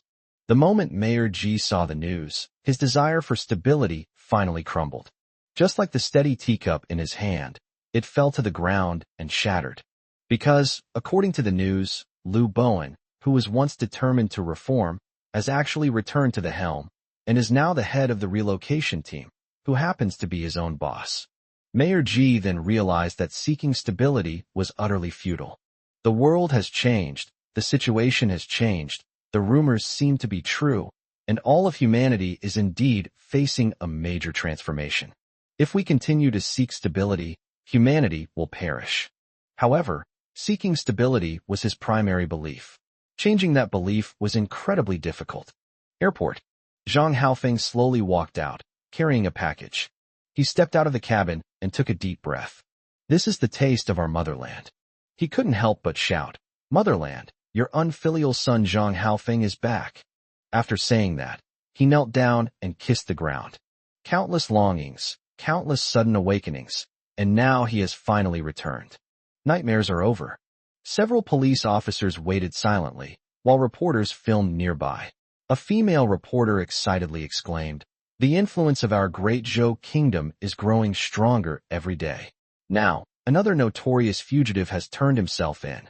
This is Zhang Haofeng, the former gang leader known as Scarface, who, under the powerful deterrent of our motherland, had no choice but to submit to the law. This is a cause for celebration.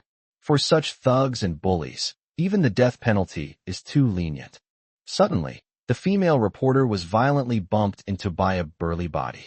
The female reporter turned pale. She wanted to say something, but seeing Zhao Tieju's burly figure and fierce eyes, she could only hold back and dared not say anything. Zhao Tieju spat, don't talk nonsense if you don't understand. Keep your mouth shut, you little slut. The female reporter, named Yang Shuiying, name provided by reader Luo Xian, is a well-known journalist. Now, being humiliated by Zhao Tieju, she felt extremely angry. Before she could say anything, Zhao Tieju raised his fist. I don't hit women, but I don't mind breaking my rule when it comes to gossipy women. Yang Shuiying's face turned red with anger. She couldn't understand how she could encounter such an unreasonable bull here. She got the opportunity to be featured because she worked hard to apply to the station, and she was the only female reporter at the entire airport. You wait. I'm going to expose your ugly face completely, Yang Shuiying said angrily. Zhao Tieju turned around and glanced at the pretty female reporter, then smiled contemptuously. Try exposing this. Zhao Tieju walked up to Zhang Haofeng, took the package from his hand, and said softly, Brother, I'm sorry to trouble you to cooperate. Then, with one hand holding Zhang Haofeng, he walked towards the police car parked to the side. Yang Shuiying hesitated for a moment, then quickly jumped into the interview vehicle. She was the only reporter from their TV station with interview rights, and she didn't want to lose her target like this.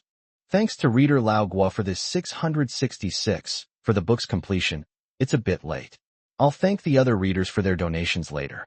Chapter 150, Offending a Woman has dire consequences. Only after watching Zhang Haofeng being sent to prison and locked in a special cell, did Yang Shuiying return to her unit. She pulled up the video she had recorded, found the scene where Zhao Tieju bumped into her, quickly edited the video, added some strongly worded comments, and then submitted it to the TV station. She hoped to catch the evening news.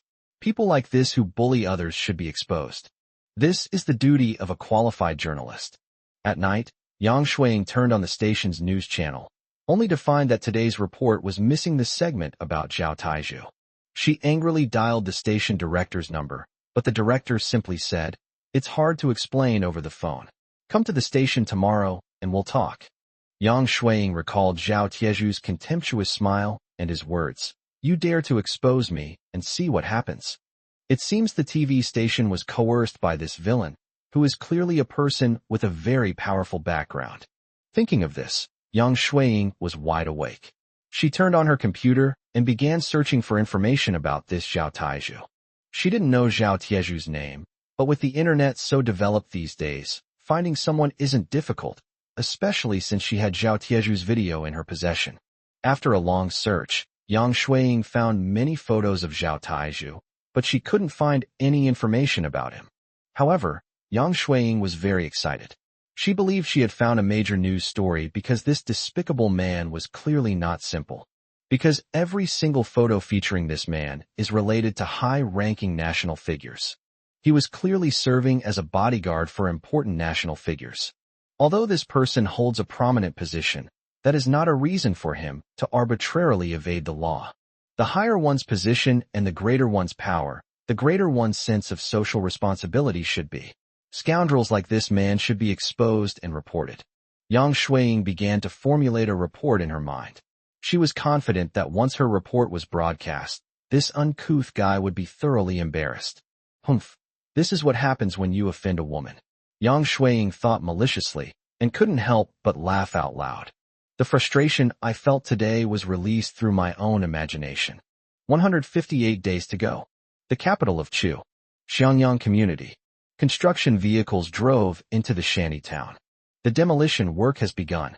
Xiao Sun and director Zhang Ming arrived very early. There was nothing they could do. There were still a few holdouts who refused to move, and they had to do some persuasion before the forced demolition began. Fortunately, after paying a heavy price, the holdouts finally signed the agreement. Xiao Sun and director Zhang Ming led the entire community to move all their belongings out before the construction team arrived. Seeing how exhausted Xiao Sun was, director Zhang Ming breathed a sigh of relief. Damn, I'm exhausted. But thankfully, we finally finished the task. Xiao Sun wiped his sweat and smiled. However, he still felt uneasy, as if he had overlooked something. Director, has everyone signed the agreement? Xiao Sun asked somewhat anxiously. Director Zhang Ming was stunned for a moment, then suddenly slapped his thigh. Oh no, one person is missing. Xiao Sun also woke up suddenly. Indeed, one person was missing. The gentle and quiet Zhao Moran was gone. The other holdouts were all trying to get more benefits, so they were the most vocal in their protests. Zhao Moran, on the other hand, remained quiet and unassuming from the beginning.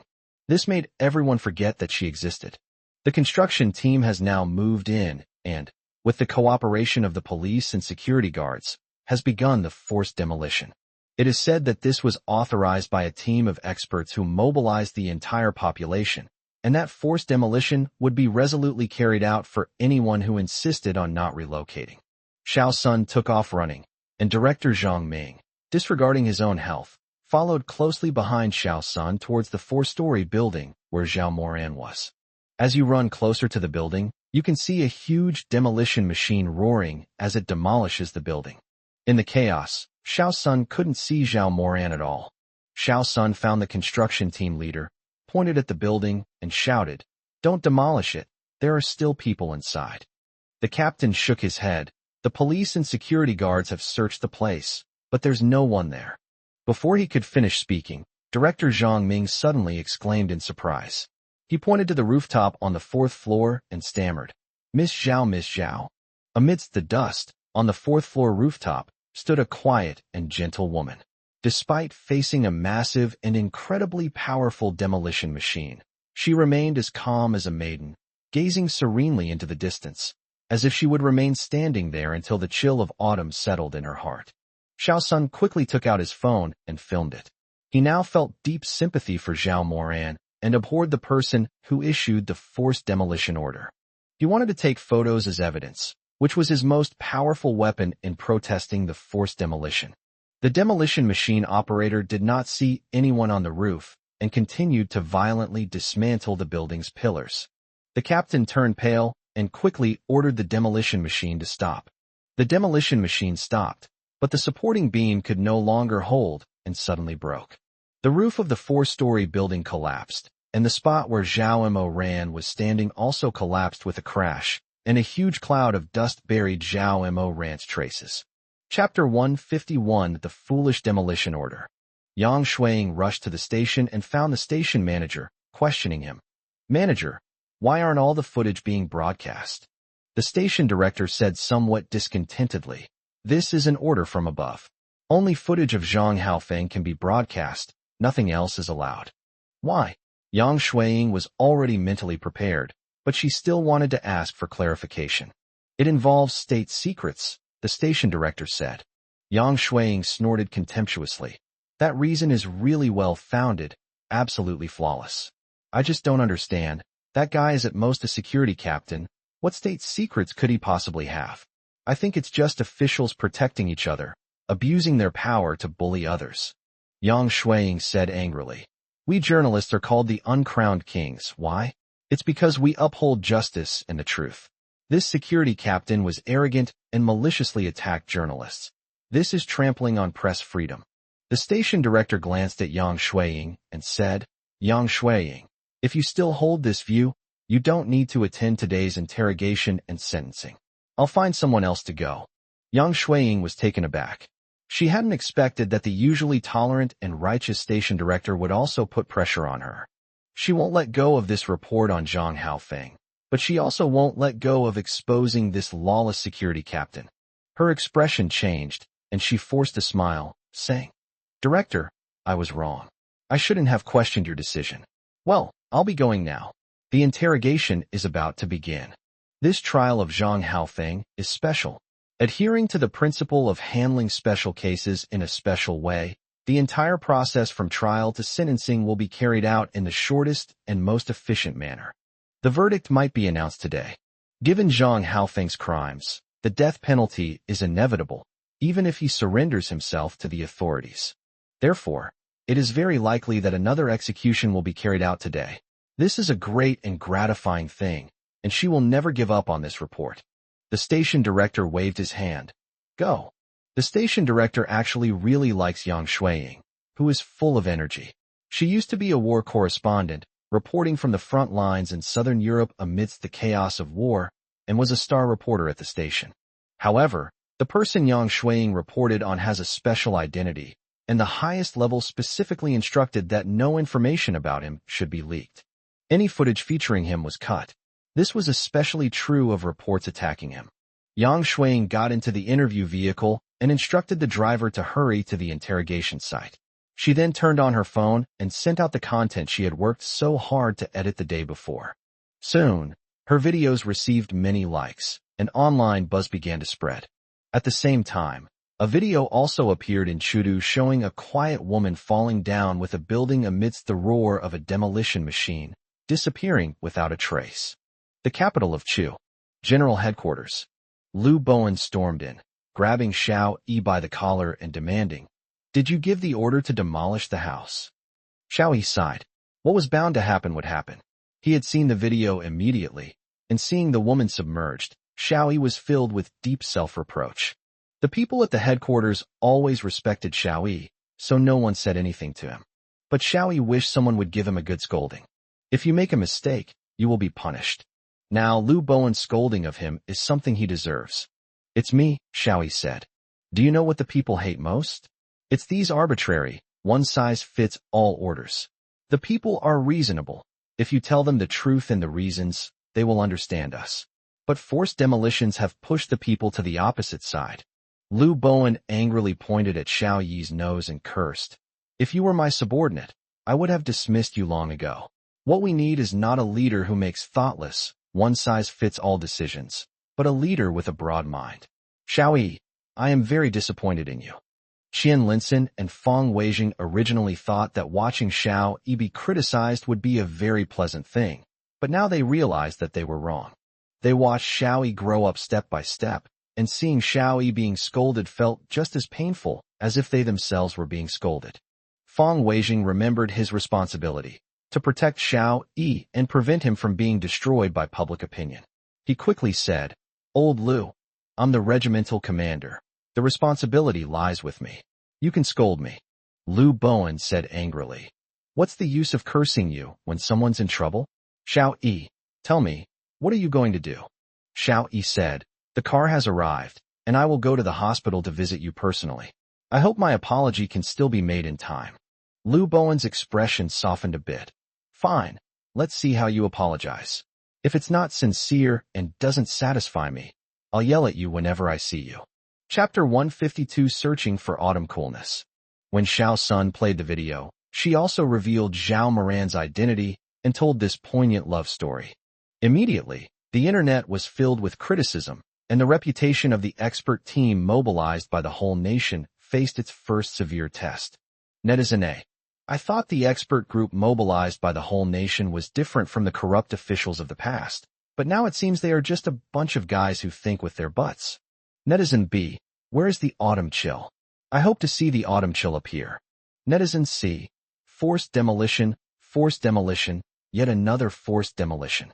Don't we, the vulnerable people, have any right to survival? Netizen Ding. What kind of bullshit expert group is this?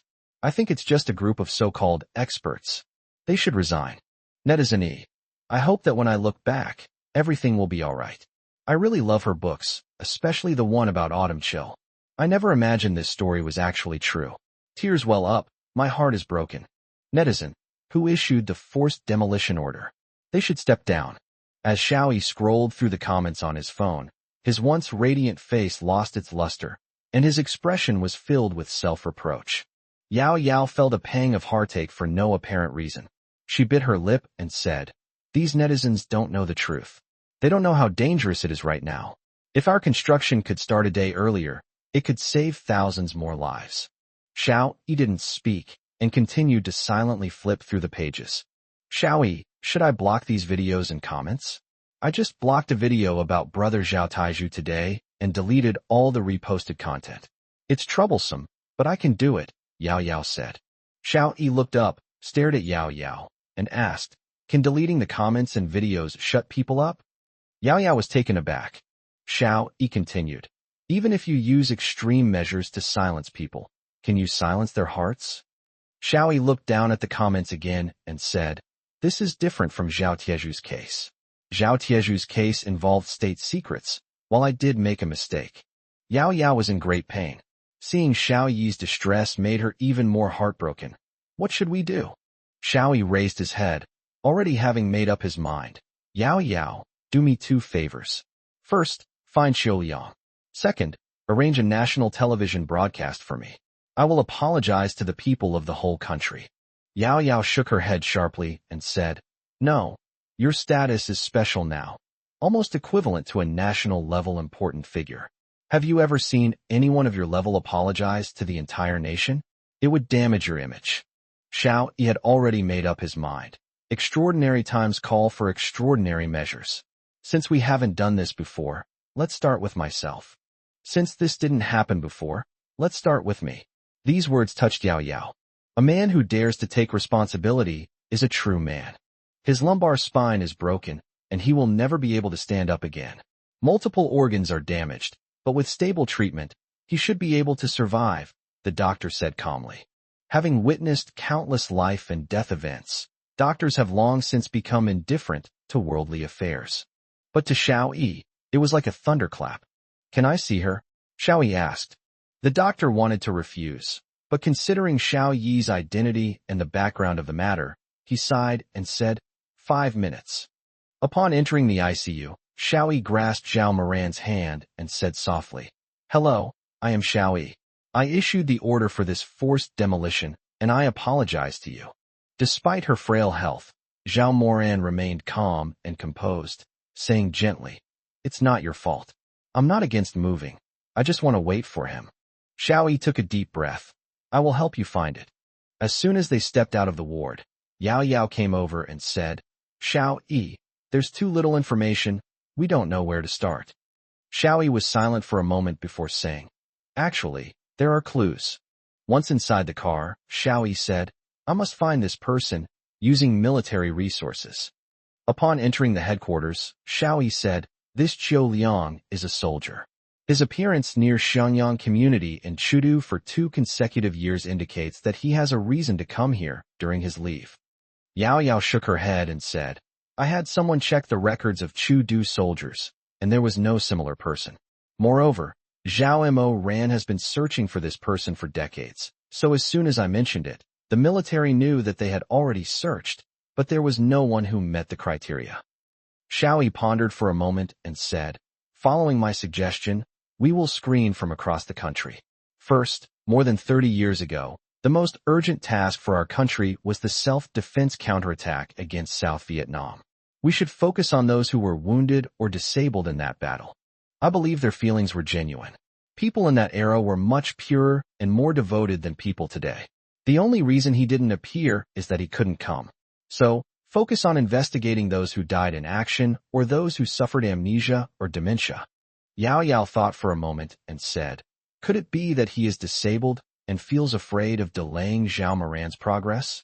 Xiao Yi turned to look at Yao Yao and asked, "What if we were a couple who deeply loved each other?" Yao Yao blushed, and a voice inside her cried out, "Stop hypotheticals, just. What's wrong with you?" Xiao Yi looked at Yao Yao, whose face had turned red, with a strange expression.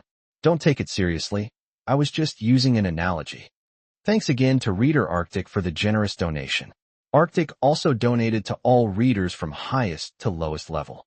I've put aside my work and will update at least 4 times today. Chapter 153. Looking back suddenly, he was there where the lights were dim. Yao Yao got angry. "Who took it seriously? Get to the point." Xiao Yi said, "If we deeply love each other, and I'm waiting for you, but you're disabled and don't want to hold me back, what would you do?" Yao Yao thought for a moment and said, "I will write you a letter and say that I was forced to get married by my family, and that you should find a new life for yourself." Xiao Yi nodded. "If I really cared about you, I would hope that you would let me go and that you would be doing well, instead of waiting alone forever. So, this autumn chill, either I'll die, or I'll be unable to express my feelings anymore." Yao Yao understood. She was amazed by Xiao Yi's reasoning and analytical abilities. Perhaps this was why he was able to become the supreme commander of humanity in other universes. I'll narrow down the scope immediately. This way, the target will be much more precise. A military sanatorium. A thin man lay on the bed, staring blankly at the ceiling for a long time without blinking. A nurse walked in and said to the man, "Zhu Yilong, it's time for you to read. What book would you like to hear?" "War and Peace." "A Reef at the Foot of the Mountain." "Oh, I see. It's still a book that makes you suddenly look back, right?" The man, who had been motionless, suddenly flicked his fingers. "I knew you liked this book, Waiting in Autumn. Okay, I'll read it to you." The nurse picked up a book and sat down by the bed. "Zhu Yilong, I just don't understand. How can a grown man like to read romance novels?" The nurse kept saying that. This is also a form of treatment. The man had been there since the nurse entered the hospital. She had heard of him, that he was a hero. In the battle more than 30 years ago, he was awarded 1 special merit, 2 second-class merits, and 1 third-class merit. He was so excited when the ceasefire was announced that he stood up from the trench, only to be shot in the head by a sniper. The person survived, but was practically a vegetable. Sigh. "What a pity. I guess you'll never see the book," looking back suddenly again. The nurse murmured to herself. The man's hand twitched again. "I know what you want to ask," the nurse continued casually. "She's probably dead. She fell from the building. It's all because of those damned forced demolitions." Suddenly, the man began to convulse, struggling violently, his face contorted in pain. The nurse panicked and quickly pressed the call button. The doctor came and gave him an injection, and the man finally calmed down. The nurse touched the man's forehead and said, "What's wrong? Are you hoping that everything will be all right?" "Don't worry, I just watched the video. It said he fell and was injured, but he's fine." The man was still under the effects of the medication, but it was clear that he had relaxed considerably, and his previously tense body had loosened up. The head nurse suddenly rushed in and asked, "Xiaowan, is there anything special about this patient?" Without hesitation, the nurse held up the book in her hand and said, "He especially likes the book," looking back suddenly. "It's the one in today's video." The head nurse was startled and turned to run. He must be Xiao Yi. The nurse didn't hear clearly, but when she realized what was happening, tears suddenly streamed down her face. It turned out that the protagonist of the love story that had touched so many people was right in front of her. While watching the video introduction, she kept wondering who that quiet woman was waiting for. Who was his Xiao Yi, the male protagonist of this tragic love story? Unexpectedly, the male homeowner had been lying here all along. The helicopter landed at the military sanatorium. Xiao Yi stepped off the helicopter, pushing a wheelchair. Zhao Moran, still in critical condition, was in the wheelchair. Although it was very dangerous, Xiao Yi knew that Zhao Moran was definitely eager to see Zhu Yilong. He told Zhao Moran the news, and sure enough, Zhao Moran insisted on coming. Yao Yao also came. She's been filming the whole time. This was something that team leader Fang Weijing specifically emphasized. Capture this scene on film and post it online at the appropriate time. This could reverse Xiao Yi's image. So Yao Yao kept filming. As the wheelchair was slowly pushed in, Zhao Moran's usually quiet body suddenly trembled. She recognized him at a glance. Although she couldn't remember his face, she knew that this man was her Xiao Yi. So, your name is Zhu Yilong, Zhao Moran murmured. To the nurse's surprise, upon hearing Zhao Moran's refined yet subtly excited voice, the man's previously lifeless eyes suddenly brightened. The man raised his hand, turned his eyes to Zhao Moran, and let out a sob that was difficult to understand. Zhao Moran reached out and grasped the man's hand. The man's hand clenched tightly, and he didn't let go for a long time. Zhao Moran turned to look at Xiao Yi. Xiao Yi, thank you for helping me find him. I wish I had met you sooner. Now, let's be alone for a while. Xiao Yi nodded and led the others out. Zhao Moran pushed her wheelchair close to the headboard, rested her head against Zhu Yilong's face, and remained motionless. Thanks to the following readers for their inspiration capsules and updates. Blue Shark, Human Disqualification, Twice Cooked Pork, Chaos, Uneasy, Yutan, Fuchin C, Zhang Yohu, Planet, User 428322954, Movie Box, Lu Ziang, Shiyu Innocent, Sunny Little Brother, Holding Chang'e Roasting Jade Rabbit, War God Temple 3 Offerings Exine Li Exine, Idle, Urging Updates, Lazy. User 1056635539, Yu Cheng, When Yu Haitang, Yi, User 334655595, Duh, Don't Panic, Small Scene, User 961976162, Yishusheng, and others. Also, thank you to all the other readers for their continued likes, mooncakes, and mountain climbing rewards. Chapter 154, Please Bury Us Together. Outside the door, time seemed to pass very slowly. The head nurse said anxiously, "The patient is very weak. He's been bedridden for so many years, and many of his organs have failed. We don't know how he survived. He can't handle any stress. It's very bad for his health." Yao Yao was also a little anxious. Sister Zhao Mo Ran is the same. She just came off the operating table and can't handle any more stimulation. Xiao Yi, shall we go in and take a look? Xiao Yi looked through the glass and saw the two of them snuggling together, their expressions very calm and content, as if they were enjoying every moment. Xiao Yi glanced at the time. The two of them had been in this position for quite some time. He suddenly felt uneasy, pushed open the door, and hurried inside. He glanced at it and stopped. The head nurse rushed over, checked his pulse, and was immediately stunned. The two of them passed away, nestled together. There was a piece of paper on the bed that read, "Please bury us together, so that we may never be separated again." General Headquarters. Fang Weijing, unusually, smashed a cup. He pointed at Yao Yao's nose and roared. "How could you let Xiao Yi take Zhao Moran to see that man? Don't you know how dangerous that is for Zhao Moran? Do you know how much of a blow Zhao Moran's death has been to Xiao Yi's reputation? If this were peacetime, the internet would have spread the word, and no matter how capable Xiao Yi is, his entire future would be ruined. You're pushing Xiao Yi into a fire. Why couldn't you wait a little longer, until the highest mobilization order was issued and people's attention was diverted, before letting them meet? That way, even if they died, the impact would be minimized. We're in a very passive position now, and all our previous efforts will be affected. This will make our future work very difficult. Have you thought about that?" Yao Yao was stunned. She really hadn't thought that far ahead. Xiao Yi is the core figure in the National Mobilization Expert Group. If he has any negative influence, it will affect the entire national mobilization plan. Although Xiao Yi insisted on all of this, if I had kept it from Xiao Yi and hadn't told him that I had found Zhu Yilong, I wouldn't be in such a passive position. As long as a person doesn't die, there's always room for maneuver.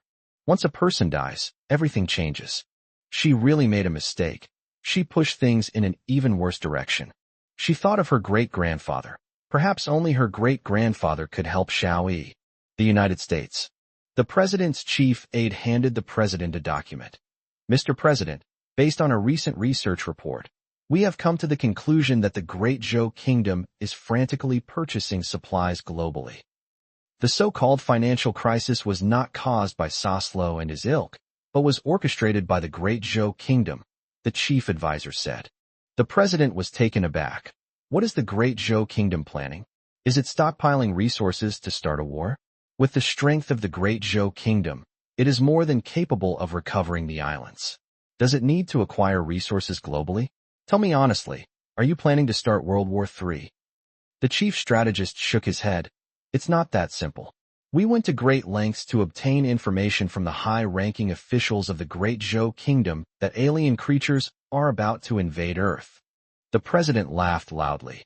Do you really need to go to such lengths to dig up this news? I saw it on TikTok a long time ago. It's described in such a detailed and convincing way. You treat this kind of idiotic rumor as a treasure? And you even made it into a report. The chief strategist wiped the sweat from his brow and said cautiously, This is different. The information on TikTok is different from what we report in our system. Seeing the president was about to lose his temper, the chief aide quickly took out his phone and showed him a video.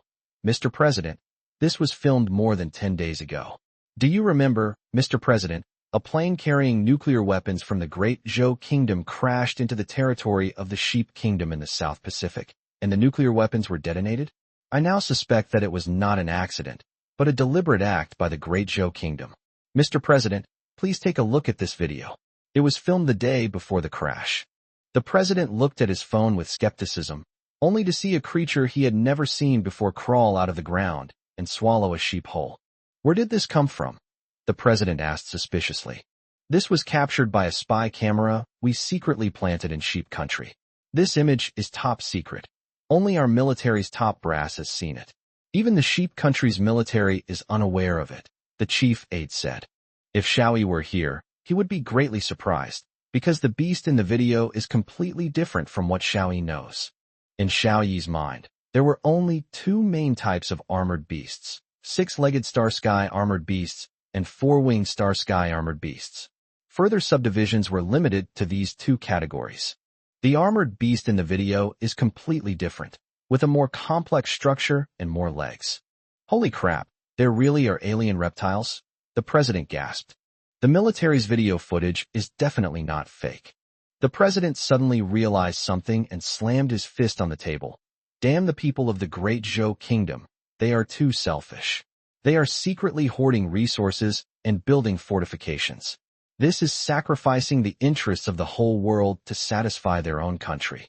The president stood up and shouted, I'm going to the United Nations to sue them. The chief of staff wiped the sweat from his brow. Mr. President, what should we do? The president roared. If the Great Zhou Kingdom can do such unethical things, why can't we? Issue my order. Mobilize all forces and gather the world's resources into our United States. We'll build an iron wall too. Let's see whose is stronger, the president said. This is a one-time compensation for the earlier work. I'll try to write more later. Chapter 155, The United States Countermeasures. The United States. The emergency conference room was filled with elites from the United States. As the world's leading power, although its president is somewhat eccentric and capricious, the elites in all sectors are extremely shrewd and capable. This is the reason why the United States has been able to maintain its position as the world's #1 power for so long. Although the United States' position as the world's #1 power is under threat for the first time in 70 or 80 years due to the relentless pressure from the Great Zhou Kingdom, causing particular concern among its elites, the United States remains the world's only superpower. To prevent the rise of the Great Zhou Kingdom, a series of containment plans are being implemented. In the early stages, the Great Zhou Kingdom was also struggling to cope, but recently, the Great Zhou Kingdom has stopped paying attention to it. Regarding tariffs alone, no matter how much the United States threatened with tariffs, it could not attract the attention of the people of the Great Zhou. In fact, the Great Zhou directly reduced tariffs to zero. The Great Zhou Kingdom adopted an attitude of welcoming products from any country to be exported to the Great Zhou Kingdom. The economic elites of the United States were speculating whether this was a special method used by the Great Zhou to catch up with the United States. By adopting an extremely open market to counter the increasingly conservative market of the United States, China aims to reduce the influence of the United States globally, establish its own image as a major power, and gradually replace the United States. However, after listening to the president's chief aide's introduction, it suddenly dawned on me that the Great Zhou Kingdom possessed information that other countries did not. Extraterrestrial beings were about to invade Earth, and the people of the Great Zhou Kingdom were mobilizing the entire population to build defensive fortifications. The chief strategist said, based on our analysis of the Great Zhou Kingdom's leadership, they wouldn't have made such a large-scale plan without solid evidence. The purpose of summoning you, the most elite group of people, is to discuss countermeasures. The crowd erupted in uproar. A white-haired man stood up and angrily declared, "The Great Zhou Kingdom possesses such information yet refuses to share it with the world. This is clearly sacrificing the interests of the entire world. The people of the Great Zhou Kingdom are selfish and self-serving. I suggest we file a complaint against them at the United Nations. We must use the power of the entire world to force them to hand over all the information." Elon Musk, an expert in aerospace and industry, was also attending the conference. He didn't speak, nor was he as excited as the others. Instead, he remained deep in thought, his brow furrowed. "Yes, I agree. We must expose the conspiracy of the Great Zhou people and let the whole world see their true colors," another black man said. Soslow, a financial expert, also attended the conference, and he had been feeling unlucky lately. His Atom Fund missed a golden opportunity to short crude oil futures. They had planned to create financial panic in major oil-producing countries and short their currencies during the oil price crash, but instead, they faced fierce resistance from those countries, leaving him empty-handed. Then, the country mistakenly believed that it was the culprit for shorting the Australian currency, and it was severely retaliated against by the country. It also missed the opportunity to profit from the sharp drop in iron ore prices. He has been reflecting on the past 2 days, trying to figure out where the problem lies. Now, after hearing the chief advisor's explanation, he suddenly understood everything. It turned out that the people of the Great Zhou Kingdom were behind all of this. The president took notice of Soslow and admired the man's judgment. After all, he was also a businessman and was very interested in Soslow's almost inhuman financial methods. "Soslow, what do you think?" the president asked, interrupting the angry shouts of the others. Soslow, seeing that he had been called out by the president, said, "I have fought against the people of Great Zhou several times, especially 20 years ago. I won all over the world, but I lost a sum of money in Great Zhou. Although it was not much, it was a disgrace. Later, I made a fortune in crude oil futures on one of their companies. But I know that I only won because the Great Zhou government did not intervene." Everyone listened quietly as Soslow recounted the secrets of the financial war that were unknown to outsiders. Whenever a decision is made at the national level, it is always carefully considered and meticulously planned. Since this time it is a national-level action by the Great Zhou Kingdom, it must be something extraordinary, Soslow said. The white-haired man immediately shouted, "So we must expose their conspiracy." The president slammed his hand on the table. "Don't interrupt. Listen to Soslow's analysis." Although he loves to interrupt, he hates it when others interrupt him. The white-haired man lowered his head and said nothing more. Soslow said, "We need to analyze the Great Zhou Kingdom's purpose. Since aliens are about to invade the world, and the people of the Great Zhou Kingdom have always appeared as peace envoys, why haven't they told other countries about this time?" Many people nodded silently. This was also a question they were pondering. Soslow said, My guess is that the Great Zhou Kingdom is keeping this a secret because it doesn't have enough resources to protect the entire world from an alien invasion. That's why they're collecting resources worldwide. Moreover, if this news were to be revealed, it would cause panic around the world and greatly delay the Great Zhou Kingdom's plans. That's why they're quietly collecting resources around the world. What we need to do is prepare sufficient resources before the world finds out the truth. Chapter 156, Elon's Difficult Choice. The president slammed his fist on the table. Well said, exactly what I was thinking. We will condemn the selfish behavior of the Great Zhou Kingdom at the United Nations, but not now, but after we have gathered enough resources. Soslo agreed, saying, that's right. This way, we have both sufficient resources and the moral high ground to criticize the Great Zhou Kingdom, killing two birds with one stone. The head of the United States United Reserve System asked, we're already 10 or 20 days late. Is it still possible? Soslo smiled smugly. We are the world's #1 power. Nearly 90% of international trade is settled in our currency. If we just unleash the speed of printing money, we can say that the world's resources belong to our United States. It takes them a month to prepare resources, while we only need a week. Soslo looked at the head of the United Reserve System and said, as long as your United Reserve System sends out a few more messages, everything will be within our grasp. The president slammed his fist on the table. Yes. From now on, you must listen to me. If I tell you to lower interest rates, you lower interest rates.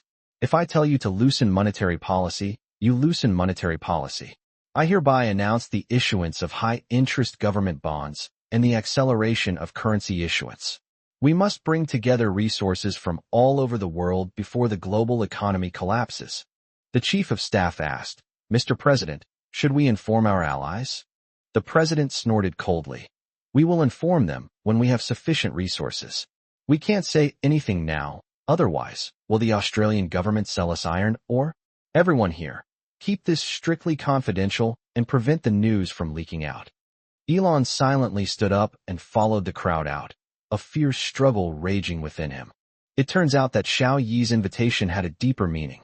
Should he go to participate in the construction of the Great Zhou Kingdom, or stay in the United States to participate in its construction?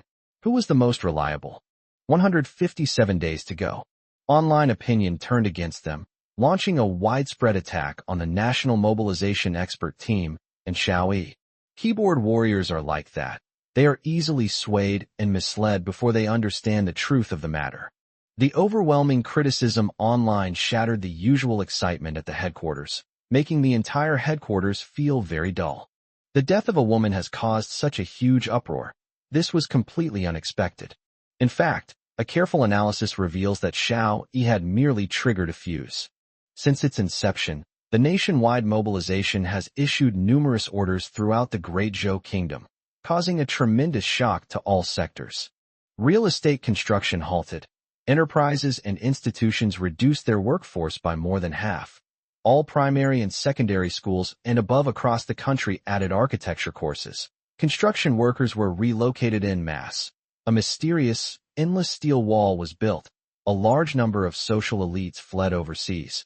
Overseas students were recalled, and overseas Chinese were summoned back to China. These orders, any one of which would normally cause a stir, were issued in quick succession during this period, naturally causing unease and controversy among the people. However, due to the special status of the expert group mobilized by the whole nation, coupled with the sense of urgency that a storm was brewing, these anxieties and criticisms were temporarily suppressed. However, these public discussions will not disappear. They will always exist in people's hearts. They are just waiting for a trigger to erupt. Due to secrecy reasons, the Supreme Mobilization Order could not be issued yet, so all sorts of rumors were flying around. Social sentiment is also brewing and growing stronger. Zhao Moran's matter became a fuse, instantly igniting all the discontent. In fact, even without the Xiao Moran incident, other events would have triggered these emotions. This presented a tremendous challenge to the nationwide mobilization. Xiao Yi, my great-grandfather wants to see you, Yao Yao said with some heartache as she looked at Xiao Yi, who looked haggard. Seeing the overwhelming criticism online, even with his strong heart, Xiao Yi was starting to feel overwhelmed. Hearing Yao Yao's words, his eyes lit up. Yes, the old man was a seasoned revolutionary, someone who had weathered many storms. Perhaps he could offer some guidance. Upon entering the Chudu Hotel, I unfortunately ran into Chu Xiaoxiao again. Chu Xiaoxiao muttered under her breath, "Cold-blooded killer." She had clearly seen the comments online. Yao Yao overheard this and turned around to glare angrily at Chu Xiaoxiao. This time, she was truly furious. "You're an accomplice too?" Chu Xiaoxiao added immediately when she saw Yao Yao looking over. Some women, when they act impulsively, become foolish. Chu Xiaoxiao is clearly one of those people. Yao Yao now fully understands that this woman is framing Xiao Yi. In Xiao Yi's eyes, Chu Xiaoxiao was like a fly. Although she was disgusting, it was too troublesome to swat her, so Xiao Yi was too lazy to bother and simply pretended not to see her. But Yao Yao is different. She's someone who can't tolerate any flaws. This disgusting woman must be punished. She suddenly thought of a good idea. A surge of joy welled up inside her. She wanted Chu Xiaoxiao to know that slandering Xiao Yi was a capital offense. Upon entering the room, Xiao Yi sat down opposite the old man. The old man looked at Xiao Yi and said with a smile, "Didn't you sleep well last night?" Xiao Yi nodded. "I can't sleep. A wrong decision can affect more than just one person's life. It can affect the entire plan. I was too hasty and too overconfident." The old man didn't say anything, poured Xiao Yi a cup of tea, and then said to Yao Yao, "You can go out now. I want to talk to Xiao Yi alone." Yao Yao was somewhat reluctant, but seeing the old man's persistent gaze, she could only pout and walk out. "What do you plan to do?" the old man asked as Yao Yao left. Chapter 157. Some things you just have to bear alone. Xiao Yi sighed. "I plan to go on television to apologize and express my remorse. A man should be able to take responsibility for his actions." The old man neither confirmed nor denied it, but simply asked, "Have you ever seen a national-level figure apologize for their decisions?" Xiao Yi was taken aback, then shook his head. "No." "Did they not make any wrong decisions?" the old man asked. Xiao Yi shook his head again. "Our country has also taken many wrong turns." The old man said, "Everyone makes mistakes. It's perfectly acceptable to correct them." Xiao Yi listened quietly. "However, this cannot be done at the national level, because it involves too many people and too many relationships. Let me give you an example. If you are friends with Ma from Hangzhou and he comes to visit you, you might think it's fine to spend your entire month's income on him for a meal. Good friends should be generous. But if you visit him, should he spend his entire month's income on you for a meal? Poor people always believe they are sincere when making friends because they can give their all. They therefore assume that others should also give their all. But they are wrong. The reason why poor people can give their all is because they have very little. On the other hand, rich people cannot give their all, not because they are not good friends or sincere enough, but because their all is too great for them to afford. If you were still just a small researcher, you could apologize, no problem, go ahead. But you're not alone now. You represent the entire mobilization of the expert team. If you're wrong, then everyone is wrong, and the impact you have on the mobilization of the expert team will be fatal. Xiao Yi lowered his head, unsure of what to say. "You can apologize. But not now. I will give you a chance to apologize," the old man said. Xiao Yi asked, "When?" The old man said, "I've thought it over. You'd better be there when the highest mobilization order is issued. And if you want to apologize, that's when you should do it." Xiao Yi understood that the old man was protecting him. Once the highest mobilization order is issued, who will care about a woman's life or death?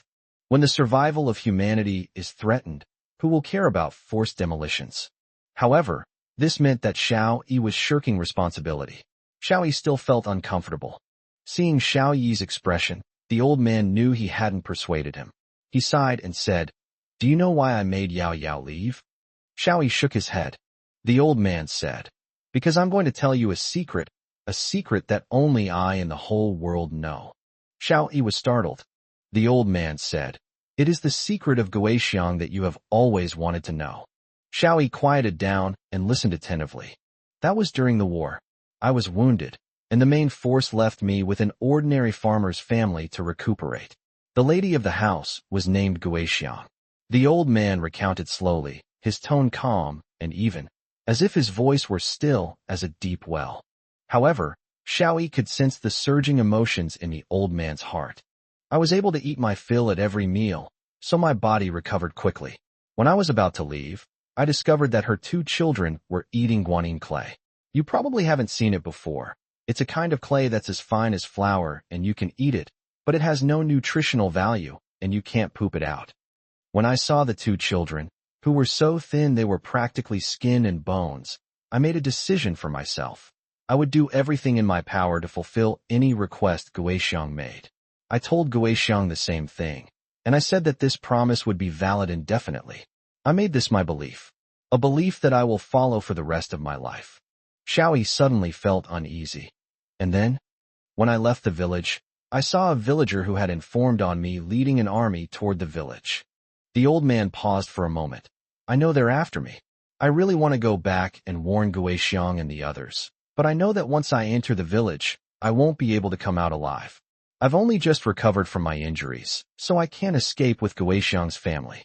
I hid in a corner and silently watched the army surround the village, then find Guixiang and her 2 children. Then, I watched helplessly as they were executed.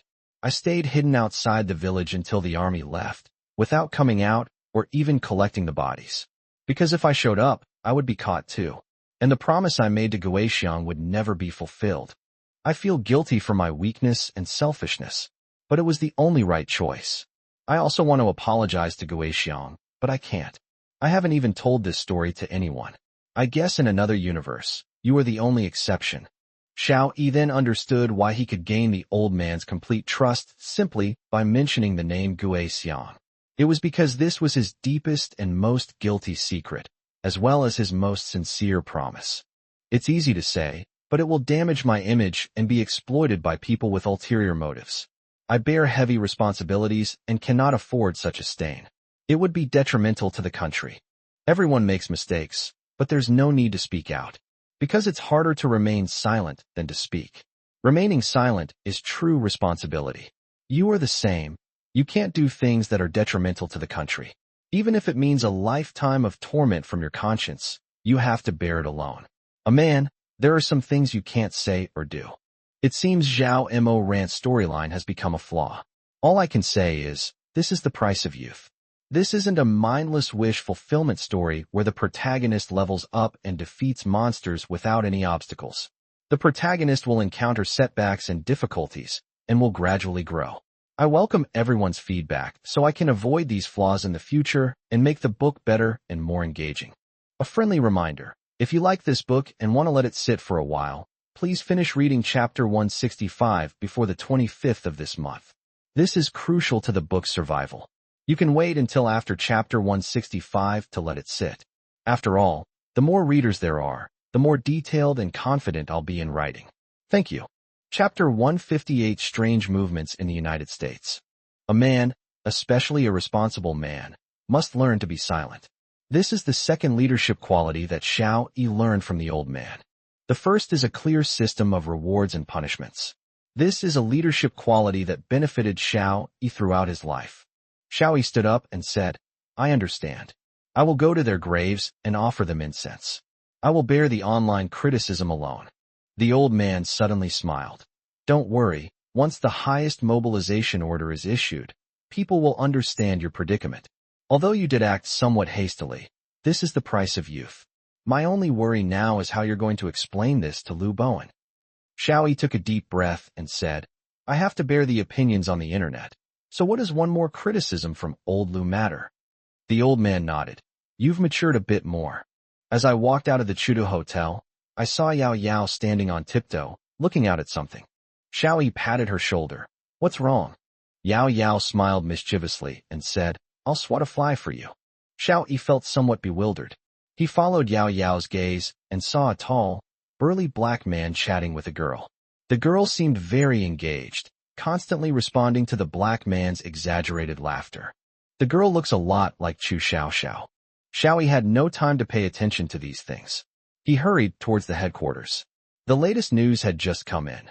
The stock market in the United States across the ocean had experienced abnormal fluctuations, and the United States Reserve System had just announced an interest rate hike.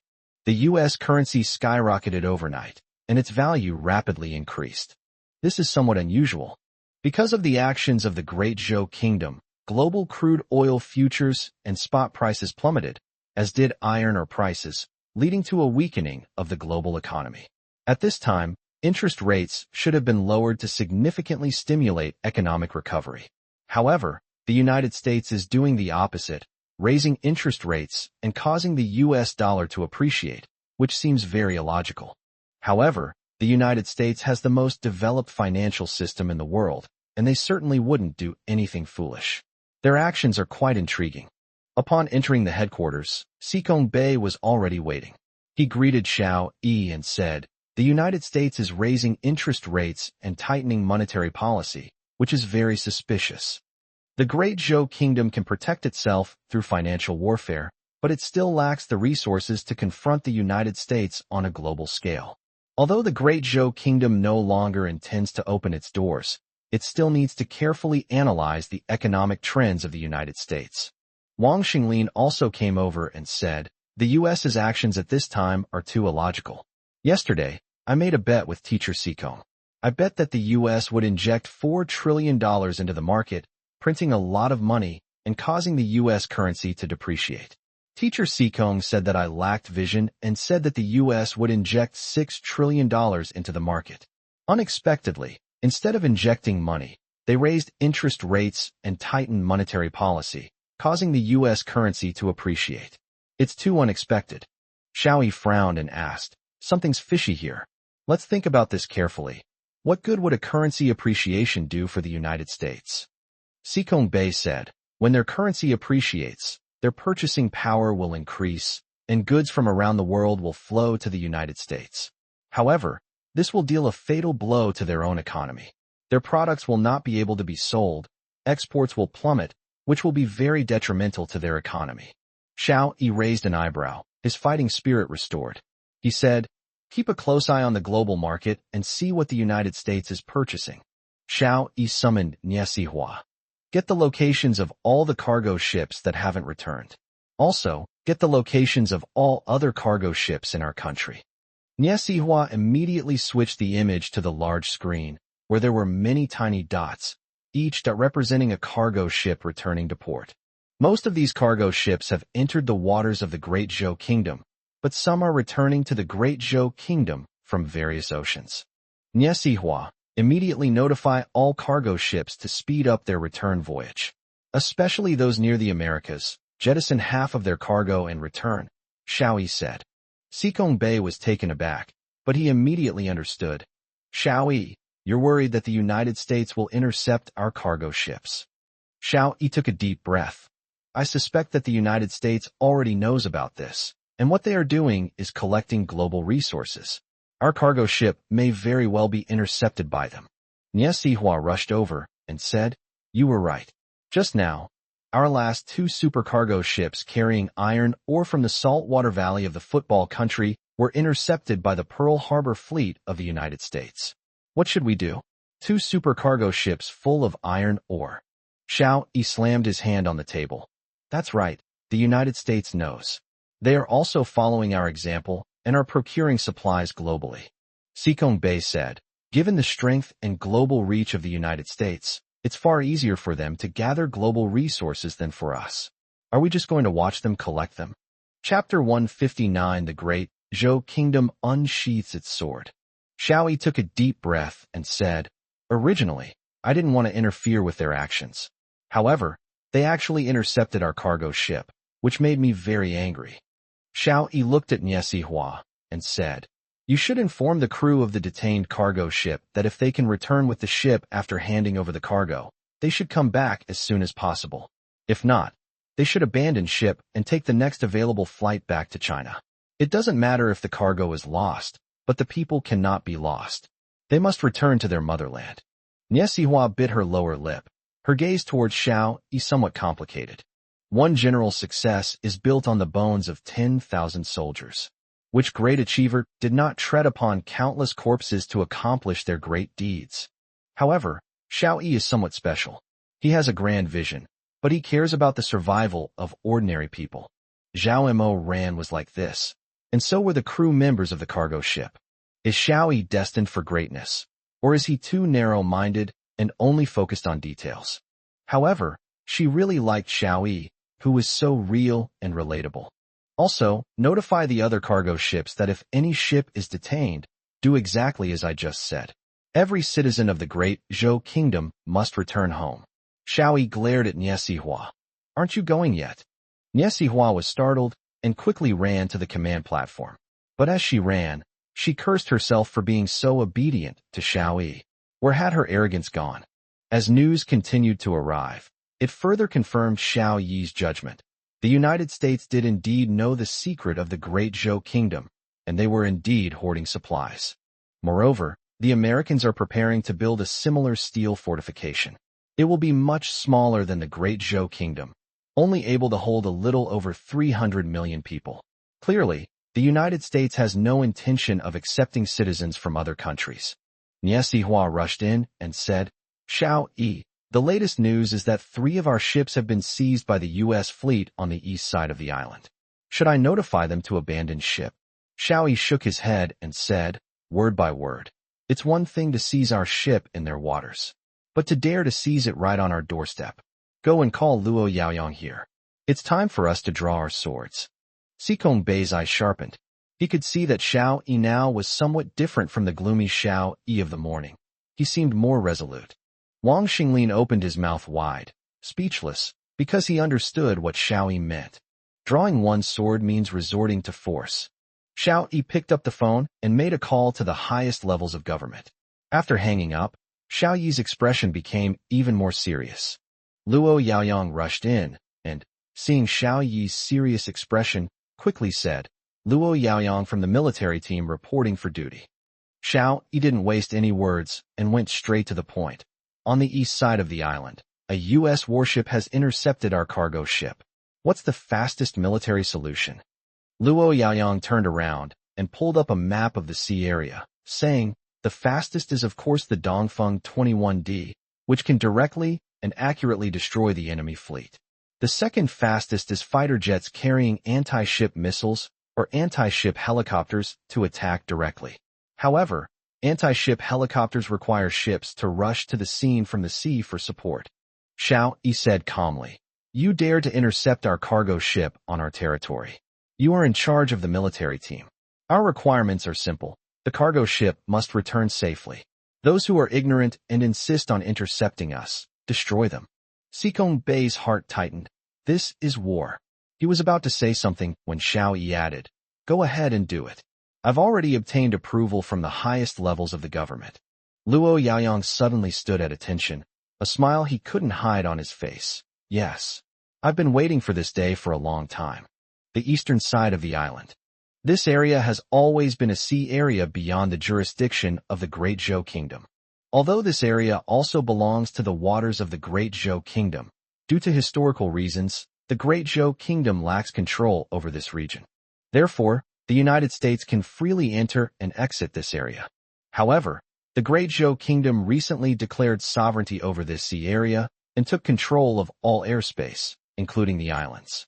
The fact that the United States chose to seize the Great Zhou's cargo ship in this region at this time clearly shows that it underestimated the Great Zhou's determination. On the sea, 2 warships escorted several cargo ships from the Great Zhou Kingdom, preparing to head towards the other side of the ocean.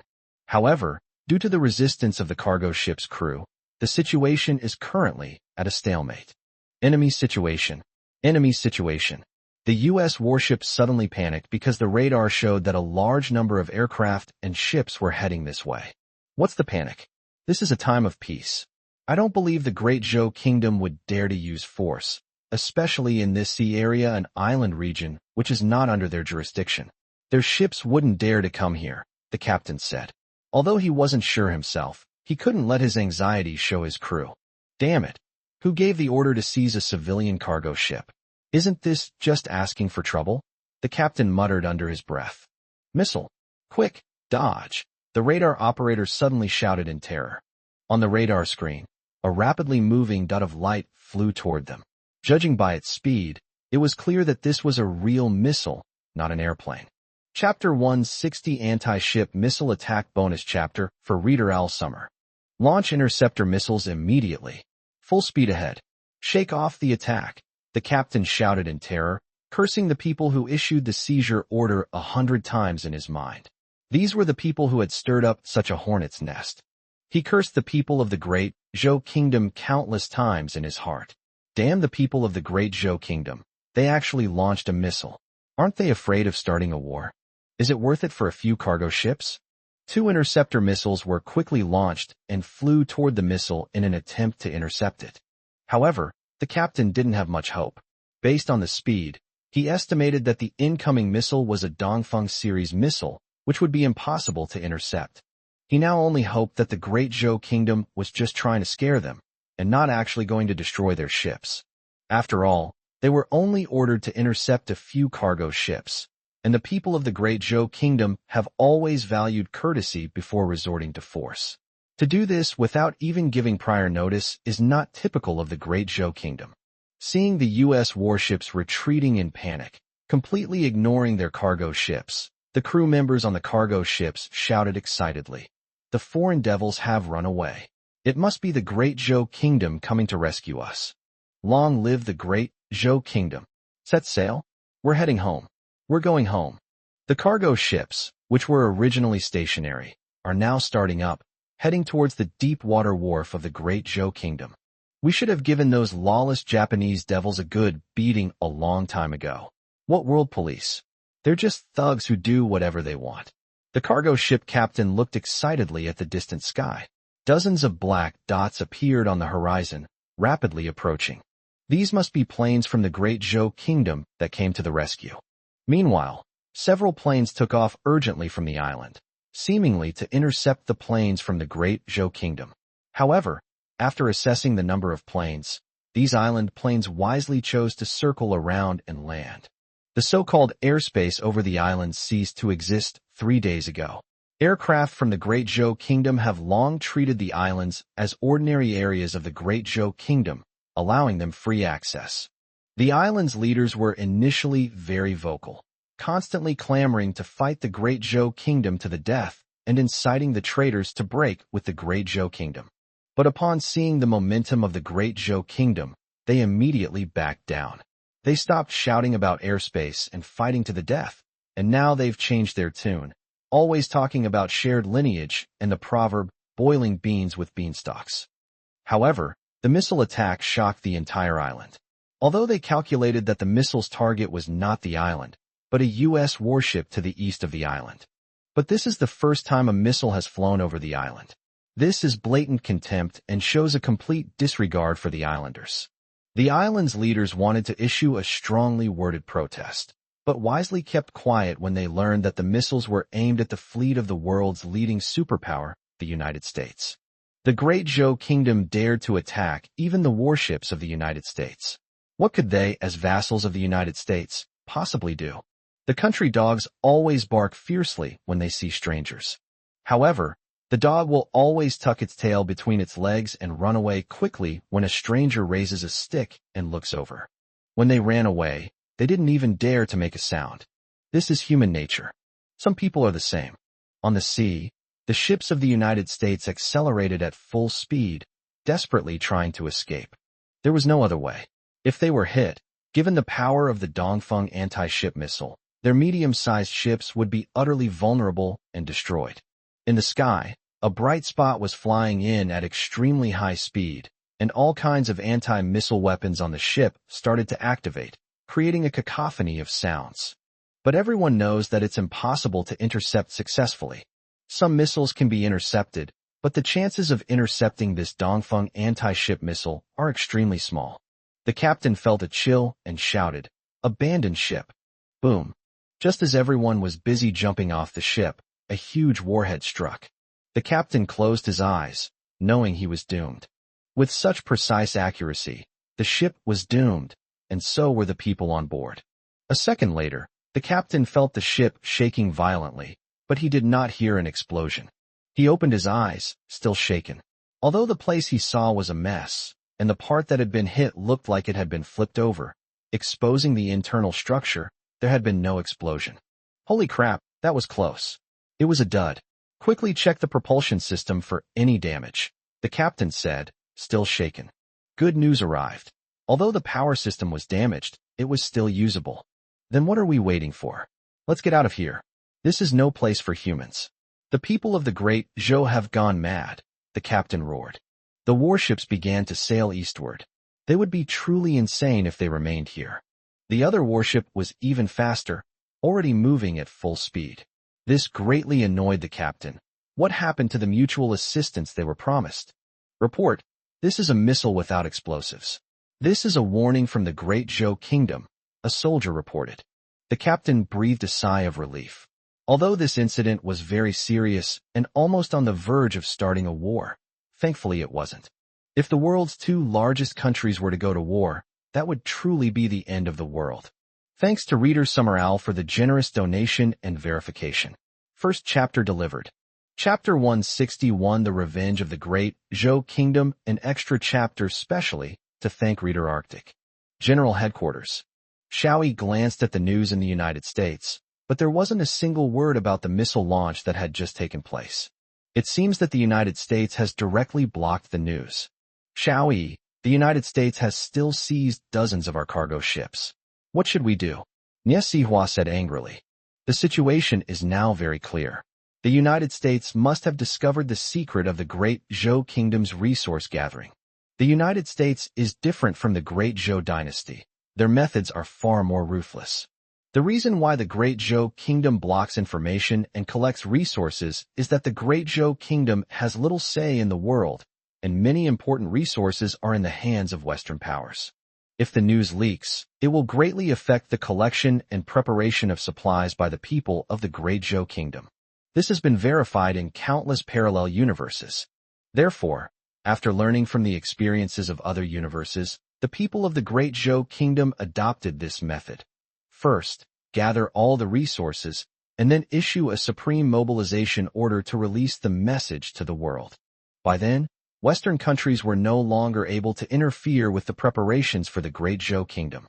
Moreover, the Great Zhou Kingdom will not go to extremes. Once it has sufficient resources and supplies, the people of the Great Zhou Kingdom will no longer collect them. Moreover, the defensive fortifications built by the Great Zhou Kingdom can accommodate 2 billion people. In addition to the 14 billion people of the Great Zhou Kingdom, it will also accommodate 600 million people of other races. Preserving racial diversity is a contribution the people of the Great Zhou Kingdom have made to the world. But the United States is different.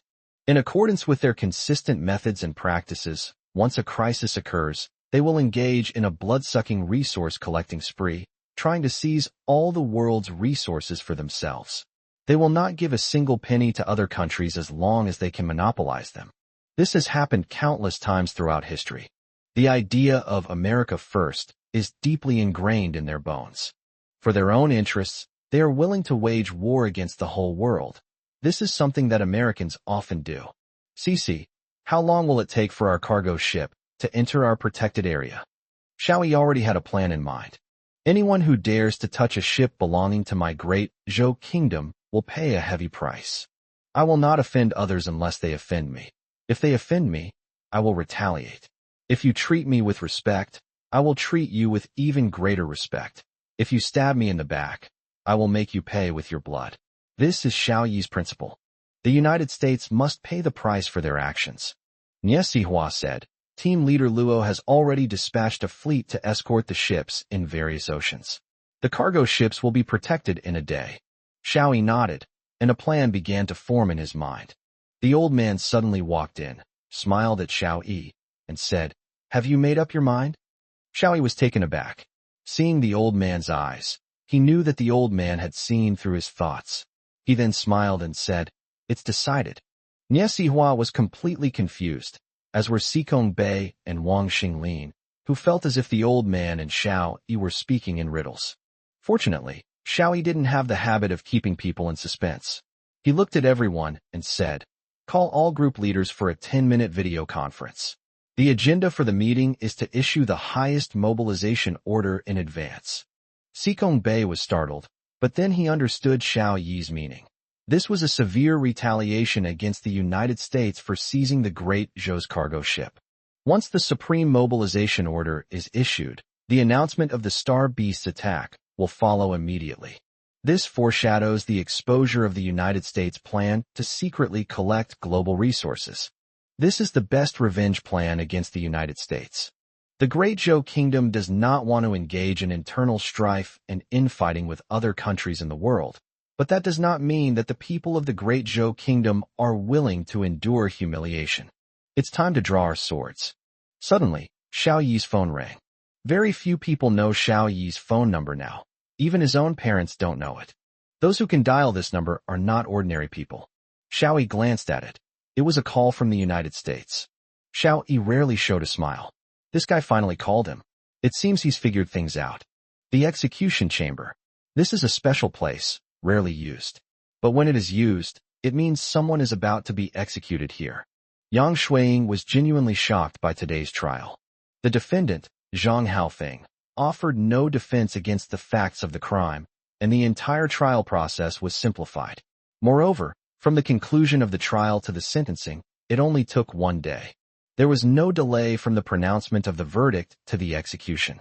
After the verdict was pronounced and the identity was verified, preparations were made to carry out the execution. This is truly a special case handled with special measures. It gives the impression that Zhang Haofeng rushed back from abroad to his death. Based on Yang Shuiying's many years of experience as a journalist, she felt there was something fishy going on. Everything was ready on the execution platform. As the injection was administered, Zhang Haofeng's head tilted to the side, as if he had fallen asleep. A few minutes later, the forensic doctor carefully examined the body and then announced that the prisoner, Zhang Haofeng, was dead. The execution was over. The other reporters left their seats, rushing back to write their reports and news. Only Yang Shuiying remained, filled with doubt. She couldn't understand what such a hasty execution meant. As they put Zhang Haofeng into a body bag and prepared to push him out, Yang Shuiying spotted a familiar figure. It was none other than the mysterious person whose name she didn't know, the bodyguard of that important figure. It's so strange that this man is here. My generous reader, Arctic VIP, gave me another 666 yuan reward. No need for further words. Here's an extra chapter. Thanks to the other readers for their rewards in the next chapter. Chapter 162, The Troublesome Female Reporter. 5th update today. The things I posted online were deleted before they were even widely reposted. Furthermore, Yang Shuiying tried to resend the video several times, but it was deleted each time. She was also warned by the platform that her account would be banned if she posted similar content again. This made Yang Shuiying even more convinced that this man had a powerful backer and was controlling everything behind the scenes. As a journalist, her job is to expose and report such people. Now that she saw this person again here, and considering the strangeness of this interrogation, she believed that she must have found a clue to a criminal gang. This man must be part of a huge black network, and he himself must be a criminal who disregards the law. She quietly went out, sent everyone else away, and drove her car to the entrance of the execution chamber to wait. Soon, a black SUV pulled up, and the driver was that man. Yang Shuiying quietly followed them. Zhao Taizhu failed this time. He was careless again. He originally thought this deception would be easy. This was an operation known to very few people. Zhang Haofeng was injected with a drug that created the illusion of death, and through media exposure, the outside world was made to believe that Zhang Haofeng was dead. Then, Zhang Haofeng was moved to a quiet village for 2 months as a temporary measure, and a plastic surgeon was arranged to remove the scars on his face. Once the nationwide infrastructure development was underway, Zhang Haofeng would be reintegrated into society under a new identity and begin a normal life again. Zhao Taizhu believed that all of this was flawless, so he carried it out himself and tried his best to keep it a secret from more people. This operation is unlikely to arouse suspicion from others. It should be a very smooth plan. But just as he finished settling Zhang Haofeng and was preparing to return, he discovered Yang Shuiying, a highly vigilant reporter. This greatly angered Zhao Taizhu. Zhao Taizhu had already gone to great lengths to arrange for Zhang Haofeng to stay here temporarily. Moving him now would be very troublesome. Most importantly, there was the question of what to do with this woman. He's not a gangster who can just kill someone and get away with it. Furthermore, this woman cannot be imprisoned and isolated from the world. My head hurts. Yang Shuiying was very excited. She had just seen clearly that the person who got out of the car was Zhang Haofeng. Yang Shuiying firmly believes that this is a lawless corruption case. In order to protect Zhang Haofeng, someone actually bribed a large number of people, including judges, executioners, prison guards, and forensic doctors, to create the illusion that Zhang Haofeng was executed. In reality, they sent the person here and secretly hid them. This is a bombshell, a case that could shock the entire nation. Yang Shuiying had been waiting for this opportunity for a long time, and her hard work finally paid off. She finally got a lead to report on a major case. She took out her camera, ready to start taking pictures. Suddenly, a pair of iron-like hands covered her mouth, and the other hand grabbed Yang Shuiying around the waist like a chick, carrying her into Zhang Haofeng's house. Zhang Haofeng was taken aback. He looked at Zhao Taizhu, who had returned, and then at Yang Shuiying, who had been arrested. He sighed and said, "Brother Zhao, are we going to change places?" Yang Shuiying was extremely nervous. 1,000 images flashed through her mind, each one showing her dying a horrible death in various ways. Falling into the hands of this incredibly powerful being means certain death. All she wanted now was for this big guy to give her a quick death and kill her instead of doing those horrible things. Zhao Taizhu released Yang Shuiying and pushed her down into a chair. Yang Shuiying was about to scream, but Zhao Taizhu glared at her, and she immediately fell silent. Before her stood two burly men. One was Zhang Haofeng, a notorious and ruthless death row inmate. The other was a powerful villain with a vast background and influence, capable of bribing judges. How could a mere woman like her possibly escape? She reached for her phone in her pocket, intending to call the police. But Zhao Taizhu saw her action. Zhao Taizhu grabbed Yang Shuiying, searched her body, and pulled out a phone and an interview recording pin before throwing her onto a chair. Yang Shuiying felt humiliated, but dared not protest at all. She trembled with nervousness. "Don't speak, or else, he." Zhao Taizhu made a fierce face, and Yang Shuiying was really frightened. Although she is a fearless reporter who dares to expose the ugliness of anyone, she is, however, a female reporter. What are female reporters most afraid of? Thugs, of course. Isn't one of these two people in front of me the most notorious rogue in the Great Zhou Kingdom? She's regretting it terribly now. If she had another chance, she would definitely bring a bodyguard to follow her. Zhao Taizhu scratched his head, thought for a moment, and picked up the phone to call Xiao Yi. "I messed up. A female reporter followed us. What should we do?" Xiao Yi was stunned. "Wow. You, a national-level security guard, actually let a female reporter slip through your fingers. I bet this female reporter must be very pretty, right?" Xiao Yi was in a good mood. The missile he had just launched had released a lot of the pent-up anger in his heart. So, he started joking with Zhao Taizhu. Zhao Taizhu glanced at Yang Shuiying, then honestly replied, "She is quite pretty." He immediately realized what was happening. "Oh my God, Xiao Yi, I didn't. How could I?" Chapter 163, Someone Kidnapped Me. Before he could explain, Xiao Yi said directly, "You handle it. If she makes any demands, she can tell me." After saying that, Xiao Yi hung up. Zhao Taizhu felt very aggrieved. From Xiao Yi's words, it seemed that he had been negligent because of her beauty, which was simply not true. He walked angrily up to the female reporter, and looking at her trembling with fear, Zhao Taizhu felt unsure of what to do. "What's your name? Which media outlet do you work for?" Yang Shuiying said timidly. "Yang Shuiying, from the TV station."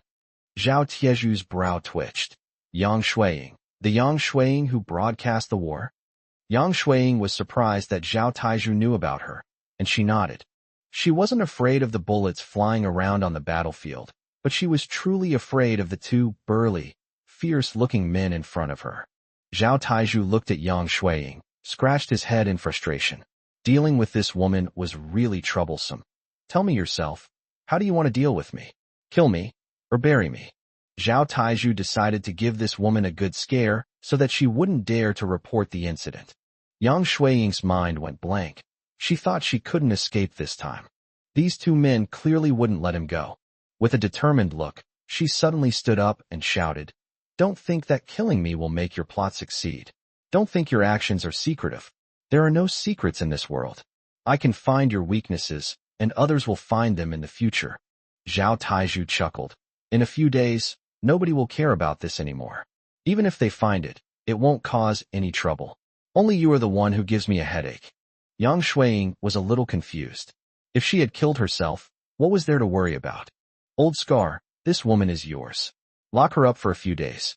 In a few days, the world will change drastically, and no one will care about your affairs anymore. Then you can release her. Zhao Taizhu tried to shift the blame. No. Yang Shuiying cried out in terror. Zhang Haofeng wasn't stupid.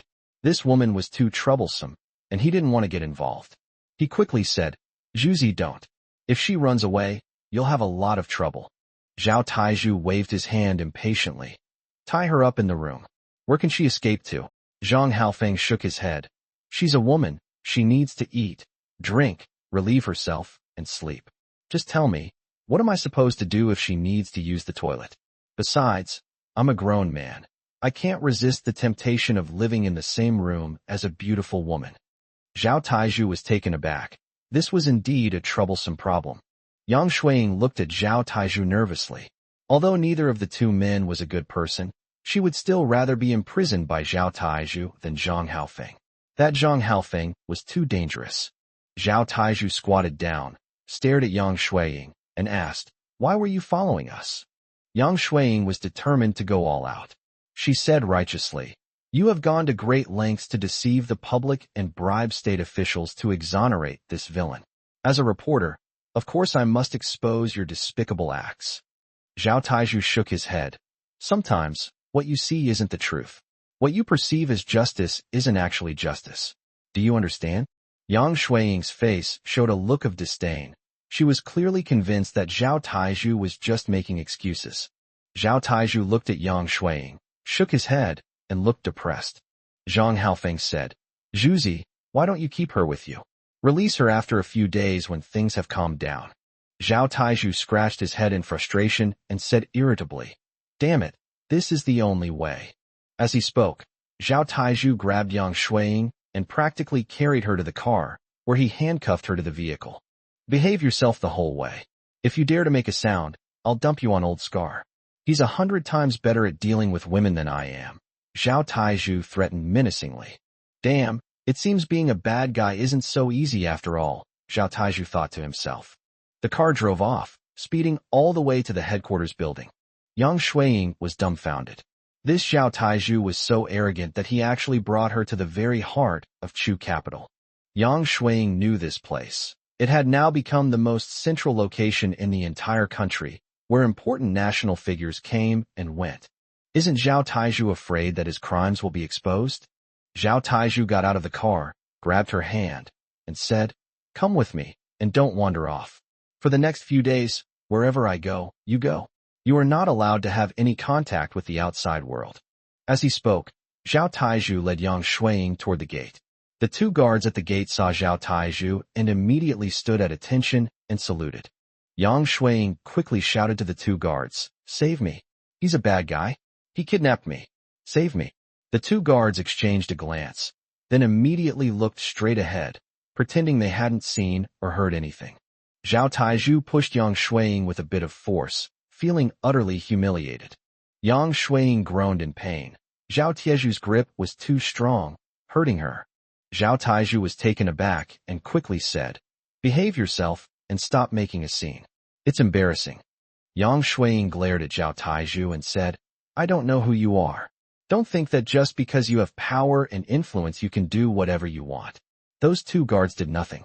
There are so many other people here. They won't just watch you kidnap me. Zhao Taizhu shook his head. He really couldn't reason with this woman.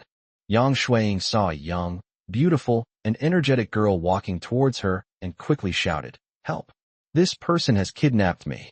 Chapter 164 The important day has arrived. The girl paused, then frowned and walked over. She walked right up to the awkward Zhao Taizhu. Yang Shuiying felt there was hope and quickly said, He kidnapped me. Arrest him. He's a bad guy, a lawless bad guy. The girl looked at Zhao Taizhu strangely and asked, Is this the reporter? Zhao Taizhu nodded helplessly. The girl smiled and said, It is quite pretty. After saying that, he prepared to leave. This left Yang Shuiying dumbfounded. Where was she? Why was everyone ignoring this villain's crimes? Zhao Taizhu quickly said, Yao Yao, Call the TV station for me and tell them we need to requisition Yang Shuiying for a few days. Yao Yao turned around and smiled. Sure, I'll take you on for life. He left after saying that. Yang Shuiying was completely dumbfounded. What was wrong with this world? This man had kidnapped her, and no one was doing anything about it. Zhao Taizhu loosened his grip on Yang Shuiying's hand slightly and said, Reporter Yang, there are many leaders here, so please don't say anything out of turn. Don't worry, I only need you to stay here for a few days. I'll let you out in a few days. Yang Shuiying was dumbfounded. This burly man knew there were many leaders here, yet he still dared to bring her here. Was he acting with impunity? Yang Shuiying's heart suddenly jumped, because she saw someone who would never collude with bad people, a national-level figure who could only be seen on television. She quickly cried out, Old Fong, save me. This bad man has kidnapped me. The person who came was none other than Fong Weizheng, a national-level expert. Fong Wei was taken aback and turned to look. Once he saw Zhao Taizhu clearly, he immediately understood what was going on. He smiled and walked over to Zhao Taizhu, saying, This is the reporter you brought back? Yang Shuiying was completely dumbfounded. It seemed that even Elder Fong knew about her kidnapping. What on earth was going on? Zhao Taizhu nodded helplessly. Fong Wei smiled at Yang Shuiying. Since you've come here by chance, you should get to know our Zhao Taizhu better. He's a good guy. Zhao Taizhu was completely dumbfounded. Even the big boss Fong Weizheng was making fun of him. This was truly a huge embarrassment. Yang Shuiying calmed down completely and realized that she must have made a mistake. However, she still wanted to know what was really going on. Her journalistic instincts told her that a huge secret might be hidden here. She looked at her hand, which was still being held by Zhao Taizhu, and blushed. Let go of me. Zhao Taizhu was taken aback. This won't work.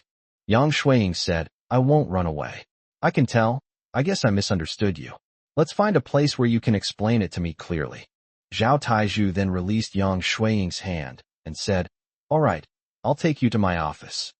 156 days to go. Chuda University. In the classroom, the professor, holding a notebook, read aloud. Lin Dashan, Lu Xiaofei, and Wang Bing. Due to your outstanding academic performance, you are the only 3 students in the entire school to pass this assessment. Therefore, you will be promoted to special trainee engineers and will be deployed to the front lines of infrastructure construction. Congratulations. Although the professor said congratulations, his face showed no sign of it. Because, for a graduate student in bioengineering to become a trainee engineer on a construction project seems like a huge step backward. The students chuckled, finding the whole thing hilarious. A once promising scientist had become a construction worker. It was like a Formula One racer reduced to participating in a go-kart race. No matter how you look at it, it seems like a regression. The 3 of them walked onto the podium amidst the strange looks from all the students. Lu Xiaofei asked somewhat nervously, Do you think we're stupid? Why would we give up a perfectly good postgraduate degree to become an intern architectural engineer? Lin Dashan, however, said confidently, I believe in Xiao Yi. What he said is absolutely right. And have you noticed? The whole country is playing a very big game. If we want to achieve something, we must seize the opportunity. During this time, we will study architectural knowledge diligently, and we will definitely achieve great things. Suddenly, the school's loudspeaker blared. Attention everyone! Attention everyone! We have received a notification from the expert team mobilized by the entire community. Important information will be released tonight at 6 p.m. All teachers and students are requested to listen on time. Lin Dashan clenched his fist fiercely. It's here. It's here. I can feel it. Today may be the most important turning point in our lives. Chapter 165 tonight, a total mobilization. Lu Xiaofei and Wang Bing were also encouraged. They went up to receive their certificates, their hearts filled with longing for the future. They didn't know that construction workers, especially frontline engineers, would become the most respected profession, just like the medical workers who went against the tide during major disasters, receiving the same respect from the people. Construction frontline. Wang Chong, who was leading his fellow workers to survey the terrain and make preparations for construction, stopped what he was doing. In the distance, a long line of excavators suddenly stopped working, and the operator leaned out of the window, listening intently. Fellow workers, The government will release the most important news at 6 p.m. tonight. All workers must listen on time. Beijing City. Mayor Ji opened the window and listened quietly to the announcement on the radio. Attention all departments. The state will release an important message at 6 p.m. tonight. Please make sure to listen on time. Xiangyang Residential Area. Xiao Sun and Director Zhang Ming, carrying megaphones, called out to each building in turn. Dear residents, the government will release important news at 6 p.m. tonight. Please tune in on time. On this day, all units, enterprises, communities, schools, factories, and other places in the Great Zhou Kingdom that had people began broadcasting the same message. A sense of impending storm gripped everyone's hearts. This was a feeling that young people had never experienced before. But for retired older people, it was both familiar and strange. It felt like an emergency mobilization before a war. This is a call from the nation. Such a call only comes in the most critical moments. Back then, during the Great Cataclysm, the capital of Chu issued a similar call, urging all citizens to stay home. But this time is different. This time, the entire nation issued this call simultaneously, making it more urgent and dangerous than during a major catastrophe. This day will be etched in history. A plane landed on the runway. Elon Musk got off, and then got into the car that Xiao Yi had come to pick him up. You've made up your mind? Xiao Yi skipped the pleasantries and went straight to the point. Elon paused for a moment, then said, making this decision is difficult because our country is undergoing the same kind of construction. Elon observed Xiao Yi and found that Xiao Yi was not surprised. He understood that the Great Zhou Kingdom was obviously aware of the United States movements. By participating in your construction, I have become a defector from the United States. This is a great test for me, Elon continued. Xiao Yi said calmly. Actually, your timing is just right. Because if you had come any later, it would have been very disadvantageous for you. Xiao Yi's words were difficult to understand, but Elon understood what Xiao Yi meant. Elon had learned through his assistant at his super factory that the Great Zhou Kingdom would be issuing a nationwide order tonight. He could guess what kind of order it was. My act of assimilating into the Great Zhou Kingdom before this order was issued was a righteous one, a testament to my discerning eye.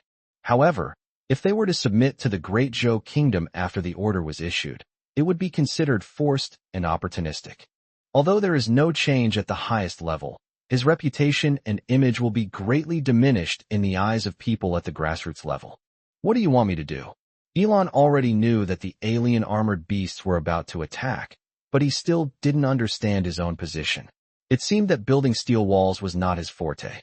Xiao Yi turned to face Iron and said, word by word, your mission concerns the survival of all mankind. Take a look at this first. Xiao Yi tapped the large screen in front of him, bringing up a combat scene of Zhang Xiaolong controlling the mecha. In 5 months, we will produce 1 billion mechs. This will be humanity's most effective means of fighting against the star beasts, Xiao Yi said. Anyone else would have been terrified upon hearing of such a daunting task. But Elon wasn't overly surprised. After all, he was a man who had created countless miracles. Elon frowned, took out his computer, and began to calculate something. Xiao Yi remained silent and continued on his way. The car stopped, and Xiao Yi led Island into the headquarters.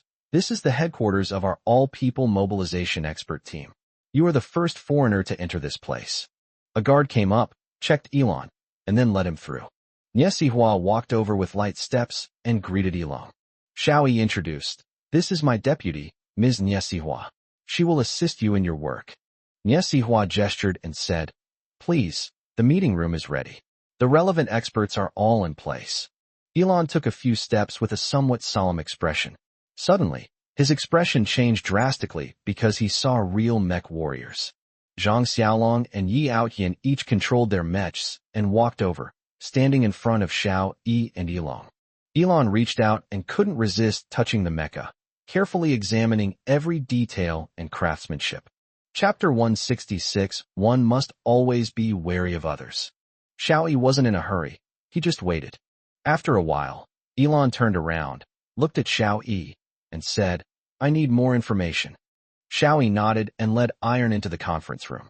Without any pleasantries, Xiao Yi briefly introduced Elon and said, The only purpose of calling everyone here today is to achieve the mass production of mechs as soon as possible.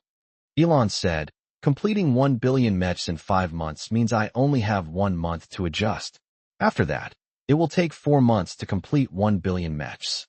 This means that nearly 10 million mechs need to be produced every day. My super factory produces no more than 1,000 cars a day. Building mechs is similarly difficult to build cars. This means that we need factories the size of 10,000 super factories. Elon shrugged. Do you guys have any? Xiao Yi said, there are 3 million factories of a certain size in our country, and tens of millions of small factories. Elon shook his head. Small factories can't guarantee quality. How many of these large-scale factories can be converted into mecha manufacturing plants? Xiao Yi said, to ensure the basic needs of the nation are met, we can allow up to 1 million factories to transform their operations. Elon considered for a moment and said, I'm not very confident. After all, this is unprecedented. However, I will do my best. After the meeting, Elon stopped Xiao Yi and said, Xiao Yi, I have a question for you. Will you really accept 600 million people from other countries to settle here? Xiao Yi nodded. Our Great Zhou Kingdom is not a xenophobic country. Many of the 56 ethnic groups in our country were once foreign tribes, or even enemies, but in the end they all assimilated into the Great Zhou Kingdom. Moreover, the Great Zhou Kingdom has never been a selfish country. Elon nodded and said, I agree to join the Great Zhou Kingdom. However, I hope that my family members can also become citizens of the Great Zhou Kingdom. Xiao Yi smiled, of course. Seeing Elon walk out, Xiao Yi's smile faded, and he frowned slightly. After settling things with Island, Niesihua walked into Xiao Yi's office and asked, Xiao Yi, I just don't understand why we insist on assimilating Island. There's an old saying in the Great Zhou Kingdom, those who are not of our kind will surely have different hearts. If he's assimilated, will he be reliable? Xiao Yi didn't answer directly, but instead asked, are you aware of his Mars colonization plan? Niesihua nodded. I had only seen Mars colonization in science fiction novels before, but it seems that he is the only one that has actually come to fruition in reality. Xiao Yi said, even if the United States mobilized its entire national resources, it could only manage to launch a landing probe to Mars. But Elon was able to truly begin implementing a colonization plan. And it was a commercial plan, not a national one. What did he rely on? He relied on details. His greatest strength lies in simplifying the production process and comprehensively managing the progress of all projects. A person who can defeat all established car brands with new energy vehicles should not be underestimated. Therefore, we should make full use of his strengths. Xiao Yi walked up to Niesihua and said, do you know why I transferred you to assist him? Niesihua tilted her head mischievously. Because I'm excellent. Xiao Yi smiled slightly. That's true, but not entirely. I hope you learn his essence. I can tell from his performance today that he's still hesitant. So, you must learn his essence at all costs. Once he leaves, we can fully implement his plan without wasting all our previous efforts. Niesihua hesitated because Xiao Yi's earlier statement about sparing no expense made her feel uncomfortable. He won't let me learn that, will he? Niesihua asked hesitantly. Xiao Yi said, that's why I sent you instead of someone who studied engineering or software. That way, he won't be wary of you. Your foreign language skills are good, so you can communicate with him without any problems, which is also very important. Xiao Yi stood up and said, we people of the Great Zhou Kingdom have a thirst for knowledge and an inclusive mind. We can learn anything that is good. Instead of being narrow-minded and thinking we are superior, we reject the excellence of others. Observe this guy carefully. Your task is very difficult. Niesihua was about to leave, but after taking a few steps, she stopped and said, Xiao Yi, something is strange. Xiao Yi turned around. What is it? Niesihua said, when I took Elon to visit the mecha team just now, Elon saw the picture of the starry sky mecha beast on the wall and said that it was different from what he had seen before. I didn't pay attention at the time. I thought it was different from what he imagined. But now that I think about it, the words he used were not images of imagination, but rather words that were different from what he had seen before, Niesihua said. Xiao Yi was startled. He grabbed Niesihua's shoulder and said, this news is very important. It seems that this guy has information that we don't know about. Come on, let's go find him. Chapter 167, The Whole World is Waiting. Faced with Xiao Yi's question, Iron was somewhat surprised, because he thought that the Great Zhou Kingdom already had information about the Starry Sky armored beast. He asked with some doubt, "Is there a problem? I remember you dropped a small-yield nuclear weapon in the Sheep Kingdom, didn't you?" Xiao Yi said, "Actually, it doesn't matter if I tell you. All the information and pictures we have about star beasts are only two types: a six-legged star-armored beast and a four-winged star-flying armored beast. It seems you have information on a third type of star-armored beast." Elon was shocked. He asked suspiciously, "Didn't you blast that armored beast to death? Didn't you see what it looked like?" Xiao Yi began to have an idea, but he needed to get confirmation from Elon. "Did the United States obtain the video footage? Do you have it? Don't you have any? If not, why did you drop the nuclear bomb?" Elon asked. Xiao Yi said, "Our data comes from a very complex source. It's transmitted to us from other parallel universes in the form of data. There are no pictures or videos. If you had any, this data would be very important to us." Elon hesitated for a moment, then took out a cell phone and said, "This is a top secret of the United States. I have already committed the crime of leaking secrets by revealing it to you." Xiao Yi smiled faintly.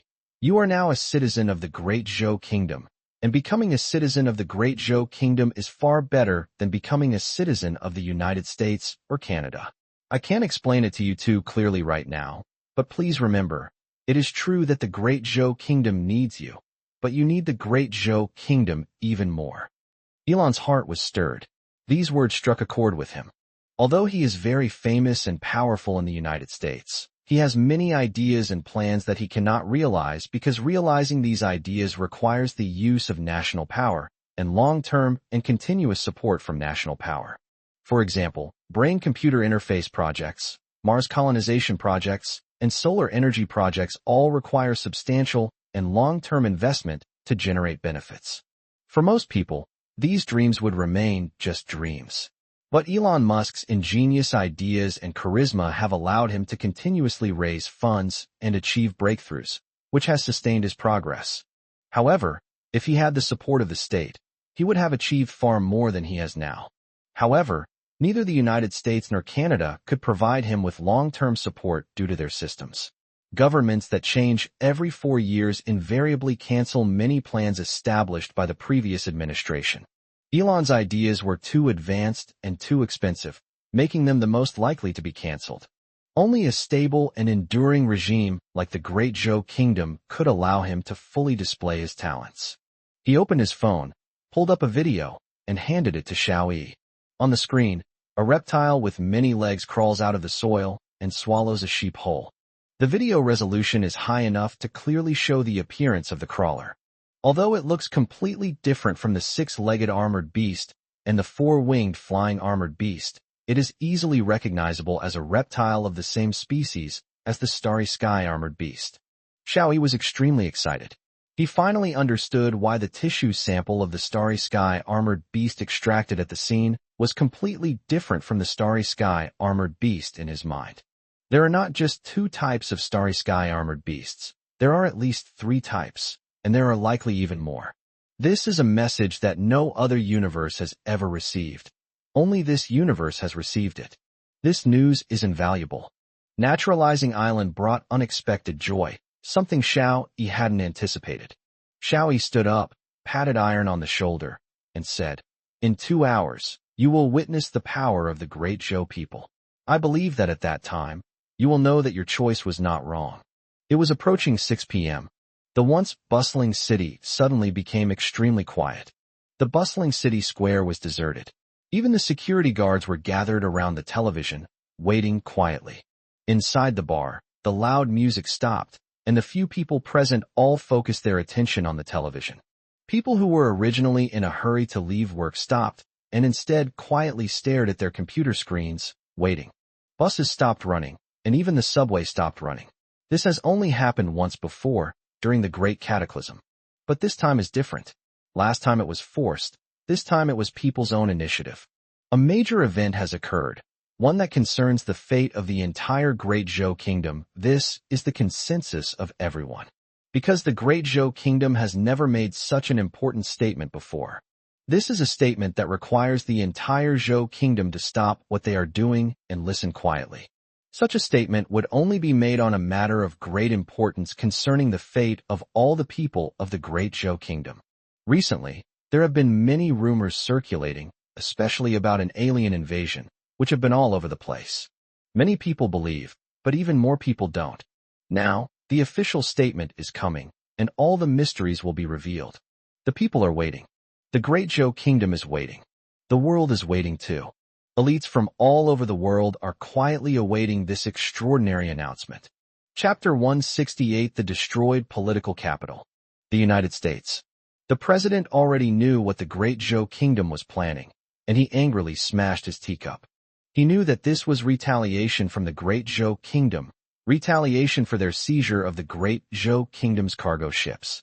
He hadn't expected the people of the Great Zhou to be so hysterical, to be willing to release such important news for free.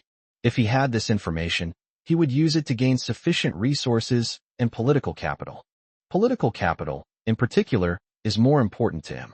Human survival is important, but his presidency is even more important. Originally, he would collect a large amount of resources, then extort a few allies and leak some information to them. This would ensure that these allies would follow him wholeheartedly. This will allow him to win not only the hearts of his own people, but also the support of his allies. But now everything is over. Such valuable political capital is being revealed to the world by the people of the Great Zhou Kingdom, without being utilized at all. The people of the Great Zhou Kingdom are all fools. Don't they know how many resources this information can bring in? Stupid. The president smashed a few more cups. He checked the time. The press conference was approaching. He took a deep breath and sat down, ready to listen to this press conference that had attracted worldwide attention. He had no choice but to try to get more information from the people of the Great Zhou Kingdom. However, he had one more thing to do before that. In Canada, the Prime Minister, accompanied by a group of advisors, stared intently at the television news. He sensed something unusual about the recent international situation, especially the frequent moves by the Great Zhou Kingdom and the significant actions taken by the United States in the past 2 days. Clearly, these two countries had acquired some information that Canada did not. The phone rang.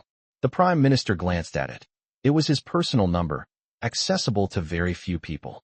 He picked it up, and the voice of the President of the United States came through. We are allies, and some information should be shared. We have captured a video of extraterrestrial beings. As far as I know, these extraterrestrial beings are about to pose a threat to the entire world. The Prime Minister of Maple Leaf wasn't stupid. He quickly realized that the United States was indeed keeping information from him. Seeing that the Great Zhou Kingdom was about to announce it, they were leaking this secret before the Great Zhou Kingdom's announcement, a move intended to win over Maple Leaf. He felt disgusted. This is not something allies should do. True allies should inform them as soon as they receive the news, giving them time to prepare.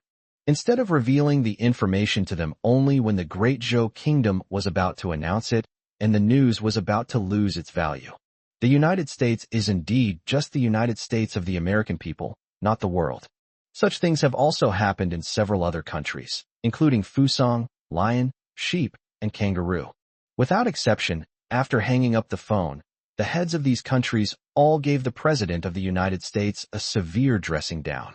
However, everyone's attention remained focused on the screen, because only news from the Great Zhou Kingdom was the most reliable and detailed. The heads of these countries all knew that, although they all resisted the Great Zhou Kingdom and were hostile to the people of the Great Zhou Kingdom, they also knew that the Great Zhou Kingdom was the most trustworthy country. All eyes were on the Great Zhou Kingdom, the capital of Chu. General Headquarters. Xiao Yi put on a Zhongshan suit, a distinctive garment of the Great Zhou Kingdom. Yao Yao had just tidied up Xiao Yi's clothes, but Nie Xihua was still worried and came over to check them again. Her serious and meticulous manner made Xiao Yi shake his head. I'm just showing my face and saying a few words. Is it really necessary to make such a big deal out of it? Xiao Yi sighed. Have. Yao Yao and Nie Xihua said in unison, but upon hearing each other's words, they glared at each other fiercely. The old man walked over, glanced at Xiao Yi, and asked in a calm tone, Are you nervous? Xiao Yi took a deep breath and said, "It would be a lie to say I'm not nervous, but I feel a heavy sense of responsibility and mission." The old man smiled and nodded. "Very good. With a sense of responsibility and mission, you won't make mistakes. Let's go." The old man walked out the door first.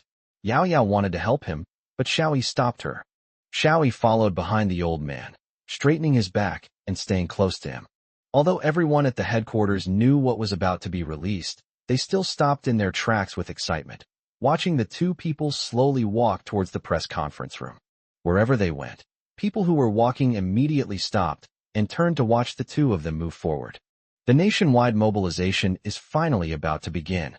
This means that all work can be done freely and without restraint. Outside Zhao Tieju's office, Yang Shuiying already knew the whole story. When she saw Xiao Yi and the old man approaching, she instinctively wanted to take a picture, but realized she had nothing in her hands. She glared at Zhao Taiju, wanting to get her phone back, but after thinking about it, she gave up. Chapter 169 Supreme Mobilization Order Issued. Seeing the old man and Xiao Yi walk away, Zhao Taiju whispered in her ear, "I'll take you home after tonight's press conference. However, it's best not to report what happened here." Yang Shuiying rolled her eyes at Zhao Taiju again. "What? You want me to leave?" "No way. I'm not leaving. I want you to compensate me for my losses." Zhao Taiju scratched his head. "This woman is so annoying. Tell me what you want to compensate me for. As long as I have it, I'll compensate you." Zhao Taiju still felt somewhat apologetic. Because of his negligence, Yang Shuiying had been dragged into this matter and had been placed under house arrest here for 2 days, which was indeed a bit unreasonable. Yang Shuiying said, "I want to be a part of this place. Don't you have any dedicated reporters? I want to be that reporter."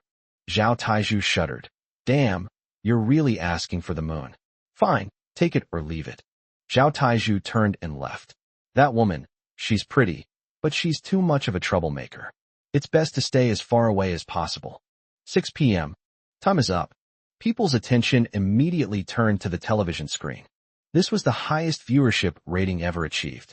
Even in countries where night falls, many people set alarms, wake up in the middle of the night, turn on the television, and stare at the screen. These people are the elite of their respective countries, the wisest and most knowledgeable. It's okay if you don't understand the Great Zhou Mandarin.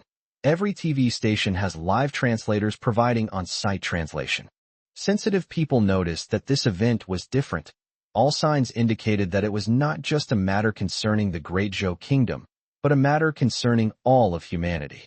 The whole world is holding its breath in anticipation of this press conference. The old man slowly walked out and stood in front of the table. He did not bring a prepared speech. Standing beside the podium were Xiao Yi, Feng Weizheng, and Qian Linsen. Further back stood Lu Bowen, Luo Yaoyong, and other group leaders from various mobilization teams. The spokesperson this time was an elderly person in person because it was a speech with a great sense of responsibility, and the spokesperson would bear enormous pressure and criticism. In order to protect the expert team mobilized by the whole nation, and to reduce the possibility of criticism against the highest levels of the country, the elderly man served as the spokesperson for this event. The old man slowly glanced at the sea of reporters in front of him, preparing to speak. The old man was different from other old men. The kindness, tolerance, and smile that usually graced his face were gone, replaced by solemnity and determination. "Everyone stand up. Play the national anthem." The reporters were caught off guard by this turn of events. Although somewhat bewildered, they all stood up. Even the most stubborn reporter from a certain American newspaper was caught up in the atmosphere and involuntarily stood up as well. As the national anthem played, the old man sang along, and all the people of the Great Zhou Kingdom began to sing this song that was etched into their very bones. Whether they were people within the Great Zhou Kingdom or overseas, they all sang this song together. It seems that at this moment, all patriots of the Great Zhou Kingdom around the world are of one mind, singing this national song together deep in their hearts. At school, in the company, in the bar, in the army, on the construction site, in the square, on the sports field, on the streets of a foreign land, even in prison, they all sang the same song. Everyone could clearly feel that at this moment, the hearts of the people of the Great Zhou Kingdom were connected. Even enemies, divorced couples, and rivals in officialdom at this moment. They all felt each other's patriotism. As the song ended, the old man began to speak. More than 80 years ago, in the suffering Great Zhou Kingdom, this song was born. 70 years ago, this song was sung throughout the country for the first time. At this moment, our singing of this song together has a special meaning. Because the people of Great Zhou Kingdom and the world are facing the most severe crisis in history. Only by joining hands can we survive. Perhaps your life will undergo significant changes. Perhaps you will have to make enormous sacrifices. Perhaps many will give their lives. But it will all be worthwhile. Because only through the sacrifice of every citizen of the Great Zhou Kingdom can humanity achieve victory. On behalf of the government of the Great Zhou Kingdom and the expert group for the nationwide mobilization, I hereby formally issue the supreme mobilization order to the people of the entire nation. From this moment forward, the Great Zhou Kingdom will enter a state of emergency. All citizens are to remain unemployed and await the call of the motherland. Chapter 170. At this moment, the whole country enters the infrastructure construction era. This chapter is specially updated for donations from Arctic readers. Although we were mentally prepared, the whole world still fell silent for a second upon hearing the news. With the entire population unemployed, a state of emergency has been declared. The world is facing its most severe crisis, and the nation is under a state of emergency. What exactly happened? War has broken out? Even if war broke out, it wouldn't cause such a huge sensation. People all over the world fell silent, their minds seemingly frozen. The reporters on the scene seemed to freeze at that moment. They had many questions, but didn't know where to begin. After a brief silence, reporters raised their hands, each with a host of questions to ask. The old man turned around and stepped down from the podium. Xiao Yi nodded slightly to the old man, slowly walked up to the podium, and looked up at the crowd in front of him. Chuda University. Lin Dashan, Lu Xiaofei, and Wang Bing, who had already packed their luggage, were marveling at the moment when they suddenly saw Xiao Yi appear on television, an event usually reserved for national-level figures, and they were immediately dumbfounded. Lin Dashan pinched himself hard, only then realizing that he wasn't dreaming. Xiao Yi, my bunkmate, is now a big shot at the national level. Lu Xiaofei slapped his face hard, realizing he wasn't seeing things. He grabbed Wang Bing and said excitedly, "What did I say?" Listening to Xiao Yi was the right thing to do, wasn't it? Wang Bing was also trembling with excitement. Damn it, it's true. Luckily we listened to Xiao Yi. Tomorrow, we'll definitely be able to show our skills. At Xiao Yi's home, Xiao Yi's mother and father stared at Xiao Yi on TV for a long time without saying a word. Finally, Xiao Yi's mother said in a puzzled tone, "How come this handsome young man on TV looks exactly like our Xiao Yi?" Xiao Yi's father slammed his hand on the table. "What do you mean exactly the same?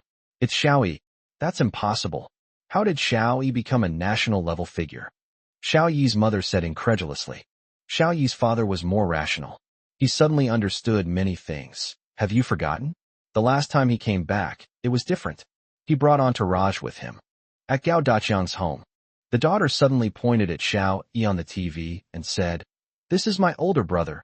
I've seen him before." The wife looked at Gao Daqiang, her eyes full of love. "Did he bring you back?" Gao Daqiang nodded. "So, the world is this dangerous. I need to recover quickly. Even the most united nation will have its scoundrels."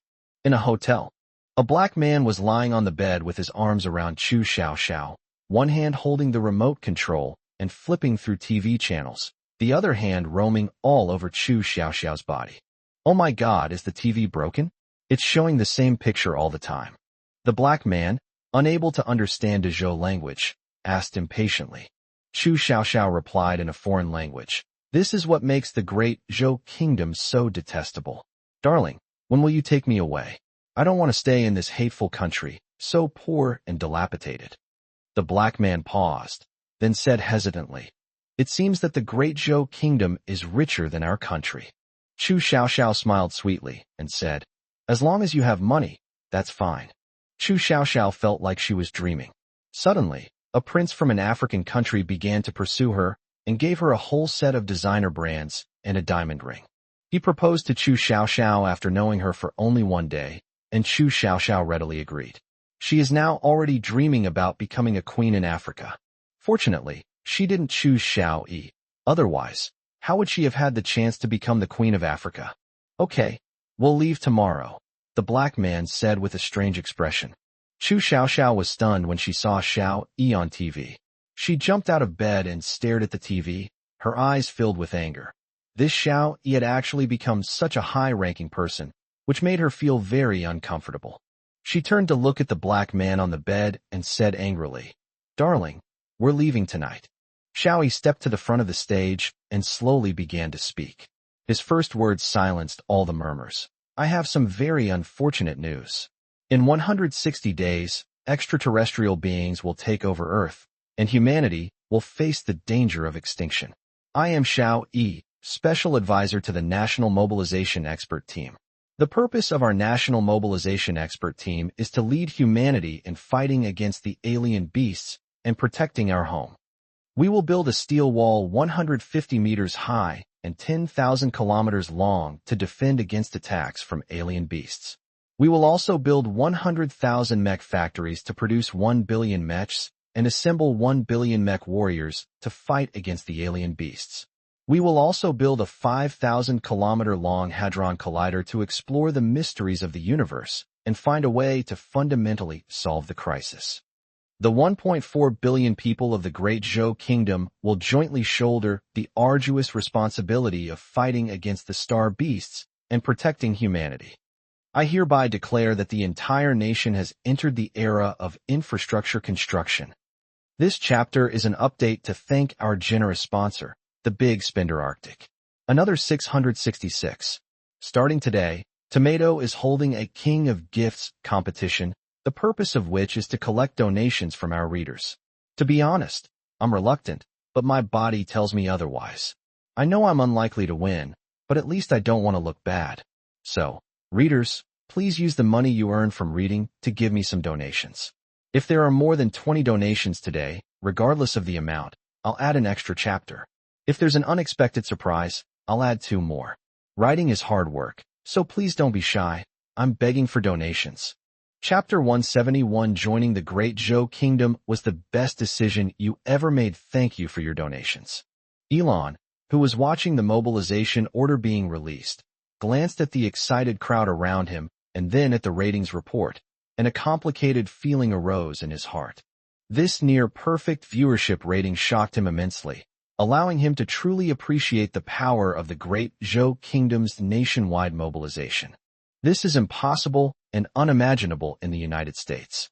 Even if the president issues a martial law order, there will be many dissidents, nonpartisan individuals, religious figures, or young people who will try their best to show their disagreement and resist the execution of the order.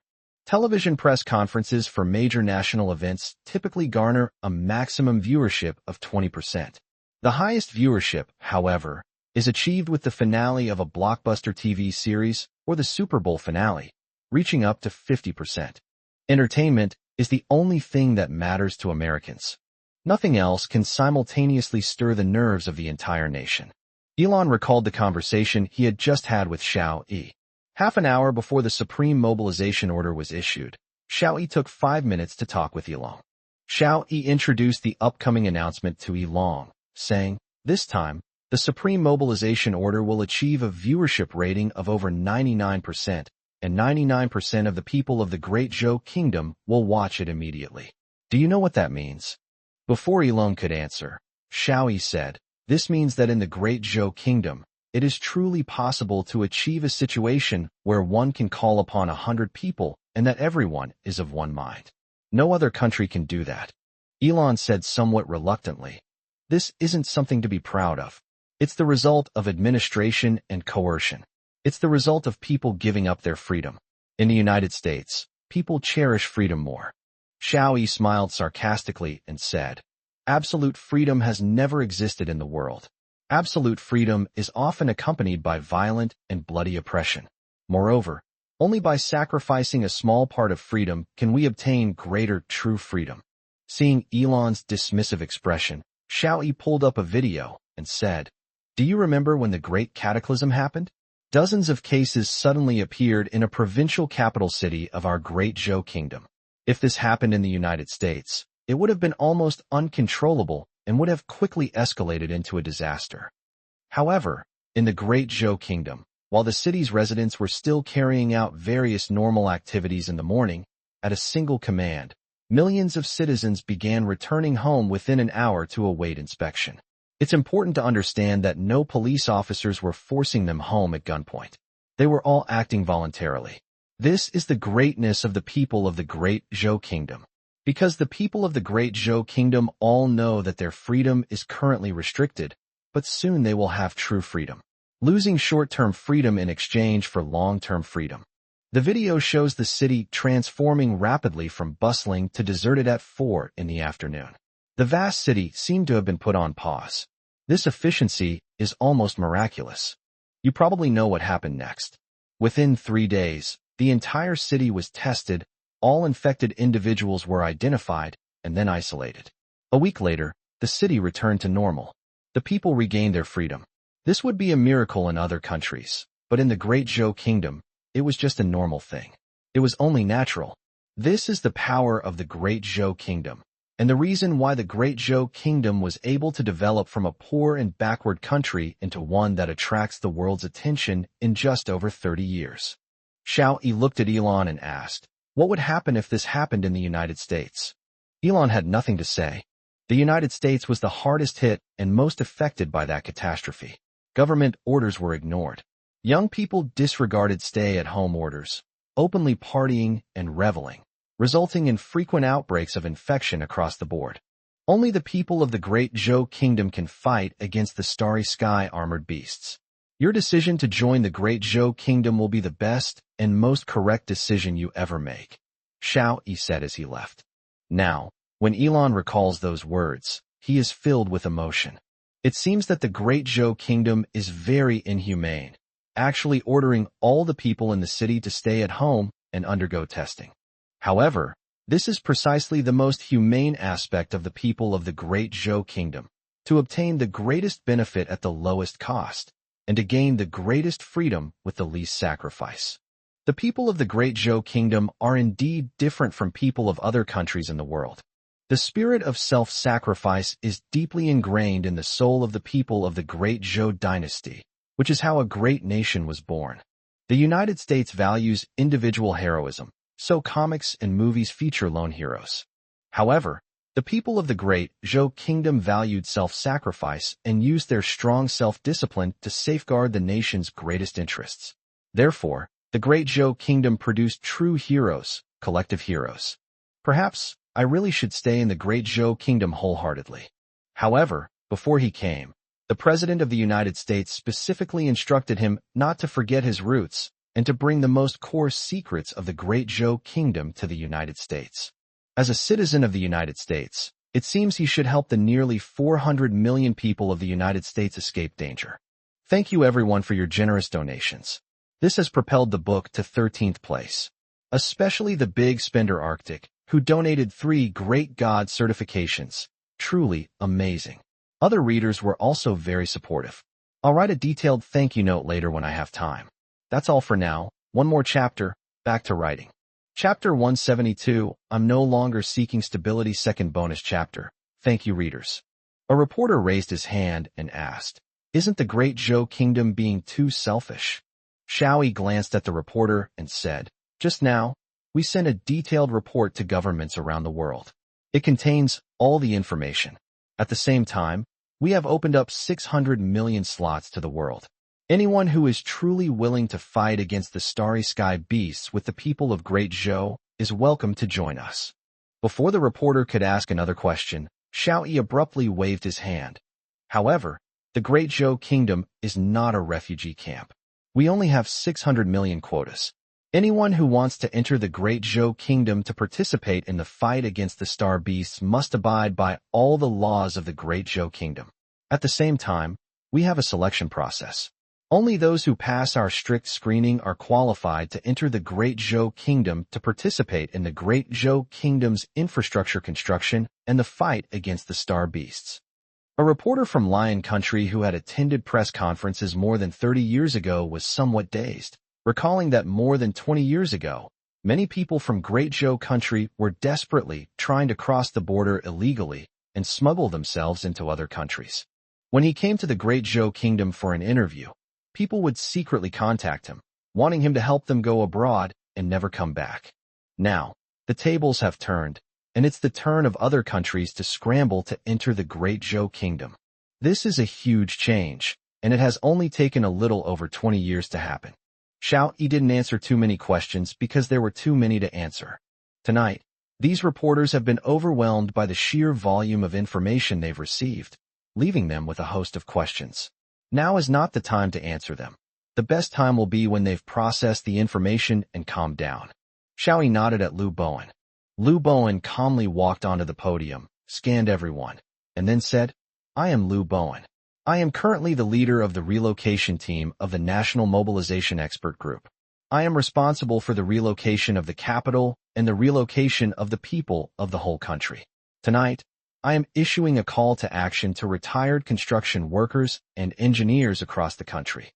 The nation's major construction forces are currently building the Great Wall of China, but our relocation of the capital and the inland relocation also require a large number of construction workers.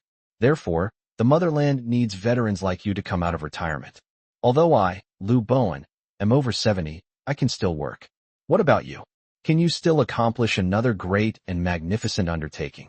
Retired construction workers across the country, farmers who once worked as bricklayers, the motherland needs you.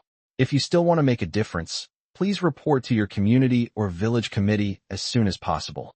Right now, you are the talents the motherland needs most, and you are the heroes of this special era." Lu Bowen's words stirred up a ripple effect, like a stone thrown into still water. In a remote mountainous area, several elderly men suddenly stood up and shouted at the television, "Commander, we can still do it." In the city, a sickly-looking man in his 60s, holding a cup of goji berry tea, suddenly dropped his teacup and became energetic. He shouted, "Honey, where's my work uniform? I need to go report for duty. I can still do it. I'm still useful." His wife rushed out in a panic and said, "No, your body can't take it." The child also tried to dissuade him, saying, "Dad, you're over 60 years old, with high blood pressure and heart disease. How can you do heavy work?" The man shook off his wife and children's attempts to stop him, saying, "Nonsense. My illness came from being idle at home. The motherland is calling me. I'm still useful. Didn't you hear what the old commander said? I am a hero of this era." Bianjing City. Mayor Ji suddenly stood up, his hands trembling so badly that he spilled the tea. He finally understood. All of humanity was in its most dangerous moment, and all they wanted was stability, damn stability. Now is not the time to seek stability, but the time to break through. It is the time for a nationwide mobilization. He slammed down his cup, picked up the phone, and said, "Everyone, there will be a meeting in the office in 5 minutes. Anyone who is late or doesn't show up will be fired. Seeking stability, to hell with it. Today, the list of personnel to be streamlined must be finalized. Today, the citywide relocation order must be implemented tonight and completed tomorrow. Even if there's an accident and I lose my job, it must be done." Moreover, he has to make a major decision. As an important city within the Great Wall of China, Bianjing Kaifeng had to make room for the people relocated there. He now needed to finalize a series of plans before the expert team's order for a nationwide mobilization was issued. He wanted to reduce the burden on the National Mobilization Expert Team. He wanted the team to focus on solving major issues concerning the entire nation, and he wanted to do what he was supposed to do to genuinely help them. Seemingly sensing Mayor Ji's determination, everyone quickly gathered in the conference room. Originally, everyone was still at get-off work, waiting in the office to watch the Supreme Mobilization Order. Seeing that everyone was present, Mayor Ji didn't mince words and said directly, "Issue this notice. Housing standards for all citizens will be reassessed. Each person will have a maximum of 20 square meters. Any excess must be vacated. Those who refuse to comply will be expelled from Bianjing City. Bianjing City has no need for selfish people." A deputy quickly stood up and said, "Mayor, we must be careful. This could cause a riot." Mayor Ji swore in public for the first time, "Be cautious, my ass. I'm never playing it safe again." This is the second chapter tonight. More chapters tomorrow. Thank you all for your support. Chapter 173, Turning Black into White. This night was destined to be sleepless. When Wang Chong and his fellow workers heard Liu Bowen's words, "You are the heroes of this era," they were all deeply moved. I realized that my work was so great and so extraordinary. Construction workers, who were once at the bottom of the social hierarchy, also had moments of pride. In times of war, the most respectable people are the soldiers. During the construction era, the most respectable people were the workers. On the front lines of flood control, the most respectable people are the soldiers. During times of great catastrophe, the most respectable people are doctors. In this era of nationwide infrastructure construction, the most respectable people are the construction workers. All the perseverance was worthwhile. Wang Chong puffed out his chest higher than ever before and held his head higher than ever before. Because he was a respected construction worker and also a highly respected frontline construction engineer, his past feelings of inferiority vanished instantly. A thought suddenly occurred to him. He was now qualified to pursue Zhongqianzhou, the United States. In the square in front of the Black Palace, the president is unusually preparing to hold a press conference so early. There was nothing they could do. Although it was only a short time after dawn when the Great Zhou Kingdom released the news of the alien armored beast attack had already spread. Especially among the elites of the United States, almost everyone heard the news. People are very uneasy now, and they are eager to know what their country is doing. Therefore, the president must come out as soon as possible to appease the public. Never before has a press conference been held so early in the square in front of the Black House. The president had never felt so passive. In the distance, the faint sounds of protest could be heard. This was people's discontent with the president. Therefore, the president must turn this situation around. He looked around and said, "Everyone, I believe you are all aware of the message released by the Great Zhou Kingdom. We immediately established a response team and formulated a plan. This is the efficiency of our United States, even better and more efficient than that of the Great Zhou Kingdom." But boos came from afar. Clearly, they didn't agree with it. The president, without batting an eye, said, "We will build an iron wall in the central region that can accommodate 300 million people. Just now, all the plans for this project have been completed. I believe that the iron wall we build will be stronger than that of the Great Zhou Kingdom. We have ample food reserves, advanced weapons, and we will also build 100 million mech warriors. We will make the United States great again." A reporter asked, "Does our country not plan to provide aid to other countries? Or, like the Great Zhou Kingdom, will it accept residents of other countries into its steel walls?" The president waved his hand. "No need. The Great Zhou Kingdom accepts residents from other countries and races out of consideration for racial diversity. Our United States is a diverse and integrated nation. We have all kinds of ethnic groups in our country, and they all consider themselves to be American. We can protect the greatness of our United States and maintain our ethnic diversity. I can't see why we should accept residents from other countries." This statement caused a global uproar. Especially those former allies are wondering what they really are in the eyes of the United States. Ally? Or is it a tool that you use and then throw away? The president suddenly changed the subject. "I strongly condemn the people of Great Zhou. They received news of the impending attack of the alien armored beasts a month ago, but the selfish people of Great Zhou actually kept the news tightly under wraps, secretly collecting resources and building fortifications on their own. This is an extremely selfish act. As a responsible major power, our United States strongly condemns this selfish behavior."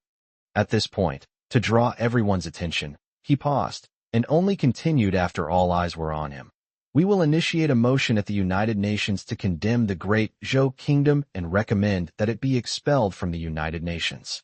Such a selfish and self-serving country has no right to be a member of the United Nations." The President of the United States has employed a very clever tactic because for many reasons, especially the Great Cataclysm, the U.S. government's response has been very poor, drawing much criticism. In this matter, they are in a passive position and could be abandoned by their allies at any time.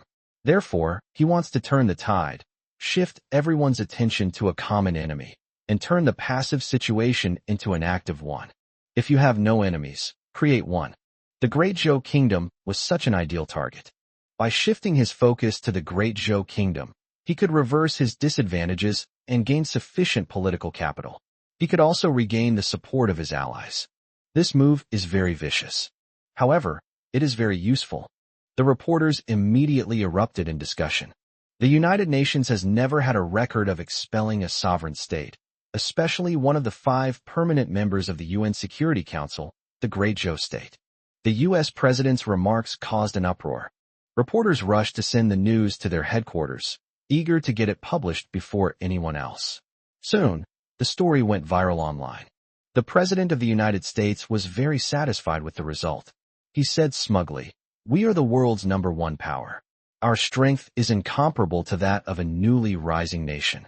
Moreover, we possess information that the Great Zhou Kingdom does not have."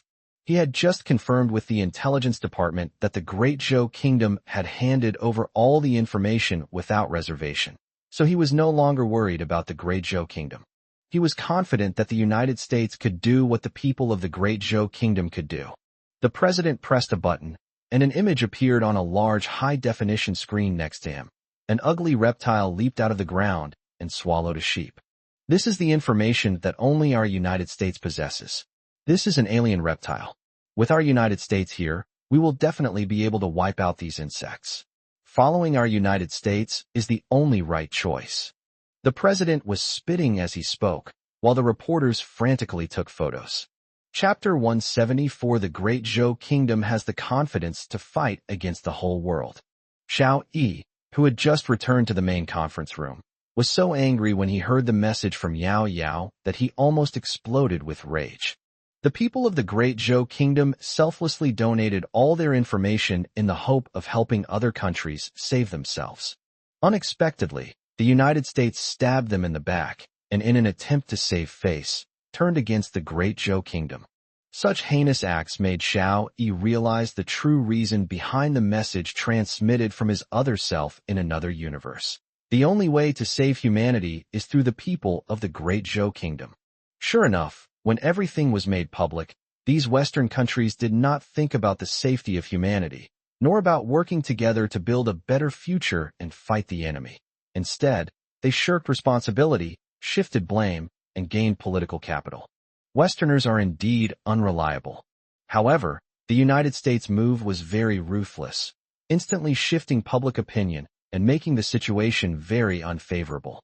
A war of words has started online. Netizens worldwide are now launching a collective attack on the Great Zhou Kingdom. A netizen from Lion Country commented, "Despicable people of the Great Zhou Kingdom. Since alien creatures were about to arrive, why didn't they tell the world beforehand? Selfish people of the Great Zhou Kingdom, indeed a nation with wolfish ambitions." A U.S. netizen commented, "The Great Zhou dynasty cannot be a savior. During the world wars, it was our United States that saved the world. This time, only our United States can save the world." A netizen from Australia commented, "The despicable people of the Great Zhou Kingdom have secretly bought up our iron ore. This is the most despicable act. We call on the entire nation to boycott products from the Great Zhou Kingdom." A netizen from the Sheep Country commented, "Our country is so weak. We were secretly attacked with a nuclear bomb by the Great Zhou Kingdom and were powerless to retaliate. I want to become a citizen of the United States. I support the U.S. President's proposal to expel the Great Zhou Kingdom from the United Nations. We don't need a selfish citizen of the Great Zhou Kingdom." A netizen from the Great Zhou Kingdom commented, "A bunch of idiots. The Great Zhou Kingdom is saving all of humanity. Do you know that? A bunch of guys who only know how to fight amongst themselves and don't understand unity." The elderly man entered the conference room and sat down next to Xiao Yi. After the press conference, he looked somewhat tired. His body, now over 90 years old, was clearly not as robust as before. "Did you hear the President of the United States speak?" the old man asked. Xiao Yi nodded. The old man continued, "That's politics. Never underestimate someone's malice. The alien beasts are terrifying, but what's most terrifying is the inherent weakness of humanity, especially the selfishness of a small group of so-called elites. In the face of politics, even something as important as human survival has to give way to their interests." The old man stood up. "I'm tired. It's time for you young people to handle things from here on out. Remember, you're not fighting alone. Behind you stand 1.4 billion people of the Great Zhou Kingdom. We were able to endure those difficult years, so we can certainly withstand this hardship." Watching the old man stagger back, Xiao Yi suddenly felt a tremendous sense of responsibility. The elderly are getting old. It's time for the young people to take the lead. Gather all team members and prepare for a meeting. Xiao Yi's fighting spirit was ignited. Since the United States wants to fight the Great Zhou dynasty, then let them fight. Even if the whole world wants to fight against the Great Zhou Kingdom, the Great Zhou Kingdom dares to fight against the whole world. Countless universes have proven that humanity's hope lies not in other countries, but in the hands of the people of the Great Zhou Kingdom. Xiao Yi's responsibility is to protect this hope until the very end. The people of the Great Zhou Kingdom have the confidence to fight against people, against the heavens, and against extraterrestrial beings. Director Zhang Ming of Xiangyang Community walked along the road with great emotion. The storm was brewing, and he finally understood why the expert team, mobilized by the entire population, was carrying out the demolition and renovation of the shantytowns, because they wanted to bring more people into the capital of Chu. For the sake of the country's overall interests, the only option is to forcibly demolish the homes of those who refuse to relocate.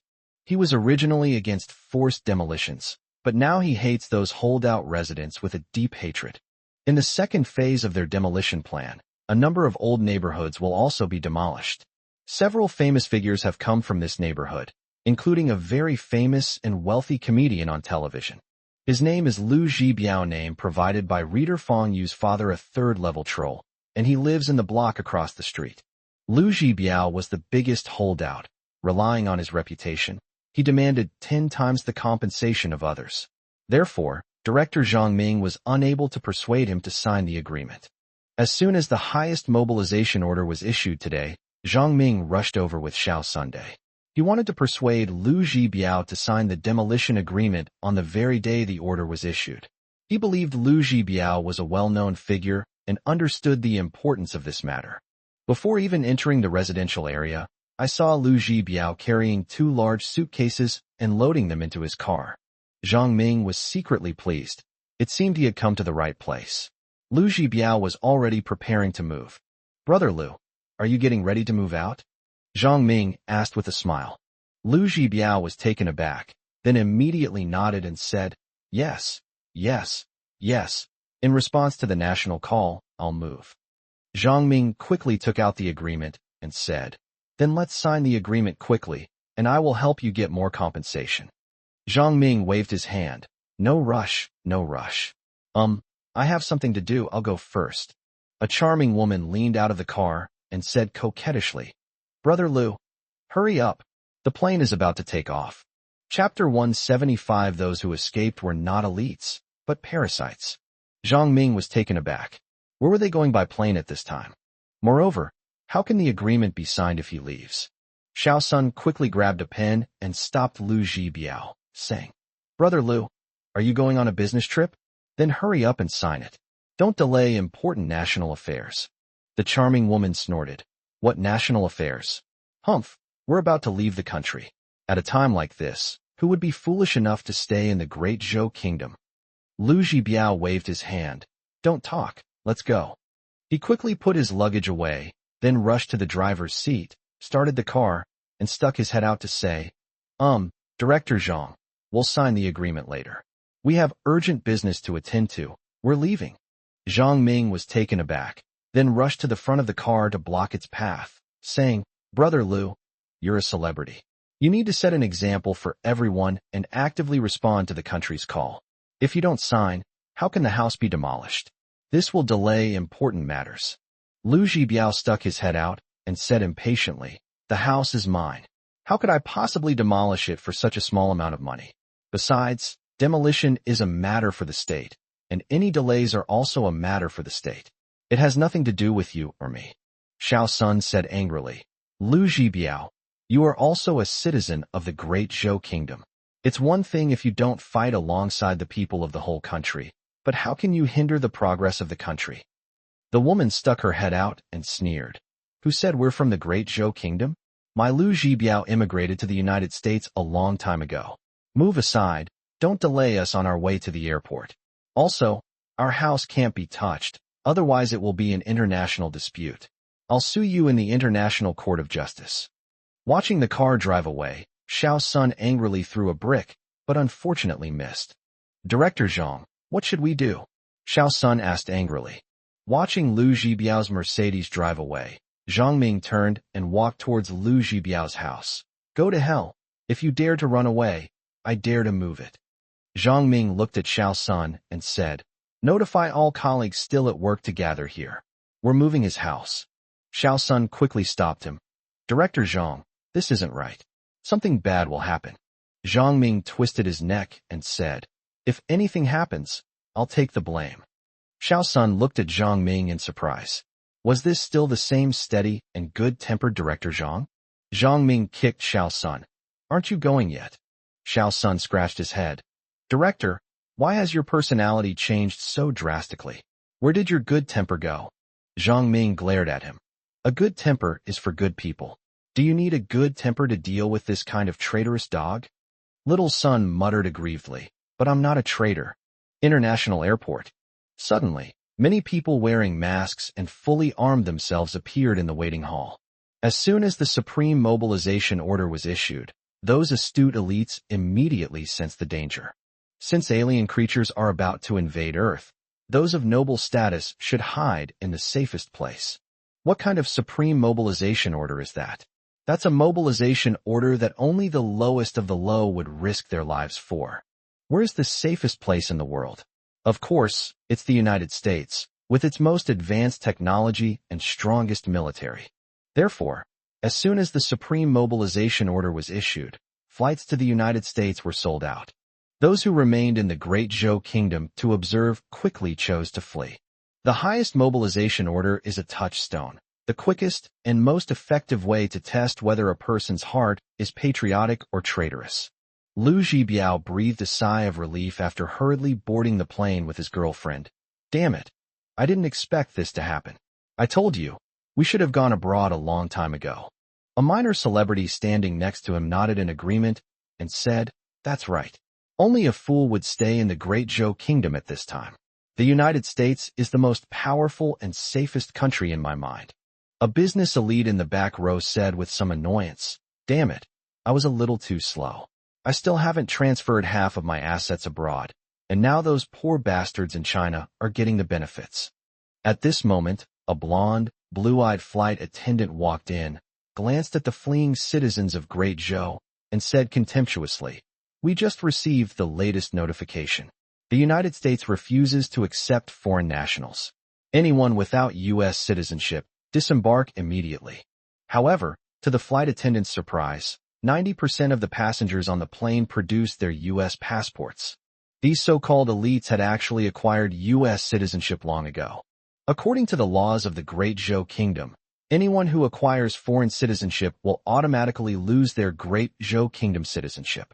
However, the country does not have effective means to check whether these people have foreign citizenship, so although these people on the plane had long since obtained U.S. citizenship, they had never used it. They have been using their original nationality and identity from the Great Zhou Kingdom. This was their first time using it. The flight attendant looked at this group of traitorous elites, and the contempt on her lips became even more pronounced. So-called elites who don't even love their own country are nothing but parasites when they go to the United States. The people who were kicked off the plane did not leave. They immediately bought tickets to other developed countries. In their minds, any developed country is safer than the Great Zhou Kingdom. Chapter 176 Expelled from the United Nations. Night schools in each city were delayed slightly, but still continued to operate. Unlike the lazy people of the past, the students now listened to the lectures very attentively, opening their notebooks early to prepare for the lesson. The teachers who gave the lectures also changed their previous indifferent attitude and started to teach very seriously. At this moment, the hearts of all the people of the Great Zhou Kingdom are converging on one place. Television news broadcast information about the alien armored beasts and informed people of the possible consequences of the upcoming explosion of these beasts in about 150 days.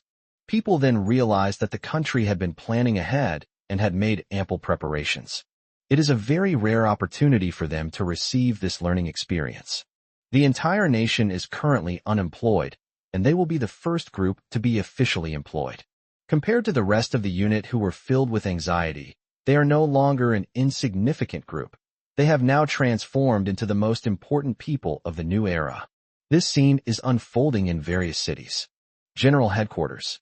All the group leaders have arrived. Feng Wei looked up at Xiao Yi and said, "Xiao Yi, you will chair the meeting." Xiao Yi nodded, stood up, and said, "Today, the highest mobilization order has been issued. With the issuance of this order, our work is about to enter its most intense and busiest phase. Each team must clearly understand its responsibilities. Now, nothing can stop us." Xiao Yi pointed behind him. Just now, the entire nation went into a state of unemployment. However, some jobs cannot stop, and some industries must be restarted first. The following industries need to continue working. First, industries related to basic livelihoods cannot stop. This includes the continued production of water, electricity, gas, communications, and daily necessities such as rice, flour, oil, and tea. Enterprises outside the steel city walls should gradually relocate to the inland areas. The military and construction industries also need to resume work as soon as possible. Xiao Yi looked at Xiao Darren, the head of the education team, and asked, "Head Xiao, are there any problems with the training of new construction workers?" Xiao Darren said, reporting to consultant Xiao, "We are currently conducting basic training for the first batch of 50 million people who have been reassigned from other industries. The training will last for 1 week. After 1 week, they will go to the front line to begin their internships. At the same time, we are launching a second batch of training, tentatively targeting 100 million people. We will be sending 100 million reassigned workers to become construction workers every week." Shenlin raised his hand and said, "Advisor Xiao, we are currently in the preliminary preparation stage. We are currently excavating the foundations for the Large Hadron Collider and the 1,000-mile steel wall. This will take about a month. After that, I will need at least 300 million skilled workers to join the construction. More will be needed later. I am worried about the effectiveness of construction workers trained in such a short period of time." Xiao Darren immediately said, "Team leader Shun, rest assured, our training uses a combination of theory and practice. In a month, we will definitely have trained at least 300 million workers ready for their jobs. Under the guidance of experienced construction workers, they can complete their work effectively.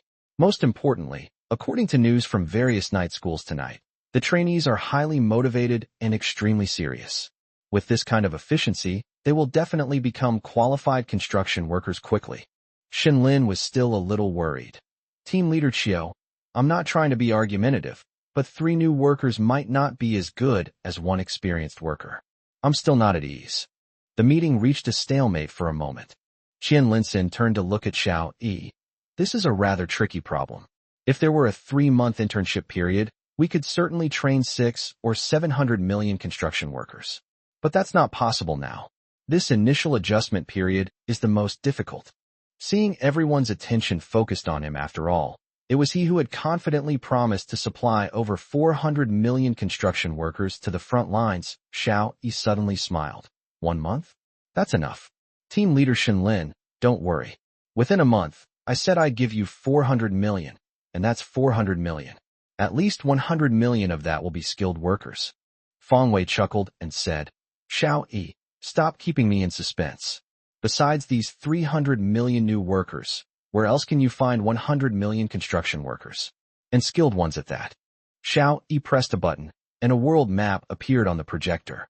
Xiao Yi took out a laser pointer and waved it over 10 countries on the map: Pakistan, Siam, Cambodia, and 7 African countries. I plan to grant these countries an entry quota of 100 million people. The prerequisite is that these people must have construction skills and be young and middle-aged. Shenlin clapped his hands. "Brilliant. This is exactly the kind of technical talent we need." Xiao Yi continued. "Furthermore, we will continuously train the people who are being transferred to new positions. In the later stages, our construction workers will gradually reach 700 million. Of course, there may be some problems, big and small, in the early stages of integration, but these can be overcome. Xiao Yi looked at Liu Bowen, the head of the relocation team, and was about to ask him a question when Yao hurriedly walked in and whispered to Feng Weizhong, Qian Linsun, and Xiao Yi. The latest news is that just now, 10 developed countries jointly submitted an application to the United Nations, requesting the abolition of our country's status as a permanent member of the UN Security Council. They also proposed removing our UN membership and expelling us from the UN. Chapter 177: The Plot to Abolish the Great Zhou Kingdom's Veto Power. Although Yao's voice wasn't loud, most people in the venue could hear it. Liu Bowen slammed his fist on the table. These bastards. They've crossed the river and burned the bridge. Instead of working together to deal with the alien creatures, they've started fighting amongst themselves. Yi Wanqing said angrily. They detained our personnel without our consent, and we haven't even settled accounts with them yet. Now they actually want to kick us out of the United Nations. This is simply outrageous. Xiao Yi, what should we do? Gu Linxing and Shen Lin were both inexperienced, and they couldn't help but look at Xiao Yi. In their hearts, they unconsciously came to regard Xiao Yi as the backbone of this world. They were willing to follow Xiao Yi's arrangements, to believe in Xiao Yi, and to trust Xiao Yi. Xiao Yi glanced at Luo Yaoyong, then at Liu Bowen, and finally at Feng Weizhong. He said, "We must take this matter seriously. First, we need to send a strong diplomat to the United Nations to mediate. Second, we must be prepared to withdraw from the United Nations."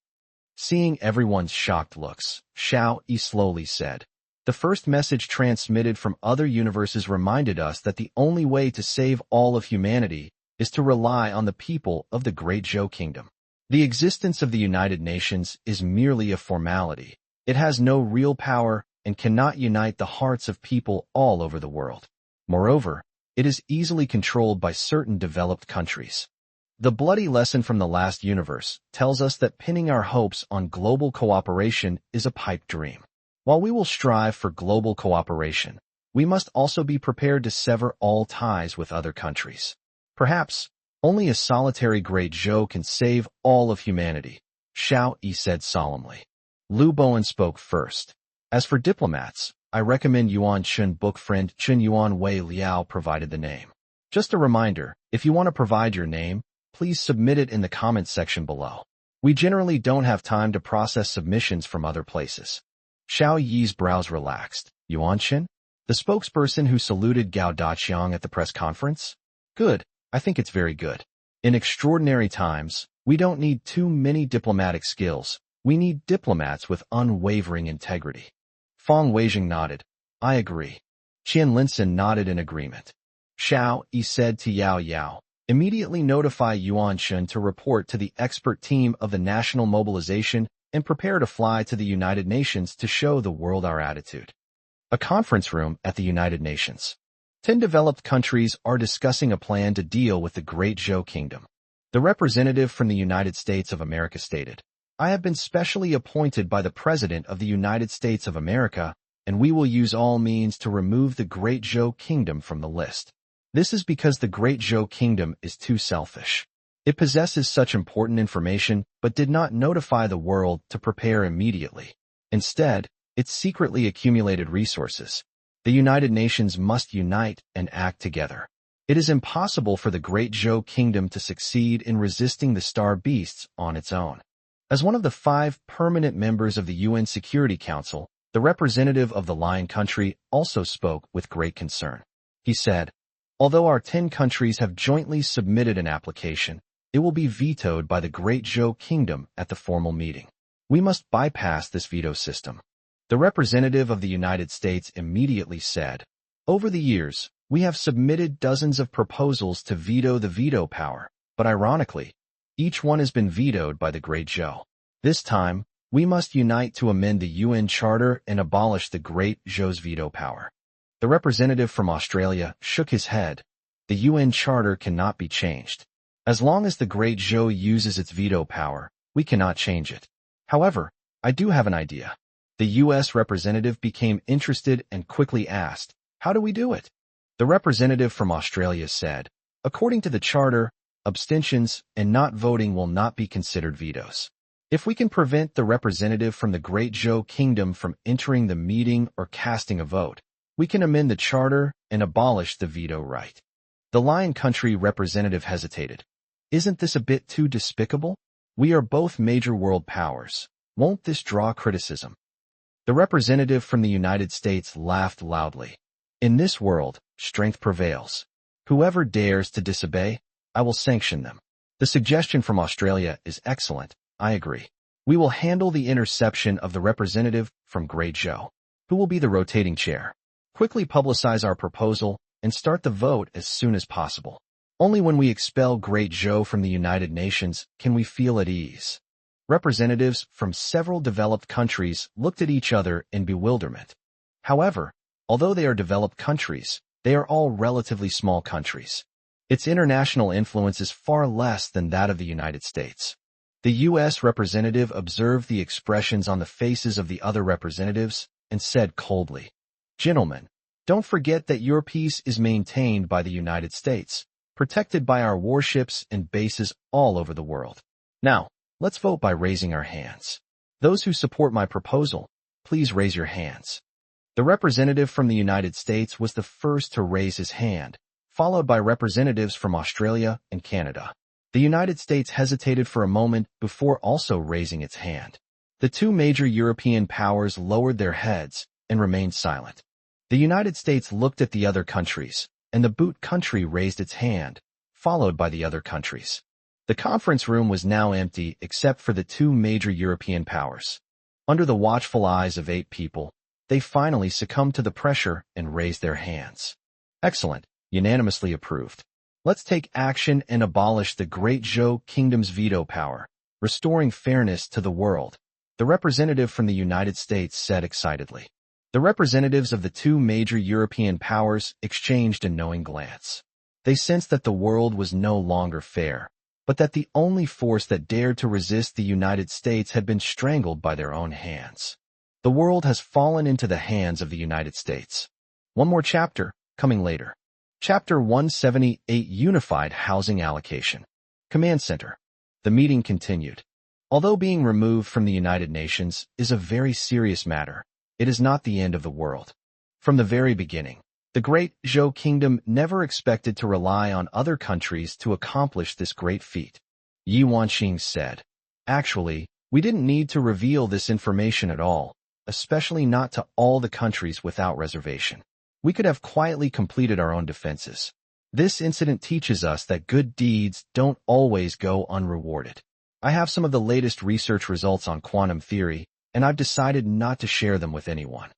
Yang Buwei turned to look at Yi Wanqing, reached out, and took her hand, and said, "Don't be stubborn. Based on my experience, I know that the reason why those developed Western countries have acted so foolishly is simply because of the instigation of a small number of politicians. I have lived in the United States for many years, and I know the root of the United States' bad character." Professor Yang Buwei sighed and said, "The politicians in the United States are a huge and unscrupulous group, and the so-called happy education in the United States has created a large number of ordinary people with little education. These ordinary people are easily instigated by politicians and thus do many incomprehensible things. This is how it is during major catastrophes. The most developed countries in the world suffer the most severe disasters and the highest death toll because they have a president who only cares about political interests and a group of people who lack the ability to judge right and wrong. However, in the scientific community, there are a large number of elites and intelligent people. What we need to do is not to work behind closed doors, but to cooperate with these people. Science has no borders, and this benefits everyone." Yi Wanqing glanced at Yang Buwei, but couldn't resist the affirmation and sincerity in his eyes, so she nodded. "All right. I will only announce my news to the scientific community." After she finished speaking, she realized that Professor Yang Buwei was holding her hand. She quickly pulled her hand back, her face slightly flushed. Fortunately, it seemed that no one had noticed. Xiao Yi suddenly smiled. "Why don't we recruit these elites? There are two kinds of so-called smart people in this world. One kind thinks they are smart, and they are currently taking international flights to desperately escape to other developed countries.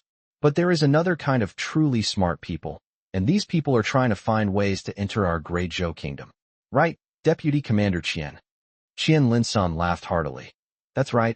I just received more than a dozen phone calls in one go. The callers were all top international experts in quantum theory. They weren't discussing academics with me, nor were they discussing the starry sky beasts. Guess what questions they were asking me? Before anyone else could answer, Qian Linsan laughed out loud. They're asking me how to become citizens of the great Zhou kingdom. They want to naturalize here. But I didn't agree to their request. I'll introduce them to you later, and you can really squeeze them dry. Don't let them in until you've drained their brains dry. Yi Wanqing nodded happily. Ha ha ha. A burst of laughter came from the conference room, instantly easing the tense and anxious atmosphere. Xiao Yi looked at Lu Bowen and asked, Mr. Lu, could you give a report on the work of the relocation team? Lu Bowen glanced at Xiao Yi. His impression of Xiao Yi hadn't changed much. It was just that his duty made him respect Xiao Yi's work. Didn't team leader Qiu just say that teaching and theory should be combined? That's perfect. We are currently carrying out old city renovation work in the Steel City Wall area. We need a lot of trainees. Your trainees can come to our construction site to learn theory while doing their internships. Qiu Dei slapped his thigh. No problem. Lu Bowen continued. I have another request, which I hope the two delegation leaders and advisor Xiao will approve. Xiao Yi nodded. Please speak. He still held Lu Bowen in high esteem. As a figure who had pioneered a new era, Lu Bowen deserved Xiao Yi's respect. Lu Bowen's words shocked almost half the people. Announced the cancellation of privatization and the complete nationalization. Resources will be centrally allocated and managed by the state. In particular, housing will be strictly limited in terms of living space per person, and any surplus housing will be nationalized and allocated by the state. A man stood up and said loudly, This is a regression in history, an extreme inhumanity, and a step backward for the country. I remember that you, team leader Lu, were once a pioneer of reform, the one who broke the iron rice bowl. How come you're now pushing for nationalization? I object. Xiao Yi glanced at the man and recognized him as Wu Jiao, name provided by Reader, the deputy head of the strategic materials team in the military group. He was a materials preparation expert transferred from the Army Logistics Department. Lu Bowen glanced at Wu Jiao, but didn't say anything. Instead, he turned his gaze to Xiao Yi, clearly wanting to see how Xiao Yi would evaluate the matter. Xiao Yi pondered for a moment and said, This suggestion actually has some merit. However, we can't nationalize everything at once. I suggest that Lu Bowen, the head of the relocation team, take the lead and nationalize residential housing as the first step. Everyone should be allocated housing according to their needs, and any surplus housing should be nationalized. The state should allocate housing uniformly so that all relocated residents can have their own homes. At the same time, any unnecessary units and business premises should also be nationalized, renovated, and converted into residential housing. Lu Bowen snorted. Too timid, not bold enough, even more hesitant than an old man like me. Consultant Xiao, tell me, how much area should each person be allocated? Xiao Yi said irritably. This is your responsibility as the head of the relocation team. Of course, it's your decision. Otherwise, why would I have dragged you all the way out of the sanatorium? Lu Bowen was taken aback for a moment, then burst into laughter. Good. That's tough. That's more to my liking. Interesting. A group of people couldn't help but chuckle. Only Wu Jiao looked rather displeased. He was clearly unhappy that his opinion hadn't been adopted. Chapter 179, The Awareness of the Common People. 155 days to go. This day was destined to be a day filled with unease. Lu Haoran, who runs a night market business name provided by Reader, Terrifying Little Train, woke up early in the morning only to find that he didn't know what to do. Around this time, he would usually go to the market to buy enough ingredients for the day and then start preparing. He would set up his stall around 4 or 5 in the afternoon and usually start packing up around noon. However, we received a notice yesterday that the entire nation is collectively laid off and awaiting unified national command. Although he was not used to it, Lu Haoran always obeyed the law, so he remained in a daze after waking up. Old Lu, I saw Aunt Yang go to the community center to make a scene. You should go too. Every day we take a day off means a day less pay, and the government won't compensate us. Making a scene will surely get us some benefits, his wife yelled. Lu Haoran was afraid of his wife. Although he was very unwilling and felt that his wife's thinking was wrong, he still obediently went after seeing his wife's murderous look. A large crowd had gathered at the entrance of the community, and they were arguing about something. Director Zhang, you can't just tell us to stop working like that. We still need to eat, can we? You're just leaving us idle like this. You have to give us a way to make a living. If we don't set up our stalls, who will support us? Aunt Yang, who also runs a snack stall, had a loud voice and shouted from a distance. Lu Haoran is an honest man, and he usually avoids such situations. But today he wanted to hear what the community had to say, so he came over too. Director Zhang, tell me, who's going to support us? We need to work, we can't be idle. Old Ma, who also runs a night market business, chimed in. Lu Haoran looked at the group of people. They were all small business owners like himself. Business people are used to being busy and can't stand being idle. It was the same during the last major catastrophe. Business people suddenly had nothing to do, and many of them felt unwell and on the verge of falling ill. Fortunately, they were allowed to do takeout business not long after, and things returned to normal a few months later. But this time it's different. This time they're being forced to close down and wait for a job transfer. That completely dashes their hopes. Director Zhang Ming, I don't know how to do anything except make snacks. I think you shouldn't arrange for me to change jobs. Just let us set up a stall. After all, people have to eat. Aunt Yang continued to shout, which drew cheers from the others. Director Zhang Ming came out, looked at the crowd, sighed, and said, Fellow neighbors, this is a national order. These are extraordinary times, and everyone must respond to the nation's call. Go back first and wait patiently for the nation's allocation. Aunt Yang's loud voice rang out again. Director Zhang, we can't rest easy. Yes, I can't rest easy. We need to earn money to eat and support our families. Lu Haoran felt uneasy. Although he felt that such a noisy scene was wrong and that everyone should respond to the country's call, he also felt that just sitting around doing nothing was not a good idea. He heard about it yesterday. People working in supermarkets, hospitals, electricity, water, and gas companies have all returned to work, and others with jobs are starting to be reassigned. Many people are also starting to participate in construction training. These self-employed individuals without a work unit are like orphans without anyone to care for them, with nowhere to turn. Suddenly, Xiao Sun ran out and handed a document to Zhang Ming. Zhang Ming glanced at it and said excitedly, Everyone, quiet down. The country hasn't forgotten you. They've assigned you jobs cooking on construction sites. Anyone who wants to go can sign up now. Director Zhang, how much is your salary? Is it close to home? Aunt Yang's loud voice started calling out again. Yeah.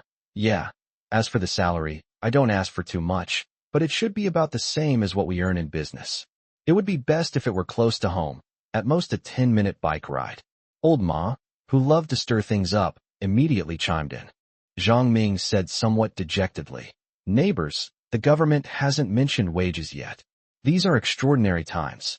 I estimate that as long as everyone responds to the government's call, the government won't treat you unfairly.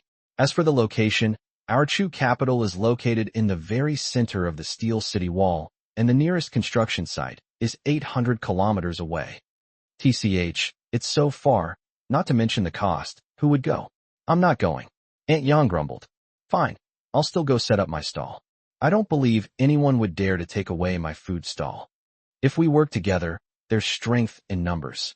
We need to eat, and the government can't stop us, can it? Old Ma egged them on. The crowd responded enthusiastically. Everyone knew that Director Zhang Ming was a good-tempered person, and they weren't afraid of him getting angry. Lu Haoran felt that everyone's actions were somewhat inappropriate, but he didn't say anything. Zhang Ming was extremely anxious. Fellow neighbors, please don't go against the country's call. I beg you all, please cooperate with the country's call and go to the front-line construction sites to provide support. But no one paid any attention to Zhang Ming. They all hurriedly prepared to go back, and those who lived nearby even pushed out their food carts. Xiao Sun looked at Director Zhang, somewhat anxious, but unsure what to do. Chapter 180 The time has come when the country needs us. Zhang Ming suddenly rushed into the community office, grabbed a megaphone he rarely used, grabbed Aunt Yang, and shouted through the megaphone. Neighbors, listen to me. Have you forgotten how people in other industries acted when the country needed them? During the Great Disaster, Medical workers went against the tide without hesitation, rushing from all over the country to Chudu to provide support.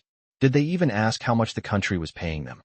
When the Great Flood breached the dike in Pai Chao Bay that year, did those soldiers who jumped into the floodwaters and used their bodies to plug the gap ask about their wages?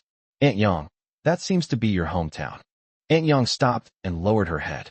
During the earthquake, Lao Ma, I remember you were driving around delivering food to the kind people who were helping with the disaster relief. But you were stopped because of the danger. You even cried at the time. You said that it was a pity you weren't a soldier, otherwise you would definitely have answered the call to go to the disaster relief. Old Ma looked embarrassed and not at all pleased. You couldn't go to fight floods because you're not soldiers. You couldn't go during major disasters because you're not medical personnel. You still couldn't go to earthquake relief because you're not disaster relief workers. But now, when the motherland needs you, you've backed down. Ask yourselves honestly, have you done right by those who risked their lives to help us? Now, the country needs a large number of chefs, and it is time for you to repay the country and those who have selflessly helped us. How can you back down? Director Zhang Ming cried out. Neighbors, I, Zhang Ming, a person with no ability, am begging you here.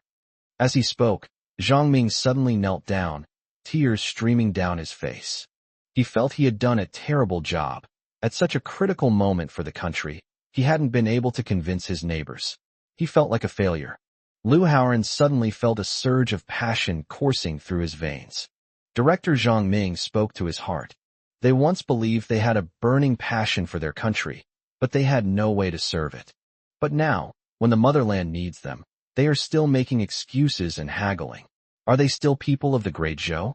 Director Zhang, I'm signing up. Please send me to the most difficult place. I will definitely not let you down. Lu Haoran took a step to Zhang Ming and reached out to help him up. And me, I don't want any payment. And me? This scene was happening simultaneously in various parts of the Great Zhou Kingdom.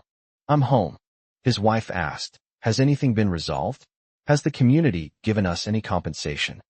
Lu Haoran hurriedly packed his clothes into his suitcase and said, I'm going to work as a cook on a construction site. How much salary? His wife was quite happy, clearly believing that this time they could definitely get more money from the government. Lu Haoran said, it's voluntary. His wife's expression changed instantly. She grabbed Lu Haoran and said, you're not allowed to go. Lu Haoran said in a low voice, the country needs us, and it's time for us to repay the country. His wife waved her hand. I don't care. Let others go if they want to serve the country.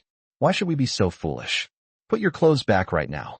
This time, I won't let you go no matter what. There are so many people in the Great Zhou Kingdom, we don't need you. Lu Haoran bit his cheek tightly and said after a while, I am also a citizen of the Great Zhou Kingdom. This time I must go. His wife, hands on her hips, angrily pointed at Lu Haoran and said, you're not allowed to go. What do you mean by repaying the country? The country is so rich, does it need your repayment? Besides, has the country given you a single penny?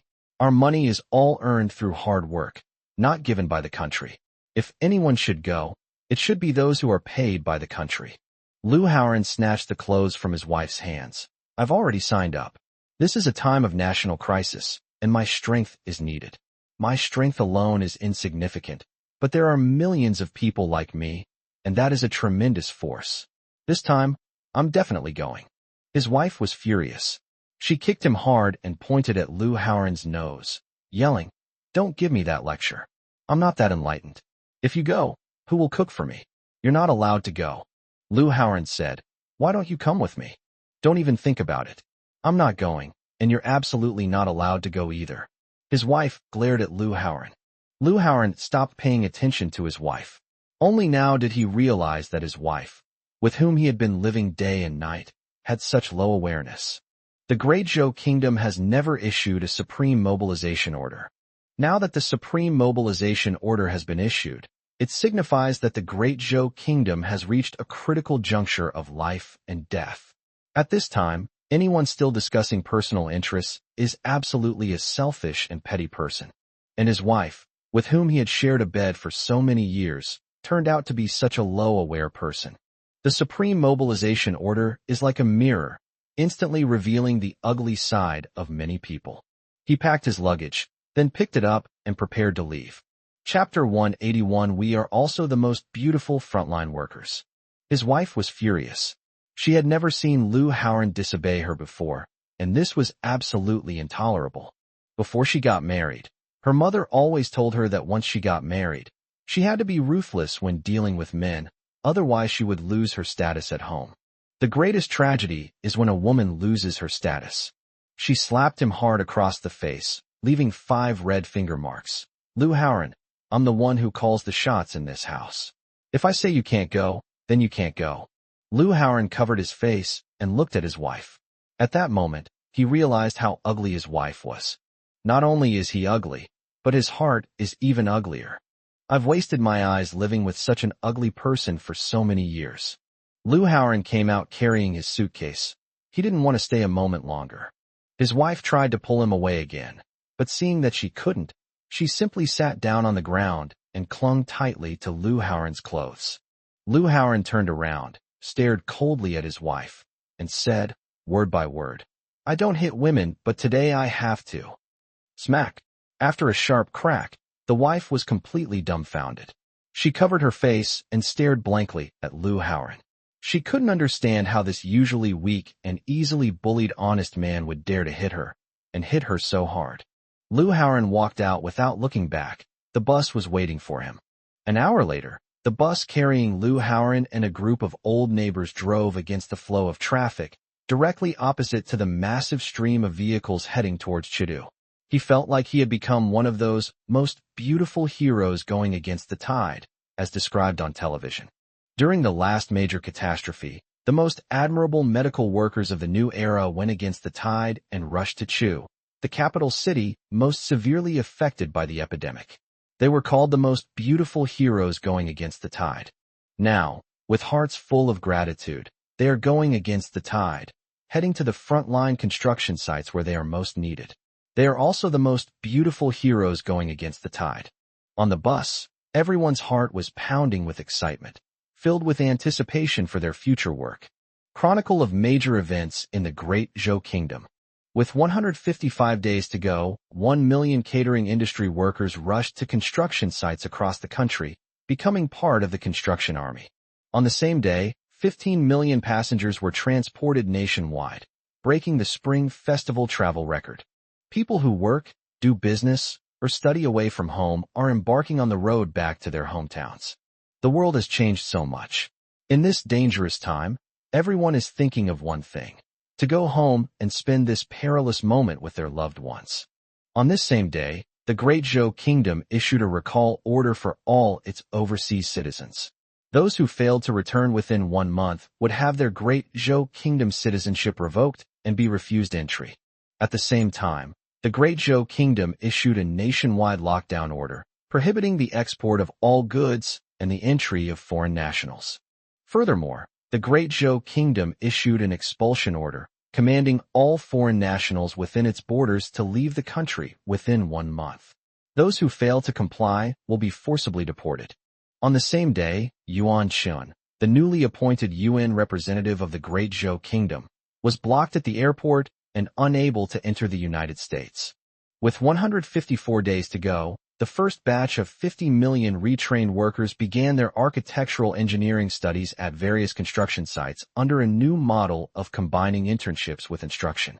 On this day, the expert group for the nationwide mobilization released the latest national-level merit medals, which are divided into 4 levels: first-class merit for the nationwide mobilization, second-class merit for the nationwide mobilization, third-class merit for the nationwide mobilization, and honorary medal for the nationwide mobilization. On the same day, the first department in the country to relocate its capital officially completed its move, the Ministry of Education, led by Qiao Darren. This was 4 days ahead of schedule. The entire Ministry of Education was awarded the third-class collective merit medal for national mobilization, becoming the first group to receive this honor. Also receiving the medal was Gao Daqiang, whose name was officially recognized. On the same day, Yuan Shun, the newly appointed UN representative of the Great Zhou Kingdom, remained stranded at the U.S. airport, unable to obtain a U.S. visa. The Great Zhou Kingdom lodged a strong protest with the U.S. On the same day, The number of passengers transported nationwide exceeded 16 million, breaking the historical record once again. 153 days to go. Sam's Airport. Yuan Shun paced anxiously back and forth in the airport. Today will be the day of the official vote. Because of the pressure from the United States, the United Nations, contrary to its usual practice, accepted the resolution jointly initiated by 10 developed countries with remarkable efficiency, demanding that the UN Charter be amended to abolish the veto power provision. If this resolution is passed, the United Nations will become a mere formality, merely serving as a spokesperson for Western developed countries. Developed countries control the world's economic arteries, and countless countries depend on them. Countries that dare to speak out are often sanctioned by these countries for various reasons, thus losing their influence. The veto power held by the Great Zhou Kingdom and the Luoxia Kingdom is therefore particularly crucial. They always speak up for the weak and small countries in the world that refuse to be bullied by large countries. However, if the veto power is abolished and voting is based on the number of votes, the United Nations will lose its purpose and become a tool for developed Western countries like the United States to control other countries. Chapter 182 No Way Out. Therefore, we must not let the United States plan succeed. Yuan Shun has reported the situation here to the expert group of the Whole People Mobilization, but after diplomatic exchanges, he was unable to achieve the desired result. The United States used various excuses to delay the arrival of Yuan Shun, the newly appointed representative of the Great Zhou Kingdom to the United Nations, in the United States. The most ridiculous reason given was that Yuan Shun's passport was dirty and the handwriting was illegible. The passport was damaged because the customs officer accidentally spilled coffee on it during the inspection. Of course, it might have been spilled on purpose. In short, Yuan Shun is currently stuck at the airport and has no chance of entering the United States. Furthermore, all protests lodged by the Great Zhou Kingdom have been rendered ineffective. The United States does this kind of thing often. Last time, when representatives from Russia were refused entry by the United States, they took the opportunity to secretly pass a resolution. Today, such a thing happening again only elicits a cold laugh.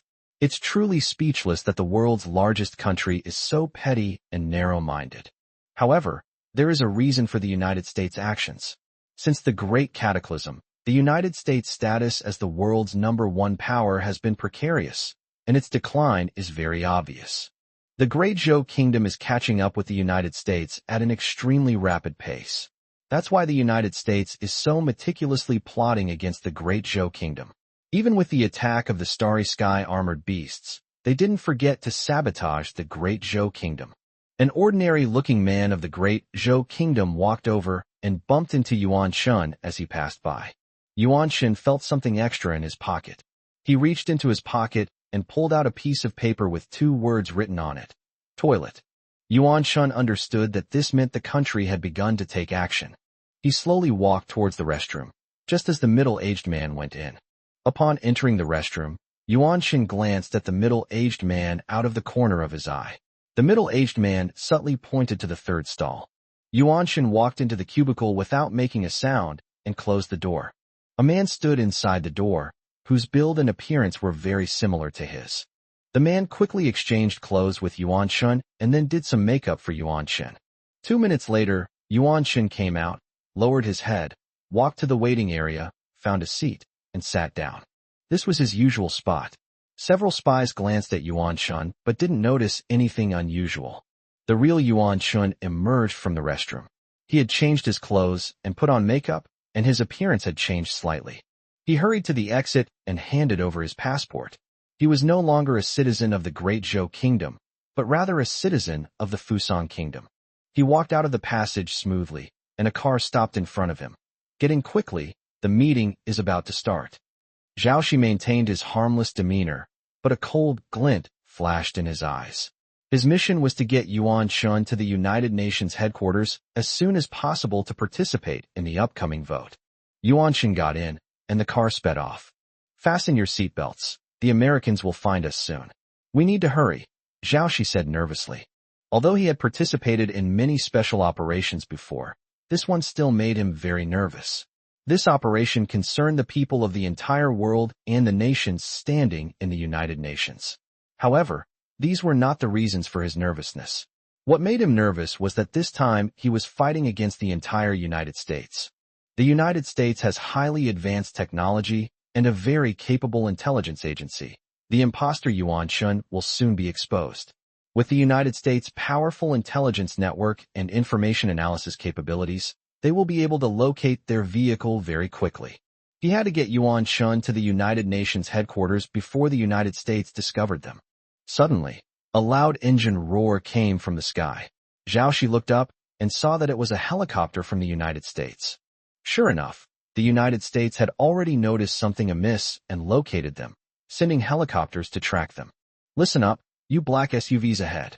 You have entered the United States without authorization, violating U.S. law. Turn off the engine immediately, pull over, and await inspection. The helicopter began to call out. Xiao Yi glanced at it coldly, then slammed on the gas pedal. The engine roared loudly, and the car shot off like a bolt of lightning. Xiao Yi's driving skills were outstanding. He weaved through the convoy like lightning. Sirens began to blare, and police cars sprang into action, closing in on the pursuers. There were at least dozens of police cars chasing from behind, while the vehicles blocking the way formed a barrier, with speed bumps laid out, creating a pincer movement. Xiao Yi stared coldly ahead, then suddenly swerved the steering wheel, sending the car crashing through the central divider and into the opposite lane. She continued driving at breakneck speed, quickly breaking through the encirclement. A dramatic chase unfolded on a highway in the United States.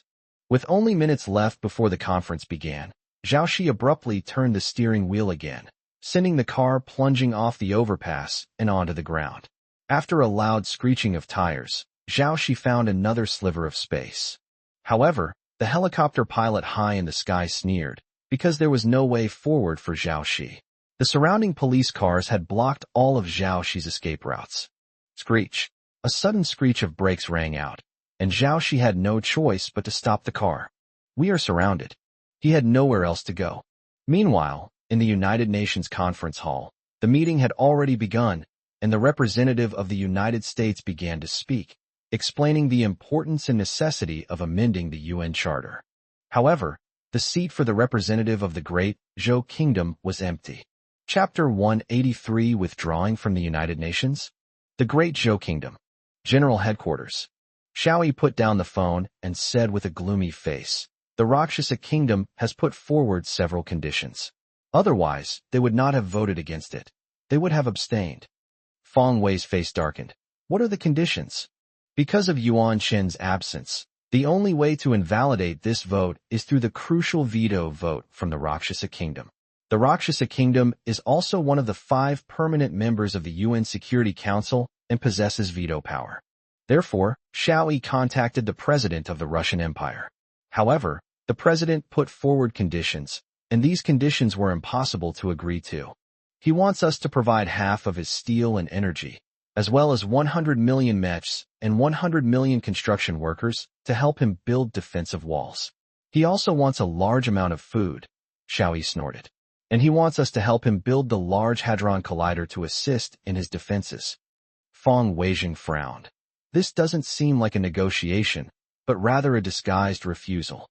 Yao walked over and handed over a piece of intelligence. According to the latest intelligence, developed countries such as the United States have agreed to help Russia build a steel wall. If they are unwilling to build the steel wall, they can reserve a quota of 100 million for Russia in the European Steel Wall project. Qian Linson said, "We have also reserved 100 million yuan for them." Xiao Yi sneered. "The Rakshasa Kingdom is unwilling to relocate its entire nation to the Great Zhou Kingdom. On the one hand, it's because they are originally a European country, and a nationwide relocation would be too large a project, and there would be significant cultural differences. On the other hand, it's their pride at play. They used to be the big brother, and we were the little brother. But now the situation has reversed, and they are lagging behind us in every aspect. So naturally they feel uncomfortable." Luo Yaoyang said, "Another reason is that they are very strong militarily, and they are confident in their own strength. They are more willing to accept the Western countries' promise to provide them with supplies to help them build the steel wall." What do we do now? Yao Yao asked. Xiao Yi said, if Yuan Shun and the others can make it in time, that would be best. If they can't, we should be prepared to withdraw from the United Nations. Everyone's heart grew heavy. Withdrawing from the United Nations would come at a high price. Xiao Yi stood up and said, we can still build our steel walls even without the United Nations. But the United Nations would be a disaster without us. These words rekindled everyone's spirits. The United States. Fully armed special police and regular police surrounded the SUV. The car door opened as the police shouted. A seemingly harmless middle-aged man slowly walked out, his hands raised high, a look of astonishment on his face. Don't shoot. I'm a law-abiding citizen. Several police officers rushed up and pinned Xiao Yi to the ground. Other officers approached the car, opened the door, pointed their guns inside, and shouted, get out. To the police's surprise, there was no one in the back seat, only a wooden mannequin dressed in Yuan Chen's clothes. Meanwhile, Yuan Shun, under Fang Shihong's protection, arrived in front of the United Nations headquarters building. The headquarters security guards tried to stop him, but Yuan Shun revealed his identity.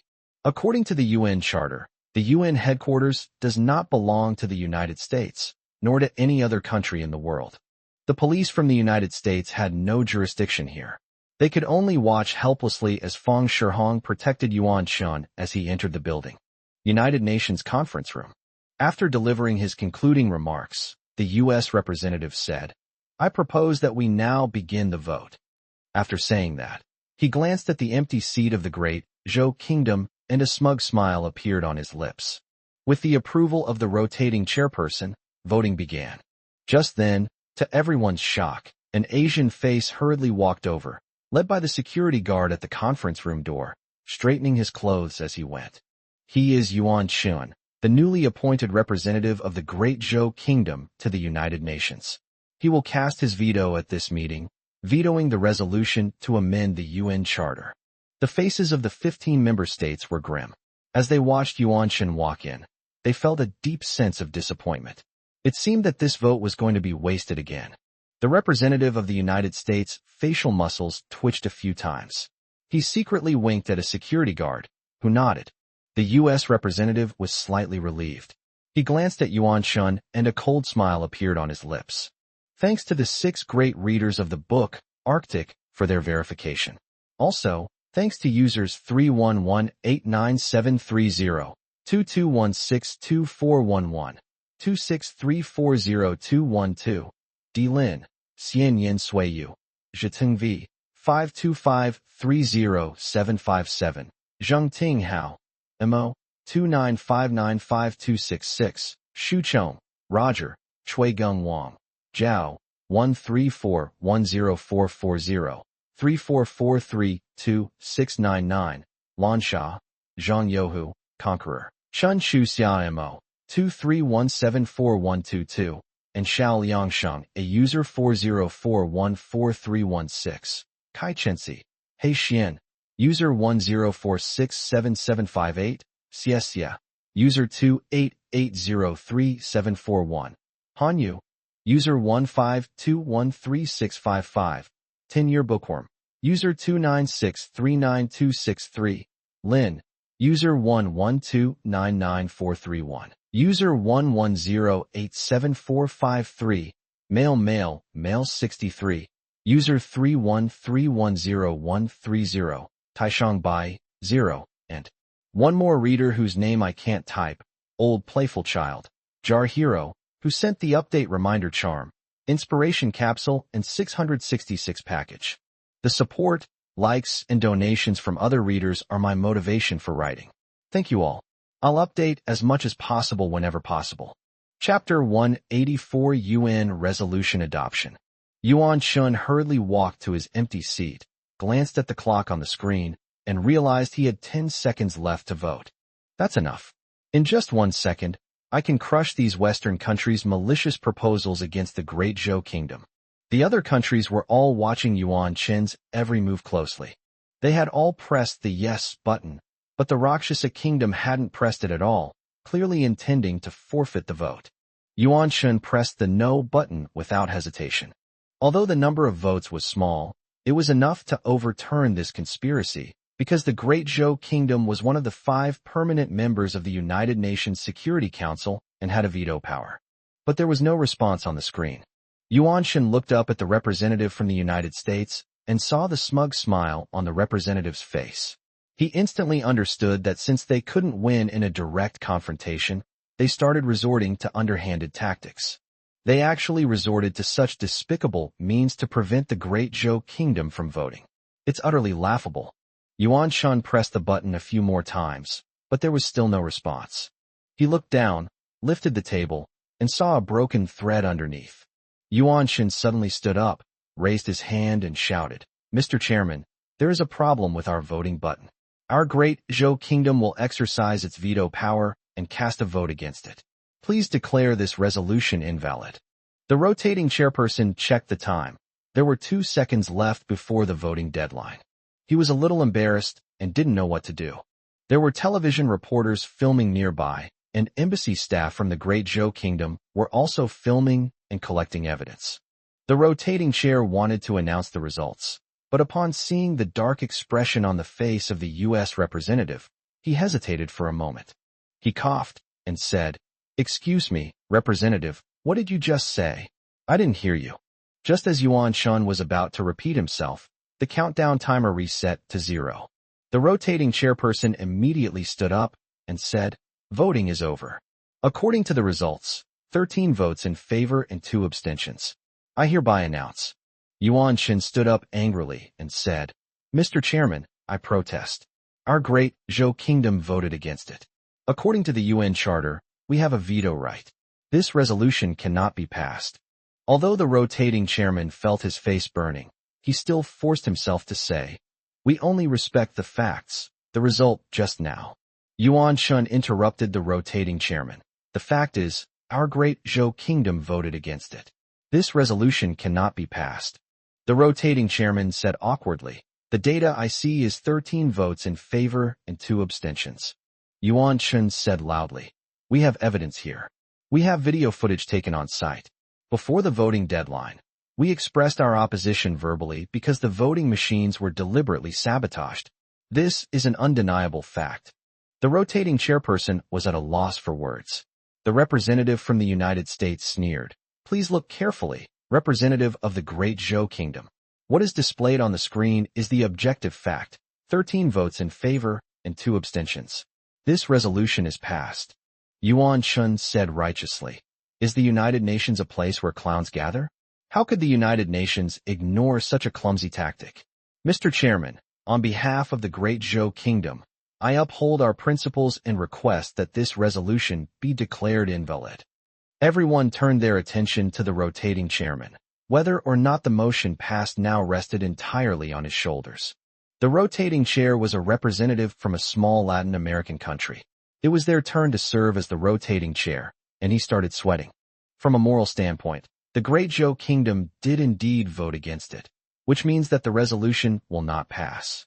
However, the United States is a formidable force they look up to, and it has also united 10 other developed countries to launch the vote. Offending the United States would be disastrous for their nation.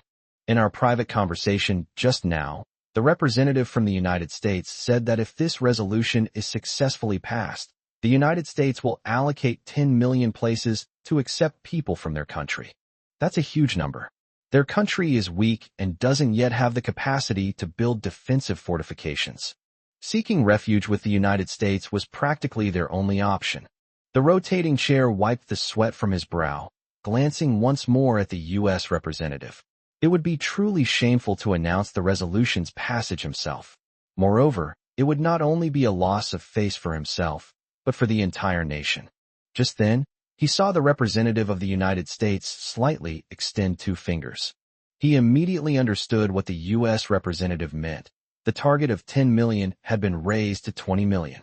It should be noted that their entire population is only about 25 million. With a target of 20 million, after deducting the elderly, the weak, the sick, and the disabled, almost the entire nation could take refuge in the United States fortifications.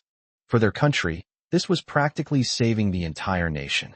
When national interests are at stake, what does one's own reputation matter? The nation's reputation is nothing either. He immediately stated, "We only respect objective facts." After the voting deadline, the result was 13 votes in favor and 2 abstentions. I hereby declare the resolution submitted by the United States to amend the UN Charter passed. Chapter 185. The Great Zhou Kingdom withdraws from the United Nations. Yuan Qin's expression suddenly turned extremely cold. He stood up again, turned to the rotating president and the UN Secretary-General who was observing, and said, "In that case, the United Nations is no longer worthy of the Great Zhou Kingdom's trust. The Great Zhou Kingdom does not need an organization that ignores the voices of the weak, an organization that distorts the truth and has no bottom line. On behalf of the Great Zhou Kingdom, I declare that the Great Zhou Kingdom withdraws from the United Nations, effective immediately." The entire room erupted in uproar, and even the representative from the United States was somewhat surprised. The people of the Great Zhou Kingdom are so courageous. The video was posted online and immediately caused an uproar. Within an hour, the number of comments exceeded 1 million and the number of views exceeded 100 million, and it is still growing at an extremely high rate. The comments from netizens were also varied and bizarre. Good heavens! Is the United Nations still the United Nations without the Great Zhou Kingdom? What the United States did was truly despicable. Shameful. I hereby announce my withdrawal from the universe. I simply cannot bear to live on the same earth as these people. Manual sarcasm. I was just passing by. What? Soy sauce is sold out. The Great Zhou Kingdom has closed trade? Humanity's tragedy. At this moment, the United Nations is nailed to the pillar of shame. Cutting the voting machine's power cord, what genius came up with that idea? Even causing a 404 error and computer crash would be more technically sophisticated than this. The people of the Great Zhou Kingdom support withdrawing from the United Nations. Get lost, Western countries. The Great Zhou Kingdom doesn't need you. Looks like I'll never be able to buy an Apple phone again. I'll have to use a domestic brand. This feels great. I am a netizen from Tanzania, Africa. On behalf of Tanzania, I hereby announce our withdrawal from the United Nations. We are preparing to form a true United Nations with the Great Zhou dynasty. Welcome, everyone, to join us. Looking at the various messages, Xiao Yi turned off his phone. Withdrawing from the United Nations was actually part of Xiao Yi's plan. In other universes, especially the nearby ones, the Great Zhou Kingdom had almost all withdrawn from the United Nations. It was just a matter of time. In the second universe, another Xiao Yi was doing his best to coordinate and integrate the world's resources to build a series of steel wall defenses that could complement each other, but he had to give up 100 days before the major outbreak. Xiao Yi in that universe had to reduce his original plan for a massive steel wall by more than 10 times. This directly led to their defeat after only 3 months, when they were overwhelmed by the boundless starry sky armored beasts. Xiao Yi, have you seen the latest video? Niesihua rushed in and asked anxiously. Xiao Yi was taken aback. What video? Niesihua handed her phone to Xiao Yi and said, "Look, someone has captured footage of the starry sky armored beast appearing." Xiao Yi was startled. He pulled up the video, which was a clip from a video call. The screen showed a man fishing in a small boat, video chatting with a friend as he fished. Suddenly, a reptile-like creature leaped out of the water and bit the man.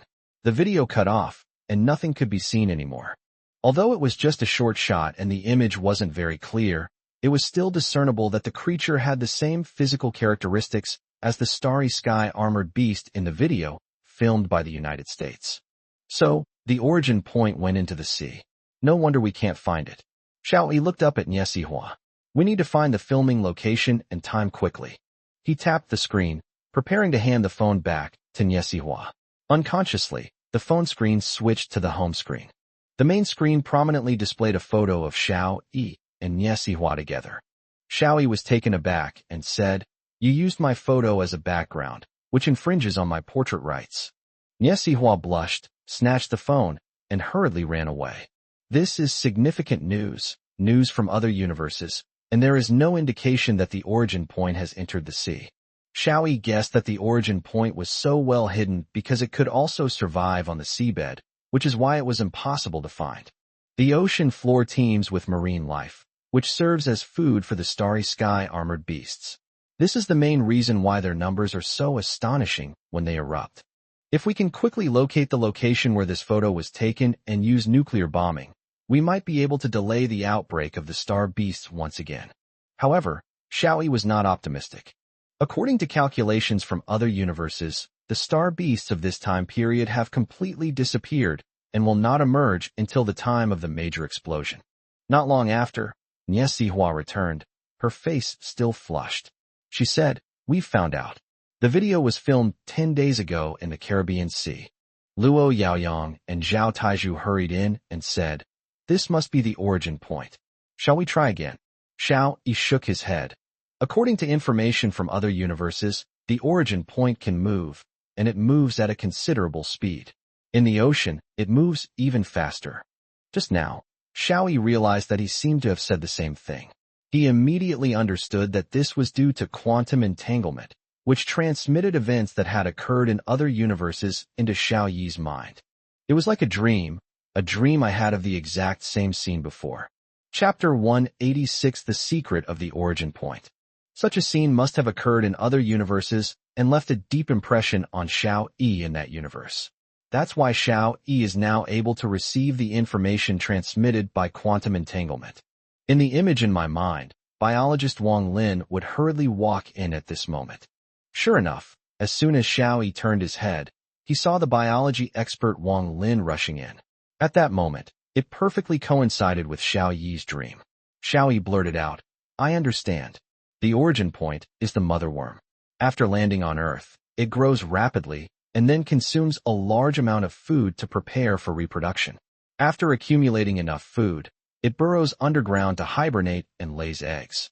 It should lay tens of thousands, or even tens of millions, of eggs. Once the larvae mature, the starry sky beasts will begin a massive outbreak. This is the secret of the origin point." Xiao Yi didn't need to recall this information or think about it deliberately. It just came out naturally. This is the most amazing aspect of quantum entanglement, and the fundamental reason why science has been unable to explain the phenomenon of visual reproduction. Although it is unknown which universe this message came from, it clearly conveyed the message it was meant to convey. This is why each universe transmits the message to Xiao Yi himself in the next universe. Only Xiao Yi can receive important messages from other universes through this mysterious phenomenon. Wang Lin was shocked. He said, "If we calculate it this way, we have no way of detecting its location. We can no longer stop the starry sky armored beast's massive outbreak." Xiao Yi stood up and said firmly, "Since we can't postpone it, let's face it calmly." After everyone else left, Xiao Yi looked at Hua and asked, "How's things going with Elon?" Hua sat down next to Xiao Yi and said, "I've learned a lot from him these past few days. He's very meticulous in his work, offering suggestions for every step and perfecting them to an extreme degree.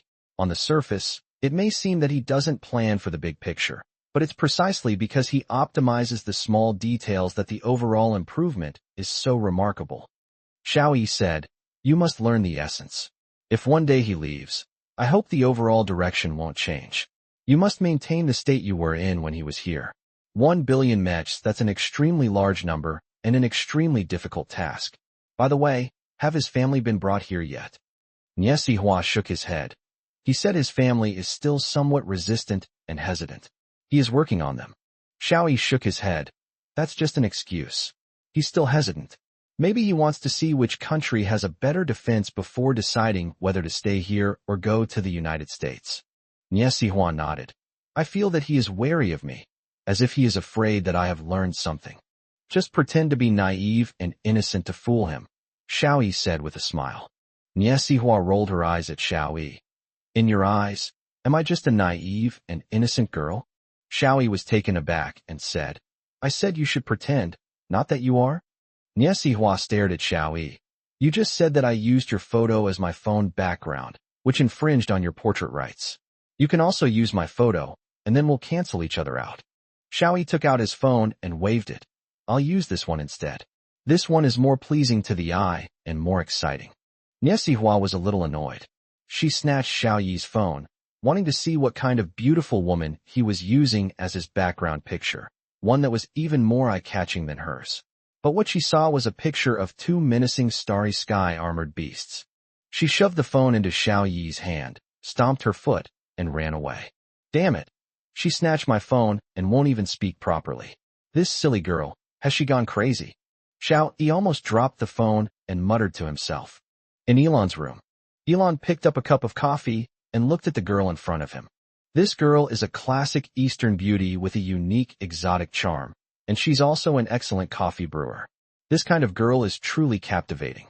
Mr. Elon, what should we do with these documents? Should we print them out or destroy them? Niesihua asked, looking at a file on the computer screen. Elon frowned and walked over to Niesihua with his coffee. Niesihua was startled and slowly backed away, but she soon realized that she couldn't back up anymore. There was a wall behind her. Mr. Elon, what do you want to do? Niesihua asked nervously. Her task was to provide Elon with the best service, while also assisting him with translation and coordination. Xiao Yi emphasized that in order to learn Elon's advanced concepts, one must overcome all obstacles and learn them diligently. She glanced at Elon with a seemingly malicious look. She lowered her head, intending to walk around him, but Elon reached out and blocked Niesihua's path. Miss Nia, the coffee you made is really delicious? Niesihua's face flushed red, and she tried her best to keep her distance from Elon. Mr. Elon, you're standing too close. Elon waved his hand dismissively. Didn't Xiao Yi tell you when he sent you that you would do whatever I say? Niesihua nodded. A wicked smile crept across Elon's lips. Then, listen to me now and don't move. As he spoke, Elon lowered his mouth and brought it close to Niesihua's face. Chapter 187 Iron's Test. Niesihua felt a surge of tension. She was currently conflicted. Xiao Yi had indeed told her to cooperate well with Elong, take good care of Elong's life, and make sure she mastered Elong's core management philosophy. She wanted to push Island away, but she was afraid of offending him and failing to complete the task Xiao Yi had assigned her. How could she face Xiao Yi? However, Xiao Yi didn't say that he needed to accompany her in person. Don't resist. Xiao Yi said you have to listen to me and do what I ask. Now I'm asking you to get intimate with me. Iron grinned wickedly, getting closer and closer. Even the hot breath from their breathing hit Niesihua's face. Niesihua trembled all over. On one side was Xiao Yi's instructions, and on the other side was her own innocence. Which side was more important? Elon's eyes gleamed with amusement as he kissed him fiercely. Niesihua's mind went blank for a moment. She subconsciously lowered her head to avoid Iron's kiss, and kicked Iron hard between the legs. To hell with him. Even if I can't complete the mission, I won't let this guy bully me. Niesihua thought fiercely, putting all her strength into it. With a scream, Elon clutched his leg and collapsed to his knees. Niesihua panicked and hurriedly fled. She ran straight to Xiao Yi's room, rushed in without thinking, closed the door, and clutched her chest, panting heavily. Xiao Yi looked at Niesihua curiously and asked, "What happened?" Niesihua looked at Xiao Yi, then suddenly threw herself into his arms, crying as she said, "Xiao Yi, you won't blame me, will you? I messed things up." Xiao Yi was stunned. A beautiful woman was crying in his arms. If someone saw this, it would be hard to explain. He quickly grabbed Niesihua's arms and pushed her away a little. "Don't cry, what happened?" Niesihua sobbed. "Just now, Elon tried to take advantage of me, and I kicked him hard. I messed up, and I guess Elon won't want me as his assistant anymore." Xiao Yi was taken aback, then suddenly smiled. He patted Niesihua on the shoulder and said, "Don't rush. As far as I know, Elon is a smart man and would never let his lower body control his brain. Tell me what happened in detail." Niesihua's eyes widened.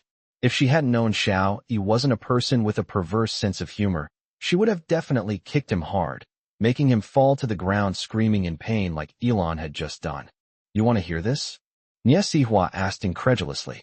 "Yes, I roughly know what Elon is thinking," Xiao Yi said, sitting down. Niesihua stared at Xiao Yi and noticed that he wasn't joking but looking very serious, so she recounted what had just happened. Xiao Yi frowned and asked, "What is the content of that document?" Niesihua said, "It's a document about the most crucial part of the mecha, the optimization of the power system." Xiao Yi clapped his hands. "That's it. Elon is testing you." Seeing Niesihua's bewildered expression, Xiao Yi smiled and said, "Sit down, and I'll explain it to you slowly. Elon is a very sensible person, Everything he does is meaningful. Even his pursuit of which celebrity is carefully planned. He launched a new energy vehicle worth tens of millions into space, which seemed like a blatant display of wealth. But in reality, he used a car worth only 10 million to create a very effective advertisement. He knows very well that we are only in the early stages of cooperation, and he would never really make a move against you. He was just testing you, Xiao Yi said. Hua was startled. Testing what? Xiao Yi said, he is very clear about his own value. His education is different from that of our great Zhou kingdom. He lacks a spirit of collective dedication. He cares a lot about his own ideas and creativity. Therefore, he is worried that we will steal his core technology. When I sent you there, didn't I tell you to pretend you didn't know anything? To be just a translator and a pretty face. That way you could really uncover his secrets. And he was just testing you. A test? Is there such a thing as a test? Hua said, still shaken. Xiao Yi patted her shoulder. You did the right thing just now. If you just blindly obey, he will think you have ulterior motives. Just like Gojian, who was willing to taste excrement for King Fuchai of Wu in order to get revenge. If Elong were King Fuchai of Wu, he would definitely kill Gojian, because the motive would be too obvious. The more you endure, the bigger your scheme will be. If you keep holding back, it will only make Elon think you have some grand scheme in mind, that you're just trying to steal my techniques. This kick of yours will actually dispel his suspicions, Xiao Yi said, standing up. You should go to your room right away. I reckon Elon will apologize to you soon. Hua stood up with a hint of doubt. She walked to the door, thought for a moment, and then turned to look at Xiao Yi. If I were really bullied by Elon, what would you do? Xiao Yi was stunned for a moment, then immediately jumped up. He dares to do that. I'll cripple his balls. Hearing Xiao Yi swear, Hua smiled and nimbly opened the door and went out. Chapter 188 The Restless Islanders. Island. A surge of frenzy. Ever since the Great Zhou Kingdom issued its supreme mobilization order, the islanders have been restless. Should they return to their motherland, build their own defenses, or seek refuge with the United States? This question became the main topic of discussion among all the islanders. After 2 days of fermentation, people are now unsettled, and the whole society is showing signs of turmoil. The island's leader is consulting with a group of advisors. They need to make a decision as soon as possible.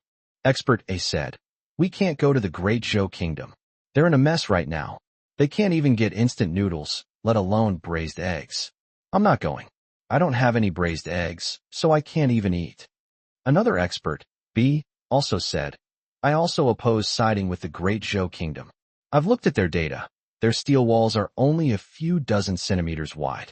Extraterrestrial beings could easily breach them with a single attack. I think we should side with the United States or Japan instead. We've been their underlings for so many years. It's time they took care of us. One of the men snorted. They were willing to take us in as their underlings because we had value and could keep the Great Zhou Kingdom in check. Now that the Great Zhou Kingdom has withdrawn from the United Nations and closed itself off from the world, we have no value anymore. I don't think the United States or Japan will want us. Expert B immediately exclaimed, no, we are very valuable. The man glanced at the island leader and said, the boss just called the United States. Why don't you ask her? Everyone's attention turned to the leader. The leader sighed and said, forget about the United States and forget about Japan too. The President of the United States just said that there is no place for us in their defenses. The meeting fell silent instantly. The man broke the silence. How about we go to the Great Zhou Kingdom? Expert A said dejectedly, we can't go. Everyone looked at Expert A and asked in confusion, why? Expert A said, they have a list divided into a red list and a black list. People on the black list are prohibited from entering. I'm on the black list, and I reckon everyone here is on the black list. The others realized something, and their faces turned pale instantly. Originally, they weren't too worried. They thought they had many options. They could ally with the United States or Japan, and if all else failed, they could simply change their attitude and shout slogans of cross-strait friendship to enter the Great Zhou Kingdom. This has always been the case. As long as everyone changes their attitude, the Great Zhou Kingdom will forgive them out of consideration for their compatriots and resume exchanges.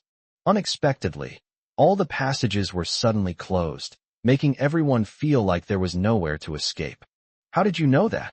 Expert B immediately pressed. Expert A said apologetically. Well, I went there yesterday and was turned away. They only accept people on the red list. Some people still had doubts, and at this time the Minister of Defense also said, I went there yesterday, but I couldn't get in.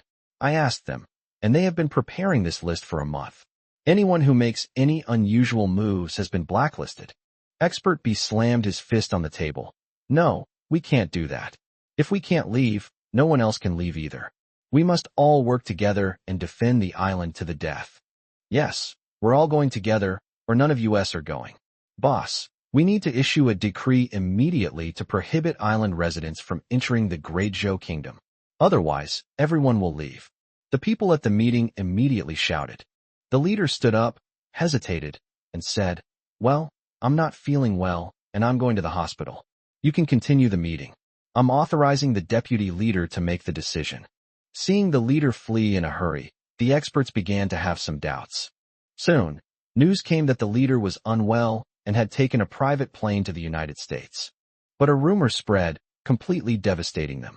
Although the United States had rejected the islanders' proposal to enter the country en masse, it had given the leader 10 slots, allowing her to bring her family into the United States fortifications. Chronicle of major events in the Great Zhou Kingdom. On the 153rd day of the countdown, the United Nations passed a resolution to amend the UN Charter. At the same time, the Great Zhou Kingdom announced its withdrawal from the United Nations and formed a new international organization called the Belt and Road Initiative. On the same day, the island's leader claimed to have traveled by plane to the United States due to health reasons and would remain there. The island descended into chaos. Hundreds of thousands of islanders petitioned the Great Zhou Kingdom to send troops to rescue them from their suffering. The Great Zhou Kingdom did not respond. On the same day, the Great Zhou Kingdom announced that its $4 trillion in foreign exchange reserves had been completely depleted, causing a sharp drop in international financial markets. Simultaneously, news broke that the United States was printing money in an attempt to buy up global resources, triggering a complete collapse of international financial markets. The U.S. currency plummeted, with $100 only equivalent to one Great Zhou dollar, and the decline continued. Chapter 189: The Return of the Heroic Cruiser. On the same day, more than 40 countries in Europe announced that they would jointly build defensive fortifications to defend against alien life.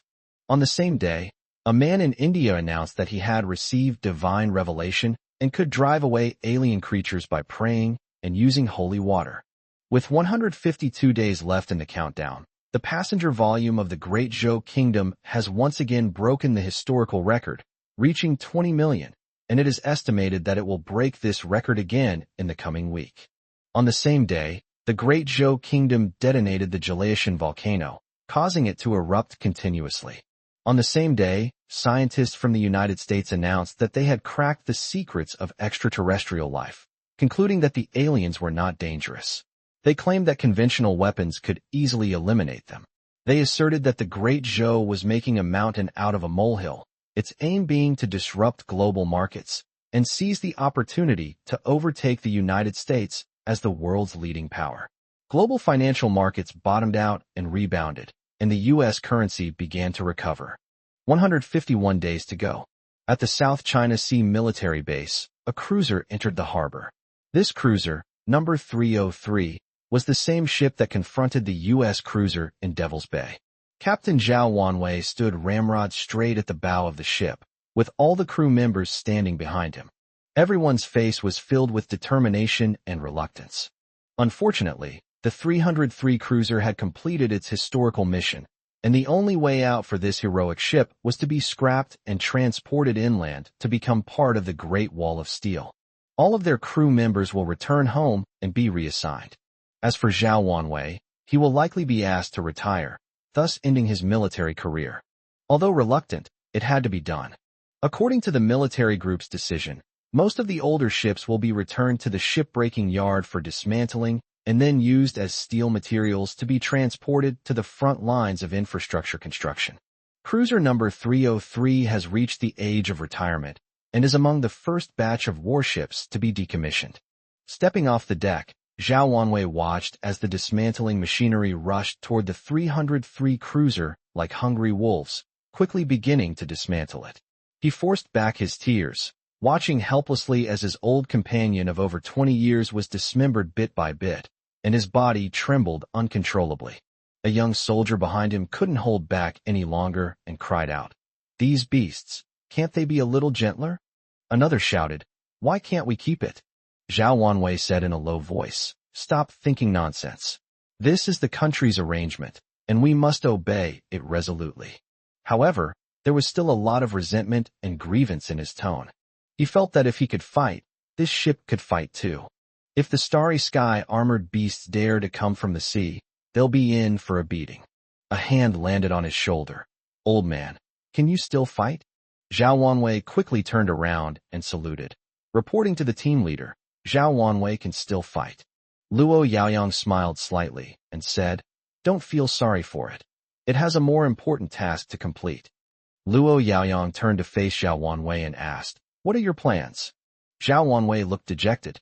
He was of retirement age, but having spent his entire life in the military, he really didn't know what he could do if he went back. "Sigh, I don't have any plans yet. I'll go home and see my wife and kids first. Then I'll tend to my flowers and plants," Zhao Wanwei said. Luo Yaoyang laughed. "Dream on. Let me tell you, you can go back, but you only have 7 days off." Zhao Wanwei immediately perked up. Since he only had 7 days off, it meant he was still useful and the country didn't want him to retire yet. "No problem. Please give me your instructions," Luo Yaoyang said. Now, the whole country has entered the infrastructure construction era. Everyone is engaged in infrastructure work. I ask you to take your team to the front line to participate in the basic construction of the Steel City Wall. Zhao Wanwei immediately deflated. A soldier, instead of protecting the country, was involved in infrastructure construction? Wasn't that a waste of his talents? Seeing Zhao Wanwei's thoughts, Luo Yaoyang smiled slightly. "There is another task. You need to lead the soldiers to quickly master the method of operating the Mechs, and train the workers in your vicinity to become qualified mech warriors." "Mech warriors? But I've never seen a mech before," Zhao Wanwei said. Luo Yaoyang turned around and looked behind him. Not far away, a very imposing-looking mecha was placed on the dock. "This is the mech. There are only a limited number available, and your entire team only has this one. From now on, you are no longer naval soldiers, but mech warriors," Luo Yaoyang said. Under the sunlight, the mecha was like a dazzling star, attracting everyone's attention. Marriott Hotel. Zhong Qianju walked into the conference room somewhat bewildered, and then sat down. The room was filled with employees who were just as confused as she was. As members of the service industry, they really can't find their place. After the nationwide unemployment, the hotel chefs were the first to be conscripted by the state. Some of them went to the front line of infrastructure construction and participated in the construction of the now most noble and respected Steel City Wall. Chapter 190. The country needs me, and I have an unshirkable duty. It is said that the foundation for the Great Wall of Steel is currently being excavated, and it seems that a large building will be constructed underground. The electricians and plumbers were the second batch of people recruited. They went to participate in training on the construction of the Steel City Wall. It is said that a month later, they would go to the front line to participate in this massive construction project. These two professions were not particularly important in the hotel industry before, but their importance was immediately highlighted during this extraordinary period. In contrast, these once glamorous reception and management personnel have lost their luster, as if this grand construction project has nothing to do with them. The general manager, seeing that everyone had arrived, said, "As you all know, our hotel has been taken over by the government. This place will be turned into an office and accommodation area, and we will all be unemployed." The employees were anxious. Although they were all somewhat lost when they received the order for everyone to be laid off, they felt that the hotel was still there and that their foundation was still intact. Now that the hotels have been requisitioned by the government, they have completely lost their backbone and have suddenly become fearful and uneasy. "Manager, what do we do?" a waiter asked, standing up. "I've been a waiter my whole life. I can't do anything else. What are the government's plans for us?" The manager held up a document and said, The government has plans for us too. This is an order I just received. The government is recruiting construction workers. Those who are willing to go, sign up now. One of the waitresses said dismissively, "What nonsense. You want us to be construction workers? No way. We're all delicate young ladies." The waiters burst into laughter. It does sound a bit unbelievable. It would be understandable if someone who does manual labor, like sweeping the floor or serving dishes at a roadside stall or hot pot restaurant, became a construction worker.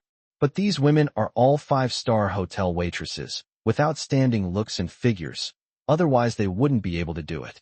The manager said somewhat awkwardly, "The country requires us to send at least 10 people to participate in the second phase of the construction worker training course, and they must go to the front line immediately after the training." A hush fell over the room. The scene was extremely awkward. The manager looked at the several foremen, then said to one of them, "Yinzi, you take the lead and set an example." This girl, Yinzi, was a winner in all the hotel's competitions, receiving every award imaginable, and almost every year she won an award for excellence. So, it was natural for the manager to try and persuade her first. "No way. I'm not going no matter what. My husband won't let me do any heavy work at home. Afraid I'll hurt my hands. He even hired a cleaning lady to clean the house. How can he expect me to use my delicate hands to carry bricks? TCH, he really has some ideas," Yinzi said disdainfully, stretching out her delicate hands. Another foreman said, "Manager, we're not going. The work on the construction site is tiring and dirty. Although TV and radio are promoting construction workers as the most beautiful people of the new era, that's a lie. Who really takes construction workers seriously? Remember the training a few days ago? Those construction workers made a mess of the site. It's shameful to work with people like that." Zhong Qianju frowned and said, "Lingling, don't talk nonsense. I think the construction workers were very well mannered. When they left the venue, they took all the mineral water bottles off the ground.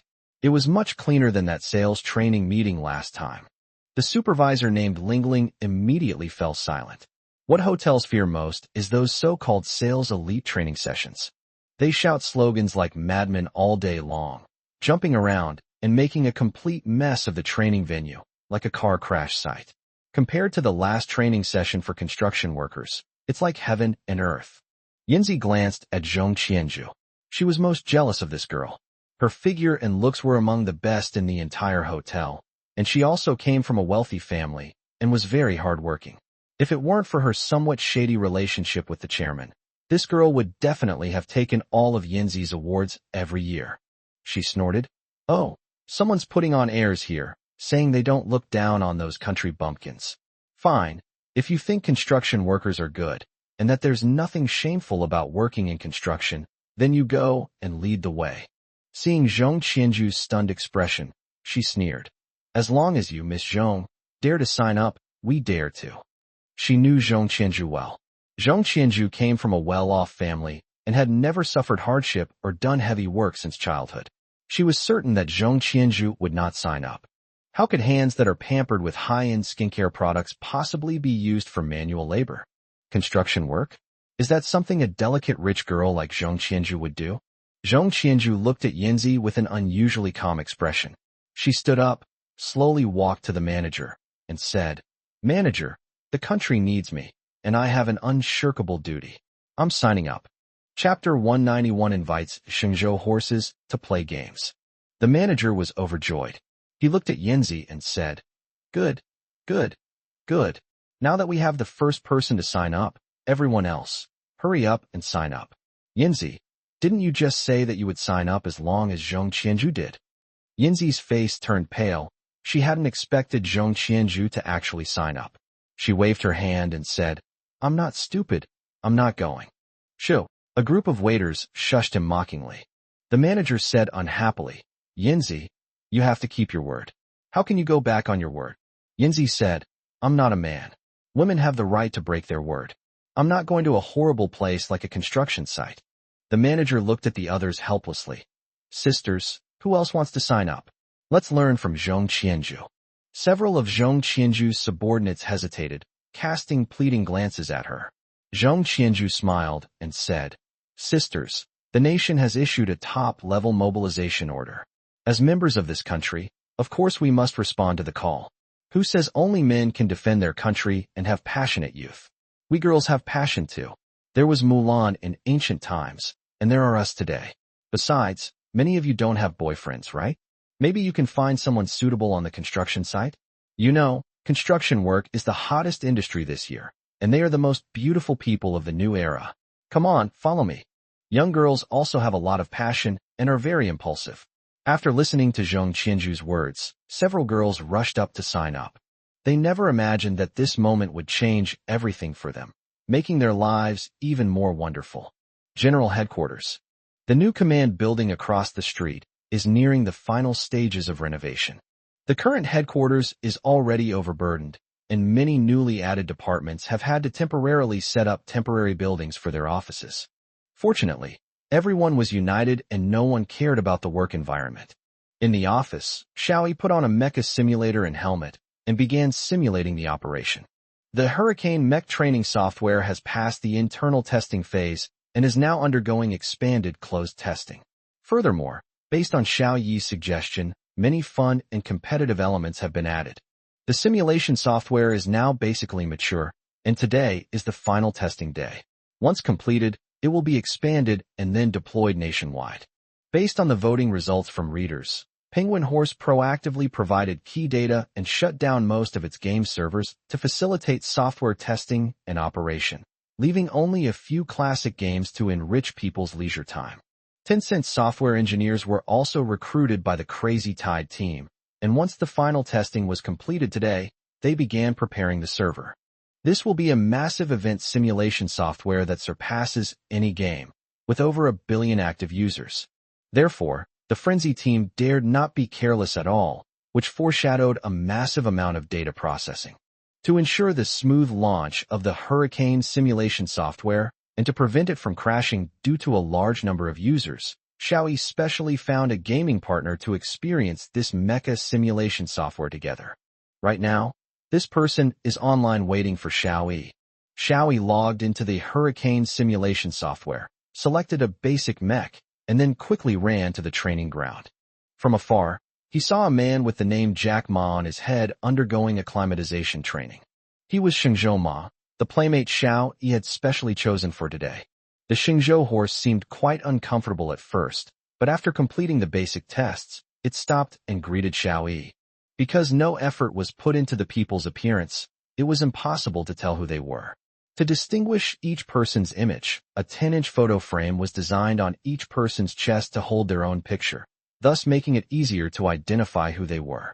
What are your thoughts on inviting me to play this game? Shengzhou Ma was completely at ease, even though it was the first time he had met Xiao Yi, and they were meeting online. This is probably the confidence of a successful person. As the richest man in the Great Zhou Kingdom, although he is short, his aura is powerful enough that he is not intimidated at all, even when he meets Xiao Yi, a very popular figure. Xiao Yi didn't say much, and led Shengzhou Ma towards a shuttle bus. The bus sped along, exceeding the speed of an airplane. Xiao Yi and Shengzhou Ma stood side by side, gazing ahead. In the distance, a magnificent steel wall stretched for thousands of miles, encircling a large area in the heart of the Great Zhou Kingdom. The wall, reaching a height of 150 meters, was equipped with numerous defensive turrets and observation platforms. How does it feel? A sense of pride welled up in Xiao Yi's heart. Is it spectacular? Shengzhou Ma said dismissively. I've played many games, and there are many more spectacular scenes than this. Xiao Yi smiled faintly. I know why you have this idea. Is it because of Penguin Horse's team's involvement? In the current Great Zhou Kingdom, the Shengzhou horse and the Penguin horse are like two unparalleled masters, and competition and rivalry between them are inevitable. Therefore, it is only natural to look down on the other's project. Having his thoughts exposed, Shengzhou Ma remained silent. Chapter 192: The Requirements of Shengzhou Horses. Shengzhou Horse's disdain was actually a form of jealousy. For such a grand project, the entire nation's expert team was mobilized to hire Penguin Horse, which made Shengzhou Horse feel somewhat disappointed. I can tell you, this isn't the product of any particular company. It's a creation of the Great Zhou Kingdom, belonging to all the people of the nation. Furthermore, this isn't a game. This is a scene we're about to present in real life. Xiao Yi said. The bus quickly arrived at the foot of the steel city wall. Looking up from below, a sense of magnificence immediately arose. The 150-meter-high steel wall is equivalent to the height of a 50-60-story building. If a single building were that tall, it wouldn't be anything special. There are many buildings that are taller. But when a steel wall of this height, stretching for thousands of miles, appears before your eyes, it evokes an extremely powerful sense of awe. Sheng Zhouma's tone was slightly excited. These things will really appear in reality? Xiao Yi led Sheng Zhouma onto a takeoff and landing machine. The machine quickly took off with the two of them and, after a dozen seconds, transported them to the steel city wall. The steel wall is 50 meters wide, equivalent to the width of a 12-lane road in both directions. It's wide enough for 30 Mechs to walk side by side. Outside the steel walls lies a flat area that stretches for a full kilometer. Xiao Yi pointed to the outside of the city wall and said, "This is a complete simulation based on our design blueprints. This is our lifeline defense against the starry sky armored beasts." Xiao Yi pointed to the flat ground outside and said, "Many of these flat areas were dug out by hand. The purpose is to ensure that the starry sky armored beasts cannot use the height of the ground to launch an attack." Sheng Zhouma frowned slightly. "You didn't call me here to show off your achievements in cooperating with Penguin Horse, did you?" Xiao Yi smiled and said, "You underestimate me. Within a week, our software will be launched nationwide. With a population of over 1 billion, I estimate that 8 or 9 out of 10 people will use it. We will realistically simulate the attack of the starry sky armored beasts throughout the entire process." Sheng Zhouma understood something. With over 1 billion people online simultaneously and tens or hundreds of billions of starry sky armored beasts launching indiscriminate attacks on the city walls, do you understand why we've come to you? Xiao Yi asked. Sheng Zhouma lowered his head and said, "You know, every penny I have, every achievement I have, has been earned step by step through my own hard work. Everything I have today is hard-won." "I see." Sheng Zhouma was quite excited. "I'm not bragging, but our servers are now world-leading. Penguin Ma can't even compare to a fraction of what I have. During our annual shopping festivals, almost everyone in the country is accessing our servers, and we can still keep them running smoothly." "That's right." Sheng Zhouma was furious. "You know all this, so why didn't you come to us? Why did you go to Penguin Ma? Do you think we don't know how to give? Let me tell you, Xiao Yi, everything I have was given to me by the people of the Great Zhou Kingdom. As long as the motherland needs it, I can give it all away." Xiao Yi patted the excited Shengzhou horse, indicating that he understood his feelings. The Great Zhou Kingdom has many unscrupulous merchants and many so-called elites who have defected. However, the Great Zhou Kingdom has even more patriotic merchants and more pillars of society who have always upheld their Great Zhou Kingdom citizenship and become the solid backbone of the Great Zhou Kingdom people. Decades ago, when the Great Zhou Kingdom fell to the Japanese, many merchants were willing to go bankrupt to support the war effort. As merchants, they could be meticulous and use all their cunning to earn every penny, but when it came to sacrificing for the country, they selflessly devoted themselves to supporting the nation.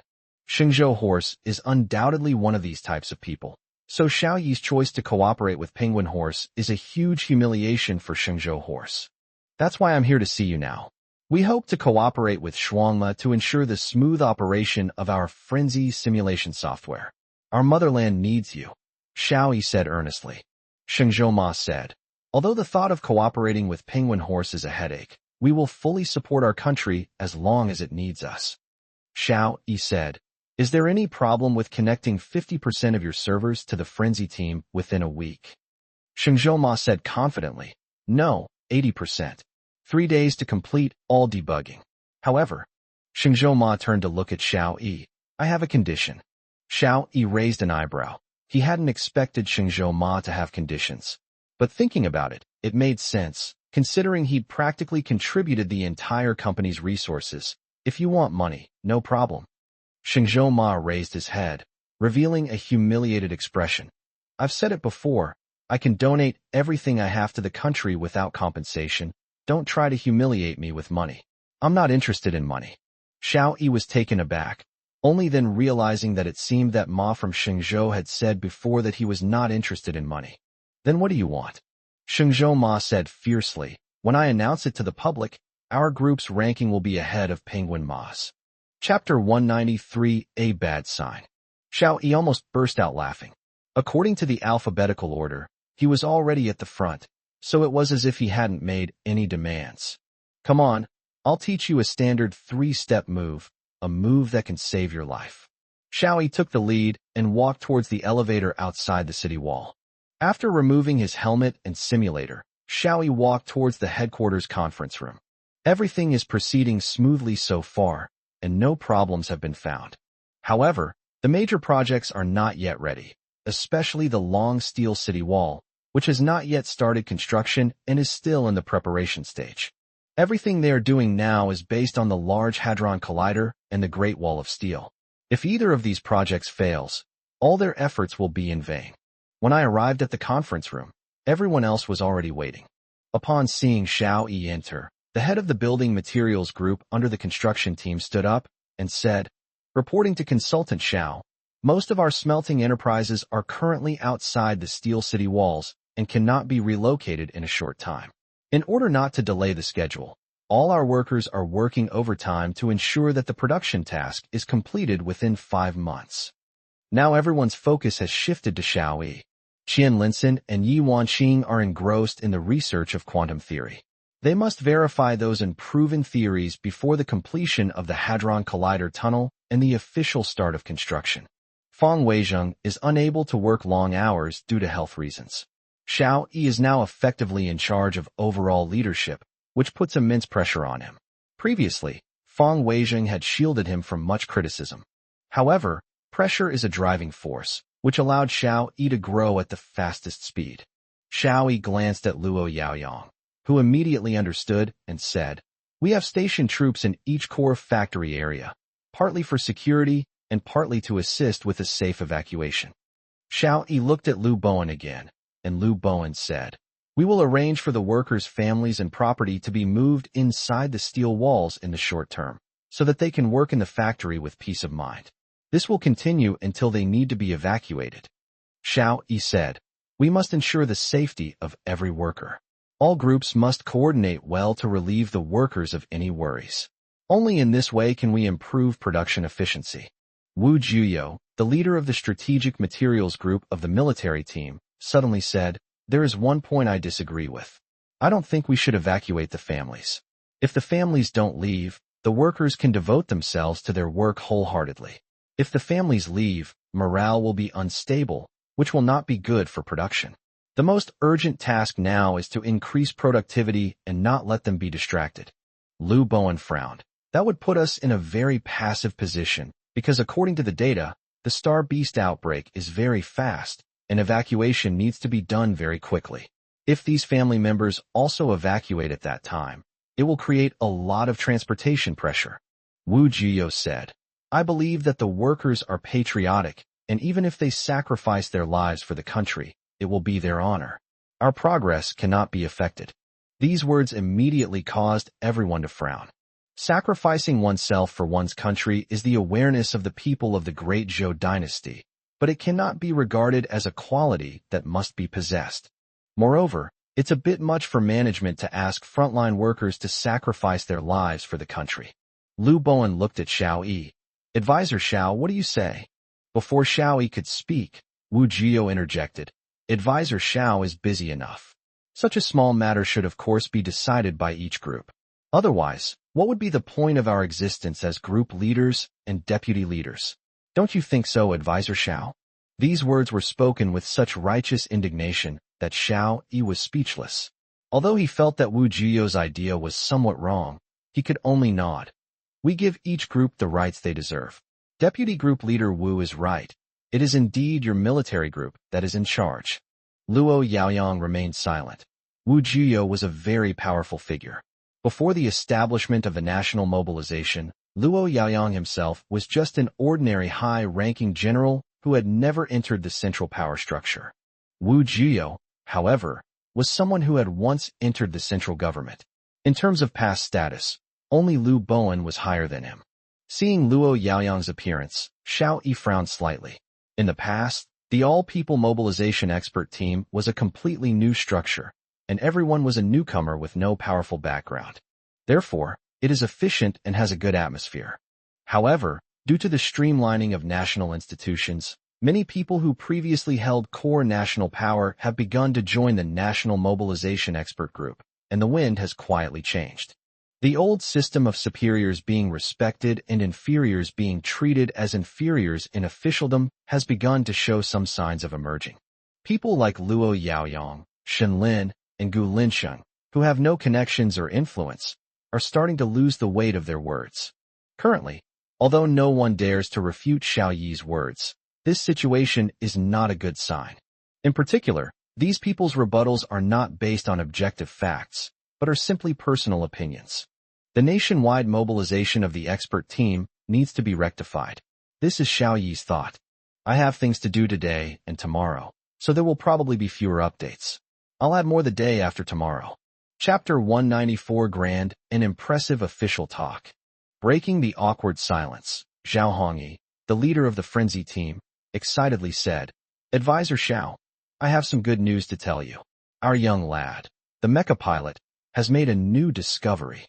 He patted Zhang Xiaolong, who was sitting behind him, and said, "Go ahead and say it." Zhang Xiaolong stood up, looking both excited and a little shy, just about to speak.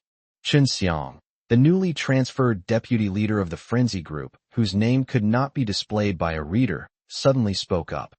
"Ahem, young man, mind your manners. This is a top-level meeting. Just bring your ears to listen." Chen Xiang was also assigned to the frenzy group as deputy leader after the streamlining of national ministerial-level cadres. Because of his military experience, he was specially transferred to the frenzy group in the hope of integrating the combat experience of the troops into the operation and working with the mecha operation simulator operators to make a more realistic training manual. And military training methods were quickly popularized among ordinary people. Zhang Xiaolong was stunned, his initial enthusiasm instantly turning cold. He looked around awkwardly and sat down sheepishly. In terms of seniority and age, he really wasn't qualified to speak. Xiao Yi frowned slightly and asked, "Deputy Team Leader Chun, if he won't explain, can you explain it clearly?" Chen Xiang was taken aback and said, "Of course we can. Why not? Our frenzy team has worked hard to develop a standard set of moves to deal with the Starry Sky armored beasts." Zhao Taizhu asked, "Isn't there a standard 3-style routine invented by Xiao Yi? Why is there another set of standard movements? What's the difference between the two?" Chen Xiang was taken aback. He stammered for a long time, but couldn't come up with a coherent explanation. Xiao Yi turned to Zhang Xiaolong. "You should explain it to me. You should know best." Zhao Hongyi said, "Yes, Zhang Xiaolong definitely knows best, because he figured out this move by himself." Zhang Xiaolong stood up with a flushed face, scratched his head, and said somewhat embarrassedly, "I was inspired by Consultant Zhao's standard 3-style approach, and after studying it for a long time, I finally found a good way to deal with the Starry Sky armored beast." Zhang Xiaolong began gesturing wildly as he said, "The standard 3 moves are for melee combat, and they are indeed very effective. But we have ranged weapons, so I was thinking, could we also develop a set of standard moves for dealing with the Starry Sky armored beasts using ranged weapons?" Now Zhang Xiaolong is completely uninhibited. Once he enters his professional field, he starts talking nonstop. "So, I combined the characteristics of heavy machine guns and grenade launchers to create a set of standard actions for long-range killing. Is this action easy to popularize?" Xiao Yi asked. Zhao Hongyi said, "Compared to the standard 3-stage mode, this is considered an advanced mode. Generally, skilled mecha warriors can master it after 4 or 5 days of training. Yi Yaoyin from our team mastered it after 2 days of practice." Xiao Yi nodded. "That's right. I'd like to learn this move too." Zhang Xiaolong immediately replied, "No problem. I have a tutorial here. I estimate that Consultant Xiao will be able to learn it in 3 days at most." "Nonsense. Is Consultant Xiao really any worse than that Yi Yaoyin?" Chen Xiang said in a muffled voice. Zhang Xiaolong was taken aback, suddenly realizing he might have said something wrong. However, he was telling the truth. Even Yi Yaoyin, a professional esports player, needed 2 days to learn it. Xiao Yi, who holds multiple positions and bears heavy responsibilities, would be overestimating the time it would take. Seeing Zhang Xiaolong being mentioned again, Zhao Hongyi quickly said, "This move was meticulously researched by Zhang Xiaolong. So our Crazy Tide team wants to name it after Zhang Xiaolong." Before Xiao Yi could speak, Chun Xiang spoke up again. "Team leader Zhao, although I'm just a deputy team leader, I still have the right to know, right? How can such an important matter be decided so casually? Besides, did Zhang Xiaolong come up with this move all by himself? Without the cooperation of the technical department, the support of the leadership, and our team, could he have figured it out by himself? We can't encourage individualism. We are a large collective, and we must pay attention to the power of the collective. What can any individual achieve if they are separated from the collective?" Chen Xiang said, banging on the table. Xiao Yi frowned again. He looked at Zhang Xiaolong, who was on the verge of tears, and said directly, "I think Team Leader Zhao's suggestion is very good. This can encourage everyone to do more research and come up with more ideas." Chen Xiang was stunned. He hadn't expected Xiao Yi to give him no face at all and directly reject his opinion. This would be almost impossible in ordinary officialdom.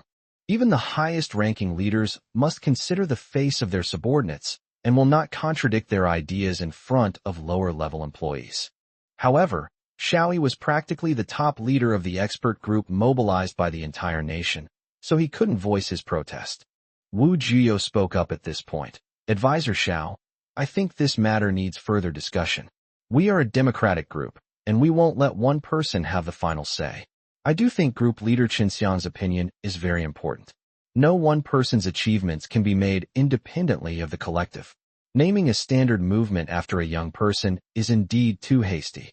It has never happened before in history. Don't you all agree?" "Right. Right. Team leader Wu is right. I agree." Xiao Yi was surprised to find that, without realizing it, more than half of the core members of the National Mobilization Expert Team had become high-ranking officials. Xiao Yi glanced at Liu Bowen, who had once held the highest official position and enjoyed the greatest prestige among this group. Xiao Yi wanted to gauge his attitude. Liu Bowen acted as if he hadn't heard anything, neither expressing his agreement nor his opposition. When Xiao Yi turned his gaze, he felt Liu Bowen casting an inquiring look at him. "We are a nation where team honor is paramount. What team leader Chen Xiang said earlier is very true. Without the collective, where do individual achievements come from? Oh, so we reward individuals for their achievements and forget about the collective? That doesn't align with our spirit. I believe Comrade Xiao Zhang can understand this as well. National collective honor is greater than individual honor. This is the foundation of our nation's existence," Wu Jiyo continued. Xiao Yi despised people who exaggerated things, waving the banner of justice while speaking selfishly and self-servingly from the side of righteousness. However, he couldn't think of a way to refute these people's words for a moment. Seeing that Xiao Yi remained silent, Wu Jiyo continued, "Advisor Xiao, I also have some opinions about you.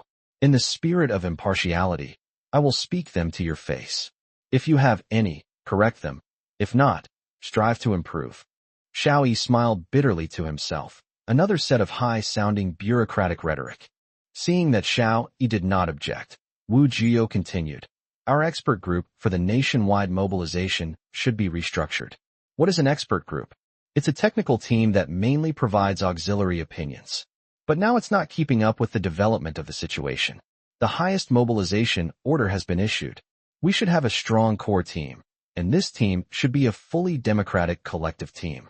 Chapter 195 Proposal to establish a general headquarters. Experts should do what experts do, and this core team will lead the people of the whole country and even the world to fight back against the starry sky beasts. Therefore, I propose that a general command be established above the expert team that is mobilized by the whole nation. The expert team will do the work of experts, and the general command will carry out the specific execution work. This general command should recruit more experienced people to deal with the current crisis through team decision-making. What do you all think? Wu Jiyo asked, looking at the crowd around him. Right. Yes, well said. This expert group is indeed somewhat overrated. I agree. Moreover, using 10 groups to lead the entire nation does seem a bit narrow-minded. It wouldn't sound good to say that the Great Zhou Kingdom is led by a bunch of group leaders, Chen Xiang said. Advisor Xiao, what do you say? Wu Jiyo looked at Xiao Yi with a sincere expression, but upon closer inspection, his eyes were full of disdain and provocation. Xiao Yi glanced at the people in the conference room and found that more than half of them nodded in agreement. With Qian Linsen and Feng Weijing both absent, Xiao Yi suddenly felt somewhat isolated and helpless. Xiao Yi stood up and said, "The expert group for the nationwide mobilization is appointed by the highest level of the country. If you have any ideas, you can report them to the highest level of the country. I will follow the arrangements at the national level." Wu Jiyo clapped his hands. "Good. Well said. Advisor Xiao Yi is indeed a man of great vision. All right, let's vote by raising our hands. If the majority approves, we will report it to the central government." Xiao Yi watched silently as everyone raised their hands, and finally the resolution was passed by a narrow margin. Wu Jiyo stood up and said, "Since the majority agrees, I will immediately formulate a plan and report it to the higher-ups." Xiao Yi stood up and walked out the door sullenly. Xiao Yi then realized that he had not considered things thoroughly enough and had not taken the political struggle into account.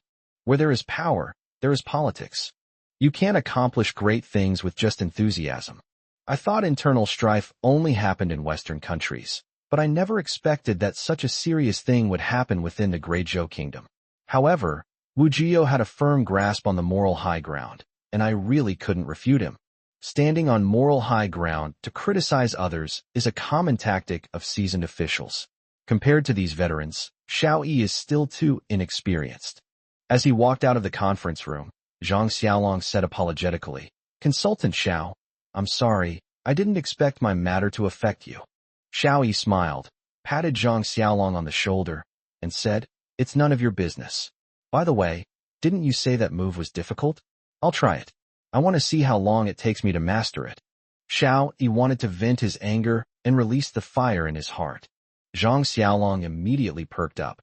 "Let's go. I guarantee we'll give Consultant Xiao a real eye-opener."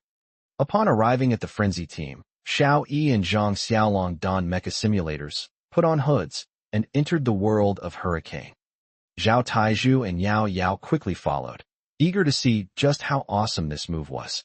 Zhang Xiaolong brought Xiao Yi to the training ground and released a six-legged armored beast.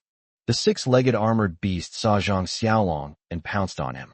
When they were still 100 meters away, Zhang Xiaolong started running and fired the grenade launcher in his left hand, which exploded under the left forelimb of the six-legged Starry Sky armored beast. Just as the six-legged armored beast stepped down, a hole appeared in the ground, causing it to lose its balance and fall to the side. Zhang Xiaolong fired the heavy machine gun in his right hand in quick succession. The osmium-plated heavy machine gun bullets were fired with precision, hitting the weakest part of the six-legged armored beast's exposed head and tearing a gash in it.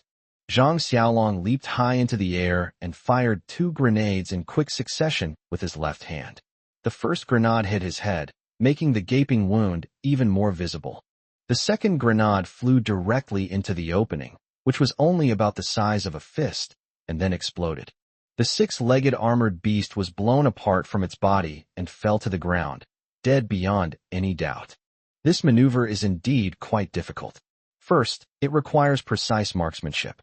Whether it's hitting the target accurately with a heavy machine gun bullet from the right hand, or striking the armored beast with a grenade from the left hand at just the right moment, the last shot must be fired precisely into the fist-sized hole. Secondly, you need to have a very good sense of rhythm, and every movement must be just right. The first grenade must hit the ground precisely, creating a gap that will cause the six-legged armored beast to tilt. Subsequent heavy machine gun bullets and grenades must be fired in succession at the most opportune time. However, Xiao Yi felt that these movements were very familiar, as if he had practiced them many times before. Xiao Yi shouted, "Watch me." He released a six-legged armored beast and tried to imitate Zhang Xiaolong's movements, but failed because he was unfamiliar with it. Zhang Xiaolong chuckled and said, "Not bad, not bad. You've got the hang of it." Yao Yao and Zhao Taizhu watched with smiles on their faces. In the distance, Yi Aoyin and several mecha simulator operators also came over, watching Xiao Yi with their arms crossed, as if he were laughing at a joke. They believed that it would take Xiao Yi several days to master the skill. But the next moment, they were all stunned. Because the second time, Xiao Yi actually mastered most of the key points. On the third time, Xiao Yi easily killed the six-legged armored beast. Wow, this is a coincidence. This is a coincidence. Yao Yin said in disbelief. Even as a professional esports player, it took him 2 days of rigorous training to complete it. Unexpectedly, Xiao Yi was able to do it on his third attempt. That's way too exaggerated. It must have been a coincidence, Zhang Xiaolong said, also incredulous. However, after Xiao Yi once again accurately shot and killed the six-legged armored beast, Zhang Xiaolong and Yi Outyin felt that they should just buy a block of tofu and smash their heads against it. What defines a genius? Those two are hardly geniuses. Xiao Yi is the real genius. Zhao Taizhu chuckled and said, "It's not difficult at all. I'll give it a try." But a tragic thing happened. Xiao Yi mastered the move in 3 tries, while Zhao Taizhu practiced it 10 times and still had no clue. "Advisor Xiao, how did you do that?" Zhang Xiaolong asked in surprise. Xiao Yi smiled and said, "I have all these movements in my mind." Xiao Yi wasn't lying. He did indeed have these actions in his mind. They weren't decompressed information, but rather appeared in his dream through his counterpart in another universe, using a mysterious quantum entanglement method. Xiao Yi only needs to familiarize himself with the movements a little before he can quickly master them. Xiao Yi unloaded the simulator, pulled Yao Yao along, and said, "Come on, let's go see your great-grandfather. I have some things to ask him." Yao Yao knew what Xiao Yi was thinking, so she grabbed his hand and hurried forward. This scene was witnessed by Niesihua, who had just come out. Niesihua bit her lower lip and stared at the 2 people who ran away, lost in thought. "I'll post 2 chapters first, and see if I can finish another one tonight." Chapter 196. Youth is not a weakness, but an advantage.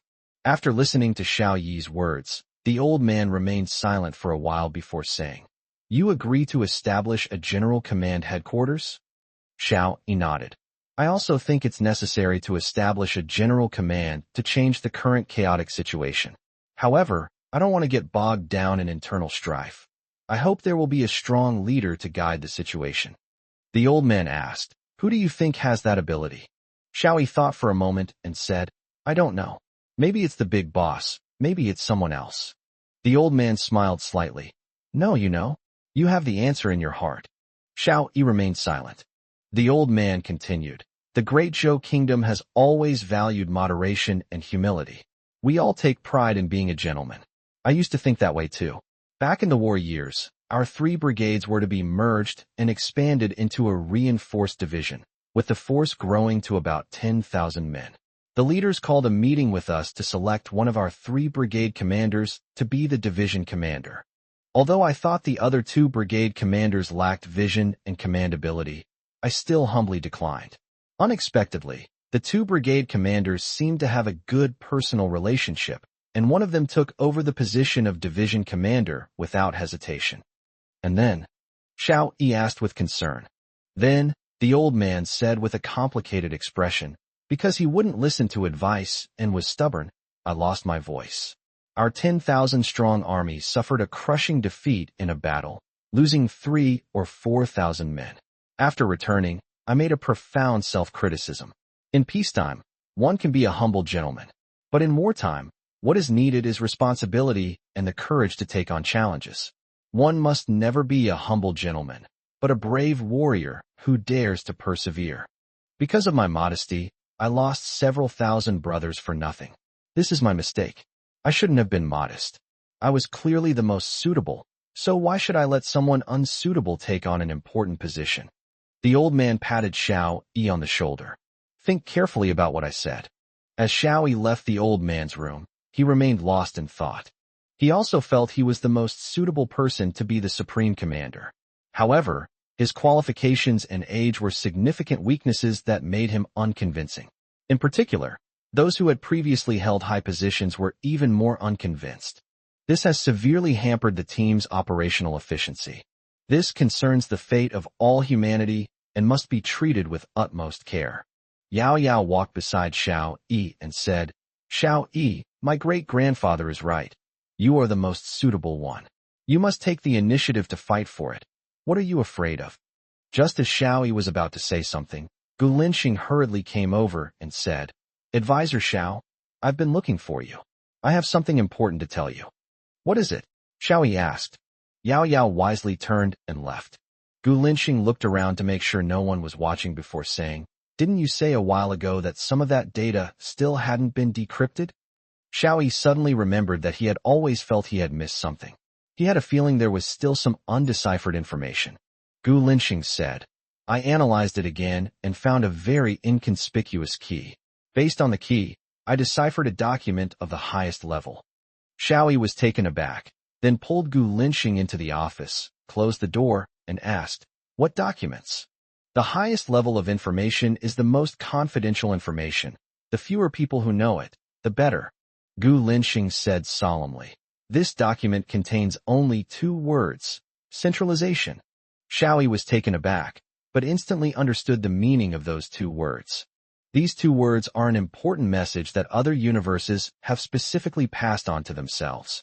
This suggests that the same problem has occurred in other universes as well. The other universe's response was to centralize their own power.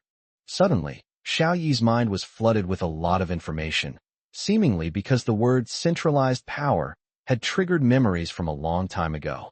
These memories had all appeared in his dreams, but because they were so absurd, Xiao Yi didn't take them seriously and chose to forget them. The word centralization acted as a trigger, instantly bringing back all these memories. Xiao Yi said to Gu Linxing, "Destroy this information, and you'd better forget about it too." Gu Linxing nodded and walked out. Xiao Yi sat down, closed his eyes, and carefully recalled the memories in his mind. At this moment, Niesihua knocked on the door and came in. She saw Xiao Yi with his eyes closed, looking very tired. She gently reached out and massaged Xiao Yi. With Niesihua's massage, Xiao Yi's memory became clearer and more complete. After a while, Xiao Yi opened his eyes and saw Niesihua's concerned gaze. "Are you tired? Today's meeting was really a bit out of line." Xiao Yi interrupted her and asked, "What do you think we should do?" Niesihua was delighted because Xiao Yi didn't say me, but rather we. She said, "I think what Team Leader Wu said is wrong. In my mind, you are the best. At least, you are not like them, who speak and act in a complicated and old-fashioned way." Xiao Yi stood up. "That's right. So what if I'm young? That's not my weakness, but my strength. Being young means you can be fearless." Yao Yao pushed open the door and immediately saw Niesihua. She glared at her fiercely, then said to Xiao Yi, "Team Leader Wu just came to deliver a message, saying that the highest level has summoned you to a meeting to discuss the establishment of the General Command Headquarters." Xiao Yi took a deep breath. The most important moment has arrived. The fate of humanity rests on this very meeting today. Chapter 197, I'll nominate it myself. As Xiao Yi entered the venue, he couldn't help but feel excited. Xiao Yi was the kind of person who became more confident under pressure. Although he was facing the entire power center of the country, he did not feel nervous. On the contrary, he was excited. He nodded to everyone and then sat down in his seat.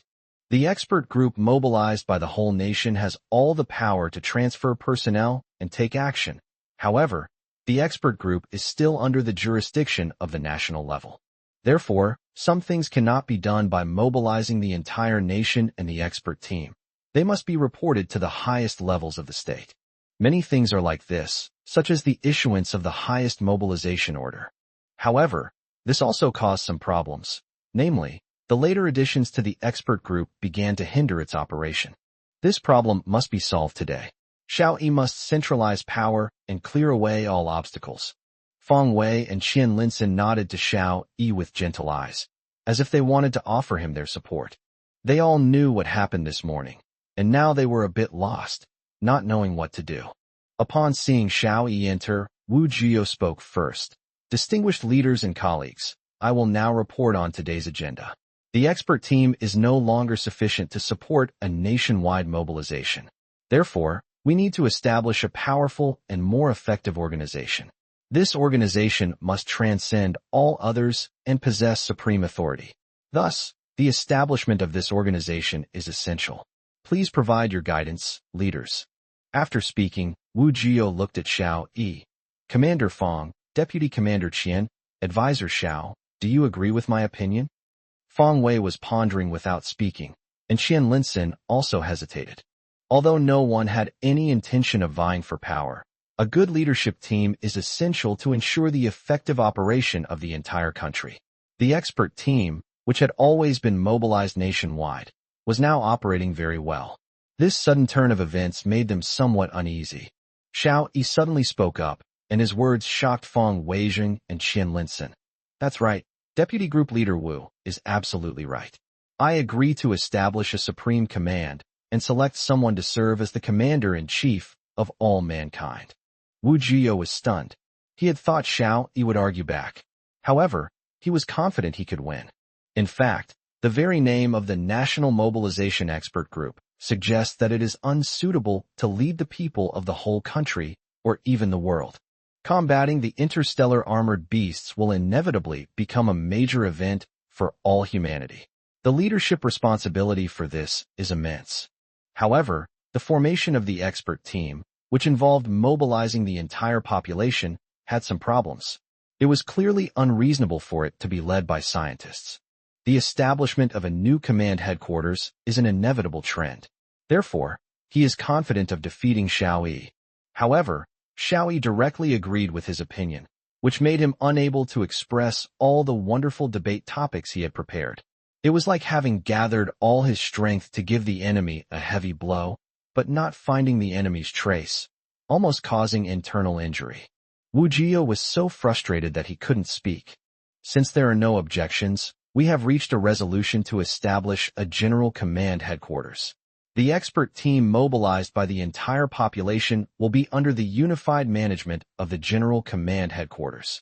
Now, please proceed to the next item on the agenda, said the meeting moderator. Wu Jio took a deep breath. This was the important topic of today's meeting. It was also the most crucial issue, the allocation of power, which was always the biggest topic. The next topic is the selection of the commander-in-chief. Feng Weijing suddenly spoke up. I recommend Xiao Yi. Since the establishment of the All-People Mobilization Expert Group, Xiao Yi's achievements have been evident to all. He is the most suitable person to lead the people of the world in the fight against the Starry Sky Beast. This statement immediately sparked a buzz of discussion among the audience. This was not a meeting of experts mobilized from across the country, but a national-level meeting, and the participants were not primarily experts. Feng Weijing's rash statement is indeed bound to cause controversy. Especially the people in the central government are all here. The General Command will bear the heavy responsibility of leading the people of the world in the fight against the Star Beasts, and its power surpasses that of any official position. Feng Weijing's nomination of Xiao Yi clearly touched a nerve with many people, especially veteran officials like Wu Jio and Chen Xiang. Wu Jio's facial muscles twitched a few times, and he gave a forced smile, saying, Commander Feng really has courage to nominate Xiao Yi as the commander-in-chief. However, I have a different opinion. Let me clarify that my opinion is entirely from the bottom of my heart, without any personal grudges. Feng Wei and Qian Linson looked at Xiao Yi with concern, but Xiao Yi remained calm, as if it had nothing to do with him. Consultant Xiao Yi is very good, with outstanding achievements, which is evident to all, Wu Jio said eloquently. Now for the but. Qian Linson, who was very familiar with the ways of officialdom, said disdainfully. To attack an opponent, one always praises the other's achievements first to make oneself appear selfless. This is the style of an old bureaucrat. Sure enough, Wu Jio continued, but Consultant Xiao Yi is too young. He's only in his 20s, lacks social experience, and has no experience as a leader. Young people are prone to impulsiveness. The recent uproar over the forced demolition incident fully exposed Consultant Xiao Yi's immaturity. Qian Linson was about to retort, but Xiao Yi stopped him. You have to allow the other party to finish speaking. Xiao Yi said softly. Qian Linson was taken aback. He asked in a low voice, Xiao Yi, you're just planning to give up your power? That's extremely irresponsible. Xiao Yi smiled faintly. Stay calm. Qian Linson was stunned again. He felt that he was a man in his 50s, but now he was acting like a child in front of Xiao Yi. Wu Jio raised his voice. Therefore, I believe that the position of commander-in-chief must require very rich experience, keen judgment, and decisiveness. Advisor Xiao Yi, do you agree with me? Wu Jio's actions are a blatant provocation. All eyes turned to Xiao Yi, their gazes filled with complex emotions and a variety of meanings. Xiao Yi nodded calmly and said, "That's right, experience and knowledge are very important." Wu Jio felt stifled again. He thought Xiao Yi would object, and he would then attack Xiao Yi. But Xiao Yi directly agreed with his idea, which made his punch miss again, and he felt even more uncomfortable all over. "I agree with advisor Xiao Yi's opinion. We need to choose the most suitable commander-in-chief." Wu Jio instantly shifted his own idea to Xiao Yi's, a tactic he was most adept at. "I propose." Xiao Yi suddenly interrupted him, stood up, and said, "Since you agree with my opinion, then I will make the nomination." Chapter 198, Xiao Yi's Counterattack. Wu Jio was once again speechless, unable to utter a word, and almost couldn't catch his breath. Xiao Yi walked to the middle of the conference room, nodded to the top leader, and then nodded to all the attendees. "What Deputy Team Leader Wu said earlier is very correct. We do need to select the most experienced person who can make the most accurate judgment in the shortest amount of time to serve as the commander-in-chief." This was also using the same trick Wu Jio had just used, starting with Wu Jio's words to leave Wu Jio and his accomplices speechless. Therefore, this person's nomination is very important. Xiao Yi looked around, his confident gaze sweeping across the room, which inexplicably gave people some confidence as well. In particular, the members of the expert group mobilized by the whole nation all saw from Xiao Yi's eyes that today would have a very good outcome. As a member of the expert group mobilized by the whole people, I now formally submit my nomination. This person is none other than Xiao Yi turned around and said, "I, Xiao Yi." The crowd erupted in an uproar. Xiao Yi has violated the biggest taboo in officialdom.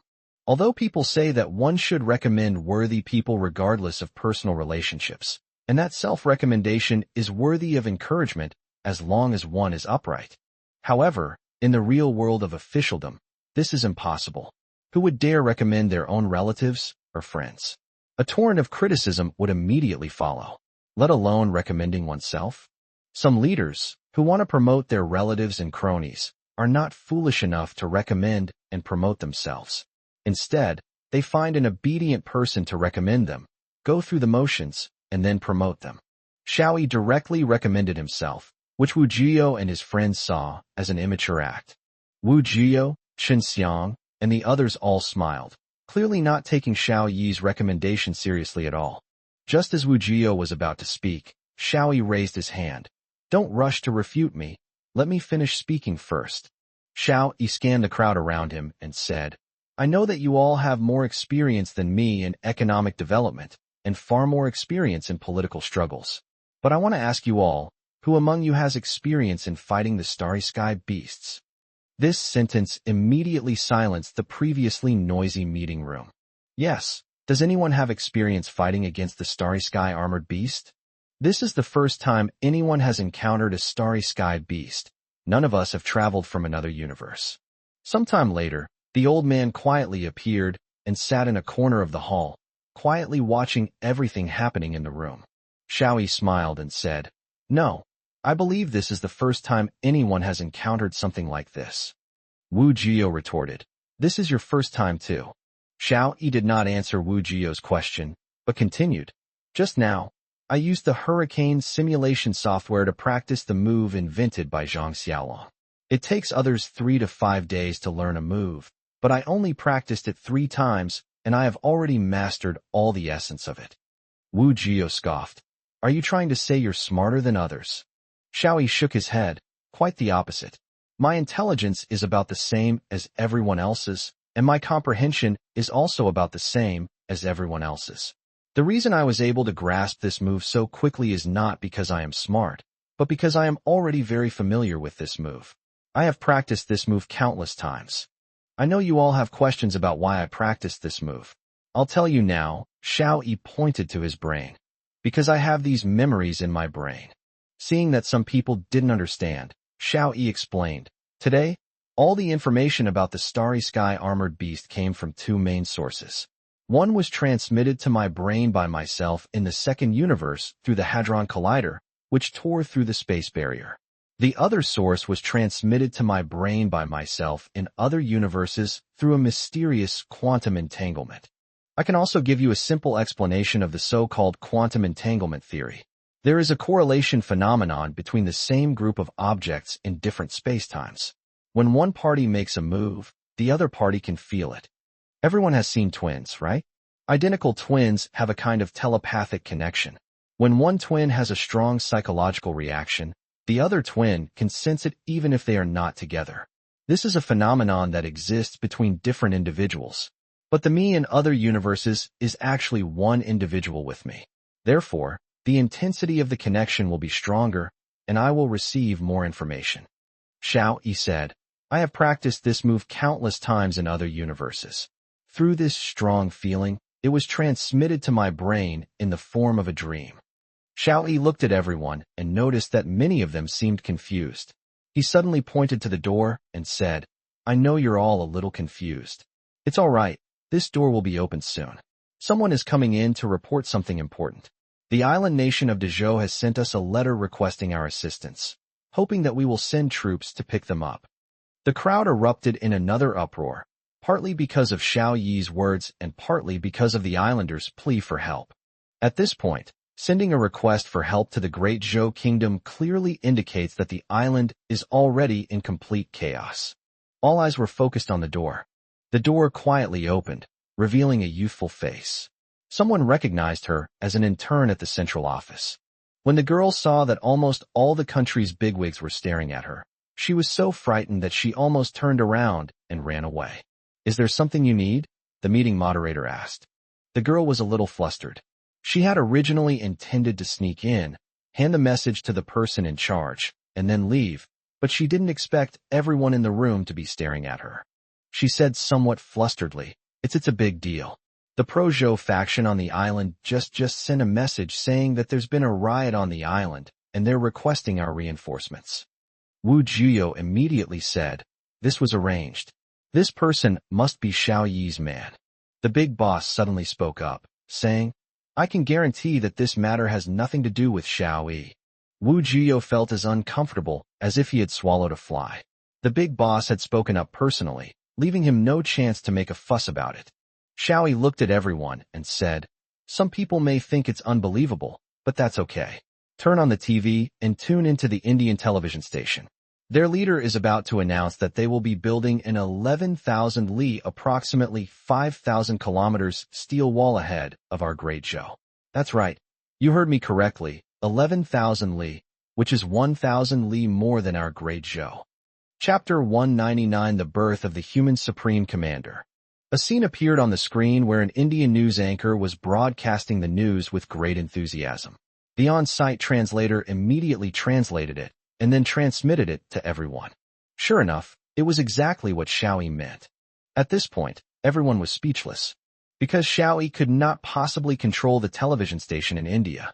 Xiao Yi continued, Do you know why I know all this? It's because these are messages passed to my mind from my counterparts in other universes. The content of today's meeting has appeared in my dreams and is stored deep within my brain. Therefore, I want to tell you all that I am the most suitable candidate. Because none of you have experience fighting the starry sky armored beasts, you are all novices in front of them. But I am different. I have always been the supreme commander of humanity in other universes. I have a complete plan for fighting the starry sky armored beasts in my mind, and I can quickly respond to any situation that arises. I, Xiao Yi, am the most suitable commander-in-chief. The position of commander-in-chief belongs to no one but me. Xiao Yi stared intently at Wu Jiuyou. Wu Jiuyou felt a chill run down his spine. He already knew that his plot had failed today, and his fate would certainly not be good. He struggled to say, Are you the only one with this ability?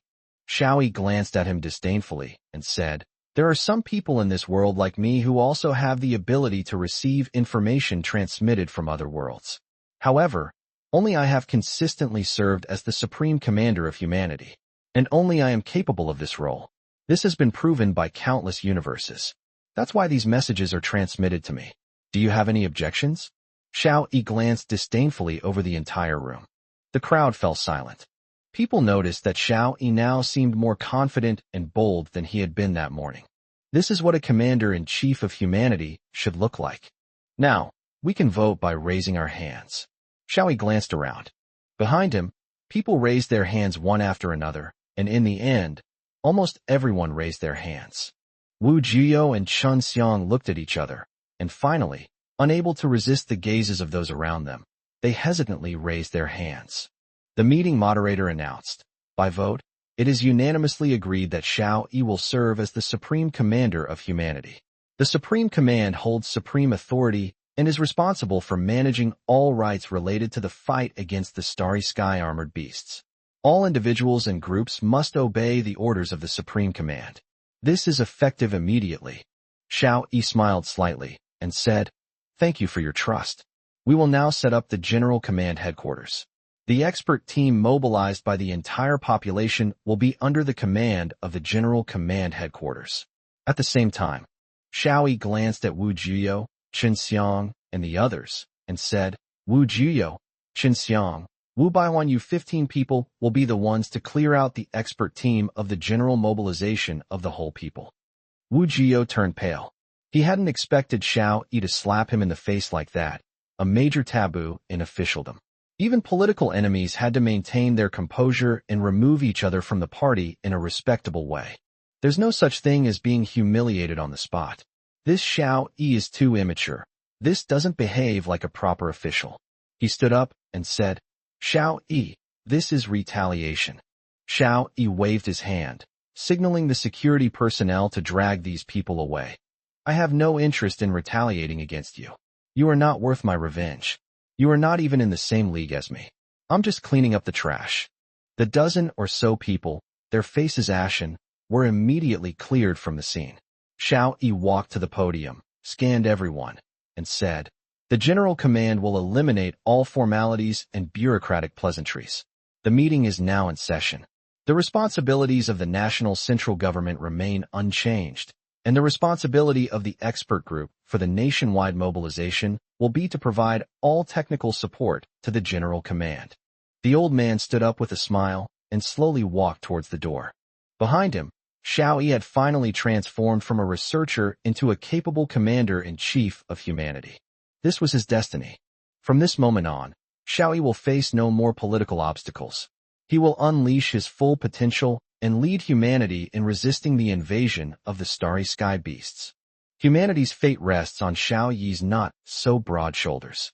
Afterwards, the old man's successor asked him why he trusted Xiao Yi so much. The old man only replied with one sentence, "Guixiang made me believe in him." This statement left the old man's successor completely baffled.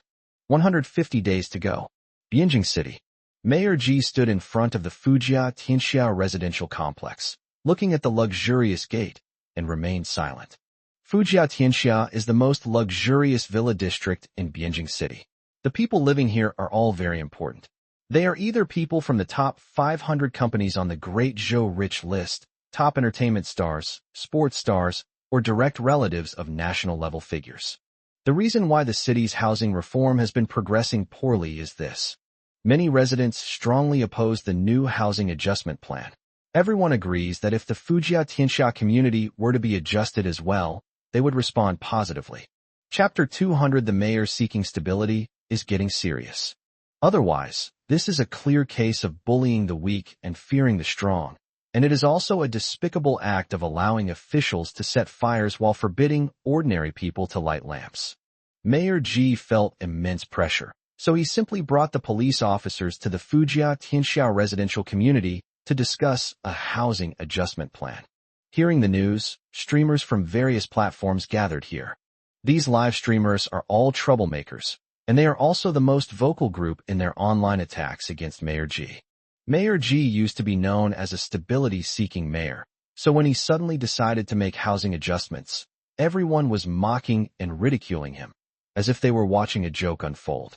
They simply didn't believe that a mayor seeking stability would risk his own job. Their thoughts also represent the views of the vast majority of the city's residents. People believe that Mayor Ji only dares to bully ordinary people, demanding that they hand over their houses to those relocated, and that he wouldn't dare touch someone as powerful as Fu Jia Tianxia residential complex. Mayor Ji's face was gloomy. He had not expected that his housing adjustment plan would encounter such great resistance. If the Fujia Tianxiao residential community cannot be renovated, the people of the city will not respond to his call. This was a huge challenge for him. Mayor Ji, you've arrived. Why are there so many live streamers here? Should I kick them out? The security captain of the Fujia Tianxiao residential complex was also a man of considerable influence, and he was very familiar with the city's top officials. Mayor Ji waved his hand. This is the witness I invited. You, open the door. The security captain was somewhat surprised that Mayor Ji, who was seeking stability, was actually going to get serious. However, he still believes that Mayor Ji is just putting on a show. What a joke. Where's this place? It's safe to say that no one in Bianjing City would dare to touch this place.